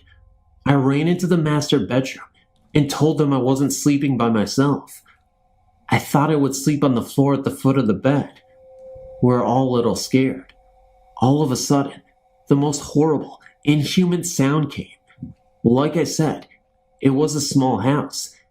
It sounded like the home had surround sound. It came from every corner of the house. This loud, guttural scream or moan. It was a long moment, and then it all stopped. I sat there and cried. I didn't sleep a wink that night. I couldn't wait to get out of there. I told them in the morning that I would never be back to their home. I felt that whatever it was didn't like an outsider in the house. I look back at that night and wonder about it. I lost contact with the family. It has been close to 20 years now. At the time, it made me a firm believer in the paranormal. Now as I get older and am more skeptical, I can't help but wonder if it's some kind of joke. I don't see how. At the time, I don't even think there was such thing as a surround sound. And that is the only way that sound could have come from the house. It was as if the house itself was screaming. That is the only paranormal experience that I have ever had. Just thought I would share it. Thanks.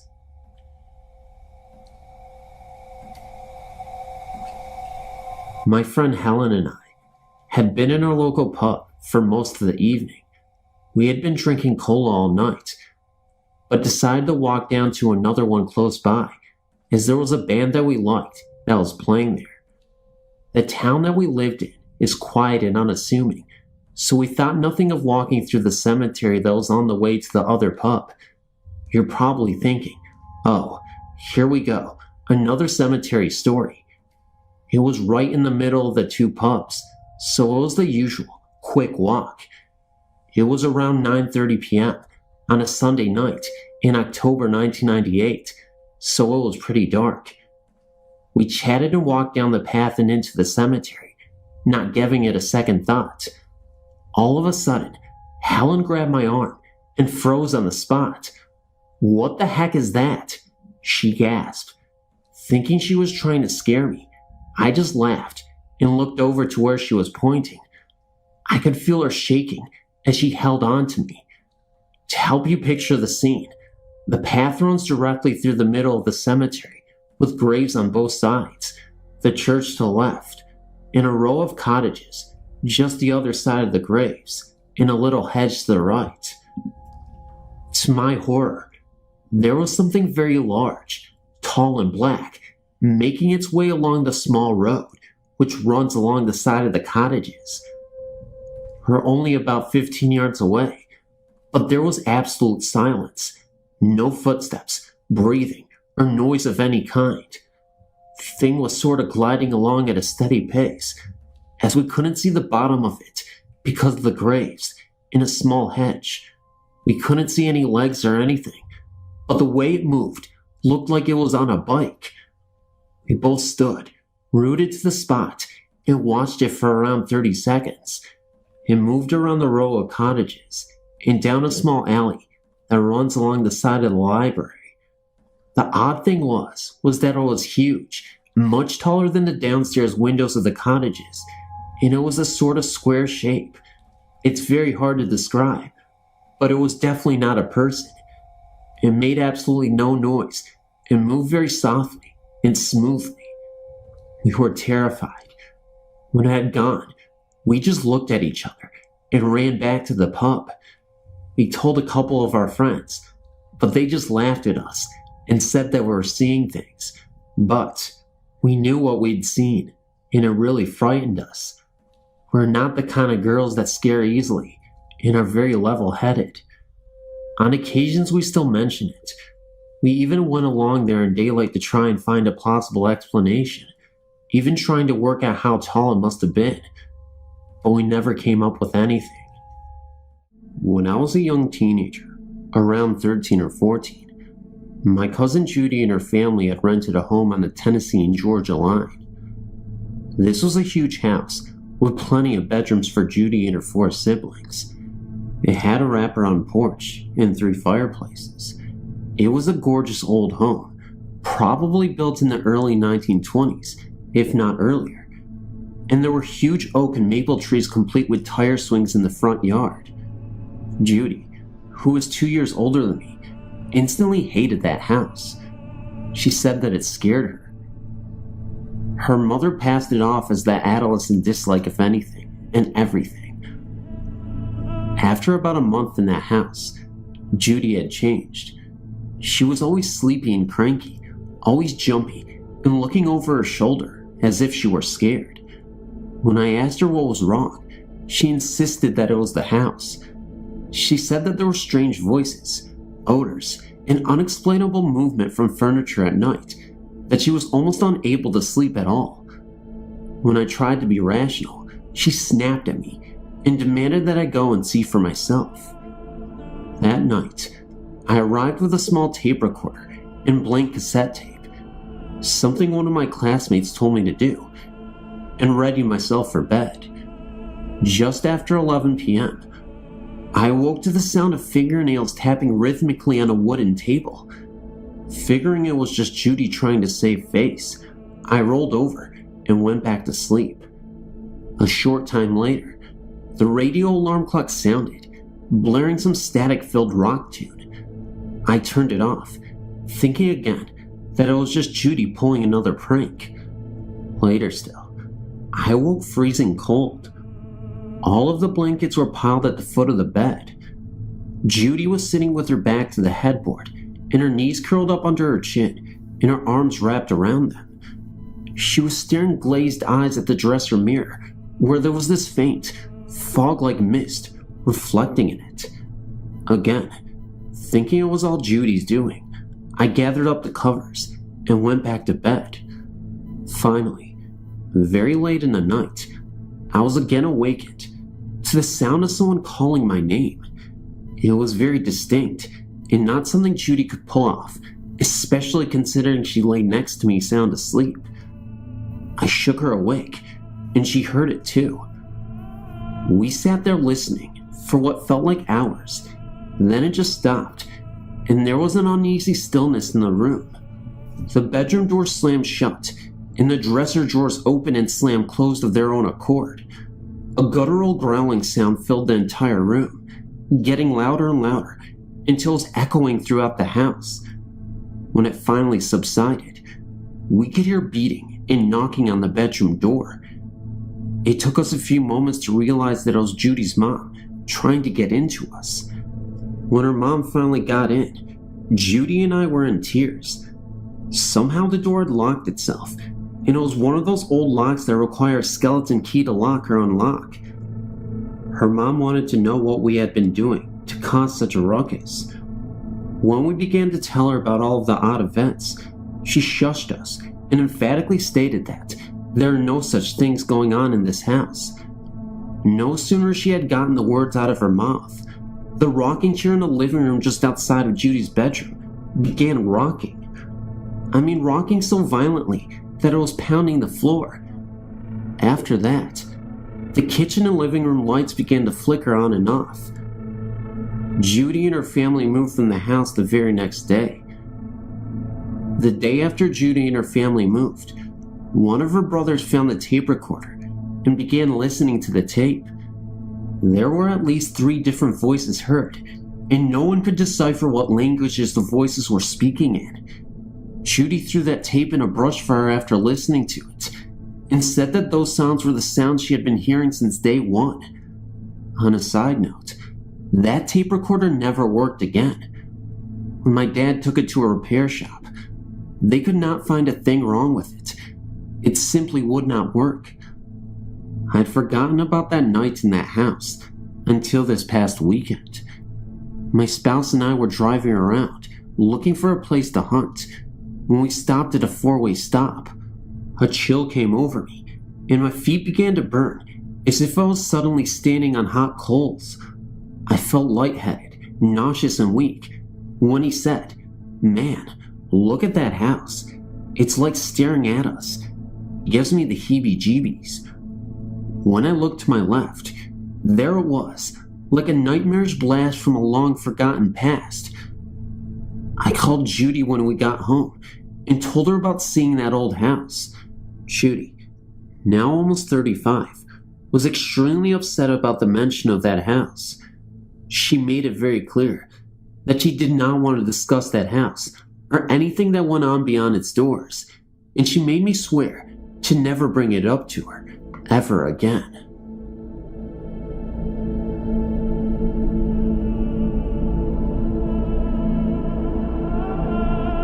From 2001 to 2003, my grandma and I lived in a house in Boonville, Missouri.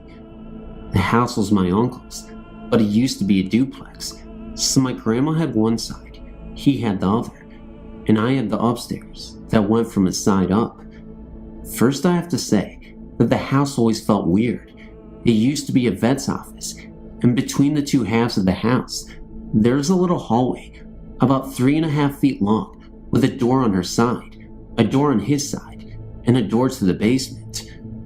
The doors in the house stuck at some times of the year. It wouldn't stay shut the other part of the year. This was the part of the year that they wouldn't stay shut. They just swung all the way open. I went downstairs to go talk to my grandma, and when I went into the hall, both doors slammed shut. The basement door, which always latched very well and stayed latched, started to swing open and stopped at about 1 inch. I know it was about 1 inch because my hand was on the door. There was a really cold draft coming from the crack in the door, and our basement wasn't that cold around that time of year. I screamed and started banging and pushing on all 3 doors. It was pitch black in there. There wasn't a light. And finally, the basement door shut quickly, and both doors just swung open. I went in and told my grandma, and she said she heard the door shut and thought it was weird, but didn't hear me screaming. Another time, we had been gone all day, and so had my uncle. We didn't have a big ladder, and no one around there had seen anyone on our roof. I went upstairs and walked into the bathroom, which was right across from a window. I paused for a couple seconds, then turned around. The window, frame and all, were lying on the floor. There were a couple marks on the wall where the corners hit as if it was falling down, and there were linters of wood all over the floor. We checked, and there weren't any pry marks, and no marks outside, and no handprints on the window like someone had pushed it. My uncle still thinks I somehow pried it off the wall. That is the window he kept telling me to keep shut. I tried, but it was one of those windows that opens from the top and leans in. Every time I shut it and locked it, it would come open. He slammed it shut, and the next time it was open was when the window fell off the wall, as we put it.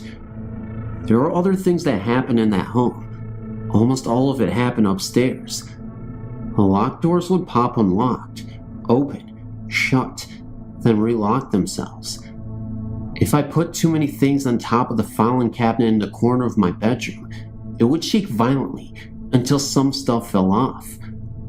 When anyone went up or down the stairs, something grabbed your ankles about halfway and even tripped you.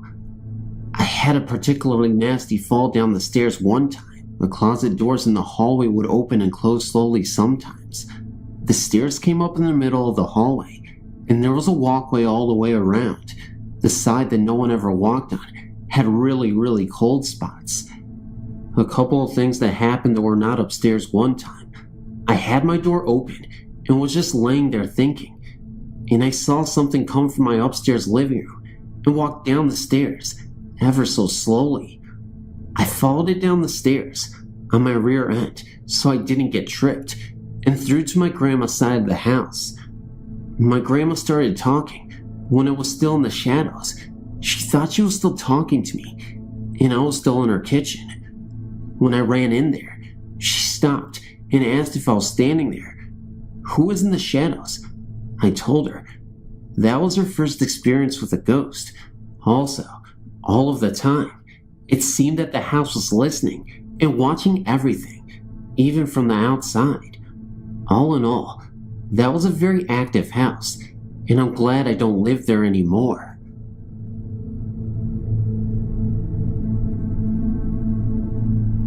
We moved into our house in August of 2001. We first realized we had a ghost when I was sitting on the toilet, and the toilet paper in front of me suddenly and very quickly began to unroll into a perfect pile on the floor.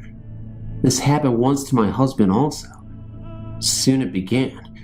Here are some of the things we have experienced with our ghost. We have a woman who died in her son's room. Her name is Della. We know this from buying the house from her nephew. And we have a male ghost, but we do not know who he is. Her son will sit in the game room and turn his stereo on. It will turn off. He will get up and turn it back on. It will turn off again. He finally, after a while, gets frustrated and just leaves it off afterwards. Once my husband was plugging in the television in the game room, and he felt a breath on his neck and heard a female voice say, "Too hot." We do not know what she meant by that. Her son was sitting in the upstairs TV room one day. We have a bookshelf in this room. On the top shelf were 2 tall candles and plants. The candle came up over the plants, across the middle of the floor, and hit him on his knee. One evening, my husband and I were the only ones home, and we had heard a crash in the kitchen. One of our glasses had come out of the top cabinet and smashed into the middle of the kitchen floor. One morning we woke up, and the kitchen stool, which had been under the table at the end of the kitchen, was in front of the stove, as if Della had been sitting there, watching something cook. We had several people over, and videotaped the comforter on her bed, being straightened by invisible hands. Also, at this time we asked, "What are you doing here?" A male voice whispered, "Watching." That is when we realized we had not only had Della in this house, but a male ghost as well. We have had on numerous occasions the smell of baking bread, and no one was baking bread. According to her nephew, she died in her son's bedroom in the month of June. The first June that we were there, we had approximately 7 times that the police would call and say that they just received a hung-up 911 call. After a while, we figured out who was doing it and removed the telephone from that room. It never happened again. One summer evening, my husband was in the backyard. When I walked out, he asked, "Where's my beer?" I did not know what he was talking about. He said he thought it was me walking through the kitchen, and he had yelled up for me to bring a beer. I had not been upstairs. I was down in the laundry room. Her son took a picture with his camera cell phone of a dark figure of a man sitting at her desk in front of the computer. We have things like our shoes being upstairs and ending up downstairs, just small things like that being moved. And finally, we can hear someone walking around upstairs when we are downstairs in the game room. It has just become our way of life. They are like part of the family. We don't even consciously notice half of the stuff happening anymore. One of the most horrifying incidents, though, occurred one night while sound asleep. My husband had been sleeping in another room at the time, when I could have sworn I heard faint screams coming from the room he was sleeping in. Although the screams sounded faded and far away, the tone still sounded as if people were being buried alive. Naturally, I rushed to my husband's assistance in the event that he may be in trouble. Fortunately, he was completely fine, but before I could turn back completely and head back into the hallway and into my room, I saw a shadow figure zip past me from the corner of my eye. I decided, at that point, that I was going to stay with my husband until the morning arrived.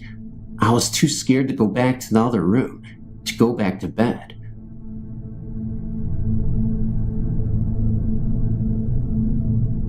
Hey, my name is Kelly, and I know that this experience is a bit short, but it's also a life-changing story that I'll always remember for the rest of my life.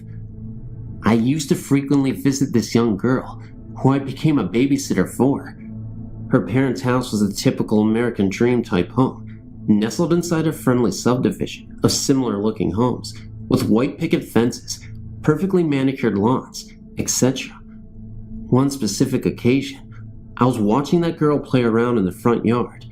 It was late night, and I know it wasn't the smartest thing to do to let a child play around outside in the yard, but I was watching her, and the neighborhood was always very safe. I think it was about 11:30 p.m. at night when this whole event occurred. The streets had been empty. Absolutely nobody was out there but me and this little girl. That was when I noticed a man aimlessly wandering down the street just in front of the house.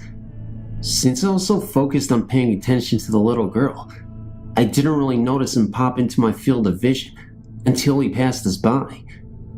This was an older middle-aged man with tattered clothing, looking completely out of place in a neighborhood that wouldn't even have these types of people wandering on the streets.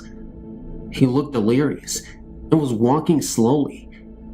He didn't seem to turn to us or even recognize that we were on the lawn. He just kept walking.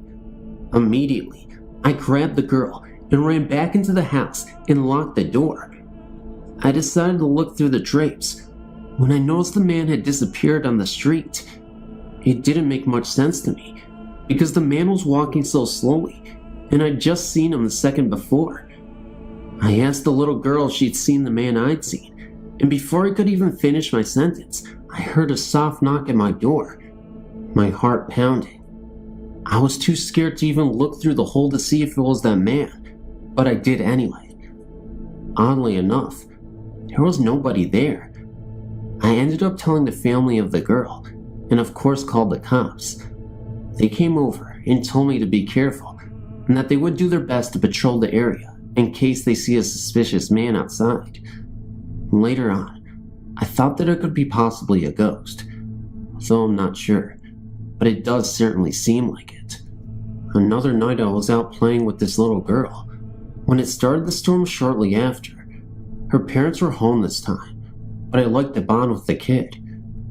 My mom called me and told me she wanted me to come home so I wouldn't be out in the middle of the storm. The drive is probably about 10 minutes at the most, back to my house. As a side note, a friend of mine's house that was killed in a car accident is on my way home.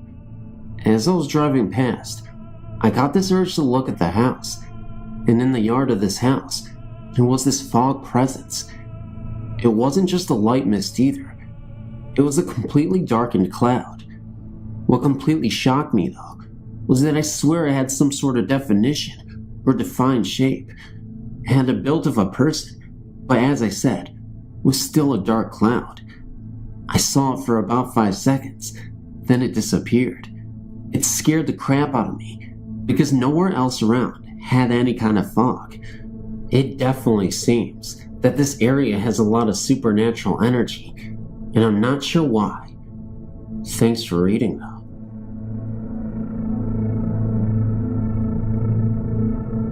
I wanted to share a story that proves that love continues, even after death. My son and his wife, who live in another state, were expecting their first baby in the first part of December. My 80-year-old mother couldn't wait for the baby to be born. She was so excited. Every time I talked to her, everything would be about the baby. In mid-October, Mom suddenly fell ill and was hospitalized. My son and his wife came down and spent a lot of time with Mom in the hospital, making plans for the baby, etc. On November 5th, Mom died. My beautiful granddaughter was born December 1st and was named after her great granny. It was very bittersweet, as we loved the baby more than anything and so glad she was healthy, but it was very sad knowing how much Mom wanted to see her. Well, death did not keep Mom from seeing her first great-grandchild. While in the hospital, my daughter-in-law was alone in the room with the baby, kind of dozing in and out. Suddenly, she felt something nudge the end of her bed. She looked up and saw Mom at the foot of her bed, smiling at her. About this time, the baby started to fuss. My daughter-in-law watched in awe as Mom glided across the room to the baby and started rubbing her back. The baby immediately quieted down, and Mom slowly faded away. The baby is now a month old, and my daughter-in-law says that now that they are home, the house will start to feel different, and the baby acts like someone is playing with her. I think we know who her guardian angel is. As a side note, yes, the story is 1000% authentic. I know maybe people might not believe it, but obviously it happened, and I have the proof to back it up, at least in my heart. It's not the scientific proof that everybody wants, but it did happen. I believe in ghosts. I'm certain of it. I had an experience at this location, similar to the gentleman who shared his story, so I'd like to share mine as well. One evening, out of the blue, my friend told me about this haunted track just outside that small Saskatchewan town, located in Canada. We decided to take the several-hour trip just for fun, just to see it. My friend, who knew about it, had already been there several times, and told us exciting but scary stories about it. 2 carloads of us made that trip that wintry night. We drove our vehicles down the track, past some no trespassing barricades, and parked. We got out to look. So to speak, we saw the light. This bright light, similar to a single headlight, slowly moving towards us. We then noticed it would split in 2, move fast, slow down, merge back into one, and repeat at fast rates. Freaked out, we ran back into the cars to leave, to notice the one larger car got stuck in the snow. We tried to get out. The longer and harder we tried, the brighter the light got.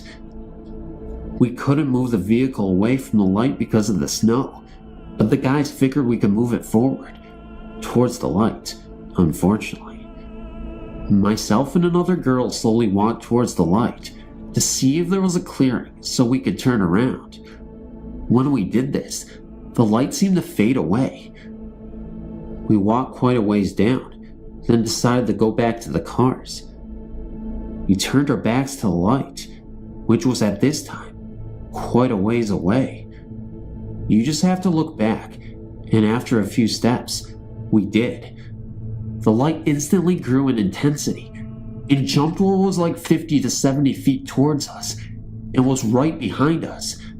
We ran to the cars. It followed just as fast. Something, it wasn't the snow, kept making me trip over and over again, hurting my foot even more each time. I was on the verge of tears. Eventually, somehow, we got back into the cars, managed to get turned around, and started heading back. Then the car in front of us got stuck. The light moved up the road with us, but this time, maintained a bit of a distance. We got this car unstuck with less trouble than the first, and proceeded a few meters more when we came back to the barricade. I don't know how we got past it at first. It seemed impossible to get back. Big pieces of metal in the middle of the path, ditch with trees on the side. Maybe just enough to get a car through, if there was light. One of the girls got on top of the pile with a flashlight to show where the edge of that was. I got in the ditch to show where the edge of it was, turned on the headlights, and the most absurd thing happened.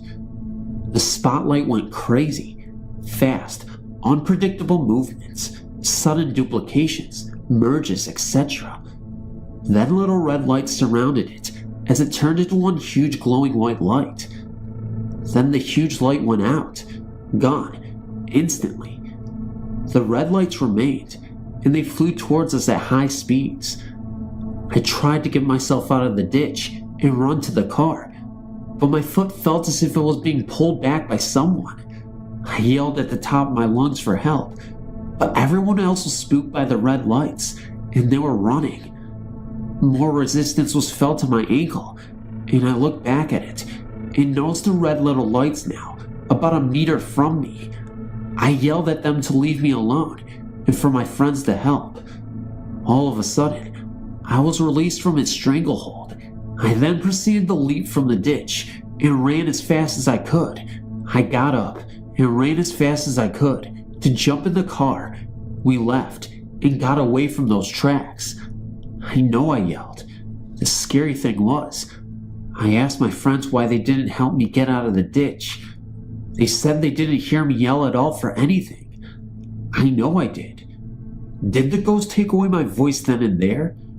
Discussing this event afterwards with the group, we concluded I had the scariest experience of the 8 or so of us who took the trip. Why? They aren't sure, but I think I know. I was the one who didn't believe any of it would happen. The ghost had to prove me wrong. They did. Trust me. Believe. They are out there, and you don't want them to have to prove it to you. Every time I tell this story to anyone, even typing it, my body stiffens up like I did that night. I feel a cold sweat, and every shadow scares me. It scared me to tears that night. I returned another time with other friends. They all believed at first, so they ventured out down the path, ran back within seconds, scared out of their wits. I got as far as 5 steps from the car when I jumped back in and locked the doors. Something felt wrong, like I wasn't supposed to be there. I couldn't even look down the path. I traveled 4 hours. Didn't even look again, just to travel another 4 hours back home.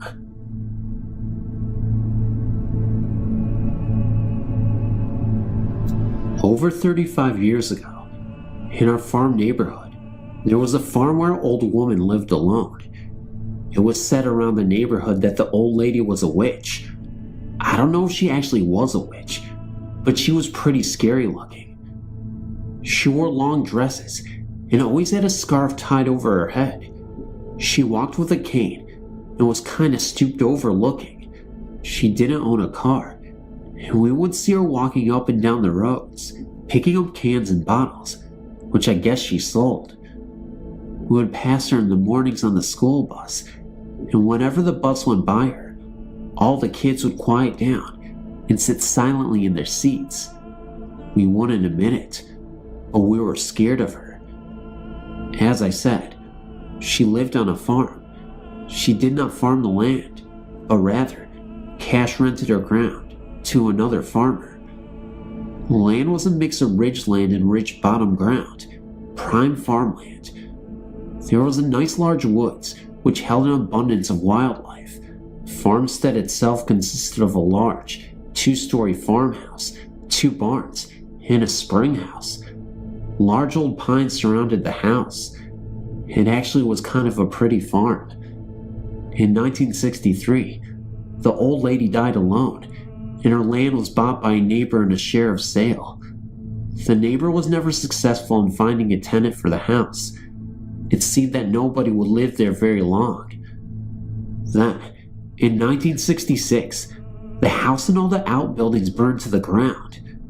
The ensuing investigation didn't ever turn up much, but to this day, the rubble of the fires is still there, and the site is slowly going back to nature. Just a large pine still mark where the farm stood.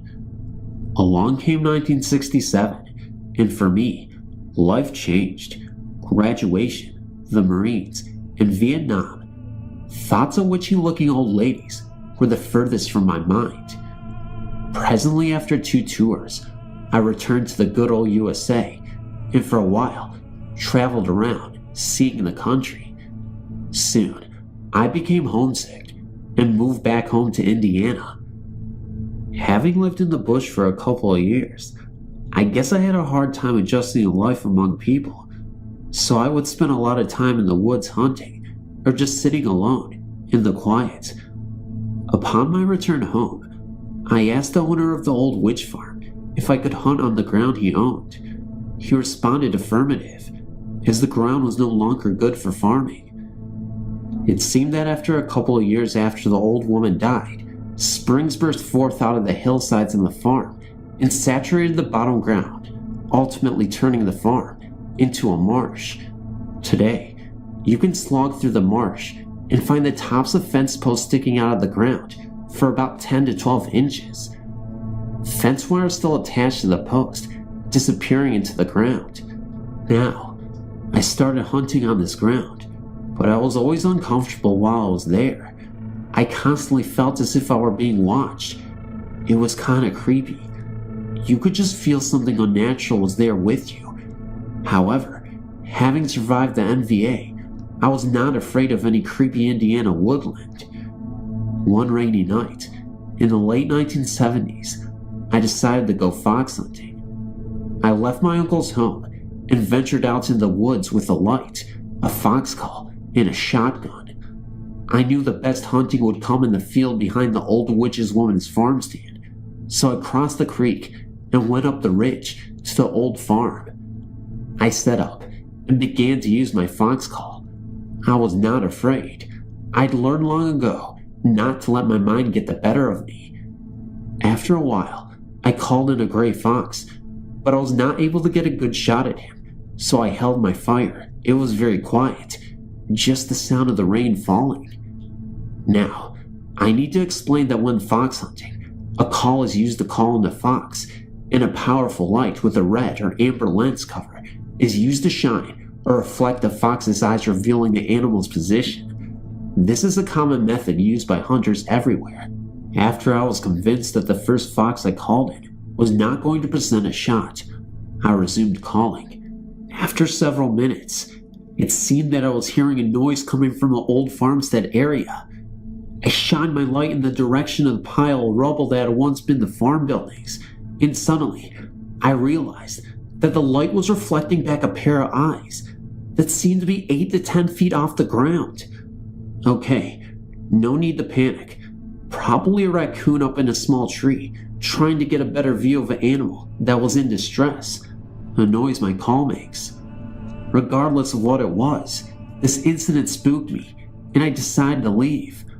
I blew my cover and removed the red lens cover from the hunting light and turned it into the direction of the elevated eyes. Now, an animal's eyes will reflect red in light, but normally reflect with a greenish tint in white light. However, the eyes of a possum will still reflect with a reddish tint. The eyes that were being reflected in my light stayed red. No big deal, just a possum. I gathered my gear and started across the field for the wooded slope to go home. Turning my light in the direction of the red reflecting eyes, they were still there, unmoving, but closer. Now, any animal whose eyes are being reflected in light will eventually move their head, causing a momentary break in the reflection. These eyes were unblinking, unmoving, except they appeared to be following me towards the woods. The scariest thing was the fact that the eyes were still about 10 feet off the ground. It was then I realized that there were no trees in the field for an animal to be in, and no Indiana owls can hover like a Harrier jet. Suddenly, this battle-tested Marine panicked and started double timing towards the woods. I found the footpath that went down to the creek crossing and started down it. After going about 40 meters into the woods, I stopped dead in my tracks. I was suddenly paralyzed with fear. I knew if I turned around that the pursuing eyeshine would be behind me. Mustering my courage, I slowly turned, shotgun at the ready, and as sure as hell, The reflection was there at the tree line, still about 10 feet off the ground. In the powerful beam of my hunting light, I should be able to see the body of whatever was following me. But all I could see were the eyes, staring, almost seeming to glow red. I was toying with the idea of shooting at what I was now sure was an apparition, but a low guttural sound, which came from the same location of the eyes, convinced me that this was not a good idea. I was overwhelmed with the feeling to get the hell out of here, so finding the feeling in my legs, I broke and ran like I never had before. I did not even use the stepping stones at the creek crossing. I just splashed through the water. I continued my pace through the scrub timber until I finally found safety in my uncle's farmyard. At this time, I heard a cry coming from the timber that I cannot duplicate or describe accurately, but it had a mocking quality to it. What did I see in those woods that night? I don't know. It wasn't anything indigenous to the Indiana woods. It was something that scared the hell out of me more than an NVA B-40 rocket ever did. I know that I will never go into the woods again at night. This incident happened over 20 years ago, but I can't shake the image from my mind.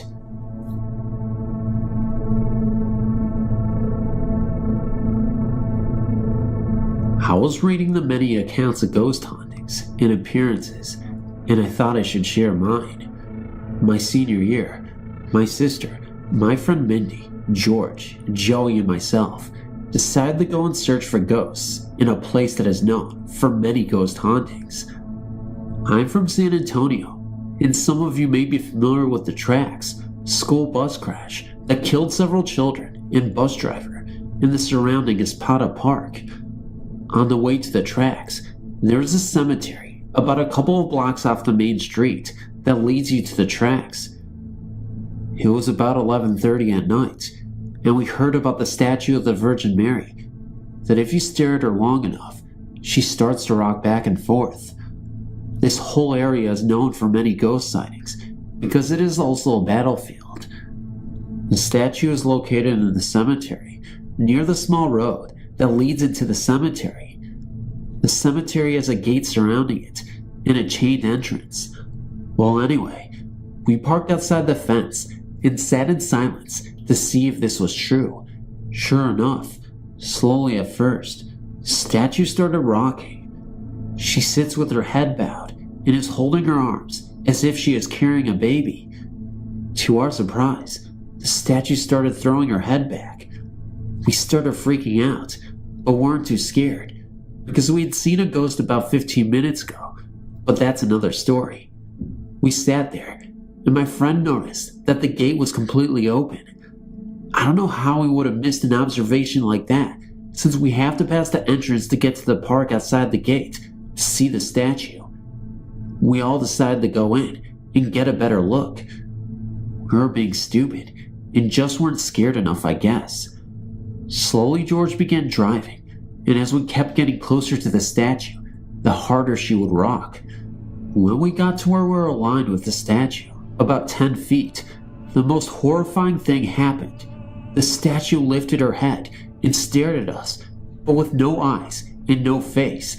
It was completely black, and what made everything worse was that as soon as she looked at us, the car shut off entirely. We were in hysterics, screaming as if we were being murdered. Even George and Joey, two 18-year-old men, were screaming like girls. The car was a year old and had no problems with it. George continuously tried restarting the car, and it just would not turn on. The rest of us are looking away from the statue, and I was praying to God to start the car. Finally, what felt like an eternity, it started, and we hauled ass out of the cemetery and took a right out of the entrance, which leads us further away from the main road towards the Tracks. We were in shock and decided to skip going to the Tracks and go home and pray. When we got home, I noticed the TV was on and the news was blaring. It was announced that an earthquake had just hit the San Antonio area. I guess that explains what happened at the cemetery, even though I swear it was paranormal. I'm not even entirely sure what happened that night exactly, but I know it terrified me. But how do you explain the black eyes? How do you explain everything else? Maybe it was a paranormal earthquake, if that even makes sense. You know how I was talking about the ghost from earlier that I said I wouldn't mention? Well, I guess I should mention it now. A few minutes before we were heading up to the cemetery to see the statue, we saw this old guy out in the fields, just digging. As we drove by, with our headlights on, we flashed towards the guy. He looked up at us and looked absolutely frightened. Either that or angry. It was hard to tell. But as he was looking up, his eyes were black. Not only that, but his eyes were so black that they were reflecting off of the car. I'm not even sure if that makes sense, but that's what we saw. We ended up driving past that area, and that's when we went into the cemetery. Now, you may dispute this and may be skeptical about what happened, but I'm telling you, honest to God, it really did happen. I know a lot of people say that, but I swear on my life that it did. Every time I pass by that cemetery, I can't help but think of what happened that night. I don't know if I'm ready to see that thing again, once it decides to appear.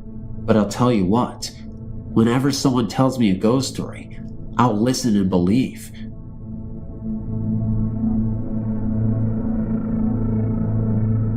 We moved into a house that was about 100 years old and had not been lived in for about 20. The rumor around town was that it was haunted. I did not believe this, even though I had grown up with people that had spent nights in the house and said that they experienced it firsthand. So we moved into the house when my children were ages 5 and 8 years old. The first night in the house, I was very nervous. I could not go to sleep. When I did almost fall asleep, I heard a man's voice in my head. I know this sounds very strange, but it was like someone else's thought was in my head, and it said a man's name. I can't remember the name, only that it started with a B. We finally settled in. The girls complained of doors locking them in rooms.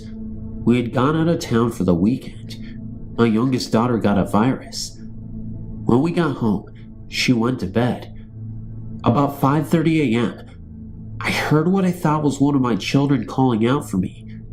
When I checked in on them, they were sound asleep, not even stirring. I went from my youngest daughter's room into the hall to go to my room, and I saw what I thought were car lights reflecting in my window on the stair landing. But as I watched, the lights were bobbing up and down, independent of each other. They went down the steps, turned at the landing, and continued down the steps until they disappeared through a door. Another time, at about 5:30 a.m. again, I was awakened by someone touching my leg. I thought it was one of my children, but nobody was there. I also experienced a man's voice in my head one more time. Near Halloween of the same year, I was in the car with my children when my 5-year-old complained that she always felt that someone was watching her when she was in bed. This scared me. It was time to get out.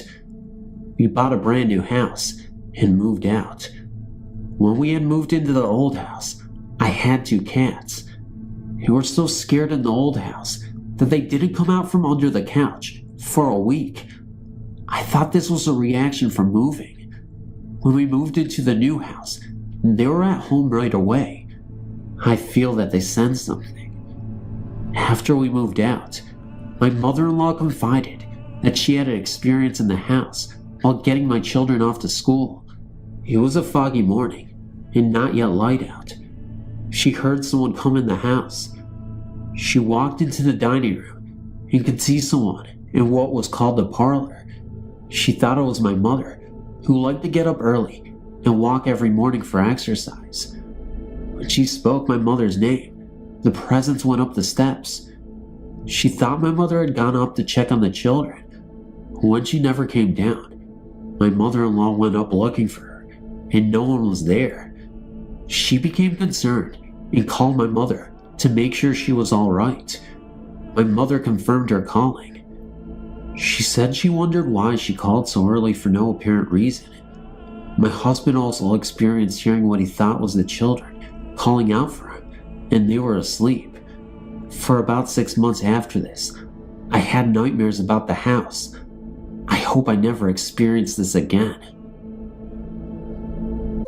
Some people think that we are crazy, but I believe that you believe that it is real. In 1972, my parents purchased a house and we moved in. I was 5 at that time. During the 5 years that we lived there, so many strange and terrible things happened. Right after moving in, we had a sense that we were not alone. Late at night, my sister and I would see a man standing over us while in our beds. I got accustomed to sleeping under the bed for years. We would lock our door, and he would unlock it. We would put things away, and he would take them back out. He was always taking things and placing them in the exact same spot a week later. We asked neighbors about the house shortly after moving in, when we arrived home from shopping, and it sounded like there was a party going on inside. When the door was opened, there was nothing, just silence. That was when we started asking questions about the property. One neighbor, who lived next door for over 50 years, told us a heart-wrenching story.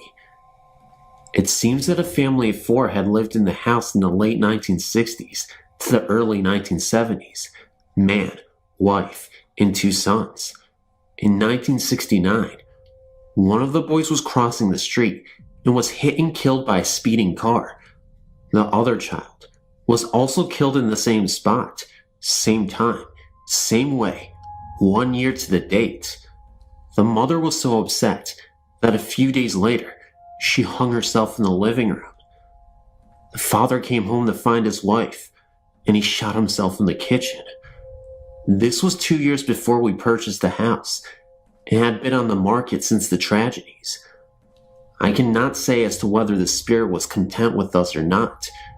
For instance, at the age of 8 and my sister 11, she got sick and was admitted into the hospital as dead on arrival. Thank God the doctors did not give up. They saved her life and gave her back to us. She was diagnosed with encephalitis, a deadly disease during that time, and still is. She was in the bathroom when I found her that night, and in the mirror appeared a shadow of a man's head. We have since destroyed that mirror, but the shadow was never there before her sickness. Second instance, we moved and rented the house out to my aunt. One evening my uncle had went to retrieve some items he had in the garage. 2 of the items were antique shotguns. We have never been able to find shells for these 2 guns, and they're in shadow boxes now. As my uncle picked up one of the guns, the other slipped and went off. He was shot in the neck and shoulder and almost died from the injuries. Thing is, there was no proof either gun had been fired. Police could not find any powder residue anywhere, but they concluded that the shot came from that caliber of gun. Third instance, I moved back into the house in 1986, shortly after the birth of my son. After being there a week, it was extremely hot that summer. I had a feeling something was wrong with the baby. I went into the room and noticed that it was blue and ice cold. As I rushed him to the hospital, he was coming around. At the hospital, they said nothing was wrong with him, and he sent me home. I moved that night. I only go into the house if a renter moves out. Nobody ever lives there long. I still get locked into the rooms. I feel his presence all around me, and the hair stands up on my arms. We have never been able to get a minister to go in the house. We always get told that evil lurks there. There are many other instances, but these are the ones that really bother me the most.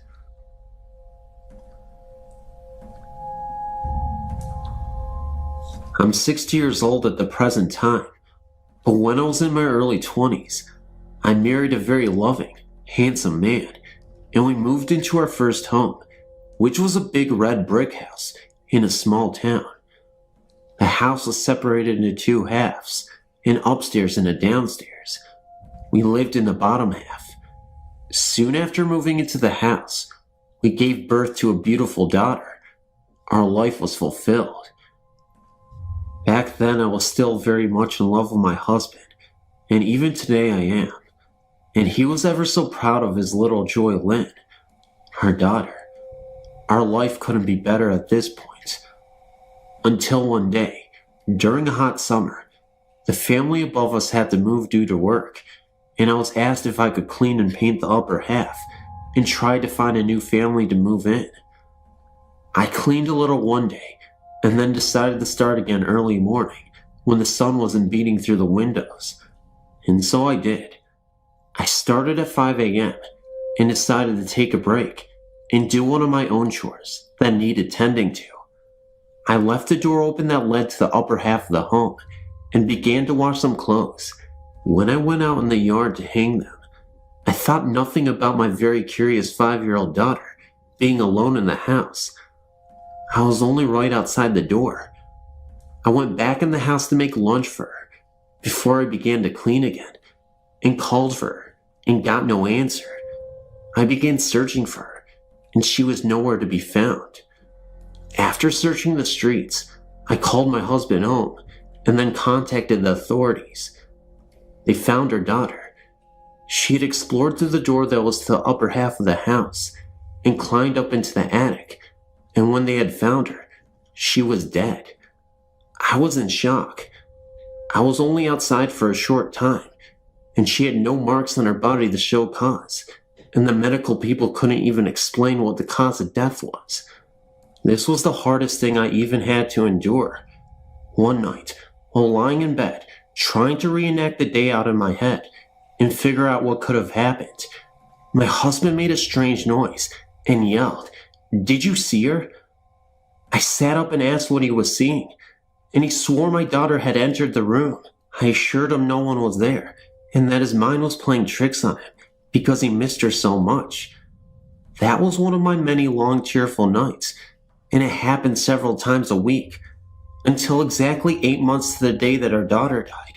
When I was leaving to go to the mill, I found my husband's lifeless body lying on the basement stairs that led to the outside, and in his hands, tightly clutched, was the doll my daughter lost the day before she died.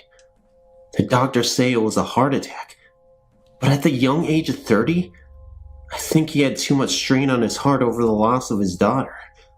I began to blame the house. It took my only happiness from me. I moved out shortly after, but rumors have it that the families that lived there soon after swore to see a man and a little girl walking the house in search of each other. This is my true but sad story, and someday we will be together again. As for the house, it still stands, and every so often I drive to see if I can get a glimpse of my family it took from me. I've submitted to the story on the site before, but since then, I've had another experience. Here it goes. I'm in my late teens, and during the summer, I stay home alone.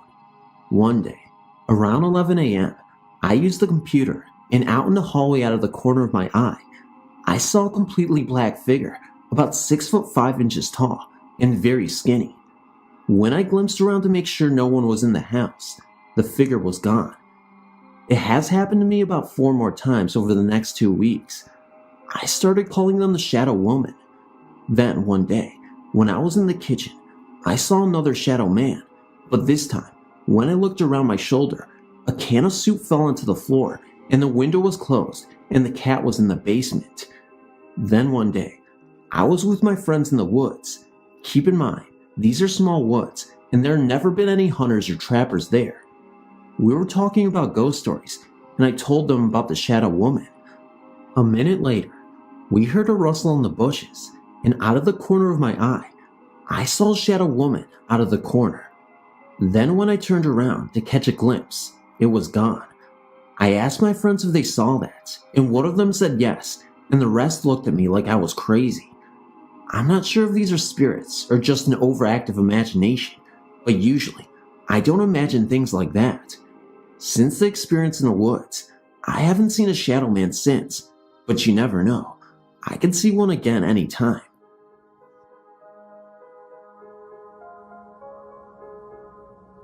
Hello again.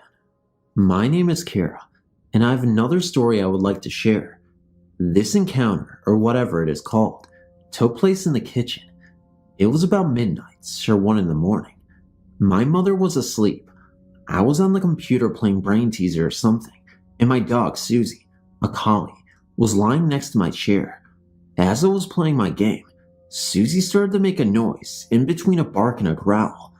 I looked to see what she was staring at, and she was looking in the kitchen. Our house is little, but cozy.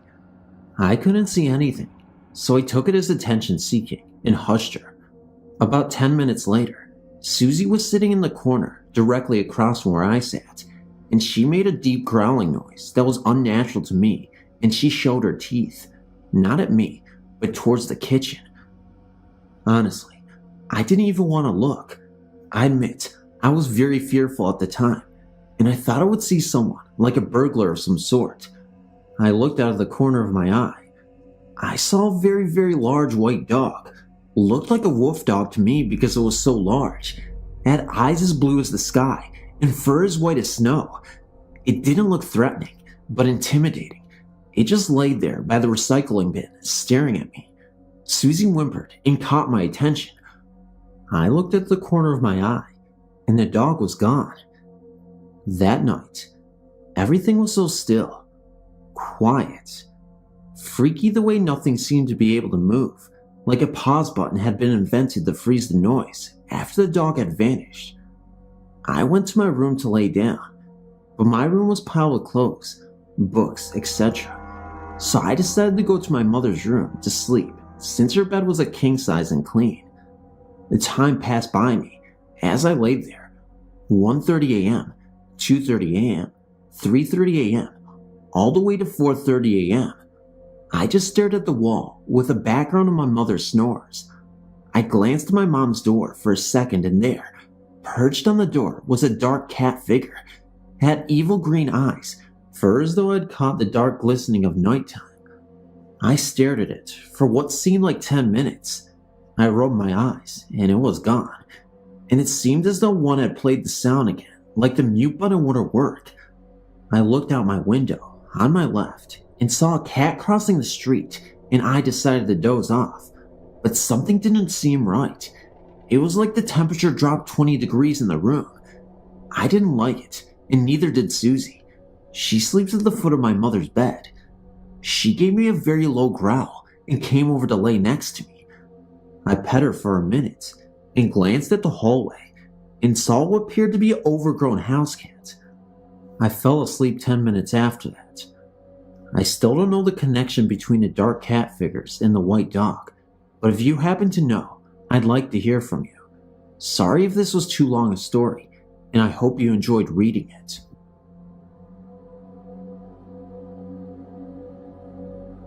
One day last year, me and my friend were in my house on our own.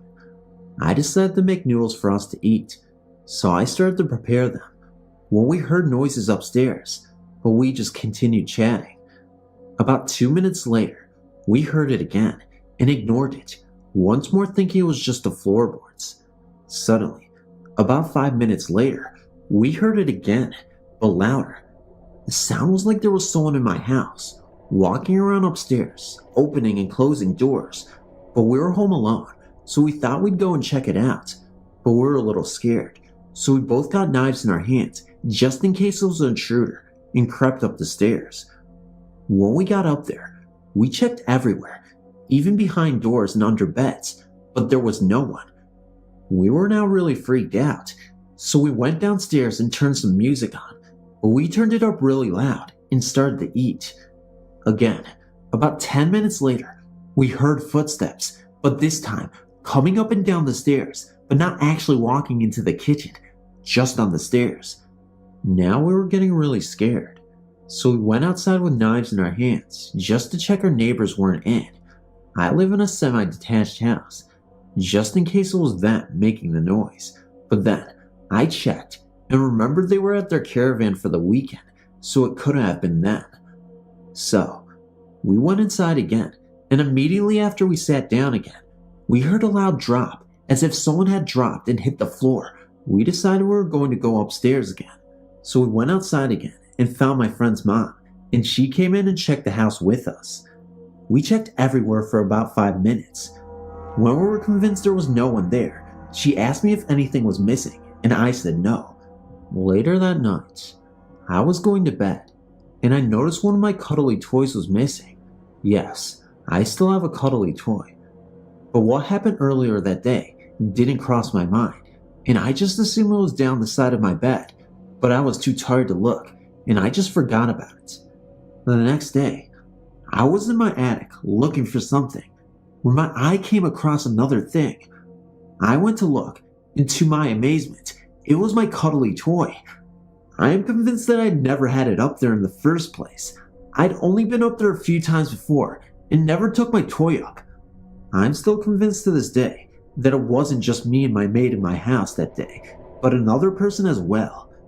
Just recently, a new boy moved in and has since become my friend. I never told him about that day, but one day, he came up to me and explained that he was sitting downstairs the night before and had heard what sounded like footsteps upstairs, and it stopped. But 5 minutes later, he heard a bang that sounded like something had been dropped and landed on the floor. Then, he went up to check and noticed his computer was turned on and logged him in, signed him into MSN, and started downloading a song. The only problem was, he had never heard of the song before, and he was home alone. He asked his parents if they knew anything, and they both had never heard the song either. His sister is disabled, so she couldn't have done it. We checked the internet and found a site that had death records of our area.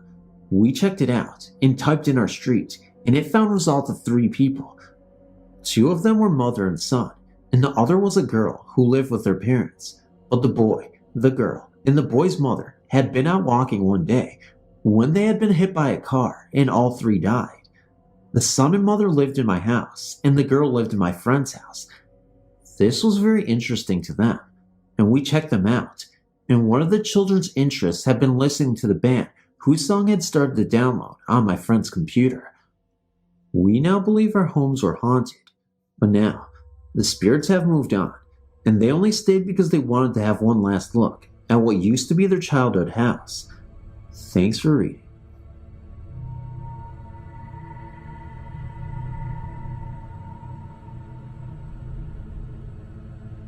This story is just a collection of experiences I've had, and I don't know if they go together or make any sense at all. The first was when I was about 8, and me and some of my friends were out in my backyard telling ghost stories. All of a sudden, we heard a deep voice slowly calling our names. It seemed to come from behind a shed in the backyard, and we all ran away from it. We ran into the house and then calmed down, thinking it might have been my father, but then I realized my father was at work, and all of our neighbors were pretty up there in age, and I doubted they even knew our names. We were calming down in my room when I looked out the window, and about 200 feet away, in an empty field, I saw the outline of what seemed to be a man, but was totally black. But it was in the middle of the day. I couldn't even speak. I finally yelled as if I was walking away, and I think when I yelled, it turned and looked back at me. I never saw it again, and even writing about this is bringing tears to my eyes. The other experiences I've had were in the same room in my grandma's house. When I was young, I used to sometimes go to my grandmother's and stay for a weekend or a night. One night, I was sleeping, and I got up half asleep in some sort of confusion of hearing something in the hallway. I looked down the hall, and there seemed to be a shadow of a tall man against the curtains with moonlight shining through them. I wasn't scared like the first time. I actually felt like this was a man watching over me, and for some reason, I had a weird feeling it was my great-grandfather. The other time was when I was about 16. I was actually living in that room because I moved out of my parents' house temporarily.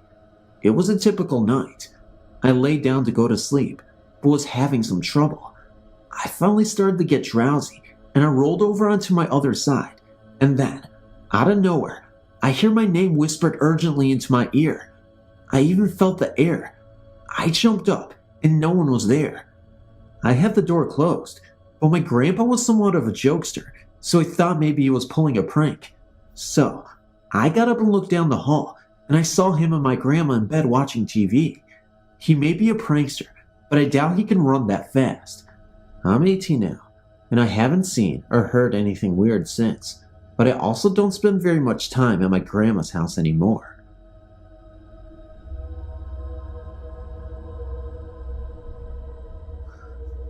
I know that many of you may be skeptical about the appearances of ghosts, apparitions, etc. And so was I, until one year, when I went to spend the summer with my father in Grand Coulee, Washington.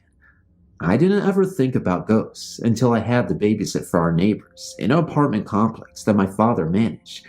I put the kids to bed. One was 3, the other 2, and there was also an infant child I was looking after. I put the 3 and 2-year-olds in their beds for the night, and the infant's crib was down in the living room with me. I just laid him in the crib when I heard a loud bang and then footsteps running across the 3-year-old's room. Now, she had a tendency to not do as she was told, but she normally stayed in her bed at night. But when I heard the footsteps, I assumed it was one of her cries for attention.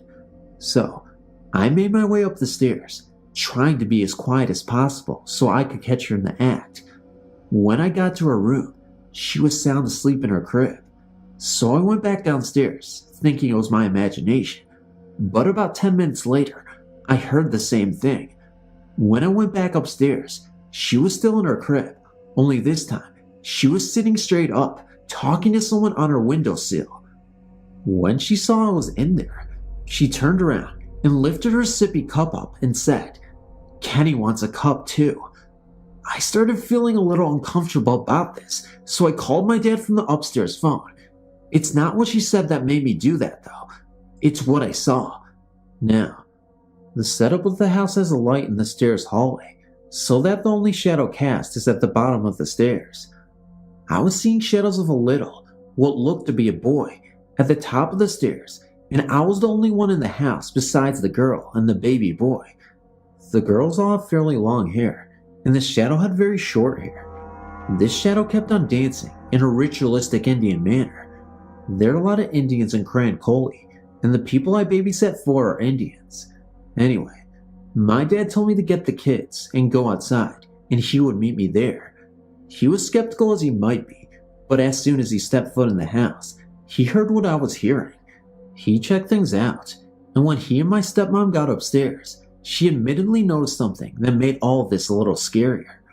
You see, Roma, the lady I babysat for, was Catholic and hung crosses above each bedroom door. When I was up there, they were fine, but when they got up there, all the crosses were turned upside down. Now, what many don't know is that an upside down cross is a sign of the devil or his demons. Later, when she got home, she informed us that she had been trying to get rid of the spirit for years. She tried moving, but the ghost must have attached itself to something in the house, or maybe to even one of the children. So, she finally had a priest come bless her home. That only made it angrier than it already was, I guess, because about a year later, her new house caught on fire, killing the infants I once babysat, who we like to call Puddles, and her newborn child.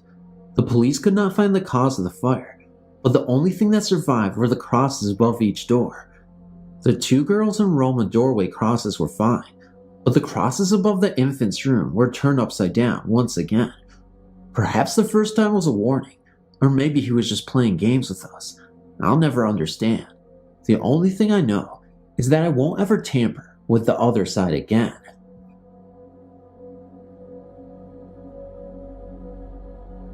I've not told anyone this before, due to the fact that it is hard to believe, and plus, it happened to me when I was young.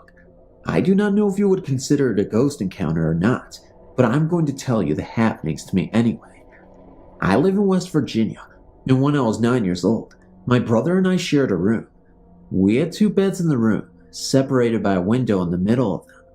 We had settled down for bed this particular night to go to sleep. I could not have been asleep long when I woke to a rapping-like sound at our window. I laid in my bed, not moving a muscle for some reason, and I just could not move. I tried my best to move, and even scream my brother's name, but could not. And the weird thing is, what was going to happen had not even happened yet. While I was going through this state of mind, I guess I could hear knocking on the window from the outside. whatever it was would knock twice on the window, wait a minute, and knock twice again. After this went on for a while, I was finally able to move on, and when I got up to look out the window to see what was knocking, all I could see were these two big red circular eyes looking right back at me. I was petrified. I went right back into the state where I could not move. It was like those eyes had me hypnotized. When I was finally able to move, I just laid back down. The whole night the knocking continued, 2 knocks at a time, and a few minutes later, the same thing. This went on for nights, and the same thing was there. Every night, when I would look out the window, there would be these 2 red hypnotizing eyes. This went on for about a week, and then all of a sudden, it just stopped, and it never happened again after that. When I got older, I started hearing stories about a creature in Point Pleasant, West Virginia. They called it the Mothman, and every time I would hear one of these stories, it would be described as having big red eyes. Then there was really no doubt in my mind that what was visiting me and my brother all these nights was in fact this creature, because when I was 9, we lived in Bluefield, West Virginia. To this day, I've never forgotten those nights when I was visited by what I believe is that creature.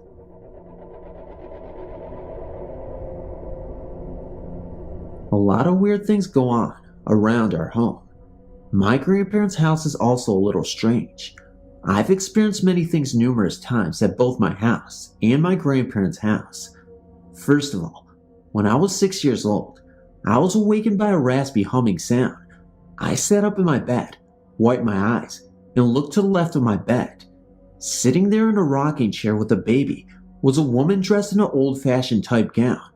She was also wearing a bonnet and had her face turned towards the baby.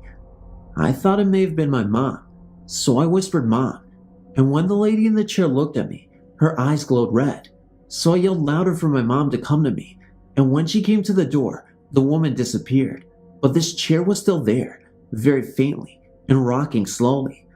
I never told anyone except my mom about this, and when my younger cousin was 6, she reported seeing the same exact thing to me.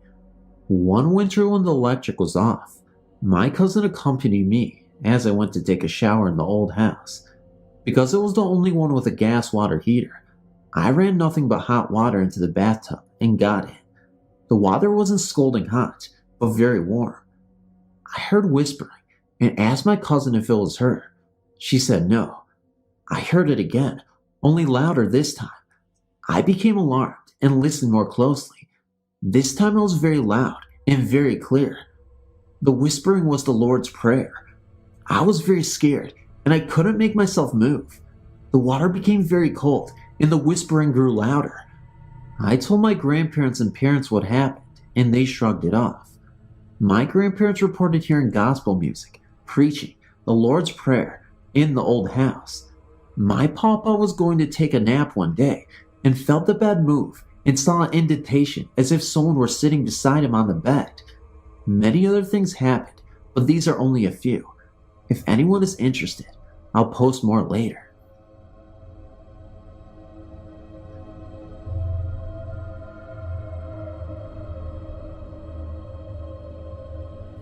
My story begins that my belief was finally confirmed on a trip that my wife and I took to the Jefferson Hotel in Jefferson, Texas in September 2003. This town is very unique and small and has a very historical feel to it. Every building has a historical marker dating back to the 1800s. The town has a sprawling history dating back to the 1800s when steamboat travel was very popular off the Mississippi River into the bayou and one of the main means of transportation at the time. This town has also the reputation of being one of the most haunted towns in Texas and the United States. We really did not know anything about Jefferson, but we were told through an acquaintance that the hotel in town had a haunted history. I really wanted to confirm my belief and acquire good evidence of the paranormal spirit world. I've always believed that ghosts are indeed spirits or entities of people who for some reason have not passed to the other side, that they are stuck in limbo between the physical dimension world that we live in our physical state, and the spiritual world that we pass on to. We traveled from San Antonio, Texas to the Jefferson Hotel, which is about a 440-mile trip. We arrived on a Friday afternoon and planned on staying 3 days and nights. We had booked 3 different rooms in the hotel that were rumored to be very haunted. All these rooms had recent paranormal activity in them. The hotel was very plain looking from the outside, but the inside was very exquisite due to the way they had decorated, with many antique pieces of furniture spread around the hotel. All the rooms are decorated differently to where you feel like you're in another hotel. The hotel has, I believe, 23 rooms that you can stay in, and about half of those are rumored to be haunted by spirits. I had heard a story that a psychic had once ventured into the hotel and said that there were 7 spirits in the hotel. For our first night, we stayed in room 6. The room was very quaint. It had a queen-size bed in it, along with an antique tub that stood by itself in the bathroom. At first, nothing happened, which dampened my hopes, but then at 11:30 p.m., things started to happen. However, they only happened to myself. We were lying in bed with the lights off and the television on. The television was located on a dresser at the foot of the bed facing us. I was lying on the side of the bed, closest to the one window in the room. There was enough distance between the bed and the wall for someone to walk. I had exposed my right arm, resting along my side and slightly off to the side of the bed. Suddenly, something began to pull the hairs on my arm. I felt an electrical sensation, such as that when you acquire static electricity. I looked down in disbelief, but I could not see anything. I then nudged my wife and told her what was happening to me. She started to laugh, thinking that I was trying to scare her or something. Just then, while she was talking, I felt a small woman's or girl's hand and fingers drag itself all the way up my arm, from the tip of my fingers to almost my shoulder. It felt like a woman because it was a small hand. This really got my attention. I then jumped out of bed, telling my wife what had just happened. She of course could not feel or see anything, and thought I was making up the whole situation. I then had the feeling that someone was standing in the corner, between the bed and the wall, staring at us. I had the distinct feeling that the ghost was a woman or girl, because it seemed to be small and unobtrusive. This lasted for about 5 minutes, and then it stopped with me no longer having the feeling that the ghost was in the room with us. I remember it upset me that my wife was not encountering anything. Nothing else happened that night, even though I had expected it to. The next morning we moved across the hall to room 12, which had a very grandiose king-side poster bed in it. The room was also quite larger than room 6. I really was waiting for the opportunity for something to happen so that I could look at researching it more. I have to admit that I've been slightly alarmed from my experience in room 6. Well, nothing happened in room 12, but something did later happen that night in the hallway just outside. I had become bored watching television with my wife and decided to go out into the hallway around 1 a.m. that night. I ended up sitting in an antique couch that is at the end of the hallway, pushed up against a door that goes out into the front balcony. The hotel was working on the balcony and had locked the door and pushed the couch up against it to block the door. The door had a glass pane that covered approximately the top half of the door, enabling a person to be able to stare outside into the main street or the buildings across the street. Well, the street was very dark and there was no activity at all in the street. It was very quiet at the time. I kept hearing noises in the hallway every time I looked down or away. It was strange that noises would happen only if I was not directly staring down at the hallway at the time. The hotel is very long, front to back, and narrower in width. At one point, I heard a noise down the hallway and looked down with nothing happening or being seen. Then I heard a noise outside and looked again to see nothing. I then heard the noise down the hallway again and turned to look. When I did this, something then knocked the glass behind me with 3 taps suddenly. I admit that I jumped about 3 feet because it startled me so badly. When I turned around to look, there was nothing there. I walked back to the window and the door and looked out again. Again, I did not see anything at all. I then went to get my wife and told her to sit on the couch a few minutes to see if anything would happen.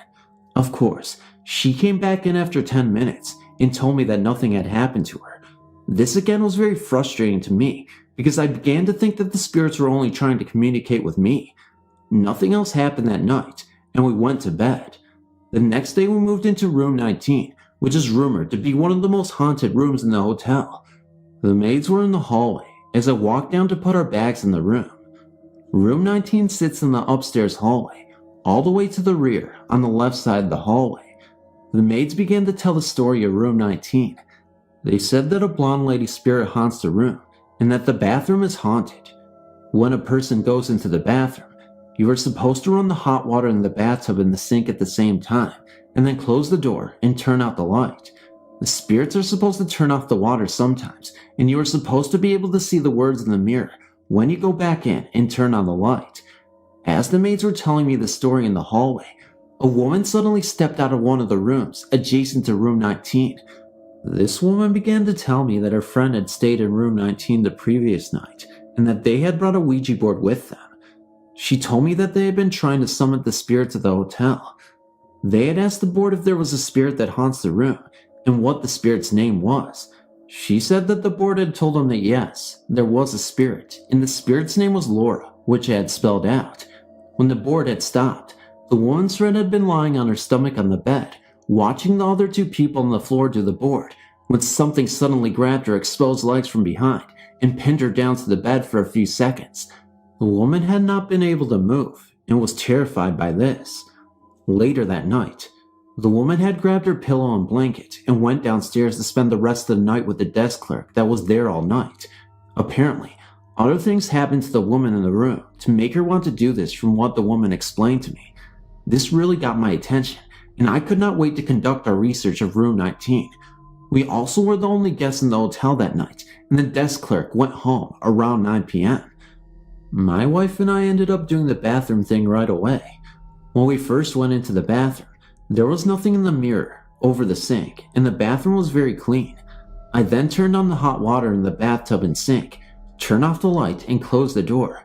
Well, the water never quit running, and after about 3 or 4 minutes, I went back into the bathroom and turned on the light.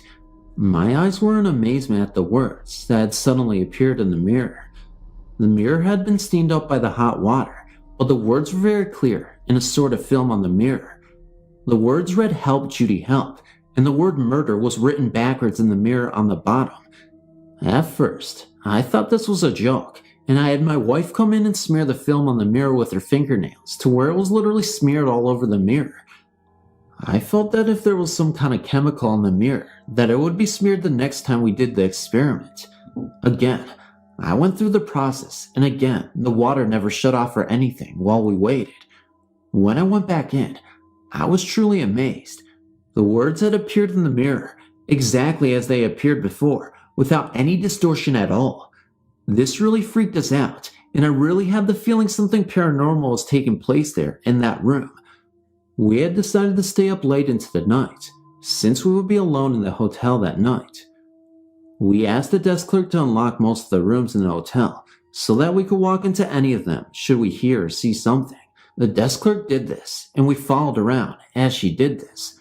When she got to room 6, the room we stayed in on our first date, she put the master key in the lock and unlocked the door. She then began to push on the door, and it would not open or budge. I was standing about 15 feet behind her, watching her, as she pushed on the door and got a scared look on her face. She said, oh no, not again." I then began to walk towards her and asked what was wrong. When I got up to her, the door suddenly opened. We all stared at the open door in disbelief. I then walked into the room, but I saw nothing or felt anything out of the normal. The desk clerk then left shortly after that. My wife and I decided around 1 a.m. to sit in a couch in the middle of the upstairs hallway and wait for things to happen. Of course, nothing did, since we were sitting there prepared for anything. I then got up and decided to go downstairs to the lobby. When I was in the lobby, I had the distinct impression of being watched by more than one person, and I kept turning around to look, expecting someone to be standing there. I got this really weird feeling, and I decided to go back upstairs. When I got upstairs, I decided to go into room 14, which has a bed rumored to be haunted in it.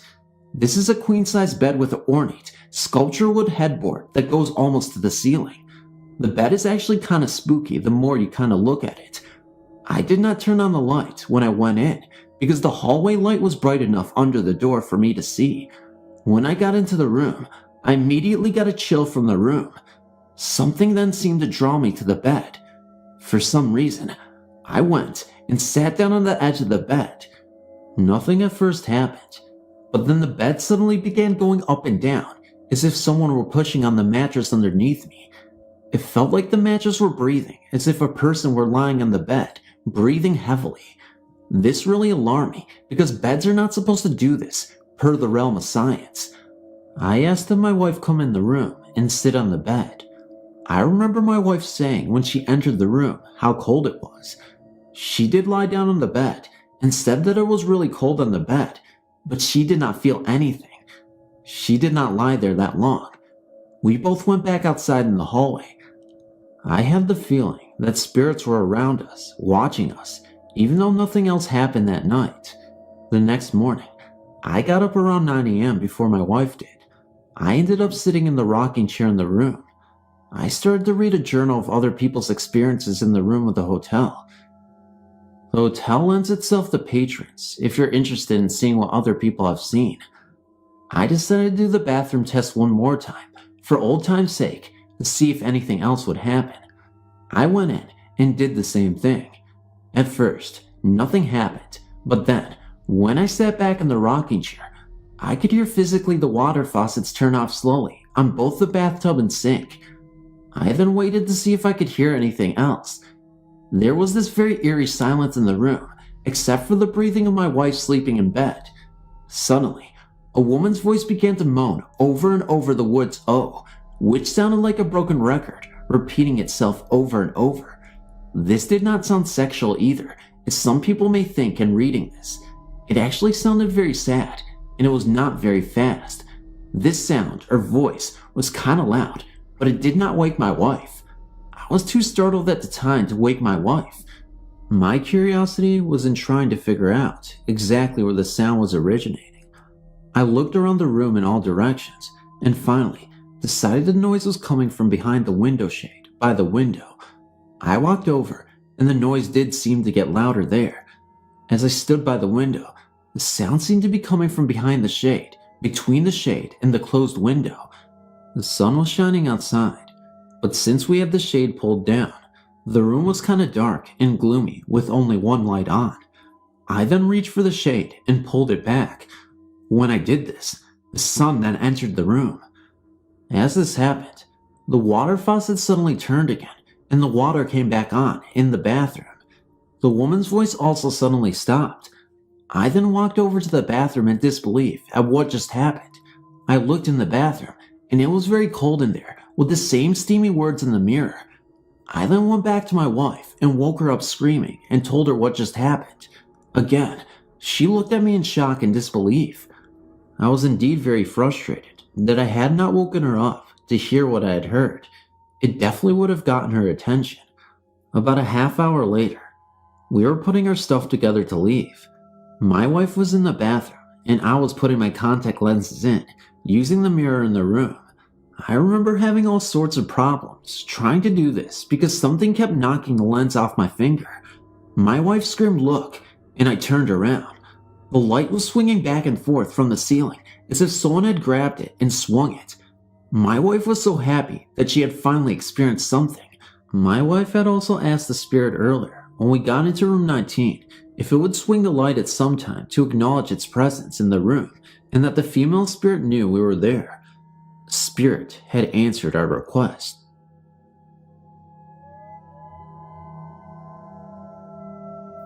My name is Jamie. It was late May, and I was at my friend's, Anna's birthday party. It was a sleepover. Around 5 or 6 giggling girls showed up for a night of pizza and movies. Although we were all excited and jumpy from eating pizza and consuming vast amounts of pop and ice cream, I decided I would turn in, as I was really tired, and they were watching a movie I didn't really enjoy much. They were all in the TV room, just down the hall, and to the right, from where I had set my sleeping bag in the family room. The floor was hard, and I was uncomfortable, but I tried my best to drift off. I was closest to the dining room, which was an extension to the family room, and ended in a dead end. I'd stretched myself right in front of the entrance, so there was no possible way anyone could get into or out of the dining room without stepping over me. Also, once they had stepped past me, there was no way out again without stepping over me a second time, I sat up for a moment because I thought I heard someone breathing. I looked around the room, but it was empty. Across the hall, the basement door was slightly ajar, and I heard my friends laughing and talking in the TV room. I sighed and lay back down, finally able to close my eyes. I awoke only minutes later to a thud in the room. It sounded as though someone with heavy boots was deliberately stomping on the floor towards me. I assumed it was Anna or one of the other girls trying to scare me. I heard them stomp to the edge of my sleeping bag and step over me. Whoever it was, they were clumsy because they stepped on my arm and a few strands of my hair, causing me to wince in pain. I heard the boots stomp to the corner of the dead-end dining room and stop. As I said before, there was no way a person could go into the dining room and then step back out without having to walk over me, and, judging by the person's boots, they would make a lot of noise doing so. I opened my eyes and was startled. No one was in the dining room, behind the table, or under the chairs. In fact, the whole living room area was empty and silent, except for my heavy breathing. At that, I picked up my pillow and bolted towards the TV room, where my friends had fallen fast asleep, the movie credits rolling by, lighting the room a faint blue. I laid down, far as I could from the hallway, and after stealing a blanket from a sleeping Anna, fell asleep.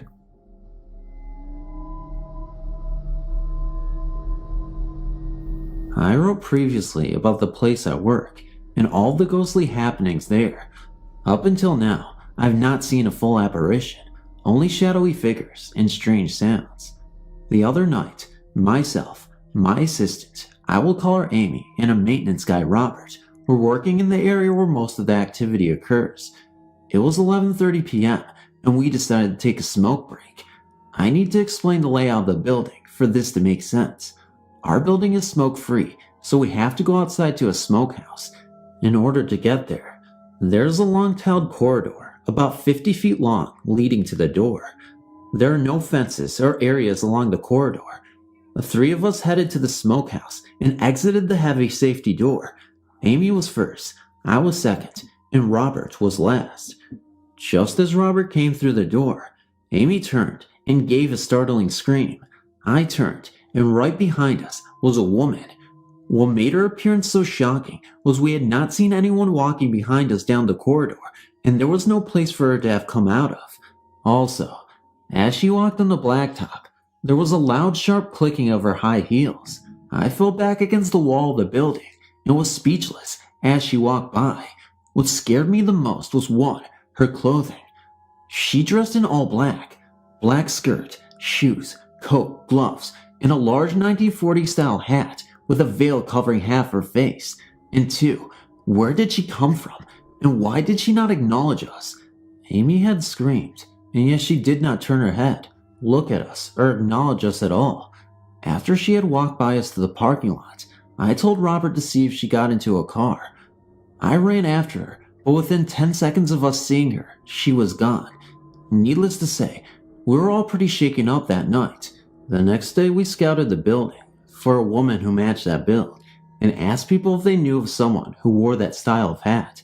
Everyone said no.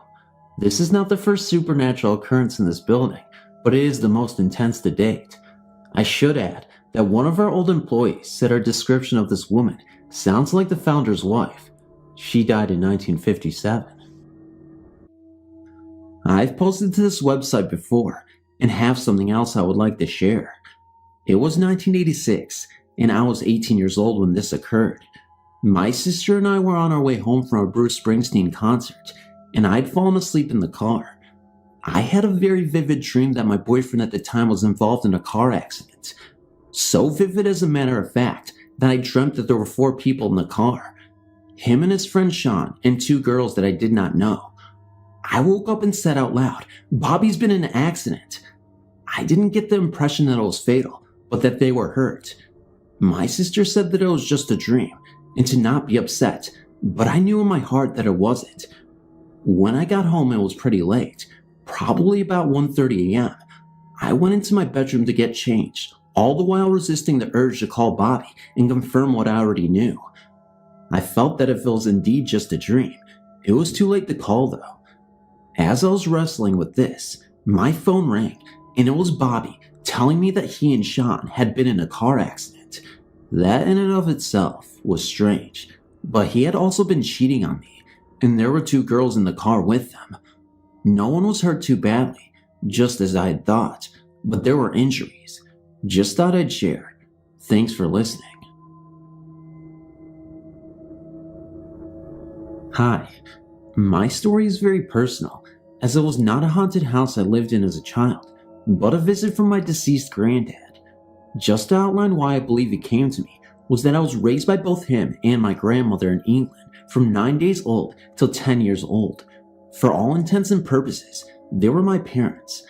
I was 14 in 1976, and my granddad had been slowly going downhill from his battle with sclerosis of the liver. He had been in a hospital for a couple of months, and we knew he wouldn't be spending that Xmas with us. He died at 3:58 a.m. on October 7th, 1976, with my grandmother by his bedside. She had all the monitors, IVs, tubes, pumps, and everything else that was keeping him alive removed, so that he may die with dignity in a side room, privately, without the impersonal ambience of intensive care. I was devastated about this loss and automatically went into a crying fit. This went on for about 2 weeks. I didn't eat, sleep much, stayed out of school, and in general became very ill and depressed. I vaguely recall the funeral, but was very overcome with emotion. I was a 14-year-old girl who had lost the most important man in my life, and it was killing me. One day, I recall getting up to go to the bathroom and hearing my mom telling my dad that they should take me to a psychiatrist due to my emotional state. I went back to bed and cried, telling my granddad that I wish he was here, eventually crying myself to sleep.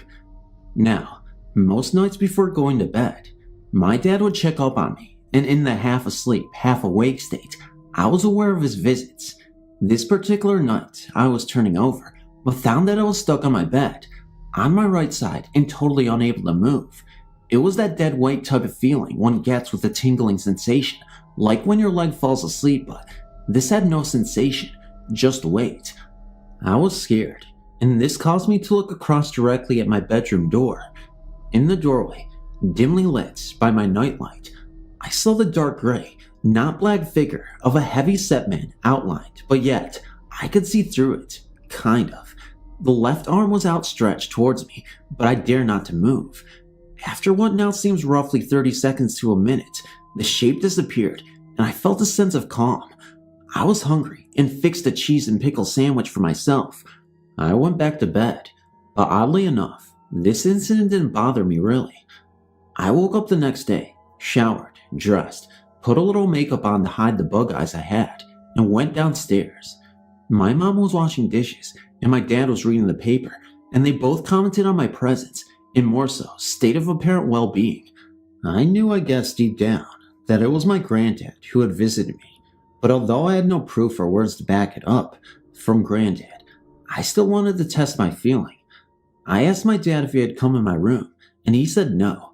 He said, "We didn't hear any noises, crying, etc., so we thought we would let you sleep in peace." I said, well, in that case, it was granddad who came to see me. With that remark, my mom threw the dish towel into the sink and said, "That's it, we're taking her to a doctor." Fortunately, my dad stepped in and suggested they hear me out. He believed me, or at least looking back, pacified me, as it obviously made me feel better, so we went along with my visit from granddad's story. My mom didn't believe me, but it didn't matter. I believed it. This isn't the end, although I only had one visit. Granddad did appear to my grandmother. Ironically, when I called her up to tell her, she went very quiet and said that the very same night, he came to her too. She said she couldn't sleep and went to his study to sort papers, approximately 4 a.m., roughly the same hour he had died. I don't know what time my visit occurred. She said she felt someone was behind her. She was sitting at his desk, crying, when she felt a gentle touch on her shoulder. She said she brushed it off sharply as it scared her and she turned around. Nothing was there, but she said she felt something. She said she stopped crying and felt better. These were only the 2 incidents. No one else had a visit from Granddad, but we both know, Gran and I, that he came to visit us for comfort. We loved him more than anything, and he reciprocated us. My mom fell out with my grandparents, so the closeness was not between them. We both were hit the hardest, and he knew it. He came to let us know to go on, I feel, without the suffering that we were both enduring since his death. My grandmother lived until 1995, ironically, dying on her 83rd birthday. My grandmother promised me that if she could, she would visit me after she died. She didn't. I lit 2 white candles in her apartment. After I had packed it all up and sat there in silence, awaiting her visit, nothing happened, but I know she's okay. She was buried, as per her wish, with her granddad, and they finally were together again. That made me happy. They had been married and in love since 1932, school sweethearts, survived wars and hard times, and now eternally peaceful. Love is very powerful, and although it's hit and miss amongst those whom I tell this to in regards to belief, I know it happened and why.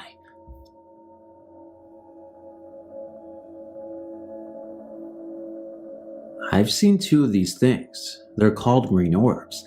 I've known people who have seen them, and I've seen videos of them on TV that people have filmed and say that they are ghosts. First time, I was at my grandparents' house, which they seem to think is haunted.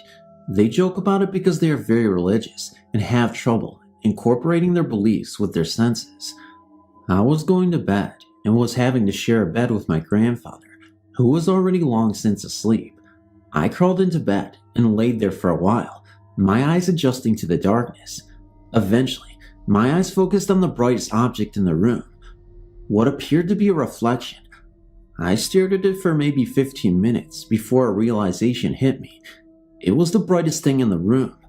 I considered maybe there's something outside brighter that it's shining off of, but my grandparents live in the sticks and have only one light outside, and it's quite some ways from the house. I had originally thought that it was a reflection from the brass hinges on a door. After deducing that the light was of its own source, I investigated. I got out of bed and walked up to it. The closer I got, the more apparent it became that this was not a mere reflection. It didn't move much. It hovered there, like a green rip in space and time, waiting. I experimented a little by turning on the light. It stayed there for a split second, after the light came on, and then disappeared. I wasn't able to go back to sleep for a while. Second time I actually saw one, I was at my in-laws, lying in bed with my wife. It was near the ceiling above our heads. I woke my wife up and asked her if she saw it. She said she did, then went back to sleep. I watched it until it disappeared. After it was gone, I woke her back up and asked her if she could still see it. She said that she could not, and went back to sleep. In between those times, I was at a known haunted house, unknown to us, but known to the occupants. We were staying the night, and while some of us were in the kitchen, 2 of my friends burst out of their rooms, asking for flashlights or candles. They refused to go to sleep without them. They told us of an object we originally thought was a glow-in-the-dark mini frisbee, only it didn't move like a frisbee. I don't know what these things are, but I would very much like to study them.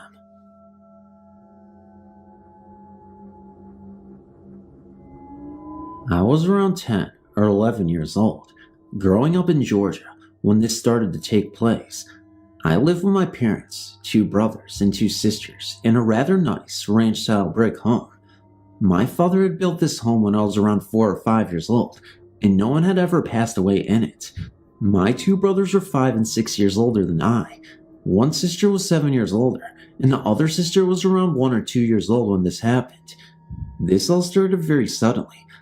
Me and my 2 brothers slept in one room, in custom-made bunk beds that my father had built into the room.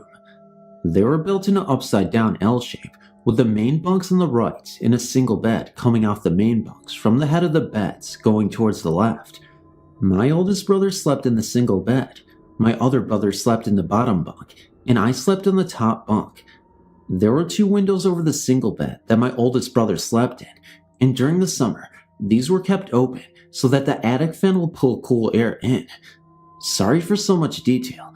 It helps one to understand the rest of the story. One night we had gone to bed, and around 2 to 3 in the morning, my oldest brother was jarred awake by a tremendous pounding on the other side of the brick wall, where he slept, outside. He woke both of us up very quietly, and we listened as the pounding went across the wall, as if someone was walking the length of the house and back, pounding on the brick wall as they went. Now, this wasn't like someone was pounding with their fists or even kicking the house. We probably couldn't have even heard someone who was hitting the wall with their fists or feet. No. This sounded as someone had a 15 or 20 pound rock or something very heavy and solid, and was pounding the wall with it as they walked back and forth, with the impacts coming approximately 1 to 2 seconds apart. After some very frightening few minutes had passed, my older brother slipped into our father and mother's room and awakened our father, telling him about what was going on. My father, not pleased with being awake at this hour, didn't really believe him at first, but quietly made his way to our room and where the pounding was still going on. As this was summer, he looked out the open window through the screen, but couldn't see anyone. He then proceeded to collect his 20-gauge pump shotgun and slipped out the door on the opposite side of the house from the pounding to try to sneak up on whoever was doing it. As Daddy turned the corner of the house with the shotgun at the ready, the pounding suddenly stopped. Daddy had a flashlight, of course, and there was nothing to hide behind for at least 30 to 40 feet, where a cornfield started. He searched around for a bit, but couldn't find anything and came back in. As soon as he came in the house, the pounding started again. He went out immediately. Whenever he turned the corner, it stopped again. This was repeated several times, always with the same results. These happenings then continued for the next 2 to 3 months, almost every night. My father did not find anything or anyone that could account for it. There were also no marks or any kind of evidence to show where the pounding was being done on the bricks. One night my brother that slept underneath me was having a dream about playing basketball in a tournament at school when the pounding started. As the pounding was going up and down the wall, he was dreaming that he had missed a shot and that the coach had called him to the sideline. He dreamed that the coach was mad at him, and while asleep, he was moaning and making some kind of noise. My oldest brother, who slept under the windows, was trying to listen to the pounding to figure out where it was at during that time, and when my other brother started moaning, he reached over and grabbed him by the hair of the head and started pulling his hair to try to shut him up. At this time in the dream, my other brother was dreaming that the coach had grabbed his hair and was pulling it for him, missing the shot. We had always laughed about this happening. Anyway, my father never did catch anyone or anything pounding on the wall, and we still wonder to this day what it could have been. If anyone out there has had anything similar happening with pounding on the walls and moving back and forth, I would appreciate hearing from them.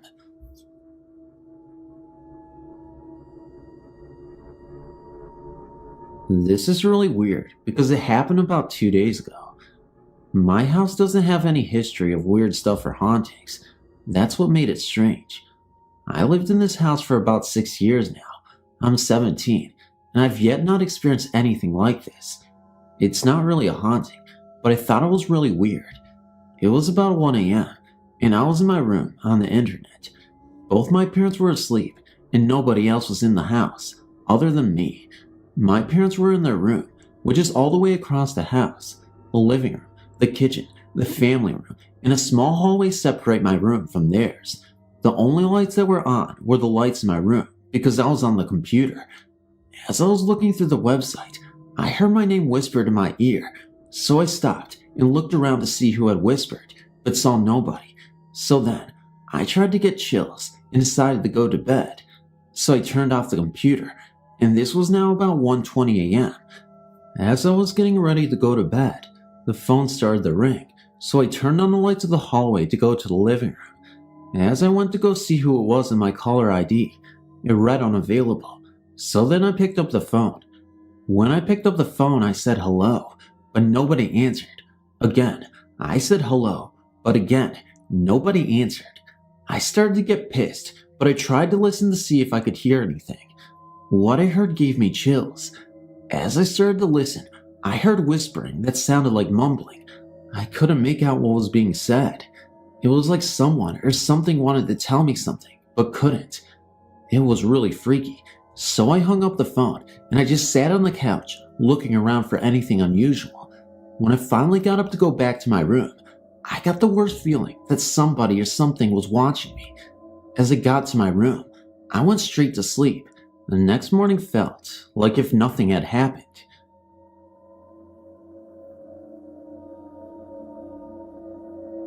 This is the house of many tenants. The house is well over 200 years old and has many tenants over the years. I was 18 when we first moved in. It was a 4-bedroom house with high ceilings, an attic, and basement. My parents and nephew had the 2 downstairs bedrooms, which left me to the upstairs rooms. The first night we moved in, my friend and I were setting up the upstairs rooms as my bedroom. As we were standing in the hall by the bathroom, a little boy ran out of the other bedroom, ran down the hall towards us, peeked out around the corner, and ran into the bathroom. We went into the bathroom and saw that no one was there. Let me explain. This couldn't have been my nephew because he wasn't even in there at the time, and there was no other small boys in the house. Also, sometimes I've seen a man who dressed in what I can only call colonial walked up the stairs and walk into the attic. The weird thing is, I've never seen him walk up the old wooden stairs. Sometimes you could hear someone moving boxes and stuff around in the attic as if they were looking for something. All the people who had stayed in the house in the span of 6 years that had lived there would never sleep upstairs by themselves, and many reported the feeling as if someone was going to push them down the staircase as they stood at the top of the staircase. On more than one occasion, you could hear a woman crying, the toilet flushing, and doors slamming. My older sister stayed with us for a short while. During her stay, she had the shower doors cave in on her, pinning her to the wall, and a fan cord lightly wrapped around her neck during her sleep, in which she had found the following morning. Foul smells and shadows were a constant reminder of the ghost's presences. I was glad when we moved from the house because I found it very unnerving and somewhat frightening. I don't think I've ever had a sound night's sleep.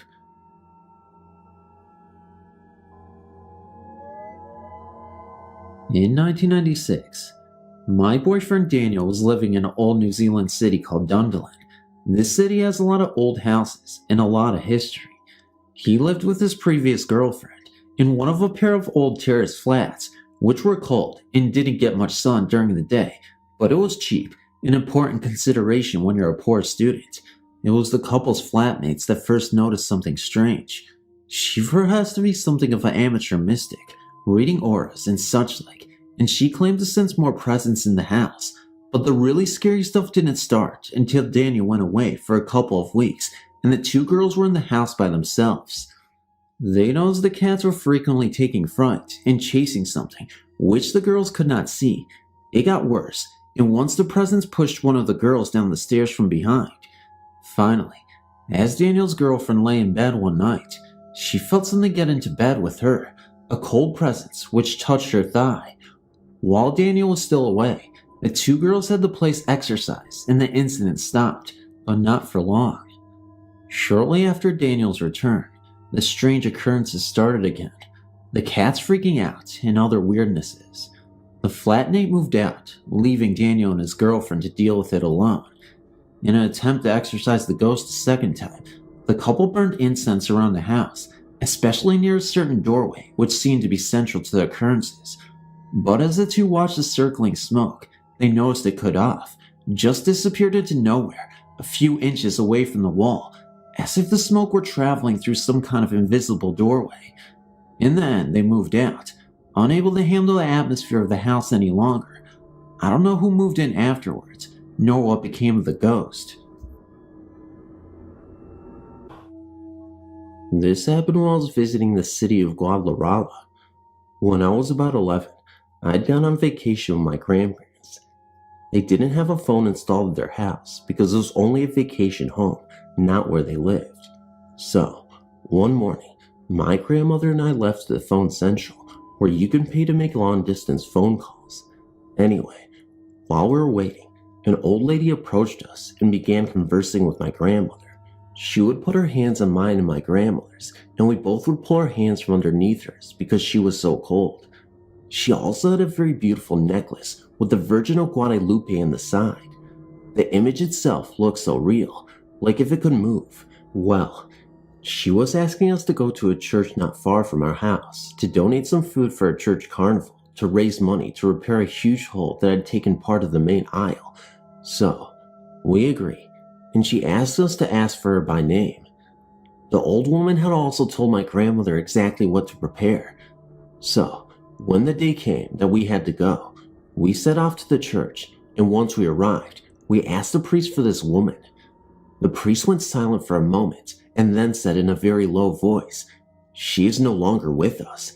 I didn't understand until he asked us to go into the office where he could explain. This old woman had promised many years before to take a certain food to the carnival. She fell ill and never was able to attend because she had passed away. Interestingly enough, the priest had also stated that we were not the first one this had happened to. Interesting story, and I'm glad you guys were able to read it. Thanks for your time.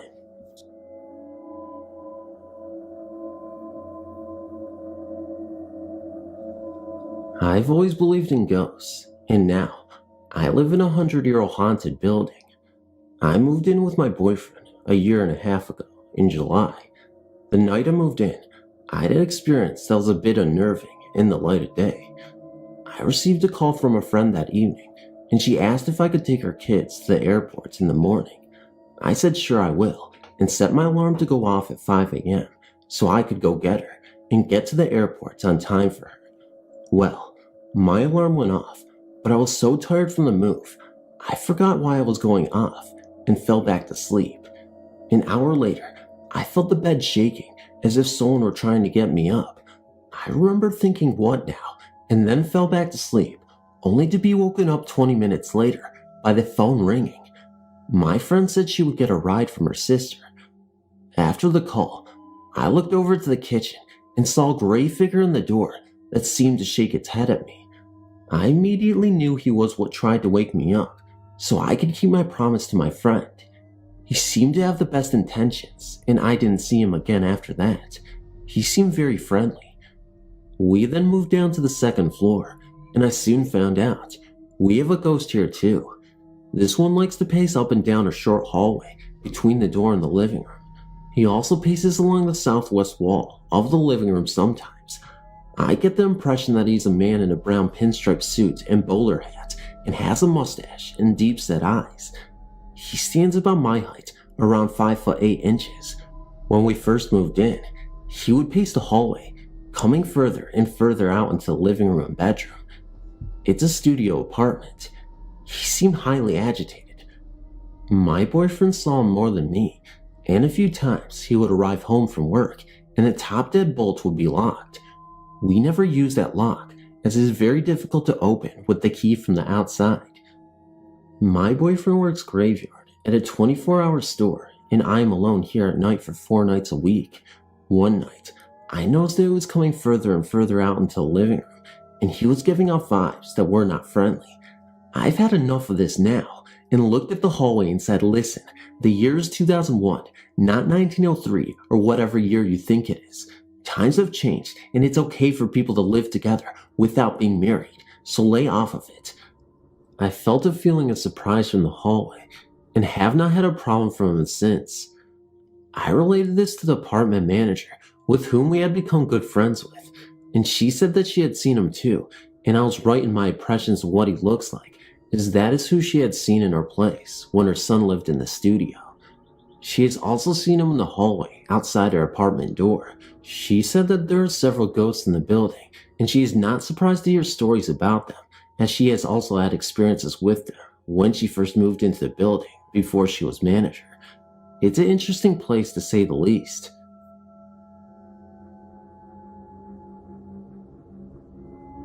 The incidents that you're about to read happened to me when I was a college student several years ago. We had inherited an old apartment from my grandfather, and 2 years after his death, our family moved in. The fact is that it was okay in the beginning.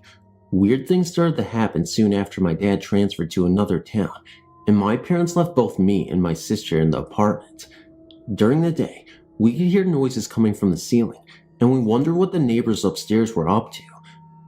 We didn't give much thought to that until we started hearing them in the middle of the night. It sounded as someone was dragging chairs and tables around the apartment.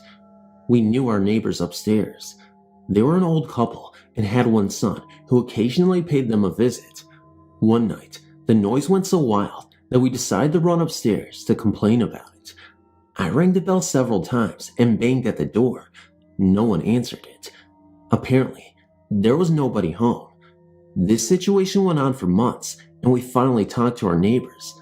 The old lady was baffled and claimed she would never do such a thing. That was crazy. Anyone who came to our home would hear the noises. One morning, my maid was working in the kitchen when she heard someone open the living room door and walk along the hallway. She was scared to death, but she never thought it could be a ghost. She quickly took out a knife and searched the whole apartment for a burglar. Again, there was no one there. It was not uncommon to sense someone watching us or in the room, just a presence. Once, I was writing a paper and I clearly felt someone behind me. As I turned around, I saw nobody. My sister was so afraid to stay alone in the apartment that she would wait for me downstairs. The most frightening thing was to come. We were sleeping in our bedrooms when we heard bangings inside my closet. They were so loud that I woke up and jumped out of my bed immediately, thinking the shelves inside had tumbled. When we opened the door, we saw nothing. The closet was in the corner of the room, and we didn't have neighbors next door. It couldn't have come from outside the apartment either. The noises were so real that we didn't doubt that they were there. When we sensed someone around us, we didn't wonder if they were ghosts because the whole thing was so real. The ghost idea only dawned on us on some time later after the incidents. We are not ghost freaks.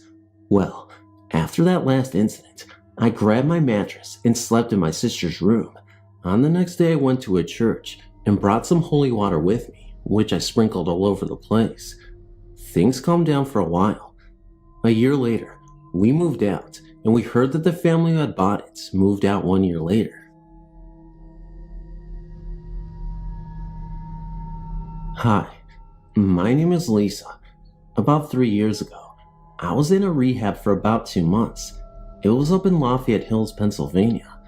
The place was an old 1800s huge mansion where the owner's daughter Eugenia was mentally ill. Back then, they did not know the things they do now, of course, and her wealthy father donated the house and its land to the people in the profession after his daughter hung herself in the main foyer from the grand staircase. The name of the rehab is Eugenia House, and it was, in every way, still her house. The house itself is now used as offices and meeting rooms, some of them original. In fact, most of the house is still original, except the actual rehab, which was built off of the house. Anyway, being very into the paranormal, I was extremely interested in the history and to know firsthand if it was in fact haunted.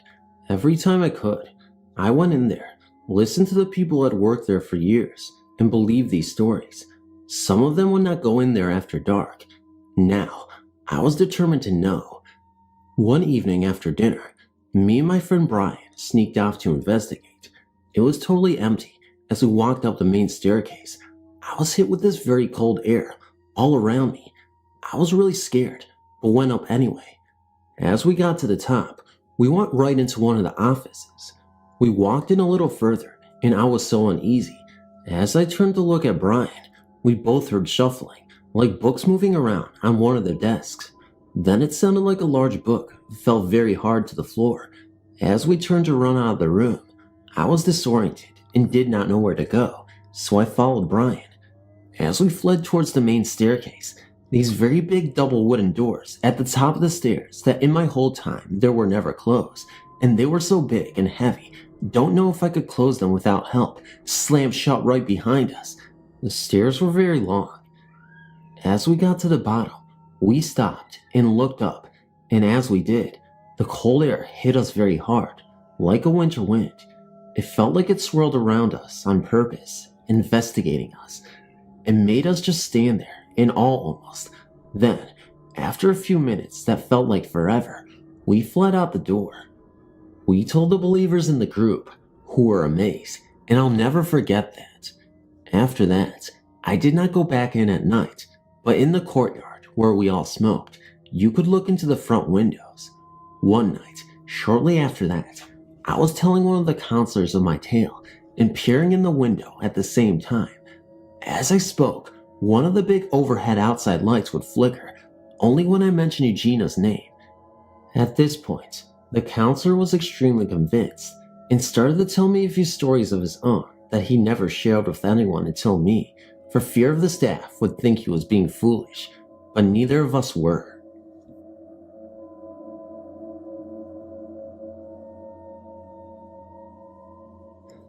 Hello, my name is Rob, and a few years ago, I lived in St. John's, Michigan.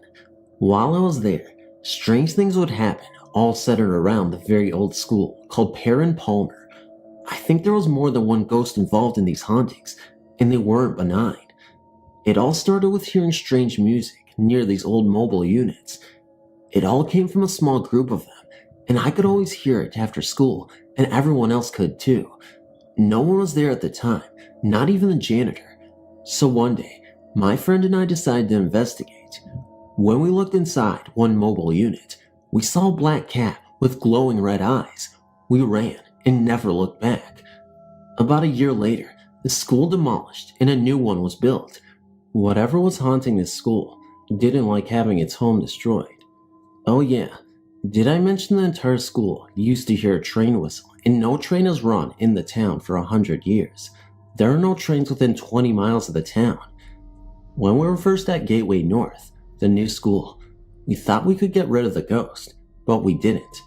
At first, all it was sightings of black cats around the premises of the school, but then more harmful things began to happen. One morning I woke up to deep scratches on my arm. It was like a cat had scathed my arm. Then, on a swing at school, a kid fell while in mid-swing. The kid was pushed. She didn't slip. 10 witnesses saw her fall, and it wasn't an accident. No kid pushed her. She sprained her arm. 2 weeks later, another kid under the same circumstances broke his arm. 4 more kids were pushed from the same swing, under the same circumstances. Balls were swerving to hit kids on the playground. I left the next year. I haven't been in contact with my friends since. I don't know if it's continuing. I hope not. From what I can remember, it was never a scary house. From the outside, it looked normal enough. A little one-story with a well-manicured lawn, but it was owned by my mother's friend, who I lovingly called my aunt. As far as bad experiences go, I have none to recall prior to the day my aunt moved from the house. That day, however, is an entirely different story. My aunt and her husband had been on the rocks for a while, and I assume much heartbreak and harsh words had gone down within the house during their stay there. Maybe that attracted the spirit, I will never know. I don't recall much about the day my aunt and mother packed up the house, but I do remember being asked to go into the spare bedroom and retrieve some blankets. Now, the spare bedroom was a little secluded room in the front of the house that was accessible only by going down a hallway that also doubled as the laundry room. The washer and dryer sat in a closet, and above them was a little door to the attic. When I say door, it wasn't so much a door, but more of a piece of wood that sat on top of a square hole that opened up into the attic. I was far too little to reach this door. Even if I was to stand on top of the washer and reach with my arms outstretched, it was impossible. You must remember that on this day, it was only me, my mother, and my aunt who were at the house. So imagine my surprise when I walked past the laundry to find the closet doors had been opened with the attic door ajar and light on. I had been in and out of the house all day and knew that not one person had been into the attic. My mother detests attics and my aunt won't be caught dead climbing up into one. So I found this all to be a little strange. I continued on my way to the room where I gathered the blankets and then headed back into the hallway. As I was leaving, I looked up into the open attic and there appeared a man. To this day, his appearance has always baffled me, for he was not so much a man, but an elf-like creature. He wore his hair long and over it was a pointed hat. His clothes were tattered and I can remember them being green. His skin was brown and his eyes black. He was small. I don't want to say a midget, for I mean to offend no one, and so for the sake of being politically correct, I will just say that he was no taller than 3 feet. He was not a lean creature and was actually quite round about the middle. He sat hunched over the square opening of the attic, looking down at me with a malicious grin. "Come here, little girl," he said, to which I did not respond. "Little girl, come up here." His voice was a harsh one, high-pitched, but at the same time, deep and threatening. Even as a child, I knew that what I was seeing was not human, and it was not good. I stood there in sort of a paralyzed state, staring at this thing in the attic for what seemed like an eternity, while he again and again repeated, "Come here, little girl. Come up here, little girl." Then, as if my brain was finally able to get through to my feet, I ran. I believe I would have ran through a wall of linebackers to get out of that house. I could hear him laughing as I took off, a dangerous laugh, one that to this day will raise the hairs on my arms and neck. I told my mother and my aunt what I had experienced, and they just as immediately wrote me off as having an overactive imagination. After much pleading, I got them into the hallway, where lo and behold, the attic door was open and light still on. The little man I had described to my mother and aunt had vanished. It was obvious that I was not the one to have done this, being that I was not of the right height to even reach the door, let alone the light inside, which hung another 3 feet above the opening.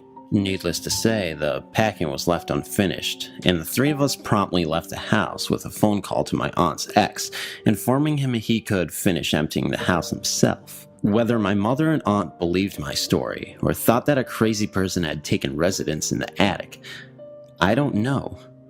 I was never, and to this day am not the type of person to make up wild stories. I am a much grounded person, but I know that what I encountered that day was a spirit, demon, or ghost, and it was evil. Very evil. Why it had never even showed itself until then, I can't say, but it came to me and has been a part of my memory ever since. It was my first and only experience with actually seeing an entity.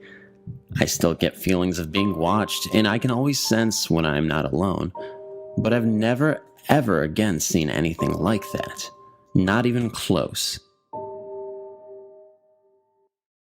I am currently a freshman at Eastern Michigan University, which is only about an hour or less away from Detroit. My roommate and I live in a freshman dorm. I'm not sure how old it is in comparison to the others, but it's definitely not a new building, and I never really thought anything of it. I moved in first and lived by myself for at least a week back in August, and nothing unusual happened. I have never heard any strange noises or discovered cold spots, nor did I feel uncomfortable. In fact, I absolutely loved living there. A month or so after school started, my puppy died.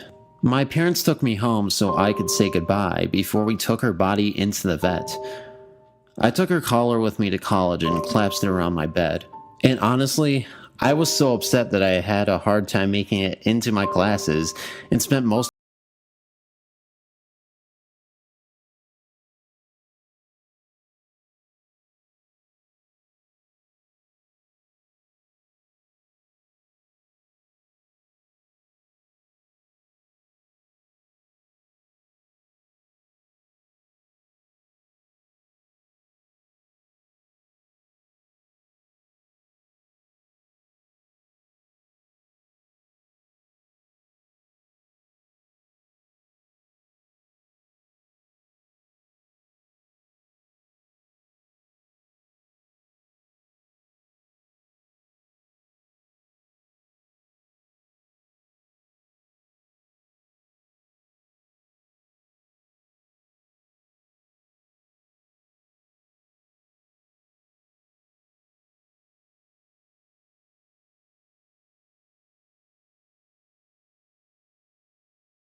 morning. I was trying to finish up some homework so that I wouldn't have to worry about it over break, when suddenly I started to hear music. The music sounded as if it was coming from a radio, but it was soft, and at first I couldn't tell if it was coming from my room or someone else's. Then it became loud. It was loud, and it was coming from my roommate's radio alarm clock. Who knew by Pink? I went over to her dresser to turn off her alarm clock, but the switch was already off. My next idea was to unplug it, but one soft tug and the plug was in my hand. My roommate had unplugged it before she left. I thought that maybe there was something wrong with the switch, so I turned it on in hopes that maybe it would shut off. But instead, the music became so loud it was stinging my ears. I took that battery out and it stopped. The next day, I told my roommate not to be surprised if she finds that the battery to her alarm clock is lying on her dresser. I told her that it went off when I was studying, and that was the only thing that would make it stop. I assumed that something might have been fired wrong or that there was a mishap. But then she said this: "That's strange. The battery isn't strong enough to power the radio, just the alarm. I thought the radio was broken because it wouldn't turn on unless I had the entire thing plugged into the wall." When I was a kid, my sisters and my mom and I lived with my grandparents. The house itself always felt safe. One day, our neighbors got a new dog. It was an average-sized black dog, but since I was a kid, I guess it seemed bigger. My neighbor and I were friends, so we played a lot together, but his dog never seemed to like me. Every time I would go near the mesh fence, the dog would start to growl and show me its teeth. So eventually I stopped going to my neighbor's house. But at night, I would hear it barking at stray cats or other wildlife, and it would freak me out because it would sound so close. The dog was frightening to me.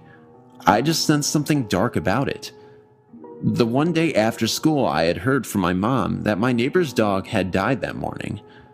I was sad for my neighbor, but a little relieved. The rest of the day went by like normal. But that night, things got very strange.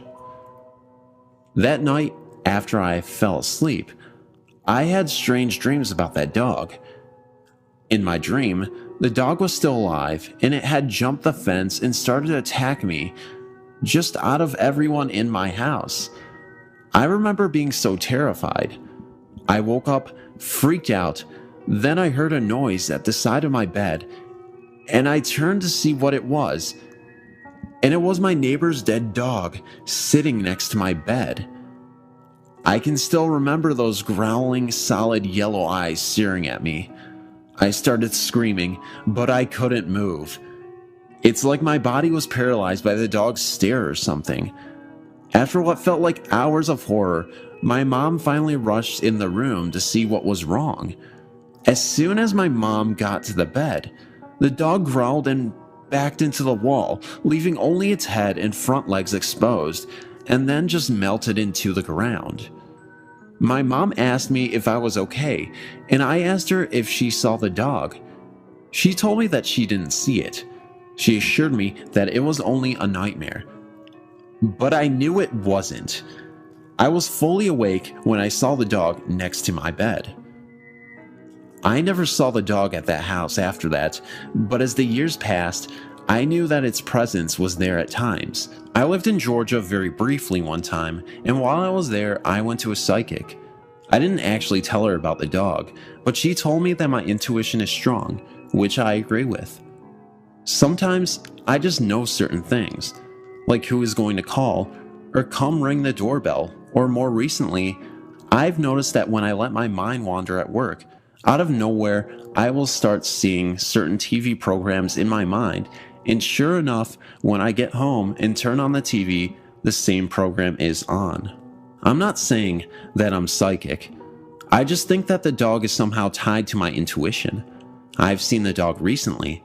I live in Austin, Texas now, and almost a week ago, I was talking on my phone while walking home around 3 in the morning. Then I looked to the house at the end of the street and I saw its shadow against the white door of the house.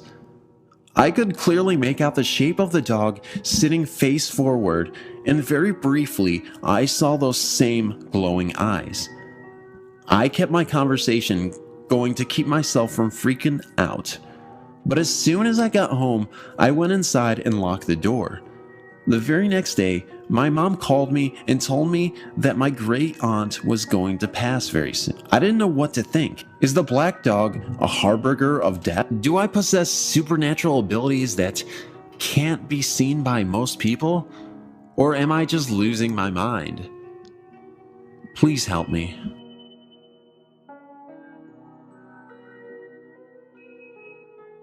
He sees things. This story isn't really about me, but about my boyfriend and his family. To start, let me tell you a little about his family and where they live. My boyfriend Jackson has 5 siblings. He is the oldest. The second oldest is his brother Jake, who this story is mostly about. Jackson's family moved here when he was about 7 from Atlanta, Georgia, and they now live in a very old house where odd things always happen. I myself have seen a very distinct, non-human shadow in their home. Their home is very old, as I mentioned before. It was once owned by Al Capone's lawyer, which may have been something to do with the hauntings. There's also talk of someone having hung themselves in the house, along with a lot more history that they are currently unaware of. Jackson's brother Jake has seen a ghost of a little boy in their house on several occasions, but this is not the story that interests me. Of course, I would like to investigate their house further, but what really gets to me is what Jake has claimed to see in the trees. The first time this happened, Jake was in his room lying on his bed with a teddy bear. He was about 11 at the time. He looked out of his bedroom window and saw a green, ugly, goblin-like creature sitting in the tree outside his window. They live in the woods. The creature was apparently hanging somewhat limp and looking down, but after a few moments, the creature suddenly looked up and startled Jake. When Jake looked away, he also noticed his teddy bear was gone. The first account is not nearly as interesting as the second. My boyfriend Jackson had gone outside because the dog was barking and growling up at a tree. Jackson went outside and tried to calm the dog down, assuming it was a squirrel or raccoon or something to that nature. Jake then came outside and started screaming for Jackson to get away from the tree. Jackson repeatedly told Jake that there was nothing in the tree, but Jake said otherwise. According to Jake, there was a green, goblin-like creature climbing down from the tree and heading towards Jackson. Jackson had looked up the tree and all around it multiple times and saw nothing. I don't really know what to make of this. All of it seems pretty bizarre to me. I'm a firm believer in the paranormal, but do goblin things really exist? What are they really? I'd love some feedback on this. This is the first time I've ever submitted one of my experiences online. I'm not a writer, so please bear with me if there are any grammatical errors or if it just seems like I'm rambling, just trying to describe almost everything as it happened leading up to the point of the story. Nor am I a confident speaker, so I haven't relayed this story to anyone besides my next of kin. I'm putting this story out there in the hopes that someone in my area has had the same experience and can shed some light on the matter, as it has plagued my thoughts for over a decade now. I live in Ipswich, Queensland, a smallish but steadily growing town on the outskirts of Queensland's capital of Brisbane, Australia. Just outside of Ipswich, entering into Brisbane, is the suburb of Whaley. Whaley is home to the notorious Woolston Park Mental Asylum. It has had a few different names before, but now I believe it's called the Park Central for Mental Health or something like that. Look it up if you'd like. Now, this incident took place in 2002. I was with 2 of my cousins who are brother and sister, and our friends who were 3 other girls from our church. We were all Samoan and come from families who attend the Church of Jesus Christ of Latter-day Saints, Mormons, so any talk about the paranormal is laughed off and quickly hushed up in our households. I'm no longer a practicing member of the church, but at that same time I was 18 and still living at home, so I didn't mind going along to church sermons or events with my family every now and then. That night in 2002, at about 6 p.m., my cousins came over to my house to pick me up to go to a Mormon church dance for youth adults. They held those dances quite regularly. It was a regional thing, and young adults from all around the region would attend. Anyway, the dance was in a northern suburb about 45 minutes from Ipswich. After my cousins picked me up, we made our way to the homes of our other 3 friends to pick them up too. We get to the dance, mingle, and catch up with our friends from other regions, and at about 11:30 p.m., the 6 of us decide we'd had enough and made our way to the car. The car that my cousins picked us up in was an old van that belonged to their parents, but one that parents rarely ever used anymore. It was an old Mitsubishi, and at the very front where the driver sits, it was a little 3-seater, so 2 of the 3 girls sat at the front with my guy cousin who was driving. The second row of seats were occupied by myself and my girl cousin, and the very last row of seats sat our other friend by herself. We left the dance, but instead of going straight home, we decided to go for a drive into Brisbane Central, since it was close to the chapel we were just at. We parked the van and went for a walk around the city. It was a warm Saturday night, and walking past some of the nightclubs, we would see security guards that we knew standing outside the club doors, and we would have a chat with them. None of us wanted to go into the clubs, wearing our Sunday best, so we decided to just grab some ice cream and head home. If you live in Ipswich, and especially back then, you couldn't go to Brisbane and back without having to go past where you turn off to go into the grounds of the Woolston Park Hospital. Well, if you wanted to go quick way anyway. Armed with McDonald's chocolate sundaes, we made our way to the car and headed back towards Ipswich. When we got near Wakel, my guy cousin asks, "Do you guys want to check out Woolston?" It was almost 2 a.m. The 2 girls in front with him were scared but still said yes.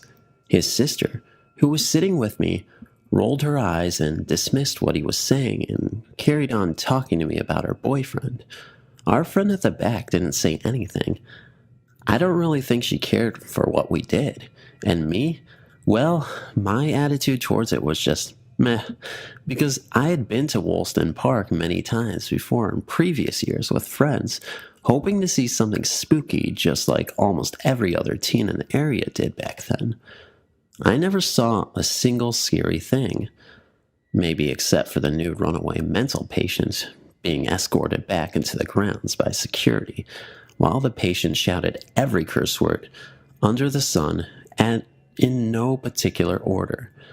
The security staff would glare at us and tell us to leave, or we'd get done for loitering and trespassing and such. Security was pretty tight there. They were either walking or driving around looking for thrill-seeking teens and driving them out of the grounds immediately. But this particular night, there was no one in sight. No little white security hatchbacks driving around with its high beams on, patrolling the grounds like there usually is. Back in 2002, the grounds were still pretty old. They hadn't added the new buildings and all the new street lights at this stage. It was still very dark. And where the new buildings now stand, there used to be just overgrown bushes and shrubs. We enter the grounds. It is dark, like pitch black. My cousin killed the lights to show us just how pitch black it was before his sister yelled at him to turn the lights back on and stopped acting stupid. We drive further into the grounds, my cousin and I yapping away about some crap, while our friend at the back decided to lie down and have a snooze. Suddenly, my cousin driving yells, "Shoot! Did you see that?" And we look over at the trio in the front. The two girls are huddling up to each other, shaking and just saying, "Oh my God, who the heck was that? What's wrong with him? I want to go home." I quickly turned my head back to look out the window of the van, and I could just make out, under the moonlight, a person who seemed to be walking with a limp, following us. My cousin driving said they saw someone standing against the bushes on the side of the road, just staring at the van go past. His sister laughs it off and says, "Oh, whatever. You're so full of it." To which he replied, "Do you want me to turn back?" The two girls in front with him are shouting, "No, no, no, no," while his sister and I are shouting at the back, "Yes, yes, yes." Because we were so busy chatting away, we didn't see this mysterious, spooky stranger.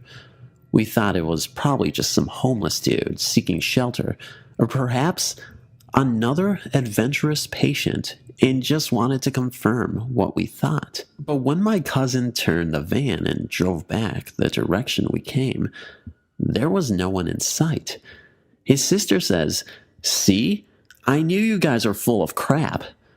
But I tell her that I did see someone out the back window.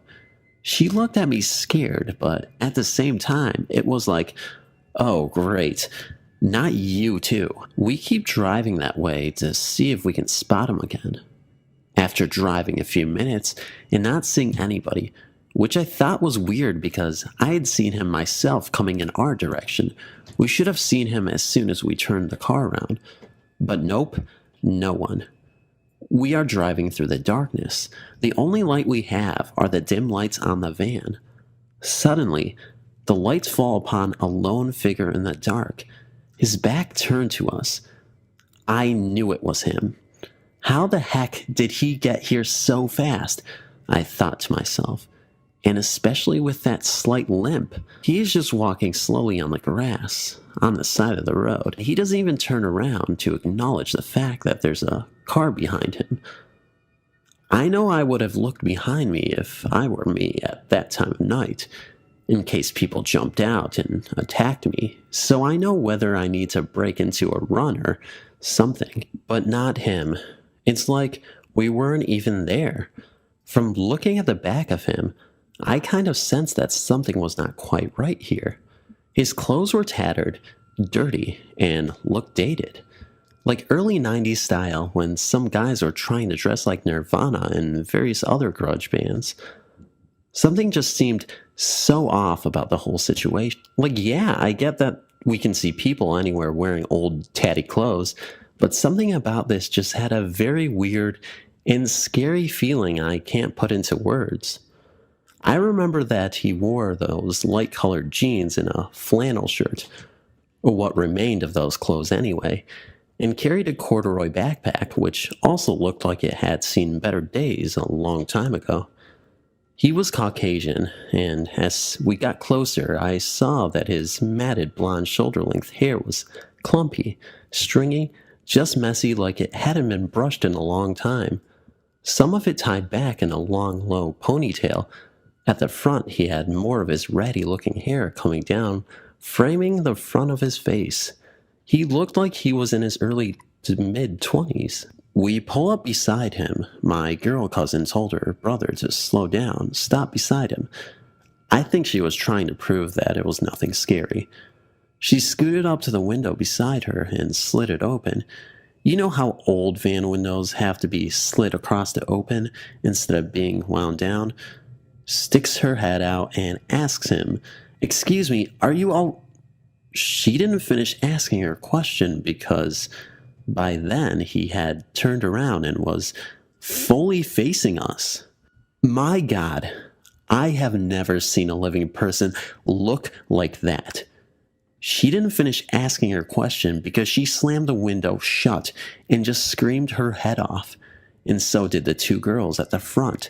Just the loudest and most terrified screaming I had ever heard in my life.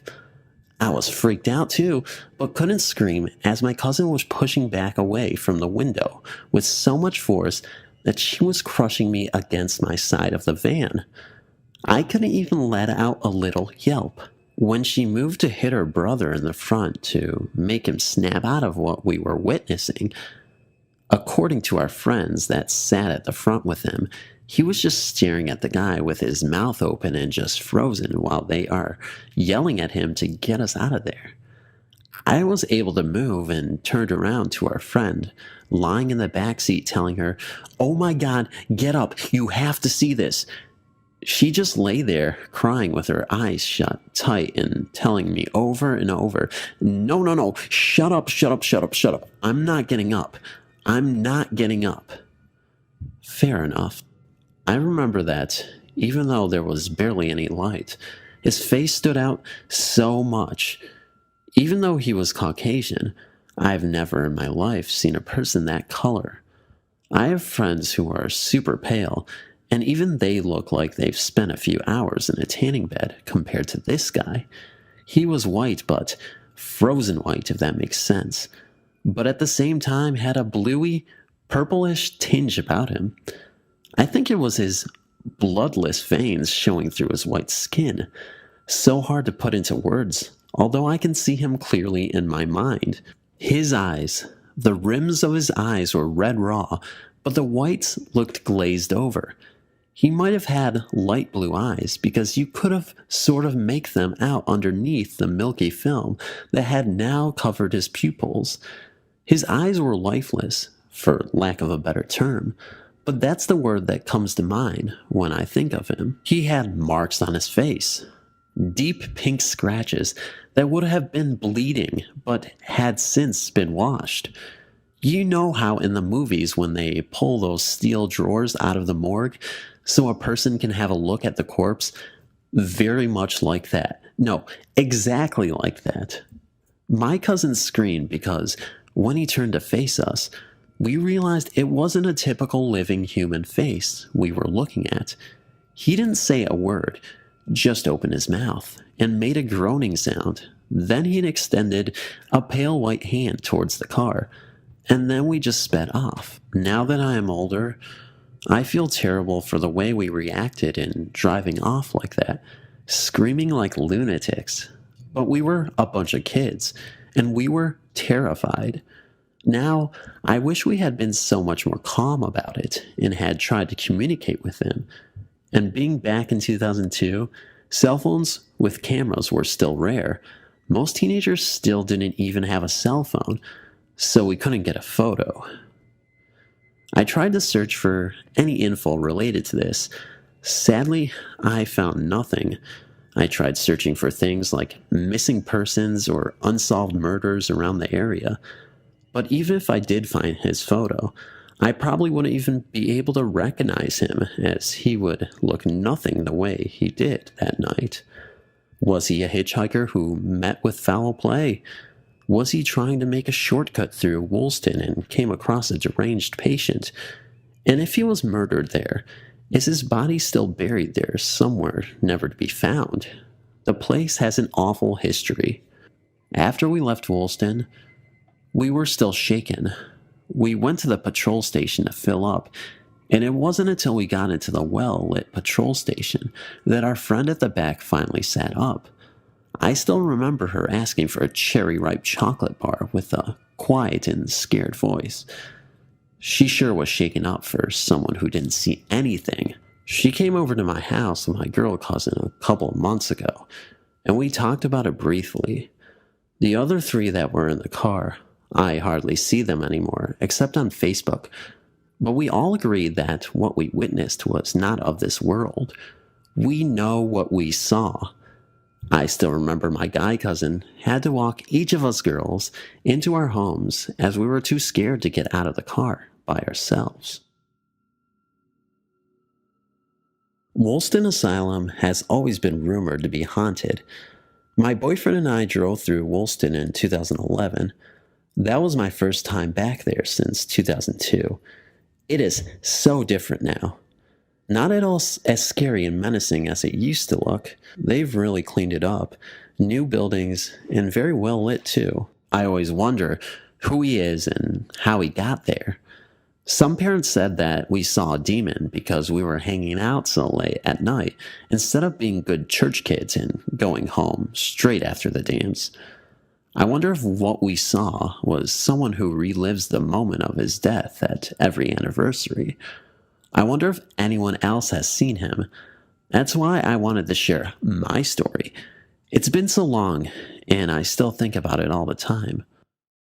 For all of my life, I've lived in this average-sized house outside in the countryside. It's one of those places where nothing bad seems to happen, and the people all seem pretty normal. So, you can understand I don't share my story often. It started when I was young, around 5 to 9 years old, and continued until last year. When I was young, we had a dog, always barking and making noise about the littlest of things.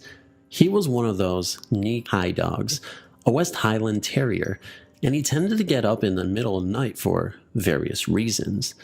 The first incident, I think, occurred on a mild summer night.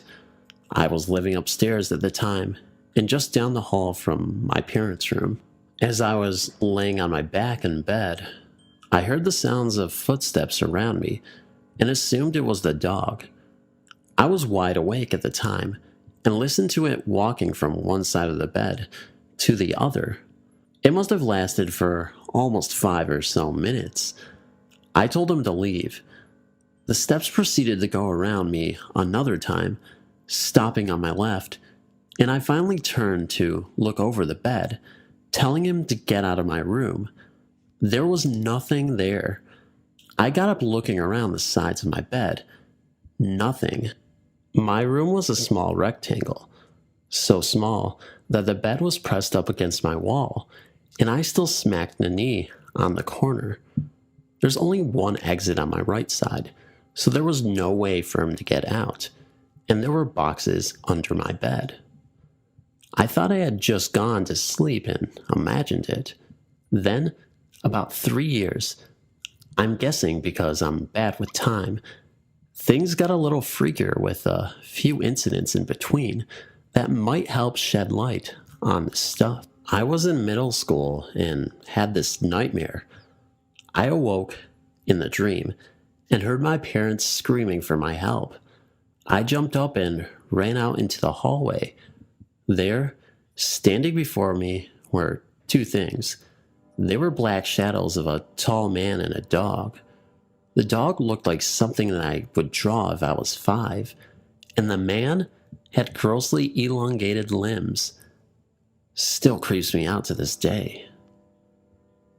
Anyway, my parents kept screaming in agony, and I approached the figure. The dog walked up to me and passed me in the hall. It seemed disinterested in me, but the man stood there. I tried to run around him, and he reached down around my waist. The pain felt like something stabbing and cutting under my skin, and I woke up in the middle of the night, eventually falling asleep again. That morning, I went downstairs to take a shower, and when I removed my heavy plaid pajamas, I saw a thin scratch that ran from under my tricep, down through my armpit, and across my stomach. It was nearly unbroken, and that's what scared me the most. I guess that's why I pretended it never happened. Maybe a year later, 8th grade, the footsteps came back. With our basement recently finished, I was living downstairs, and one morning during the week, I got up and started to play video games on my computer. I heard the footsteps start to walk around, just like they did before. It was like they were exploring my house. First off, we have no pipes over my room, and we have soundproof tiled ceiling above, so those footsteps had to be loud. Secondly, the dogs and cat were all out of the house, and so was my family. The footsteps continued, and at first, I thought maybe someone had broken in or one of my friends was playing a joke, so I waited. They would go all around my house and stop just at the stairwell and then walk again. They repeated this for about 5 minutes. A little freaked out, I grabbed my putter and went upstairs. If someone broke in, I would whack them. If one of my friends broke in, I'd whack them too. I went from room to room and, as you can guess, found nothing. When I went downstairs, I listened. Silence. As soon as I sat down, the footsteps began again. Not faster or slower, just an even, steady pace. I sat there, listening, and it would walk to the stairwell and stay just out of sight. I decided I would ambush it at the stairs and grabbed my putter. As soon as it came back, I stormed the steps. The way our house is shaped, it'd be impossible to get to the back bedrooms before I got up there. And of course, there was nothing. I searched every room, every closet, under every bed before I descended back into the basement. I thought how pissed I would be if the footsteps returned, because I always thought claims of physical events and the like were nonsense. Sure enough, I sat down and they came back. From 9 a.m. until noon, the footsteps kept going, trying to pretend it wasn't happening. I ignored them and continued to play video games. When my father came home, they stopped altogether. I have never heard them upstairs again. After that, I started looking to the paranormal more and more. I became interested in tarot cards, crystal balls, and all that stuff. I made a few friends in high school and left for college and came back home to work. After a year or so later, I started talking to this girl I had been friends with in high school. Let's call her Cass. Cass and I had fought and stopped talking to each other, mostly because she had feelings for me, and I didn't have any for her. She's coming to my house all the time after I let her back, and we have a few great times, but I still can't shake the feeling that she still likes me. Anyways, I finally let spill. I have tarot cards and stuff. She tells me that she has the ability to feel and see spirits, and I found that interesting.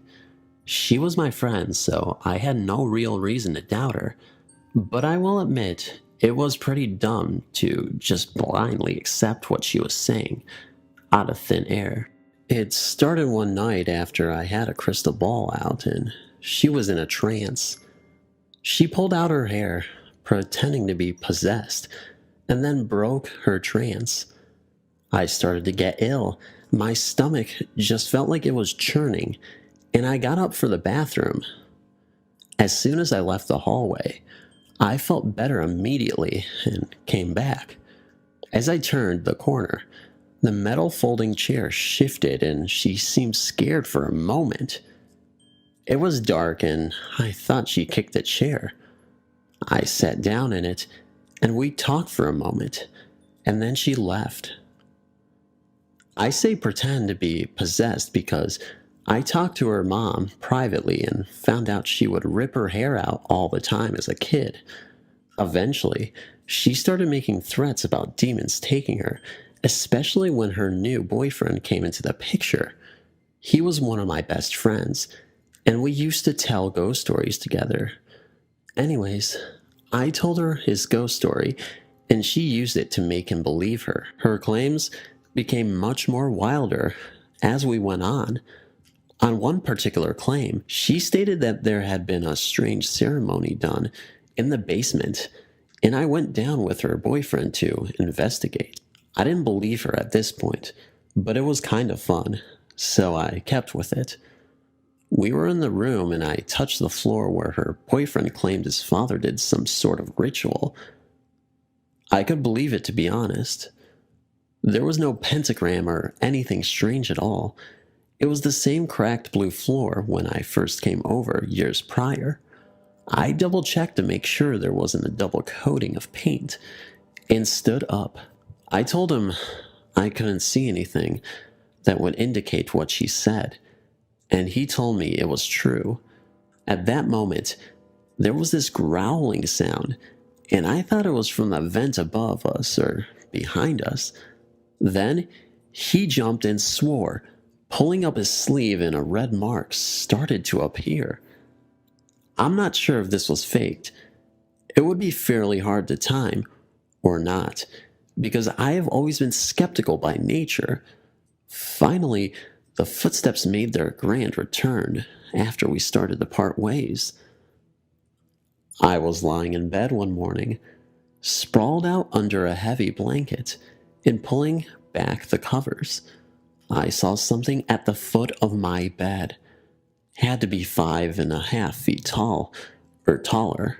Black streaks in gray fur and a distinctly canine face on a humanoid body. Being 23-year-old man, I probably covered my face desperately, trying to convince myself that it was my blanket. The colors were very similar. Then, there were footsteps around my bed, like when I was a kid. They got really quick, side to side. I finally decided to attack it.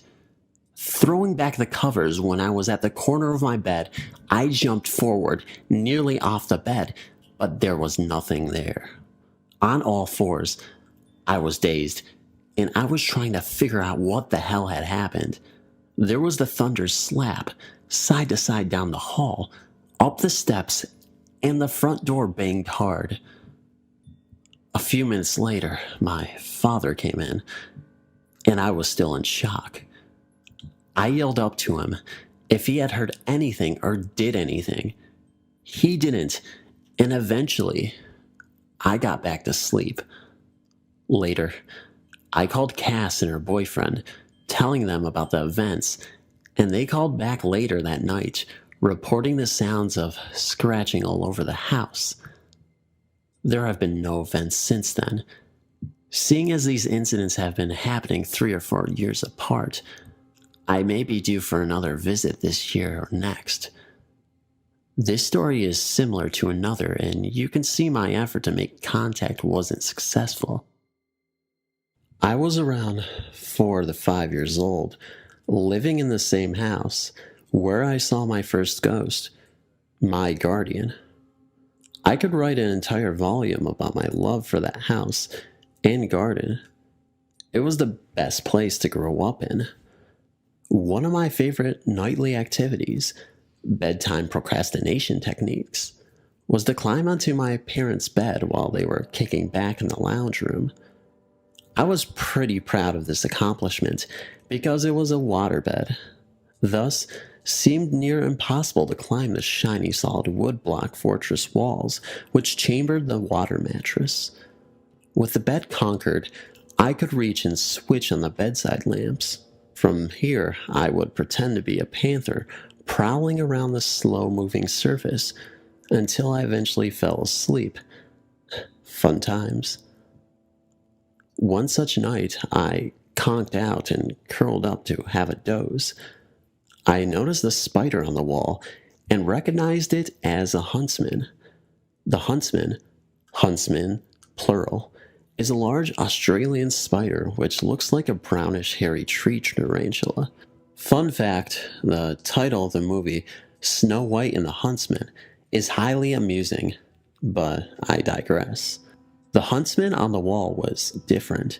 It was, for lack of a better description, colorful. I recall red and yellow patterns, and a slightly different brown. Its legs were thin and tapered. It only had 4 legs and was striking a star pose. There was something very strange about the huntsman. I stared at it in wonder. Another odd thing about Australian culture worth mentioning. Roughly 90% of Australians will tell you, huntsmen don't bite. They're harmless. Fact, they do bite. Fact, they're harmless in the sense that they want to get away from you. After or before biting you, either option is cool with Mr. Huntsman. I pay no mind reaction to the huntsman was based on wacky Australian conditioning. As I gazed upon this peculiar huntsman, my attention broke to a sound of murmuring voices, clear and deep but muffled. At first I thought it was Dad. From the lounge. But the muffled voices were coming from a much closer source.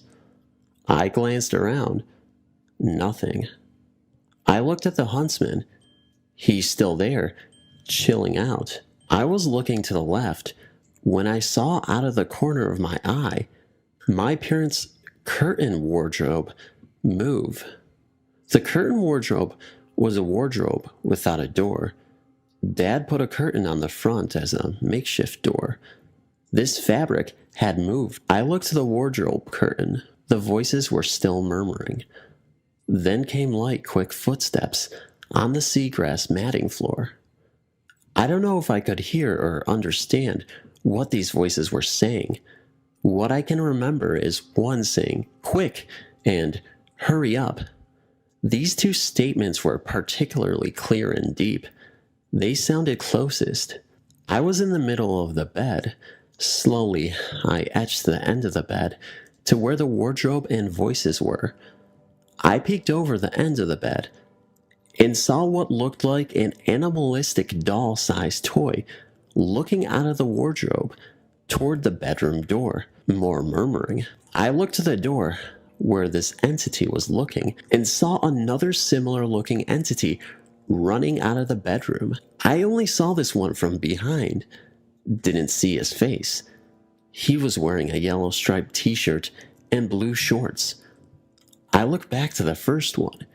He slowly slid behind the wardrobe curtain. Could swear he was looking at me as he did this. Then I heard something I still get the creeps thinking about. Shh. The loudest shushing I've ever heard. It decayed like the acoustics of a church, not a furnished average-sized suburban bedroom. Everything fell silent for the TV in the lounge. I made haste to the other end of the bed, as far away as possible, and hid under the covers. I wanted to yell for my parents, but I knew they'd just put me in my bed. The one running had turned the corner in the direction of my room. I definitely wasn't going in there. I peeked out from the covers and stared at the huntsman again. For some reason, this was comforting, like having company. I continued to stare at Fancy Pants Huntsman until Mom came in and carried me to my room. I demanded Mom remove all the doors from my bedroom. I don't know why, but I had an aversion to dolls after this. These critters didn't look like dolls, though. They looked more akin to soft toys. I don't know why I didn't freak out about the soft toys instead. I was curious yet calm, initially, to witness these beings. When the creature appeared to stare at me while slowly slipping behind the curtain, all calmness was replaced with fear. A fear I had been seen by it. The other time, I saw one of these guys was in the backyard. This time is less vivid and less eventful. I was around the same age. It wasn't too long after the first time. I was playing on the lawn, and I heard a deep, resonant voice again. It wasn't my guardian, who I used to hear sometimes. Immediately, I remembered the colorful huntsman again. I looked to the direction of the voice, which was coming from a part in the backyard, which was completely overgrown and gnarly. In the direct sunlight, I saw a light pink, skin toy-like thing with black eyes, nose, and frizzy sort of hair, wearing a sweater scamper into the wandering dew. Didn't hear or see anything more than that. The appearance of these creatures were similar, but each had their own unique look. The two whose face I saw both had black beady eyes, black noses, and red lips. Their skin looked like it was made of smooth cloth. Their hair was frizzy, as if it had been teased. I'd guess they were around 1 foot tall, varying in height and build. The one peering from the curtain wardrobe had dark brownish, orangey skin and bright red lips.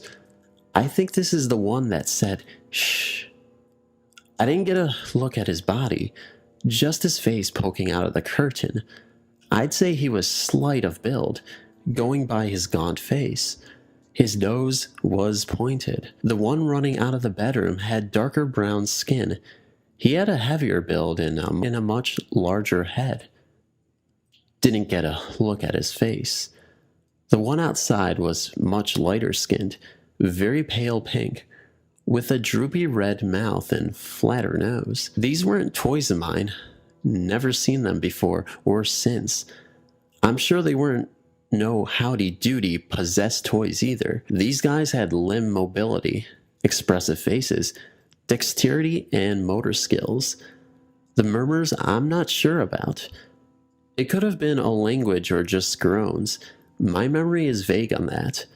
They all sounded male to me, all very deep, not what you expect from a small cute toy. While I read the story Puppet People, another story similar to mine's, I shouted at the screen, "No way, this can't be true. Those were dreams I had," and similar self-affirming statements, because that encounter echoed mine, and both seemed insane. I've thought about these toy-like creatures a lot ever since, teetering on obsession, really. I decided to look into the huntsman from the first time. There's no such thing as a colorful four-legged huntsman. I took to the internet in a quest for answers. After many bungled queries and ridiculous search results, I found the spider in question really does exist. According to the internet, the St. Andrew's cross spider is the Australian subspecies of a global genus of bizarre-looking spiders. The St. Andrew's cross spider is similar in appearance to a thin, wispy-legged huntsman with bright yellow and red marking. The St. Andrew's cross spider rests by placing its front and rear legs together, resulting in the appearance of a four-legged pose. X, like that. That's where it gets its name. That's how it looked on the wall. There was more info on a matching X design, which it builds into its circular web and rests upon as a matchmaking center pattern. Little spider got flair. As a side note, the moment I clapped eyes on photos of this St. Andrew's cross spider, that night came flooding back in torrent of profound snapshots. It's been quite the momentous payoff finding this unique arachnid and staring at it again, all these years later. Now I credit autonomous toy puppet weirdos as more than an odd dream or two. Of all the entities, these guys fascinate me the most. Thanks for reading. For as long as I've known, I have always had unexplained experiences, along with my mother, grandmother, and siblings. I'm starting to think this is a genetic trend, although I feel I have these occurrences more often than they do. I'm now at the age of 29. Most of these experiences happened when I was younger. I'm going to tell you an experience I had in this story when I think I may have visited hell. I remember this night very vividly. My parents were harshly arguing with one another, as usual. It died down after a while, but I still went to bed a little overwhelmed. I remember falling asleep like usual, like any other night, nothing different. From what I can explain, is to me, it felt as though my soul has lifted out of my body and drifted into another dimension. It felt like I was flying through the air bodiless and then promptly landed in what I thought to be a dimension of hell. I landed on high altitude light brown rock formation, and it seemed to be a very hot summer day. Everything seemed very physical and realistic. The sky looked normal, but as I looked around, there were no living creatures. Nothing was alive. There was no grass, no trees, nothing but this brown rock material for as far as I could see. I realized I had been placed in near the front of a line alongside with my mom against other people I had never even seen before, facing a little white chapel-like house that seemed to be the only thing in the entire dimension. The people in line looked like everyday ordinary people, except no one was making noise or moving a muscle. Everyone was very silent and still looking at the chapel-like house. I was very confused on what was happening. I began observing, but I never got out of line. I'm not sure why. It felt out of my control to do so. All of a sudden, I heard a very deep, scary demonic voice that muttered the words, "Go inside." I looked up to see where it came from, and there was a huge, transparent, dominant-looking face in the sky. I couldn't really make it out, or its features, or exactly what it was looking at. There was a few people in front of me who began walking slowly into the chapel-like house. They seemed terrified, but had no choice but to go in. A few people had to go in at a time, and the door slammed behind them. We were next in line. I turned to my mom, who was behind me, and whispered frantically because I didn't want the face to hear me, "Don't go in, it's not safe." She nodded in agreement with me, but seemed kind of zombie-like, as she didn't actually reply to me. As I looked at the chapel, there was a huge window in front that I could see in. What I saw was very disturbing and mentally unexplainable. It was very dark inside. The only thing I could see was 4 autopsy tables with 4 people on them as though they were dead, but not dead. I could only see from their feet up to their waist. It seemed like they were dead, but were able to move their feet. They looked like they were freshly dead. They didn't look like they had rotted or anything like that. Each of them seemed to have had a little ticket wrapped on each of their big toes, along with a white blanket covering them. I couldn't even see any further than that. It almost seemed like I was being forced to walk into a torture chamber. I was petrified and unable to move, and the door looked as if it was about to open again. All of a sudden, everything disappeared, and everything went to a fog. It seemed as if my soul traveled back to my body, and I could see myself sleeping. That itself was very chilling, and in a flash, I shot into my body and woke up all at once. I absolutely can't mark this off as just a dream, and I would love to hear any comments, feedback, or similar experiences anyone has had. The Baby Cemetery. In this story, I'm going to tell you one of my many real-life experiences. I was about 16 when this event occurred, and I'll never be able to explain how this happened or exactly what it was that I experienced. I remember falling asleep in my blue waterbed the night this occurred. That being said, let me begin. I woke up, but it wasn't my bed that I was in. It was someone else's. As I sat there confused, I also realized I wasn't in my own house either. The bed's sheets and comforter were white with purple flowers. The room was tan. There was a window to my right that was open, and the plain white curtains were blowing softly as the daylight came through. The bed was located in the left corner of the room, touching the wall. I just laid there, confused. I was still very tired, so I closed my eyes for a moment or two. When I opened my eyes, I was surrounded by 5 dead babies that were all facing me. They were very gray and rotted looking. They stared at me with very dark, soulless eyes. They had a cloth diaper and couldn't have been over the age of 1. I felt complete terror in that moment. I could not move a single muscle in my body or make any type of emotion. It felt like the dead infants were there for hours. Suddenly, they disappeared, and the day became night in the blink of an eye. I remember finally getting up out of the bed and walking through the house. I could feel the physicality of everything I did, and I was very observant. I remember feeling like the house was very sad and lonely, like I was there to help somehow. I walked outside of the house and looked at the front of it. I couldn't put it together in the dream, but it looked very familiar. Suddenly, I woke up again, but this time in my own bed and in my own house.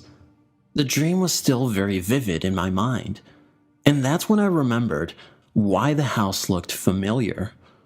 A few weeks earlier, I had dropped off my friend's 13-year-old brother's friend at his home, but I never went inside. The house was the exact house I had seen in my dream on the outside. This was something that I had to tell him about. The next day, he was at my friend's house, so I told him I had a dream that I was in his house. When I first told him this, he was laughing and denying it, until I started explaining his entire house in detail to him. I told him about the room I woke up in, everything that was in it, how many stairs he had on his staircase, and everything I had seen in exact detail. He looked completely shocked. He knew I had never been in his house before. He started crying and explained to me that his mom has been experiencing similar things.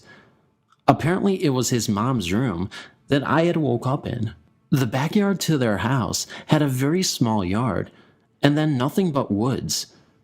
He told me that he and his mom had walked deep into the woods once and found a children's cemetery from the late 1800s, and the graves were all for babies. Thanks for reading. It's that thing again. Jeez. So one day, my mom had made a bottle for my brother, and she checked it and everything. Then went to get my brother. When she came back to the kitchen, the bottle was gone. We checked everywhere, and we didn't find it. So my mom just gave up and made another one. She fed my brother and bathed him. Then we went to sleep. The next day, everyone woke up and got ready for church. When we got to the living room, the bottle that my mom had made was in the middle of the living room. I, being my dumb self, went to grab it.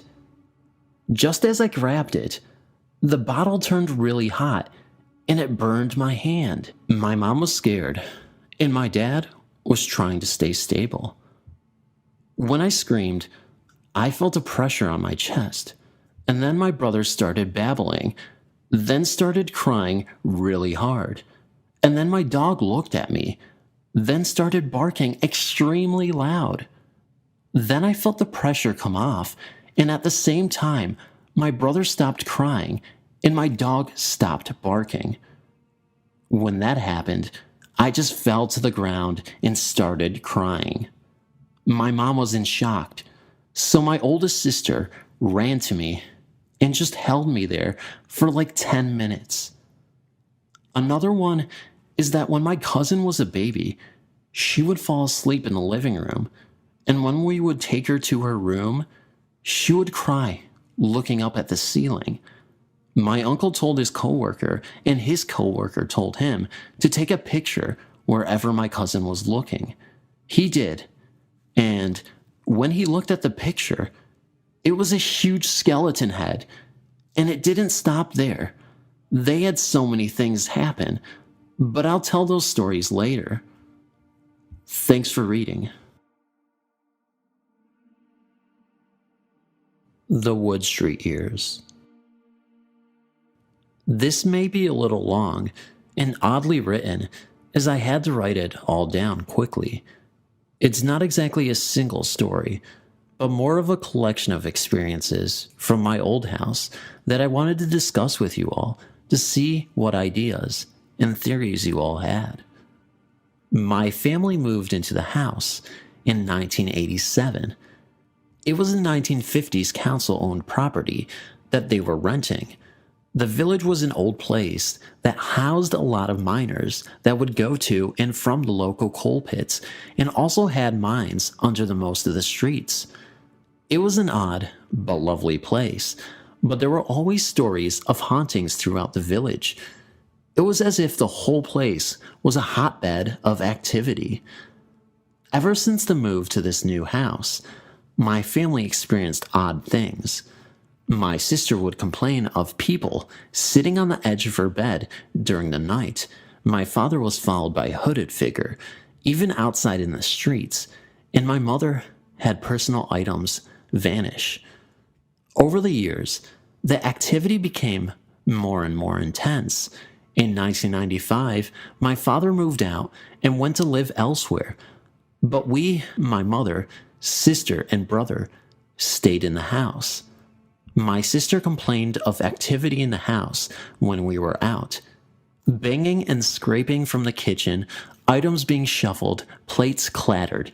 She got so scared at times that she would run into my mother's bedroom and sleep in there. The stairs and landing area always held some nasty element to it, and on the whole, the entire family hated it without any reason to. It was just something we all felt and never really voiced to each other until many years later. If we had to turn off the light in the hall, we'd run out and run back in. If we had to turn off the landing light at night, we'd do the same.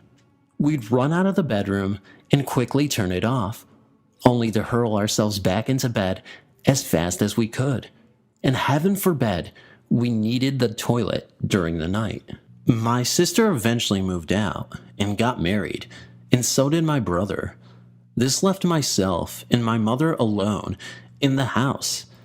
My mother got a job after years of being unemployed, so I'd often be on my own from 5 a.m. to 12 p.m. It was then I began to really notice things. One morning, I had decided that instead of staying awake from 5 a.m., I would get some more rest. I settled back down into bed and closed my eyes. The next thing I knew, I heard a banging sound, followed by hurried footsteps coming up the stairs. The thing was, I knew it was our stairs, as they had a unique and distinct squeak to them. The top step would creak, and the next 2 steps up would make a lighter squeak, then a thud. It was definitely them. I thought Mom had come back, due to forgetting something like keys or her purse even, but there was silence. We had a break in a couple of years previous, so I was naturally on edge. It was actually my first thought, so I grabbed my phone and called my mother, who was almost at work, so it couldn't have been her. She also had assured me that she had locked the door, as normal. I was on the phone when I heard the exact same footsteps again. I have no idea how I did it, but I got back to sleep about a half an hour later. A couple of years passed where nothing much happened. Just the odd thing, like items vanishing and reappearing, noises from the attic, and odd smells. Then, we started noticing it again. My mother and myself went to the shops one day to pick up a snack from the local deli. When we returned, there was dripping coming from the ceiling just above the back door. We could hear whooshing from the pipes, too. We bolted upstairs to find the bathroom taps fully on and the plug in. The bathroom was flooded. To this day, we have no idea what the hell happened there. This happened again about 2 years after, when we returned from an outing with my brother. This time, the plug was not in, thankfully. It was from that point it began to get more and more frequent.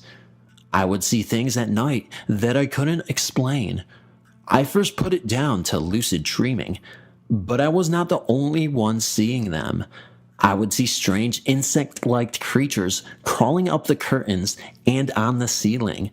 I'd stare at them, and they would vanish after about 15 seconds.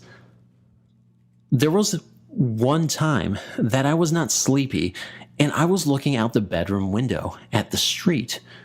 It was about 1 a.m. at the time, and I saw something very strange on the hedge that surrounded the house. The only way to describe it was a spider, but it had ridiculously long legs, and it was gliding effortlessly across the top of the hedge.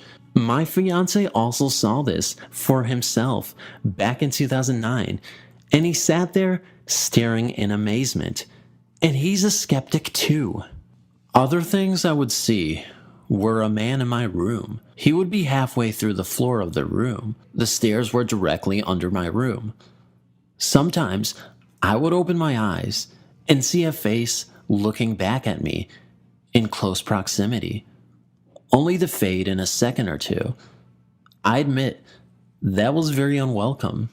The last few years of living in the house had more physical things happen. Objects would be thrown across the room, things would stop working, or randomly activate by themselves. My laptop, which, by the way, does not do it anymore now.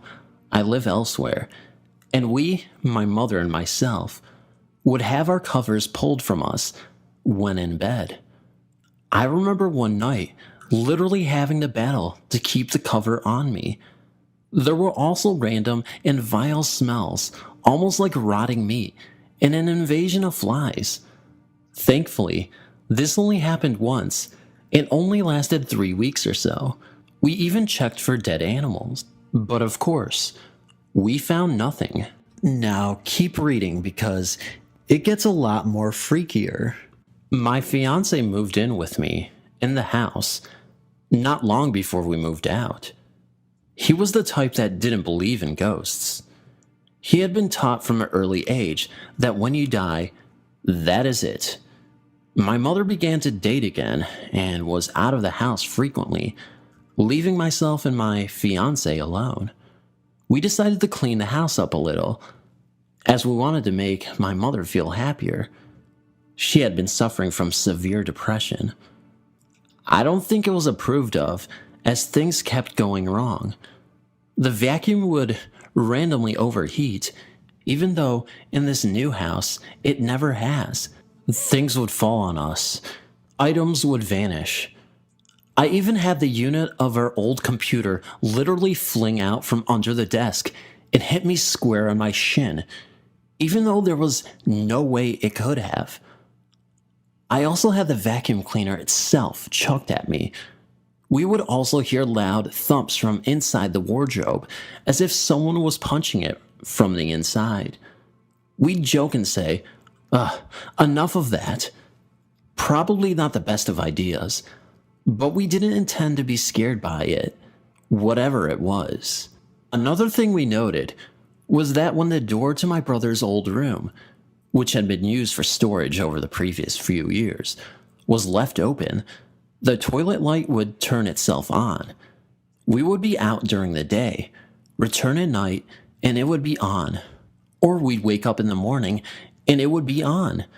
But it didn't happen when the door was shut. One day, I recall the door being left open, and I saw a stack of my drawings get lifted and flipped through right in front of my eyes.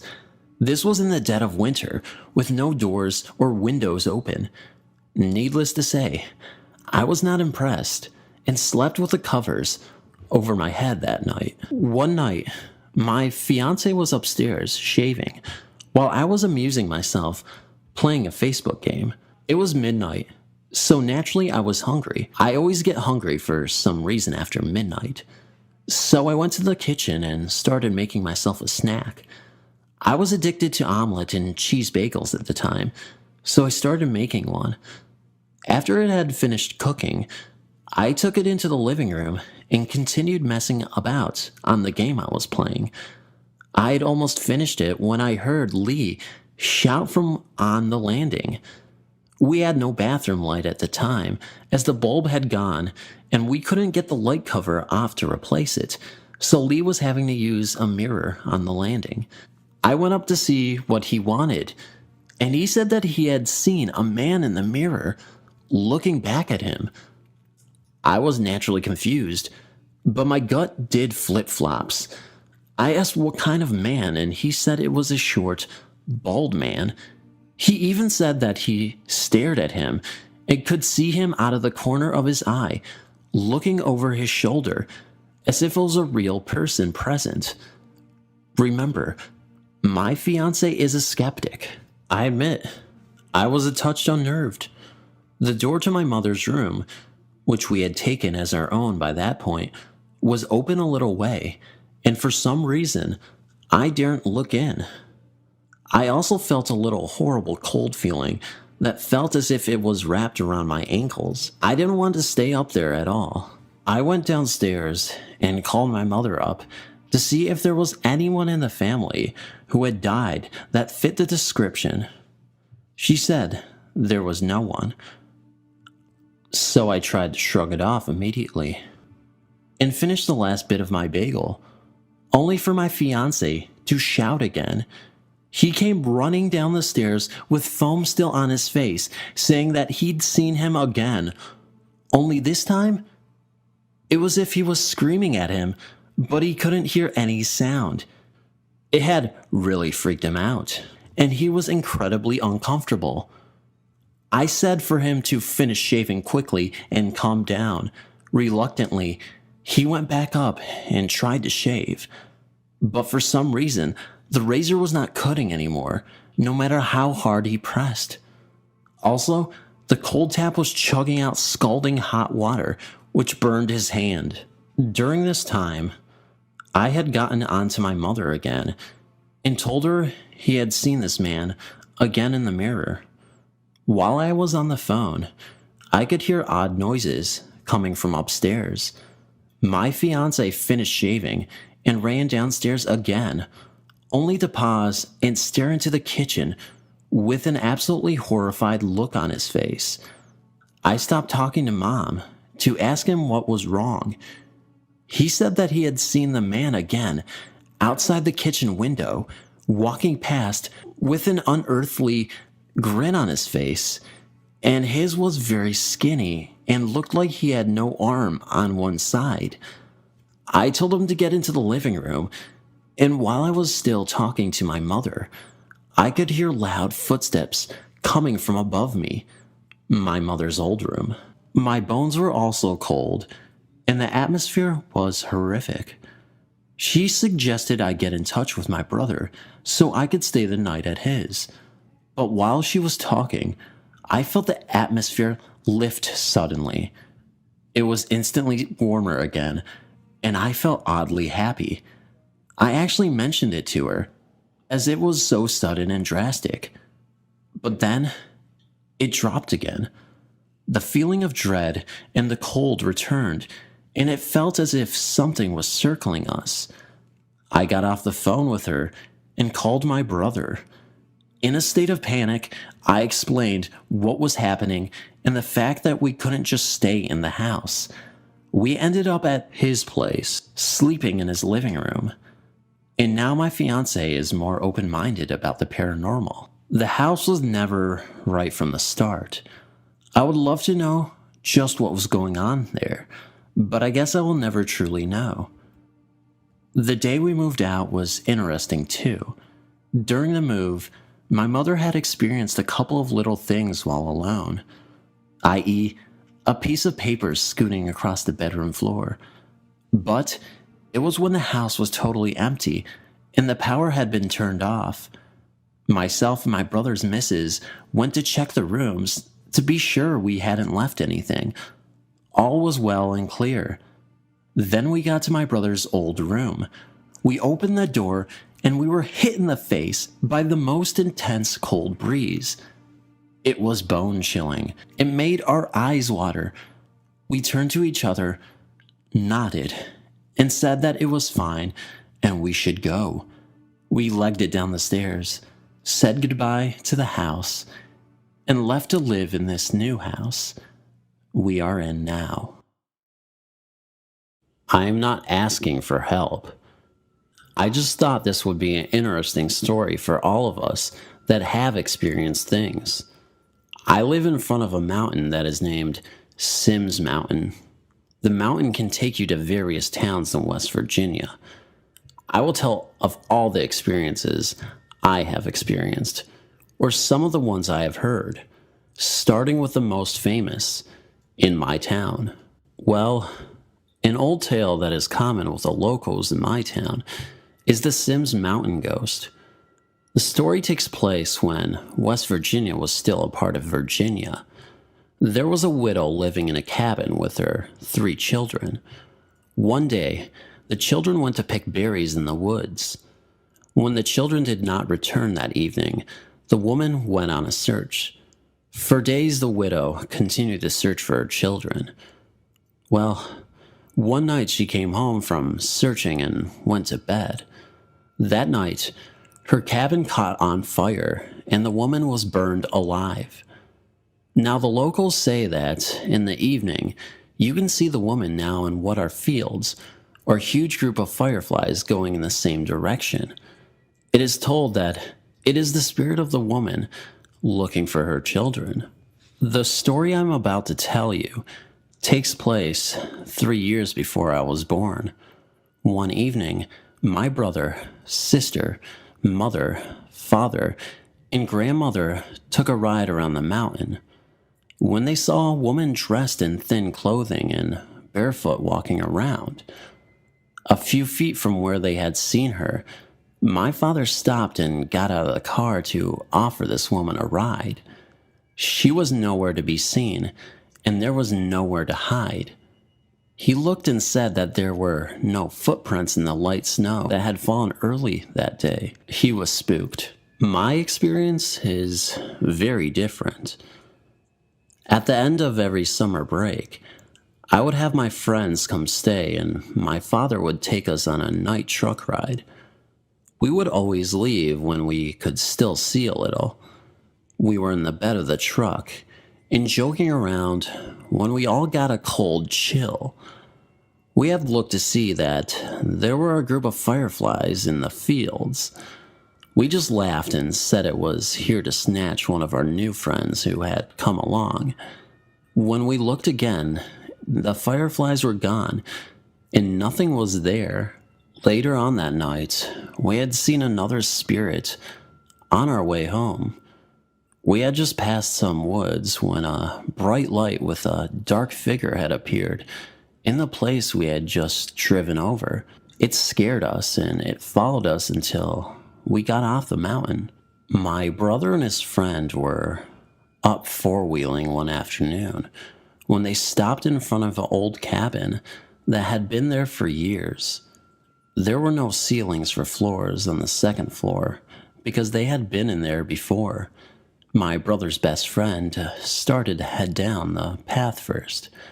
While my brother was making sure everything was all right with our ATV, his friend had ran back, jumped on the back, and said, "Leave now." My brother was shocked. After all, his friend had never been scared by anything. He had asked him what was wrong.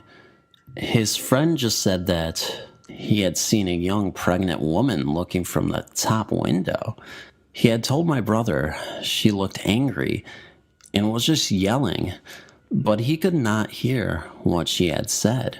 Then he had seen that her finger was moving, as if she was telling him to come into the cabin. My brother went and saw the same thing. He had run back to the ATV where his friend stayed. He jumped on, and they were gone. He has taken many people back to the cabin, including me. None of us had ever seen her. We had just got an eerie feeling. The funny thing is that my brother's friend has never returned back to the cabin.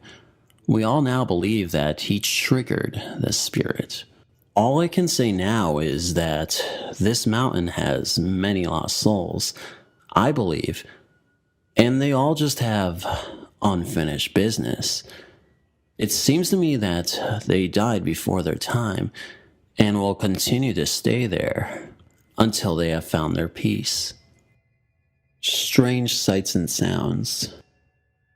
Living by the coast, I grew up spending a lot of time on the beach.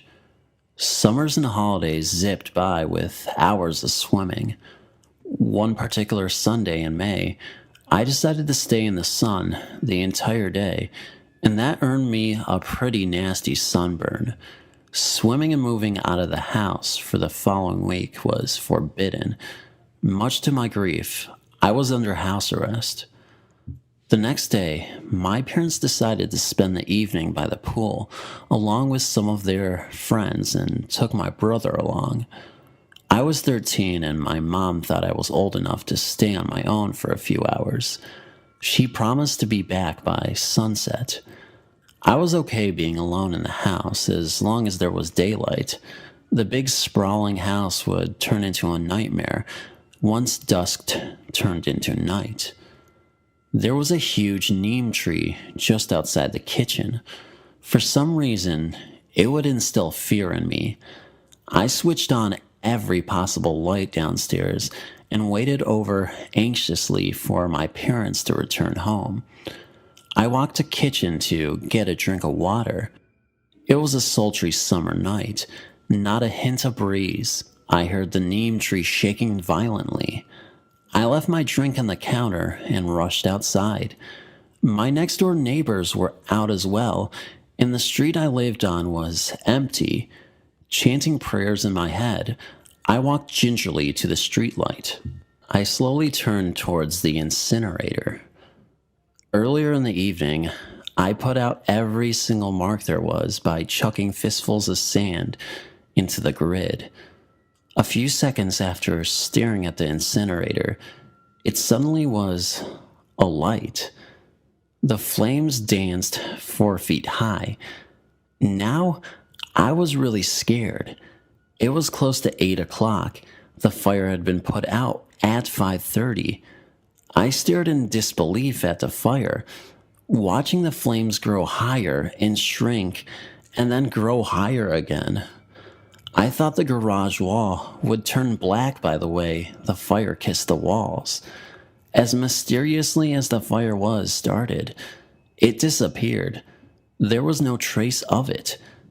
I convinced myself it was my imagination. The prayers did not seem to be working. I tried distracting my mind. I was hoping for some summer breeze, but the night was as still as a church mouse. My eyes stared ahead of me at the entrance of the sprawling mansion I hated. My heart was pounding painfully against my ribcage. My mind was racing faster than a locomotive.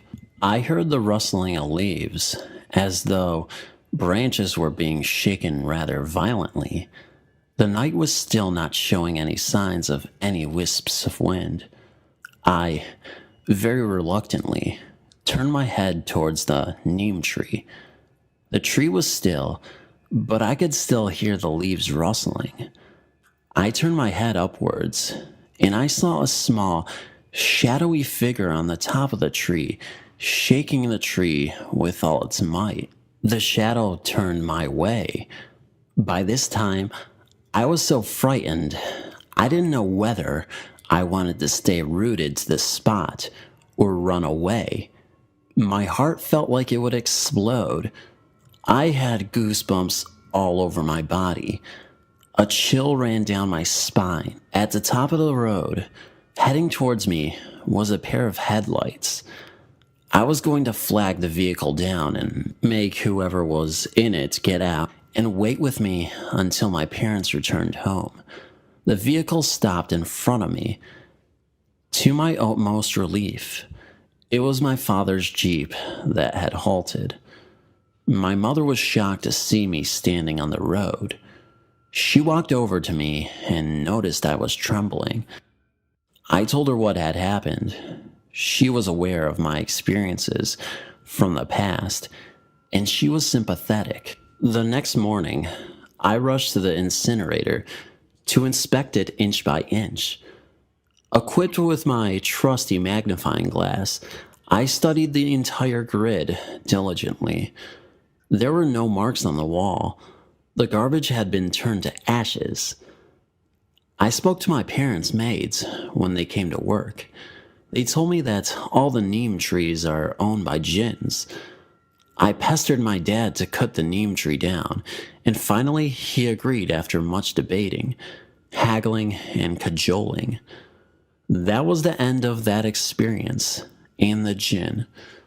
I still don't know for sure what was out there that night, and I probably will never find out. Union Cemetery spirits hang out by tree. This uncomfortable feeling took place in the fall of 2004 when me and a friend took a ride up Route 59 on Sunday afternoon to the intersection of 59 and 136, arriving at the historical Union Cemetery. Now, usually I go to these historical burial grounds in Connecticut to look at the gravestones and absorb all the rich history the state has to offer. But this time, we just went there to see if we could get a thrill being near the Halloween season. Nothing was happening, no ill feelings, no sense of discomfort while walking around the grounds. If you have or have not been there, there is a small dirt parking area just in front of the main gate on Route 136 to the corner of Route 59. You can walk straight into the property and go left towards Route 59 or right towards the church. Straight and to the left, in the distal part of the property, there are a few trees set along the back edge of the property near the creek that runs along the back to or from behind the small church that is also located within the gated area. One tree in particular, that is quite large, I'd say, is surrounded by a few scattered headstones. As I looked over in that direction, it looked like a nice place to explore. I commented to my friend, "That's where I would hang out." We soon walked into the area and proceeded to walk around the tree. It was shaded with headstones placed strategically around the tree. I don't remember if it was an oak tree or maple. It's the largest tree in the cemetery. After about a minute, we were both bombarded with overwhelming sadness and anxiety that we left immediately and fled for the car. Because we both felt strange, we believed on that day there was a lot of activity in the Union Cemetery. The Legless Man in the Cemetery. I came across this website recently, and I figured this could be a good place to tell about my experiences, which I had around 10 years ago. The majority of my family lives in northwestern Minnesota, and I lived in Minneapolis at the time with my immediate family. We would go visit my family up north a couple times each summer and do things like hunting, fishing, going off-roading with ATVs, etc. Oftentimes, me and my cousin would go off-roading on our ATVs in an area west of a town called Thief River Falls. It's mostly farmland, some forest plots, highways, a few farms, and houses along with some gravel roads. One summer evening around 7 p.m., I was out with my cousin on our ATVs, and the radio which we had on his ATV was set to the NOAA weather radio station, which was saying that a severe thunderstorm warning was issued for Pennington County, the county in which we were in, and it was scheduled to arrive in about an hour. Since he lived about 10 miles south of where we currently were at that point, we decided to start making our way back before the storm hit. About 5 minutes later, we decided to stop right by an old cemetery in church situated about 50 yards ahead of us on the right side of the road to look at the giant cumulonimbus cloud that was quickly moving towards us. By this point, the sky started to get a little dark, and we could hear the thunder starting to rumble, but we figured we had enough time to kill before the storm arrived. A couple moments after we stopped, I started getting this strange feeling. The best way to describe it was that it was like someone was watching us. In fact, I even checked all around me out of instinct, but there was no one there. Except for us two, of course. I then heard my cousin fire up his ATV and telling me that we should get going. I started up my ATV and proceeded to follow him, but I still had this strange feeling that I was being watched. As we got closer to the cemetery, I started to slow down because that feeling I was having was getting stronger and stronger. As I passed the cemetery gate, I see a man in his 50s or 60s wearing a white short sleeve button-up shirt and a pair of black slacks standing next to a grave looking south, which is the same direction we were headed. However, I quickly noticed that his legs were missing from his knees downward. I immediately hit the brakes as I could not believe what I was seeing. He then turned his head to look at me, and I will never forget that scornful look he had on his face as he stared at me for those few seconds. As he stared at me, I started getting this cold, clammy feeling that one usually gets when scared. After a few seconds, he starts to slowly float towards me, at which point I gunned it and got out of there as quickly as I could. When I checked my rearview mirrors, I didn't see anyone or anything behind me, but I wasn't going to wait around to find out. My cousin noticed I had stopped and was waiting for me about a quarter of a mile up the road from where I had stopped. I lied to him that I had just seen a couple of deer run across the cemetery and was just watching them frolic about. That night, I couldn't sleep because I kept thinking about that legless man. From that point on, whenever I visited, I always made sure to never go by that cemetery again because I'm honest to God afraid that he will follow me home if I go by there again. Cemetery rescue. I had some interesting paranormal experiences growing up in the Las Vegas area. One is kind of funny, and while it may or may not have a paranormal component, I thought it would be a good one to share. When I was 18 in the early 80s, a friend and I had been spending the evening downtown. That meant the Vermont State area in the early 80s. Walked around, ate some 50-cent shrimp cocktails, played a bit of 21 at the Horseshoe, where it was easier to get away with underage gambling at the time. We'd pretty much had our fill, so we decided for some unknown reason to stop by a cemetery since it was 1 a.m. and likely to be creepy, and we were basically kids doing what kids do. We pulled into an empty and dark parking lot, and I turned off the car engine. We got out and stood by the car. It was a cemetery off of Main Street, I think, and totally quiet. There was no traffic on the road adjacent, and not a soul to be seen. As a matter of fact, it was eerily quiet. We stood there maybe 20 seconds, and both decided we wanted to leave. Now, we jumped back in the car, and I tried to start it, but it wouldn't start. This hadn't happened before. I kept trying, and it wouldn't start, and I think I flooded the engine. So here we were, stuck in a dark cemetery with nothing around. Back then, nothing was nearby. I was just starting to see how much trouble we were in when all of a sudden, there was a car next to us. A cop car. It wasn't the typical LVPD car, but something that looked like it belonged in a small town off the highway with tumbleweeds blowing around. I didn't even notice it pull up. The cop, who looked more like a sheriff, walked to my door and asked if we needed a ride. We eagerly took him up on his offer. He drove us to my friend's house on 8th Street, and as he turned the corner of the street, he turned us around to us in the back seat, smiled devilishly, and said, "Watch this. Your neighbors are going to love it." And he proceeded to turn on his flashing lights and briefly hit his sirens. By that time, it's about 2 in the morning. The turkey, he laughed, then laughed again as we tried to open the door from the back seat.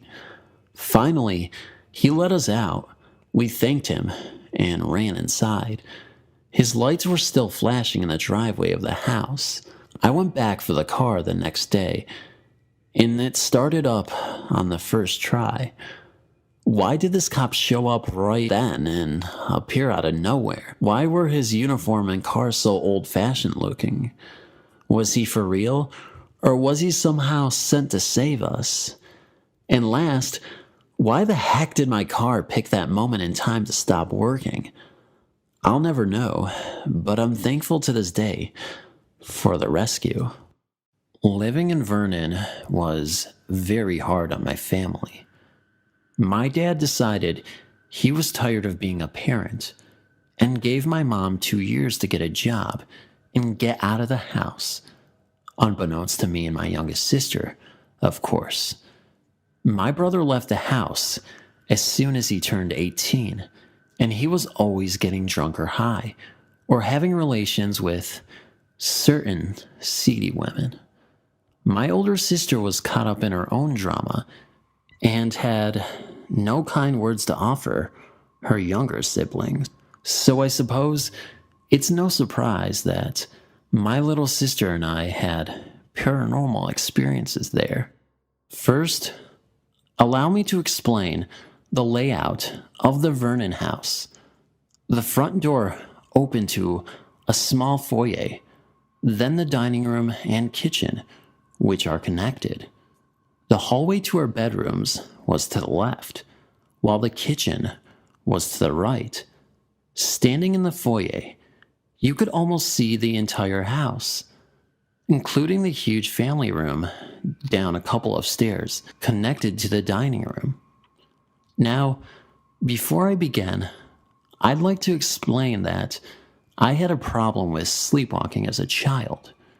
I would go to sleep in my bedroom, then wake up in the living room, kitchen, etc. Sometimes, I even interacted with everyone who was still awake while I was in these states. My first encounter with the entity seemed like just another horrible nightmare. In the dream, I walked down the hallway from my bedroom into the living room.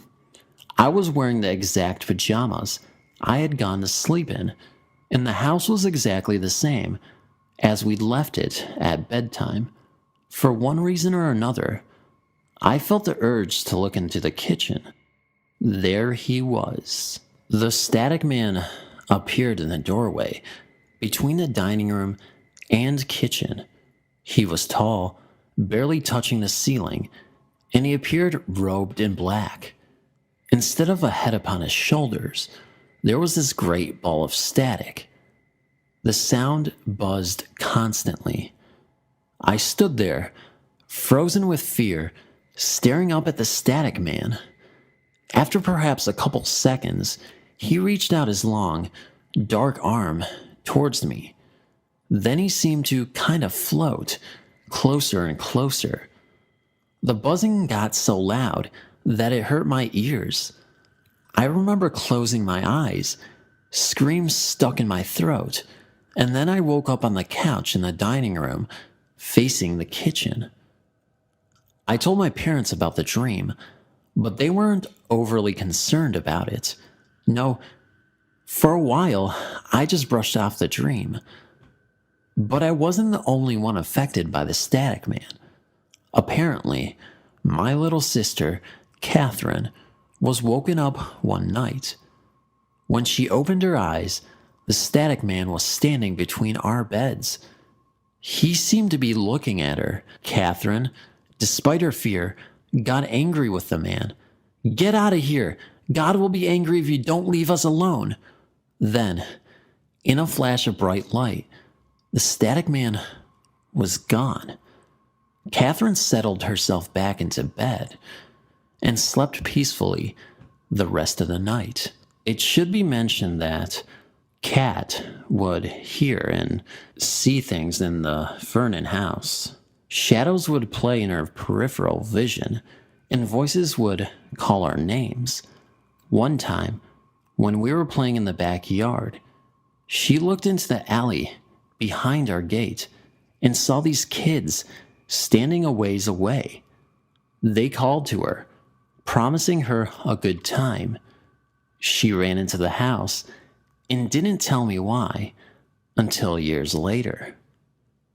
For many years after Kat's bravery, I didn't have any encounters with the Static Man. My mom moved us to Wichita Falls, where she finished her degree in nursing. Dad moved to Albin. We started going to a Catholic school. My sleepwalking stopped completely, and for the first time in years, I was able to sleep peacefully. Everything, for a while, seemed great. A couple years later, we moved in with my dad. My mom was trying to save their marriage. A few months after settling into the house, the Static Man appeared again. I woke up in a cold sweat. The man was standing beside my bed, leaning over me. All of a sudden, I was tossed a few inches straight up from the surface of my bed. I would later try to recreate this movement on my own. I couldn't get off the surface of the bed from my position. Then, something pinned me down by my arms and legs. I felt hands wrap around my neck and start choking me. Trying to fight off this attack, I desperately looked around, hoping Kat had been awoken. She hadn't, of course, but I did notice that where I felt fingers grabbing my limbs, there were deep depressions in my flesh. After perhaps a minute or so, I was released, and the Static Man disappeared as quickly as he'd come. For the rest of the night, I lay there, wide awake, shaking and gasping. From then on, every night, for about a year, I was disturbed in the same way. I was completely drained of energy. My grades fell abruptly, and I violently lashed out at my family. For instance, I actually tried to suffocate my little sister with a pillow. Then I started biting, hitting, and cutting myself just to feel something. I'd even tried to kill myself. My mom, sister, and I moved into our current apartment after 2 years of darkness in my dad's home. The Static Man continued to torment me. I tried to talk to my mom about it, but she kept telling me that it was just a dream and that it was a side effect of my new antidepressant. If there was something wrong in this house, I'd know about it. I have experiences with these things. Remember? She said things like this, even when I kept with her, and the entire bed shook as the man attacked. Caroline, if you keep shaking the bed, I'm kicking you back to your room. One night, I just laid in my bed crying, waiting for the Static Man to appear. I pleaded to God for just one night of peace. Please, God, please, God, please. I was shaking from fear and exhaustion. I suddenly felt a wave of peace wash over me. I stopped crying and closed my eyes. When the Static Man jolted me out of bed, I wasn't afraid. It didn't touch me, didn't buzz. It was the first night in a long time I was able to get a good sleep. Thank you, Jesus, I remember thinking before I drifted off to sleep. Ever since then, the Static Man has only visited me once every few weeks. I'm not afraid of going to bed anymore, and he hasn't been able to touch me lately. I believe either his power is weakening or I'm getting stronger, somehow. Although, I know I'll probably never be rid of this entity. I know he won't be able to hurt me like he was able to beforehand. As to what exactly the Static Man is, I have no idea. I don't believe he's a human spirit, and he most certainly doesn't resemble any of the nature spirits I've encountered. I don't believe he's a manifestation caused by my medication or even stress, as he appears despite what's going on in my life, and despite whether or not I take my meds. I've tried, and continue to try, to research our old house, but all attempts have proved fruitless. I do know that 2 boys, one of whom lived in the house after we moved, committed suicide for mysterious reasons. Perhaps they're connected, perhaps not. I don't think I'll ever know. Whatever the static man is, I'll continue to fight him, be it through meditation and prayer, or other means if things escalate again. Thank you for reading my incredibly long story. Comments, suggestions are all welcome, as usual. Final goodbye verse static in the air. Users, my story takes place in church. It was my grandmother's funeral, and we were all in our Orthodox church, grieving while the ceremony took place, as you do. Now, my grandfather had passed a year before this. I remember being in tears as the priest spoke about her life and how she is now much happier. As I stared into nothing while looking down at her coffin, it's like my brain had tapped into the world of the supernatural. There he was, my grandfather, standing with one hand on her coffin, looking down at her. I don't know for sure that it was him, because I couldn't see ahead. My abilities are obviously not strong enough, but I just knew it was him. I felt safe and happy. After this experience, we had driven down to the cemetery to say our final goodbyes. As we lowered the coffin into the ground, the sun came out and shone on her coffin. When we could no longer see the coffin, the sun was gone. I was extremely happy. I knew it was my grandparents saying goodbye for the last time. Ever since I had tapped into the supernatural realm of the world, if I concentrate hard enough, I can see what appears to be static in the air. What is this? Am I looking into it too much? Or is this a common thing first-timers see? I often feel eyes on me in my own house, and am scared to be home alone. I hear footsteps and jingling like change, and I know it probably shouldn't scare me, but it does. Can somebody help me understand the static in the air and explain to me a way I can deal with these felt presences? If you had read my story and or commented below, thank you so much for your time. I look forward to help and advice from other users. The White Wings. As this is my first time at publishing a story here, I thought I should start relatively slowly and also explain some background about me. Up until recently, I've been a dancer my entire life, and have always felt most serene stood in the wings of a stage. Funny, really, that this story so revolves around wings in every sense. Being a performer, countless hours have been spent on a stage and backstage, wings, tech booths, dressing rooms, etc. Now, though most of my experiences have been personal, I thought I would start with one that was only about me and not something I actually saw myself. It happened during a dress rehearsal for an annual show that I was about to perform in about 2 years ago. I was in a local theater where I am from in South Wales. To set the scene, I was stood alone in the right-hand side wings of the stage. For non-stagey folks, this just means the small space on either side of the theater stage, where you are concealed from the audience. On the opposite side to me were my teacher and her close friend who acted as our stage manager.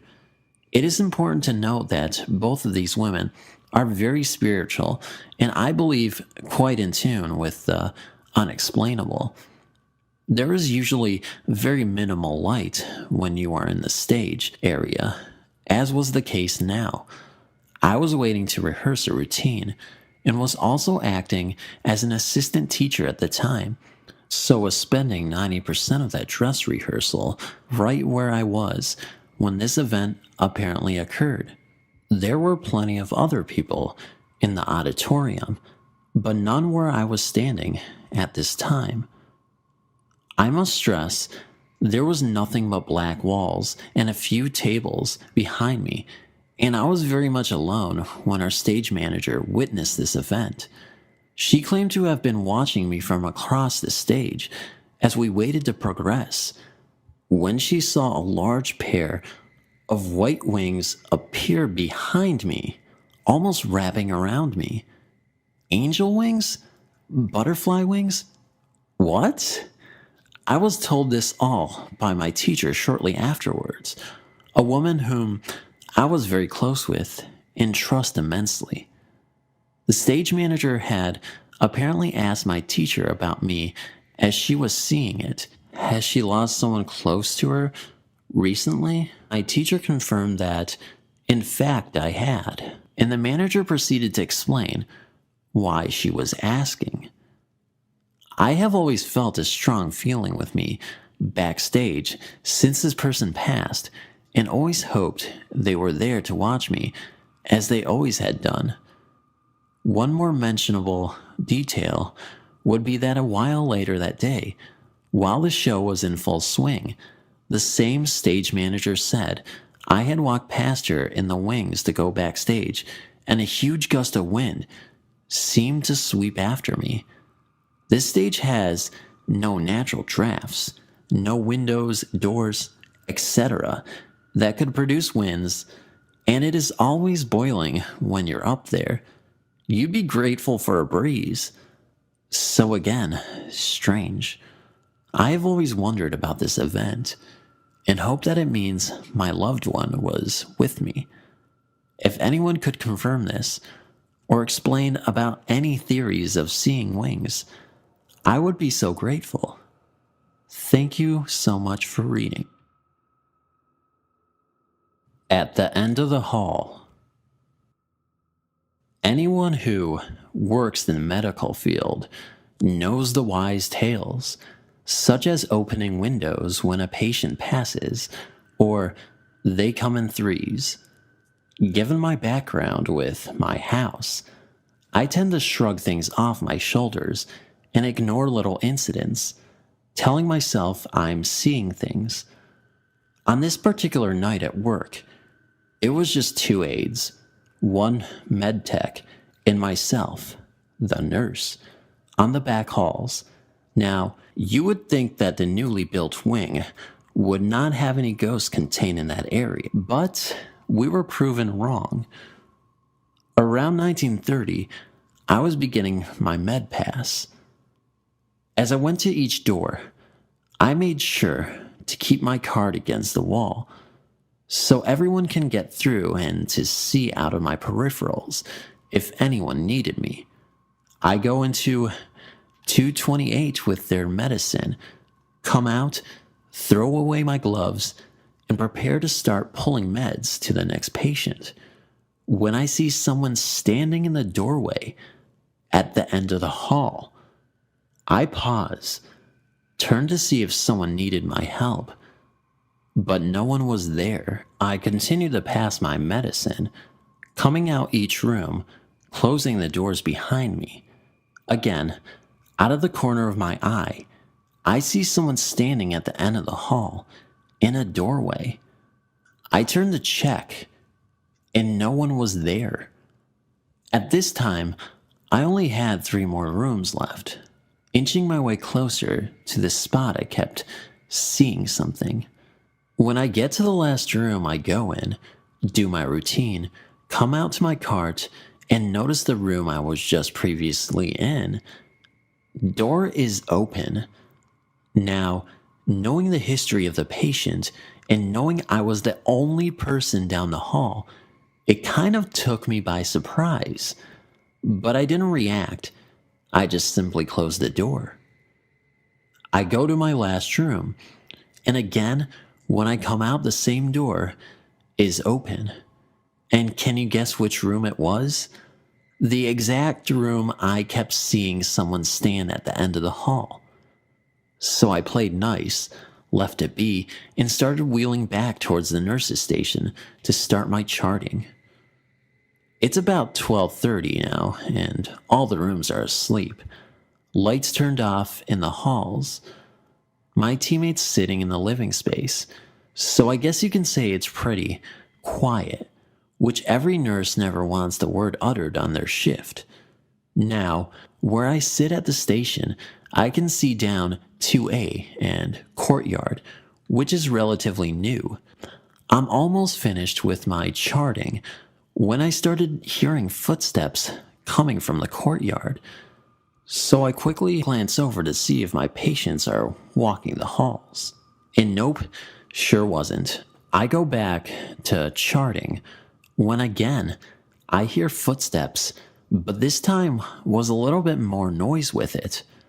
We have a few patients who like to wander into other rooms, so I get up, let my workers know what I'm doing if they need me, and headed up the hall.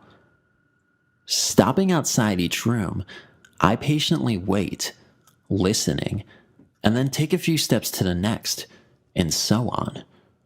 I inch further towards the end of the hall, to the room I kept seeing someone stand in the doorway. Of course, I'm thinking, awesome, just my luck.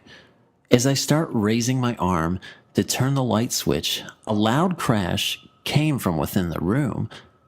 I hoofed it down the hall, not looking back. My coworkers looked at me, bug-eyed and saying, "What the f?" As I'm gasping for air, I'm trying to explain what just happened, and of course, they don't want to go check the room. So, we all go, and to our surprise, whole room was cleaned. Nothing on the floor, nothing misplaced, no one and nothing. Want to know the creepy part? A patient had been staying in that exact room for about 2 months and finally was okay to go home a few days prior. That morning of my shift change, we got a phone call saying the patient who used to be in there had fallen in the early AM and had passed away due to severe hemorrhage of the brain. What the heck did I just see under my bed? When I was 13 years old, I had an experience that I can't explain, which gave me a horrible scare. Shortly after my grandpa passed away, I lay awake in bed one summer night, thinking of him, as I listened to my sister snoring across from me. My dad had left for work, and my mother was in her room with the door closed, wearing her usual set of earplugs so as not to hear our nightly chatter. As I lay there with my covers up around my chest, I could hear the traffic outside and people making all kinds of noises. Suddenly, my covers were yanked all the way down to my ankles.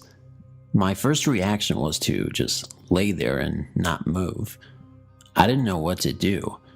I remember feeling my heart throbbing inside my chest so loud that I thought I would awake my sister. Unfortunately, I had no such luck. After a few minutes of lying so still and not moving, I decided to try and pull my covers back up to where they had been. Slowly, I reached down, barely moving, and with both hands gave a yank, but to my surprise, the covers were stuck as if something had a firm hold on them. The covers didn't even budge an inch. Oh my god, I thought to myself, what is under my bed? I tried 2 more tugs on my covers with no luck. At this point, I was so scared that I couldn't even speak. I was trying to yell, "Help!" but nothing came out. What am I going to do? I wondered. I thought maybe I could jump off my bed and make a dash for the light switch, but I imagined this hideous creature under my bed reaching out and grabbing my ankles as I sprang for the lights. At this point, the thought was just too much to comprehend. I was literally paralyzed by fear. By now, I was soaking wet from nervous perspiration and shaking inside from fear. I thought of all the bad things I might have done to make me deserve this night of terror. I decided to give it one more shot. Just give a big yank with all my strength, maybe the covers would come loose. So with a last-ditch effort, I gave a big yank. To my surprise, the covers came flying up over my head, as if they had never been stuck at all. At this point, I wasn't going to waste any time. I tucked those covers underneath my legs, covered my head, and held the excess covers in my hand. Nothing was going to get me now. I was safe under the covers. Shortly after hyperventilating, I fell asleep. Unfortunately, my night did not end here. I began to dream. I was in my room again, in my bed, but this time, my sister was awake. She was standing next to my bed brushing her hair at our vanity. "Will you please reach under my bed and get Tilly, my ragdoll, for me?" You see, I had this great plan that whatever was under my bed was still there. However, my sister was going to see it, not me. As my sister bent down to reach under my bed, she let out this terrible scream and backed away from my bed. I was startled by this reaction, and without thinking, I flung my legs off the bed to run away. As I did this, a golden clawed hand came out from under my bed and grabbed my ankle. The next thing I knew, it was morning, and it was all over. I ran out of my room, happy to be alive, but when I told my parents what had happened, they just blamed it on a overactive imagination. I was upset because I knew it happened. I don't know what it was that was under my bed that night, but to this day, I still worry about it coming back for me. The hand under the bed. Growing up, I was always a chicken when it came to scary stories. My family and I attended church, but back then, as my sisters and I were younger, we were not as spiritual as we are now. The first experience I had was probably when I was in 5th grade. It was a long time ago. I remember it was a Sunday evening when my oldest sister's boyfriend came over. After watching a movie, my siblings and I all gathered together with my oldest sister and her boyfriend as he told us many ghost stories. As the stories got deeper and scarier, I began to cry because I was too scared. That following Monday, my 2 oldest sisters, me, and my younger brother got up to get ready to go to school. I had 2 younger sisters who weren't in school yet. In our house that we were currently living in, our bedrooms were all upstairs in the 2nd floor, while the kitchen and living room was downstairs. Right before my oldest sister was going to head out for school, she'd asked me to go upstairs to her room to go grab her jacket that she had forgotten. Without hesitating, I did as I was told. My sister's room was very well organized, since she was the only one out of all our siblings to have her own room. Her twin-size bed was centered in the middle of the room against a wall, and her bed sheets were nicely fixed. As I began to look around for her jacket, which was hung onto the back of her chair, that's when I saw it. I saw an arm, just from elbow down, to the hand slip out from under her bed. The hand did a half a circle slide on the ground as it went back under the bed. At the moment, I thought it was my 2 youngest sisters who might have woke up early and decided to play in my older sister's room. I walked around the bed to the other side, bent down, and lifted up the bed sheets to discover nobody under the bed. At that instant, I felt shivers throughout my body as the hair from my back of my head raised. Unbelievable. I ran crying out of her room, back downstairs to tell the rest of my siblings what had just happened. Until this day, I can still remember the image of the hand sliding out from under the bed. It might have just been a quick 5-second, but those 5 seconds still scare me until this day when I think about it. I don't know what might have triggered me to see that arm, but I tend to tell myself that it was just my imagination playing with me because of all the ghost stories I heard the night before. But I know for a fact that this really happened and not my imagination. Has anything like this ever happened to anyone before? It's seriously confusing and obviously frightening me. Thanks for reading. There's a monster under the bed. This event happened years ago, and I was probably around the ages between 10 until 13. But I assure you, what I experienced as a kid was pretty horrifying. During this time, I had a pet cat which would walk around the house at night.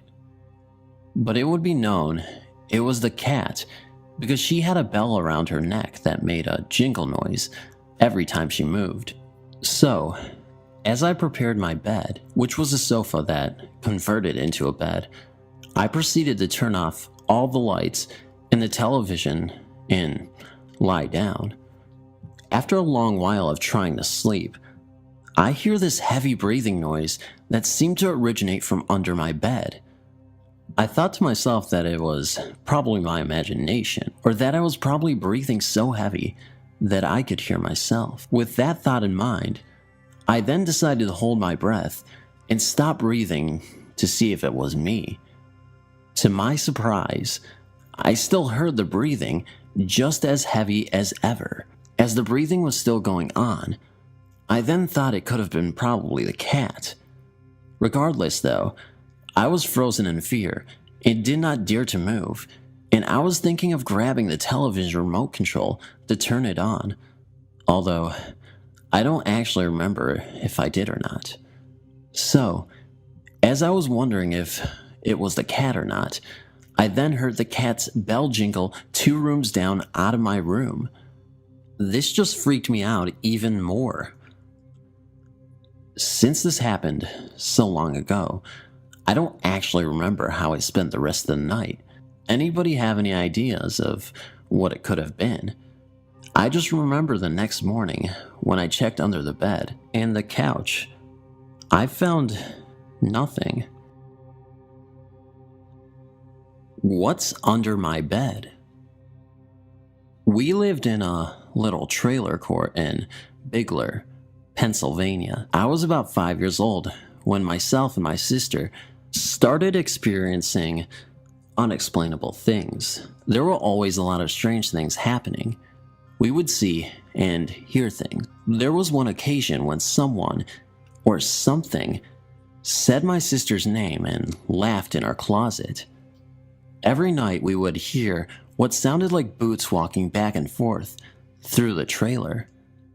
But the thing that really scared me the most is the night me and my sister looked out the window and saw a black thing standing there. As quickly as it appeared, it was gone. Every night, I would get ready to go to sleep. My bed would start shaking very slowly. Then after a while, it would shake faster. The first time it ever happened to me, I ran out of my room and told my parents. They said it was just a washer and dryer. But the thing I didn't even get was, even when the washer and dryer were not on, my bed would still shake. Eventually, I started to sleep on the couch, but the same thing started to happen, which resulted in me sleeping on the floor beside my bed. I slept on the floor for over 2 years. I never slept on my bed until we moved out. The house we moved into was a newly built house. Even though we moved, I still did not sleep on my bed. That was until a few months ago. Still, today, nobody believes me, but I know what happened. After these experiences, I started to get into the supernatural even more tremendously than I did before. If you got any comments for me, please leave some. Ghost under my bed. I woke up one night because I felt someone pulling my leg. At first I wasn't sure if I was just dreaming, so I ignored it. I was about to close my eyes when I felt a hand pull my leg again. I yelled and ran to my parents' room. My parents wouldn't believe me and would tell me to go back to sleep. I was only 10 years old at the time. Soon, I began to hear voices whispering to me at night. I also started hearing the voices during the day sometimes. One time, I was getting ready to go to sleep, and through the corner of my eye, I could have sworn I saw someone peeking their head out from underneath my bed. When I told my parents about this, they decided that it was best if I started sleeping with my brother. But this didn't solve the problem. No matter if I was staying at my grandma's house or my aunt, the same thing would happen to me at night to where someone would pull my feet. This went on for years. I'm 23 now, and it still happens. Of course, not as much as it used to. Back then, it would happen every night, but now several days can go by and nothing happens, but then suddenly, it comes back. I've also noticed that if I sleep with the lights on, it goes away. I'll still hear the voices, but the only difference is that it sounds like it's coming from really far away. I don't get my feet pulled with the lights on. I've gotten used to it, and I'm no longer scared. But is this something I'm going to have to live with for the rest of my life? To be honest, I'm actually curious and want to know if this has happened to anyone else. The ghost that puts stuff under the bed. This has happened to me a couple of times. My mom had a pink bracelet that had some very pretty glass beads. My sister took it and pulled it. The string snapped and the beads flew everywhere. My dad looked all over the floor. As my mom counted the beads, she was missing one. My dad and I checked under and around the bed. About 20 minutes later, my dad walked into the kitchen and said that he found the bead under the bed, balanced on its side. About a week later, my brother's game case went missing. My dad checked under the bed. Later, he checked again. It was under the same bed, in the same place and same room as the bead. That happened to the gaming case twice. Then, my mom's hairbrush went missing for a month. It was in the same place as the gaming case and the bead. Why our ghost likes to take our stuff and put it under the bed, I will never know. I've noticed that it has not taken any of my stuff and put it under the bed. It's still a frightening experience. I know it's not as scary as other experiences people have had on this board, but I just wanted to let you guys know. Truly something under my bed. So I vividly remember when I was about 10 to 12 years old, paranormal activity happening to me right before I would go to sleep at night. This did not happen just once, but at least 3 or 4 times that I can remember between these ages. It would all start out right after I had finished reading and had turned off my lamp on my end table. My family is very Christian, and my dad had me read the Bible before bed every night. Anyway, I remember resting my head on my pillow once when I would feel something like a fist push up on the mattress beneath me. I was not sleeping, and I was not just imagining it. I would physically sit up, turn my lamp on, and watch my bed move up and down on that spot. Like I said before, this did not just happen to me once, but several times when I was young, My parents lived on the opposite side of the house, and there was no one that could easily fit under my bed. I was always too scared to try and jump off and run, or even just to look underneath and see what it was for fear that it would get me. After about 1 minute of it starting, it would stop and not come back for at least a few nights. I never did tell my parents about it, even though it would keep me up late at night, some nights, sleep deprived. I think it's just because it would happen so fast, and when I woke up in the morning, I wouldn't be thinking about it until it was the next night already. The years following this, I think I still have an irrational fear to sit on my bed with my feet on the ground and feel really uncomfortable when I do. I also still have not been able to explain why this happened to me during that age, but I definitely remember every bit of it truly happening. India is a country having numerous forts. Many of them have been in existence for a while now and have played a very important role in shaping the history of the country. This incident happened in the early 90s when I was in college. It was December and exams were just over. We had a couple of weeks to go before the start of the new term. 4 of us, namely I, Peru, Nikhil, and Canoe, decided to go for an overnight trek to one of the old deserted forts to unwind, relax, and enjoy nature in general. We had heard some stories of the fort being haunted, but nevertheless decided to carry on just for the experience. This fort is situated around 150 kilometers from Mumbai and is around 1,400 meters above sea level. It is a 6-hour trek to the fort. We started at around 7 a.m. in the morning and were fully geared up to spend the night on the fort. Nikhil had brought a gas stove and other food items required for cooking. We had even planned a barbecue later that night. The weather was very pleasant, and the cool breeze really refreshed us and made the trek less tiring. We reached the gates of the fort at around 1 p.m. in the afternoon. There were a couple of other trekkers like us on the fort. They were very friendly, and we soon began chatting.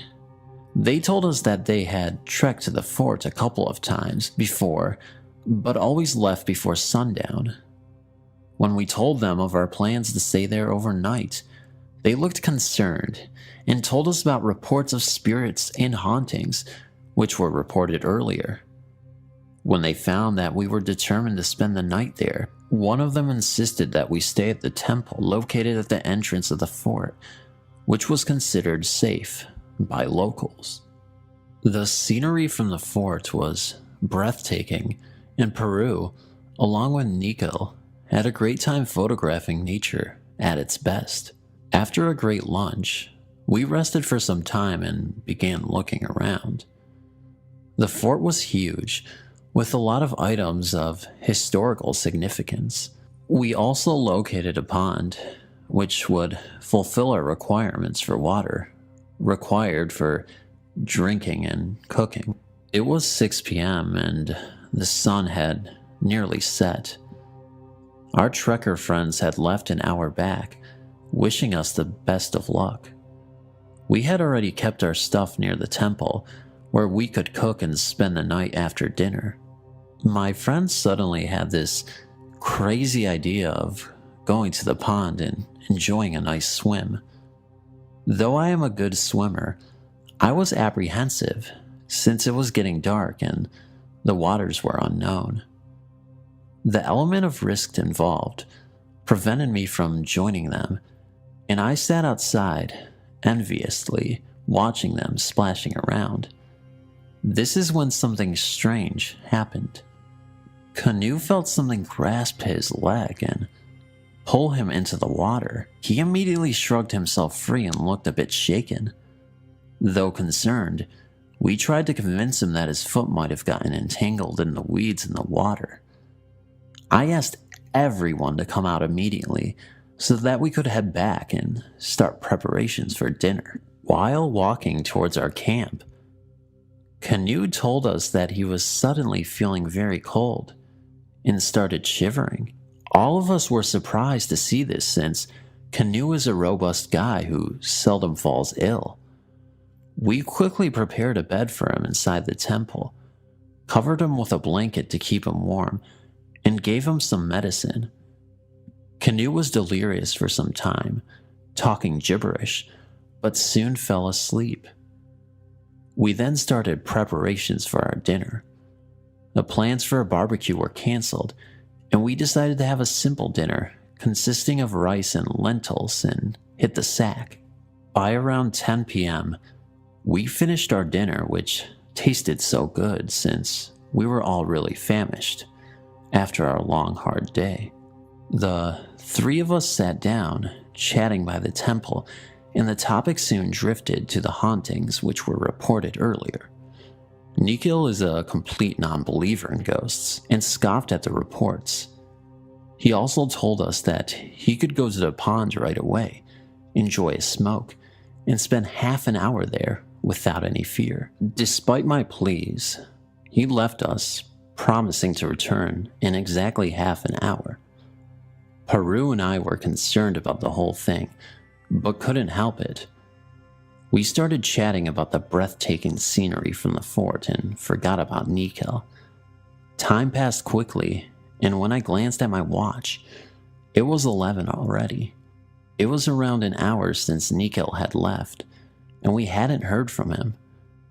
Irritated at his irresponsible behavior and being concerned about his well-being at the time, we immediately set about to find him.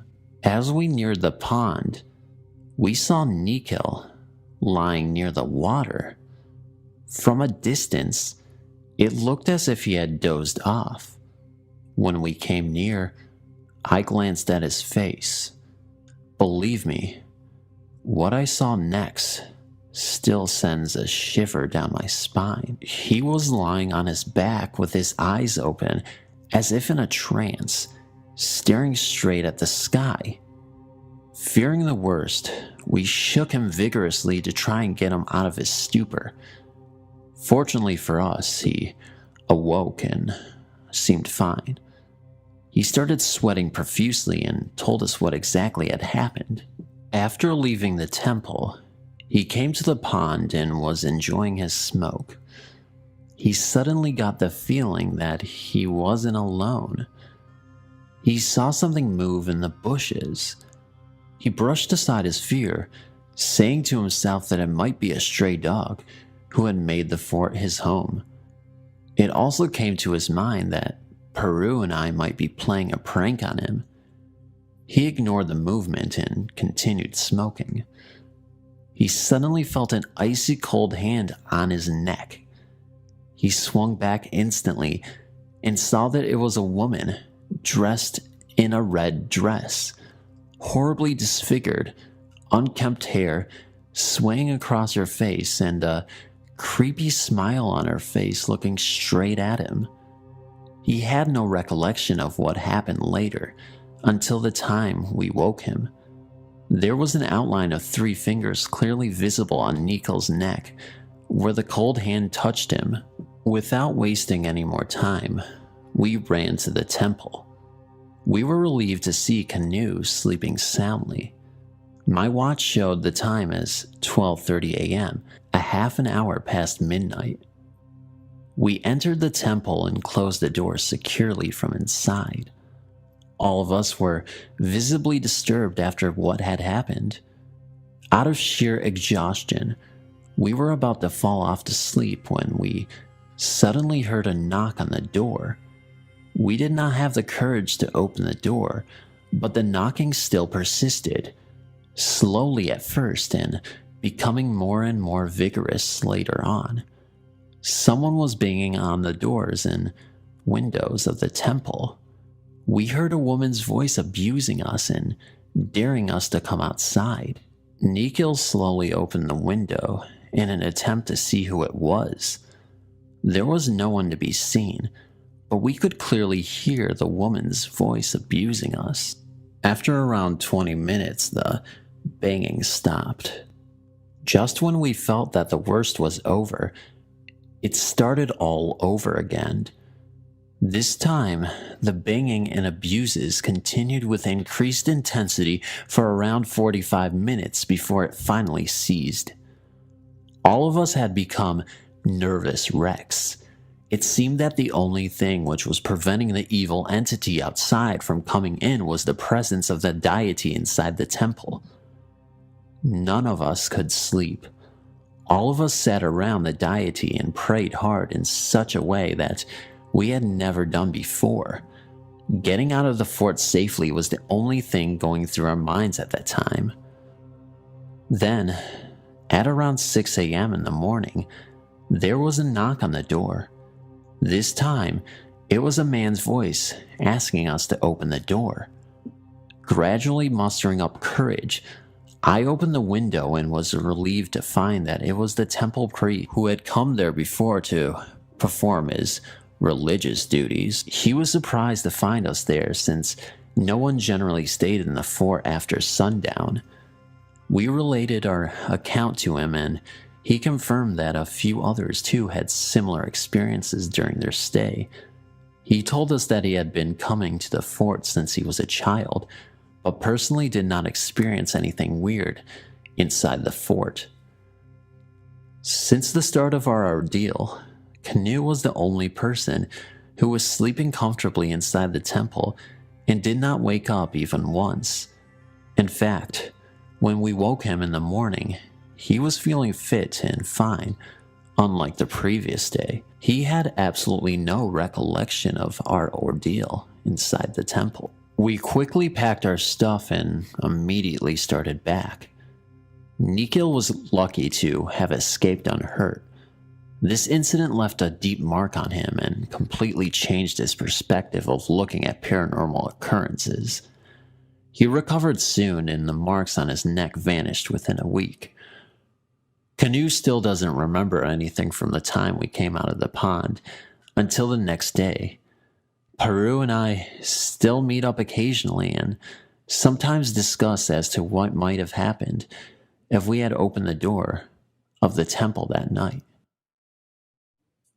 I'm an Ohio State Police patrolman, and on July 23rd, 2009, I was on patrol in Clark County. I was on my way to the Clark County OSP barracks to deliver paperwork on a case that was continued from Union County. While en route, everything flashed on my unit and my car stalled, but I was able to coast to a farmhouse on this county road I was traveling on. I coasted my unit into the driveway and saw an elderly gentleman walking out by the barn. He looked my way but continued into the barn. I tried to get my unit started, but it was completely dead. After trying to reach dispatch on the radio with no luck, I noticed a high-powered pole transmission line adjacent to the property. I knew my handheld was useless unless I got far enough away, so I opted to try to use the farmer's phone since I couldn't get a cell phone signal either. I walked out to the barn where the old man had entered and hollered hello. As I was opening what appeared to be the door to the milk parlor, looking in, I again hollered hello, a little louder than before. Not hearing anything, I turned to walk to the house to see if maybe I had missed him. But as I turned around, he was standing behind me, which, I'll admit, startled me a little. The man had no expression on his face when he asked if I was having car trouble, to which I replied, yes, and asked to borrow his phone. He pointed towards the house and told me we could walk there, or use the milk parlor if I wasn't going to be long because he was getting ready to milk and asked me if I wanted some water while I waited. I said yes and thanked him, and then proceeded to tell him that the parlor would suffice. I followed him into the barn and he walked out through the barn while I used his phone. I told dispatch where I was and to dispatch a wrecker and was told they would have a wrecker out in under 60 minutes. As I hung the phone up, the farmer was coming out, wiping his hands on a grease rag where he said he was working on the pump motor for the milking machine. I told him what dispatch had said, to which he said, let him push my car to the road so they will find it. I told him if it wasn't in the way, they could grab it there, to which he replied, nay, they never look in the driveway, so we best push it to the road. He told me I could set my glass on the picnic table, then to get in and steer and he would push. Since it was on a downhill slope, he pushed it fairly easily. Once, on the edge of the road, I sat with my cruiser until the tow truck shows.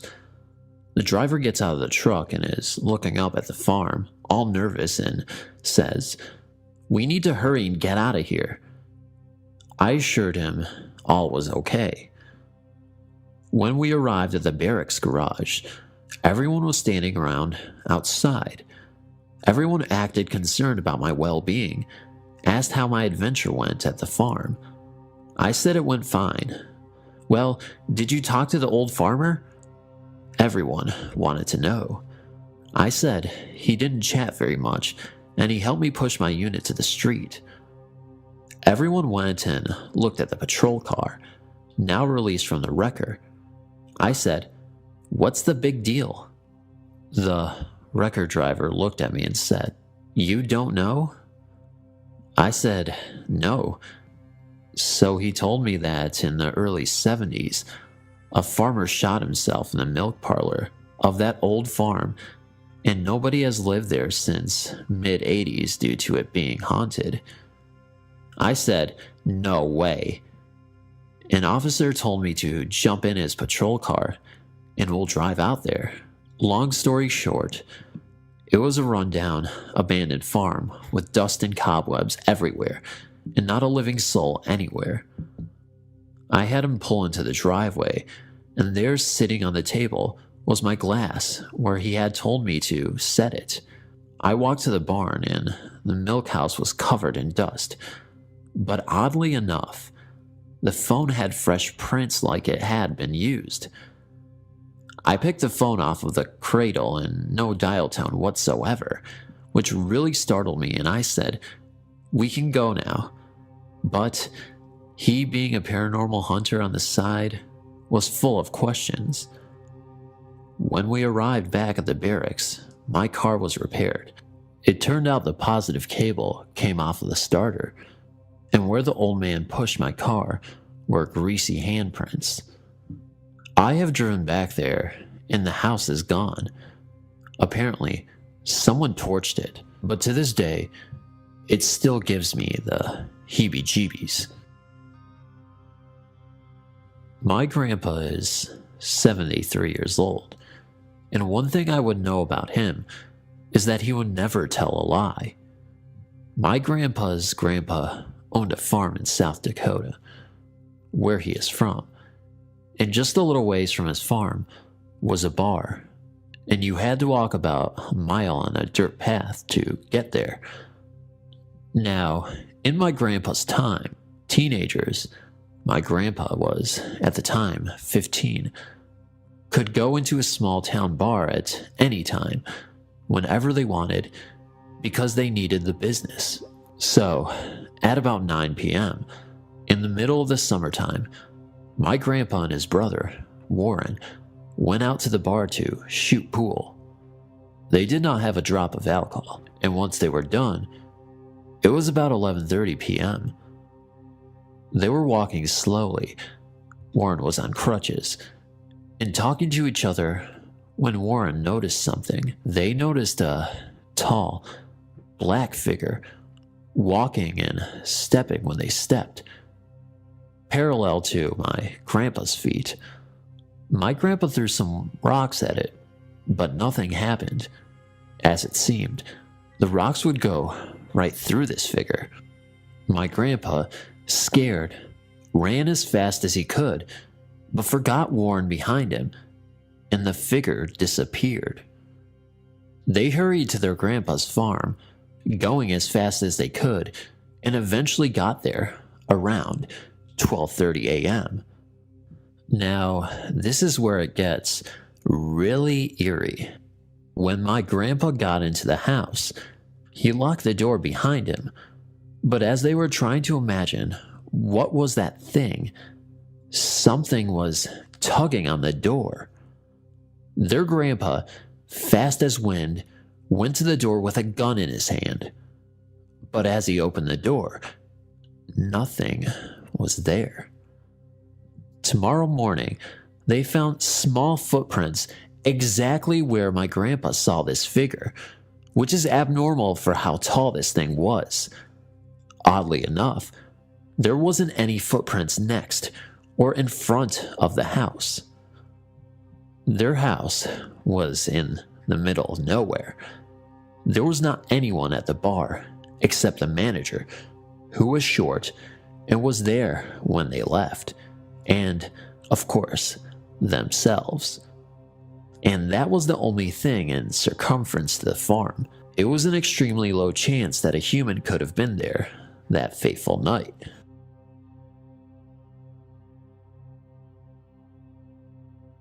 I have always been a skeptic when it comes to believing in ghosts, spirits, and the paranormal. Raised in a family of doctors and scientists, such ideas were never encouraged at our home. I'm currently living in Mumbai, working for a large corporate firm, and my parents live in Bangalore. Of course, this is all located in India, which I live. A couple of months back, I took a 2-week leave to visit my grandmother, who has not been well and lives in a village in a mud house. She just refuses to come to Bangalore to stay with my parents. The urban air stifles her completely. It was June and hot, the typical Indian summer. That particular night, it was a full moon and exceptionally quiet. 7 p.m., and the entire village was already tucked into their homes, with not a soul in the streets. My childhood friend, who lives in the same village, had come over to see me. We were talking about how the grass is always greener on the other side. She's married with a baby and me, a single career woman who lives alone in the big city. Somehow we fell into talking about spirits and ghosts. She narrated a legend of the ghost of 2 lovers having been taken place about 70 years ago. India was in the middle of turmoil, fighting for independence from the British. My grandmother's village, however, was, and still is, largely unaffected by changes happening outside its borders. Although cell phones and computers can be found now, thank God for that. The village is predominantly inhabited by people of a certain community. Only the fringes housed believers of other faiths. It so happened that around the year of 1942, the rich headman's teenage daughter fell in love, madly and passionately, with a young farmer boy of another faith. The boy, too, reciprocated her feelings, but was too scared to take any step for the sake of the both of them. In India, interreligious marriage was, and frankly still is, taboo. Still, for the sake of their love, they decided to elope to the city and be together. Unlucky as it was, they were intercepted at the train station by the girl's brothers and brought back. The girl was locked up and forcibly married off to an old man, while the boy was beaten to death and his body left in the rice fields to rot. Having got the news of her lover's death, the girl hung herself in her bedroom and vowed to return every full moon with her beloved haunt the village. From that year onwards, every full moon night, the spirits of the young lovers are seen holding hands and roaming in the rice fields. Once my friend narrated this story to me, I burst out laughing, pretty sure that if The lovers are still seen. It is the only handiwork of people alive who want to keep the legend going. She seemed offended by my outburst and challenged me to visit the fields that night. It was coincidentally a full moon. Initially refusing, I agreed later. Sharp at midnight, we took off. We had no lights. She insisted that it was for our own safety. As we left the village and walked towards the rice fields, I could feel a heavy air descend on me. I don't know if she too felt it or not, but we didn't talk about it anyway. Before we reached the rice fields, we encountered sugarcane fields. The grown sugar canes were taller than me. Walking through them has the same sounds as someone walking over dried leaves. I could see my friend walking beside me, but I felt there was someone behind us as well. When I signaled the same to her with my fingers, she just asked me to be quiet and move on. Soon after, we were in the rice fields. It was 12:38 a.m. and we waited. Another 15 minutes and still nothing. Bored, I signaled to her that it's time to get back. What happened next, I will never forget.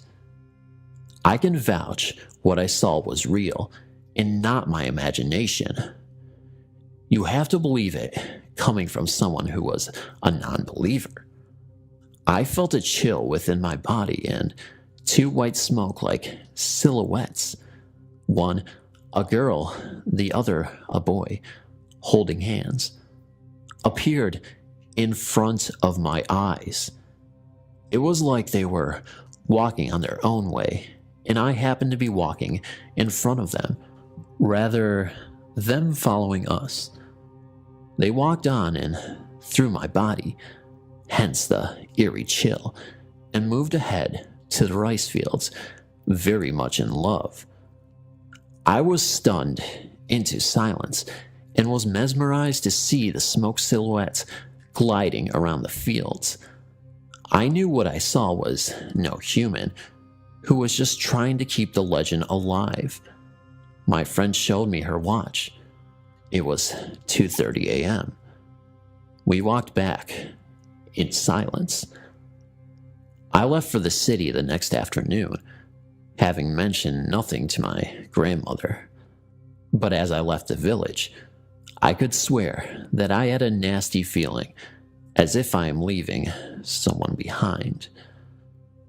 It's been more than a year now, and believe it or not, I want to go back and see them again. Thanks for reading. I've lived in the same town all my life. It's small and in the middle of the countryside, south of England. Around 2 years ago, me and a friend of mine called Lisa decided to go for a walk to this place we called the cow fields. To get to the cow fields, you have to go down a long, thin road that hasn't been used for years, surrounded by trees either side.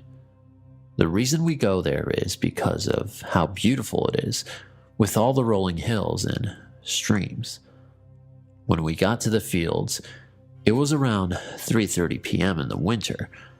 We had about 2 hours of light left to explore around there. We sat on a small hill that has a stream to the right, and it curves round in front of you where there is a bridge to some fields to get back to the roads.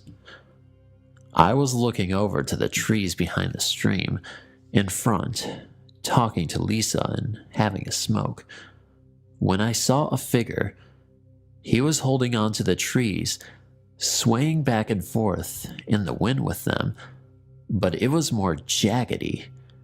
I didn't say anything to Lisa because I thought it was just my imagination, but it wasn't like I looked over and he disappeared. He was in the trees always, never left my sight. He'd sometimes move from tree to tree, hunched over and limping as he walked. It was quite far away, but I could still make out that he was wearing some kind of cap. It just looked like the shadow of a man. I noticed Lisa was looking over in that direction. I was panicking, but due to my mental health history, I didn't put it past just a lapse in my recovery. Lisa seemed to quiet down and started staring over in that direction. That's when I suggested we left. I wasn't sure what would happen, as we had to walk towards the figure to leave the fields. Both me and Lisa were hesitant. As we walked towards the bridge, the figure faded away. I was now 100% sure it was just me, and I had been making myself, thinking Lisa had seen something, when in reality, she was just looking at the trees and daydreaming. We walked through the remainder of the fields and got back to the road. As soon as we stopped on the road, I saw faces. I don't know how to explain it, but they were in the trees next to me. It looked as if someone had taken a picture with a slow exposure time as someone turned their head, but they were all moving, so blurred and gray, with their mouths gaping open. That was the last straw for me. I turned to Lisa, who was frantically looking side to side. I couldn't not say anything. I remember just thinking and talking so fast, like it burst out of me. I said, "Are you seeing this?" Without saying anything, she started sprinting down the road. I followed. She was in front of me by far. I looked behind me, and I saw the figure from the trees standing around 15 meters away from me. I ran faster. I turned around again a minute later, and there was nothing there. I slowed down because I just couldn't keep that pace up. I saw Lisa frantically looking at me over her shoulder. I looked behind me again, and the figure was there. He was probably around 4 meters behind me this time, just standing there whilst I ran further away. I didn't want to look back again because I feared how close he would be. I kept running when I saw something out of the corner of my eye. Whatever was standing behind me now was now running next to me through the trees. I could see the cap on his head.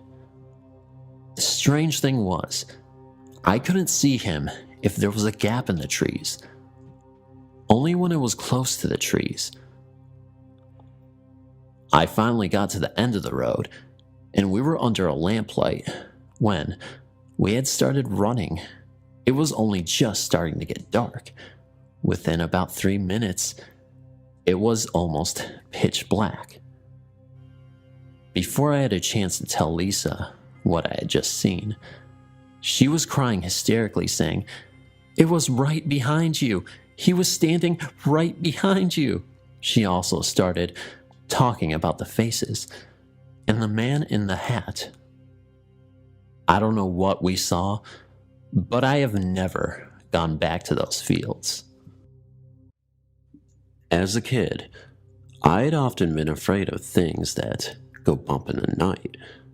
I remember this happening ever since my parents had divorced, back in 1965, when I was 4 or 5 years old, and my mom was raising my younger brother and I as a single mom.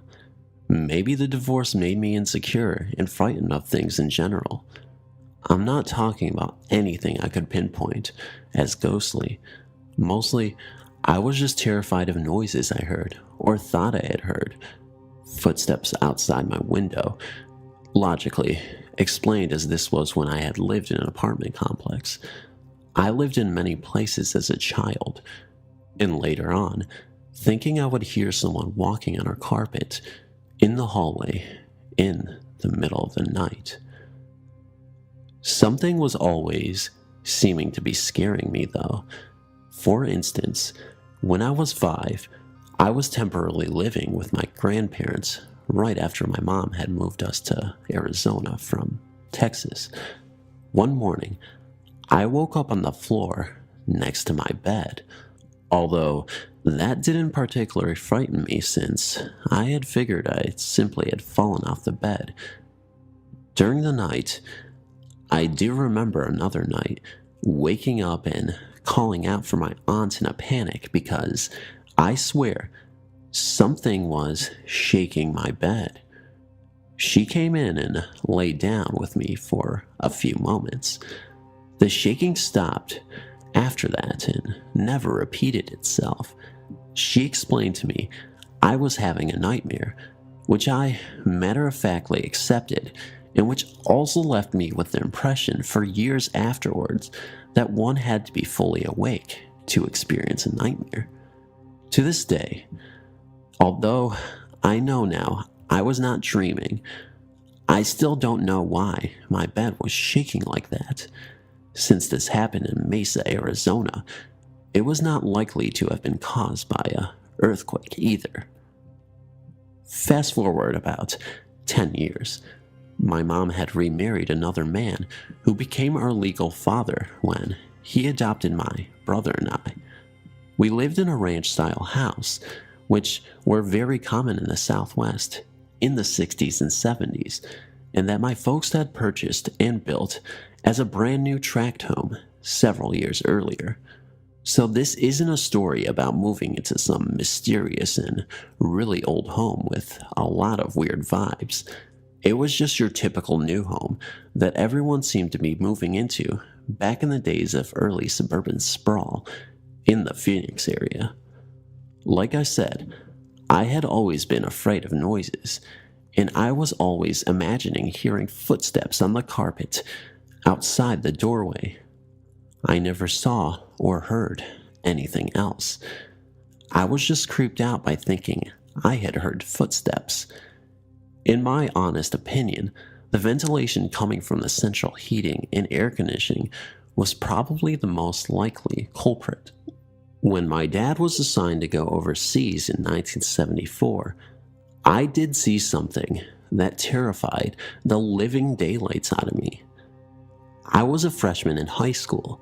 By then, I had mostly gotten over the footsteps on the carpet heebie-jeebies. My mom, out of habit, began to leave the kitchen lights on at night.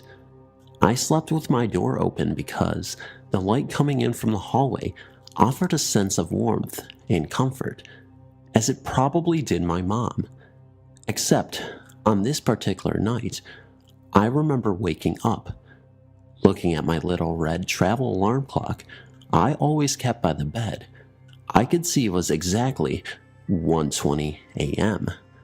For some reason, I glanced over at my door, and what I saw literally petrified me. From the diffused kitchen lighting, I could see the distinct shadow of a human form cast onto the hallway wall outside my bedroom. What was even more particularly frightening to me was that this wasn't just a shadow that happened to look like a figure. It was actually moving slowly towards my bedroom door.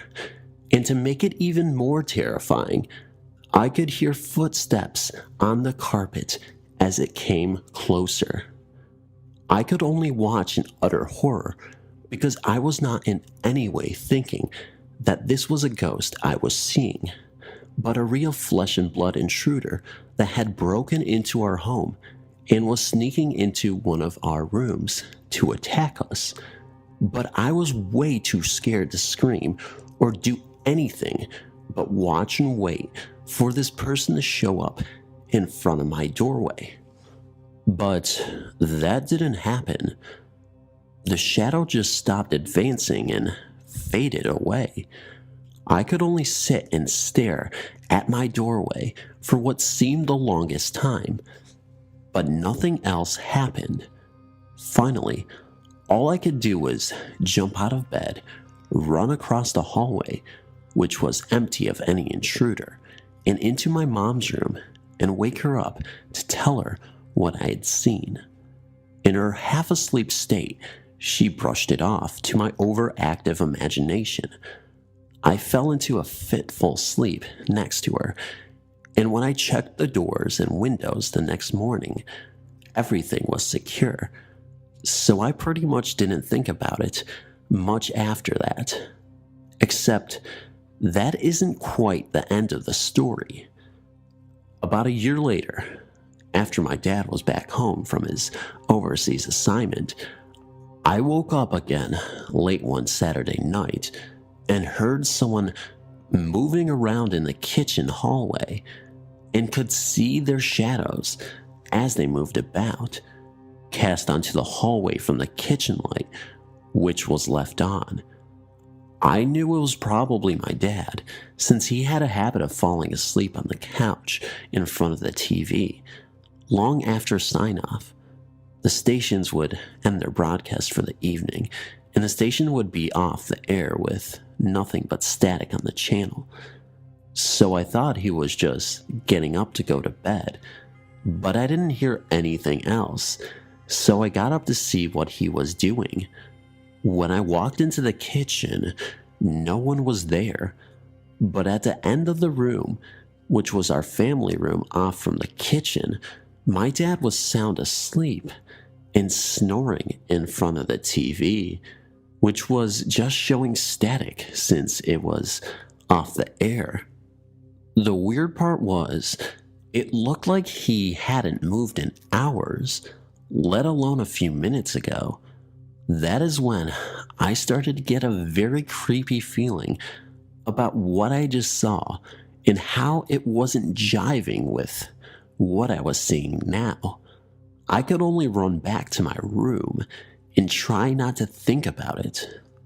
I haven't had any other experiences with seeing shadow figures and would tend not to believe in the paranormal if it wasn't for all the stories I've heard, not just on the internet, but from my friends and family. But that was just a little too weird for me to ignore, as something just being my imagination and don't have any clue what it was I was seeing all those years ago. It's not as exciting as other stories I've read here, but I remember being scared so badly at the time that I am at least grateful it's not something I've had to deal with as a regular occurrence throughout my life.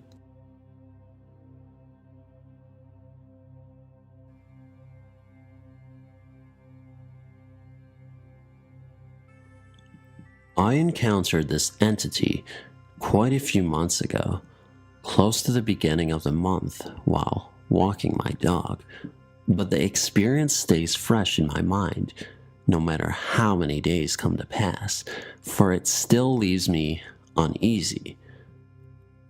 It was on a clear night with a full moon that I decided to take my dog on a walk due to not being able to fall back asleep. I pulled on a simple jacket to keep me warm in my shirt and pajama pants, let my dog out of her kennel to clip on her leash, and left my home quietly as my family slept. It was in the early morning hours that I had woken up, but it wasn't the first time, so this was a somewhat normal occurrence for me at that point. I thought that it was just going to be a simple walk down the street to the mailbox and back. Boy, was I wrong. It was silent as I made my way down our dirt road. Not even the birds were making noises in the trees as I walked past and would have normally woken them up. My dog Tess would let out an uneasy whine every now and again, but I just took it as her being the scaredy dog she was, and probably was whining about her own shadow. As we neared the end of the street, only about 10 or so feet away from the mailbox, she suddenly started moving in closer to me, and I felt my vision almost vibrate As I turned my head due to suddenly feeling like something was pressing down on me while a loud buzzing filled my head. I don't know why, for it was sort of instantaneous with the sudden buzzing and pressure I was feeling in my head. But I glanced to the side and saw something standing in the bushes on the side of the road. It looked like a man, and yet not. It had no clothes on and was tall with rather long limbs and sickly white skin that just the sight alone almost made me want to throw up.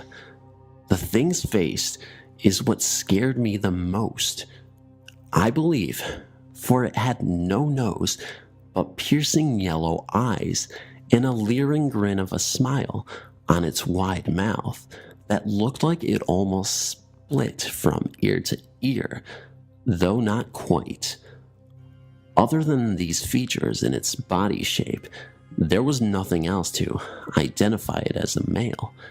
Not that I really had time to double check, as it disappeared and the pressure and buzzing noise went away.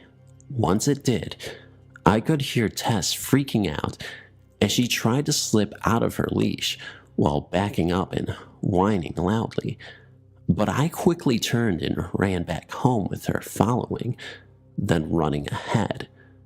Once I was home and in my room, I instantly jumped back into bed and pulled the blankets over my head to feel safe again, as I realized just how much that thing had scared me. To this day, I don't know what I saw, nor have I seen it again, but thinking back on my experience, I don't think I want to.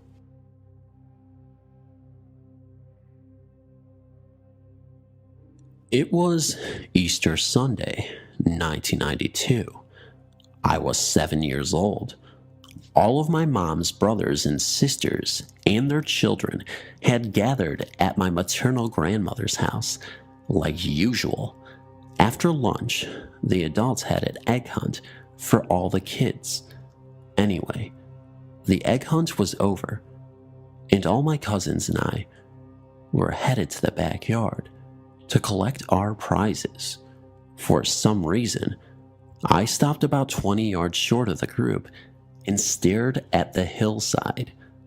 The back of my grandmother's backyard was, and still is, lined with forsythia bushes. The bushes were not in full bloom, but were starting to bloom. From what I remember about the sun, it had to have been around 3 or 4 o'clock in the afternoon. Anyway, as I stared into the bush, this white shape, neither solid nor transparent, started forming out of nowhere. It seemed to be spinning while it expanded and contracted. At this time, I became aware that there was a very tall presence behind me, almost touching me. I thought the presence was my older cousin, who was a teenager and twice my height. So I spun around and said, "Lee, look at that," and spun back around. Instantaneously, I realized that Lee was not behind me and never had been, and the white blob was gone. I felt alone again. I looked over and realized my family was some distance off and had not seen or noticed a single thing. I think it needs to be said now that I am very skittish. I'm terrified of the dark and always have been.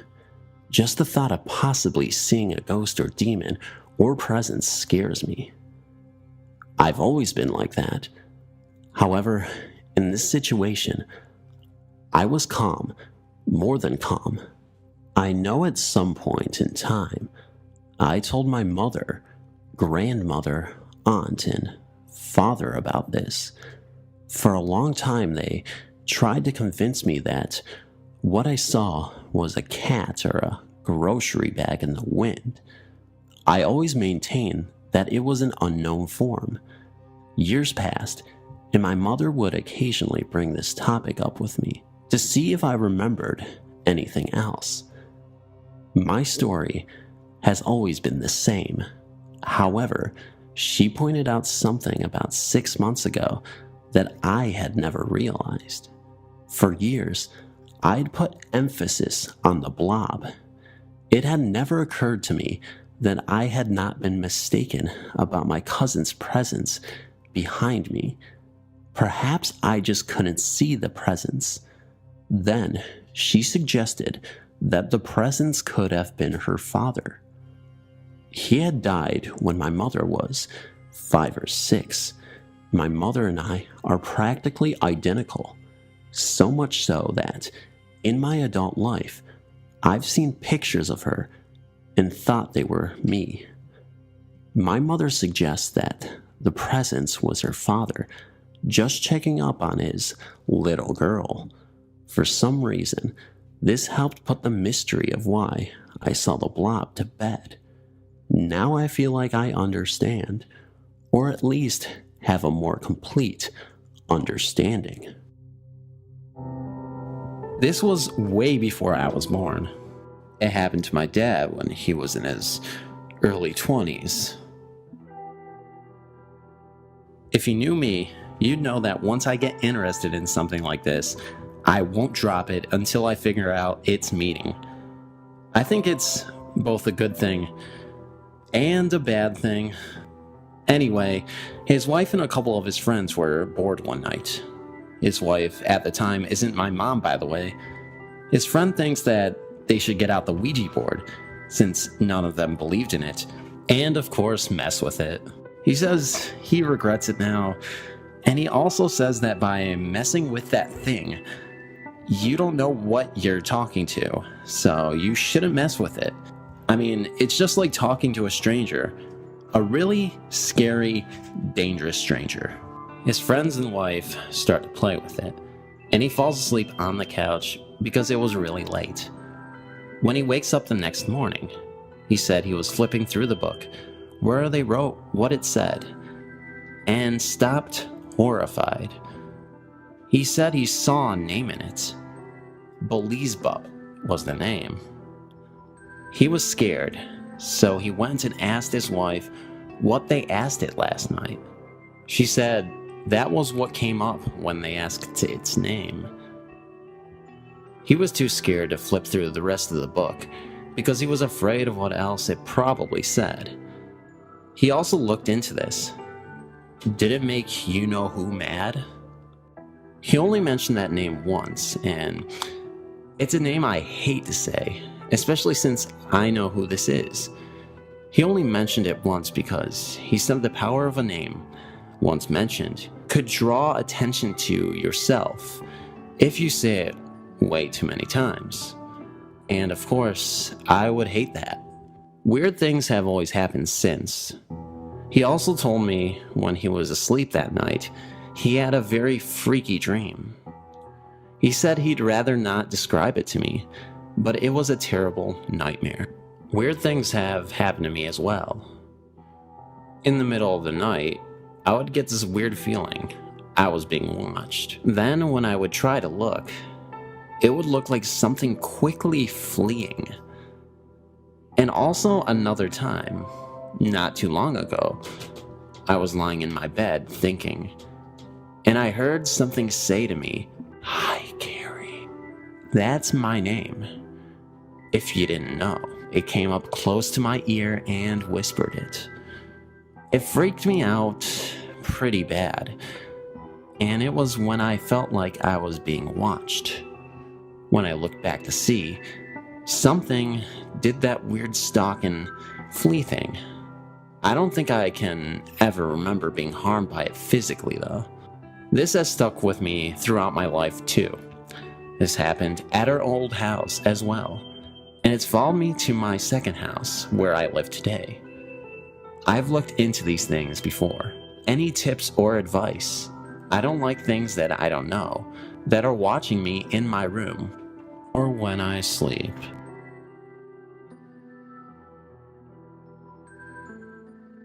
The Stalking Wolf. Ever since I was a little girl, I've been followed by a large black dog that looks rather similar to a wolf. I'm not really sure if it's a paranormal entity of sorts or a ghost, a shape-shifting and whatnot. But if I'm going for a walk, it will follow behind me. A couple of times, it has actually walked beside me. No one else sees it but me. Sometimes I think I'm going crazy. Every time I visit the graveyard, it's there. I've never tried petting it, and I've never talked to it. Should I?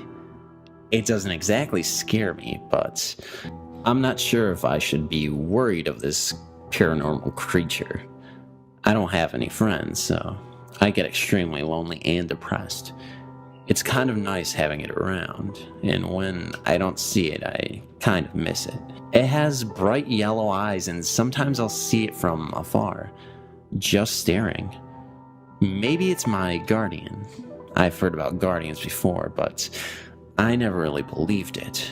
A couple of months ago, I was having a panic attack. I felt like I was dying. Then I saw the black dog come out from the shadows of my room. I thought I was imagining it, but then it got extremely close to me, and instead of feeling alarmed, I felt calm. I just laid there, feeling tired and relaxed as it sat beside me, and I fell asleep. If anyone could tell me what it is or if it wants anything, please let me know. Will it follow me for the rest of my life?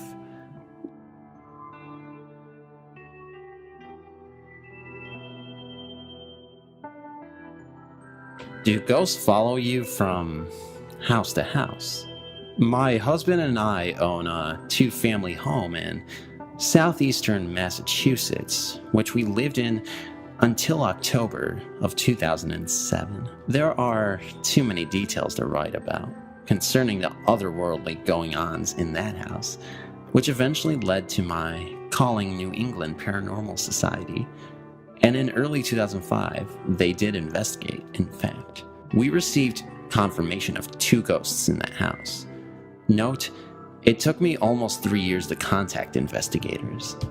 I kept thinking there must be a logical explanation to what was happening. Fast forward to 2007, my husband and I bought a house a mile away and moved into it. We began to experience similar activities, lights being turned on when we weren't home, bathroom water running when neither of us had turned it on. About a month ago, August 2009, I went to the spare room to have a phone conversation with my daughter.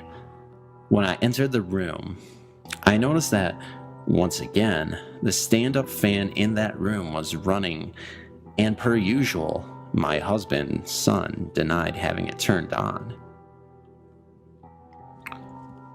I unplugged the fan from the wall, sat on the bed, and continued on with my approximate 10-minute conversation. When the conversation ended and I hung up the phone, I noticed the fan was plugged back in and running. I thought to myself, did I get off the bed during that 10 minutes? Plug it in and not remember?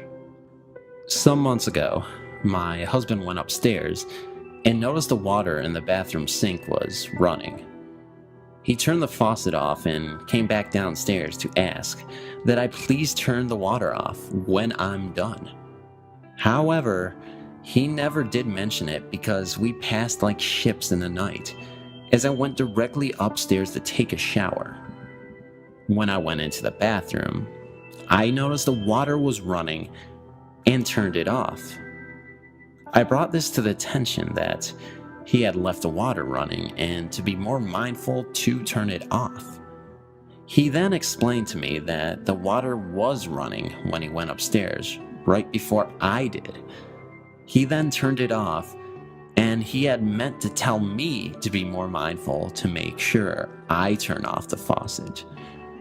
Neither of us had turned the water on, and there was no one else. Is this just all a big coincidence? But how could it be exactly? that wouldn't make much sense.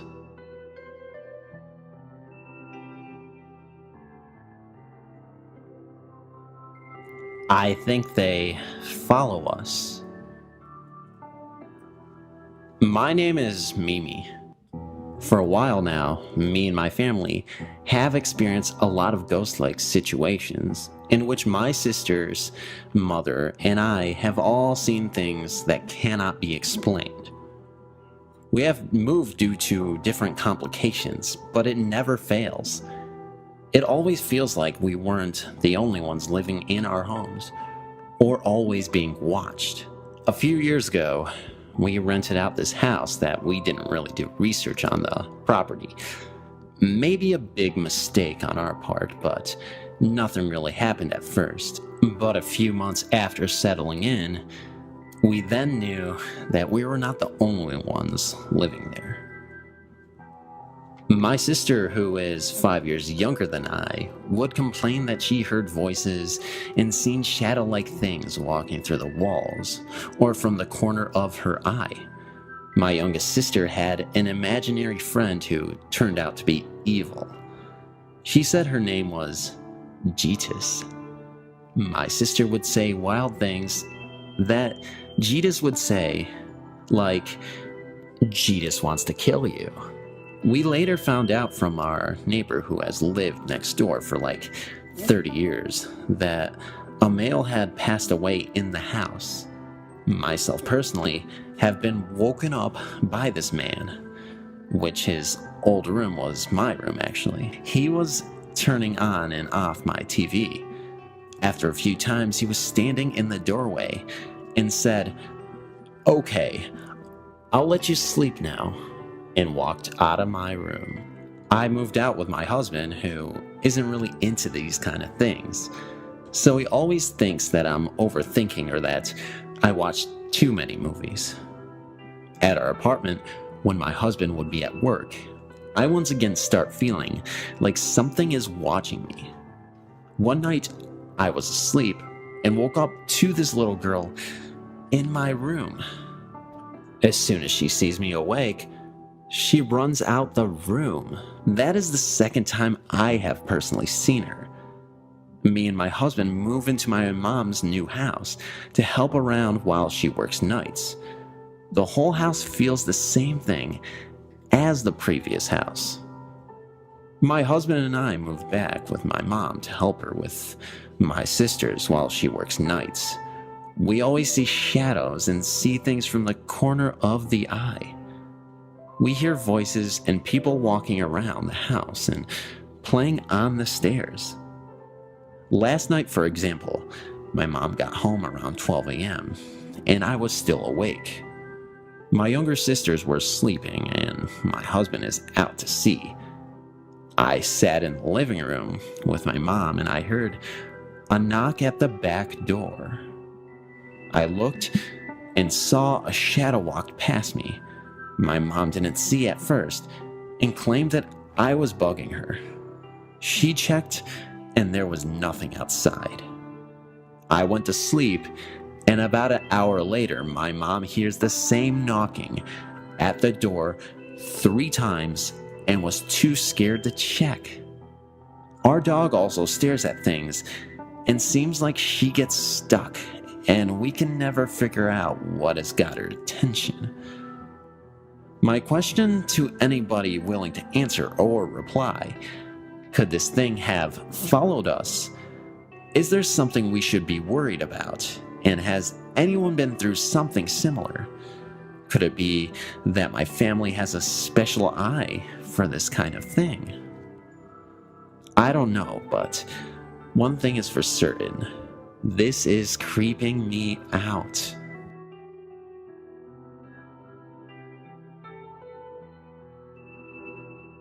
The ghost that follows. I guess it started when I was 4 years old, with a bad fever, and very, very sick. My mother says I popped up straight and stared at the end of my bed and asked, "Who is that lady on my bed?" Since then, I've always felt a presence my entire life. I know now, I am never alone. Not ever. My entire life, every time I feel danger, something or someone tells me what to do. It is all in my head. I do not hear voices, I just listen to what I'm told. I get warnings regularly and most of the time follow their lead, but sometimes I do not. I'm often given the answers to many questions in my head, questions I would have no idea of knowing. This entity has followed me my entire life, even going so far as to hiding my keys in coffee cups. The entity I feel is a friend. They joke and play. I have never felt threatened by any means, but more comforted. The funny part is, I am atheist, and so I find myself somewhat mystified by the behavior and reason for this attachment. I am not afraid of it, but have gotten used to it. I'm just wondering if anyone else has had a following of spirits of sorts, or if anyone had similar stories. It only spoke to me one time when I was walking down a street, and the only word it said was stop. I looked around and saw no one that seemed to be paying me any attention, but I stopped anyway. I saw a bench and went to sit down, just to relax for a moment. Nothing happened. I saw nothing. I waited about 10 minutes and then stood up on my way. To this day, I do not know why I was supposed to stop, but I did, since learning to trust the entity that has bound itself to me for so many years seems like a logical thing to do at the time. I'm 51 now and the entity is still at large. I suppose I should or will not know what it is there for, but I just thought I would share.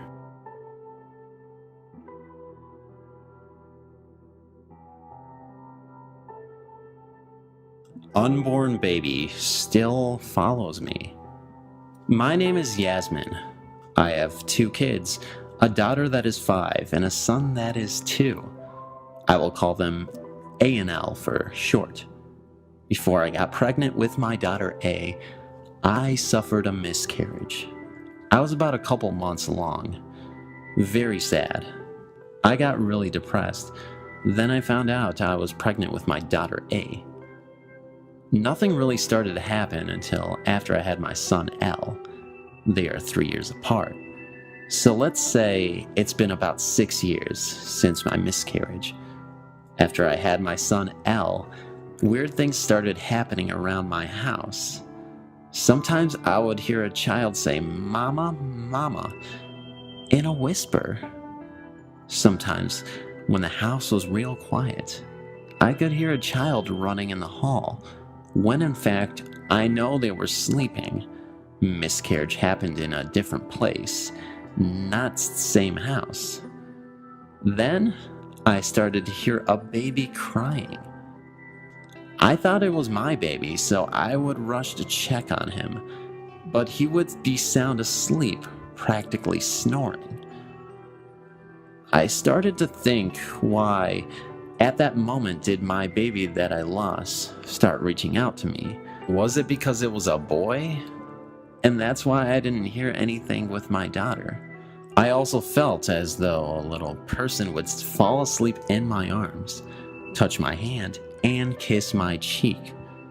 This was when my baby was barely even born. It stopped for a while, until now in 2014. I was driving, and my kids were in the back. All of a sudden, I hear someone whispering, but I can't make it out. I thought my daughter was trying to tell me something, so I asked, "What is it?"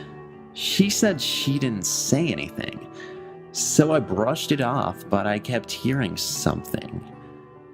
And then I heard someone, a child, say, "Mama." Is my child trying to communicate with me?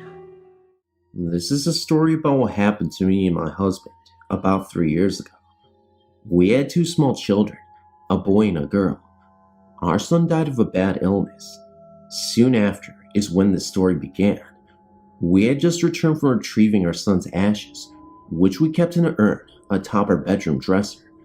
Earlier that evening, we had just put our infant daughter to bed and were lying in bed watching TV. Our son's urn slowly started moving from the back of the dresser to the front, then started shaking from side to side as if he wanted out. I was very scared, as this was my first experience with actually seeing a spirit. I hid my head under the covers and told my husband to move his urn to the back of the dresser so it wouldn't fall off. I didn't think I could actually stand to have to see his ashes. My husband got up and spoke to our son. He was much braver than I was at the time, telling him it was okay and he needed to be careful not to fall off the dresser. My husband had just returned to bed when it started again. This time, he removed our son's urn and placed it on the floor. That's what started it all. For then, we heard a loud crash come from the bathroom. My husband went to investigate. Returning to me, he had found nothing broken or moved. Then the noises moved to the kitchen, and then to his bedroom, as if he was still going about his play. We then realized that our son must not know that he had passed on. My husband tried speaking to him and telling him it was okay and he should go on to heaven. The noises stopped. We thought he listened to him. But then there was a knocking at the door. It was our best friend and was also our son's godmother. We sat on the living room couch and told her what had just happened. She in turn told us what we had assumed. He was too young to realize he was gone. From our friend's vantage point on the couch, she could see partially into the bathroom. We heard her gasp and then cry out. "My God," she said, "look at that." We all went into the bathroom to discover what made the loud crash that came from the bathroom earlier. There was a small handprint on the cabinet under the sink. It was just the size of our recently departed son's and looked as though he had been playing in the dirt, for it was brownish, black in color.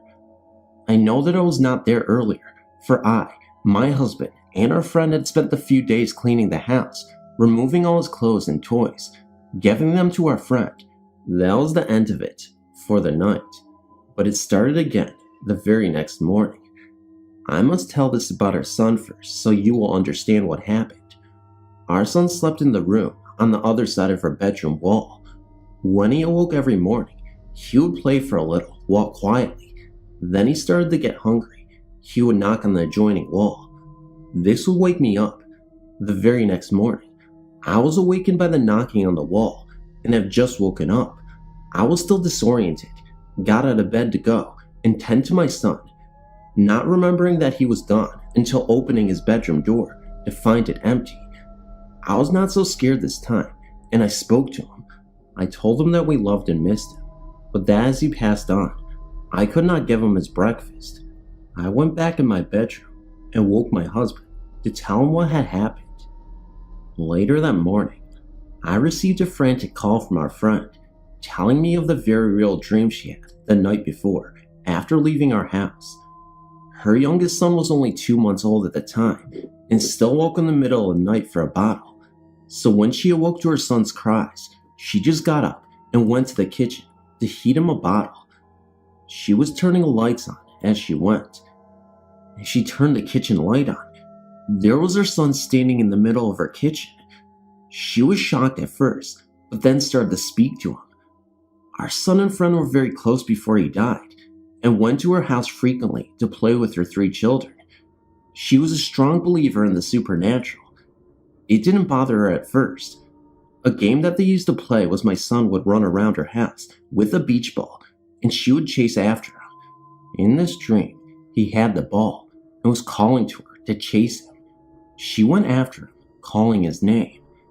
After a few minutes of chasing him, he ran into her youngest son's room and disappeared. That's when she woke up to, you may have guessed it, her son's nightly feeding. So she was very frightened, then thinking she had dreamed what was about to happen. It didn't though. It was her son's best way of telling his best friend goodbye. All that day, we heard noises, much the same as the night before. Only his spirit was no longer in his urn. so it didn't move anymore. But the strangest of all was to happen to me that night while I slept. My husband and I were babysitting our friend's 3 children at her house, while she and her husband were out at a restaurant. We were in the living room with our daughter and her 2 older children playing video games. Her youngest son was taking a nap. A few minutes later, he awoke from his nap and started to cry for a bottle. So I went into his bedroom, and there, in his doorway, was my son, the exact spot that he had disappeared from in my friend's dream. I yelled for my husband to come to me. Just as my husband was coming down the hall, our son ran out of the bedroom and down the other end of the hall. When we started to walk towards him, he showed us he had the beach ball in his hands. Then he spoke, "Mama, Daddy, want to play ball?" So we all sat down in the hallway and rolled the ball back and forth.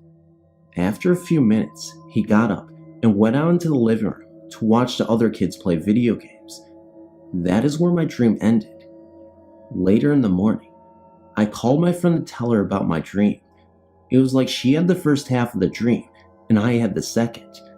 Nothing like that had ever happened to either of us before, or again. Over the next couple days, the noises continued. My husband and I felt very bad, not able to really get over our son's death because he was still with us, which was a good thing, and a bad, I guess. Our son had a little bit more time with us, but we knew we had to help him move on. We just didn't know how. Later that night, after my husband had left for work, I was home alone with our daughter. I'd just put her down to sleep. I was sitting on my bed, watching TV, when I heard a noise coming from the living room. I looked out my bedroom door and out into my kitchen. It was a very connected apartment. I saw a man standing in my kitchen. I was very scared at this because it was not my son and I had no idea who it was. Then, just as quickly, he disappeared. Then, I saw my son run by the bedroom door. I got a very cold feeling of dread. I just felt such anger coming from the kitchen and fear for my son. It looked as if my son was running from the man. That made me mad. Who was this man to scare my son, even in death? I knew that right then and there that I must do something. I called my husband and friend, and they both came to me. My friend said that we should get a Ouija board and try to contact this man and find out what his problem was with our son.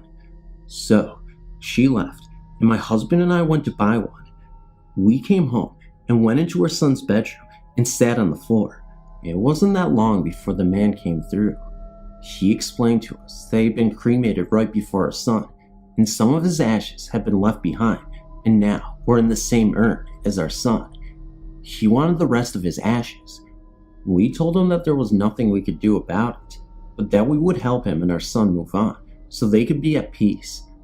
The man explained to us that since he was trapped with some of his spirit in our house, and the rest of it elsewhere, that I would have to guide him through the Ouija board. So I did, and our son followed. That was the end of the man. But our son still comes to visit us occasionally. We feel him with us always. Losing a loved one, especially a child, is very difficult. But by our son hanging around for a while, it did help us by getting to say goodbye one last time.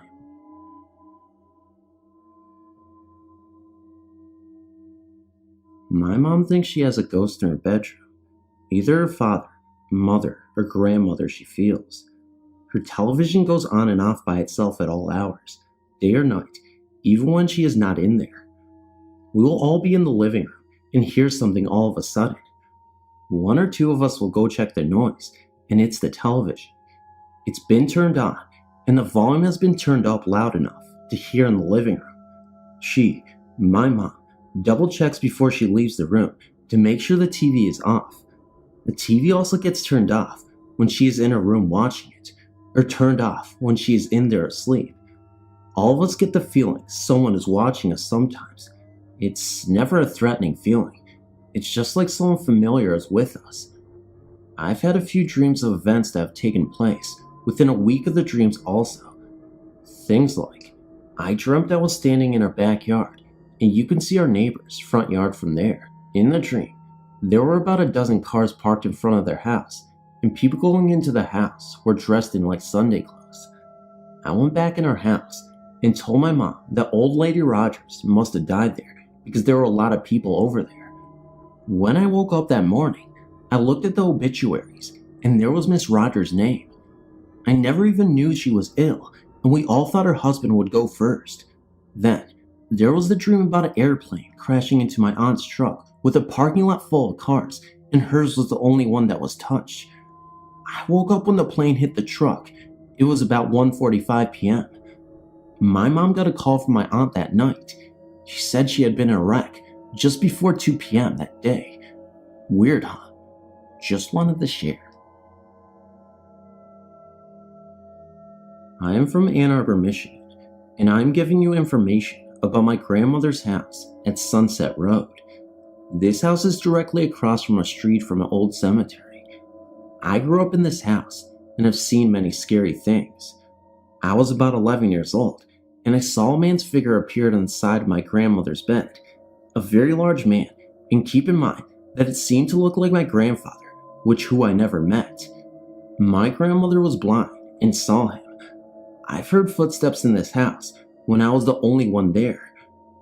My sister saw my dead grandfather walking down the basement steps the day of his funeral. A couple of people have died in this house, and that is why I'm not surprised at all that it is haunted. Thanks for listening to my short story, and I hope you appreciated it. Okay, so here goes my story. I know it sounds really impossible to some, but either bear with me or quit reading. About 2 to 3 years ago, I lived in a very old apartment complex in Maryville, Ohio. When we first moved in there, I knew there was something very weird about it. It just didn't seem like a very happy place. My parents were in the process of a divorce, and my dad lived within walking distance. I chose the room on the left. Once you walked up the stairs, there was a staircase with a landing halfway up the stairs that you could see from my doorway. My mom's room was right on the other side of mine, and the bathroom right across the hall. Well, back to the story.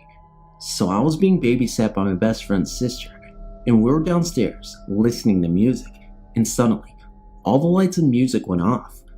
We figured the power had just gone out, so we just started talking. After about 10 minutes, the TV came on, and it was all static. Lately, I had been seeing a man in a black cloak run from our kitchen out the back door, and I looked over and I saw it again. Nobody in my family believed me, so I looked at Constance and asked her if she had seen that, and she said yes. So we were a bit freaked out and decided to go upstairs. At about 3 in the morning, Constance went back to sleep, and I stayed up because I could have sworn I was hearing people downstairs and that the stairs were creaking. I turned to switch the stereo on. The power had come back by this time, and I heard a voice right behind me. It was a guy's voice, and it said, "Don't scream and don't be afraid." I slowly turned around, expecting to see a guy with a rope or something, ready to tie me up, but there was nobody there. I quietly asked who was there and where they were, but nobody answered. Constance was babysitting for a week. I decided I had imagined it, so I just decided to go to bed. The next night, we were watching a cartoon in my bedroom, and I heard the same voice. I turned the TV off and asked Constance if she had heard that, and she said she heard a man talking. So I asked who was there, and they were there again. This time it answered me. It said its name was Willie, and that he wanted to be friends. He said he was sitting right beside me. I turned to look, and I couldn't see him. Will said that he was my guardian angel, so I wouldn't be able to see him. I think it was a mistake. I agreed to be a friend, so me and Constance talked to him for the remainder of the babysitting stay. After about a month, things started to turn for the worst. I had a problem with one of my friends, and I told Willie, and he, or it, asked me if I wanted him to hurt him. And that was when I decided he wasn't very friendly and asked him to leave. That night, I had my friend that had made me angry. We made up, spent the night as a way to say I forgive you. Well, I thought something might happen, but I took my mind off of it. At about midnight, we decided to turn the TV off and just talk until we fell asleep. I heard something on the stairs and went to look, but I couldn't see anyone, but I thought I heard my name and Willie's voice, so I went back to my room and shut my door. Right after I shut my door, I heard someone laughing, and this freaked both of us out because my mom was at the neighbor's house. I ran over and locked my door, then ran back to my bed and grabbed my baseball bat and stood by my closet, ready to hit anyone who came in. Then, my doorknob started shaking and my door rattled violently. I seriously thought I heard Willie's distinct laugh, so I hollered at him and told him to go away and never come back. Right after that, the door stopped, and we both vowed to never tell anyone who knew what happened. Of course, if we seriously considered it first, then we might tell someone. But seriously, are we nuts? Am I nuts? Thanks for reading. I wanted to tell you some of my personal experiences that happened in Randallstown, Maryland. There's a Job Corps Center on Old Court Road. It is technically considered Woodstock, Maryland. The center is called Woodstock Corps Job Center. I was a student, as well as a residential advisor, at this facility from 1995 to 1996 as a student. In 1998 to 1999, residential advisor. Anyway, this is a huge mansion-type building that currently houses up to 550 students. It used to be a monk monastery. There is a graveyard for the monks that still sits at the entrance of the center. Well, when I was a student there were a lot of strange things that would happen, but we had one that was widely known around the center. He was called the Black Monk, not because of the color of his skin, but because he had no face, and under the hood of his cloak, you could see only black. He used to walk around the center at night. If you woke up in the middle of the night and looked out your window, you would sometimes see him on the grounds. The next experience is that there is a dorm called Columbia. All the dorms are named after surrounding towns. That was the dorm that I lived in. There used to be an extension to the dorm that you could access through a door at the back of the lounge. The entrance to that part was always kept locked on the upstairs section of the dorm. This section of Columbia burned down sometime in the 80s. When the dorm caught fire, there was a 16-year-old girl who perished in the fire. She has been seen many times in the dorm lounge. Just before I started at the center, there was a dance. This could have happened in the summer of 1995. The night of the dance, a young girl, I believe she was 16 or 17, was out on the grounds, walking to the dance. When she realized that the dance was starting, she began to run to the entrance to get to the dance.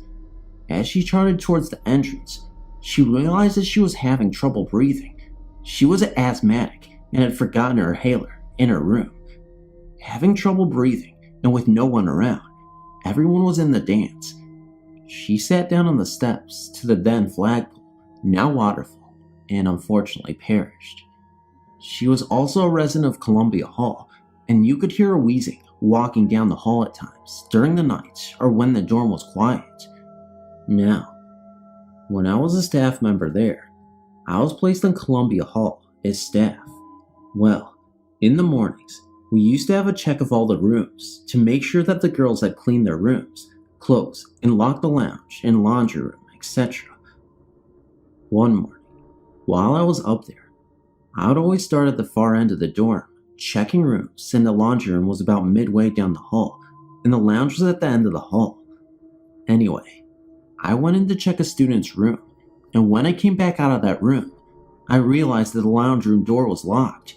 It was open when I went into the first room and closed when I came out, so I decided to go down and just lock it, figuring the door had just caught wind. When I went to lock it, it was already locked. This was impossible, since the door had to be locked with a key.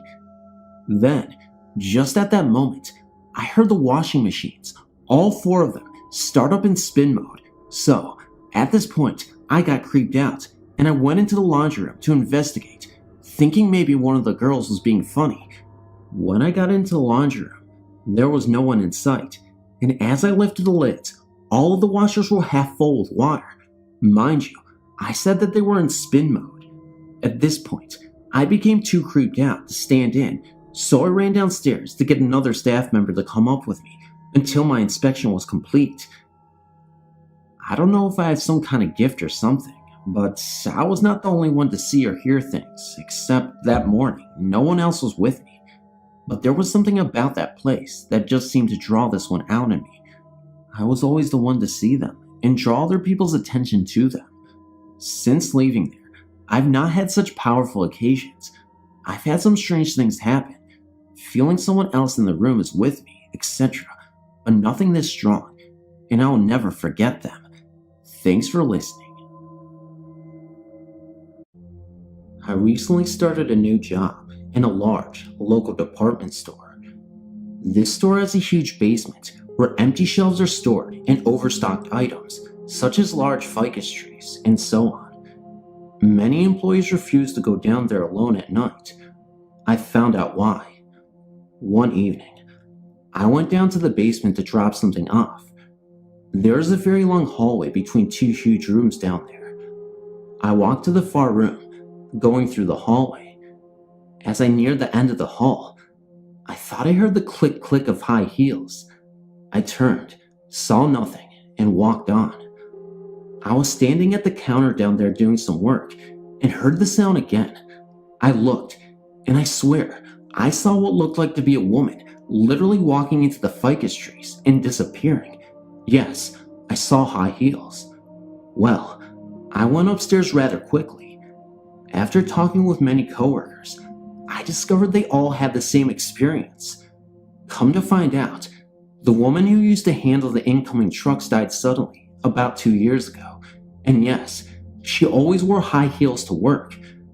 The woman who replaced her main management moved the warehouse desk upstairs, as she always felt so creepy sitting downstairs. Did the former freight manager love her job so much that she hates to leave? Who knows? I just know I've joined the ranks of, I'm not going down there by myself.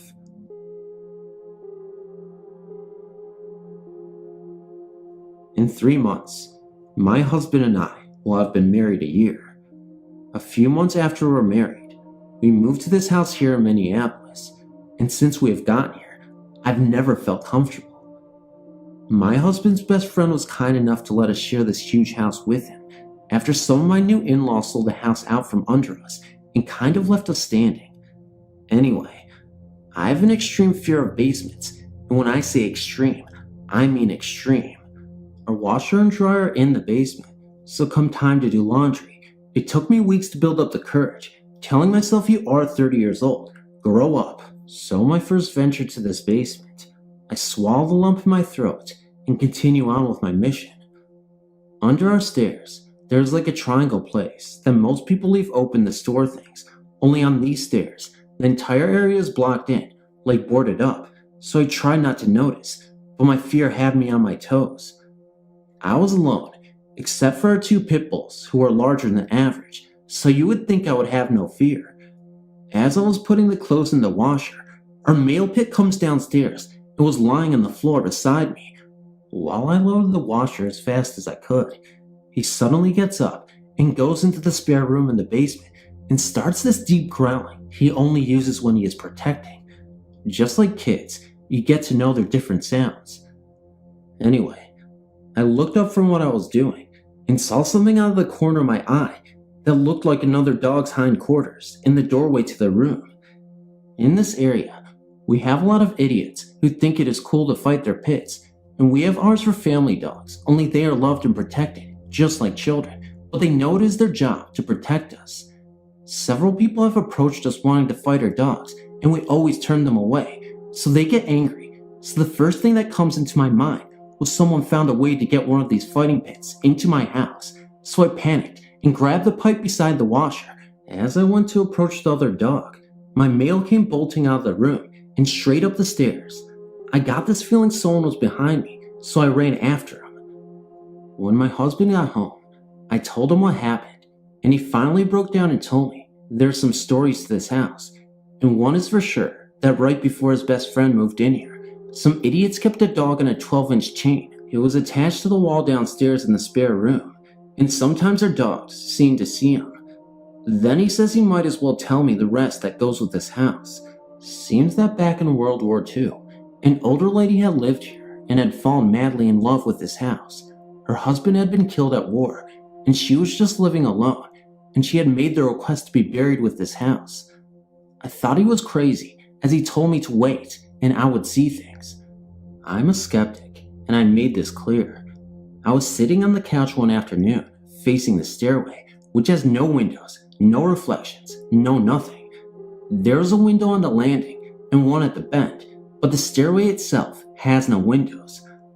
I looked up at my husband to say something, because I had just seen him walk down the stairs, and something was floating down my stairs. It wasn't a form, just a haze, just something was there.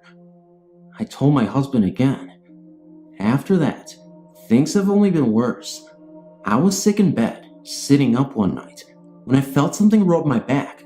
Thought it was my kitten, but it was not, so I sat back down, and it happened 3 more times, like someone was trying to massage my back with tiny hands. Instead of crying out to my hubby, which I do so often, I just turned on my light and fell asleep.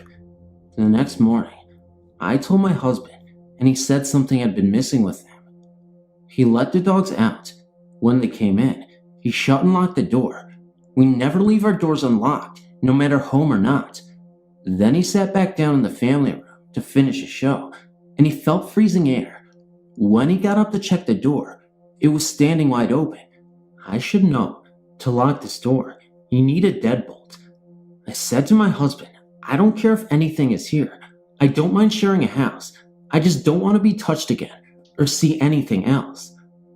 Being touched by something not there is too scary. It has happened to me in my sleep, in the tub, getting ready for work, a lot of times. Since I've said that, I don't see too many things. After the thing I've seen in the dining room on all 4s, I'm thankful. Now, however, I heard someone outside my bedroom door whispering, making those noises, and a woman's voice kind of moaning like she is tired of something. There's so many things I could go on about. I just wanted to know I'm not the only one experiencing these things. Thank you for your time.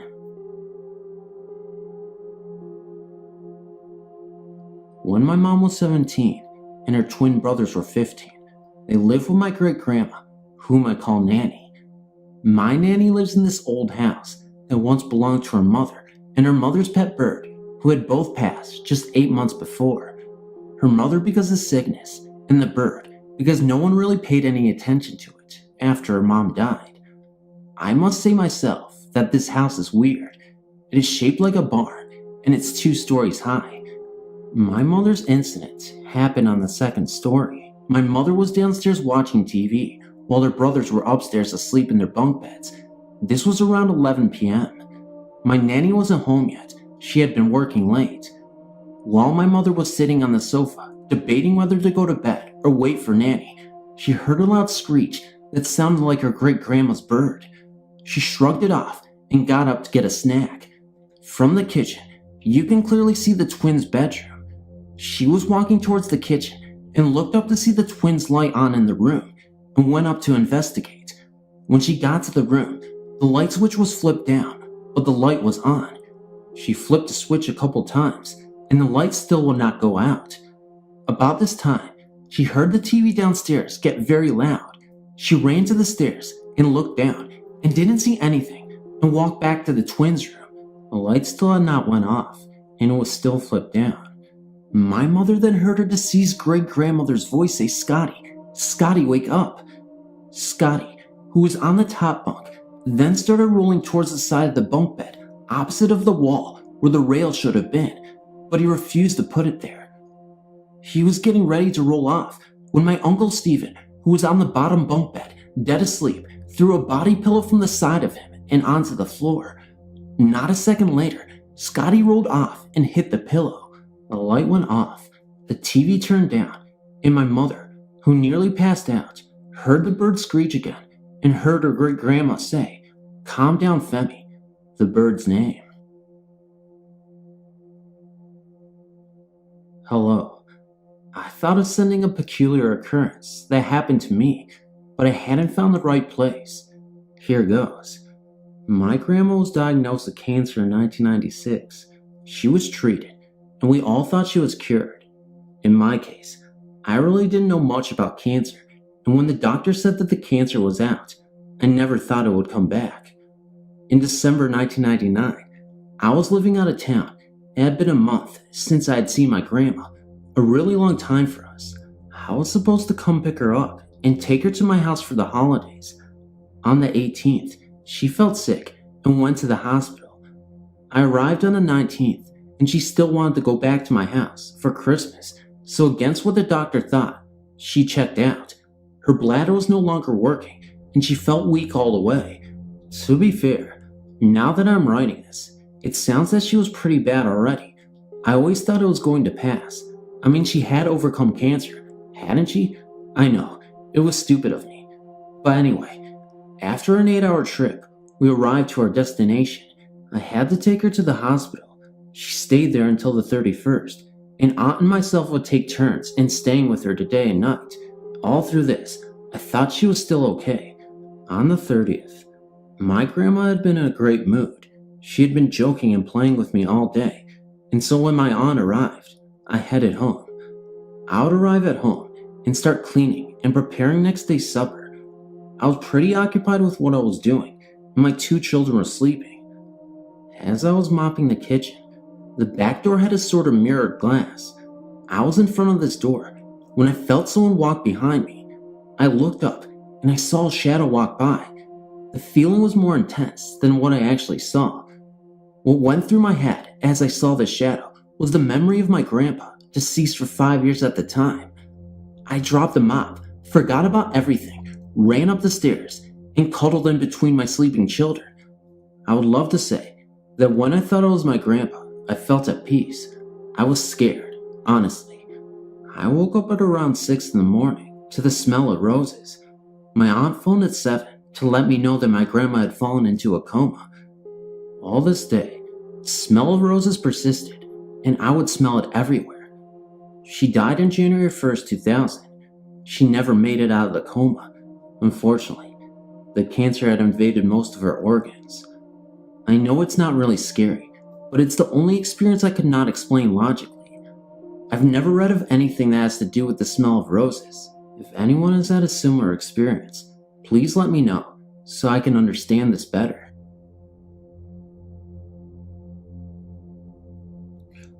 Hi there, my name is Phil. I used to live in a bungalow in Surrey for 13 years with my parents. The property was built in 1953, and we think that it was built on an old forest. We moved there when I was 13 years old, and I'm 29 now, and I've moved out, but things still happen. My parents have now sold the property on. Anyway, when we moved in, we wasn't told that the previous owner had suddenly died in my mom's and dad's bedroom from a heart attack. We were there about 3 months before we started noticing odd things, like objects that were put in safe places we would find like elsewhere, like keys and pictures would move, strange cold areas that normally would be in the hallway, creaking floorboards at night, and strange shadows that the cat would sometimes avoid. The cat would stop dead in its tracks and not go into that room. Instead, would just sit there and stare at nothing as far as we could see. These things continued for about 3 years, but we got used to them. But we had the odd visitor refusing to go into the bathroom to wash their hands, as for some reason was never very warm, including the summer months. A chill would run down your spine, and you wouldn't like being in there for very long. I remember one morning, it was a Sunday. I was 16 at the time. I was lying in bed relaxing. Now, I was definitely awake because the TV was on and it was 7:30 a.m. I was lying on my back, just deciding whether to get up or not, when the cat jumped out of the bed at a very high speed and ran from the room. Just then, I felt this pressure on my chest as if someone was pushing down on me. I couldn't breathe that well. I couldn't shout out for help, nor could I move, as if I was paralyzed. This must have lasted for about maybe 2 minutes. Then whatever it was lifted off of me. I jumped out of bed and went into the kitchen where my mom was making breakfast. She said I looked very pale and white, and when I told her what had happened, she told me that she had a similar thing happen to her, only that she felt as if someone was trying to strangle her, and at the same time, I told a friend of mine who at the time was heavily into the paranormal, and he suggested that the person who died of a heart attack in the house was feeling something bad, and he wanted us to feel the same thing. He wanted us to feel the pain he went through, but I wasn't sure about this thought, as I think that someone or something in that house wanted us out. A few strange things happened for us the next few years, but generally it was quietish, but things started happening to me again. When I was about 20ish, I had the same experience of someone pushing down on me at the same time as before. Also, I'm sure it used to follow me about, is sometimes I would get this feeling of someone being right behind me.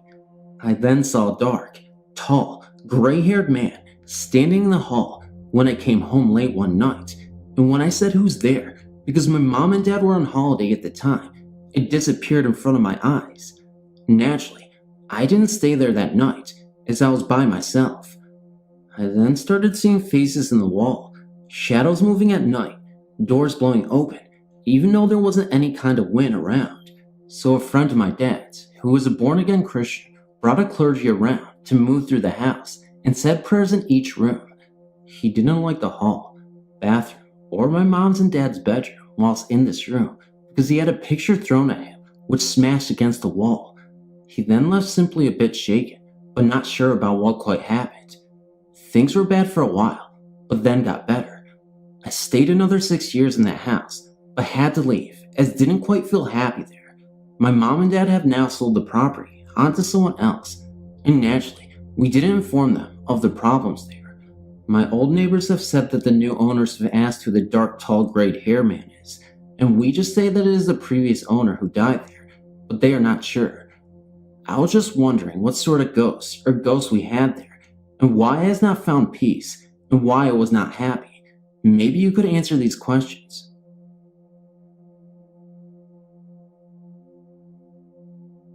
I have a best friend named Mandy, and she has always said that there was a ghost named Jack that watches over her, and at the time she told me this, I was about 9 years old. I was invited to her house on a Saturday just for the day, but I ended up staying there till after dinner. She told me Jack likes to hang around in the basement of her house and likes to open this old refrigerator, freezer door. I never thought about it until we went down to the basement to play. I felt like someone was watching me. Later, we went upstairs and her mother told us dinner was ready and told us we were eating outside. So before I went for dinner, I told my friend Mandy that I'll be out in a second, and she said okay, and she went out to have dinner. I forgot my toys downstairs, and I remembered when I looked downstairs, the lights were off and the freezer door was wide open. At this time, I was thinking of whether or not I should go down there, so I just stood there for about a minute. All of a sudden, I heard someone call my name. It was like a soft whisper voice. I thought it was my friend Mandy. I knew she was outside with her parents having dinner, but I thought maybe she came back to get something. So I went downstairs. I looked all over for her, but couldn't find her anywhere. Now, I felt very scared, and I grabbed my toy and ran upstairs, thinking someone was watching every move I made. I went outside and saw my friend Mandy and her parents out there having dinner. I didn't want to bring up anything about it in front of my friend's parents. So after dinner, I told my friend Mandy what I heard and felt, and she said that it was our ghost Jack. Then she started to bring up how Jack communicates to her, and she sometimes sees him walking around down there. She doesn't seem to be startled at this, because she believes that Jack is there to watch over her.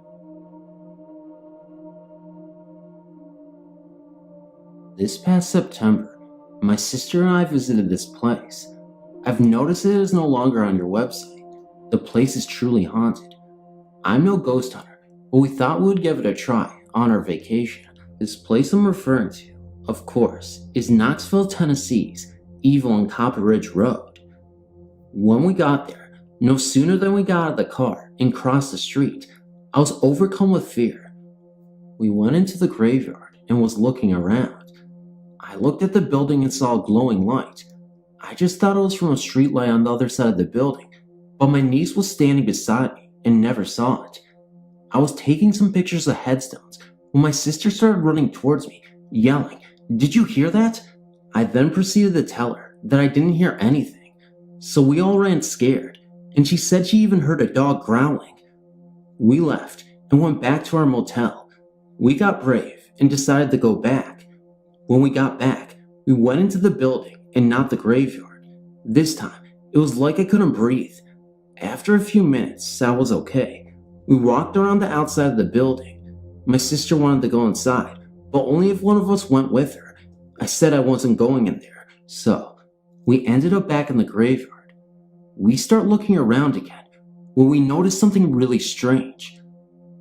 What we saw in the distance of the graveyard, all the way in the back, was the faint image of a black shadowy figure approaching us. I started yelling, "Run, it's going to get you." Everybody sees this thing, so we run for my car and refuse to get back out. Now, my sister, for whatever reason, wanted to get back out there and investigate, out of curiosity, I guess, but I told her not to go out there. We drove away, and that was that. I live in a small town in Texas. For as long as I can remember, everyone has told stories of our high school being haunted. Before I begin, I will give you some background info.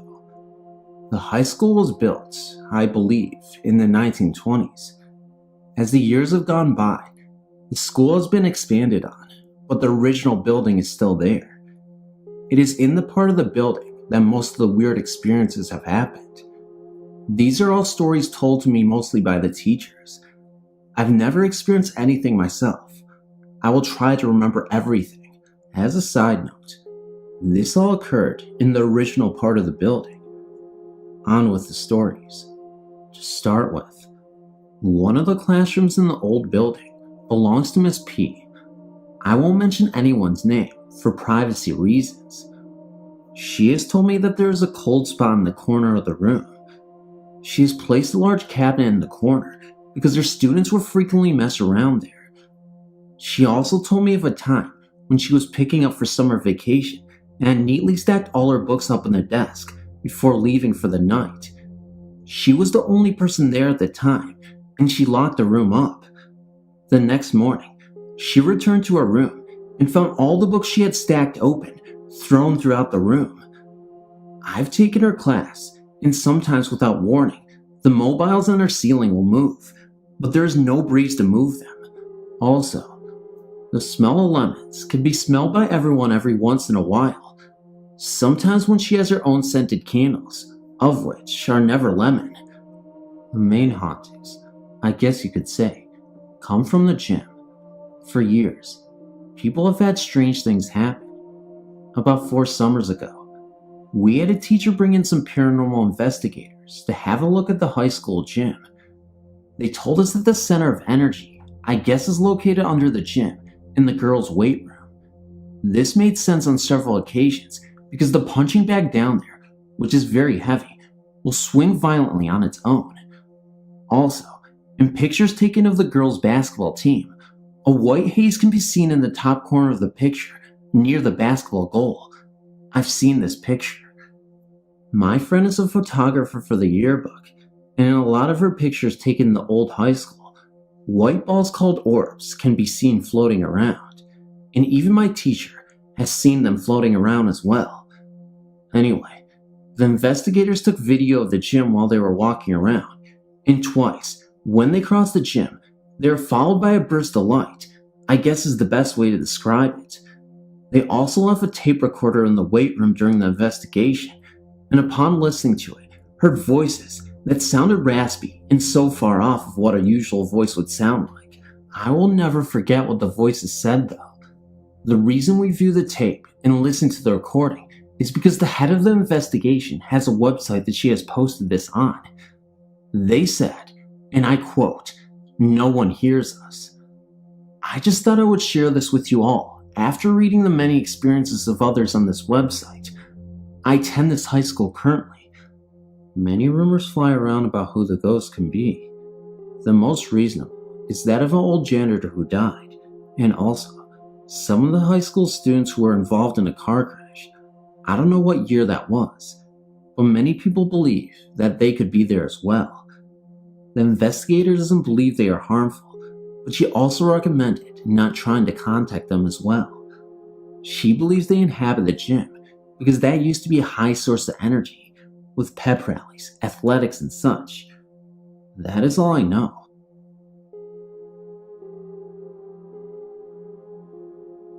After reading some of the stories here, I thought I would like to take this opportunity to share an experience I had back in 1992 and 93 in an apartment my friend and I were living in at the time. It was a relatively new apartment complex at the time, only 3 years old. Things were innocuous enough to begin with, so neither my friend nor I really thought anything was odd. Items of food, jewelry, or clothing would disappear and reappear frequently, days or weeks later, in strange places, other than those where they had originally belonged. We each thought the other person was misplacing these items and forgetting we'd moved them. It was quite amusing at times to open up the cupboard and find the cheese in with the dinner plates or the chicken pies in your closet. Oh, and socks used to disappear a lot. Well, usually one, but I think that was the washing machine eating them. Often, there would be a dark shape out of the corner of your eye, and when you turned to look, there was nobody there. I mean, you could feel someone there too. Laying in bed at night, I would hear the front door open and footsteps walking across the living room, and thinking it was my roommate coming in from her night out, I would call out to her and get no reply. She hadn't come home. No one was home except for me. I was woken up one night by voices whispering very close by. I thought it was someone chatting outside my bedroom window at 3 o'clock in the morning, but when I woke up more fully, I realized it was coming from my bedside radio. But the radio was not turned on. It was not even plugged in. The TV would turn on by itself. Usually when we were in bed, it would come on really loudly and startle you awake, and it wasn't even on a channel we even liked to watch. One night, my friend had volunteered to sleep in the living room on the couch because my friend and daughters were over for a visit. Another long story, and my daughters had taken her bedroom over. Lynn told me the next day that during the night, she had been woken up by the feeling of someone standing over her. She said the feeling was very intense, and at this point, she had not opened her eyes, and she just knew someone was standing over her, watching her. She at first thought it was either myself or one of my daughters, but for some reason didn't want to look. Eventually she said she had to look, and as soon as she opened her eyes, the feeling was gone, and nobody was there. My family and I were all fast asleep. Then, over a period of time, things became even more weird. We had some fresh skim milk in the fridge, just bought that morning from the local 7-Eleven, which was only across the parking lot of where we lived. A short time later, we went to use the milk, and it was curdled. No harm done. We took it back to the store, and they gave us another fresh carton. We took the carton, and it sounded normal, so off we trotted home for our tea. We opened up this carton to pour into our tea, and lo and behold, curdled again. I mean thick, lumpy, sludgy goo. Not weak, watery, skimmed milk. So, thinking this was just bad luck, when all we wanted was a cup of tea, we took it back again. The store clerk must have thought we were boiling it or something, but gave us another carton, and after we shook it a few times and squeezed it to try and determine if it was fresh, we took it home. But that one was curdled too. We gave up on having our cup of tea at that point. Not long after that, I awoke one morning, and my ring finger felt sore. I looked down at my hand, and my engagement ring was buckled. It wasn't a little bent, but completely buckled into a triangle shape. It had been perfectly fine when I went to bed, and my wedding ring was normal. It was extremely hard to get off of my finger, and when I did finally get it off, it wasn't not only bent, but actually broken almost completely through the gold band in 3 places. I don't know how a ring could even be broken, even if I had laid on my hands. I mean, they would only have pressed the ring into the mattress, and maybe I'm wrong, but I don't think that is enough pressure to bend a diamond ring. Of course, maybe hubby had bought me a ring out of a lucky bag. Never thought of that. I took it to a jeweler for repair, and he said in all his years as a jeweler, he'd never seen a ring broken like that. After having it repaired, a short time later, I somehow managed to drop 5 rings in the shower, and the only one that disappeared down the plug hole, never to be seen again, was this engagement ring. All my other rings stayed in one place. I realize none of these events are horrifying. Apart from the curdled milk, have you ever seen skim milk curdle in 2 minutes or less? But this one is the only house or living quarters that have experienced any strange occurrences like this, so I thought this was the place to share it. We do. Both my friend and I believe that there is something wrong with that apartment, as the feelings and events were getting stronger and less friendlier the longer we stayed there. Eventually, we moved down into another apartment in the same complex and never had any other things like that occur. I was often tempted to go and ask the new occupants if anything weird happened to them, but didn't want them to think we were crazy.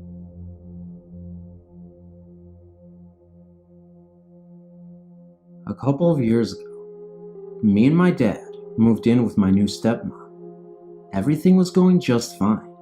I just got a new horse, so everything was perfect. Well, one night, when I went to bed, everything was normal. And just so you understand the story better, I'll explain what my room looked like. I had my rat cage by my bed, and at the foot of my bed, I had my computer that I always left on. And on this night, I had extra blankets on my computer chair. Well, I just turned off my bedside light and was staring at my screensaver until I fell asleep. But while I was staring at the computer, something seemed different. It seemed closer than usual. It seemed to be getting even closer. So I looked at the opposite wall, and it seemed to be getting closer. Then it stopped abruptly, and everything seemed to be back to normal. I just thought maybe I fell asleep. So I shook it out of my mind. Then everything seemed to be not normal again, and somehow I seemed to know what was coming, because all I could think of was to keep an eye on that door, the bedroom door. Then, a black-shaped, shadowy man came in. Well, of course I was scared. Then he walked to the side of my bed and just stood there, did nothing but stand there. He then walked back to my doorway and then turned to stare at me again. So my thought was run past him and get to my parents' room. I thought this was all a dream. So I got out of bed and started to run to my door and get past this man. Well, I wasn't able to get past this man because it felt like an invisible force field, and I was frozen there, like I couldn't even move. I tried moving, but I was paralyzed. The man just stood there for about 2 minutes. Then my light turned on, and my dad walked into the door, and the man vanished. He asked me what was wrong, and I told him about the man that was in my room. Then I asked him if he saw me paralyzed and that I couldn't move, thinking maybe it was a dream, and I dreamed I walked into him. But he said no. He woke because he heard me scream, "Please, Daddy, help me! Dad, help!" I can bet my life I never said that. This isn't the only time I've seen this man. When me and my family were vacationing in Mexico, I had a nightmare, and my parents woke me up and brought me over to their room. This hotel room had 2 rooms and a bath to calm me down. The lights were off, of course, but they had the bedroom light on, so there wouldn't be too much light in the room, and I was sitting on their bed. Then, I looked over at a couch that was in their room, and there was a shadowy man sitting there, laughing at me. So he started screaming, because of course, I was scared, and my parents didn't know why I was screaming, but the man was still sitting there and laughing, and I was trying to point this out to my parents, but they couldn't see him.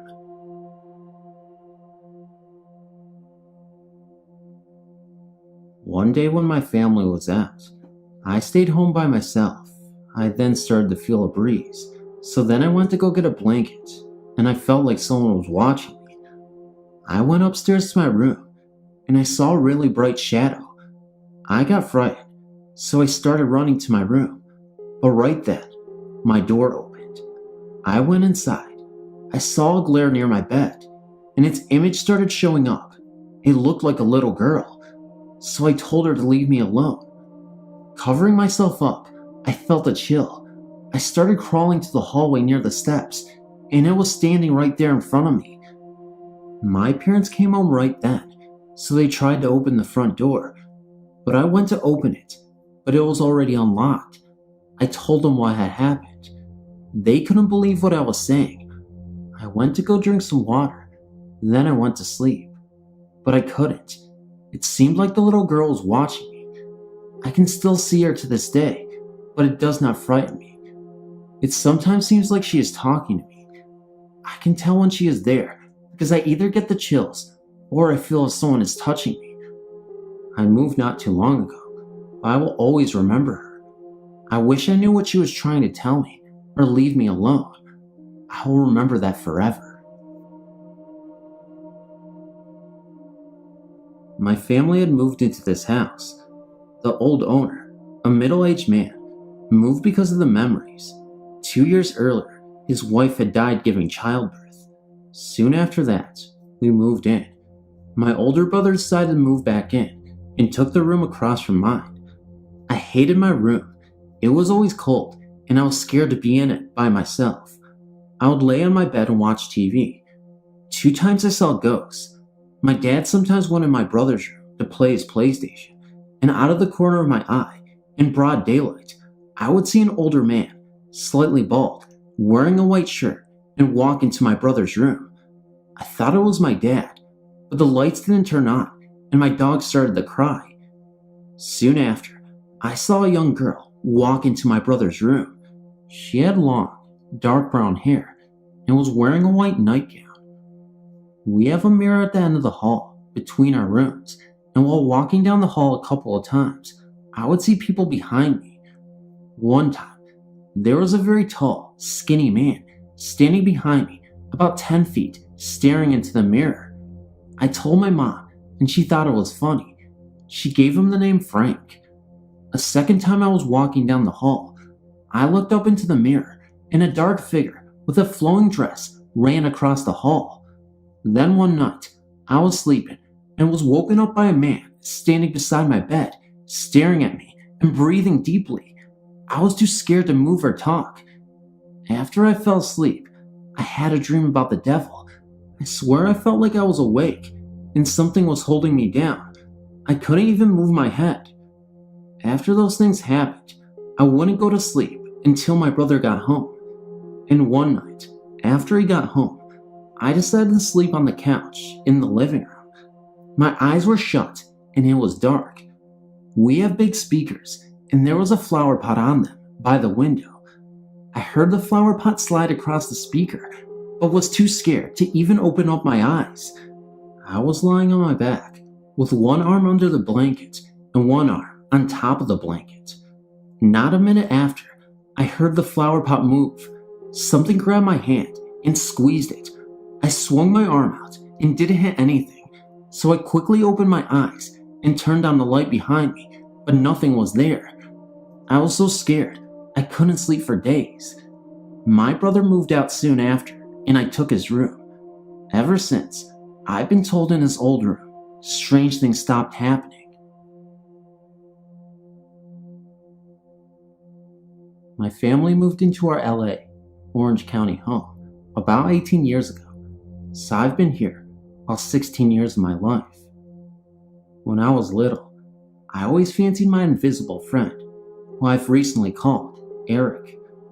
I talked to him up until I was about 5, so my parents told me. Then I stopped. When I turned 15, I started seeing things. Out of the corner of my eye, while I was on the computer, I would see a figure in black standing in the doorway to my room. My computer is in my parents' room, being they have the alternate phone line. Their door is directly down the hall from mine. You can look through my door from theirs. I would also smell odd smells, like death or some sort of fish, when none is cooking. There will also be cold spots in the same part of the downstairs hallway, where most of the activity has taken place. Occasionally, even, I will feel a hand on top of mine while I'm waiting for something, such as when my parents were yelling on the phone when they found out my mom was unable to get a much-needed surgery. Luckily for me, that's not all. There was an instance where I actually heard something. I sat in the salon, doing my homework as I normally did. I was home alone. Out of nowhere came a thud, thump, thump, repeatedly from our den. It was rhythmic and rather loud. I let it run its course, and for a moment, before becoming frustrated, I yelled, "Eric, please, I'm trying to do my homework." It stopped, and I swear, that was almost regretful sigh afterwards. I've also seen the same spirit in several places, which has led my friend to believe he's my guardian. He has startled me once at school by appearing in the doorway to our recreation room. Naturally, only I could see it, which caused me to move from the line of running freshmen, who would have otherwise run into me. I'm planning to do an EVP as soon as I get an external mic for my recorder. In another story, a small home located in the suburb of Chicago houses a very strange spirit. The room I stay in while visiting my grandparents' house is across the hall from what used to be my uncle's and now deceased. Every now and then, the hanging doors in the closet will sway, even when there is no draft nor air conditioner. In the night, there will be occasional whispering. The spirit has never appeared to be malicious, which has led me to believe it is the spirit of my uncle. Though the house was built during World War II, there is no other reasonable explanation. Another story I have is a story I'm sure many people have. It begins on a warm summer day upon the Queen Mary, which is permanently docked in Long Beach, California. I was visiting with my grandparents from above story, and my parents and brother, since I've been begging to go for a long time. My grandmother and I just passed the closed-off fitness room, which my parents, brother, and grandfather had stopped at to gawk at. Gran had gone ahead a bit, so I was walking virtually alone.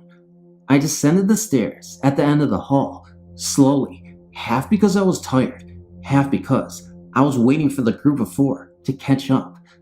As I went down, I felt a violent jerk on my backpack, as if someone didn't want me to progress any further. I turned immediately, believing it was my brother being a jerk. There was no one there. As we left, I turned back to the boat to take a final snapshot before departing, knowing it would be a long time before I'd see it again. On the highest point of the boat, closed off to the public, I saw a woman in white with dark hair, her dress blowing in the wind. I thought it was an employee until I looked again, and there was nothing there, and no door through which she could have gone through. Now this last story I'll refer to as Purple and Gold. Luckily for me, this has only happened today, so the details are easy to remember. Of course, every ghost researching person, serious or phony, in this country has heard of the Whaley House, the most haunted house in the United States, whose residents include the playful Yankee Jim and Anna Whaley, whose lavender perfume can occasionally be smelled by visitors and employees alike. I had gone upstairs long before my family did, eager to view the house I had heard so much about.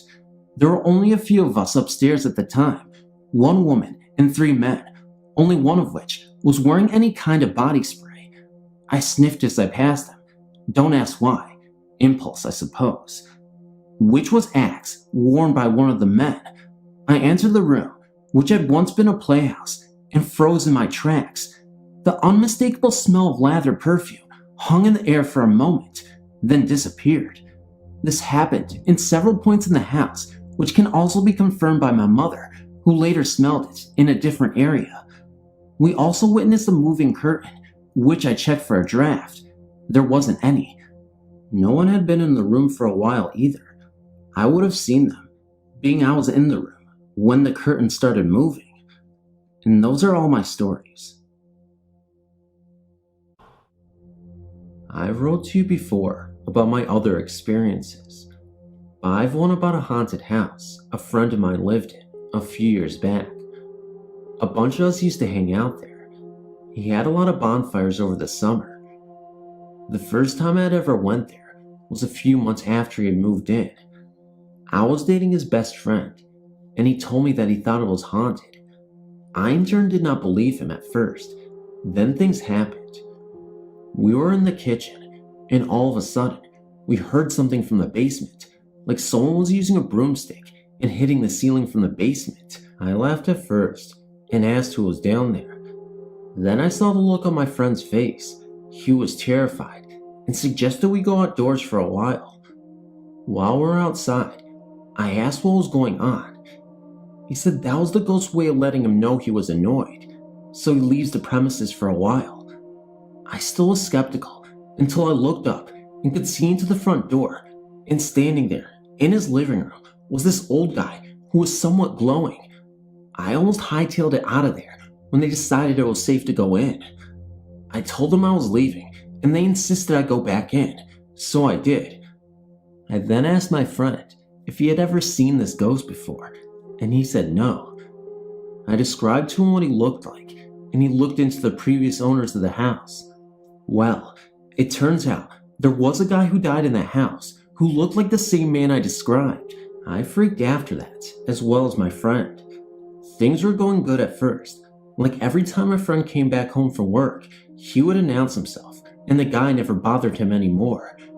There was always this room upstairs that every time you walked by it, you could feel a cold draft from the door, and it was locked. We never thought anything of it, till the man started to get mad. There were many more parties going on because of the summer.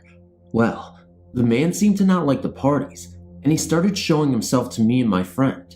I knew he was getting mad, and things got bad when he started attacking my friend at night. He would wake up to slashes across his back. We checked into the history more, and found out that the man was not friendly when he was alive, and worse when he was dead. It did not take long for my friend to move.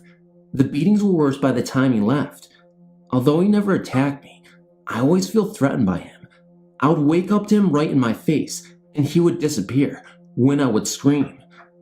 I still think about the horrors that man would do to anyone, and how my friend survived actually being attacked by a ghost. Sometimes I still have dreams about this man, and how he chases people out of the house. To this day, the house is still empty.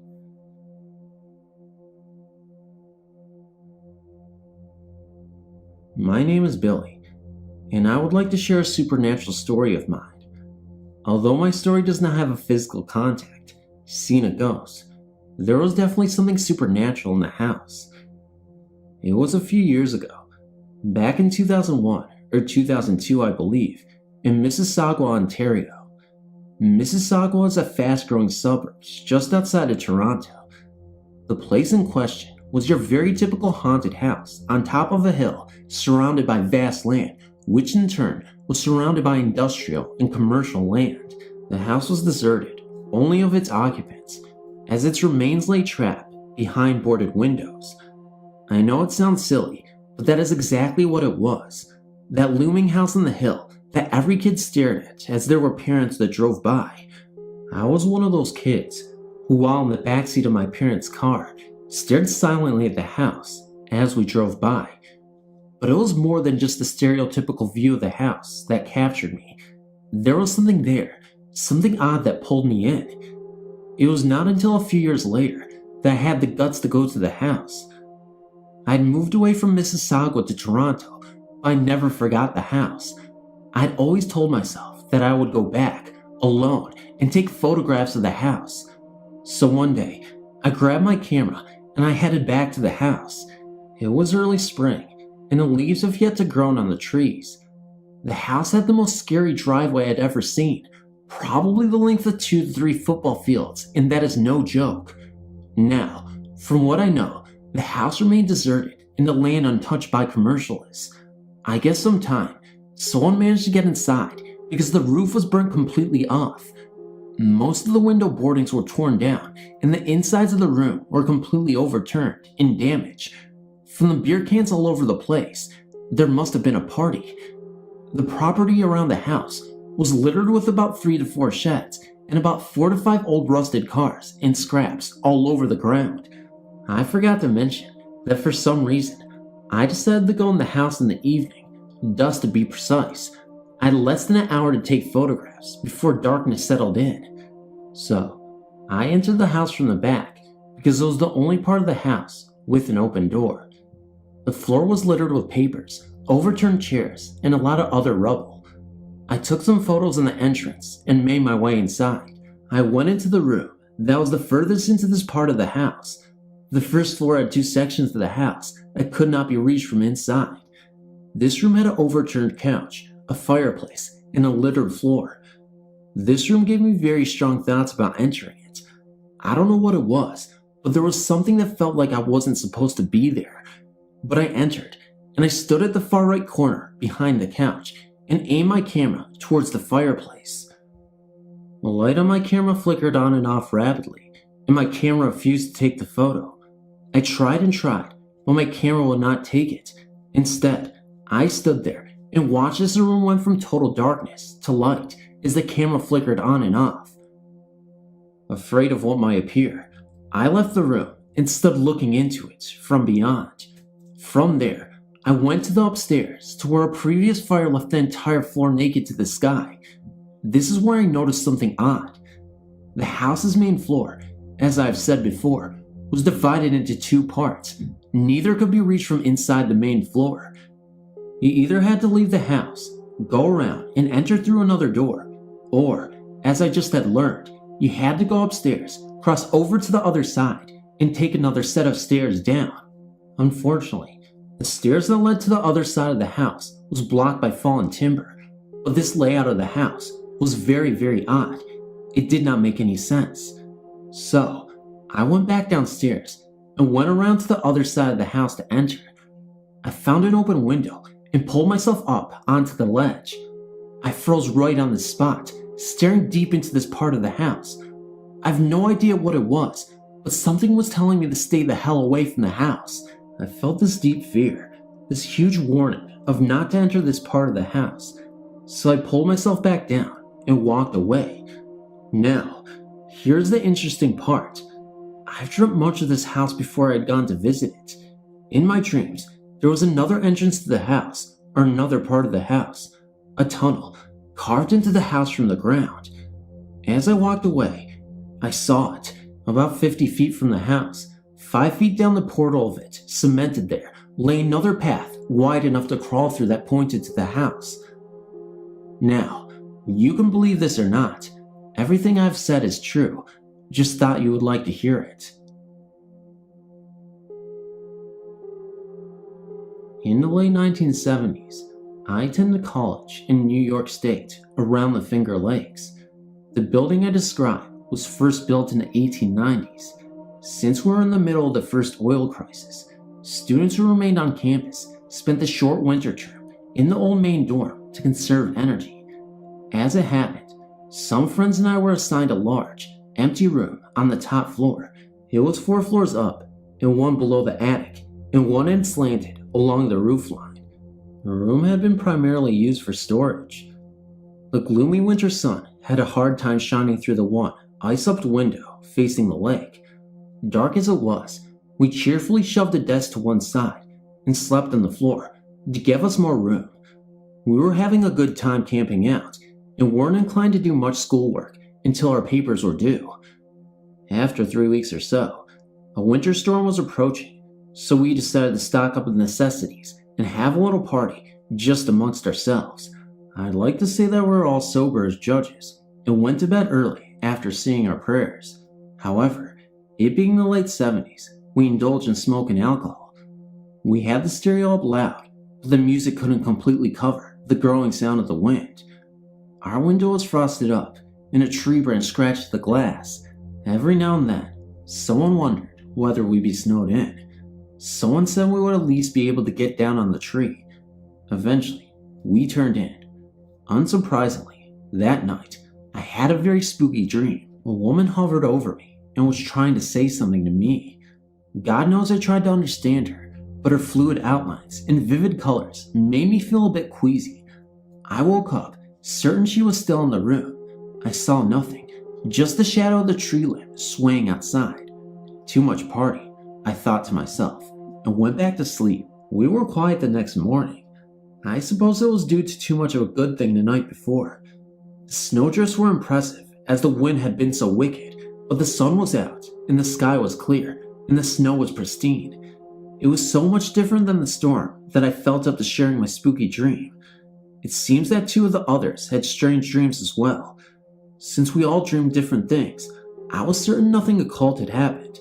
I was very relieved, since we still had 3 weeks to live in that room. Being a Florida girl, I was still curious about snow still, and wanted to have a look around. I dragged a willing soul with me, and we make a quick trek around the yard. Finally, I wanted to see about our tree. My companion was bitching about the cold, and she ran into my back. When she saw why I had stopped, she said, "Son of a gun." You may have guessed by now that there was no branch, no tree, no vegetation within 15 yards of our window, and nothing was 4 stories high. We dug in the snow a bit to see whether it had fallen. Nope, no trunk, no hidden limbs in the snow. We ran up to the room to look out and make certain we had the right window. When we heated off the frost with a hairdryer and we looked down and saw nothing but our tracks, every one of us marched back down to try and find our tree. Nothing. We went back upstairs and talked a bit to get over the shock. We were all skittish, but managed to sleep in the room, but with our mattresses shoved much closer together. After that, we never mentioned much. Why bother? There was no rational explanation. I'm just glad I wasn't the only witness. That would have been crazy making. Hi, I live in the United Kingdom and have had a few ghostly experiences. My first was when I was about 7 or 8, just after my dog had passed away. He used to sit with me at the top of the stairs when I was younger, as if to protect me from falling down. He would let me be till I made it all the way up or down. After he was gone, I used to sit on the same top stair, pining for my best friend. One evening, I watched as a cat walked from the dining room door, which was open, through the living room door, which was shut. This wasn't the only time I met the cat. I always slept with the door shut to my bedroom, but felt a cat pat and paw its way to getting comfortable on my bed. I also remember it purring as well. We did have a cat at the time, so I thought it was her. I reached down to stroke what I thought was my cat. Instead, there was a small indent in my mattress. When I turned the light on, there was nothing there. My door was still shut, and my cat wasn't in the room. During my teens a few times, I woke to find my light on and television turned on. This stopped when I moved out of the family home while I went to college. I suppose more disturbingly is what has been happening to me for the last few years. In 3 different properties I've lived in, my bed has been shaken. The first couple of times it happened, I was really scared, but have gotten used to it now and have accepted it. If I had the courage, I would ask it what it wants, but it's never hurt me, and I believe it is there just to let me know it's looking out for me. Whenever it has happened, it is usually when I've been upset. It happened after I broke up with my ex-girlfriend, for example.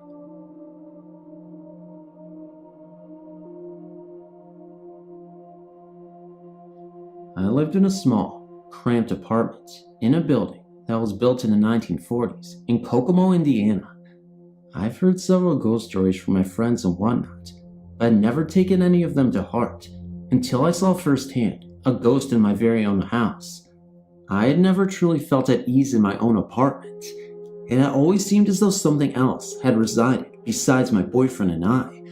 What got me thinking was the fact that whenever I opened the front door, I saw a faint shadow of a person walk into the kitchen, which was to the left. Lighting can create that, but no matter if the light source were emitting from the right, left, behind me, or even not at all, I always saw a faint shadow of a person walk into the kitchen. I really never thought much more than it being a light trick, though I was creeped out that I saw a shadow, even though there would be no light at all. After a while, I rarely noticed it. Things changed on January 19th, 2004. I was on my computer in my living room. To the left of me was a walk-in closet. We always kept the doors to the closet open. I was the only one home. It was nighttime, and the lights were on in the house. I stared at the screen, not paying attention to anything else, when the lighting in the room changed and got dimmer. It repeated this for a few seconds, and I chalked it up to the snowstorm outside. A few minutes go by, and then, to my left, I see what appeared to be a person outside my field of vision.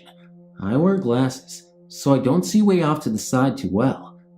Anyway, I turned my head, and I saw, as clear as anyone could ever see, a young man walk straight into my closet and then disappear.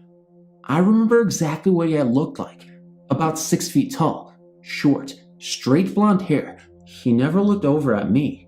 I only saw him from the side as he disappeared into my closet. Strange, I know, and I could not make sense of it either. I was so scared that I immediately jumped up from my chair and drove to my mother's house, where I stayed for a couple of days. Later on, after I had moved out a month later, I found out from my landlord that the last resident was a young man who had committed suicide by hanging himself with a noose in the walk-in closet. I wonder to this day, why did I see him? What was the purpose? I don't know if I'll ever know, but I've been both fascinated and frightened by my experience, and from the day it has happened, it has always captivated me.